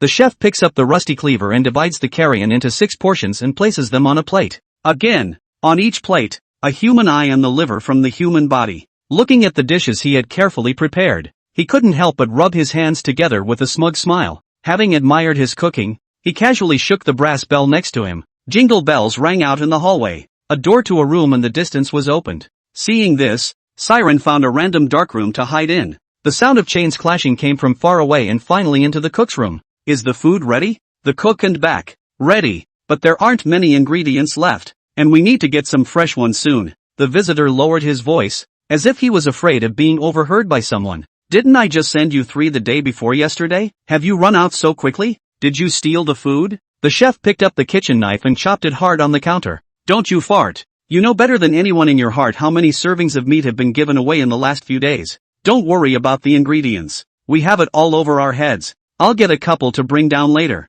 The sound of chains sounded again, then slowly faded away. The chef twitched his nose gently, as if sensing that something was wrong. The smell of food? Siren was shocked and hurriedly covered his mouth and nose. trying to stop his breath from getting out. The chef's large body made a thumping sound on the ground. Every step seemed to step on Siren's heart. The voice ended abruptly. Siren's scalp tingled, feeling as if he was being targeted by something. He didn't dare breathe a word for fear of inviting this cook in. A minute passed, and Siren was close to reaching his limit with his closed breath. He poked his head out quietly, trying to see if the cook was gone or not. The head had just lifted and was face to face with the cook. "Oh, little thing, I found you." The cook's large frame blocked the entire door from running out. "Finished? Are we going to use the invocation talisman so soon?" Siren panicked and retreated, pulling away from the ghostly creature. The ghostly creature's body, which was like a small mountain, squeezed in through the door of the room. With the rusty kitchen knife in his hand, he approached Siren step by step.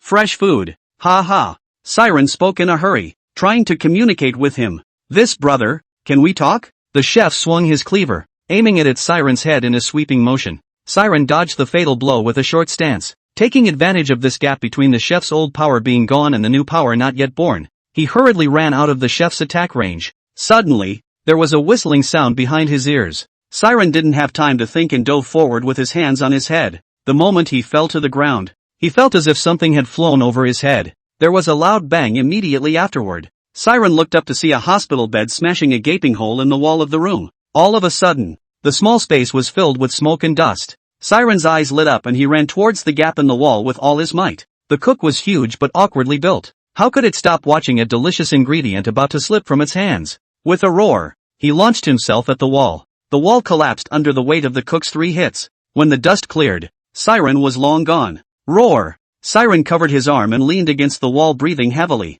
He ran from the 2nd floor to the 3rd while the cook was banging against the wall. Fortunately, no other ghosts were encountered in the meantime. Siren's left arm also scraped a gash in the remains of the hospital bed as he passed through the broken wall. "It was a bit of a rush and I didn't feel any pain at all." Siren ripped his shirt into thin strips and briefly bandaged the wound. The fiery pain made him suck in a breath of cold air. Hiss. "I don't know how many years this hospital bed has been sitting there and if it has any germs. Go back and get a bout of tetanus." After treating his wounds, he stepped out of the room and carefully felt his way through the corridor. The entire corridor was claustrophobic, with only the indicator lights for safe passage emitting an eerie green light. He came to the door of one of the wards and gently turned the doorknob. There was a crunching click and the door swung open in response. Siren stood still and held his breath. After half a minute, he saw that there was no movement in the room, and only then did he cautiously make his way inside the room. The room was small, containing only a desk and a chair and a filing cabinet. "Well, it doesn't seem to be here."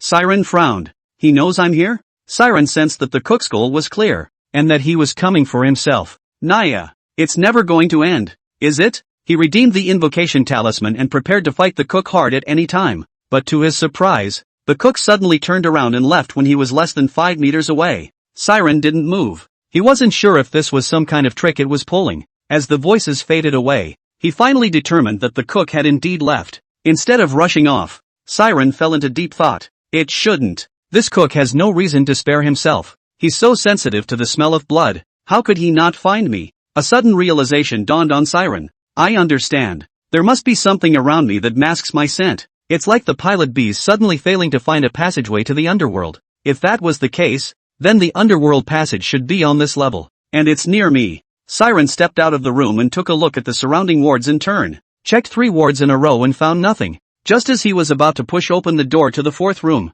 a piercing chill came from the doorknob. This should be it. He took a deep breath and slowly pushed the door open. A black and purple vortex stood in the center of the room. Next to the vortex are 2 stone statues of dire wolves. The wristwatch on Siren's wrist emitted a violent tremor. Urgent Task 1. Investigate Lotus City Psychiatric Hospital, completed. Rewarded with 50 points and 1 5 elements elixir, issued. Emergency Mission 2. Destroy the underworld passage. Reward 100 points and 1 ghost market entry ticket. Whether or not to pick up. This is still a continuous mission? How do you destroy this thing? Whatever, catch it first and then talk about it. Anyway, 50 points are already in hand. There's no loss if you can't destroy it. The moment he accepted the quest, a small silver cube suddenly appeared in his hand. There were many unintelligible symbols written densely on it. It is? Destroy the props of the passage? Siren raised an eyebrow, feeling a bit incredulous. It's like giving yourself points for nothing. He took the cube and threw it, aiming for the passage. The change came out of nowhere. The 2 stone statues of dire wolves next to the vortex were suddenly resurrected, and one of them whipped the cube away with its tail. The other dire wolf lunged straight at himself. The sharp teeth in his mouth grew larger and larger in Siren's eyes. I'm dry. This spiritual way company is a dog. The vicious wolf tackled him to the ground and bit down hard on Siren's neck. There was no blood splattering as expected, but instead, the evil wolf was viciously thrown against the wall, alive or dead. In the nick of time, Siren used the invocation talisman. Siren only felt his eyes turn red, and the desire to kill in his heart simply could not be controlled. His head was lowered and he couldn't see the expression on his face, but with that curve at the corner of his mouth, it wasn't hard to tell that he was excited right now. Kill, kill, kill. The vicious wolf was shocked by Siren's aura. Unable to raise the thought of resistance, he turned to run. How could Siren let it go? Grabbing the vicious wolf's tail with one hand and pulling it back, the vicious wolf turned around and took a bite out of the pain. Siren pressed his hands against the vicious wolf's upper and lower jaws, and his sharp teeth pierced his palms, but he didn't care. Siren's hands lashed out, only to hear a crunching sound as the vicious wolf's muzzle was torn off by him. Looking at the dying vicious wolf, Siren showed no mercy and stomped on its head one foot after another. Soon, the wolf's head dried up and the red and white things were mixed together. The vicious wolf that was initially shaken away by him gasped for air and struggled to get up from the ground. Siren gave it a crooked look and a cruel smile. Ha, ha ha ha, humble griffin. Although the vicious wolf was severely injured, there was not a hint of submission in his eyes. Instead, he looked at Siren, who was covered in blood, with a frenzied expression. Oh, do you like blood too? Siren sauntered over to the vicious wolf and placed his arm over its mouth. Here, eat. Without the slightest hesitation, the vicious wolf bit down hard on Siren's shoulder, and then kept throwing his head around and tearing at it. But no matter how much force the vicious wolf exerted, Siren stood still. It seemed that Siren was getting a little impatient, and reached his hand into the vicious wolf's mouth,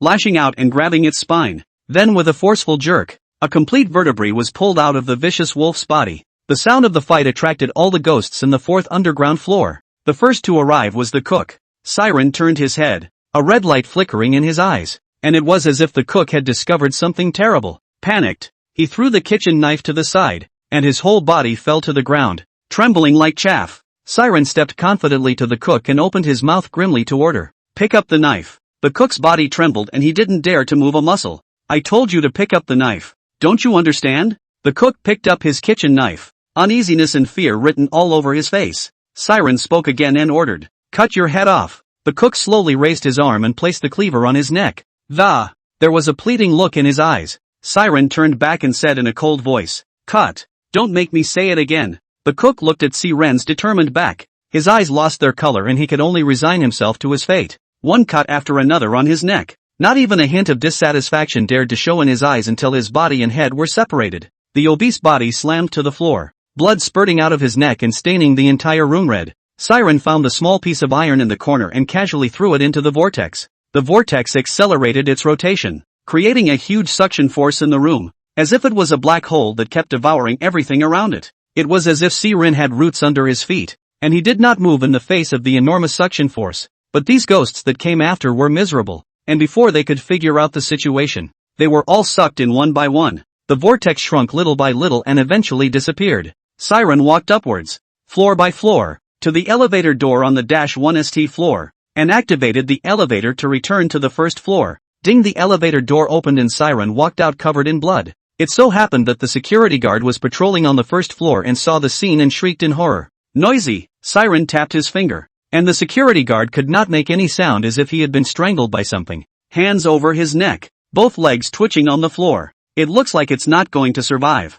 Just at the critical moment, Siren stopped his hand. Awake? Oh, why stop me? It's just a lowly life. Faced with a life about to die in front of his eyes, Siren's consciousness finally came to his senses. Who are you? Me, I am you. You're bullshitting me. Who the hell are you? Get out of my body. Oh, you asked me to come. How could I have left so easily? I haven't had enough fun yet. The security guard saw Siren standing still for a second and scurried out the door. Shout as you run. Somebody help, help, murder. Ha, Shuren, kill the guard or you'll be in trouble. You're covered in blood. You can't explain it. The only way to get it over with is for this guard to die. If you agree, I promise I can do it without knowing. Siren chortled. Don't you dare. Who do you think you are? You don't have the right to decide whether someone lives or dies. Ha. But other people have the right to decide whether you live or die, don't they? Siren, you're too weak and incompetent. Your parents abandoned you. Your old company laid you off alone, and the girlfriend cuckolded you. What a tragic life. Oh, I forgot to tell you. And that Li Wenjing is using you too. Do you have any friends around? Not a single friend. You're a total loser. Siren let out a roar. Enough. Don't you say another word. Oh, why don't you talk about it? Are you so weak and vulnerable inside? Siren, as far as I'm concerned, you're an irredeemable piece of trash and garbage. Your life is just like you. Siren was silent. He's a mess inside right now. The man's every word poked at his sore spot, especially at this point in Lavine's life. Originally, he was all set to go back and confess to Li Wenjing this time. However, he learned from this person that Li Wenjing was using himself. Is that possible? He and Li Wenjing have known each other for less than a month. Li Wenjing is beautiful, highly educated, and rich, and one is so ordinary. And what girl would like it? Ha ha ha, you finally figured it out? Now, you just give me your body. I'll help you change everything. Siren was a bit impressed. Are you telling the truth? Can it really help me change all this? Sure. I am you and you are me. How could I harm myself? Siren's mental defenses were about to crumble as he slowly unloaded his defenses against the man, ready to surrender control of his body. At that exact moment, a silver light flashed and shot straight to Siren's brow. No! The man let out an unwilling roar, but there was nothing he could do about it, and he could only watch as he was annihilated bit by bit. Siren was once again in control of his body, but his entire being was still a bit muddled. Are you okay? Siren waved his hand gently, somewhat listlessly. I'm fine. Thanks for your help just now. The visitor was the same white man who had infiltrated the sick bay the day before. The man in white said in a deep voice, Little brother, how did you attract the evil spirits? Siren sulked for a moment. I saw a vortex in the sick bay. Then the body was out of control. The man in white froze at his words and immediately asked after him, Can you show me? Siren shook his head. The vortex disappeared shortly after the evil spirit took control of my body.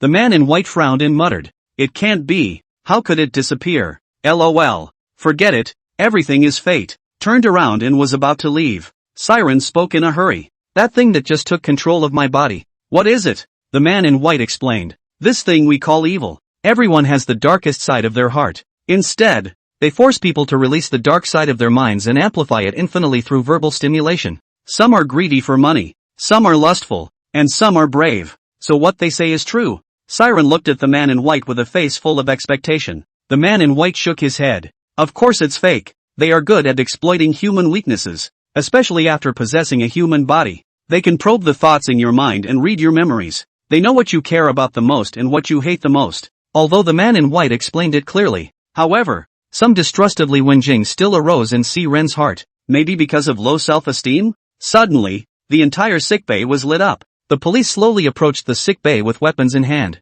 The man in white frowned. There's a lot of cops out here, so I'm just going to go ahead. Siren stayed where he was, his mind a mess. The effects of the invocation amulet he would have to revisit. He had wanted to use the invocation talisman as one of his killer weapons, but I didn't expect that the invocation talisman could actually invite evil spirits to come. His own body, nearly infested by evil spirits. If it wasn't for the sudden appearance of the Heavenly Master's mansion, the consequences would really be unimaginable. Alas, it seems that this invocation talisman cannot be used in the future. Just as he was organizing his thoughts, the police outside fishtailed in with the security guards. That's him. The security guard pointed at Siren, his eyes revealing fear. Siren, the person who came was none other than Wang Liang, Yao Yu's former captain. Captain Wang Ah, you guys are rushing at me with all this hustle and bustle? Siren asked knowingly. Wang Liang frowned slightly as he looked at the bloodied Siren. What's this blood on you? Siren looked innocent. I don't know. I was fine in my hospital room. I don't know what happened. Suddenly I'm here. Siren's poor acting didn't escape Wang Liang's eyes, but he didn't poke at it either. Siren's presence here means he's mentally ill. Even if he did do something harmful, the law would still exercise discretion. But is he really mentally ill? Wang Liang was skeptical. Siren, you first come back to the police station with us to cooperate with the investigation. Arriving at the police station, Siren was sent straight into the interrogation room. But no one came to interrogate him and left him hanging for 2 hours. Wang Liang walked over to Siren with a bowl of freshly brewed bowl of noodles. Hungry? You eat first. We'll talk afterward. Siren wasn't polite, and after tossing and turning most of the night, he was indeed hungry. During those 2 hours, Wang Liang searched the hospital for the victim. Surprisingly, all of the patients stayed in their wards intact, and the surveillance footage shows. Around 2 o'clock, Siren and a fellow patient went to the 5th floor and brought out a little boy in one of the rooms. The three of them took the elevator and went to every floor. During that time Siren stepped out of the elevator alone twice. Once it appeared in the lobby of the first floor, and the second time it disappeared from the security footage, and the man in Siren's ward re-entered his own ward with the little boy. After 2 hours, Siren stepped into the elevator, covered in blood, and went to the first floor, and met up with the security guard on the first floor. According to the security guard's description, it was as if he had been strangled by an invisible hand and almost choked to death. It can also be seen in the CCTV footage that the two of them, Siren and the security guard, were about 4 meters apart at the time. The weird thing is that he was holding one hand flat as if he was choking something. Combined with the security guard's words, it yielded a horrifying message that Siren had supernatural powers. As shocking as this information may sound, Wang Liang can completely accept that Siren has supernormal capabilities in this matter. After all, the great Chinese heritage is long. But where did he go during the 2 hours he disappeared? That was what Wang Liang desperately wanted to know. What had happened in those 2 hours? And where did the blood on him come from? They took some samples from Siren's clothes. After comparing them, some of them belonged to Siren himself. There is also a portion of mammalian blood. Siren, why are you in a mental hospital? Is something wrong? Seeing Siren finish the instant noodles, Wang Liang then opened his question. Siren didn't answer his question. Officer Wang, give me a glass of water. You've been soaking this noodle for a bit too long. It's too salty. Wang Liang filled a disposable paper cup with water and handed it to Siren. Officer Wang, what did you just ask me? You're asking me how I ended up in a mental hospital, aren't you? Hey, I've been forced to do this. You know about Yao Yu. She was framed and planted the day before. I was set up right after that, but luckily I was skilled enough to avoid it. But it's easy to hide from a gun in the open and hard to defend against an arrow in the dark. Oh, growing up, no one has ever thought of me so much, and I'm still a little flustered from the cold. So, that's what I came up with. Wang Liang didn't comment on Siren's words. So can you explain to me what's going on with the blood on you? Siren shook his head. I'm sorry I tried to explain it to you too, but it really can't be explained. Wang Liang's voice was low, and his eyes were incredibly sincere. How can I help you if you don't tell the truth? Officer Wang, all I can tell you is that I didn't kill anyone. How many patients are there in the hospital? And who is more and who is less can be seen at a glance. Wang Liang sighed softly. Did you go to Lotus City Mental Hospital 3 days ago? 3 guards died that night. And don't tell me you didn't know about it. Siren shrugged. I do know, but I didn't kill the man. I happened to be passing by at the time and saw a pretty girl in a red dress interacting with a security guard at a security booth. It wasn't long after that the guard passed out. At that time I purposely tested their nostrils with my hand and they were indeed alive. I'm a good law-abiding citizen. What if this woman sneaks into the hospital to do something harmful? So I snuck up on them to find out. But it was discovered by this woman. Thanks to my resourcefulness, I used the moment the elevator closed to escape, came to the security booth and found all 3 guards dead for some reason. Wang Liang snorted. Okay, even if you are telling the truth. But when you came out and found the guard dead, why didn't you call the police? Siren scratched his head. I'm not afraid of getting myself into trouble. That's 3 lives, and I was present at the scene of the crime. The bottom line is, if I report this to the police, is someone going to use this to plant evidence against me? A gentleman doesn't stand on his own 2 feet. So why get yourself into trouble? Looking at Siren's mouth full of words and not a word of truth, Wang Liang couldn't do anything about him. Alright, then, I'll take you back. Will you be sent to the sick bay, or will you be sent home? Siren felt a little embarrassed. Take me home. They should know about this pretending to be crazy thing I'm doing. There's no point in hiding any longer. That's right, Officer Wang. Any results on Yao Yu? Wang Liang shook his head. How can you get results so quickly? The 2 parties, Chan Council and the municipality, are pulling their punches. The city demanded severe punishment, and Chen felt it was too hasty to do so. No one can convince anyone. What did the inspectors down in Kyoto say? Wang Liang shrugged. What else can I say? Make peace with it. Come on. These things are not your concern. You do what you need to do. Where is Officer Yao now? Can I meet her? Wang Liang pondered for a moment. She's home on suspension, so I suggest you stay away. Siren was a little puzzled. Why? Wang Liang didn't know how to explain it. She's confined to her home now and not allowed to go anywhere, and the victim's family always goes to his house to cause trouble. Siren frowned, a little displeased, but said nothing and turned to leave. Siren had wanted to go to Yao Yu's house to check it out first, but he didn't have his cell phone or wallet on him, so he could only go home first and then try to contact her. When he returned home, Li Wenjing and Chancy were not there. Auntie Lan, where did Wenjing and the girls go? Auntie Lan brought up the peeled apples. The lady said to go find a school for Morningside. Siren nodded gently. It's also true that Morningside is long overdue for school. Had to take some time off from school before because of her parents. I've never taken care of a child myself, so I've overlooked something so important. He took a shower and changed into clean clothes. Come into the den and check out the harvest of the last few days. Name, Siren. No. 044. Position, regular employee, upgradable. Points, 174. The points are real and valid, so I won't water down the word count here. Credibility value, 90. Special mission, greedy father and son. 14 days remaining. Bounty mission, apprehend fugitives. In progress. It smells good. It's just so good. He took out the 5 elemental pills and ghost market entrance tickets rewarded by the urgent mission again. The 5 elements stand was contained in a porcelain bottle, and a red cloth wrapped stopper sealed the mouth of the bottle tightly. Uncorking the bottle, a sweet and refreshing smell wafted out. Without hesitation, he swallowed the elixir in one gulp. The elixir entered the mouth and turned into a clear stream, cool and unusually silky. Siren held his breath and waited for the drug to kick in, but it was a 30-minute wait, and nothing happened. This medicine has expired? I thought it was some kind of panacea that would instantly turn me into a Superman after taking it,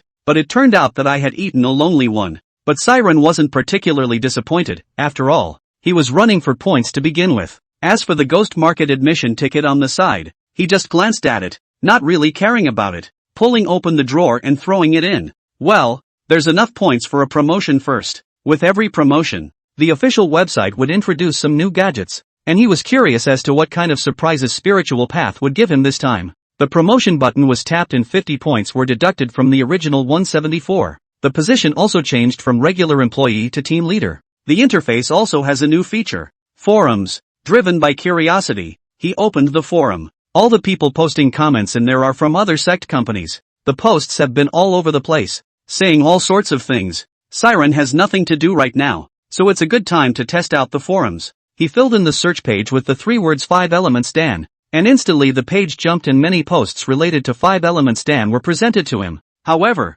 these posts were all clear of begging for the 5 elements Dan, and there was no introduction of its effects at all. He randomly clicked into a thread where the poster's name was Shwebai. Heavy money for the 5 elements pill. Not a single reply below. Siren replied below. I have the potion. Can you tell me the effect? Not long after the comment was sent, the private messages in Siren's backstage instantly came to 99 plus. I'll take it. How much? Name your price. I won't bargain. Brother, I'll take the 5 elements Dan. Feel free to ask for anything. Be sensible and obediently hand over the 5 elements Dan, or else I'll take your life. The intimidating threats were only a few. Most still wanted to buy from Siren. From these private messages, Siren picked someone whose name seemed more communicative. Rudy Penumbra. Can you tell me what the 5 elements pill is for? Rudy Rumba. A series of question marks were sent, making Siren a little embarrassed. I have a 5 elements pill that I was told to eat, but I don't feel anything, so I wanted to ask what this pill does. Rudy Rumba replied.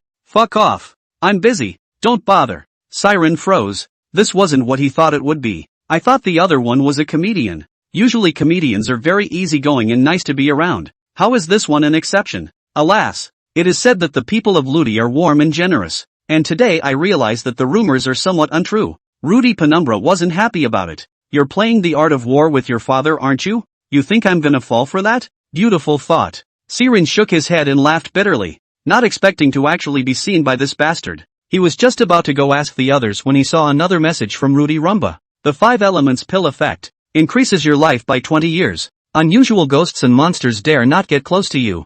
That's it? There's no point in increasing your lifespan by 20 years. Big brother, is this the efficacy of the 5 elements pill? Nothing else? Like an increase of 100 years of cultivation or something. Rudy Rumba. Kid, don't be ungrateful. Do you know what a 20-year life extension means? The old ancestors of all the major sects, because of the imminent death, had no choice but to all close the death barrier, unless they encountered the great event of extermination, or else stay in the barrier until death. There are strong and weak companies of the major sects, and the competition is between the high-end combatants and the rising talents of the juniors in the sects. The 5 elements pill could allow these old ancestors to live for 20 more years, and could bless the rising stars within the sect to grow to be unique, so that within 100 years, the sect would be free from worry. You said that the 5 elements Dan is heavy or not? Siren bristled. If I had known it was like this, I wouldn't have eaten this 5 elements Dan. Definitely a lot of resources and contacts can be exchanged. Alas, one is still too young.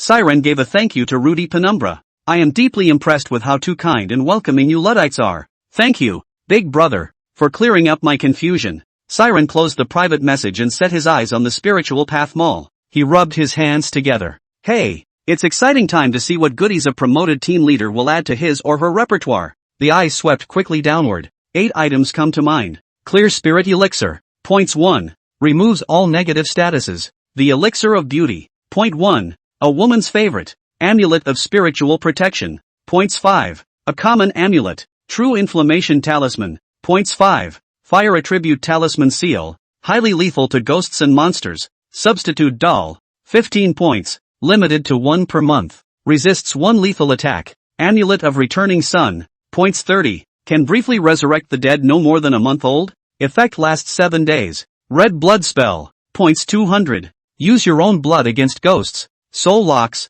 Points 15. Quantity determines quality. Siren wasn't particularly happy with the 8 items in this refresh. It's not that things are bad. It's just that it doesn't feel like there's anything I particularly want. It's a day in the life of a field dog. Except for the stand-in dolls, which are still somewhat useful, and the whole limited purchase. The only card he had now was the Invocation Talisman, and the last time he summoned an evil spirit. It made him a bit panicked now. He desperately needed a powerful attack spell. This Spirit Protector Amulet. The introduction all said that it was an ordinary amulet. This is how much it can't be taken. There's also this True Inflammation Talisman that costs the same as the Spirit Protector Talisman, which is very crotch-pulling at first glance. And the key is still a disposable prop. Spiritual paths don't work this time. This red blood mantra requires 200 points, and I don't know if I need to use it to cultivate it. Well, let's set a small goal for ourselves first. Take the red blood curse within 1 month. Looking at his point balance of more than 120 points,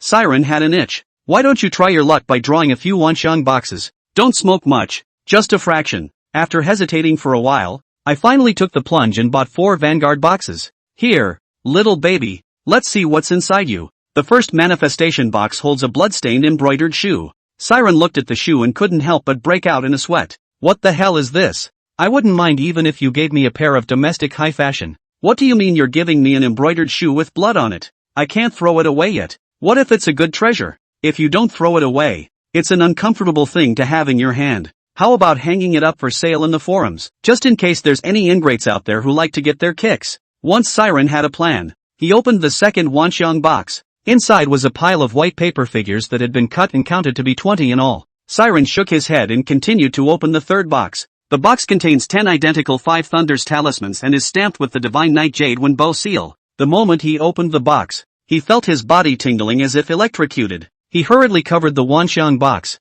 and the tingling sensation disappeared. These 10 talismans are obviously very unusual. Especially the handwriting written on it made one look at it with awe. Holy cow, this talisman seal is too awesome. I haven't used it yet. The power is that good. If I take this talisman seal as a rechargeable treasure, I don't know if it's reliable or not. Opening the safe in the study, he carefully locked these 10 talismanic seals inside. Returning to his seat, Siren rubbed his hands together. This is the last box. Ship it to me. A scroll lay across the box. Siren slowly unfolded the scroll, which depicted a man with an ugly face, bare shoulders, feet wearing official boots, and holding a sword in his mighty hand. A small line and a seal remain at the lower left of the painting. Wu Daozi. This is Wu Daozi's Zhong Kuei's ghost hunting? It can't be the real thing, can it? This is priceless if it's real. Legend has it that one day in the year of Kaiyuan, Emperor Xuanzong went to Mount Li to parade martial arts, and after returning to the palace, he felt physically and mentally unwell and his chest was stuffy and hot.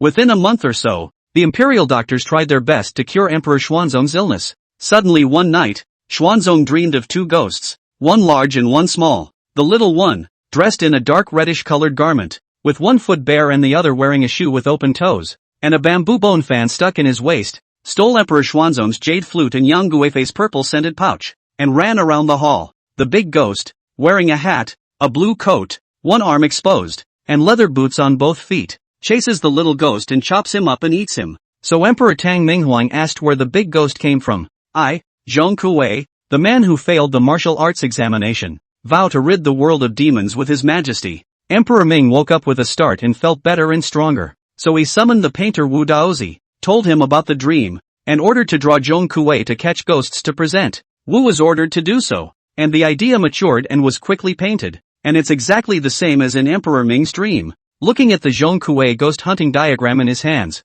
Siren's excitement was overflowing. This painting must be properly framed by a master. This was specially painted by Wu Daozi for Emperor Tang Minghuang, out of print. Siren logged onto the forum and took a few pictures of the embroidered shoes and the paperman and passed them on. Spit out blood and fling wildly. One blood-stained embroidered shoe. A bunch of useless paper people. Send me a private message directly if you need it. Rudy Rumba seemed to hang out on the forums a lot, and quickly noticed Siren's post. Ha, the little boy who sells nukes. It's not like you're boring me with that shabibi. I'll see what he's selling here again. Rudy Penumbra recognized the pile of paper figures at once. His eyes sizzled and immediately contacted Siren. Brother, how many of these paper people do you have and how do you sell them? There are 20 in total. I want to keep 10 for myself. Siren didn't rush to make an offer. He wasn't sure of the value of the paper people. Rudy Rumba replied, Brother, you know the effect of this paperman well, so I won't beat around the bush with you. 3 points apiece. Do you think that's okay?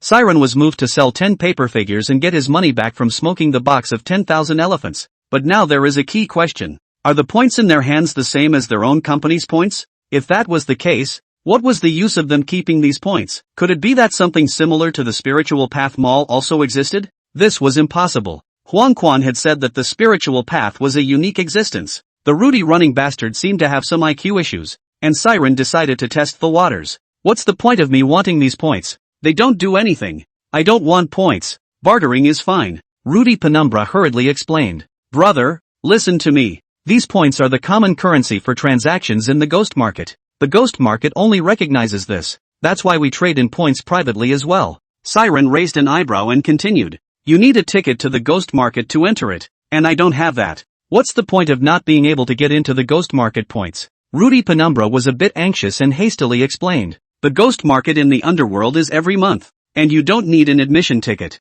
But, for the auction held every 6 months in the underworld, you need to have an admission ticket to qualify for entry. It dawned on Siren, but he didn't message him back, ready to hang him out to dry and see if he could raise the price. During the period, there were many people inquiring about the price of the paperman, and one by one, they were all old foxes, and none of them quoted the price first like Rudy Rumba did. Rudy Penumbra seemed to be waiting impatiently and asked again. Where are you, brother? Is the paperman still for sale? Oh, I was just talking to the other buyers about the price. You're a dishonest person. You gave me 3 points when others offered 5 points. What? Think I'm easy to cheat, right? Rudy Penumbra felt aggrieved. The price he gave was already very high. I didn't expect that someone would actually bid 5 points. Is it crazy? I really didn't lie to you. The market rate for paper people is what it is. 4 points. I'm out up to 4 points. Okay. For the sake of our acquaintance, I'll sell you 4 points apiece, but you have to tell me the usage of this paperman.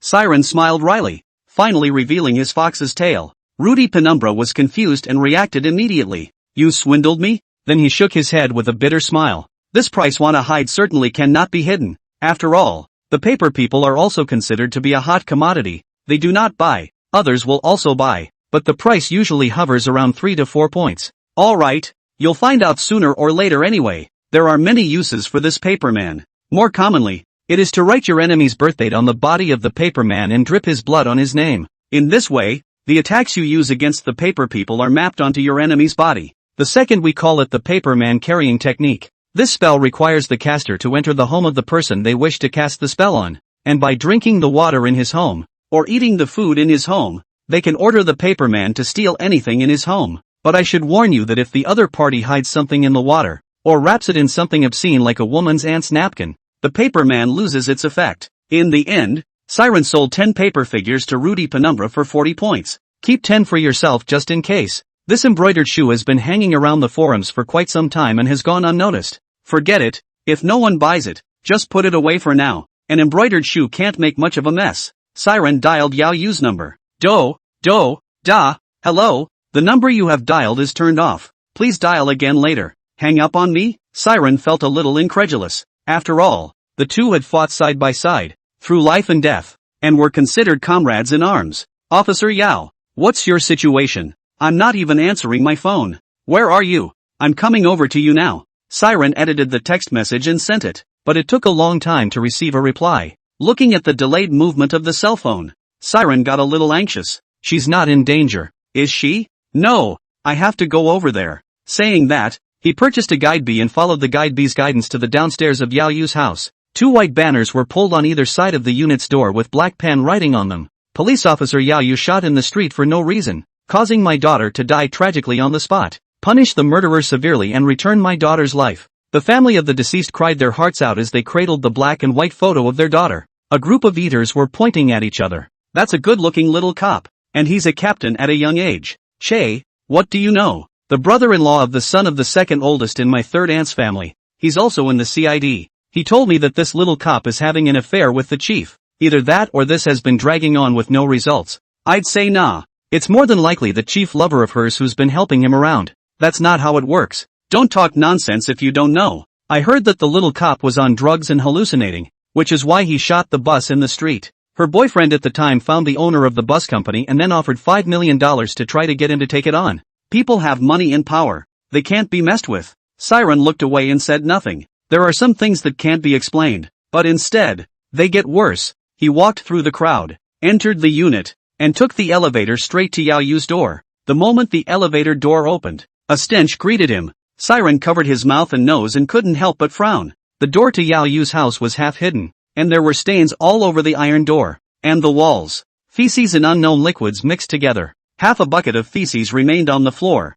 already full of maggots. Siren forced himself to hold back his discomfort and pulled the door to the room open. Officer Yao? Officer Yao? Where are you? I'm Siren. Siren gently called out Yao Yu's name, but he received no response. The house was a mess. All the glass in the windows was smashed. Not a single piece was intact. Finally, Siren found her in the innermost bedroom. Yao Yu sat on the bed, wrapping her arms around her knees and burying her head in them. The white housecoat on his body was also filled with the smell of feces. The hair was also covered in an unknown liquid. She sat on the bed, motionless, and if it weren't for the fact that her body had a slight float to it, Siren almost thought that the person in front of her had been dead for a long time. Officer Yao, are you okay? Siren asked softly as he walked over to her bedside. How did the house get like this? Who did it? Did that victim's family do it? Seeing that Yao Yu still didn't reply, Siren was suddenly furious. Deception is too much. I'll go and settle the score with them now. Turning around, he was about to go downstairs to find them to argue. The moment she turned around, Yao Yu reached out and pulled his wrist, her voice hoarse and breathless. Don't go. Siren looked at the bruises on Yao Yu's face, the red and swollen eyes, and the miserable white face. His heart felt bad. How did it get this way? Yao Yu's eyes were listless as she looked at the ceiling and a clear tear flowed out. You go back. I'm fine. Siren was puzzled by her. Why she had to suffer this injustice when she was clearly not at fault. Obviously she just had to close the door behind her so she wouldn't have to be so insulted. Is she stupid? Yes, very stupid. You're fine? You're telling me you're okay? Look at what's become of this house. Look at yourself again. Why didn't you call me about something so big? Yao Yu gently shook her head. What's the point? The whole country thinks I killed that woman. They won't believe anything I say. Siren was silent for a moment and opened his mouth to advise. Go back to Kyoto and stay away from Lotus City. Yao Yu snorted. Ha, back to Kyoto? It would be better for me to die here. No, to die I will die on the charging road of a mission. Looking at the stubborn woman in front of him,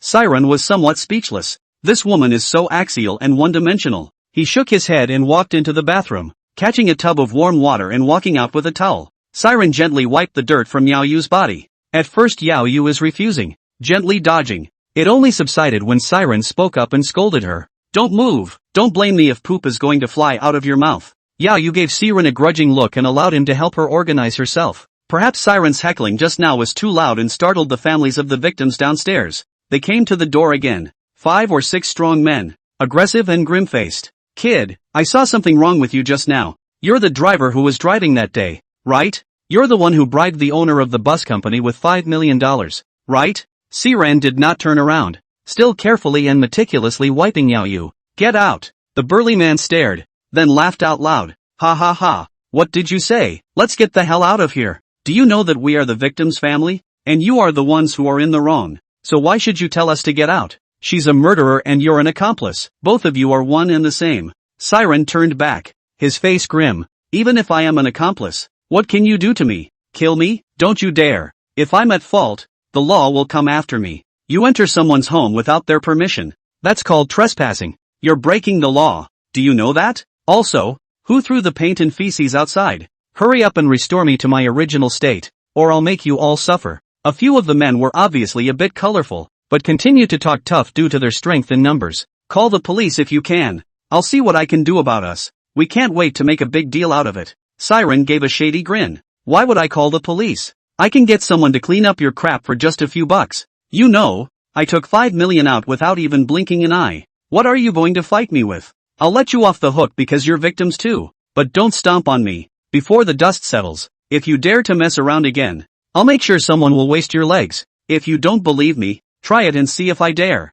A few men looked at each other. They didn't dare to gamble with their legs. They put down a harsh word and retreated. "Kid, we'll see." After watching a few people leave, Siren let out a light sigh. "I'm responsible for this. If I hadn't gone to the police station to find you, none of this would have happened." Yao Yu revealed a forced smile. "It has nothing to do with you. It's me. What's next for you?" Yao Yu let out a light breath, her expression slightly confused. "I don't know." Siren opened his mouth with a twitch of his brain. "Why don't you quit being a cop and become my bodyguard?" Yao Yu rolled her eyes. "You went out and forgot to take your pills, didn't you? What were you thinking asking me to be your bodyguard?" Siren looked embarrassed and hurriedly waved his hand to explain. "I didn't mean that. You're not happy in the police station. I want you to get a change of scenery. Asking you to be my bodyguard was just an excuse. You can do whatever you want during the week. I won't restrict you, and I'll pay you your salary as usual." Yao Yu looked at him with good humor and amusement. "Are you trying to bag me? All right,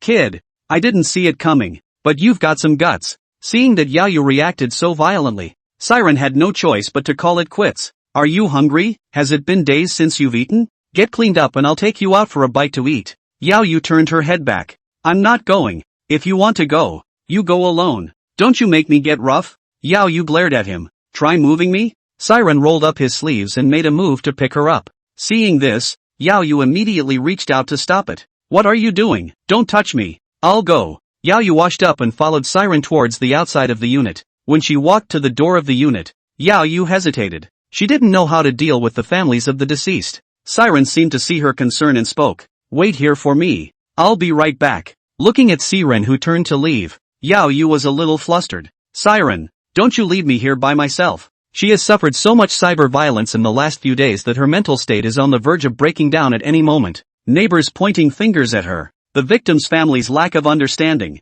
the pressure exerted by the city. Anyone else might have said goodbye to the world a long time ago. Siren turned around and gave her a reassuring look. "I'll be right back. Wait for me." Siren went outside the unit and found the victim's mother. "This lady, step aside." The men who had started the fight stopped in front of Siren. "Come look, everyone. It's this man who was driving and pulling that little cop. The man even bribed the bus owner with 5 million at the time to take the blame."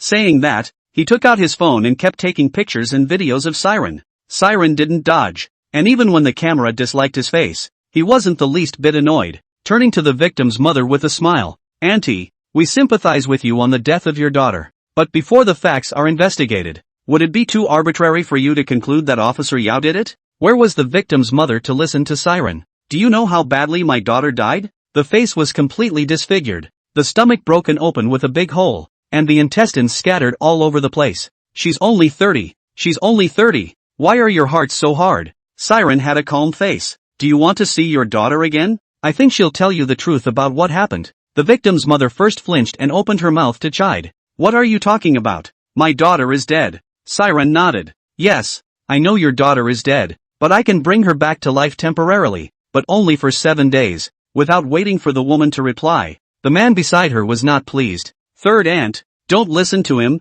How can a person come back to life after death? He's lying to you. Don't fall for it." Siren spread his hands. "Why would I lie to you guys? Is it good for me? I just want justice for my friend. Incidentally, it will make you recognize who the real murderer is." The victim's mother wiped her tears and walked over to Siren, her voice a little shaky. "Are you telling the truth? You can really bring my daughter back to life?" Siren explained again. "Auntie, I can only revive your daughter for 7 days. In 7 days, she'll still be gone from this world." The woman ignored the objections of her loved ones and knelt down for Siren in front of the crowd. "I beg you, let me see my daughter one last time. I beg you." Siren immediately pulled the woman up. "Auntie, it doesn't have to be like this. We both need the truth." Siren looked up and swept around, looking at the overcrowded neighborhood, and whispered, "It's too crowded for that. Come with me. I'll take you somewhere quiet." Siren walked ahead, and the victim's mother followed without hesitation. Several relatives looked at each other and followed suit. Siren pulled open the car door and let the family get in first. He spent 30 in the mall to exchange a returning son talisman. Auntie, what is your daughter's name?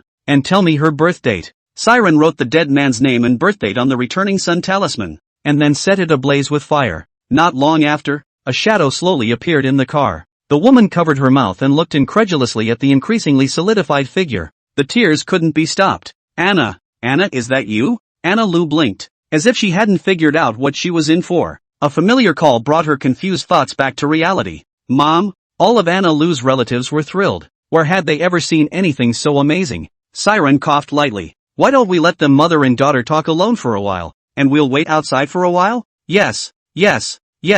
Listen to the master. Let Aunt Sam have a nice talk with Anna. Upon arriving outside the car, the men who had gone upstairs to pick a fight immediately changed their faces. Master, it's all because we have eyes to see. You're a grown-up. Don't be a stranger to us. Yeah.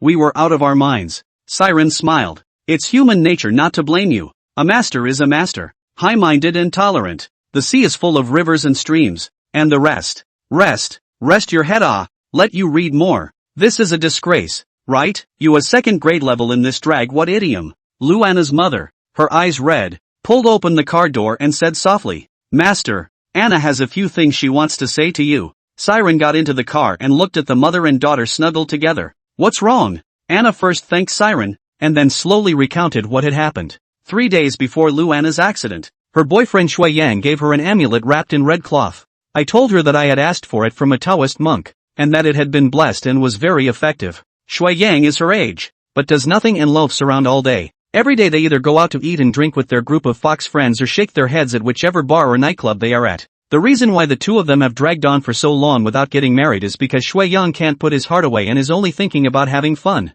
Luana is very happy to receive the amulet and feels that Shui Yang finally knows to care about herself. But I didn't realize that it was because of this amulet that her life was cut short. That night, Anna Lu went to sleep with the amulet around her neck. She had nightmares all night. There was a man in the dream that had been chasing her. Couldn't get rid of him no matter how hard I ran. Every day for 3 days in a row. It also led to her being in a very poor mental state and weak. Luana called Shui Yang, hoping that he could accompany her to the hospital to check her health. However, Shui Yang refused on the pretext that he was not in Lotus City. There was only a token inquiry about her health, and that was all. Luana's health is deteriorating and she has no choice but to go to the hospital herself for a checkup. Not long after getting on the bus, I felt unusually weak and soon passed out. When his consciousness cleared again, he found that his body actually moved uncontrollably. It's as if it's being manipulated by someone else. No matter how hard she tried, she couldn't master the control of her body. But the touch is still there. You can only watch as you raise your hand and gouge out your own eyes. Instead of passing out, the pain made her more aware. Siren gently nodded his head and spoke out to calm the emotional Luana. You're possessed. Normally ghosts don't actively trouble us. Our body's yang energy has a natural restraint on ghosts. As long as our body's yang energy remains intact, the ghosts can't do anything about us. But you had nightmares for 3 days in a row, resulting in a serious decline in your mental strength, and that's why you let the ghosts take advantage of it. Siren turned his head and looked at Luana's mother. Auntie, do you still have your daughter's amulet? The woman nodded. It's still there. Her relics I didn't bother to throw away. Is there something wrong with the amulet? Not sure yet. Nothing happened before I gave the amulet, and with it I had nightmares for 3 days straight. I just think it's a bit too coincidental. In a few days, I'll personally log in and see if there's anything wrong with this talisman or not. Luana's face was ugly. She really couldn't accept that her tragic death was designed by her boyfriend. Siren clapped his hands. All right, since the truth of the matter is clear, please stop pestering Officer Yao in the future. She was also trying to save your daughter at the time. During this time, she was not only suspended, but she was also cyber-violated by the unwashed masses. These relatives of yours even threw feces and paint in front of her house and went too far. Several men felt ashamed and buried their heads in a hurry. Auntie, take your daughter back. There are still 7 days to go. And when that time comes, all that is, dust to dust. After sending a few people away, Siren this returned to the door of the unit. Only Yao Yu lowered her head and hid in a dark corner in the door of the unit, not daring to move. Looking at her in this state, Siren was a little heartbroken. She used to be so heroic, but now, she was like a frightened bird. Officer Yao, let's go. Siren took her by the wrist and headed out the door. Yao Yu's voice choked a little. No, I'm not going out. I'm going home. Siren whispered softly and comfortingly. It's okay, I've talked to the victim's family. They know the truth of the matter, too. But it's hard to say whether you'll be held accountable any further. But don't worry, even if you are held accountable again it will only be because of money. Yao Yu asked suspiciously. Really? Of course it's true. I wouldn't dare lie to you. After pulling Yao Yu out of the unit door, he ran into the victim's family head-on. Siren didn't expect them to go and come back. He frowned, rather displeased. What? Back again for what? Only to see Luana's mother. Clang to Yao Yu kneel down. Officer Yao. I'm sorry, I misunderstood you. You're a good man. The woman couldn't help but curse herself as she looked at Yao Yu's miserable, haggard face. You guys, hurry up and apologize to Officer Yao. Look what you've done. Restore Officer Yao's house to its original state in a moment. If there's the slightest odor, I'll break your legs. A couple of big old men felt a little aggrieved. Third aunt, we were trying to take the heat off of you at the time. The woman opened her mouth to reprimand. How dare you talk back? Wrong is wrong. Yao Yu reached out and tried to pull Luana's mom up, but having not eaten for several days, she had little strength and could not pull it after several attempts, only to turn his eyes for help to Siren next to him. Auntie, get up. Officer Yao hasn't eaten for days. She's very weak, so don't give her a hard time. If you really want to make amends, let me take Officer Yao away. She needs to replenish her nutrients now. Anna's mother got up in a hurry and moved out of the way. Officer Yao, I won't bother you then. In a few days, I'll come to the door to make amends. The neighbors watching were all dumbfounded. Oh, what's going on here? What happened? I don't know. Just now she was dying to live. So a while ago, she kowtowed to this little cop to make amends. Humph. Must have been threatened. How else is it possible to kowtow and make amends? Looks like this little cop is pretty big. It doesn't look like it to me. There might really be some misunderstanding in the middle. Siren was also too lazy to care about the group of people around him who were eating, so just let them say whatever they wanted. He opened the car door and helped Yao Yu buckle up, exchanging a yuan chi dan in the process. Here, eat it. Yao Yu received the yuan chi dan and looked up to ask. What is it? Siren explained. Yuan chi dan. Even if you've been shot through a sieve with a gun, as long as there's a breath in you, it'll bring you back to life. Yao Yu's eyes flashed with a brilliant light as she grabbed Siren's arm with force. Are you telling the truth? Can cancer be cured too? Siren nodded rightfully. Of course, as long as there's a breath, it can be saved. Yao Yu did not take the pills. Instead, he solemnly put them away. Siren was uncertain. You are? My grandfather has terminal stomach cancer, and he needs this elixir more than I do. Siren scratched his head, somewhat speechless. I've got more here. You take the potion first. I'll give you another one when the time comes. Yao Yu glanced at him. Really? You're not lying to me, are you? I'm telling you, Siren, this is about the rest of my life. Don't joke with me about this. Siren had no choice but to exchange another yuan chi dan. Gee, I'm scared of you. Here you go. Now you believe it, don't you? Wang Zhe did not know from what source he was informed that the victim's family would no longer pursue Yao Yu's responsibility, and immediately called her. I had just been in an improved mood when I was distracted by the unexpected phone call. Hey, what's up? Xiao Yu, I just got word that the victim's family is no longer pursuing you. I've also communicated with the city's people that your position can be reinstated immediately, and a proclamation will be issued to clear your name. Yao Yu was a little impatient. Anything else? I'll hang up if nothing happens. Wang Zhe's voice trailed off, making his voice sound calm. Xiao Yu, after the announcement, come back to Kyoto with me. At the end of the year you'll be a member of our Wang family. Yao Yu snorted. Ha? What? If I'm tainted, I don't deserve to be in your Wang family? Wang Zhe, to tell you the truth, I'm not going to marry you, so die. Wang Zhe looked at his fingernails and opened his mouth back without any concern. Xiao Yu, you should know clearly that you can't make the call on this matter. I'm leaving Lotus City in a few days. You'll come with me then. You can't afford the consequences of refusing me, and neither can your Yao family. Oh, right. You're my fiancé now, so watch yourself and don't get too close to these cats and dogs. Without waiting for Yao Yu to retort, he took the initiative to hang up the phone. Yao Yu was furious and threw the phone aside. Damn you, Wang Zhe. Siren buried his head and pretended he didn't hear. He wasn't interested in meddling in other people's privacy and smothered his meal. Yao Yu kicked him in the ass. Are you a dead man? Can't you see I'm angry? Siren looked at her suspiciously. Ah, that's right. I'm Siren. He wiped his mouth with a look of love. This is a private matter between the two of you. It's not appropriate for me, an outsider, to get involved. Yao Yu's face went cold. I can see that none of you men are any good. Getting up, he headed out the door. Siren looked at the table of dishes and was quite upset. Waiter, Pack your bags. Siren carried the packed meal and ran out after Yao Yu. He really couldn't figure out what was going on in these women's minds. It's not like she pissed her off, so why take it out on herself? When Siren came out with the dishes, Yao Yu had long since disappeared. He looked around, saw no one, and simply drove himself back home. As for whether Yao Yu could lose it or not, and whether she would be in danger, this was not within his consideration. Such a female tyrannosaurus, who wouldn't shiver at the sight of her? When he returned home, before Siren could catch his breath, he received a call from Qianrong. Qianrong's voice was urgent, as if she was in some kind of trouble. Siren, help me, I'm in. Without waiting for Qianrong to give out the exact address, the phone fell into a busy state. Siren called back and the call went unanswered. What the fuck? Although he knew that Qianrong was in danger, Siren didn't want to save her. The two hadn't crossed paths, just made a deal, that's all. Besides, Qianrong's family was so huge, anything that their family couldn't solve must be exceptionally troublesome, and it was better for him or her to provoke less. Even though he didn't want trouble, it found him. Yao Yu called him again. Siren, where are you? At home. What? You're still angry? Let me tell you, I'm not your punching bag. Yao Yu rolled his eyes and grimaced. Something happened to Qianrong. I know. She called me just now, asking for help. Siren chucked up a chicken leg and seemed to be talking about irrelevant things. She called you? Good thing. 2. Saves me having to explain it to you. Wait for me at home.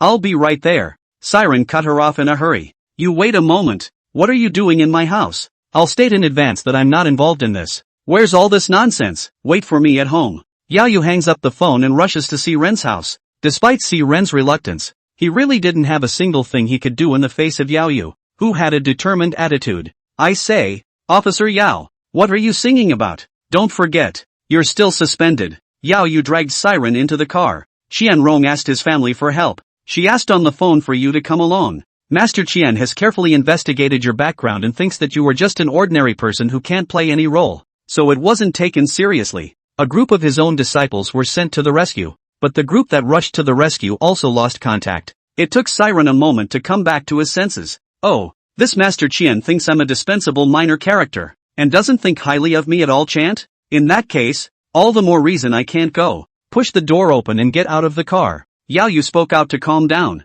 Siren, hear me out. Master Qian has sent word. As long as you can save Qianrong, the conditions are as you wish. Siren sneered. Just mention it? Oh, no sincerity at all. Let him play with his eggs while he's at it. Yao Yu's face sank as he roared. Siren, you don't listen to me, do you? Sit down, buckle up. Siren grimaced bitterly and sat back down on the passenger side. What's the point of yelling so loud? I'll go, okay. Yao Yu didn't look at him in a good mood. If I had been so obedient, could I have yelled at you? I think you just have itchy skin. Siren lowered the seat and lay back on it, closing his eyes in a false sleep. Yao Yu glanced at him and opened her mouth to explain. Siren, saving Qianrong is equivalent to helping me. My family's situation is very delicate right now. If I can get the support of the Qian family, there's still a possibility of turning the tide. Siren let out a light oh, dissatisfied with Yao Yu's approach. Why should I be involved in your family's business? We're not related, and I'm not your dog licker. Find Wangzhou about this.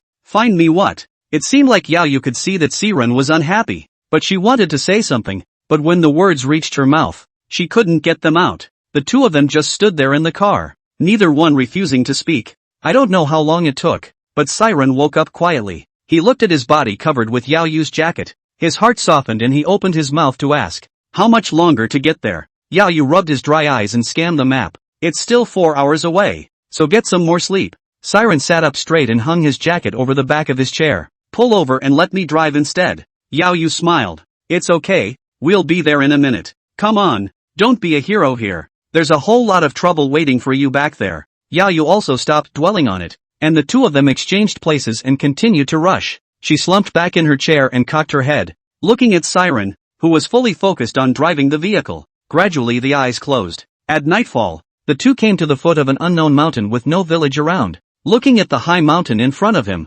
Siren couldn't help but scratch his head. I said, Officer Yao, this mountain is so big, where can we find them? Let's talk in advance. I have to be back in Lotus City by 8 p.m. The night after tomorrow. You know what I do for a living, and if I'm delayed, my little life is on the line. Yao Yu nodded solemnly. Don't worry, no matter if things go well or not, I will definitely send you back to Lotus City the morning after tomorrow. I promise you my life. Siren waved his hand. Alright, there you go. Yao Yu scouted ahead with a strong flashlight, and Siren followed closely behind to keep a lookout. The two of them had been walking for a while when Siren felt that something was not quite right. It seemed a little too quiet around them. It's just not right to have no insects or birds chirping. Officer Yao. Something's not right. Yao Yu nodded in response. Indeed. It's too quiet. What do we do? Let's rest where we are and start again in the morning. Siren bit his thumb and looked torn. A night's rest is the best option, but it's too much of a delay. Go! Soldiers come and go. Water comes and goes. Yao Yu hit the lead and continued up the climb. Siren kept searching around with his flashlight, trying to find the crisis hidden in the shadows. With a crash, the bushes shook. He immediately shone his flashlight through, only to see a pale face revealed in the bushes. The eyes glowed a ghostly green in the light of the flashlight, as if they were beasts of prey. Siren thought it was his eyes and rubbed them gently. Looking toward the bush again, the face disappeared. Strange, is it my eyes? Yao Yu turned back, looked at him, and asked suspiciously, what did you find out? Siren shook his head and was just about to explain. A figure suddenly appeared right in front of Yao Yu. It was too late to explain, as he pulled her into his arms and dodged for cover. Roar! The silhouette revealed its true form under the flashlight. Blood vessels were raised all over the body, and traces of blue and purple were unusually visible. The hair on his head was sparse, and the few remaining rubs of hair looked dry and unusual. From the tattered clothes on his body, it wasn't hard to tell that this person should be a modern person. He just didn't know why he had become like this, thinking it was a survivor, but unable to tell if it was friend or foe. Yao Yu raised his gun and aimed it at him. I'm a cop. Crouch down with your hands on your head. The man shifted and walked slowly toward the two of them. Yao Yu narrowed his eyes and chided again. Stand still. Any further and I'll shoot. The safety was then turned on, ready to pull the trigger. The man ignored it, and with a scowl on his face continued on and moved faster and faster. Looking at the man rushing head on, Yao Yu didn't shoot, turning off the safety and putting the gun away. Maybe, that time she shot the boss made Yao Yu suffer a big loss, and this time she's learned her lesson and won't be so reckless anymore. Soon, the two tangled together. The man was clearly no match for Yao Yu, and was flipped to the ground in a few hits. If it was an ordinary person, it was possible that she would directly lose her fighting ability after such a fall. But the man seemed unaffected by anything, though his body looked frail and he seemed to be struggling to get up. However, time and time again, he tenaciously got up and pounced on Yao Yu once again. The man's strength seemed inexhaustible, as if he never knew how to tire. On the contrary, Yao Yu was a bit out of breath, and she knew that if she continued like this, it was highly likely that something would go wrong. Pull out your gun and shoot in one fell swoop. The bullet struck the man's thigh, bringing up a large swath of blood and flesh. The man merely tilted his body slightly, his movements unaffected in the slightest. Siren looked at the flying scraps of flesh and no blood splattered out, and hastily shouted, Officer Yao, he's no longer human. He should be a walker. Shoot him straight in the brow. Yao Yu didn't hesitate and fired a shot at his brow. The walker fell to the ground in response. A black, viscous liquid oozed from the bullet hole in the center of his brow. Yao Yu held his gun and carefully came to the walker. Then he kicked with his foot to make sure it was safe before putting his sidearm away. It's solved. Come over here and see what's going on. Siren walked over to Yao Yu and just lightly glanced at the walker. We've got to get out of here. We don't know how many more walkers are in these mountains, whether the sound of gunfire will lead them here. Those are things we're not sure of. Yao Yu sniffed and felt that what he said made sense, so he immediately led the way and continued to march forward. Without going far, Yao Yu realized that not far ahead, another silhouette appeared. The silhouette was standing motionless with its back to them. Yao Yu made a silencing gesture, then pointed ahead. Siren probed forward, then unconsciously frowned and whispered, I think it's a bit of a bad idea. Now that we've encountered two walkers, there should be quite a few more up ahead. I suspect that these people are all from the Chen family. I just don't know what it's become because of what. Yao Yu's face was also ugly. If that's true, there are at least 100 walkers. I only have 2 magazines left. We have to do something about it. Just as the two were thinking about countermeasures, the walker, not far away, came silently to the duo. Siren's nose twitched lightly as an inexplicable odor reached his nose. He looked skeptical. What a flavor. Yao Yu let out a light and immediately realized that something was wrong. Siren, get down. When Siren heard Yao Yu's warning, he subconsciously slumped to the ground. After 2 gunshots, there was a sinking in his back, followed by a bad smell wafting over him. He didn't have to think about it to know that the damn walker must have pinned himself down. Siren strained to turn the walker aside. Before he could catch his breath, he felt a scuffling sound coming from all sides. Immediately afterward, one walker after another revealed itself. Run! Si Ren and Yao Yu ran desperately and furiously towards the mountain one after the other. The walkers behind them were tireless and in hot pursuit. Yao Yu frequently turned back, observing Si Ren's movements, fearing that he would fall behind due to lack of stamina. Siren, how's it going? Can you still hold out? Siren's face was suffocatingly red. Stick. Insist. Who? Can't stop. Who? Yao Yu was anxious as he watched the walkers slowly approach. She stopped where she was and raised her hand to knock down the nearest few walkers. Then pulling up Siren he continued to run forward. The duo was getting slower and slower. Siren shook off Yao Yu's hand and bent over on his legs. Who? I'm not running. Run yourself if you want to. Phew. I'd rather fight them than suffer this. But I'm damn tired. Yao Yu gasped and reminded. You turn around and see how many walkers there are before you decide to fight or not. Siren turned back to the light of the flashlight and looked behind him at this ghastly white area that was too far away to see. Do we still have to use the invocation talisman? Just as Siren was torn about whether or not to use the invocation talisman, the sky suddenly brightened up. The two looked up to check. Only a flare was seen rising above the mountaintop. There's someone at the top of the hill. The two spoke almost simultaneously. The fact that there are people at the top of the hill means they have a way to circumvent the walkers. The original noisy and frenzied sound behind them disappeared. Siren looked back and realized that the corpses were standing frozen in place like puppets. Seeing this, Yao Yu pulled up Si Ren and continued to run upwards. Soon the flare's light dissipated. The corpses stirred again, trailing the scent of the duo as they followed. There was still a long distance to the top of the mountain, and at the two's current speed, they would definitely be caught up by the corpses. Si Ren broke away from Yao Yu's hand and bought 3 true flame talismans from the mall. Then he picked a large tree nearby that was 2 meters wide by 2 meters wide and put the true flame talisman on it. After the true flame talisman left his hand, it began to spontaneously combust. When it burns out, it makes 3 consecutive pops. The tree snapped in response, crossing the center of the road and bursting into flames. The corpses seemed to be afraid of the flames, stopping in their tracks and not daring to move forward. Siren, this will cause a mountain fire. Instead of us being killed by the walkers, we'll be burned by the forest fire. Well, do you have a better idea? At least we're alive now. Siren turned back to check on the walkers as he ran. The walkers have inexhaustible stamina, but their brains don't seem to work very well. Standing dumbfounded, he didn't know to track the duo around the obstacle. The two made it to the top of the hill without incident. The top of the mountain was bare, cluttered with tents and exploration tools strewn about. There were also several burnt bodies around the tent, giving off an unpleasant odor. Anyone? Yao Yu shouted. Siren took his flashlight and scanned around. Is there anyone? I waited for a long time and didn't see anyone reply. Yao Yu couldn't help but feel a little strange.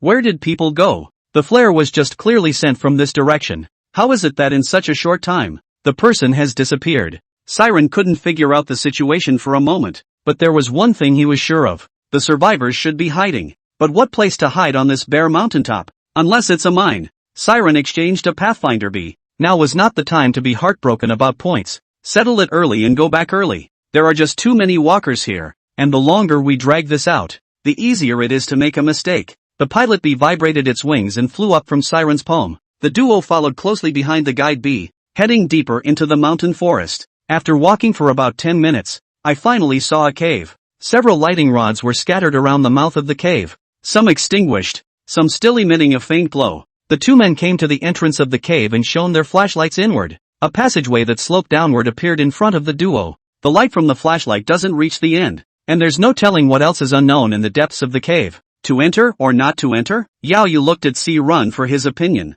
Enter. The fact that the guide bees brought us here means that Qianrong is inside. The leader bee burrowed into the cave, followed closely by Yao Yu. Siren glanced back, didn't see anything wrong, and followed suit. Tap tap tap. The passageway resounded with the sound of the duo's footsteps. Siren looked at the load-bearing pillars around him and muttered in his mind. The load-bearing post looks a bit old. Not like it's new. There is absolutely no way that these downward steps could have been built in the last few days either. Did Qianrong buy an abandoned mine? Just as Si Ren was lost in thought, Yao Yu suddenly stopped, caught off guard. Siren crashed into Yao Yu's body. Ugh, why did you stop suddenly? I think I saw a dead bone. Yao Yu sounded a bit uncertain.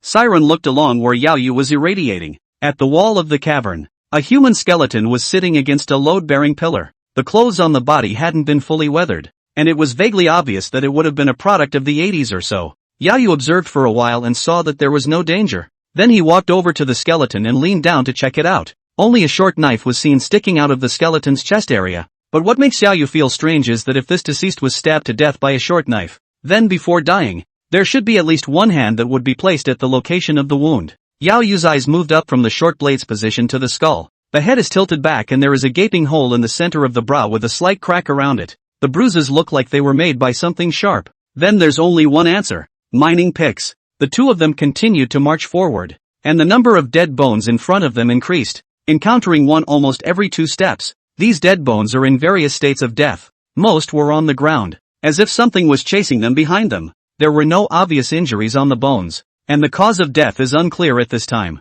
There were large black traces on the ground, and based on Xiaoyu's experience, it should be human blood. A small number of these skeletons were pierced through the skull by a sharp instrument causing their death. A sense of foreboding rose in Siren. Officer Yao, could there be any connection between these skeletons and the walkers outside? Xiaoyu froze and pondered for a moment. It's possible. Remember the first skeleton we found? Just now I was wondering why he had a short knife in his chest and a scar on his skull. It should have been killed by someone who stabbed the walker with a short knife, but found that it didn't do much good, and then struck him through the skull with a mineral draft. If that's true, everything is explained. I think a lot of walkers suddenly appeared in the mine at that time for some reason. The miners ran outward with the walkers chasing them. Those who ran slowly or ran out of energy were killed by the walkers behind them. So there's a lot of skeletons that are in a prehensile shape. Siren nodded softly, his flashlight shining into the darkness ahead where he couldn't see the end. So what's with the walkers out there? The dress code is clearly modern. Could there be some special gas or item in the mines that can transform the living into walkers?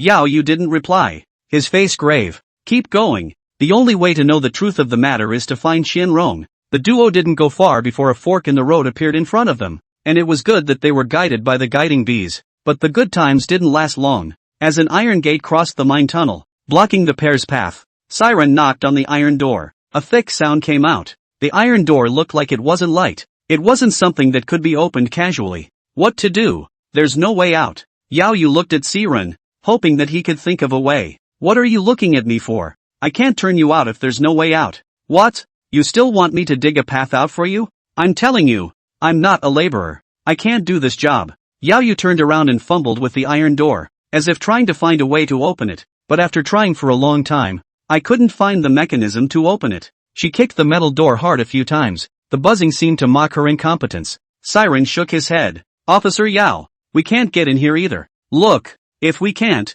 let's just pull out. In case the walkers outside come after us, we don't even have a back way out. No way. Just now, someone clearly released a flare at the top of the mountain, which means that there should be other entrances to the mine. We just didn't realize it. Siren's face was a little hard to see. This Xiaoyu is really too stubborn. Officer Yao, did it ever occur to you that whoever released the flare wasn't even in the mine? I hope you can see the situation clearly. You are well aware of the efficacy of the Pathfinder bee, and since it brought us here, it means that this is the only passage. Xiaoyu was a bit disheveled. She knew that Siren was right, but she just wasn't having it. Xiaoyu took the pistol and fired 5 rounds at the iron door. The sound of gold and iron clashing was deafening. Siren grimaced and snatched the pistol. Are you fucking crazy? Shooting in such a small space? You think you're dead? If you've lived enough to die yourself, don't take me with you. I haven't lived enough. Just as Siren was scolding Xiaoyu, a violent knocking sound suddenly resounded from the back of the iron door. Xiaoyu wanted to retort,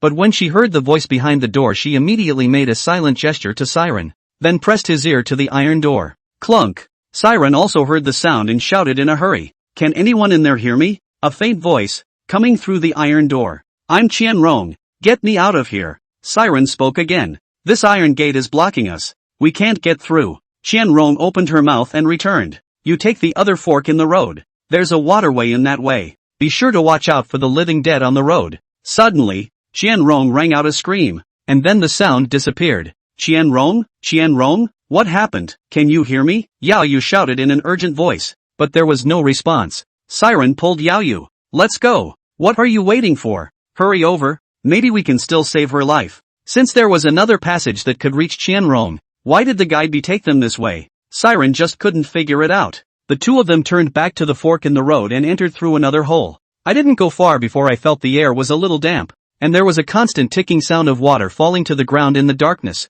Because Qianrong said that there were living dead in this passage, the duo advanced very slowly. After walking for a while, I realized that the passage in front of me was flooded. No wonder the guide bees don't go this way. Siren, wait for me here. I'm hydrated. I'm going to explore first. I'll come back and call you if there's no problem. Yao Yu walked towards the water until it was over her chest. She took a deep breath, then dove into the water and disappeared. Siren's eyes stared at the water without blinking, worried about Yao Yu's safety. What was in the water none of them knew. After waiting for a long time, he never saw Yao Yu appear. Something's not going to happen, is it? That stupid woman. Siren is very average in the water, not practiced at all in diving or anything, so he didn't really dare to try it, and could only do it outside. After about 10 minutes, Yao Yu drilled out of the water. She slowed down for a while and opened her mouth. You'll follow me for a while. The water is safe. Don't worry. Shiren's face showed embarrassment. Inside, Officer Yao. I'm average in the water, so I can doggy paddle, and not having practiced diving, I don't know if I can dive in. Siren first practiced snorkeling when he was very young. It says he's practicing snorkeling, but it's really just him filling a wash basin with water and sticking his head in to hold his breath. And hold your breath for a minute or so at most. Yao Yu froze, never expecting that Siren wouldn't actually know how to dive. That's a bit troublesome. Why don't you wait for me here and I'll go save Qianrong myself. There was nothing wrong with Yao Yu diving over with Siren, but it would consume a lot of her stamina. If a walker is encountered during the rescue, it is highly unlikely that it will be recruited. In case Qianrong didn't know how to snorkel as well, when the time came to bring 2 dragons with her, she wouldn't be able to take care of them all by herself. Siren also knew that Yao Yu's proposal was the best option. He was just about to agree, but he didn't realize that there were disorganized footsteps and beastly low growls coming from behind him. Oh no! The walkers are coming after us. Siren also knew there was no choice but to head for the water. Yao Yu relieved. It's okay, in a moment you take a deep breath and I'll swim with you. The two of them walked into the depths, and Siren took a long breath and dove into the water. Yao Yu, on the other hand, pulled on Siren's wrist and fought to swim forward. Siren was able to follow along with a few strokes at first, trying to ease Yao Yu's burden, but as the seconds ticked by, he felt like he was nearing his limit. The limit for holding my breath used to be 1.5 minutes, but now I see that it's already over 2 minutes, and I won't be able to hold it anytime soon. Siren's eyes were tightly closed, his face twisted, and bubbles continued to come out of his mouth. He just couldn't hold on any longer and subconsciously tried to open his mouth to breathe. Suddenly feeling some softness on his lips, he opened his eyes and realized that it was Yao Yu who was ferrying qi into his mouth. His eyes widened as he felt the warmth on his lips, his heart pounding a little uncontrollably. Time seemed to have stopped in this moment. Only a few seconds had passed, but Siren felt as if a century had passed. Yao Yu's pretty face was deeply imprinted in his mind, lingering, especially those soulful eyes and those long eyelashes. Siren's head was empty, and he didn't return to his senses until he was pulled out of the water by Yao Yu. Not in less than 2 minutes? Yao Yu smiled wryly. Siren. It always felt like she was insulting herself, but there was no proof. Not far from the passageway, the body of a walker lay on the ground, black liquid flowing from its brow and not yet solidified. It looks like it should have just died recently. Siren was a little too embarrassed to meet her eyes. Did you just take it out when you came over? Yao Yu cocked her head and clutched her long hair with both hands, wringing out the water. Well, I happened to run into him when I was coming over just now. There should be quite a few more walkers in the passageway, but the number shouldn't be particularly high. Otherwise, Qianrong wouldn't have lasted until now. The two had wanted to rest for a few moments to regain some of their strength, but there were bursts of gunfire in the distance, and the duo had to give up the idea of continuing to rest and run toward the sound of the gunfire. He encountered 3 walkers along the way, all of which were solved by Yao Yu's precise marksmanship. Qianrong emptied the last of her clip and leaned helplessly against the wall. She's been so scared these past few days that she hasn't had a good night's sleep. Just as she tried to rest, the walker found her. One by one, the people around her died trying to protect her. Watching the tragic deaths of her men, Qianrong's heart was not at peace.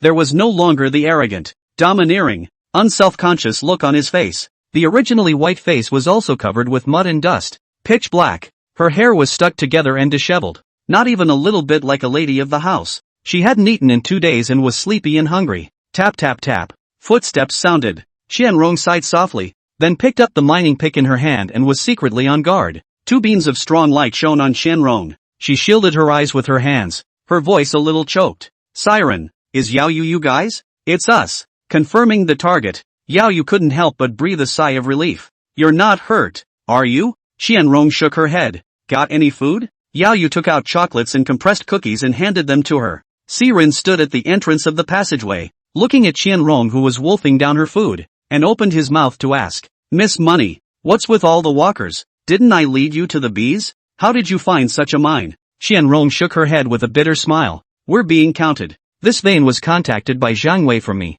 Zhang Wei, mayor of Lotus City? Siren let out a light laugh. Qianrong nodded. Well, that's him. Qianrong spat out what happened slowly. It turned out that Zhang Wei knew from somewhere that she wanted to open a mine. A seller was brought to my door and offered a fair price. Qianrong held her own, so she didn't suspect anything. Thinking that Zhang Wei had a request for her, he deliberately pressed the price so low. After signing the contract with the seller, Qianrong headed to the mine with a team of professionals. The first thing to do is to confirm the reserve content of the mine, tested by a team of professionals. This mine is very rich in copper reserves. At the transaction price, it's literally no different than giving it away for nothing. Qianrong immediately gathered his men and began to mine this mine. Everything was in order. A steady stream of machinery and equipment was being transported to the mine. On the third day, the mine was officially operational. Exclamations of joy came from every blast down the mine. Qianrong also gloated at her own wisdom. But accidents happened suddenly. In the evening, there was a sudden noise from the mine. Thick fog then poured out of the passage. Miner after miner ran out of the safe passage. Seeing this scene, Qianrong's heart thumped, and she silently prayed in her heart that there would never be a mining accident. She called the person in charge of the mine that day in for questioning. The person in charge was stumped and didn't know what was going on. All that is known is that of the 127 people who worked in the mine, 98 ran out and nearly 30 were still trapped inside. Later, after Qianrong's interrogation, it was learned that the trapped more than 20 people. It is near the location of the noise. This matter can't be concealed. Losing money is a small matter. If these 20 people die inside, the impact is very bad. She immediately reported the incident to her family. The family also knew the seriousness of the situation and immediately sent a search and rescue team to the mine. By the time search and rescue teams arrived, the smoke in the mine had dissipated. The search and rescue team's work went very well and soon brought out the 29 people who were trapped. None of them died, but all of them fell into a coma. The search and rescue team also brought out an important piece of information. While they were rescuing people, they found a pool of water in the mine. The pool of water was bright green and emerald in color, and there seemed to be many corpses floating on it. At that time, because of the eagerness to save people, so they did not look carefully. Whether it was a corpse or not, they are not sure. Qianrong didn't want to find out for the moment. After all, 29 people are still unconscious to this day. Originally, according to her idea, it was to take these unconscious people to the hospital first. But the family disagrees. These unconscious people don't even have superficial injuries. Isn't it nothing to send them to the hospital? Qianrong also felt that it made sense. So he ordered people to set up a few simple tents first. At midnight, those 29 people opened their eyes at the same time and looked dumbfounded. Qianrong received the news and immediately rushed over, just in time to see these 29 people like a madman, frantically attacking the surrounding people. Luckily, the survivors outnumbered them several times over, and it took several hours of tossing and turning to subdue the 29 men. Many were injured, but not in a life-threatening way. When I thought things were about to come to an end, in the morning, when the sky was just dawning and the sun had not yet risen, Qianrong sensed that it was unusually noisy outside. The curtain was lifted to find the field in disarray. Gunfire, hissing and wailing mingled. She immediately organized a team to fight back. However, because the two sides were too outnumbered, they could only fight and retreat. Eventually, it was forced into the mine. One by one, the men around him lost their lives. That means you haven't figured out how it started until now? Qianrong replied as a matter of course. Right. It all happened so fast. And I hadn't even waited to investigate it before it developed like this. Siren sneered. Did things move too fast? Or did you just not think to investigate? What are human lives in your minds? Qianrong looked at him strangely. Does it have anything to do with me? I was also set up okay. Besides, they do the work and I pay for it. It makes sense. I'll pay whatever I have to when they die. Oh, so you mean human life can be measured in money, right? Well, I'll ask you, how much is your life worth? Qianrong's face sank. Siren. What do you mean? Siren's face was calm and he spread his hands. It doesn't mean much. I'm just wondering. I came all this way to save your ass. There's gotta be some payback, right? What? You think I'm a lightning rod? Doing good deeds without leaving your name? You're overthinking it. How much do you want? Qianrong's voice could not be heard as happy or angry. Siren chuckled. It's not a matter of how much I want. It's how much you miss money is worth. I'll only give you 3 chances to make an offer. Hold on to the O. Yao Yu hugged his arms and didn't seem to want to get involved at all. 50 million. Siren didn't say anything and kept turning over his palms. 70 million.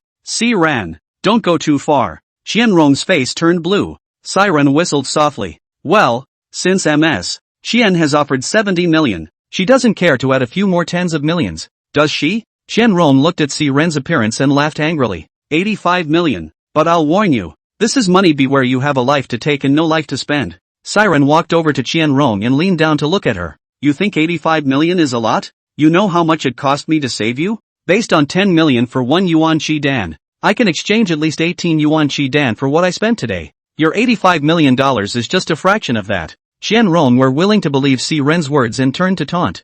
Ha! Just you? $180 million? The wind is not afraid to flash your tongue. Yao Yu couldn't stand to watch and opened his mouth. Chen Rong, your life is a life, but ours isn't? Since when is life divided into 3 classes? Let's not even talk about the fact that we both drove all day to save you and were chased by over 100 walkers in a dangerous situation. Let's just say the people who died protecting you. Don't they have families? No wife and parents? They're both born of mom and dad. What makes you think everything can be measured in terms of money? Chen Rong looked at Yao Yu and let out a light laugh. I said, Miss Yao, are you out of your mind? Or are you just stupid for staying in a small place like Lotus City? From birth we are destined to be a class above ordinary people. Don't you understand such a simple truth? We are the backbone of the country. And only when we are strong can these bottom feeders be strong. It's a blessing for them bottom feeders to die for us. Yao Yu raised her hand and gave Chen Rong a slap. You're being forceful. The state is not your state, but the state of the whole nation. Where would you get a superior life without the populace?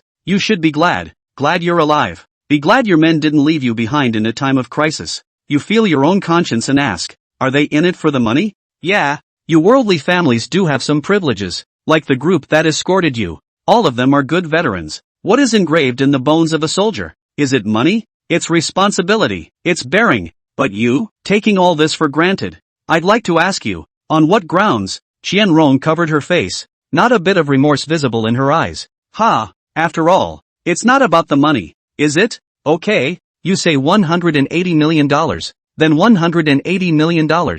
It's on me. Since I'm paying this money, I'm your employer. Now I order you, take me out. Immediately. Yao Yu still wanted to argue with her, but he was stopped by Siren. Forget it, they people have these things etched into their bones. You can't say anything to her for nothing. What's the point of wasting that spit? Might as well think about how we're going to escape next. Chen Rong snorted.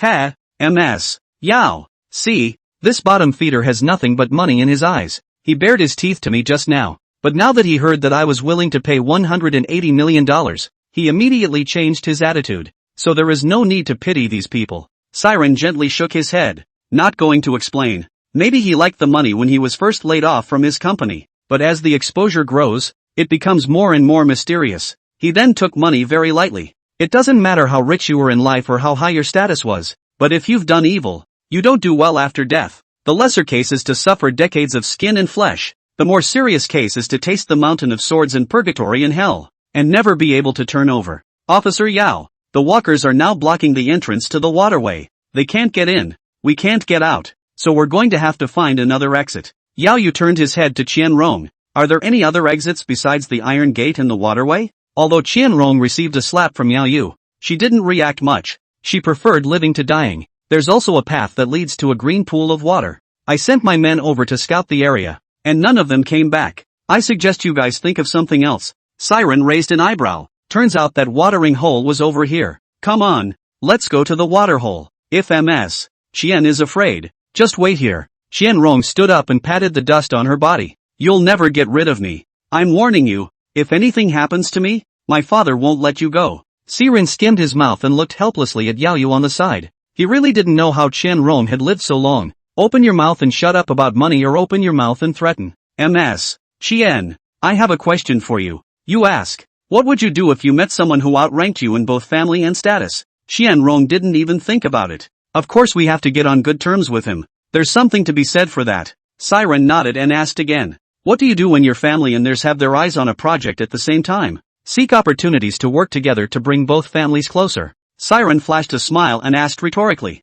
If the other side is more powerful than you, why do you want to cooperate with you? And what role do you think you play in their eyes? Chen Rong's gaze froze. What do you mean? Siren laughed. Ms. Chen, don't misunderstand. I don't mean anything else. You said Zhang Wei he set you up. But think about it. Can he be that bold? Now who doesn't know that Zhang Wei is a member of the Wang family? Especially since Wang Zhe only recently arrived in Lotus City. And then Zhang Wei is suddenly courting you. Who actually authorized this to Zhang Wei? I think you know better than I do. Oh, it's a pity that your family is not as good as the Wang family. Even if you have good reasons and evidence, you can't help him. Are you any different from us? Qianrong was silent. How could she not think of these things? But she couldn't figure out where exactly her family had offended the Wang family. Their family is far from the center of power and is focused on getting money. But it was just missed by the Wang family. We don't need you to worry about our business. It's deep water. And you wouldn't understand it if I told you. Siren had a playful look on his face. Oh, is that so?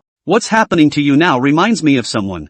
Hushan. Hushan is a very rich man. And it's not an exaggeration to say that he is rich as a nation. Emperor Qianlong kept Hushan too fat to kill. Then he left him to Kaching. For one thing, it's to solidify Kaching's position. Secondly, Hushan will collect money. Do some royal want to do but do not dare to do things. When he's making a lot of money, just get rid of him for any reason. And the money, naturally, went into the royal pockets. Am I right? Qianrong was silent for a while at the moment as if he had been hit by Arthur's one skill right on the head. I don't understand what you're saying. Seeing that his purpose had been achieved, Siren said no more. Several people headed in the direction of the waterhole. Qianrong didn't say much on the way, and her mood was very low. On the contrary, Siren's heart was very painful. Not only did he count out Qianrong, but he also insinuated that he had put the pot on the Wang family's head. By the look of her, she had more than likely believed her own words. As long as he can bring Qianrong out this time, there will be a good show. Under Qianrong's guidance,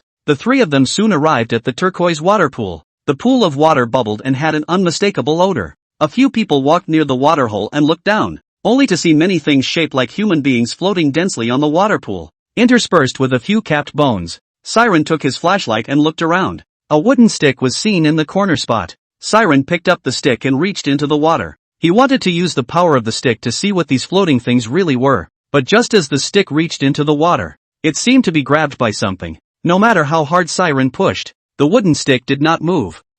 Just as he felt a bit strange, the underside of the wooden stick snapped. Siren stumbled and barely missed being carried into the water by the force. Luckily, he realized that something was wrong and loosened his grip in time. The wooden stick disappeared in the blink of an eye. When the three saw this scene, they took a step backward in unison. Yao Yu approached Siren and opened his mouth to inquire. Anything? Siren shook his head. It's not clear. I don't know if there's something wrong with the water or if there's something else in the water. Qianrong stayed far away from the waterhole and opened her mouth to warn. What are you two muttering about? If you don't get out of here, do you want to stay and be food for the walkers? Siren didn't want to dwell on it any longer. There was definitely something wrong with this waterhole, but it wasn't his own property, and there was no need to take the risk of having to investigate the secrets of this waterhole. Just when the three wanted to leave, there was the sound of rocks breaking in the waterhole, and one sound after another. Siren looked back, only to see the originally cool-looking human body cracking gap after gap where the stomach and head were. And the seams are getting bigger.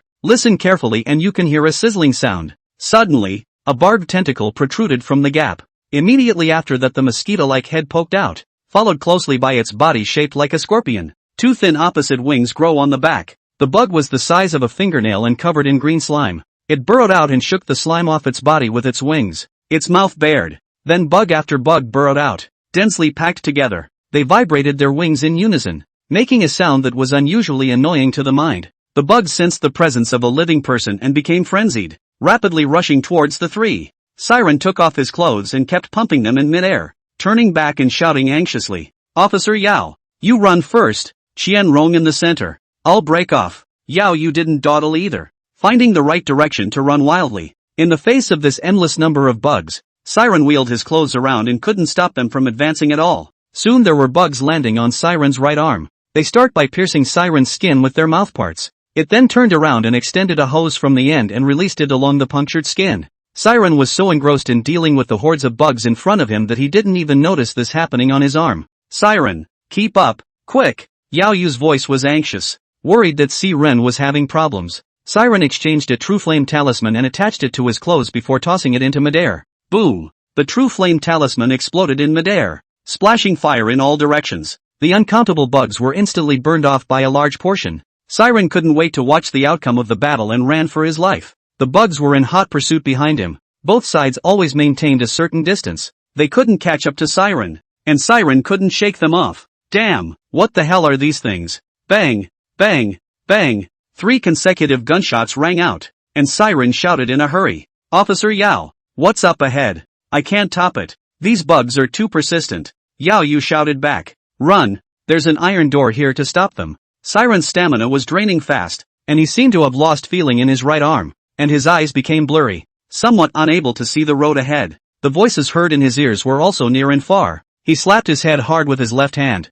trying to clear his head. Yao Yu seemed to have realized that something was wrong with Siren's situation and immediately rushed over, carrying Siren on his back. He desperately ran forward. Close the door, hurry! Qianrong didn't dare to hesitate and closed the door, then leaned her entire body against it, toughing down an iron door with flesh and blood. The result was predictable. Yao Yu patted Siren's face. Siren, wake up! What's wrong with you? Don't scare me. With difficulty, Siren raised his left hand and pointed to his right arm. Only then did Yao Yu notice that Siren's entire right arm had become red, and something seems to be wriggling underneath. With a poof, Siren's skin broke open. A miniature version of a bug poked its head out of the gaping hole in Siren's arm. Before Yao Yu could pull it out, he immediately turned around and drilled back in again. Oops, this arm of yours is parasitized. Siren took out the 7-star dagger from his waist and threw it to Yao Yu. Chop! Chop my arm off! Yao Yu picked up the dagger but couldn't get it to fall. Seeing this, Qianrong quickly stepped forward,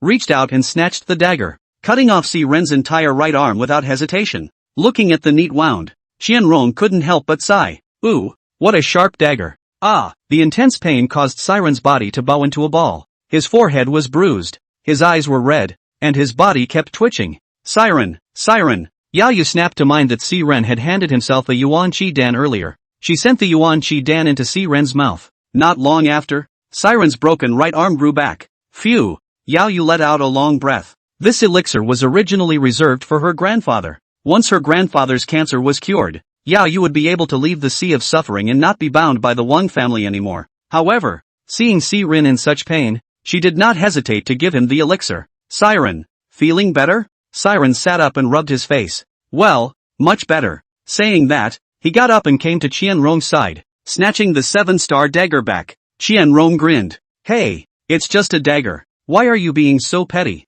If it wasn't for my decisive action just now, your life would have been lost. Siren didn't even look at her, staring instead at the arm on the ground that originally belonged to him. The arm was highly decomposed, and the bugs inside were still gnawing away at what little flesh and blood remained. Siren exchanged the True Flame talisman and placed it on top of the broken arm. Stand back. After the boom, there was nothing but a burnt arm on the ground. Siren looked at the burnt arm, his heart palpitating. Phew, let's go. The three of them set off again, continuing along the dark passage. It didn't take long for the sound of a steel door slamming behind them. A few people looked at each other and pulled out their legs. After running for a while, Siren felt that the airflow of the passage was different. Officer Yao, the exit should be up ahead, so be careful of the walkers crouching outside. Yao Yu checked the magazines. In a moment, you two follow me and don't wander off. A few people ran to the exit and Yao Yu was the first to rush out, carrying his gun on guard. Safe. Not really? Suddenly a bright light shone on several people. The man stood behind the glare and it was impossible to see him clearly. Yao Yu wasn't a matronly person either, and raised his hand to aim a shot at the light source. Oh, very decisive. But it's a shame. Yao Yu raised her hand to aim at the man who spoke. Who are you? What is the purpose? Siren shone his flashlight at the man who spoke, trying to get a better look at his face. But unfortunately, the visitor wore a long robe and a black hood. Only one mouth was exposed. It doesn't matter who I am. You guys should think about how you're going to survive the hordes of walkers. The black-robed man cocked his head and listened sideways. Then the corners of his mouth turned up. Oh, here they come. Run. Siren made an instant decision. Rather than wasting time with him here, he should go down the mountain earlier. Siren's entire body tensed as the three of them passed by the man, preventing him from suddenly storming out. The man seemed to see the wariness of several people. Don't worry, I won't make a move for a while. At this time, a large number of walkers also ran out from the cave entrance, and their target was clear, Siren's three people. Siren glanced back, only to see this tidal wave of walkers, bypassing the hooded man and charging straight towards them. Officer Yao, shoot the hooded man. Yao Yu lifted his gun and took aim in one fluid motion. Bang, bang, bang, 2 shots, 1 shot to the chest and 1 right to the head. The hooded man's body shook just a little, and then he reached out his right hand and gestured a shooting gesture. Pia, Pia. Then he withdrew his fingers and put them to his mouth and blew gently. How is that possible? I clearly hit him. Siren pulled up Yao Yu, who was still in a daze. Let's get out of here. This is not the time to dwell on this. From the moment Yao Yu raised his gun and struck the hooded man, Siren had been watching. It's absolutely impossible that no blood oozed from the hooded man after the hit. Unless he's not human. As soon as the hooded man appeared in front of them, he realized that it was unlikely that several people would be able to make a smooth escape. Instead of hurting him, the walkers skirted past him. At that time, Siren thought that the group of walkers was being manipulated by him. That's why Yao Yu was allowed to shoot. But now he didn't think so. It was highly likely that the man was also a walker. It's just being manipulated in some way. Several people ran wildly down the hill, using the surrounding trees to adjust their speed,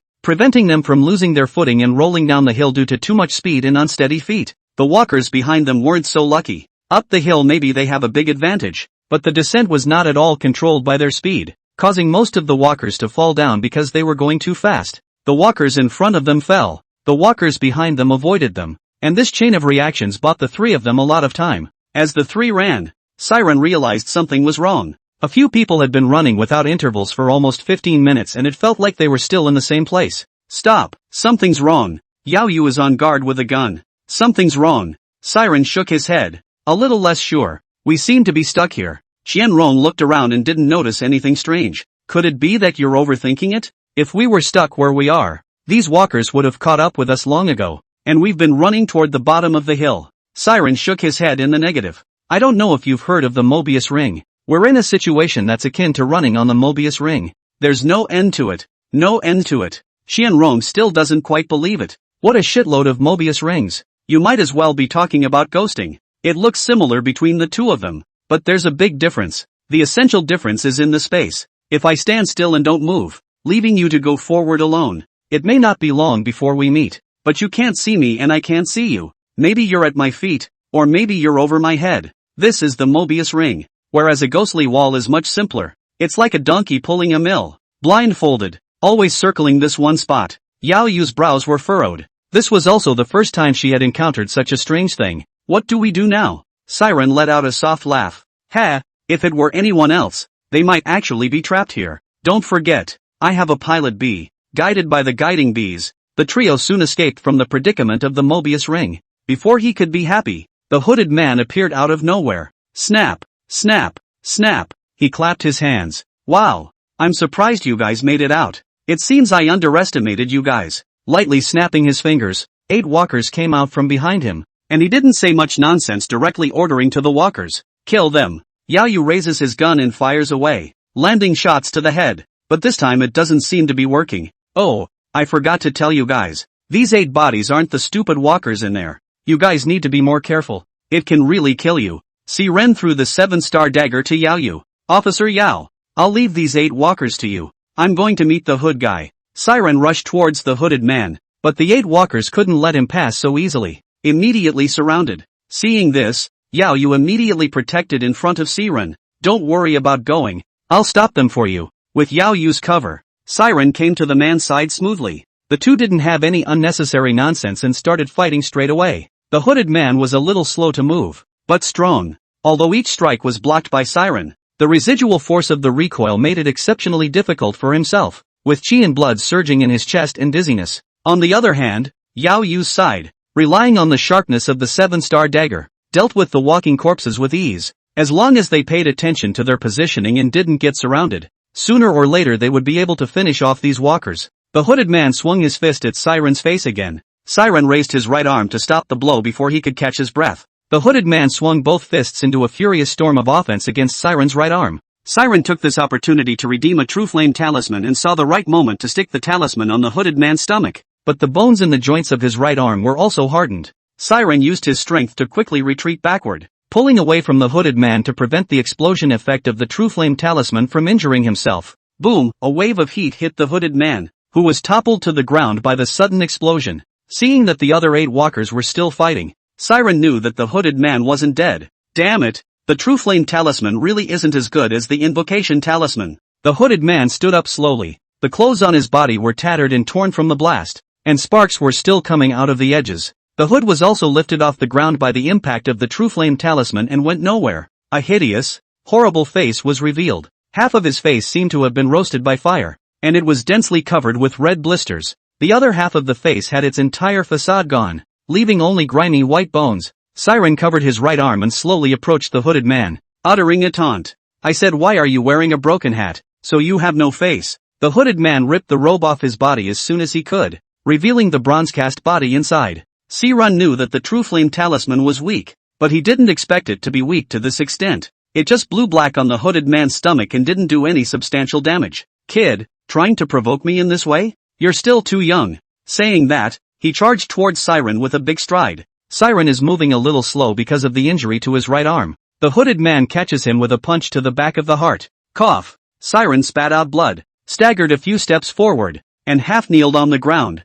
his heart barely shattered. The man slowly walked over to Siren. Oh, that won't work? I haven't had enough fun yet. With that, his left hand grabbed Siren's neck and lifted him up. Right hand connects with a series of hooks that pummel Shesin's stomach. Cough. A large mouthful of blood spurted out of his mouth, spraying the hooded man in the face. The hooded man wiped his face gently and pressed Siren's head to the ground. You really are too weak. Siren grabbed a handful of sand in his left hand and threw it as hard as he could at the hooded man's face. And once again, he exchanged a true flame talisman, and pasted it on top of the hooded man's head while he was out of sight. The hooded man senses something and reaches up to remove the true inflammation amulet from his head. He looked at the slowly burning true flame talisman in his hand and was a bit puzzled. Boom! After the explosion, a severed palm flew to Siren's feet, followed by the furious voice of the hooded man. I'll kill you. The hooded man was enraged. He had not only had his hand blown off, but one of his eyes had been blown out. Siren's situation is no better, except for a broken bone in the joint of his right arm.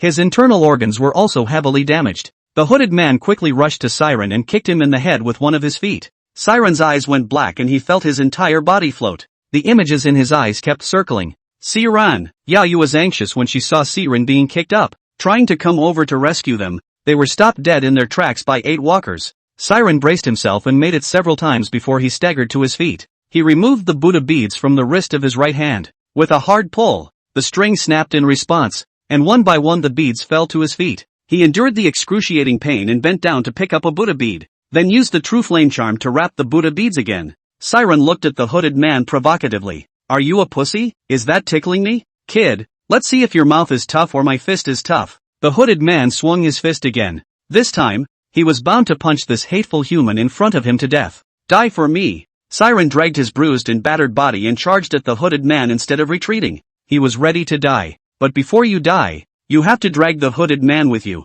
Come on, bastards. The hooded man punches Siren with a volley of punches to the solar plexus. Siren's face felt the wind of the oncoming punch and subconsciously tilted his head, narrowly dodging the fatal blow. But a gash was also grazed on his forehead by the wind of the punch. The hooded man's mouth opened wide in an expression of disbelief when he saw the aspiring blow fall short. Taking this opportunity, Siren shoved the Buddha beads wrapped in the true flame talisman into the hooded man's mouth, and sent his left hand in with it. The hooded man sensed something was wrong and tried to yank Siren's hand out, but Siren's hand formed a claw and clasped his jaw in a death grip. Ha ha ha! I won in the end. The hooded man felt as if there was an immense amount of energy in his mouth that could explode at any moment, but the human in front of him actually gagged himself with his hand. The hooded man's jaws lashed out, trying to bite Siren's wrists off. The intense pain coming from his wrist didn't make Siren flinch a bit. Instead, it sent him into a complete frenzy. Ha ha ha, come on, scumbag, bite harder. If I hide a bit from your father, you raised me.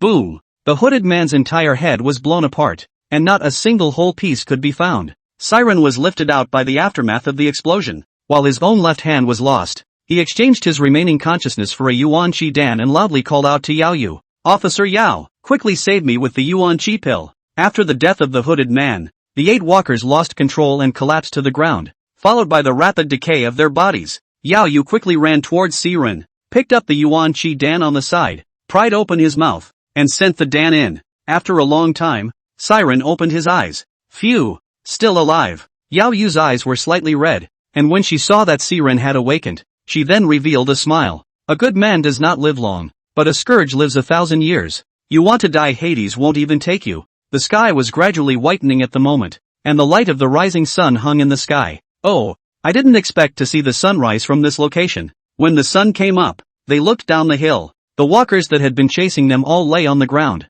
motionless. Siren and Yaoyu went up to check and made sure that there was no danger before they let Qianrong follow them. It looks like the walkers are being manipulated by the hooded man. It's a pity that the hooded man's head was lost in your explosion, or else you could still uncover the mastermind behind the scene based on his face. Yao Yu couldn't help but feel pity. Siren smiled. Forget it, I don't think we can find out any useful clues. Half the man's face is burned. Half his face is a skeleton. Where can you find out? Whether he's a man or a ghost I still don't know. Although Qianrong was rescued, there was no joy at all in the aftermath of the robbery. A face full of sadness that lingered. Siren asked with a snarky look at her. Miss Qian, do you have any testimonials to make when you regain your life? Qianrong didn't say anything, swept past Siren and headed straight for the mountain. Siren shrugged. Ms. Qian, I know what you're worried about. I have a great idea, do you want to hear it? Qianrong looked back at Siren. Just you? Are you listening? Qianrong took a deep breath and barely managed to squeeze out a smile.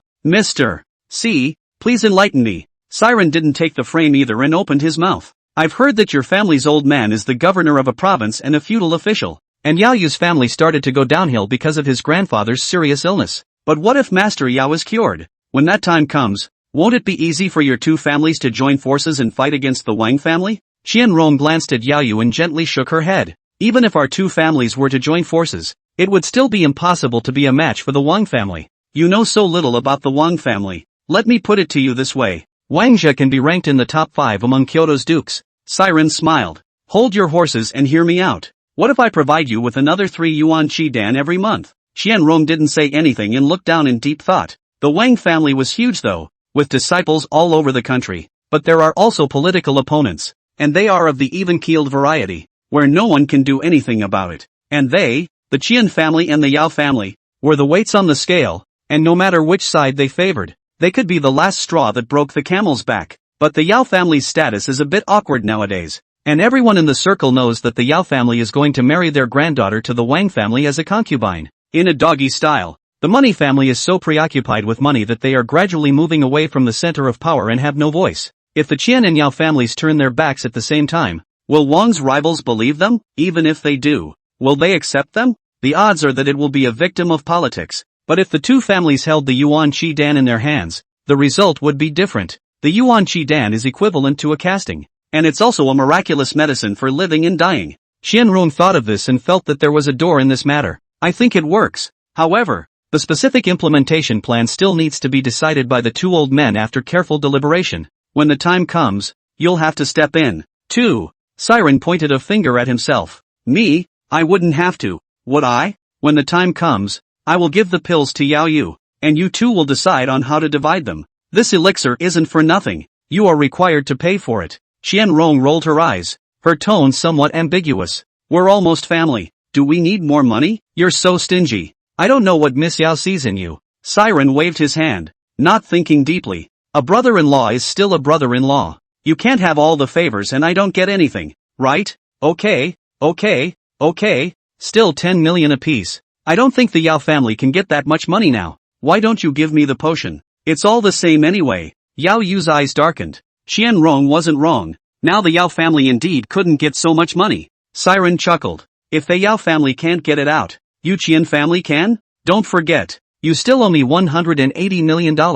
Your Qian family has a treasure bowl. Ha, did you get the money from the wind? Qianrong had a smug look on her face. Our family has been in business for so many years. This $180 million is just a drop in the bucket. You don't need to worry about the money. Siren didn't pick up on her words, and the conversation turned. Zhang Wei, what are you going to do about it? Qianrong's originally smug face instantly collapsed. This is something that needs to be looked at in the long term. It's not up to us. Siren sighed darkly. I thought I could use the Money family to bring down Zhang Wei. I did not think I wasted so much effort, circled around so much, actually busy alone. Several people arrived at the foot of the hill and saw a large group of loaded soldiers. Zhang Wei and an unfamiliar officer were climbing into conversation. Siren frowned and glanced at Qianrong. What's the situation? Qianrong straightened her clothes and wore a false smile. You two follow me and keep your mouth shut. Qianrong calmly came to Zhang Wei and the officer. Uncle Zhang. Who is this? Zhang Wei's pupils shrank when he saw that Qianrong was still alive.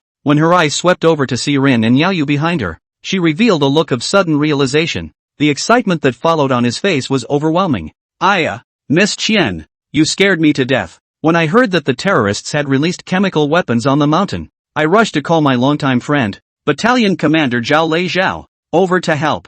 I'm relieved to see you guys are safe. Where are the others? How come you three are the only ones out? Zhang Wei's seemingly caring words were actually meant to define this as a terrorist attack. Qianrong nodded to Zhao Lei. Thank you very much, Battalion Commander Zhao, for going out of your way to come here. She then said to Zhang Wei with an aggrieved face. Uncle Zhang, you have to do it for us. This group of terrorists is an abomination. These 100 people in my family, they all died on the mountain. If I hadn't been so lucky, I would have never seen you again. Where Qianrong couldn't hear it, but didn't buy it at all. I've decided that it's you, Zhang Wei, who did this. I can't let these 100 people die in vain. Be careful, don't let me find a chance. Zhang Wei spoke out to comfort him. Ms. Qian, don't worry, after something this big happened within my jurisdiction in Lotus City, I'll find them even if I have to dig up the ground. Zhang Wei's words were a naked threat. In this part of Lotus City, he is the sky. Whatever little tricks you guys are up to, I can know all about it. If you upset yourself,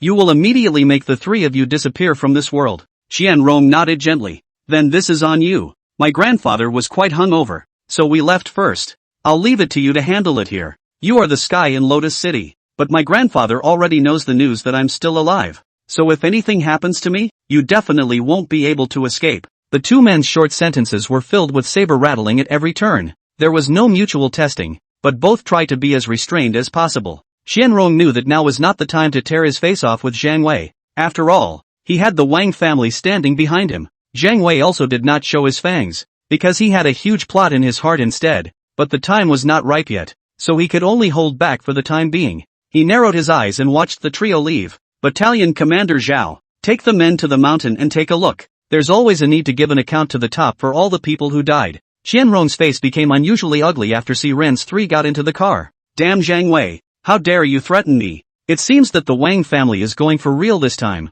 No, we must tell Grandpa about this quickly. Siren, hurry up and drive. I must hurry home and tell my grandfather about this. Siren looked at Yao Yu. What about you? Are you going back to Kyoto? Yao Yu bit her lip and whispered back. Aha! I have to go back and talk to my family too. Yao Yu pulled out 16 Buddha beads from his pocket and returned them to Siren. This was found next to you. Then with some reluctance, he took off the spirit-breaking ring from his finger and gave it to him as well. Give the ring back. You need it more than I do. Siren looked at Yao Yu strangely, feeling that there was something odd about her. Officer Yao, why are you making it look like a life-and-death situation? Siren returned home and saw Li Wenjing organizing her luggage. Wenjing, what are you? Li Wenjing gave him a blank look. I had a hard time taking a few days off, and I was going to ask you to take me and Morningside out for a bit. As it turns out, you're good. You don't see anyone all day long, and I don't know what you're up to. Siren sighed softly as he sat on his butt on the couch. Ugh, I want to stay with you guys too.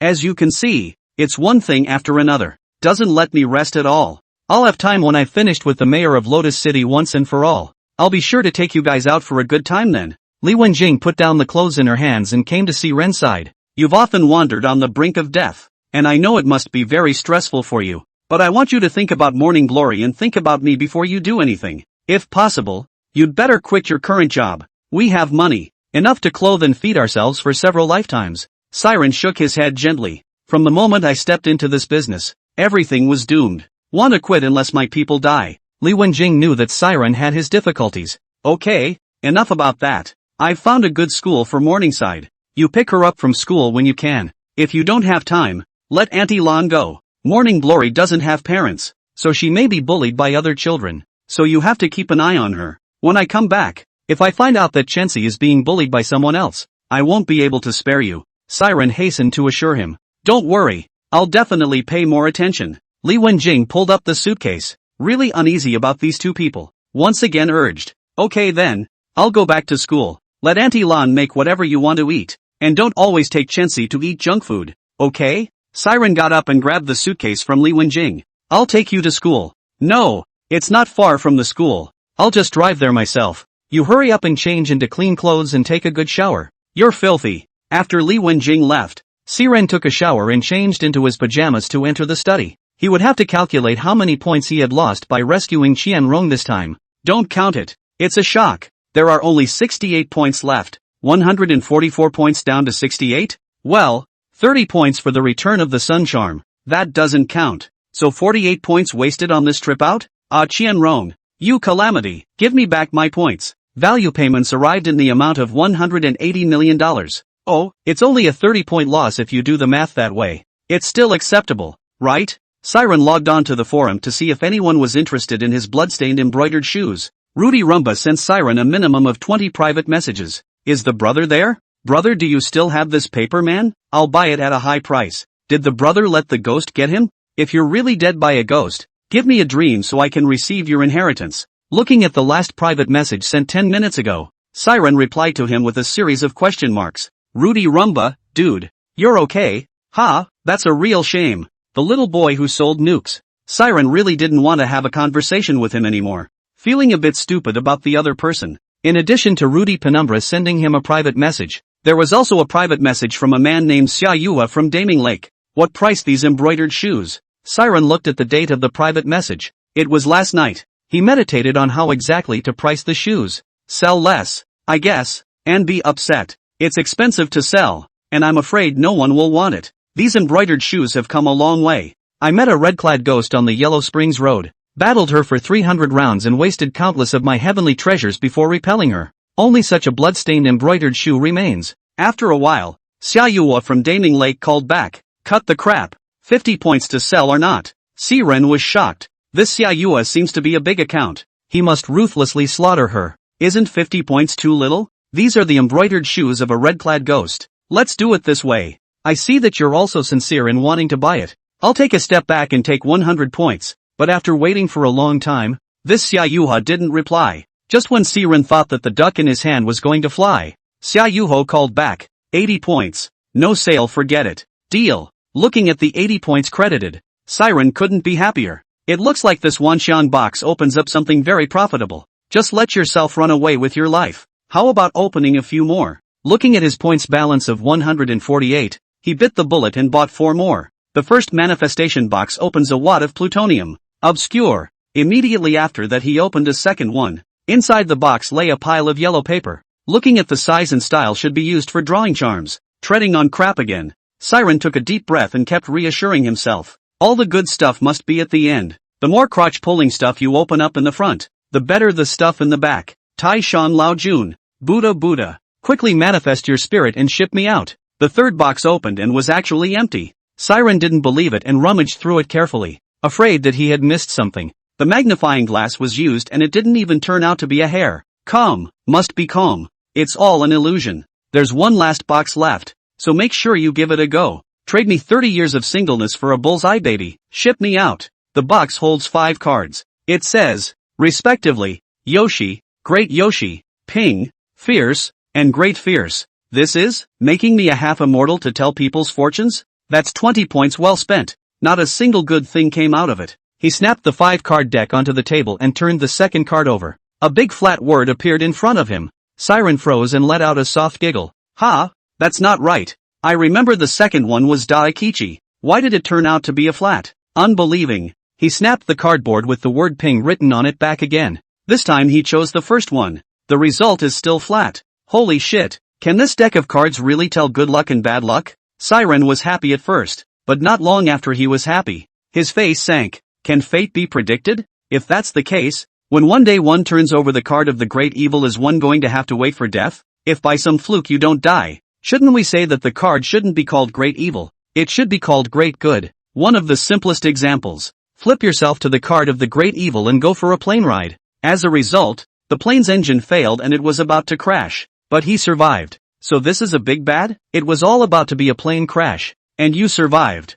So this should be a great evil. If you open a Daikichi someday, you have to make a fool of yourself and jump down from the 20th floor, and ended up falling straight to his death. Daikichi can paralyze one's nerves, allowing one to let one's guard down and simply not be able to respond in time to danger. A great evil can make a person Cupid, and the slightest thing can make him or her suspicious for half a day. Instead of ignoring the real danger, Siren casually tossed a few cards into a drawer, raising his hand to check the time. It was time to go pick up little Morningside and take him home. Siren drove to the school and found that the entrance had long been blocked by cars. All were parents who came to pick up their children from school. He had tried to be regular and find a place to pull over, but realized he couldn't find one. There was no choice but to park in the middle of the road like the other parents. When the bell rang, a large group of parents all gathered at the entrance of the school. Look at this rack, then there are students in the school. Morningside, I'm here. Morningside pounced on Siren and gave him a kiss on the cheek. Uncle C, what have you been doing these days? Siren picked up Morningside and gently pinched her cheeks.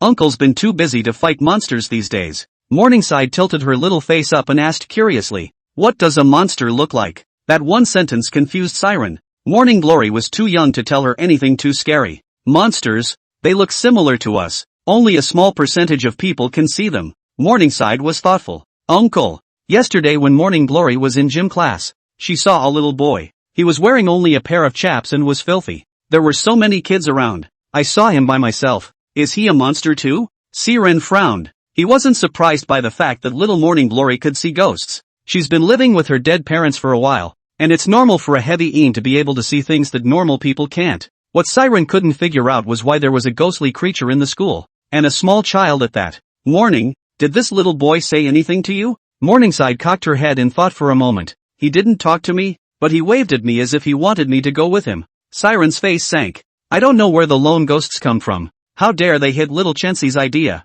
They are impatient to live. Come over tonight and destroy him, so as to save Morning Glory from danger when the time comes. Hungry. Let's go home and eat first. The more Lu Shangshi thought about it, the more angry he became, and after dropping Chensi off at home, he didn't even eat his meal and immediately turned around and went back to school. Most of the students have already left. There are still some duty students left to clean up the class. You can't get in through the front door. The school is very strict now. Strangers are not allowed to enter the school, not even if you are a parent. Looking at the nearly 3-meter-high fence, Siren fell into silence. He shook his head and went to the main entrance first to get close to the security guards. Maybe he could blend in. Big brother security guard. Not off duty yet, said handing a wazoo. The guard held the cigarette to his ear and didn't smoke it straight away. The child is not yet gone, and it is not a good influence to smoke now. Yes, you have a point. Siren stubbed out the cigarette he had just lit. Young man, you need something? The security guard was an older man in his 50s,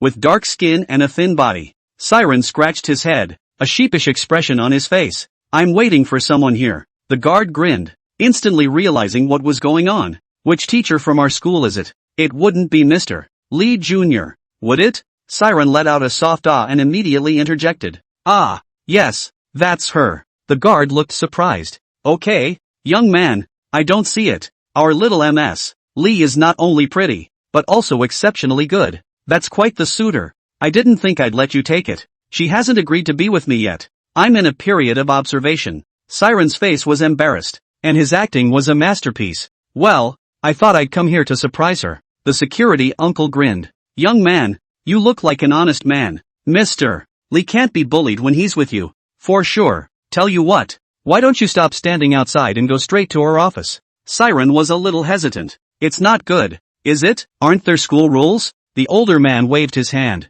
Hey, rules are dead. People are alive. Young man, let go and go for your happiness. Go for it. Go for it. Siren threw a whole box of wazoo at the guard. Thank you so much. I'll be sure to buy you dinner when I'm out of observation. By the way, where is Mr. Lee's office? I don't know it yet on my first visit. Her office is on the 3rd floor. 301. Siren said thanks and walked towards the school building without slowing down. It wasn't until the security booth disappeared from his field of vision that he changed direction and headed for the sports field instead. He stood in the center of the stadium, surrounded by no cover and in full view. Strange, where would it hide? An artificial lake not far away caught his attention. He walked quickly to the bridge over the lake. Only a warning sign stood next to it. Danger, keep out. Barbed wire fences were barricaded around the artificial lake, obviously preventing people from going into the lake to splash around and play. The lake was so muddy that the water should not have been changed for a long time. The area around the lake is so overgrown that you can't even hear a single insect chirp. Will it be here?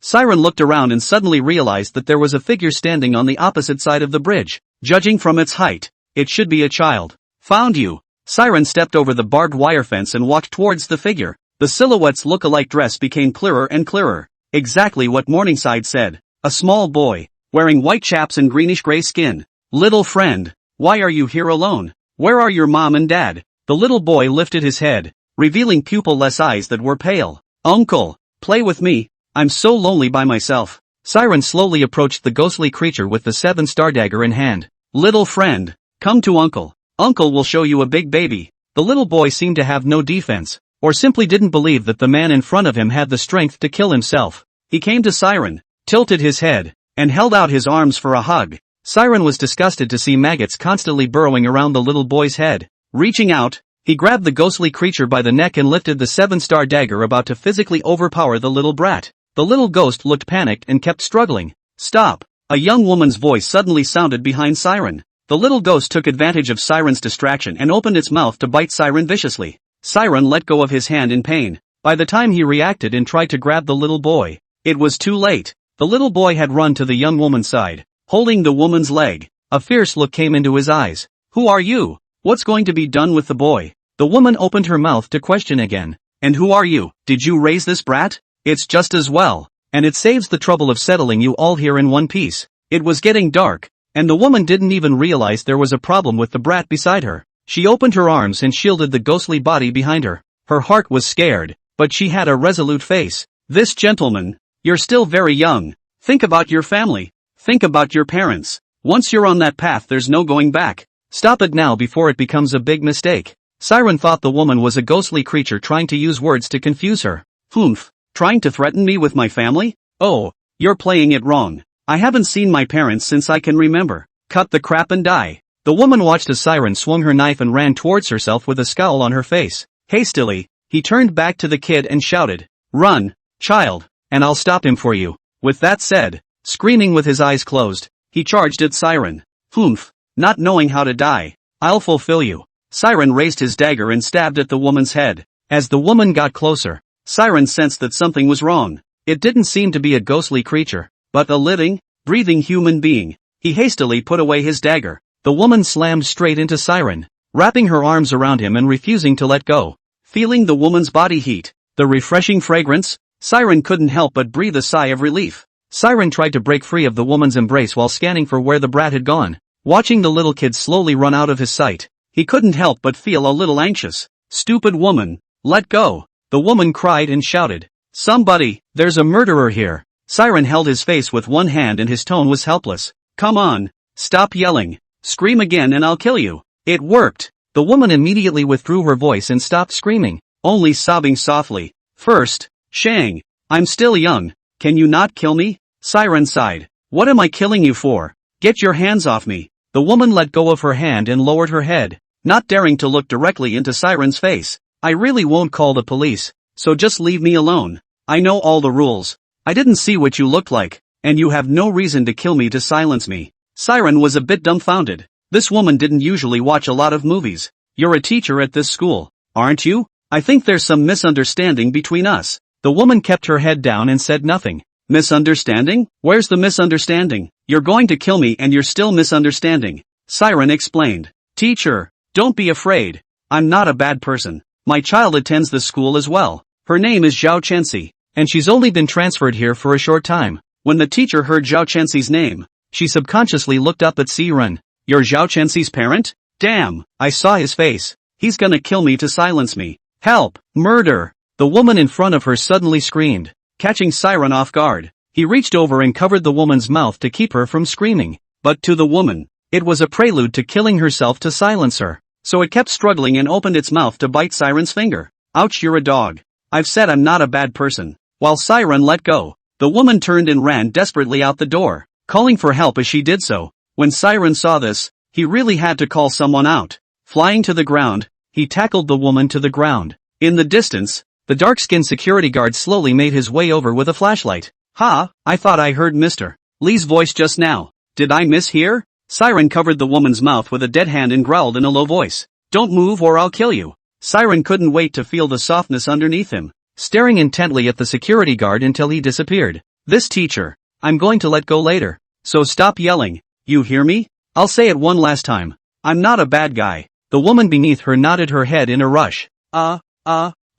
Siren let go and stood up, putting his hand in front of the woman's face and trying to pull her up. The woman sat on her knees, her head bowed and wailing. What the hell do you want? Siren touched his pocket to get a cigarette, and only after half a day of touching it did he remember that the cigarettes had been given to the security guard at the door. What's your name? The woman whispered back. My name is Lee Coral. Mr. Lee, listen to me as I slowly explain to you. I'm not a bad person, much less a murderer of any kind. I'm an exorcist, and as unbelievable as that sounds, it's true. I'm picking up Morningside from school tonight. Morningside told me that she ran into a little boy at school. wearing only a pair of chaps and dirty. And none of her classmates saw it, only herself. My first thought as an exorcist, this little boy must be a ghost. I had to get rid of him or my baby would be in danger. I was thinking I'd come in when school was out and no one was around, but the thought came to mind that with such a ghostly creature in the school, it was just too dangerous for these kids. What if something happened? So, I dropped Morningside off at home and turned right back around.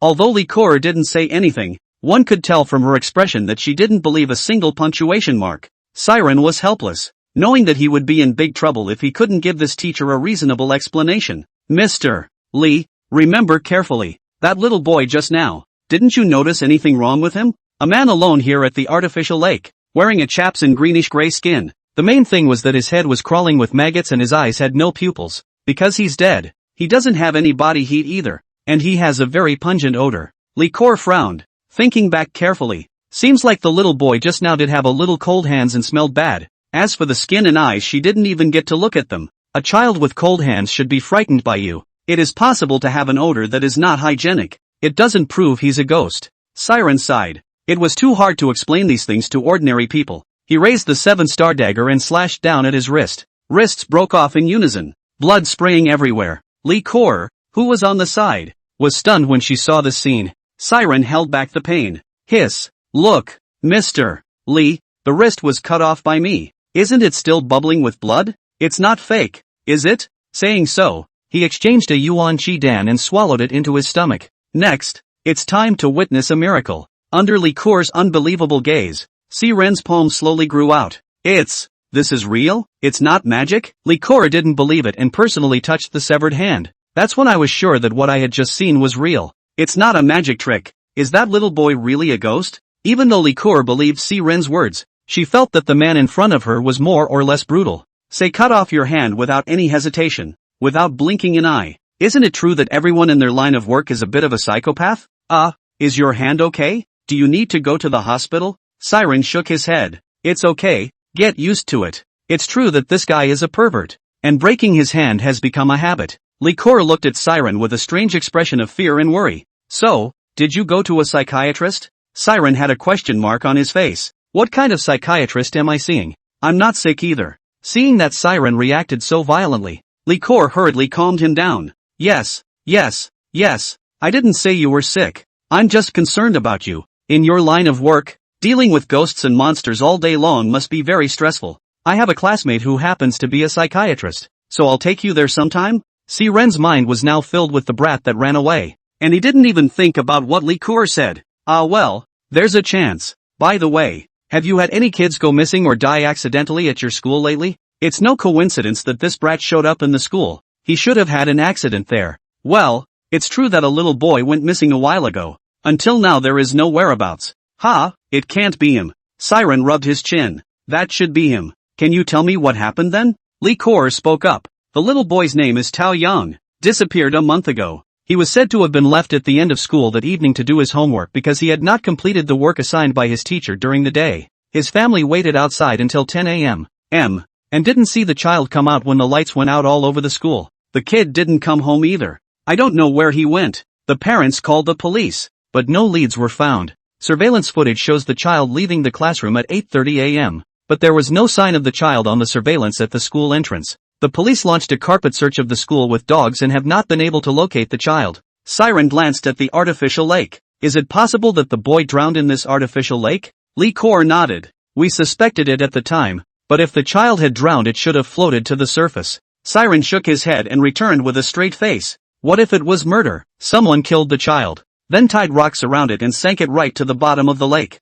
Likor immediately denied it. No way. Who would do that to a child? Siren turned around and looked at the filthy lake. The child disappeared on school grounds for no apparent reason. The police also launched a carpet search but found nothing. The school's courtyard wall is nearly 3 meters, so children can't even jump over it. Then tell me, where will he go? Either they were sunk to the bottom of the lake, or they were split up by employees within the school and taken out in a book bag or some other container. Those are the only 2 possibilities. But since the canine was involved in the search and didn't find anything wrong, it had to have been sunk to the bottom of the lake. Although Likor didn't want to believe that it was true, after Siren's analysis, there was no way for her to disbelieve it. So what now? Call the police? The police were definitely called. But before that, we have to find Tao Yang. The brat. Prevent him from hurting other children. Let's get out of here. Now that this brat is defensive about me, he won't be back for a while. Mr. Lee, you haven't eaten yet, have you? I was a bit rude just now,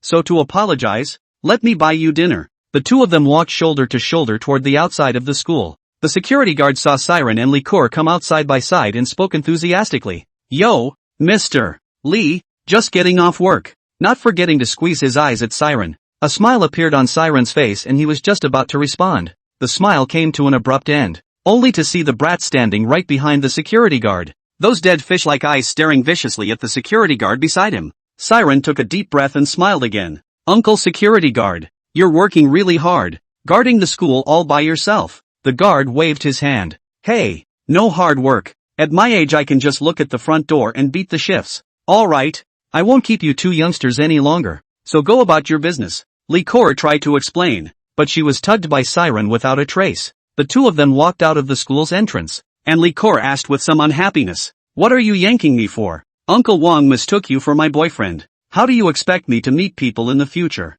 Siren looked back and pulled Liqueur forward. Hush, you listen to me. I saw the brat in the security room just now. Ha, then you don't hurry up and get him. Wouldn't Uncle Wang be in danger? Liqueur had an anxious look on her face and wanted to turn around to inform that security guard. Siren yanked her over with one hand. Why are you in such a hurry? Can you hear me out? The brat was looking at the guard all wrong. I suspect that Tao Yang's death has a lot to do with the security guard. Liqueur frowned, somewhat unable to accept what Siren said. No way. Uncle Wang is a good man, exceptionally warm and helpful. He takes out half of his monthly salary to support students from poor families. I don't believe he would kill anyone. Siren pointed to himself. Do I look like a good guy to you? Liqueur took a step back. You don't look like a nice guy. Siren let out a bitter laugh. Mr. Lee Jr., don't judge a book by its cover. Okay, there are some people who look moralistic, but are in fact full of bad intentions. Take that security guard. He's got to be over 50 this year.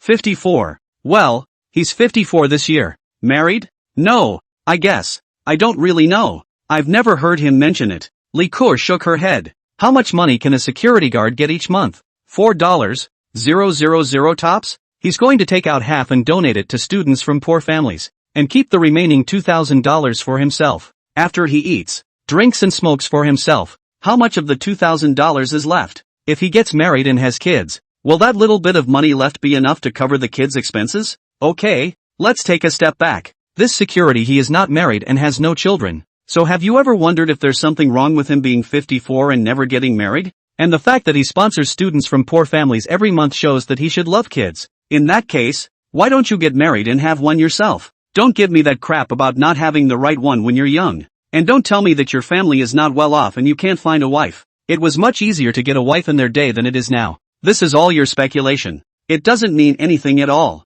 Liqueur was unmoved. Okay, so you tell me, who was the last person to leave after school? Was it this security guard? He is exceptionally familiar with the school, and he knows best where there is surveillance and what is a surveillance dead zone. And he had plenty of time to do it. Despite Siren's analysis, Liqueur still didn't want to believe that this honest-looking and very enthusiastic person would be the murderer. I won't believe you without proof. Even if it's all said and done, I only believe what I see. The Uncle Wang I saw was such a helpful, caring person. Siren held up his hands and shook his head gently. Okay, I can't talk you out of it. I'm just fed up. Tomorrow I'll take Morningside and transfer her to another school. This shitty school can do what it likes. It's got nothing to do with me. Since you can't change others, change yourself. Anyway, it's important not to let Morningside get hurt even a little bit. One has said what one should say and done what one should do. Siren put his hands in his pockets and turned to leave in style. How can you be like this? Liqueur was a little angry. She was just being honest. She didn't expect this man to be so careful. Siren returned home and found Morningside. Chensi, will uncle change your school? Morningside cocked his head, not understanding why his uncle was doing this. Uncle, why did you change the school for Chensi? There are bad people in this school, and I'm afraid he'll hurt Chensi. Siren placed Chensi on his lap and opened his mouth to explain. Uncle, don't you specialize in fighting bad guys? Wouldn't it be better if you chased the bad guys away? But uncle is the only one who knows about this bad guy. No one else trusts Uncle Ah. What's the matter? Don't you want to transfer? Morningside nodded. I've made so many good friends at school. Morningside can't afford to give it up. Siren stroked Morningside's head. Morning Glory is so cute. she'll have lots of good friends when she transfers to another school too. In Chenxi's heart, Siren was the most important, and would unconditionally agree to whatever was said. Alright then, I'll listen to my uncle. The next day, Likor went to school with two panda eyes. I tossed and turned last night and couldn't sleep. The missing little boy and the heartless security guard at the campus gate were on my mind. As she stepped onto the campus, she made it a point to look at the security guard more than once. The guard seemed to notice that someone was looking at him. Ah, it's Mr. Lee. You have such dark circles under your eyes. You must not have had a good rest last night. Love your body and don't stay up late. Likor smiled awkwardly. I went to bed a little late yesterday grading homework. Uncle Wang, it's almost time for class, so let's not chat for now. Likor returned to her class and scanned the room, realizing that she was missing one of her students. Zhao Chenxi didn't come. Likor sighed, then steeled herself and tapped on the blackboard. Class, let me say something. From today, no one is allowed near the school's artificial lake. Also, go home and tell your parents that one of your parents must pick you up at school after school. Hear that? Hear that? Okay, everyone, turn your books to page 28. Today we're going to talk about. Time was passing and it was soon approaching the end of the afternoon school day. Likor returned to her class and prepared to assign some homework. But the classroom was actually missing another student besides Zhao Chenxi. Ha, where's Wang Jie? Have any of you seen him? None of the students in the class knew where Wang Jie had gone. This scared the hell out of Likor. You guys go ahead and study for a while. She rushed out of the classroom and ran toward the men's restroom. Wang Jie? Wang Jie. Where would he go? He won't be killed by that brat Tao Yang. Will he? She couldn't care less and ran towards the artificial lake. But the artificial lake was empty. Nothing. Likor took out her phone and found the contact information of Wang Jie's parents. Hey, is this Wang Jie's dad? Yes. I'm Coral Lee. Wang Jie wasn't in the classroom for the last period. Did he go home? Wang Jie's father didn't even think in terms of his child's disappearance, thinking it was just a naughty child who didn't want to go to class. What? Wang Jie didn't go to class? This little brat. Against the heavens. Right. At a young age. Not learning. Just how old is skipping school? Teacher. Don't worry. I'll teach him a good lesson when he comes back. Likor hurriedly explained. No. He was at school all day today and only had his last class where he didn't know where he was going. I'm afraid something will happen to him. Wang Jie's father's attitude immediately changed. Mr. Lee, what do you mean by that? Are you saying that my son is missing from your school? Is that what you're saying? Wait for me. I'll be right there. Likor came to the principal's office with a somewhat nervous expression. Principal, I have a student missing. Disappeared? Is it missing from our school? You'd better think before you speak. The principal seemed to mean it. Likor nodded heavily. Yes, it's missing from our school. I just informed his father. The principal slapped the table heavily. Nonsense. What makes you so sure the student is missing, and at our school? And why didn't you communicate with me before calling his parents? Who gave you the right to do that? It's just nonsense. Likor was a little anxious. Principal, the child is missing and I have to make sure with his parents in case all is well at home. If we don't get home, we might find it before it's too late. The principal stood up and reached out to point at Likor with an angry face. You are the student's classroom teacher and you are his first responsibility at school. If he does go missing, you have an unshirkable responsibility. This has nothing to do with the school. It's all due to your personal failings. Likor bit her lip, her face ugly. Headmaster, this is not the time to talk about these things. It is imperative that the child be found quickly. School will be out in less than 20 minutes. Once school is out and there's so much traffic, it's even harder for kids to find them. The principal immediately mobilized all the teachers in the school to search for Wang Jie's whereabouts. Soon, Likor's phone rang. It was Wang Jie's father. Mr. Lee, I'm at the school entrance and the security guard at the entrance won't let me in. Hold on.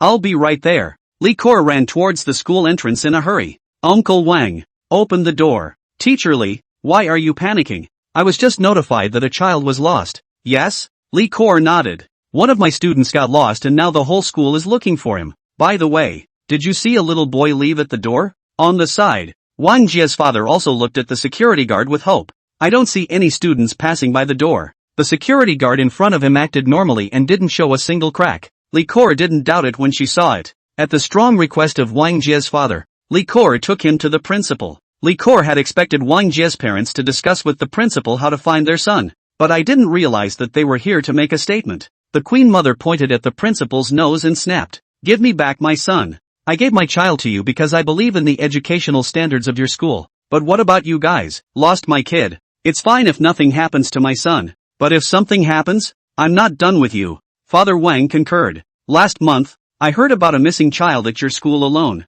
It's only been a month and my son is missing too. What is this if not a dereliction of duty on the part of your school? If anything happens to my kid, I'll tear your shitty school down. The principal was calm and spoke out in reassurance. I can understand the feelings of the two of you. The school has mobilized all the teachers to find out what happened to the child. I just got off the phone with the security guard at the gate as well. He also said he didn't see any students leaving through the main entrance. That means the kid is still in school. The first thing we did after the child went missing was to start looking for him. Don't worry, the child will be found. Likor nodded her head in a hurry. Yeah, don't worry about it guys. It's possible that the kid is playing a joke on us and hiding. The Queen Mother turned her gun around and pointed at Likor and cursed. I haven't said anything about you yet. How did you become a classroom teacher? I know what my son is like best. He is usually very well behaved and is not a mischievous child at all. On the contrary, what do you want as a teacher to dress up all day long? This is a school, not a nightclub. Even if we find my son, I won't let him continue in this school. Having a teacher as shameless as you has taught my son badly. Likor's stomach was full of grievances and she forced herself to hold back the tears that were about to overflow from her eyes. Both parents. Our first priority is to find Wang Jia. Let's wait for other things until we find the person. Okay? The school bell rang. Students swarmed toward the school's entrance. Seeing this scene, Likor's face was ashen. Wang Jia has really disappeared. The police were called to the school in a hurry. After rummaging through the entire school building there was no sign of Wang Jia. Just when Likor was in despair, she suddenly remembered Siren. She hurriedly took out her cell phone and found Zhao Chenxi's parents' number and dialed it. Hello, is this Zhao Chenxi's parent? I'm her homeroom teacher. Likor. As soon as Siren heard that it was Likor, he immediately hung up the phone, muttering under his breath. Nervous, Likor took a deep breath and dialed again. Please, don't hang up yet. Just hear me out, okay? Siren looked at the time. It was almost 6 o'clock. And there were still 2 hours before he had to go to the night shift himself. If you have something to say, I have something to do. Likor spoke up. One of my students went missing this afternoon. Siren interrupted her in a hurry. Go to the police when you're missing. What do you want with me? Can I change it for you? Likor bit her lip. Her heart aggrieved. The police have also been here and haven't found any clues. I know you're a capable man. Please, the child is young. He's innocent. You have children too. Put your heart in the right place. Any parent would not be able to stand it if something like this happened. Siren snorted. Just because I have kids. I had to go to the school first thing yesterday to deal with this. But what did you say then? Don't you believe in it? If you don't believe it, what are you looking for me for? The murderer is right in front of you. Arrest him and everything will come out. What? Can it be that you still don't believe that security guard is a murderer? Likor, my son is missing and you still have the leisure to call here. The Queen Mother was furious when she saw Likor on the phone with someone else. Upper Hand snatched her phone and slammed it to the floor. You, Likor pointed at the Queen Mother, too angry to speak. You what you? If you don't find my son today, you'll be waiting for a lawsuit. Seeing her only hope dashed, Likor could no longer tense up and crouched on the ground and cried in aggravation. She did the best she could. From the moment she realized her child was missing, she immediately began searching for him, and then called the students' parents to inform them and report back to the school. And she didn't leave a dead end in her search, even every trash can. She rummaged through. The trail broke and she immediately contacted Siren for help. But I didn't realize that this only hope was cut short because of the parents' lack of understanding. Now, the school and the parents are at loggerheads. Parents demanded a reasonable explanation from the school. The school authorities, on the other hand, kept shirking their responsibilities. Thinks the kid was playful and snuck out of school on his own. It was flatly denied that the child had disappeared from school. Listening to the two parties doing this pointless bickering, Likor really couldn't sit still. She walked out of the office alone and headed for the artificial lake. When we arrived at the artificial lake, we saw a little boy from a distance. Because it was a bit dark, she didn't know whether it was a ghost or her student Wang Jia. Wang Jia, is that you? The little boy didn't answer back and took a leap into the lake. Likor exclaimed, making a move to jump in after her. Instead, a hand tugged at it. Let go, someone's jumping into the lake. Oh, it's you? Siren let go of Likor's wrist and pointed at the artificial lake with his chin. Go ahead and jump. I won't stop you. This school will be famous tomorrow for sure. I want to think about what the news will say. A female elementary school teacher, guilt-ridden over accidentally losing her students, threw herself into a lake. Likor gave him a blank look. Was that the brat who just jumped into the lake? Siren was a bit surprised. Yoo-hoo, that's smart. You guessed it right away. Awesome awesome. Too bad there's no reward. Can you help me find my student? Likor looked at Siren, placing all her hopes on him. Siren smiled. Sure, why else would I be here? By the way, the police haven't left yet, have they? I see their police car is still parked outside. Hearing that Siren had a solution, Likor hurriedly urged. Hurry up. I'm afraid something will happen to the baby later. Siren looked at Likor with a straight face. I have a secret technique to find out exactly where your student is, but it takes a lot of mana. Likor was a bit curious. Secretary? You have a secretary in your exorcism business? Where is he? Tell him to hurry over. Siren grunted coldly. Are harmonic stems funny? Doesn't it strike you as humorous? I'm talking about secret arts, secret techniques, Jedi techniques, get it? Likor nodded heavily. I would have understood if you had explained it that way, and blamed me for your own slurred speech. Alright, hurry up and perform your stunt. If it wasn't for the fact that Likor was a female, Siren really wanted to give her a stick and double it. This dance of mine consumes a lot and is never easily performed. After it's done, you must promise me one condition. Likor hastily took a step back and protected her body with both hands. What do you want? I'm not such a casual woman. You've got the wrong idea. Siren looked at her with a look of disgust. This teacher. You're overthinking it, aren't you? I can't even tell if you're front or back without looking at your face. You a pair of A's. What a beautiful thing to think about. After this one is settled, you have to help take good care of my Chensi. Can't let her suffer a bit. No problem? Likor hurriedly nodded her head, fearing that Siren would back out. No problem. As a teacher, I will definitely not let my students suffer. Siren didn't dilly-dally. It was almost 7 o'clock, and if he delayed for a while, he would miss tonight's work time of escorting the hearse. He flipped his hand and released the pilot bee. Come on, let's follow it. It will lead us to your students. Likor was skeptical of this. What could a bee do to help? Are you sure you can find Wang Jie by following it? You're not kidding, are you? Where do you get off with all this nonsense? Follow it and won't you know the result? Likor stopped speaking. There was nothing else to do now but to pray that the bee really worked. The two followed B to the security booth. Siren glanced at Likor with a smug smile. I told you there was something wrong with the guard. You just didn't believe me. The security room is just this big. Where can he hide Wang Jie? Siren ignored him and pulled open the door to the security room. The guard sniffed and turned his head to see that it was Siren. Can't help but be a little puzzled. Ha, young man, it's you. Likor followed closely behind. Mr. Li is here too? Oh, I see. You're asking if I've seen that student. Is that right? Mr. Li, I really didn't see the student leave the school gate. How could I lie to you about something so big? The pilot wasp landed on the cricket bed where the guard was resting and didn't move a muscle.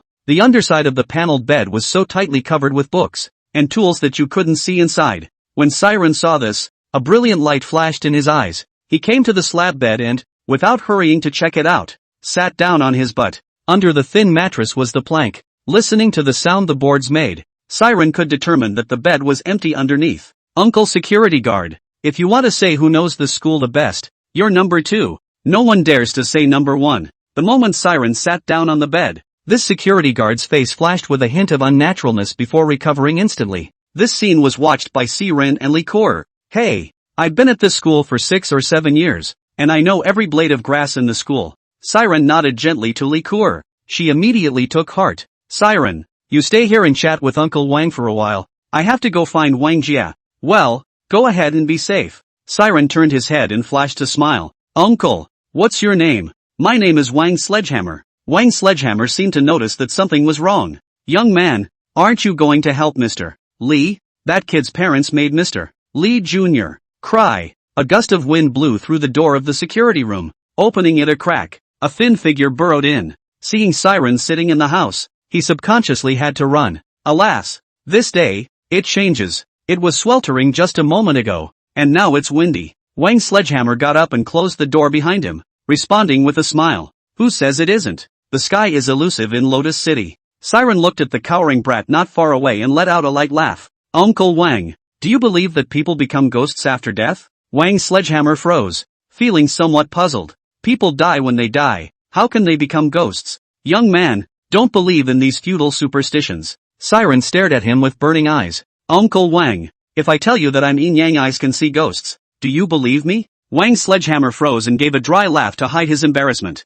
Oh, boy, you don't scare me. I've got a midnight watch to beat. Siren hugged his arms and looked at the little kid Tao Yang not far away. Now you've got a little kid in this security booth. The only thing he was wearing was a white chaps. He told me that his name was Tao Yang and that he died in the artificial lake. Wang's sledgehammer narrowed his eyes as a dangerous aura heralded in. Lad, I can't understand what you're saying. Okay, this is where I work. Now please get out. Siren sat on the bed without moving, looking at him with a playful expression. Uncle Wang, this little brat is right behind you and is staring at you dead in the face. He told me he died a horrible death. Let me avenge him. Wang's sledgehammer grabbed Siren's collar and scolded in a stern voice. Enough. If you keep talking nonsense, I'm going to be rude to you. Siren waved his hand free and pushed Wang to hammer with his strength. I'd like to see how you're going to be rude to me? Kill me like you killed Tao Yang? Tao Yang is a child and has no way to fight back. But I'm an adult. Can you do that? Wang's sledgehammer snorted coldly. Humph. So what if I killed him? The police can't even do anything about me. They have no proof. Siren forcefully lifted the bedboard, only to see Wang Jie curled up, his hands and feet tied, alive or dead. Oh, and what is this? Can you tell me how Wang Jie got here? Wang's sledgehammer didn't explain much when he saw that things were lost. Without saying a word, he copied a shovel aside and slashed at Siren. The house space is narrow. Wang's sledgehammer wielding a shovel completely unable to exert. On the contrary, Siren was holding a dagger and rolling around with exceptional agility. Seeing his chance, Siren swung his dagger and cut the shovel off. While Wang's sledgehammer was fuming, he kicked him hard in the chest. That was a fast and furious kick by Siren. Wang's sledgehammer was lying on his back on the ground, his breathing slightly rapid and his expression agonized. He held onto the wall and slowly stood up. Siren didn't even want to give him a chance, leaping up and kicking him in the chest again. Wang's sledgehammer broke through the door and lay on the ground moaning uncontrollably. In the distance, a large group of people were running towards the security room. Oh, Wang's sledgehammer, prepare to be judged by the law. Wang's sledgehammer was gray and had blood on his teeth. His face was livid and he laughed wildly. Hey, hey, hey, nobody's going to judge me. No one is going to catch me. Saying that, he immediately got up and ran towards the school gates. Siren just wanted to chase after him, but he saw that brat Tao Yan riding on Wang de Hammer's neck. He immediately stopped in his tracks, and the group behind him hurriedly urged him on. What are you waiting for? Go after them. Stand still, Wang's sledgehammer. You can't run away. Siren pulls Li Kor from the crowd. Don't chase him, he's dead. Before Li Kor could react, there was a bang. Wang's sledgehammer was knocked over 20 meters by a truck, and was run over physically by a car in the opposite lane. The watermelon exploded instantly, spilling watermelon juice all over the place. Tao Yang's great revenge was avenged, and his originally pale eyes were restored to clarity. He came to Siren and bowed gently. The figure slowly dimmed and disappeared into nothingness.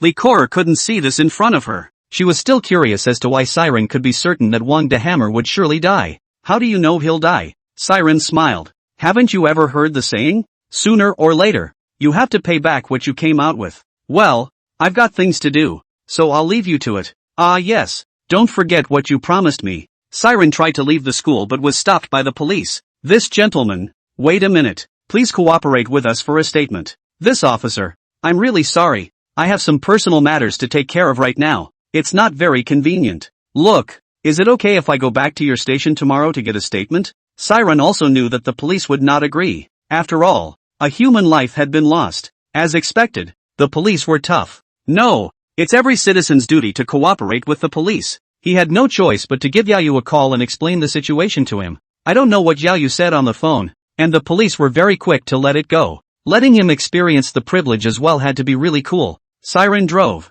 quickly toward the company. Luckily, nothing happened along the way. There was an RV parked in front of the company. Siren doesn't know much about RVs, so he doesn't know what brand or exact price. Just know that the interior is a bit over the top in terms of luxury, and it certainly won't be cheap. Siren circled the RV, then opened the door and entered the compartment. A mahogany coffin lay across the soft bed. The floor and couch were littered with scattered bills. Siren sat his ass down on the couch and pulled up the customer information. Customer, Lu Xiaohua. Age, 57. Cause of death, shooting. Good sense? Synopsis, Lu Xiaohua is the leader of the border drug lords, controlling 50% of the market share in China. Its character is elusive. Siren's face was hard and his brow was furrowed. He wasn't worried about Lu Xiaohua giving himself a black hand on the way, or whether he would give himself a bad review. Instead, it feels like a bit of inexplicable company. He actually asked himself to escort him to hell to be judged. People like this deserve to have their souls scattered for eternity. Siren stepped out of the caravan and grunted in disbelief. Humph, It's fucking sad that this kind of scum has such treatment after death. How many families have Lu Xiaohua torn apart for money? He controls 50% of the market share in China. Siren really can't imagine just how many people, because they don't have money XD, go robbing and stealing, and how many innocent people will die as a result. Although he was eventually shot, he was able to be buried in style after his death. What an injustice that his children continue to live a life of paper and gold. Siren shook his head, feeling like he was easily losing his mind lately. The trial of Lu Xiaohua is not something one should worry about at all. His own task was only to escort him to hell, and the follow-up had nothing to do with him. Siren buckled his seatbelt and took off. Just as we entered Yellow Springs Road, a large pack of wild dogs gathered around the RV. These wild dogs, with fierce eyes running after the caravan on both sides. No fatigue. At first, Siren was careful to levy, but then he realized that the wild dogs seemed to be escorting him. As soon as any ghosts approached the RV, these wild dogs swarmed over the wild ghosts and parted them clean. Snap! The sound of a lighter sounded behind Siren. A scent then wafted over. Siren turned his head and saw Lu Xiaohua wearing a white suit and leisurely smoking a cigar. One for you, little brother? Siren gave him a cold look. The car is full of paper money. And if you're not careful, and there's a fire, and then you're smoked, that's nothing to do with me. Lu Xiaohua stood up and took a bottle of red wine out of the caravan's wine cabinet. Pour it in a glass and shake it gently. Siren was disconcerted to see him do this. He stepped on the emergency brake, and all the red wine in the cup spilled onto Lu Xiaohua's spotless white suit. Oh, sorry, there's a pothole up ahead. Lu Xiaohua was not angry and poured wine into his glass again. Little brother, you have a great deal of animosity toward me. It's okay, I don't blame you. Siren snorted. Lu Xiaohua, are you still not clear about the situation? Do you think everything is over when people die? Can you just let go of the things you did while you were alive? You're wrong. What awaits you will be endless agonizing torture. Lu Xiaohua drank the red wine in his cup in one go, his tone unusually gentle. Little brother, if I had the chance, I'd really like to try how hell would really torture me, but at the moment I have no plans to do so. What do you mean by that? Siren was secretly on guard. It seems that this Lu Xiaohua doesn't intend to sit around and wait for death. Lu Xiaohua didn't reply and turned to look at the wild dog outside the car, revealing an interested look. Oh, I didn't realize the wild dogs here had such good stamina, and so vicious. When the time comes, it should be nice to bring back a couple dogs to watch the house. What do you want? Siren sank his face and opened his mouth to question. Lu Xiaohua exhaled a mouthful of thick smoke and let out a light laugh. Ha! Just literally. He glanced at his watch and nodded softly. Well, it's about time. What? Before Siren could react to what was going on, he suddenly felt a violent shaking of the car. No, it's not the car shaking, it's the whole road. The ground was cracking inch by inch, and the gaps tended to get bigger and bigger. Siren tried to control the vehicle as best he could, carefully avoiding these cracks. Pa. Lu Xiaohua clapped his hands with a smile on his face. Little brother, the car skills are good. Oh, are you interested in giving me a full-time driver? The treatment can be mentioned casually. Siren glanced in the rearview mirror and chortled. Shut the fuck up. One more word and I'll kill you. Lu Xiaohua spread his hands and returned somewhat helplessly. I'm trying to save you, and since you don't appreciate it then forget it. A blinding glare cut through the sky and shone on the RV. Siren looked upward through the skylight, and the sky seemed to be punctured with a hole. A few figures drifted down the gap. Lu Xiaohua seemed to have seen the silhouettes as well. He walked to the bathroom, straightened his hair, and said softly, I think it's time for me to take my leave. Siren disliked it back. You're not going anywhere with me. Watching the silhouette grow larger and clearer, Siren, however, frowned more and more. These people don't seem to be from the country, like they're from monkey country. They were dressed in skimpy clothes, barefoot, and held spells made of unknown bones in their hands,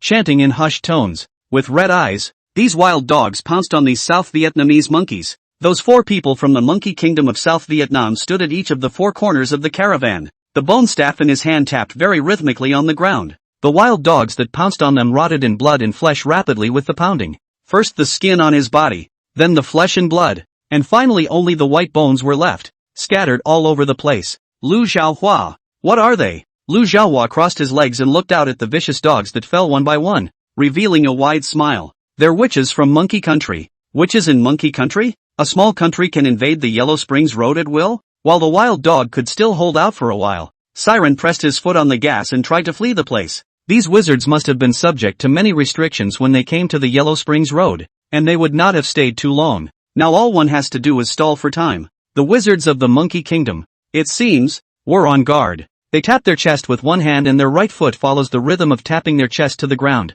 There was a violent shaking, and from the ground came one jutting rock after another, trapping the caravan firmly in the center. Fuck, there's something about these South Vietnamese monkeys. It seems like this battle can't be avoided. Siren pushed open the car door and redeemed 4 true Inferno talismans while there was a gap between the wild dogs attacking them. Go! The 4 true inflammation talismans, transformed into 4 huge fireballs, rushed towards these sorcerers. Bang! Bang! Bang! Bang! Looking at the sorcerer engulfed in flames, Siren did not take it lightly. He understood the power of the True Flame talisman too well, and aside from being a bit shocking to the senses, it was really a bit underwhelming in terms of power. The smoke cleared and none of the 4 wizards were dead. It wasn't hard to tell from the blood spilling from the corners of their mouths that they should have suffered internal injuries. As for whether the injury was serious or not, Siren had no way of judging. He didn't choose to continue exchanging True Flame talismans. There is only so many chances for a sneak attack, and since they didn't get a clean shot, these South Vietnamese monkeys won't give themselves a second chance. Siren was a bit chagrined that he hadn't brought those lightning talismans with him this time when he went out. The wild dogs were getting fewer and fewer, while the skeletons of the wild dogs piled up more and more in front of the 4 wizards. Right now, other than the True Flame talisman, Siren had no long-range means of attack at all. One can only watch as they destroy the wild dogs bit by bit. Finally, the wild dogs were slaughtered by them. The bone staffs of the 4 wizards turned to powder at that exact moment and dissipated into the wind. Siren's eyes lit up. Good chance. The reason he hadn't dared to get close enough to fight was that he was afraid that he too would be corrupted by an unknown force like these wild dogs and eventually turn into white bones. The 4 sorcerers became clearer and clearer in Siren's eyes. Their mummy-like, dried-up bodies didn't look like much of an offense. Melee is definitely War 5 scum. Facing the rapidly approaching Siren, the Monkey Kingdom sorcerer was unperturbed, without a trace of fear in his eyes. They folded their hands and whispered chants. Suddenly, a gust of wind swept across the field. Siren put his hands over his head to protect it from the howling wind. The gusts of wind dissipated, and in front of him suddenly appeared a monster that was 8 meters tall, with a body that was entirely made up of the skeletons of wild dogs, and a shape that looked quite similar to that of a monkey. Siren was a bit wary of facing the behemoth. What's the deal with this treadmill? The monster didn't give Siren time to think. The palm the size of a car fell heavily. Siren leapt forward, narrowly avoiding the fatal blow. Wow! The palm made up of wild dog skeletons, under the pressure of this all-out strike, once again fell apart, and then slowly recovered. However, during the recovery process, the huge monster seemed to have lost its ability to move and attack, as if it were a statue, standing frozen in place until the palm was recovered. Siren seemed to have some inspiration. The monster raised his leg and swept it towards Siren. Siren made an instant decision and exchanged a True Flame talisman. Bury the runes in the ground. Boom! The True Flame talisman exploded at Siren's feet. He used the impact of the True Flame talisman to fly. The monster's sweep was dodged. The huge inertia caused the bones at the connection of the monster's legs to break. Skeletons were once again scattered all over the place. It is now. He forced himself to endure the dizziness caused by the shockwave of the True Flame talisman on himself, and quickly rushed towards the monster's other foot. The iron-sharpening 7-star dagger flew up and down, cutting off the monster's last foot. The skeletons of the giants collapsed like dominoes, spreading all over the battlefield. Losing the protection of the giant object, those 4 sorcerers were like lambs to the slaughter. Siren held his dagger in one hand and quickly rushed towards the 4 men. As he had expected, these wizards were scum in melee combat. Can't even do the simplest block. The dagger swung 3 times in quick succession, and 3 heads fell from the wizard's neck in unison. Siren saw no fear in their eyes, not even any fluctuations. There is only boundless indifference. Indifference. Siren didn't have the time to dwell on it and immediately ran to the last sorcerer to prevent a long night. But it's still a step too late. The sorcerer was seen sitting on his knees with his hands raised, then closed them together with force. The huge monster stood up again.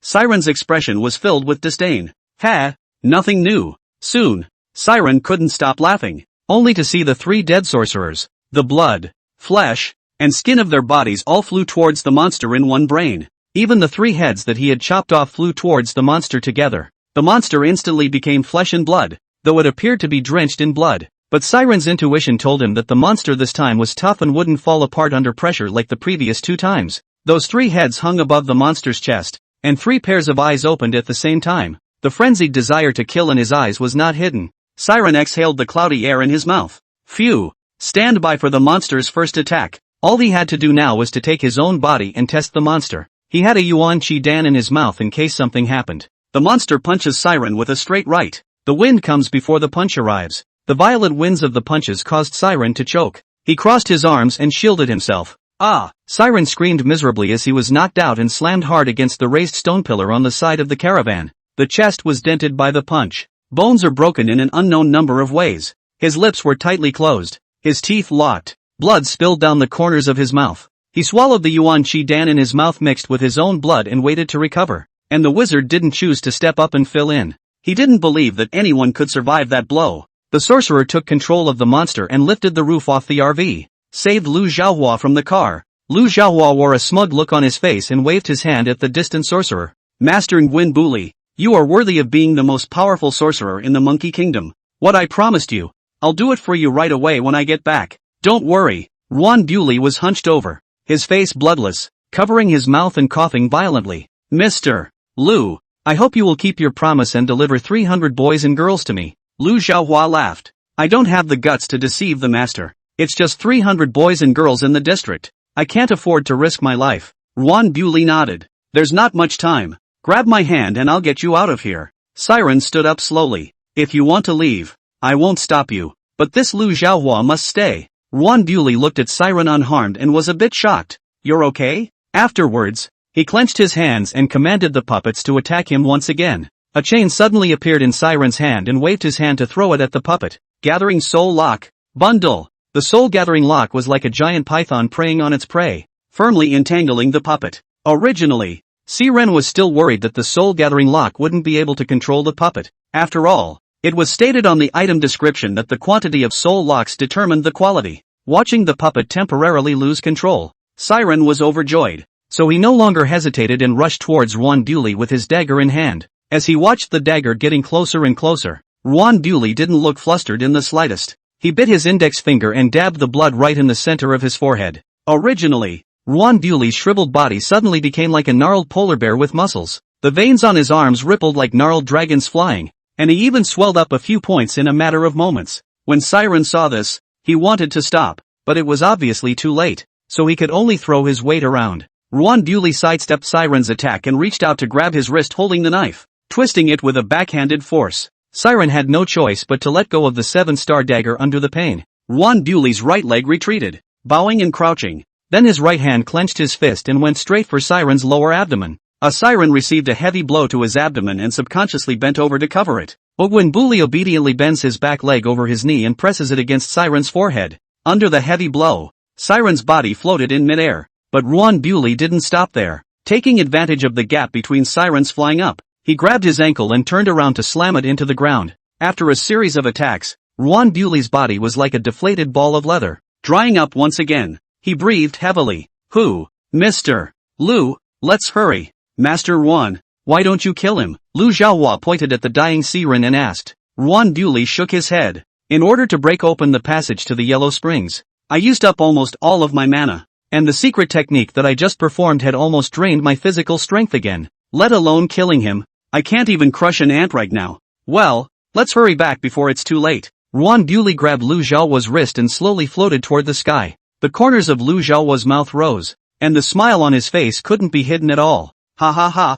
I can't be killed. Hades can't even take me. Suddenly their two rising figures lurched. Not only did they not continue to rise, but instead they landed downward bit by bit, only to see Siren lying on the ground, with a soul-gathering lock wrapped around his wrist and the other end wrapped around Lu Xiaohua's leg. The mana Nguyen Buli had left was only enough to carry one person to escape, and could not withstand the weight of a third. Lu Xiaohua panicked a bit and immediately turned to Nguyen Buli for help.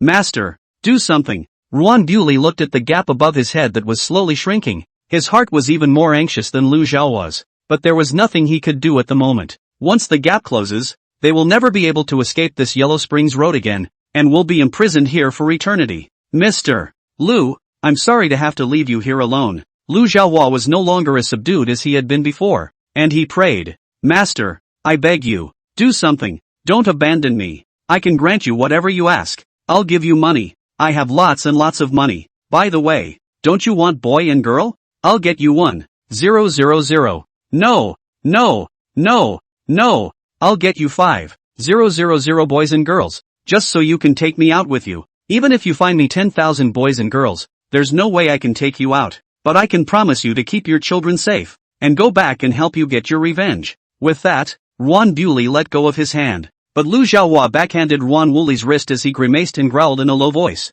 Master, if you don't get me out of here, not only will you get nothing, and being hunted endlessly by my family, I advise you to think it over and not be ungrateful. Ruan Bewley sneered. Ha, the deal between us was struck a long time ago. Those 300 boys and girls, your family will surely pay for you. If they don't, I'll send them down here with you. Don't doubt what I say. Lu Xiaohua laughed openly. Ha ha, you want to leave me behind and run away alone? Dreaming. I'll die dragging you with me. Seeing that Lu Xiaohua refused to let go, Ruan Bewley had no choice but to cut off his own arm. No! Lu Xiaohua held the broken arm and fell straight downwards. Although Ruan Bewley had lost an arm, there was no expression of anger on his face. Just as he was about to enter into the passageway, he turned back to look at Siren, who was lying on his back on the ground, and keep his features in mind. The revenge for the broken arm.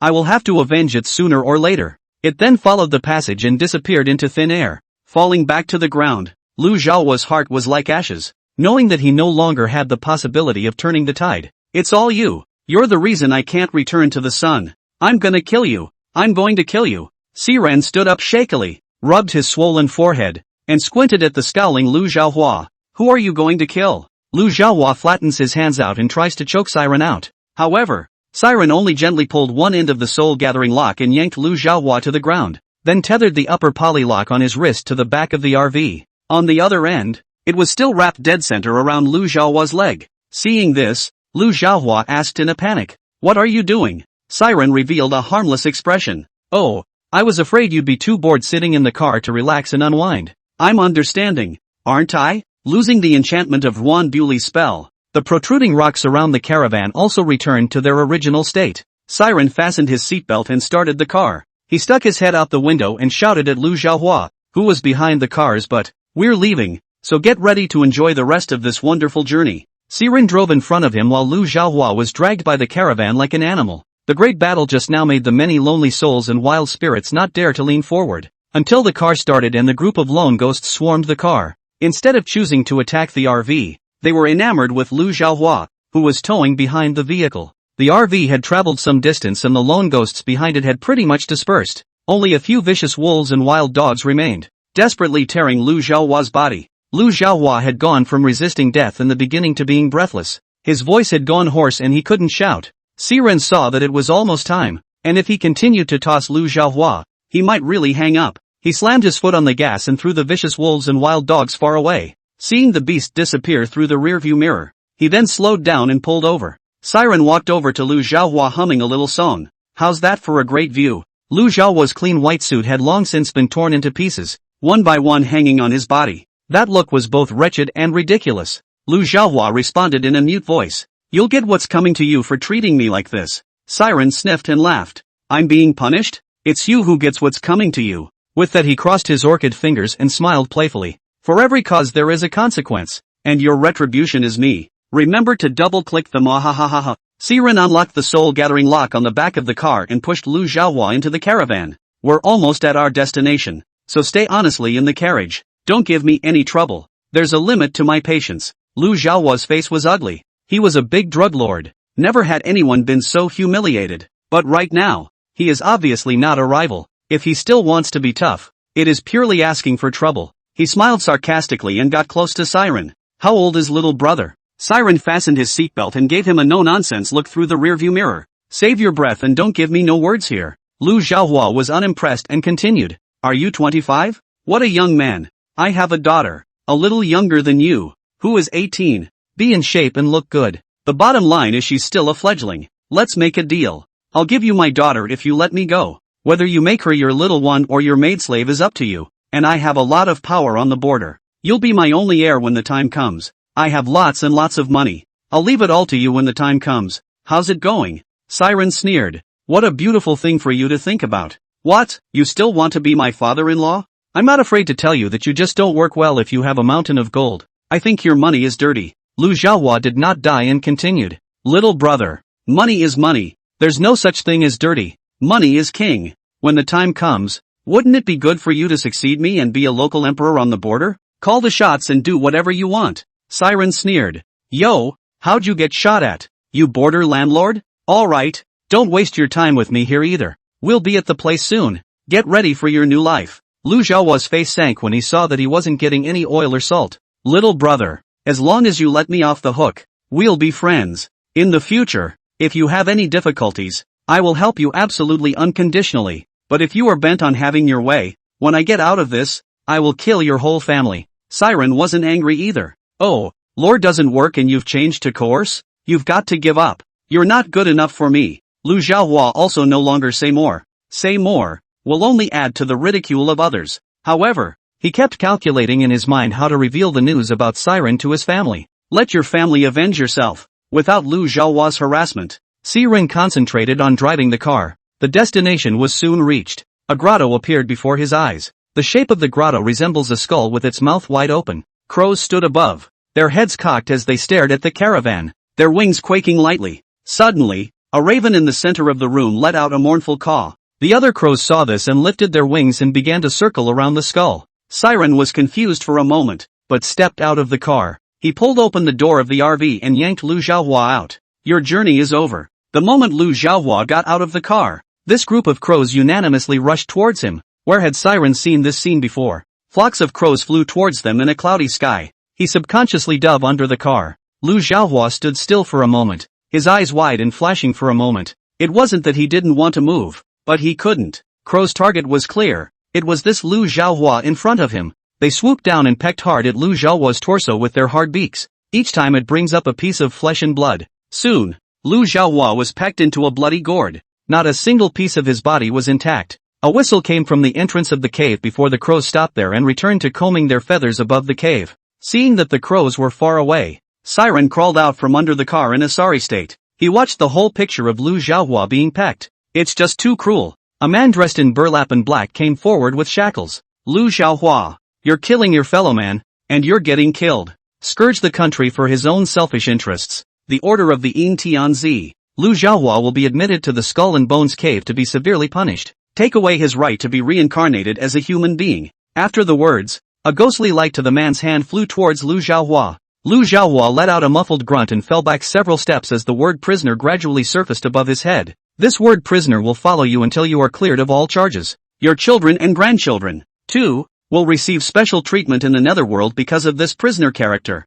The man in burlap and black nodded at Siren and put the shackles on Lu Xiaohua, leading him toward the cave entrance. Siren lost his escort job to his grandmother this time. 5 true flame talismans, 2 soul-gathering locks, and 1 yuanqi dan were used. It cost him a full 56 points. It's really easy to spend money and hard to earn it. I've been so good at saving up some points myself, and I'm spending 36 points on this trip. Siren somewhat missed the invocation amulet. A mere 5 points will set things right. But when he thought of that evil spirit from last time, a pang of fear ran through Siren's heart. Thanks to the help of the people from the Heavenly Master's mansion, or else he would most likely have fallen into the puppet of an evil spirit by now. When he got home, he didn't check his points. He was just too tired. Physically it's fine. Mostly mentally. He took a hasty shower and lay down on his bed and fell into a deep sleep. I didn't wake up until noon the next day. As usual, he checked his points. Name, Siren. No, 044. Position, team leader. Points, 73. Credibility value, 80. Special mission, greedy father and son. 11 days remaining. Not surprisingly, Lu Xiaohua gave himself a bad review. This service industry is so hard now. What's the point of giving me a bad review when he's doing his own sins? Trying to earn points on favorable reviews seems unrealistic. This escort of Lu Xiaohua gave Siren a great sense of crisis. An ordinary escort mission consumed 36 points of his points. This time it was a wizard from the Monkey Kingdom that came. If the next time it was one of the major sects or big companies in the country, how many points would one need to spend? He clicked on the official website's bounty mission section. The quest panel refreshes and 3 more quests appear. Level A quest. Take a bowl of forgotten 8-tier soup from the Mona. Bonus points 1200. Level B quest. The hiding place of the bodies. Bonus points 600. Level D long-term mission. Extradition of the shadowy spirit. Points awarded 10 to 100. There's no penalty for not finishing. So let's go next. Siren didn't hesitate and took it all in his head. Level A mission. Location Neho Bridge. Meng's exclusive secret 8-tier soup. A drop of tears of life. 2 money old tears. 3 tears of bitterness. 4 cups of tears of regret. 5 inches of tears of lovesickness. 6 cups of tears of illness, 7 feet of tears of parting. And this 8th flavor is Meng's tears of sadness. Level B mission. Location within the West Valley. Inside the valley, there is a wasteland where no grass grows all year round and wild beasts go around. Every midnight, there were mournful screams coming from the valley. Level D long-term assignments with no fixed location. Transcending the lonely souls and ghosts stranded on Earth and sending them to reincarnation. This mission seemed to be the only one that was slightly dangerous at level B. After all, the exact number of ghostly creatures was not known. He then let out a soft eep as if he had found something interesting. There was obviously more than one ghost in this level B mission. If all the ghosts in the level B mission were overtaken, would it count as a quota for the level D mission to extradite the nether spirits? It seems like I've found some sort of unmitigated bug. Doing one mission, double the rewards. That doesn't take off. Siren was originally full of confidence and wanted to go big. But when he thought that the matter of Zhang Wei's father and son had not yet been resolved, he could not help but get frustrated. I also don't know what's going on with Yao Yu and Qianrong and the girls. He picked up the phone and dialed Yao Yu. Hey, Officer Yao. How is your grandfather's illness? Grandpa ate your Yuan Qi Dan and was immediately cured. The whole thing is especially refreshing now. That's good. The two then fell into silence together, not knowing what to say. You, how have you been lately? Yao Yu opened her mouth to inquire. I'm okay, are you? Siren asked rhetorically. Yao Yu let out a bitter laugh. I'm confined to my house and not allowed to go anywhere. Siren froze and asked in a hurry. What's going on? Wasn't your grandfather cured? Or is it that your family doesn't approve of the alliance between the Qian family and you? Yao Yu said softly. I don't know what grandpa means either. He didn't agree to the money family alliance, nor did he reject it. I want to go back to Lotus City and he won't let me. He told me the time wasn't right yet and to wait. Siren frowned and carefully scrutinized Yao Yu's words. Elder Yao is not an ordinary person. There must be his reasons for doing this. Since your grandfather has said so, you'll just have to bear with it for now. Stay home and take it as a vacation. The two exchanged pleasantries and hung up. Siren closed his eyes and leaned back on the couch. The brain kept turning, thinking about Elder Yao's intentions. Do you think that even the Yao and Qian families are no match for the Wang family? Siren shook his head gently. It shouldn't be. Elder Yao has temporarily stepped down from his official position due to cancer. His position has been left empty without a replacement. This time, the old man is cured and there is a great possibility that he will be reinstated in his official position. Siren whacked his palms together in a moment of realization. Master Yao should be waiting for him to be reinstated in his official position. This would not only play a dominant role in the Yao Qian family, but also better deter the Wang family. Oh, there's not a single saving grace in this group. Now that he knew the truth of the matter, Siren was no longer worried about Zhang Wei's father and son. The day Master Yao was reinstated to his official position was the day their father and son were unlucky. And, by the looks of it, it's only been this week. Siren stood up, moved his body, and prepared to set off for the Western Mountain Valley to finish the B-rank quest. Just then, his phone suddenly rang. An unfamiliar number. Hello?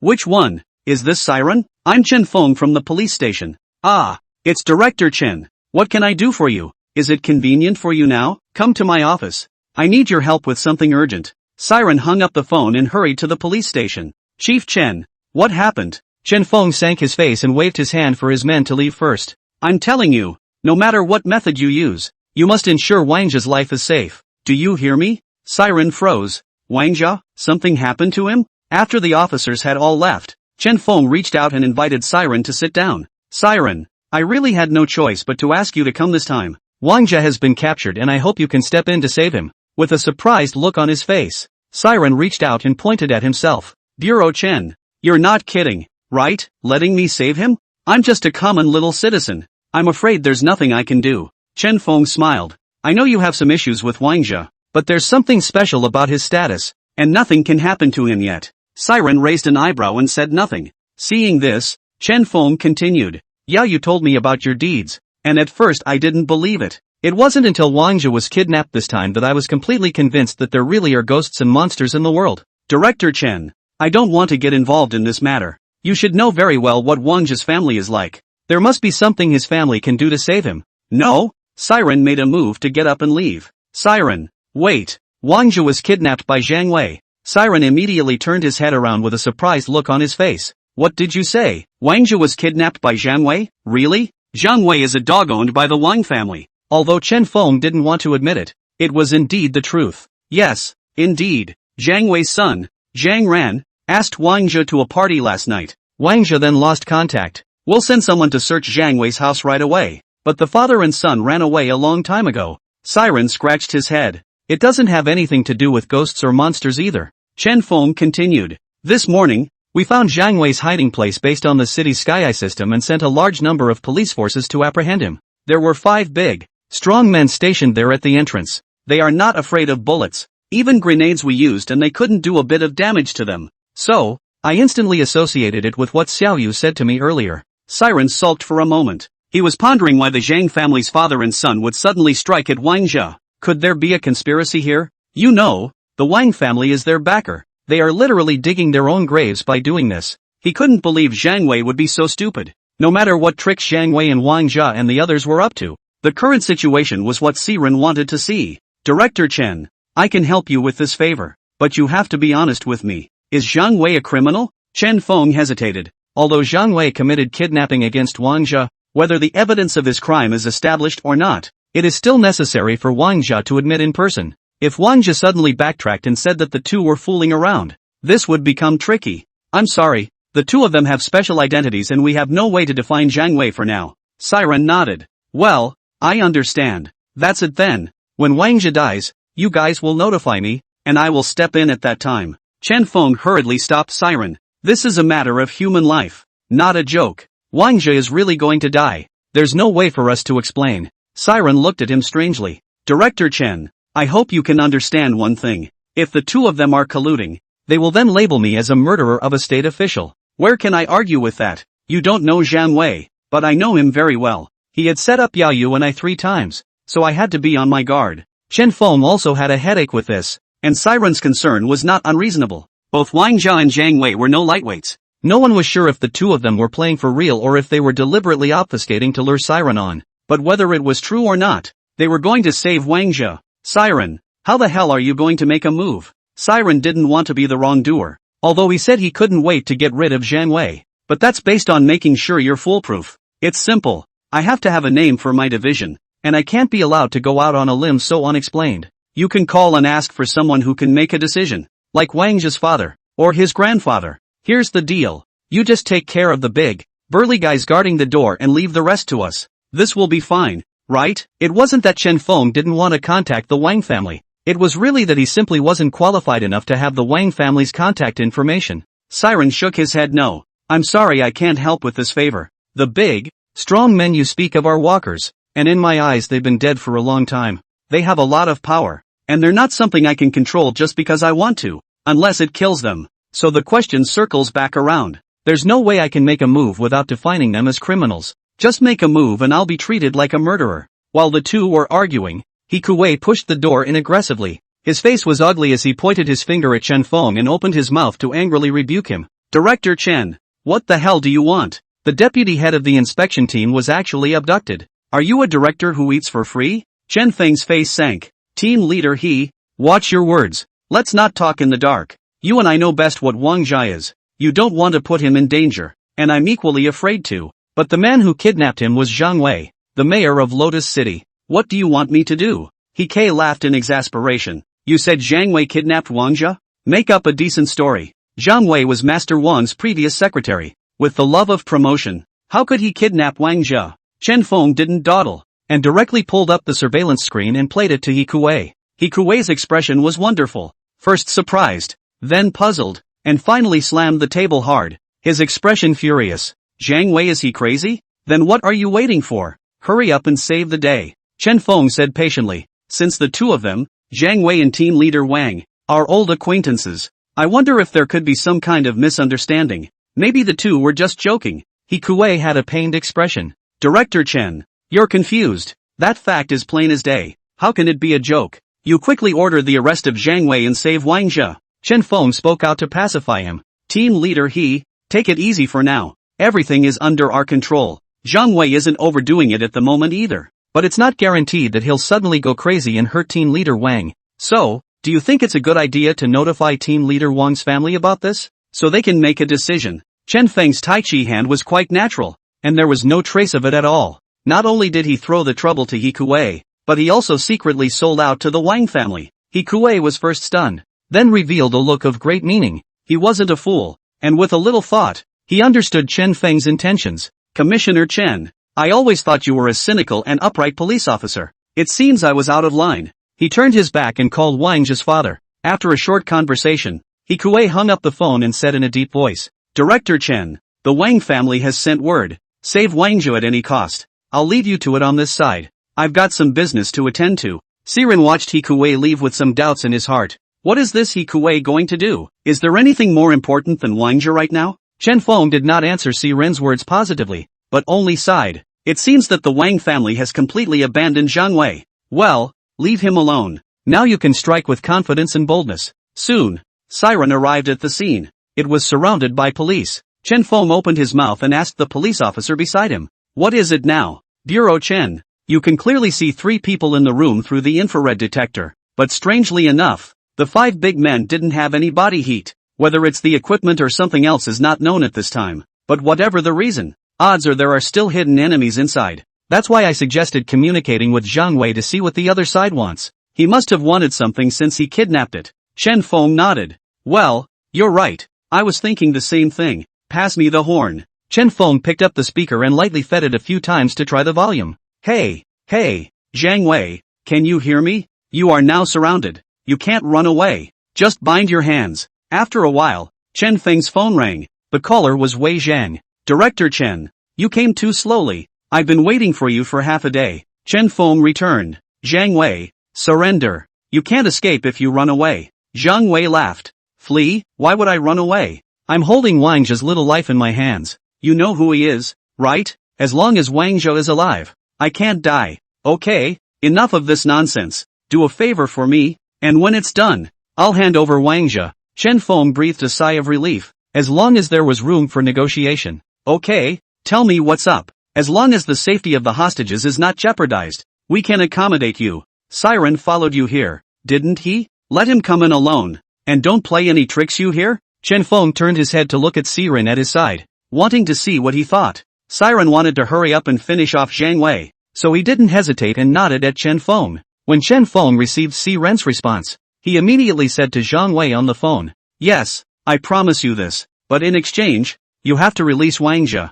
Zhang Wei laughed. Director Chen, we are also old acquaintances. Do I look like a 3-year-old to you? If I just release Wang Zhe, you guys will definitely force your way in and won't give a damn about Siren. Am I right? Siren lowered his head and kept thinking in his head, seemingly not taking Zhang Ran's words to heart at all. Chen Feng glanced at Siren without a trace and continued. Zhang Wei, I hope you can keep your promise. With that, he hung up. Siren, what do you need? There's still time. I'll have someone prepare it for you. Siren touched the thunder talisman on his chest, then shook his head. There's nothing to prepare for. I'm ready to go in any time. After saying that, Siren raised his feet and walked towards the house. When he reached the door, Siren suddenly turned back to look at Chen Feng. Director Chen, if Zhang Wei had just agreed to your conditions, would you have sent people to forcefully rush into the house to arrest Zhang Wei? Chen Feng immediately returned. In my mind, everyone is equal. In the face of criminals, we police officers do not compromise. I hope you understand. Siren nodded in understanding. Well, understand. His mouth said he understood, but his heart was unusually angry. Bullshit, everyone is equal. Bullshit won't compromise. Talking is better than singing. With those words, he entered the house without looking back. The walker in the doorway sidestepped and released Siren. Oh, you got here pretty fast. Feel free to sit down. You're welcome. Siren glanced at Wang Zhe, who was tied to the chair. Although he looked a bit lousy, his life was not in danger. Mayor Zhang, you might as well be straightforward about what you're looking for from me. Zhang Wei stood up, took out a bottle of foreign wine from the liquor cabinet, and poured a glass for Siren. There's no rush. Let's talk over a drink. Siren glanced at the glass in front of him and snorted. Ha, I wouldn't dare to drink this wine of yours. I'm afraid you've added spices to it. Zhang Wei spread his hands and revealed a regretful look. That's a real shame. I've been holding onto this bottle for years, and I've never been able to drink it. Since you're not drinking, it's fine. With that, he took the glass of wine in front of Siren and then drank it all in one go. Gee, what a great wine. With that, he poured himself another drink. Before we get down to business, can you clear up a puzzle for me? Go ahead. Siren made a gesture of invitation. There's no misunderstanding between us, is there? I haven't sinned against you, have I? Why do you keep clinging to us, father and son? Siren helplessly opened his mouth to explain. Indeed, there is no fault between us, and I don't want to get on your bad side. After all, you're in a position of power, and I'm just an ordinary citizen. But it can't be helped that someone threatened me with the lives of all my friends around me. Jiang Wei nodded and did not pursue the matter further. Siren was a little curious about Jiang Wei's attitude. Aren't you going to ask me who's trying to get rid of you? Jiang Wei smiled and shook his head. Oh, there are just too many people who have been victimized by me. It's not surprising that there are a few people who go to extremes. Siren fell silent, feeling that he had somewhat underestimated Jiang Wei. He's very deep in the city and is very smart. The key thing is that he can control his emotions very well. Such people are often very scary. You don't know what's going on in his head and what he's calculating in his heart. Mayor Zhang, I answered one of your questions. In exchange, shouldn't you answer one of mine as well? Mayor Chang reached out his hand. Sure, go ahead and ask. I can tell you're not the money-grubbing type, and not the kind of person who doesn't know how to get ahead. Firefighter Li Chunyang's death. Obviously you just need to send the pension. It wouldn't have been such a hassle at all. Jiang Wei snapped his fingers and then pointed at Siren. Well, that's a good question. Let me think about where to start. Oh, right. Let's start with me working as a secretary for Master Wang. At that time I had just graduated from college and entered the system with my excellent grades. I have a passion to serve the motherland, but I did not realize that this is a learning curve. Everywhere is a trap. I, on the other hand, am too pretentious to want to be in their shoes, so isolated and ostracized by all my colleagues. Not surprisingly, he himself was sent to a remote mountainous area. I was in the mountains for 8 years. I thought I'd be forgotten in the mountains for the rest of my life when Master Wang showed up. He reached down and pulled me out of this mud and algae. I have learned and seen so much by following him. You could say that Master Wang was my enlightened teacher in my career. One of the first things he taught me was how to manage my own men. If you want your subordinates to serve you, you have to give them enough benefits, and give it full credit. Let them know that it is profitable to serve under your hand. It is not afraid that the people under them are greedy. As long as they're greedy, I have a handle on them. Their lifeblood. I hate smart people. They have a lot of small minds. So, most of my men are booze hounds, but they were obedient enough to carry out my orders to the letter. I remember Zhang Ran had a girlfriend who was killed by his own hand.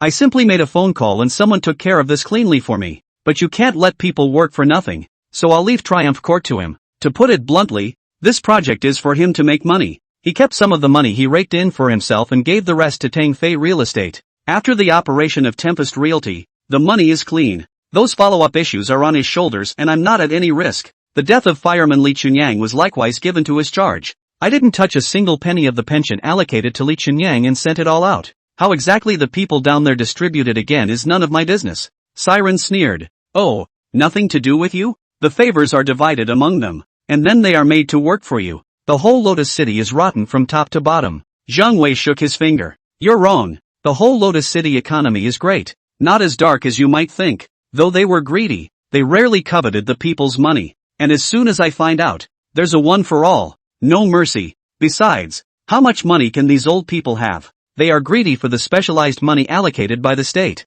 This, too, was learned from Master Wang. Wang Zhe was tied to a chair, but there was no expression on his face at all. It was as if the conversation between the duo of Siren and Jiang Wei had nothing to do with him at all. Okay, I'm done with the questions. Let's get right down to business then. Jiang Wei came to Wang Zhe's side and patted his shoulder. This one you should recognize. The youngest member of the Wang family. Wang Zhe, here's a knife. Just take it and kill him. I surrendered to the police immediately and took the blame on me. Siren grunted lightly. Ha, do I look like a bogeyman to you? I have no grudge against Wang Zhe. Why did I kill him? Besides, I came here to save him. Jiang Wei said with a calm face as his hands dropped down and held the short sword in his hands. Then I'll kill him, and then I'll kill myself. When the time comes, the Wang family will definitely be angry at you for Wang Zhe's death. Do you think you have any wiggle room against such a behemoth? Did you choose to kill him yourself, with me taking the fall for you? Or should I kill him for you and let the Wang family come after you? I'm looking forward to your choice. Siren felt like he was caught in a conspiracy. Whichever of these two choices you pick, you're going to get yourself into endless trouble. Why did Jiang Wei do it? Why did he insist on killing Wang Zhe? And is it normal for Wang Zhe to face life and death with such a frank look? Where did Jiang Wei get these walkers, and the possessed ghost from the last bus incident? These things don't just come out of nowhere. For a moment, Siren was a bit confused and didn't have a clue. Mayor Zhang, have you considered your son Zhang Ran's feelings? He's still very young. You've lived enough, but his exciting life has just begun. I'm not sure what's going on between you and Wang Zhe. Also not interested in the nastiness between you guys. I came here for one purpose, to bring Wang Zhe away safely. Jiang Wei seems to have lost his patience. Don't worry about my son. He has his own place to go. I'm going to ask you one last time. Wang Jia, are you killing or not? Siren faked hesitation and exchanged a true flame talisman in the dark. If I kill Wang Jia, will you really take the blame for me? Jiang Wei revealed a smiling face and nodded heavily. Sure, I'll do what I say. Siren took the short sword and silently pasted the true flame talisman on Jiang Wei. Then he turned around and came to Wang Jia, and bent his head to his ear and whispered, in a moment, no matter what happens, don't look back and run. Do you hear me? Wang Jia's calm, wave-free eyes rippled. Siren raised his sword and shouted a rebuke. Wang Jia suffer death. Hands up. The rope binding Wang Jia was chopped off by Siren. Jiang Wei snorted coldly. Kid, it looks like you've chosen the wrong path. Then let me end him myself.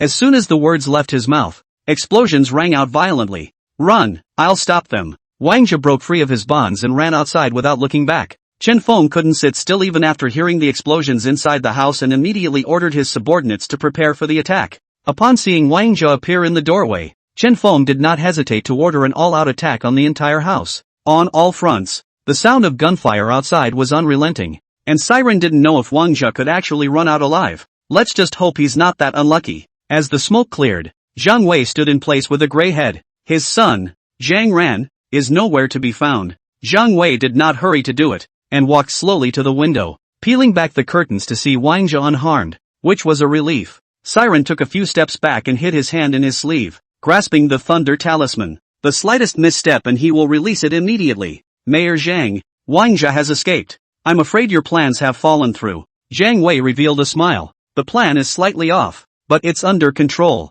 He snapped his fingers softly and 6 walkers came out of the house. Bring out all you've got, or you really will die. Looking at the slowly approaching walkers, Siren casually flung out the thunder talisman. The room splintered and electricity arced around. Purple thunder erupted from the talisman, instantly burning the 6 walking corpses into charcoal. Because of the walkers as cover, Jiang Wei did not suffer any substantial damage, but the arcs of electricity traveling around couldn't help but cause him some pain. Faced with something that could kill 6 walkers in an instant, Jiang Wei felt incredible. Who the hell are you? Siren bellowed. I'm your father, Thundercracker. With that, he charged forward with the 7-star dagger. Maybe Jiang Wei was paralyzed by the arc of electricity, or maybe he didn't have time to dodge. Siren smoothly then sent the dagger into his chest. Jiang Wei glanced down at the dagger stuck in his chest and revealed a relieved smile. He shook himself and walked to the window, pulling the curtains open with all his strength. Straining, he pushed the window open, opened his arms and took in a hard gulp of air, then lay heavily on the floor. Siren probed his nostrils and determined that he was dead. It shouldn't. He was a bit puzzled. Jiang Wei's body could withstand a true flame talisman. How could he not dodge it in the face of his own attack? Also, he was in an abnormal state before he died, dying with a relieved smile. It seemed he had expected to die. The gunfire downstairs also stopped, and soon a team of heavily armed police officers rushed in. Chen Feng first confirmed that Jiang Wei was completely dead before turning his head to look at Siren. The smile on his face couldn't be hidden. Siren, thanks to you settling Jiang Wei in time. Otherwise we really can't handle those big guys out there. Siren drew out the 7-star dagger that was stuck in Jiang Wei's body and shook off the blood on the dagger. Bureau Chen, if there's nothing else, I'll leave first. His face was calm and he didn't even look at Chen Feng. Chen Feng patted Siren's shoulder and said with a smile, older brother Siren, don't be in a hurry. I've arranged a separate appreciation dinner for you in the evening. Without waiting for Chen Feng to finish his sentence, Siren interrupted with his words. Director Chen, I don't think there would be a need for that. Would there? I'm not blessed with your appreciation feast. Chen Feng smiled awkwardly. He also knew that what he had just done was indeed a bit too much. As soon as Wang Jia escaped, he ordered his men to launch a strong attack, not caring about the death of Siren inside. Siren, let me explain. I can't help it. After you left, Master Wang called. He put pressure on us, so I had no choice but to give this order. Siren didn't want to hear Chen Feng's defense. The fact of the strong attack was in front of him, and no matter how he explained it, he wasn't interested in hearing it. Siren headed outside alone. When Wang Jia saw Siren walk out, he got up and greeted him. Siren, I really didn't expect that you would actually step in to save me at the critical moment. Siren wasn't in a very good mood, so he didn't give Wang Jia any good looks and coldly returned. I come across stray cats, stray dogs, I'll step in and help. Not to mention a human life is at stake. Wang Jia's voice choked and his face was a bit ugly. He was a great young man in Kyoto, and for the first time, he was being compared to a cat or a dog. Don't think that just because you saved my life, you can insult me at will.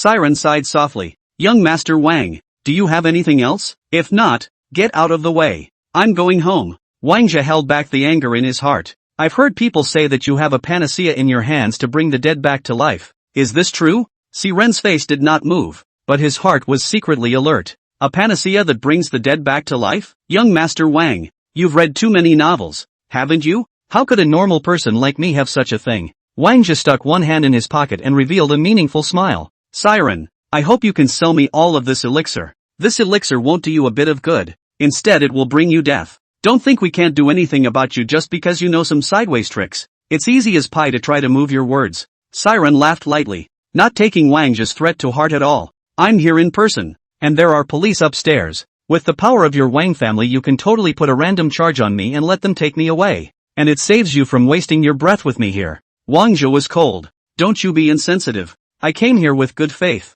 and I truly want to make a deal with you. You've got to think this through. If you turn me down this time, the next person you talk to won't be as nice as I am. Nervous. Siren shook his head and swept past Wang Zhe to head off. Wang Zhe watched Siren go away and took out his phone to find a number to dial. Hey, Zhang Wei is dead. We can proceed to the next step of the plan. Siren returned to the car, exhaling turbid air from his mouth. The matter of the Yuanqi Dan was only known to Yao Yu and Qianrong. Yao Yu had no good feelings towards the Wang family and would definitely not tell Wang Zhe about this. Then it's only Qianrong. He found Qianrong's phone number and wanted to dial it to question her about the reason. But after much hesitation, I didn't fight. Since this matter has become a fact, there is no point in pursuing it further. From now on, she is her and I am me. No more dealings, and will not sell him Yuanqi Dan again. Siren drove home and found an unfamiliar pair of ladies' leather shoes on the doorstep. Auntie Lan, guests at home? Auntie Lan set her slippers in front of Siren and smiled back. Morningside's homeroom teacher came for a home visit.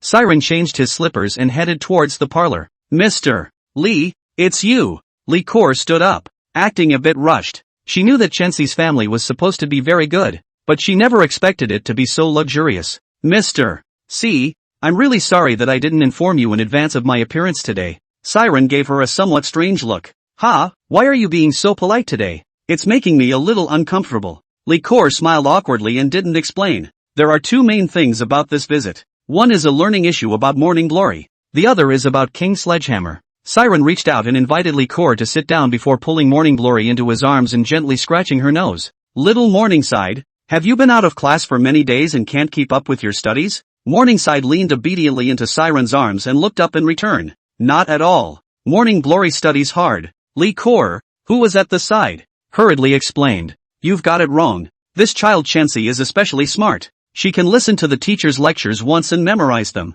and she can also learn by example. But, right, she always draws something inexplicable. I don't have a problem with kids drawing, but you as parents should play a supervisory role. Don't always show these little kids weird stuff. Siren scratched his head. Mr. Li, I don't quite understand what you mean. Morningside at home usually just watches some cartoons, like any variety movie or anything like that we don't watch. Li Kor looked at Siren with a serious expression. Mr. Z, it's not just film and television. It has a lot to do with your work. Parents are their children's first mentors. What you like to do, children like to imitate. He then took out a piece of drawing paper from his backpack and handed it to Siren. This is what Morningside drew today. Take a look. Siren took the drawing paper. The drawing method was childish. It looked like it was from a child's hand, but it's still possible to tell what's being drawn. It depicted a car with black ghost-like figures all around it. In the front of the car stood a woman in a red dress with long hair. The woman was also carrying a head in her hands,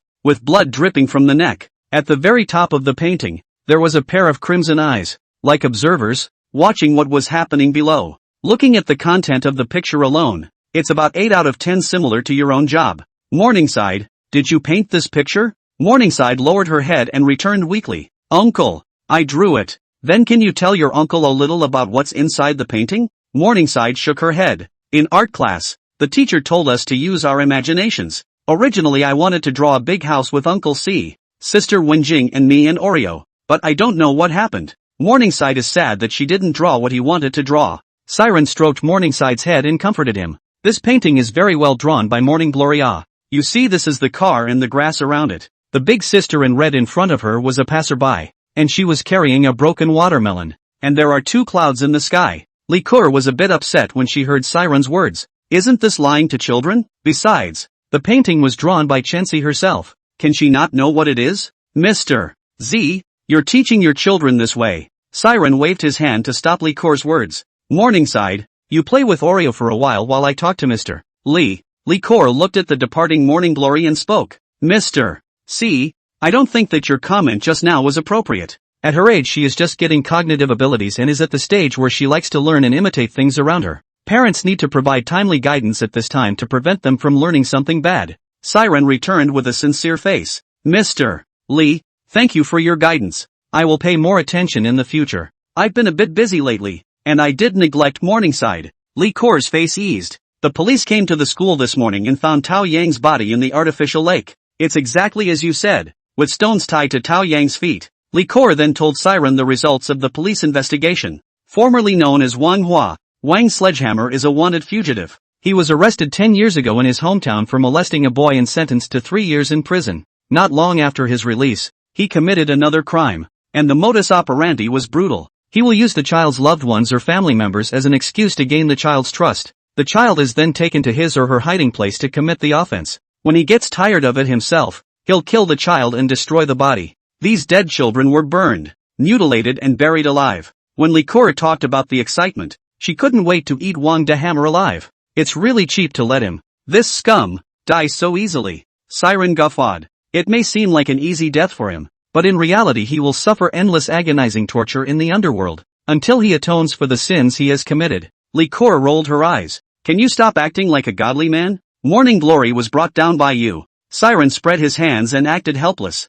Mr. Li, that's what I do. It's as if you were to say to a Buddhist monk who believes in Buddhism that Buddha doesn't exist at all, that it's all a fake and a lie. Li Kor retorted. Buddhist siddhas are documented and traceable. What about you? You're just pure and simple goddamned awesome. Siren also does not argue with her, since she does not believe that it is useless to say more. He then digressed. Mr. Li, stay home for dinner. Li Kor excused herself a few times, but couldn't resist Siren's warm invitation. Not long after the meal, Siren received a call from Chen Feng. Li Kor was very sensible and took the initiative to say goodbye and leave. Director Chen, what is it that you want to see me about? Siren, it is. There's something I feel I should tell you. Zhang Ran, he's dead. Siren frowned, thinking that something was fishy. While he was wrestling with Zhang Wei, Zhang Ran disappeared. At that time, he didn't care. After all, one Zhang Ran couldn't make any waves. But it was only a short time later that the news of Zhang Ran's death came.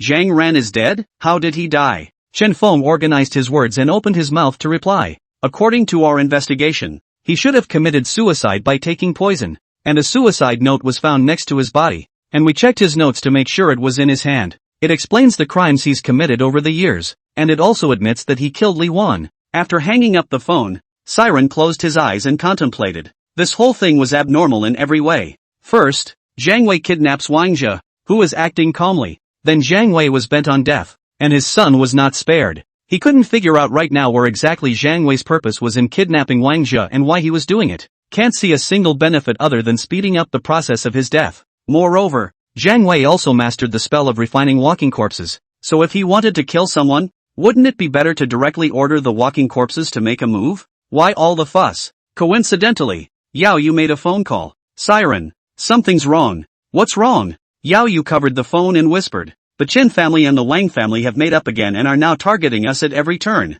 From the time Wang Jie asked for the Yuan Qidan, Siren sensed that the Chen Wang and Wang families had a tendency to make peace. I don't know what the person at the helm of the Qian family is thinking. People are trying to kill your family members and plot against your family's assets, but they are still thinking of being in the same boat with them. It's like fighting a tiger for its skin. Jian Rong was almost killed by the Wang family, haven't they forgotten? Yao Yu was silent for a moment and opened his mouth to explain. The Wang family denies that Zhang Wei is one of theirs, and Zhang Wei kidnapped Wang Jie last night. It dawned on Siren. Ha, the Wang family is playing a bitter trick. What a great deal. A mayor was sacrificed when he said he would in order for the chancellors to believe them. Yao Yu opened his mouth and returned. Actually, it doesn't matter whether the Qian family believes it or not. The Wang family sacrificing a mayor also counts as giving the Qian family a leg up. Also a downer. They can sacrifice a mayor and are equally capable of taking out a provincial governor. This is the signal released by the Wang family. Siren exhaled a mouthful of turbid air. He had still underestimated the Wang family. If it was really like what Zhao Yu said, some things could be explained. What does your old man mean now? Yao Yu was filled with bitterness, always feeling like she was not born of her parents in general. My grandfather was secretly called in for questioning by the celestial family last night, and he hasn't returned yet. The family is now divided into two factions. My parents' side of the family still insisted on sending me to the Wangs in the hope of reconnecting with them. Uncle means he wants to wait until Grandpa gets back before he makes a decision. Siren spoke out to calm the situation. And don't you be in too much of a hurry.